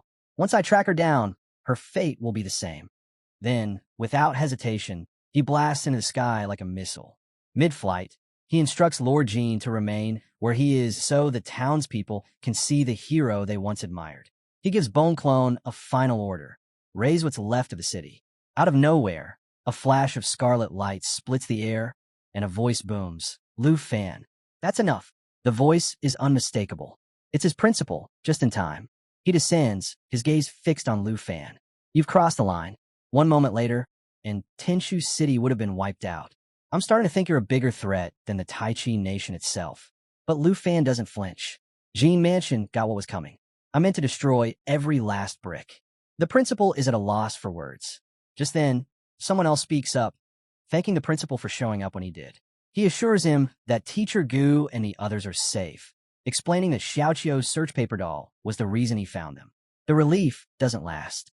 The principal cuts him off, accusing him of using Xiaoqiu to lure him away while planning to carry on the destruction behind his back. He then demands that Lu Fan dismiss his summons and come home. Lu Fan draws his arm back, eyes narrowing. Why are you in my way? The Jean Mansion, everyone behind them, kept coming after me. They hurt my friends. They even killed people from Dragon Nation. What if Teacher Gu hadn't escaped? Would you still be so composed? They had it coming. The principal remains calm. Lu, I understand. I feel that same fury. I'm not doing this because I disagree with you. I'm doing it to keep you safe. Lu Fan stops cold. The principal steps forward, his voice steady. He reminds Lu Fan that Captain 2 from the extreme north should have already shown him how immense the world really is. How most people never even brush against the borders of true enemy territory. The same goes for understanding the structure of society. To the average person, he explains, a level 94 transformation master is considered unmatched. Beyond that, every step is a battle. Reaching level 100 is already seen as mythical. Then he drops a revelation. There are 5th transformation masters out there. Some of them have broken through to level 120, and a few are hidden within the Tai Chi nation itself. Lu Fan freezes. He knows 4th transformation masters can't even scratch him anymore. But 5th transformation beasts? If they're backing the Jean family, this war might never end. The principal sees the weight behind Lu Fan's silence. He continues, I know what you're thinking, but chasing those people is not your fight. These kinds of powerhouses don't serve any nation.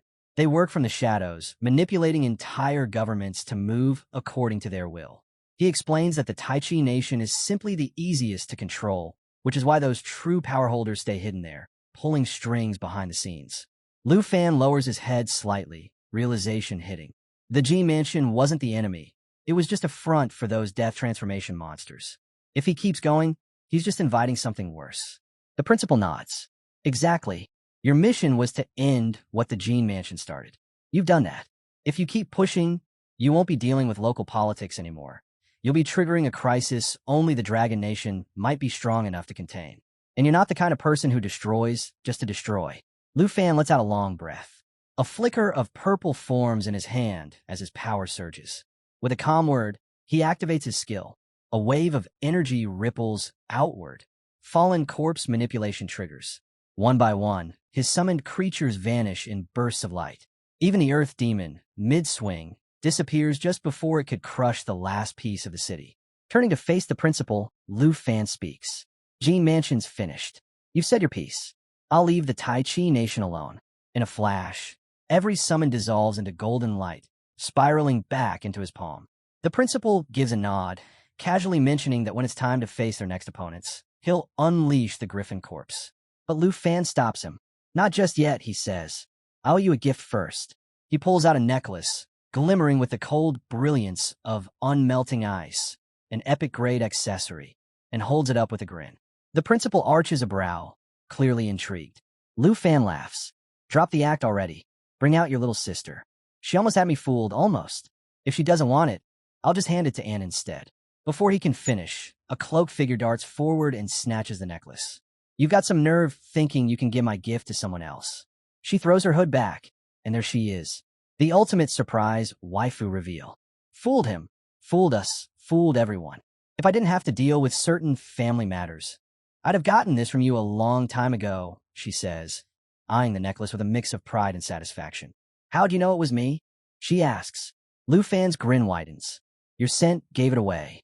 She squints at him. Don't be ridiculous. That's not a real thing. Quit spouting nonsense. He leans in slightly, still poking fun. It was just a hint. Barely noticeable. Her face flushes as she swings at him playfully. You little punk. Acting like some rogue.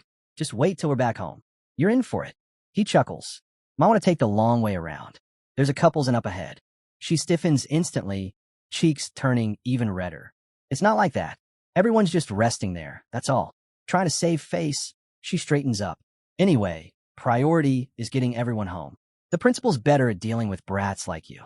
The scene cuts to the western edge of Dragon Nation, inside the Long family estate. A scout from a Griffin Corps delivers a report. The border issue has been resolved.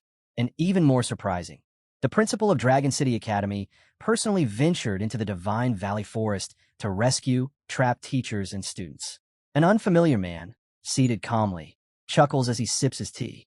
I thought Guxian was too busy gathering forces. Yet he still managed to play guardian. Beside him, a woman gently sets her cup down. The Huang family is so obsessed with protocol. If they keep dragging their feet, the Long family is going to lose a golden opportunity. Someone steps forward and lays down a teleportation scroll. I'll head to Dragon City myself. From across the room, another voice answers simply, understood. Back at Dragon City, Sheen spots Tao, Z slacking and smirks. Teaming up with Lu Fan turned you into a total slacker. Huh? Tao shoots back instantly. Excuse me? I helped with the Griffin corpse when we fixed the teleport gate. Jianing jumps in with a playful grin. Nah, you just couldn't wait to come back here. Sheen laughs. Finally, someone who gets her sarcasm. But Tao just gives Jian a sidelong glance. Wow, corrupted already. You used to defend me. Later, the crew gathers around the principal for a chat. Tao remarks how everyone seems to have moved on, except Sister Xiaoxue. Still kind of shocked, honestly. The principal smiles gently. Please, let's keep everything you've heard a secret. Even Teacher Gu only found out recently. Sheen gives a thumbs up. Don't worry. You're young, smart, and stunning. Not surprised Lu's been thinking about you all this time. Tao gives a confident nod. Our lips are sealed. The principal waves a hand casually. Call me Wuxian if you like. Or senior sister. But when we're working, principal only. As everyone exchanges awkward looks, she changes the topic. Anyway, where's Lu? Jian answers, upstairs. He's on a serious call. Right on cue, Lu descends the stairs, phone still in hand. Thanks for taking care of the tombstone arrangements, he says. Send my respects to the victims. They were family, they were friends. If they make it through the portal, we'll see each other again. He puts the call on speaker. Girls, this is Captain Lu Fei from the 78th Curriculum Corps. Lu Fei's voice comes through clearly. Just letting you know, Lu Fan personally arranged a tombstone for everyone who died in Divine Valley Forest Camp.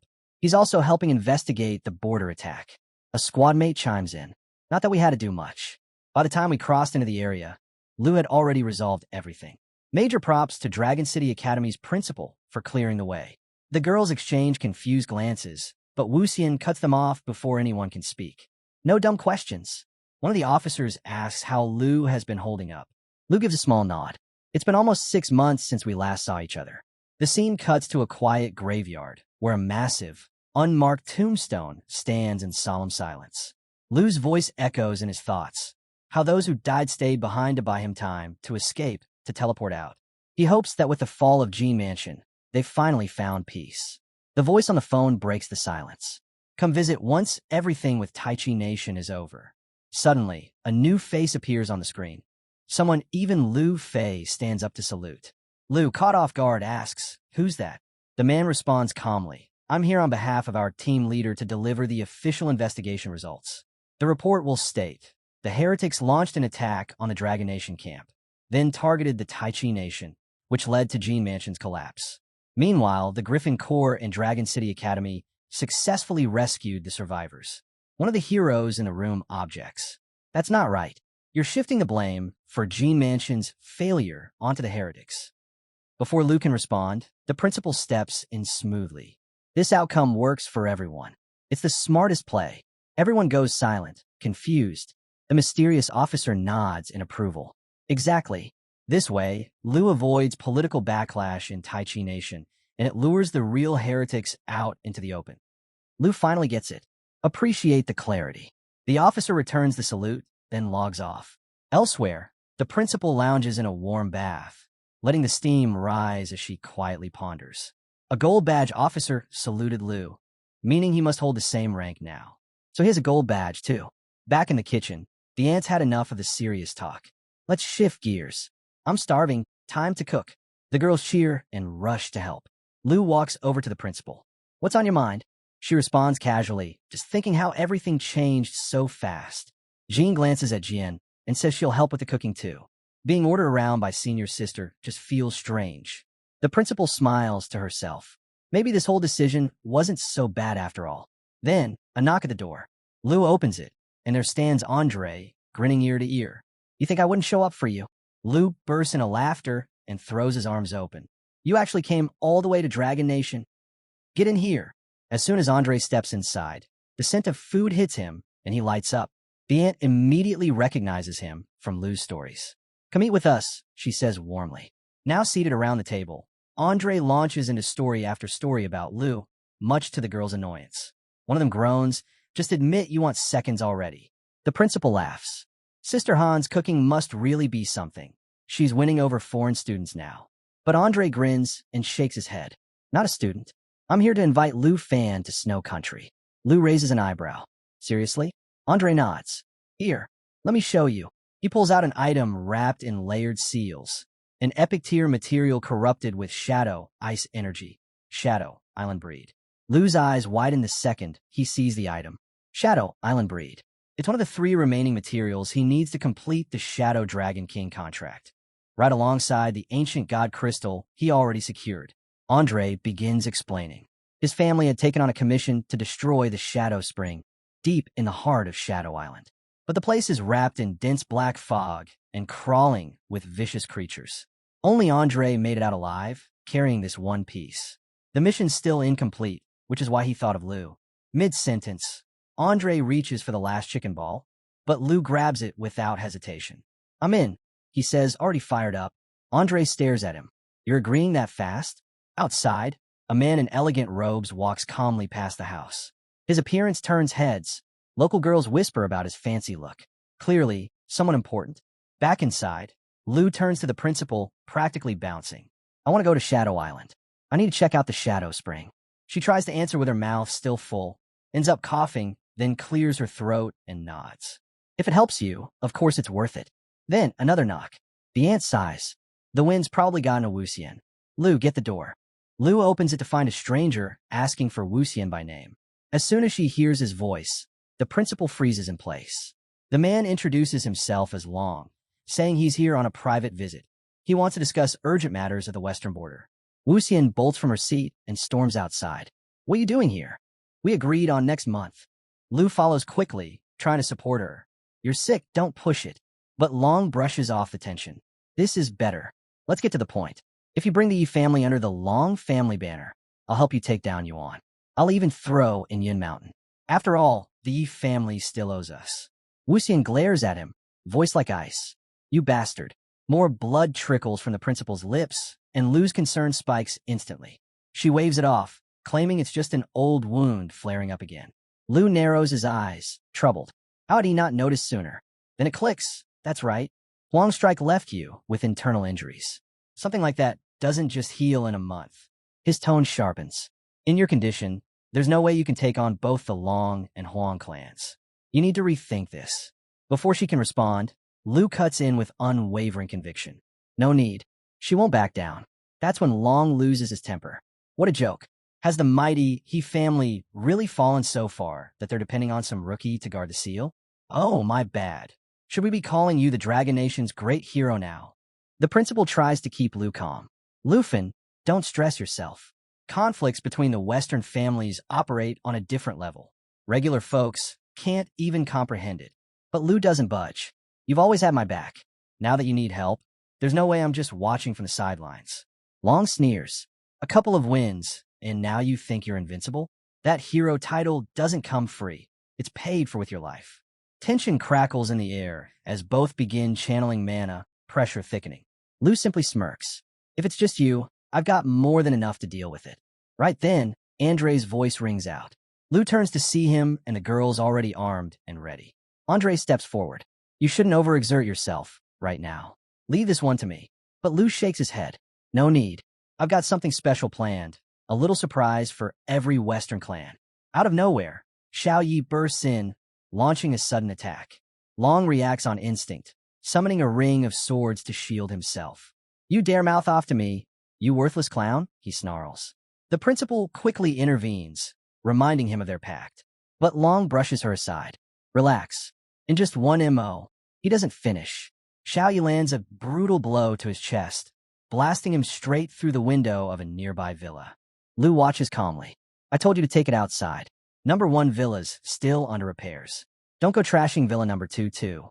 Long rises slowly, brushing off the dust as blue energy coils around his hand. His eyes gleam with rage. I was only going to scare you a little. But now, you've just made it personal. He shifts into an aggressive stance, sword radiating berserker fury.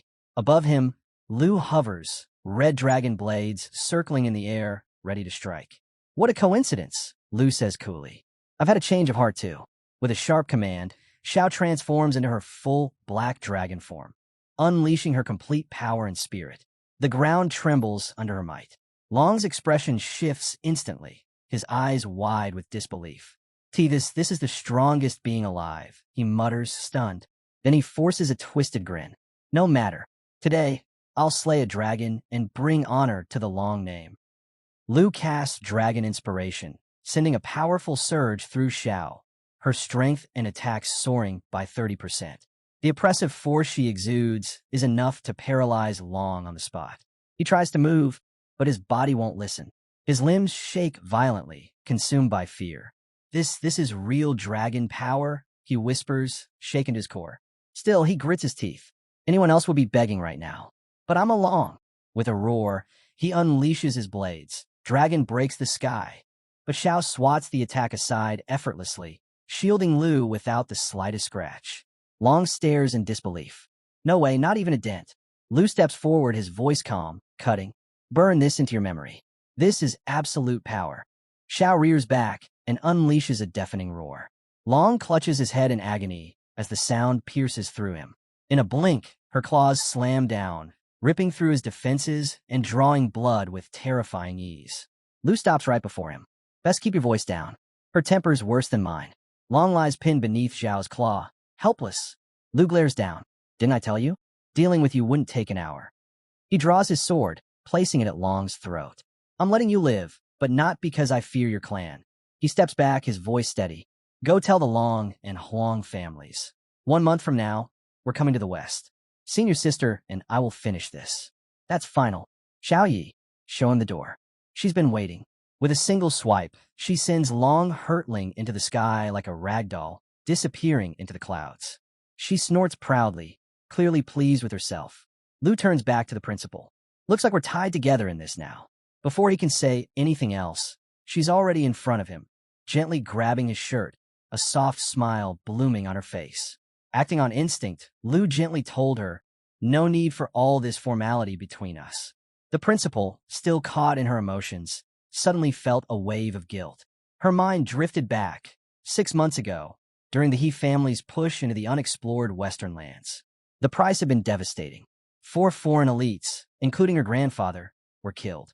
The battlefield had been a wasteland, scattered weapons, blood-soaked soil, and fallen comrades everywhere.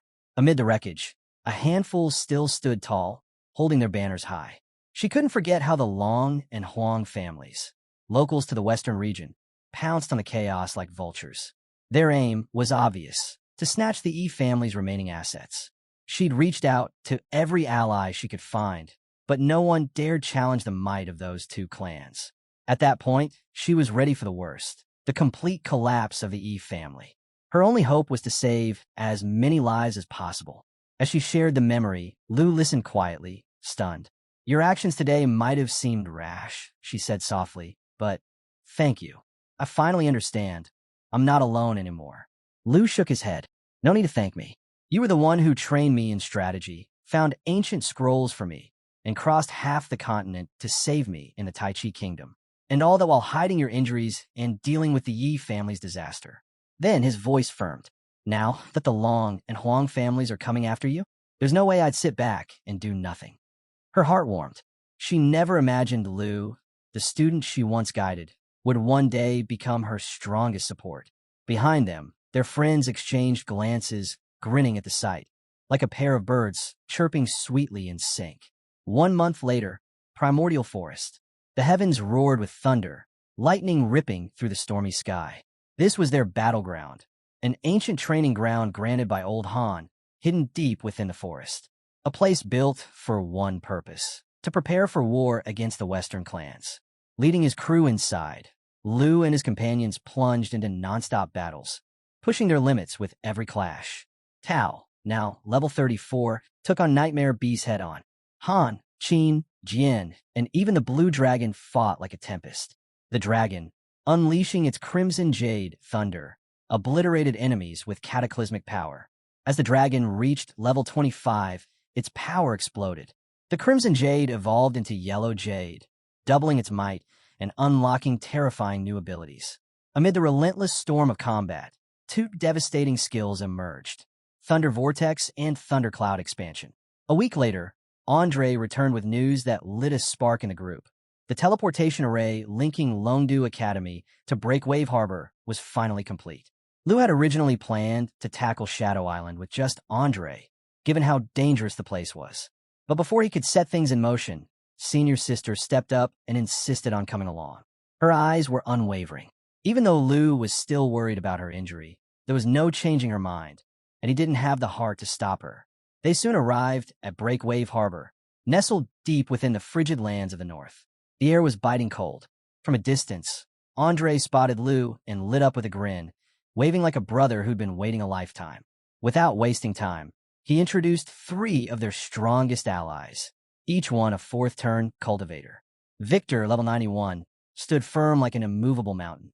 They called him the Destroyer. Next was Ivan, quiet and composed, the Frost Messenger, also level 91. And then came Kyle. His presence was hard to read, veiled and strange. At level 92, he held the rare and powerful title, Magic Feather. The ship they boarded was brimming with strength. 23 seasoned 3rd-turn experts, each one battle-tested and ready for war. But Andre hadn't even gotten to the best part yet. With a proud grin, he unveiled their ultimate weapon, a colossal Sea Emperor-class magic warship. The sight left Lu stunned. Built from pure mithril and reinforced with ironwood aged over 1,000 years. This ship wasn't just a vessel, it was a fortress.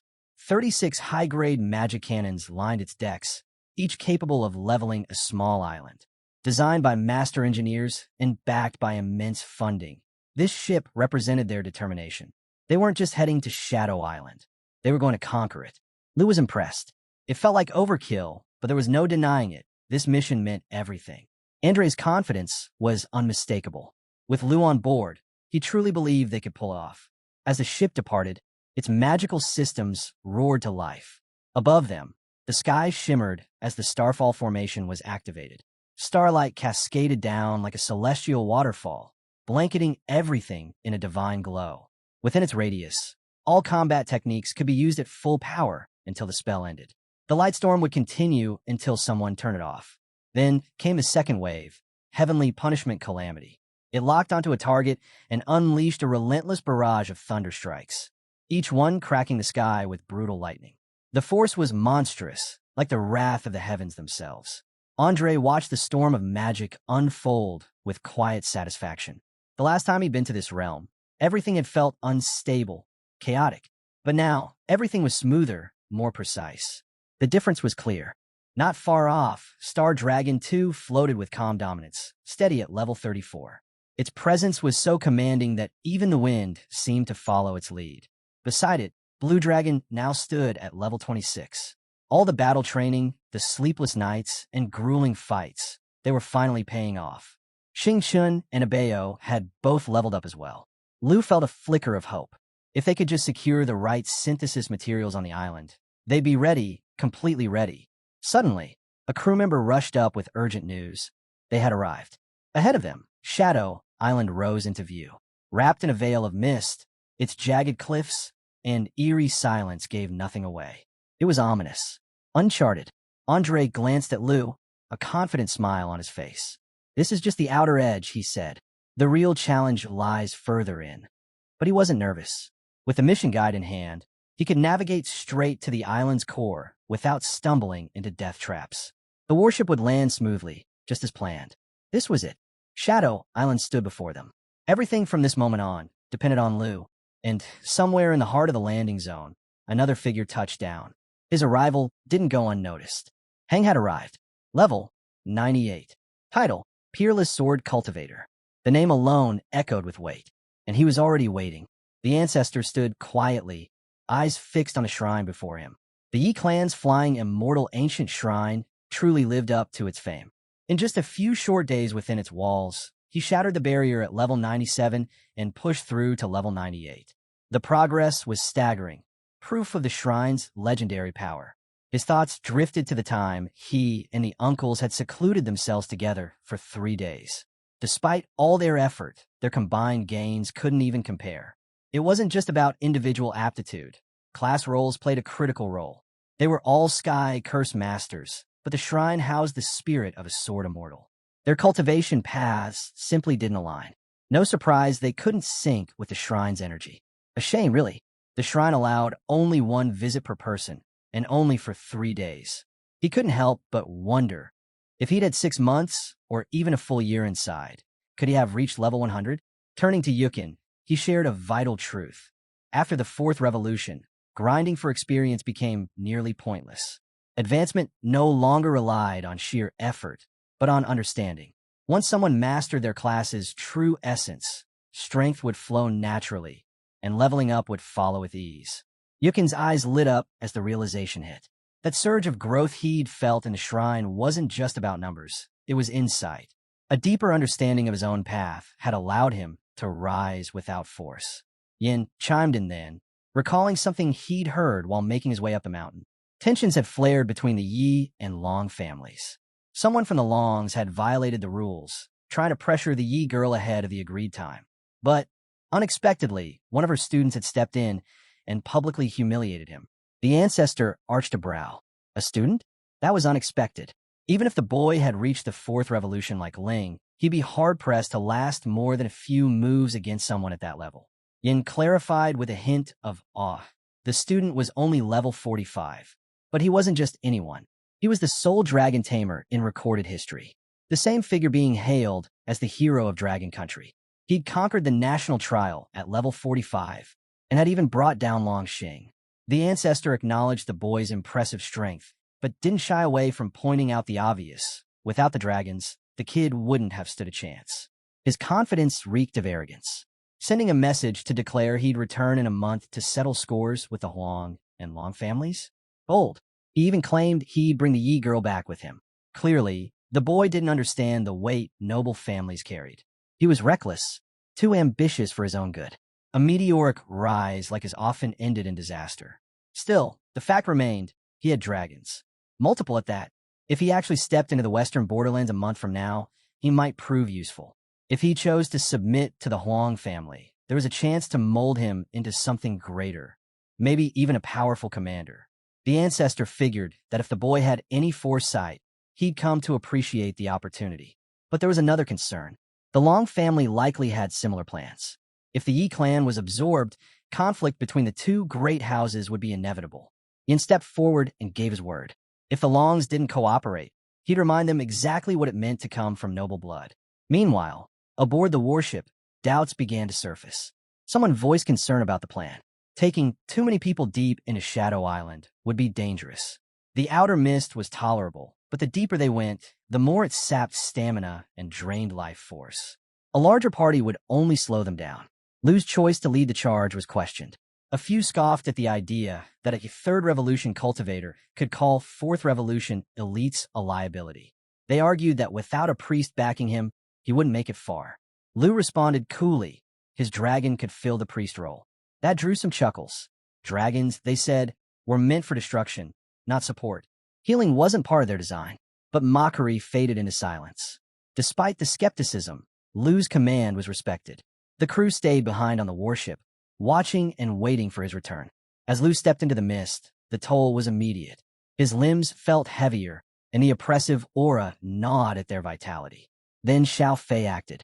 She released a vibrant emerald glow that spread across the group, coating them in light. 3 stacks of emerald blessing took hold. Debuffs vanished. Their strength surged. Each stack could absorb 1 direct hit. Fatigue dissolved. Power returned.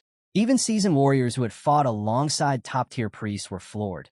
None had ever seen support like this from a dragon. Everyone stood ready, powered up, and at their best.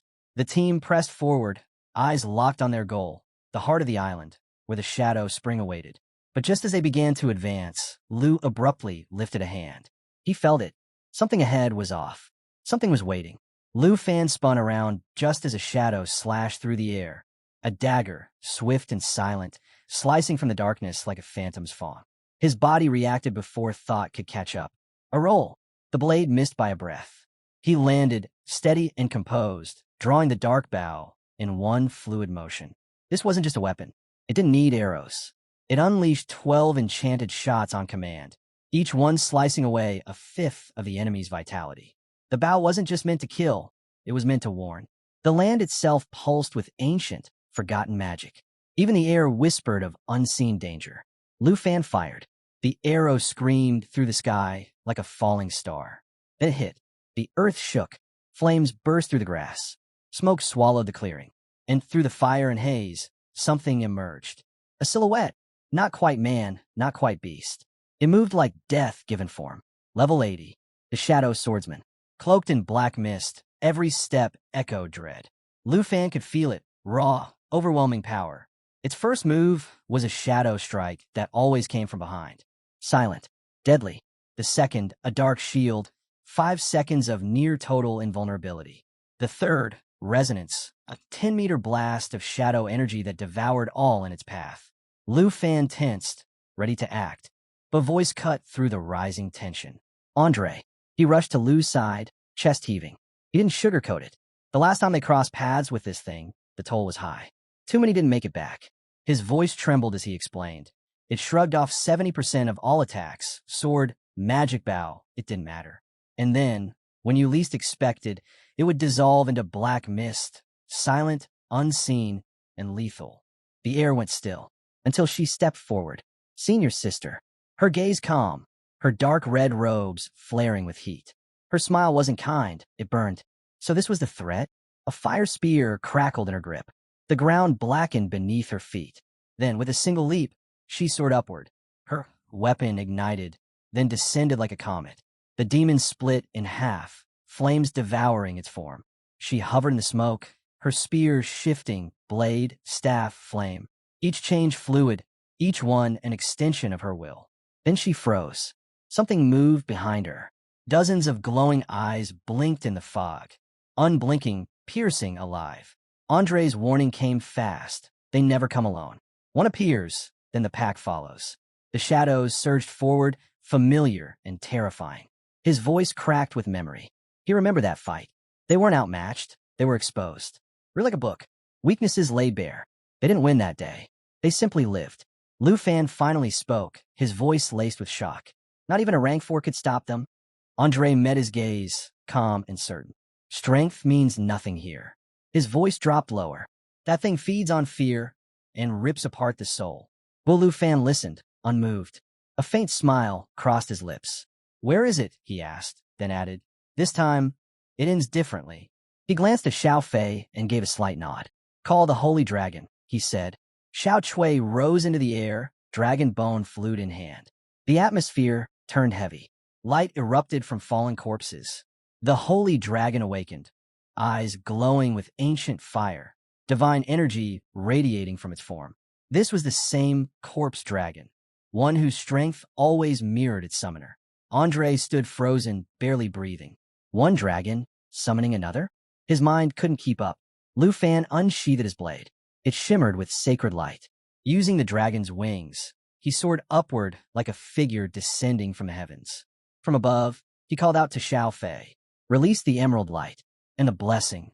A surge of green light poured out like waves. Runes lit up the sky. The emerald blessing cloaked its target in dragon essence, amplifying power, shielding from harm. It peeled away curses, boosted strength, and guarded like an invisible wall. Lu Fan's eyes lit up. "Dragon, more power," he shouted. The sacred dragon roared. Golden light burst outward. Lu Fan and his dragons radiated raw might. Their stats surged. Their strikes sharpened. Two more dragons rose from Xiao Fei's flute. One flamed with fire, the other echoed with thunder. Ancient rage swirled around them. No commands were needed. They dove straight into the fray. In the chaos, Lu Fan's eyes stayed locked. He turned to Andre. The man was bleeding, worn down. Pain etched across his face. "I'll heal you," Lu Fan said, "and I'll make them pay." He didn't need to say more. His eyes said it all. Andre's brow furrowed. "2 dragons. Will that be enough?" Lu Fan just smiled. He stepped forward and sliced the air with his sword. "2 is all we need." Then the monsters came. The clash erupted. The sacred dragon breathed fire. Xie's dragons scorched enemies into dust. The earth cracked. The sky turned crimson. Screams ripped through the battlefield like thunder. Amid the chaos, one figure didn't move. Purple mist wrapped around it like smoke. Its eyes were darker than the void. Lu Fan's gaze locked on it. He lowered his sword and stepped back. "The real threat is here," he warned. This wasn't just a battle. It was a war waged in the shadows. He turned to Xiao Fei and Andre. "Stay sharp," he said. This thing didn't strike like the others. It crept in silence, draining life with a whisper. One hit could ruin everything. Suddenly, a crimson chain lashed out toward Lu Fan. It wasn't meant to wound. It aimed deeper, reaching into the soul. Another shot towards Senior Sister. Lu Fan's expression changed. Not for himself, but for her. "Watch out," he yelled. She heard him, but her eyes stayed focused. "Come." She drew her bow with steady hands. "Giving up? Not my style," she said. Her arrow met the chain midair. It yanked. She yanked harder. Now she was the one hunting. The demon hidden in the mist was forced into view. Its face contorted. The fog around it shattered. Without hesitation, she fired again and again. Every shot struck its mark. She never looked Lu Fan's way. "They picked the wrong target," she said coldly. The demon lashed out, chains flying wildly. It tried to kill her. It missed. She moved like flame, fast, precise. Her arrow spun a circle in the air. Fire erupted. The demon was caged. The burning chains broke apart. The demon let out a final scream. Then silence. Senior Sister stood alone, bow still ready. Her breath slowed. "That was too easy," she murmured. Her brow furrowed. "Was it me?" she whispered. "Or the dragon's blessing?" She scanned the darkness. The demon was gone. Or maybe just hiding. A thought she didn't want to finish. Level 85 elite monsters used to be a real challenge. At least 2 heavy-hitting skills were needed to take one down. But now, they were getting wiped out with a single hit. Watching it from afar was one thing, but being in the middle of the action made the impact of the dragon buffs undeniable. Lu Fan had been advised to steer clear of the chaos at the western border. Someone had even floated the idea of sending Xiao Fei instead. They were convinced she alone could crush both the Huang and Long families. But things were getting out of hand. Senior Sister was too fired up, and even Xiao Fei looked uneasy. Lu Fan stepped in, calming her down and making it clear Xiao Fei wasn't going anywhere. It was never easy to keep a clear head with Xiao Fei around. But with the drop rate for Shadow Allura being so miserably low, they needed to farm way more monsters. The grind was getting on their nerves, but their resolve was only growing. The Shadow Dragon King contract blueprint turned out to be a legendary item, single-use only. Crafting it required 3 rare materials: the Shadow Gleam Stone, the Ancient God Crystal, and large amounts of both Shadow Allura and Shadow Spring Water. As of now, they only had 17 of the 300 Shadow Allura needed, and not a single drop of Shadow Spring Water. Still, no one was panicking. The path ahead was crawling with monsters. They moved forward, following the trail that wound toward the Shadow Spring. A beastly roar rang out through the valley as they activated Divine Valley Fusion, an ability that let them absorb Shadow Swordsmen and convert them straight into attribute points. Nothing was wasted. Suddenly, the air shifted. Strange noises, wet, gurgling, hissing sounds, echoed from the darkness. It was like the shadows themselves had summoned backup. Lu Fan told Senior Sister to hang back and let him and Andre deal with it, especially with her still recovering. But she wasn't having it. With Xiao Fei at her side, there was no way she'd let anyone else take the lead. After 4 hours of relentless fighting, they finally scored another shadow, Allura. That brought their total to 72 out of 300. Eventually, they arrived at the island's core. Before them stood a colossal ruined city, almost the size of Shanghai. Giant gates loomed ahead, surrounded by rows of graves. But there wasn't a single monster in sight. No movement, just silence. They believed the Shadow Spring was hidden somewhere deep within the ruined city. But the moment they stepped in, something felt off. The air was heavy, almost hostile. Without warning, an invisible enemy launched a sudden strike. Senior Sister barely evaded it, and quickly thanked Lu Fan for stepping in to save her. But the attacker remained unseen, its presence lingering like a shadow. Lu Fan activated a protective barrier, stabilizing their health and buying the group a moment to regroup. Whatever it was still out there, watching. Lu Fan told Xiao Fei to activate her perception skill. The black dragon's energy surged, ripping through the veil of illusion and exposing every hidden threat in the vicinity. In an instant, the sky swarmed with enemies. More than 1,000 level 95 Shadow Death Singers emerged, all cloaked in stealth just moments ago. They came equipped with deadly skills like Shadow Stealth and Death Song, illusions that warp perception, and they hurled dark energy orbs that slowed everything they touched. Despite the numbers, the team didn't falter. With Lu Fan and the dragons backing them, they had no reason to fear. But something shifted beneath the ground. A different kind of monster was lurking below. It was lower level, yet unreadable by scan, an unknown element that couldn't be underestimated. Andre and Senior Sister volunteered to keep watch over the ground. Meanwhile, Lu Fan soared into the sky, aiming to clear out the Death Singers from above before pressing deeper into the ruins. The battle reignited. Lu Fan called upon the true body of the Flame God, unleashing waves of explosive force that scorched the air. As the fight raged, Xiao Fei stumbled across something wedged inside a deep crevice, a black wax-sealed letter. It turned out to be part of a hidden quest, directly linked to the underground creature they couldn't scan. Once again, Xiao Fei proved her value, uncovering a key piece of the mystery right when they needed it most. Lu Fan knew they'd have to deal with the Shadow Dredger eventually, so why not turn it into an opportunity for extra loot? He activated Volunteer *1 and triggered the Emerald Dragon bloodline. Immediately, all dragon-related skills were amplified. Every effect now doubled. 2 dragon auras were active, Black Dragon and Emerald Light. Together, they stacked 3 to 6 protective layers on allies, each one stripping negative effects and boosting all stats by 30% to 60%. They could even block entire attacks outright. Not even Void Break, a level 95 ability, could touch him now. Yet somehow, people were still underestimating just how far Lu Fan had come. The Dredger was still a distance away. Perfect. Lu Fan gave a signal to Xiao Fei. It was time to prepare World Ender Roar. The Emerald Dragon bloodline surged again, doubling the effects for every dragonkin on the field. At that moment, Xiao Fei cast Emerald Mirror on the fallen Holy Dragon. Normally, it would summon 2 to 4 copies, each with a fraction of the original's power. This time, 8 mirrors materialized, all locked and loaded. With everyone in sync, the team launched a devastating combo. World Ender Roar blasted through the area, softening up enemies and making them more vulnerable.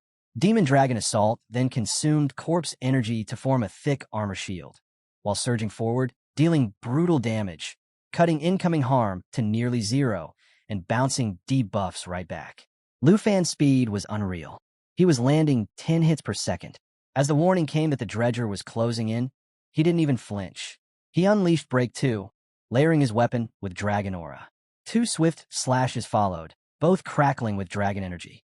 His dragon partner moved as if they shared a single mind. Void Break and Snow Country Curse swept the field clean. Andre was still catching up by the time it was over. Then, the Shadow Dredger arrived. Level 90 and absolutely lethal. It activated Miasma Chrysalis, sucking in shadow energy to shield itself inside a cocoon. Before the group could react, it began raising the dead from nearby graves. The evolution process had begun. The ground glowed ominously. The first to rise was a level 85 Tide Walker Zombie. Then came a level 90 Blaze Walker Slash. And then the wave started. More undead climbed out of the earth, one after another. Lu Fan held his ground, shifting first into his black dragon form. then taking it a step further and unleashing the full might of the Doomsday Dragon. Beside him, Xiao Feiyue began channeling a massive fire spell, while Xiao Fei transformed and activated Soul Sanctuary. The Emerald Dragon's second form came to life, releasing waves of radiant soul light. Once again, all Dragonkin saw their skills doubled. As Lu Fan soared through the air, Cataclysm ignited the path behind him, incinerating everything in its wake. The sky trembled from the force. She couldn't help but cheer. Massive explosions were always his thing. Back on the ground, the cocoon stirred again. Soul Sanctuary fully activated, and everyone bathed in soul light saw their attributes shoot up. Some even doubled or tripled. Every time they took a hit, they gained Aegis stacks. With 10 stacks, an explosion erupted, returning all absorbed damage in a single devastating blast. The added healing and shielding effects kept them going, but the dead kept rising. The miasma chrysalis moved into its second phase. Inside the shell, the shadow dredger was nearly invincible. Every time its health dropped below half, it sucked in nearby undead to restore itself. 9 seconds left. Then 2. The cocoon began to convulse. In one explosive burst, it shattered. What emerged was no longer the dredger. The Shadow Dragon General had arrived, level 95, and far more dangerous than anything they'd faced so far. In night form, the general looked human, but its attacks were laced with both physical and shadow damage. Its spirit stats surged by 25%. In dragonoid form, it transformed into a full dragon, striking with a deadly mix of physical and magical force. Strength rose by 25%. At low HP, it summoned Shadow Miasma, draining life from everyone around it. This wasn't a boss phase. It had been a trick all along. The real enemy had been hiding inside from the start. Lu Fan caught on immediately. No more deception, just destruction. He activated Thunder's favor, and he shifted into World Ender form. The Thunder Jade morphed into Amber Jade. All Blue Dragon skills were now twice as powerful. When Amber Jade unleashed its final spell, it created a Thunder Zone. Anyone who moved inside would suffer increased damage. Lu Fan began issuing orders. Xiao Fei was to protect Senior Sister and Andre. She followed up with Emerald Mirror, casting it on a bow and Xiao Fei. Then Roar Eternal One began its transformation, becoming Emerald Dragon Lu. At the same time, Eternal Guardian activated, casting a massive shield beneath the entire party. Its strength scaled directly with the caster's health and recovery. Emerald Mirror activated once more, casting another wave of illusions. 2 to 4 duplicates were expected, but 8 mirrored figures emerged again, each carrying the same skill set, though at reduced strength. The Blue Dragon surged forward, charging its dragon energy. Before the enemy could even react, it was gone, obliterated in a single decisive blow. Lava burst followed, unleashing a fiery tide. A molten pool spread across the ground, trapping any remaining enemies. They sank slowly, burning with each passing second. Then came thunderous clouds. Storm energy swirled above as 3 bolts of lightning rained down in quick succession. Their force was tied directly to spirit stats, and anything hit was reduced to ash. What once seemed like an unstoppable foe was now nothing but smoke and silence. The ruined city's path finally opened. Lu Fan leveled up to 46. Black Dragon advanced to level 45. Emerald Dragon reached level 40. Blue Dragon climbed to level 27. And Guardian Flow awakened a brand new skill. Xiao Fei just unlocked a game-changing ability, an energy shield that lasts a solid 5 minutes. It cuts incoming damage by 30% and completely blocks all debuffs and harmful effects. At level 40, thanks to the Emerald Dragon contract, Xiao Fei can now use Guardian Flow, casting the shield on either himself or any ally. After reviewing the trait mechanics, Xiao Fei realized this skill works even better when used by Dragonkin. With its boosted effectiveness, the group no longer had to constantly restore Emerald Light to fend off the creeping miasma. Wasting no time, Xiao Fei activated Guardian Flow on the entire squad, surrounding them in a stable protective field. Then Lu Fan showcased his own newly awakened ability, and the impact was immediate. Everyone felt lighter, more agile, and fully shielded from status effects. The team moved effortlessly through the dense miasma, surprised by how completely it had lost its grip. Motivated by the success, they rallied around Lu Fan to help gather the needed materials. Meanwhile, the fallen holy dragon used divine bone fusion to unleash a brutal new tactic. It could now consume its own summons and pets, reducing them to bone and absorbing 1% of their total stats permanently. With both dragons hunting down corpses, resources became easier to find. A teammate branched off to cover more ground and accelerate the collection process. Working as one, they quickly secured everything needed. But just as the fallen holy dragon prepared to absorb the powerful shadow dragon general, someone stopped it. They argued it was a waste to use up such a high-tier creature for minimal gains. The team agreed and instead chose to turn the shadow dragon general into a controllable puppet. Now resurrected as a level 95 fallen corpse, the shadow dragon general joined the fight with two powerful forms. In human form, it dished out physical and shadow damage, with a 25% boost to its spirit stat. In dragon form, it combined brute force with magic, gaining 25% more strength. When its HP dropped below 25%, it drained life from nearby enemies through its shadow miasma. With this addition, the roster now included the 9 Realms Demon, the 5 Guardian Heroes, the Divine Bone Avatars, and the Shadow Dragon General, all capable of challenging even 4th Revolution Masters. The next step? Feed the 5 Guardian Heroes to the fallen Holy Dragon and push its power even further. The team checked the rewards from completing the Shadow Dredger bounty and found a huge bonus, an epic grade enhancement scroll. This rare item could raise any piece of gear by 1 tier, up to legendary quality. Their last scroll had already been used on a weapon, so finding another one was a huge win. Alongside the scroll, they also returned with a massive haul of Shadow Allura. They had gathered 397 units, nearly double the required 200. With a total count now reaching 569, they were more than stocked for any crafting tasks ahead. One teammate couldn't help but comment on their streak of good fortune and suggested using the scroll on the soul wings, which were already legendary. Another member backed the plan, pointing out that upgrading mobility was a smart tactical move. After using the scroll, the wings gained not only a sleeker appearance, but also enhanced performance in flight. The moment they were equipped, the difference was clear. Movement felt sharper and far more precise. Now upgraded to Wyvern Soul Wings, the item had no level restriction and its enchantment cap was gone. Stat boosts were impressive. Agility jumped by 356, strength by 291, spirit by 246, and stamina by 234. The wings granted the soar ability, boosting flight speed and giving a 20% boost to all attributes while airborne. With upgrades finalized, the team took off toward the Central Palace ruins where the elusive Shadow Spring was rumored to be hidden. Their high-speed flight turned the journey into a thrilling race. One member eventually called out for the leader to ease up a bit. As they neared the target zone, everyone stayed sharp and watchful.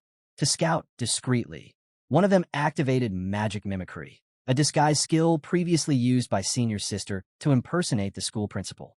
A strange sound suddenly echoed from beneath the ruined palace, sharp and unfamiliar. The team exchanged glances, but no one claimed responsibility. It was clear they'd have to head inside to uncover the truth.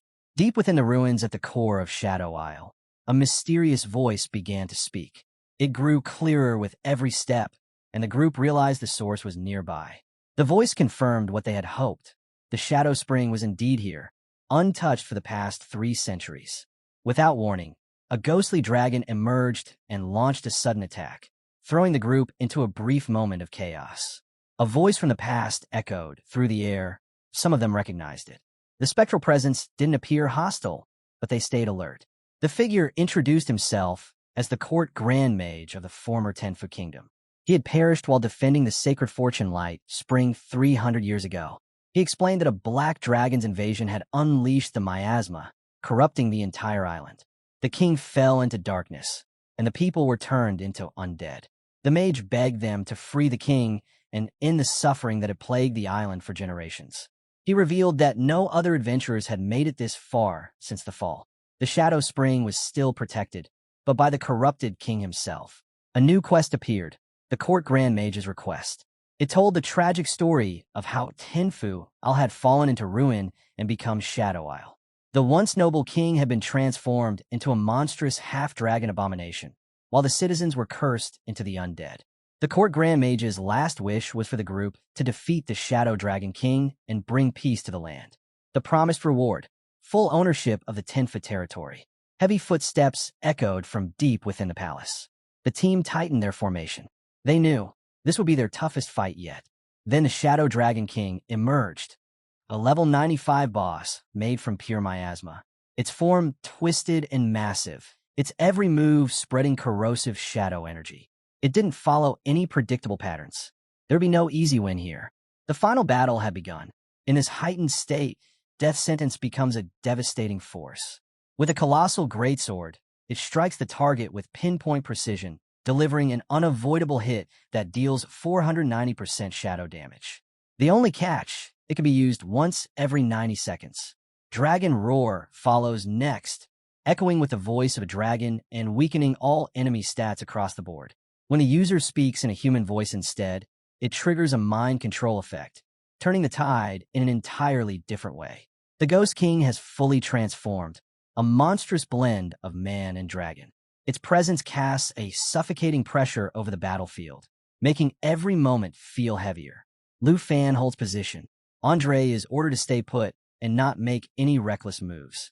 Senior Sister quickly shifts back into her mage role, stepping up to confront the creature directly, while Andre hangs back to search for the Shadow Spring. The Flame God's true body is summoned, calling on Spheric, the High Flame God. With this, all of the caster's attributes are doubled. Flame Burst wings materialize, granting temporary flight. The higher the spirit's stat, the longer the wings last. Though she wasn't on rear guard before, the mage feels sure of herself now. The whole team is prepared. They advance. Xiao Fei, now ready, begins his transformation into his ultimate state, the Doomsday Dragon. Once again, Death Sentence is unleashed. The brutal slash lands clean, delivering overwhelming shadow damage that bypasses all defenses. The squad activates the Gather skill. Eternal Guardian summons a massive shield that surrounds and protects every ally within its radius. The barrier's durability is tied to the Eternal One's current health and regeneration power. With the shield holding, Xiao Fei launches his retaliation. Lava Burst begins charging, then detonates, covering the battlefield in searing fire. A molten pool forms beneath enemy feet, slowly dragging them under and burning them over time. This boss isn't like anything they've faced before. Even Xiaoya's strike gets effortlessly swatted aside. Valio steps in, ready to unleash Grip and Prison. He activates Thunder's favor and shifts into World Ender Thunder form. The Thunder Jade is swapped out for Amber Jade, amplifying all Blue Dragon skills twofold. Every Thunder spell now creates a high-damage zone at its target. Any enemies that move within the zone, they get hit even harder. The next move unleashes one of the most powerful spells in their arsenal, 3.3 million world-ending thunders. Bolts of lightning rain down in a furious storm, striking the entire area. With Thunder's favor active, the spell breaks free from the usual source limitations, making it even more devastating. But the battle's just heating up. The Black Dragon activates Void Break, slashing twice with Charged Dragon Aura. This attack can sync with dragon pets for an amplified strike, adding more pressure to the already chaotic fight. Then the Shadow King vanishes. Using Shadow Corrosion, it dissolves into a cloud of black miasma, becoming invisible while continuing its assault from within the mist. Lisha and Lu Fan try to track it, but the skill hides it flawlessly. Andre quickly senses something is wrong and warns the others, don't rush in. A sudden roar erupts behind them. An attack is already underway. The group's defensive skills trigger just in time, shielding them from the sudden blow. Lu Fan seizes the moment. He senses the Shadow Spring is close. As tension builds, Hug roars, shaking the field. Lu Fan doesn't flinch. He charges forward without hesitation. Miss E voices concern, but her worries are calmed. She casts Emerald Mirror, creating 2 mirror images of a chosen ally. Each copy can use the original skills at 30% strength. One image springs into action. The ambush lands on the decoy. Lu Fan emerges untouched. Even the team is caught off guard by how perfectly the illusion worked. Their coordination pays off in full. With a brief laugh and a breath of relief, they regroup and ready their next wave of attacks. Lu Fan begins charging Lava Burst and Judgment's Calamity. At the same time, Xiao Fei Fury casts Guardian Domain, locking the enemy in place and preventing it from escaping into the miasma. Xiao Fio steps up to deliver the final blow. Dragon Domain expands across a massive 100-meter radius. Within this zone, all Dragonkin and blood-bonded allies gain a 50% boost to every stat. Enemies suffer the opposite, 50% reductions across the board. Movement, teleportation, and summoning are sealed off completely. Lava burst erupts again. A scorched pit opens beneath the Shadow King, pulling it in while flames deal continuous, punishing damage.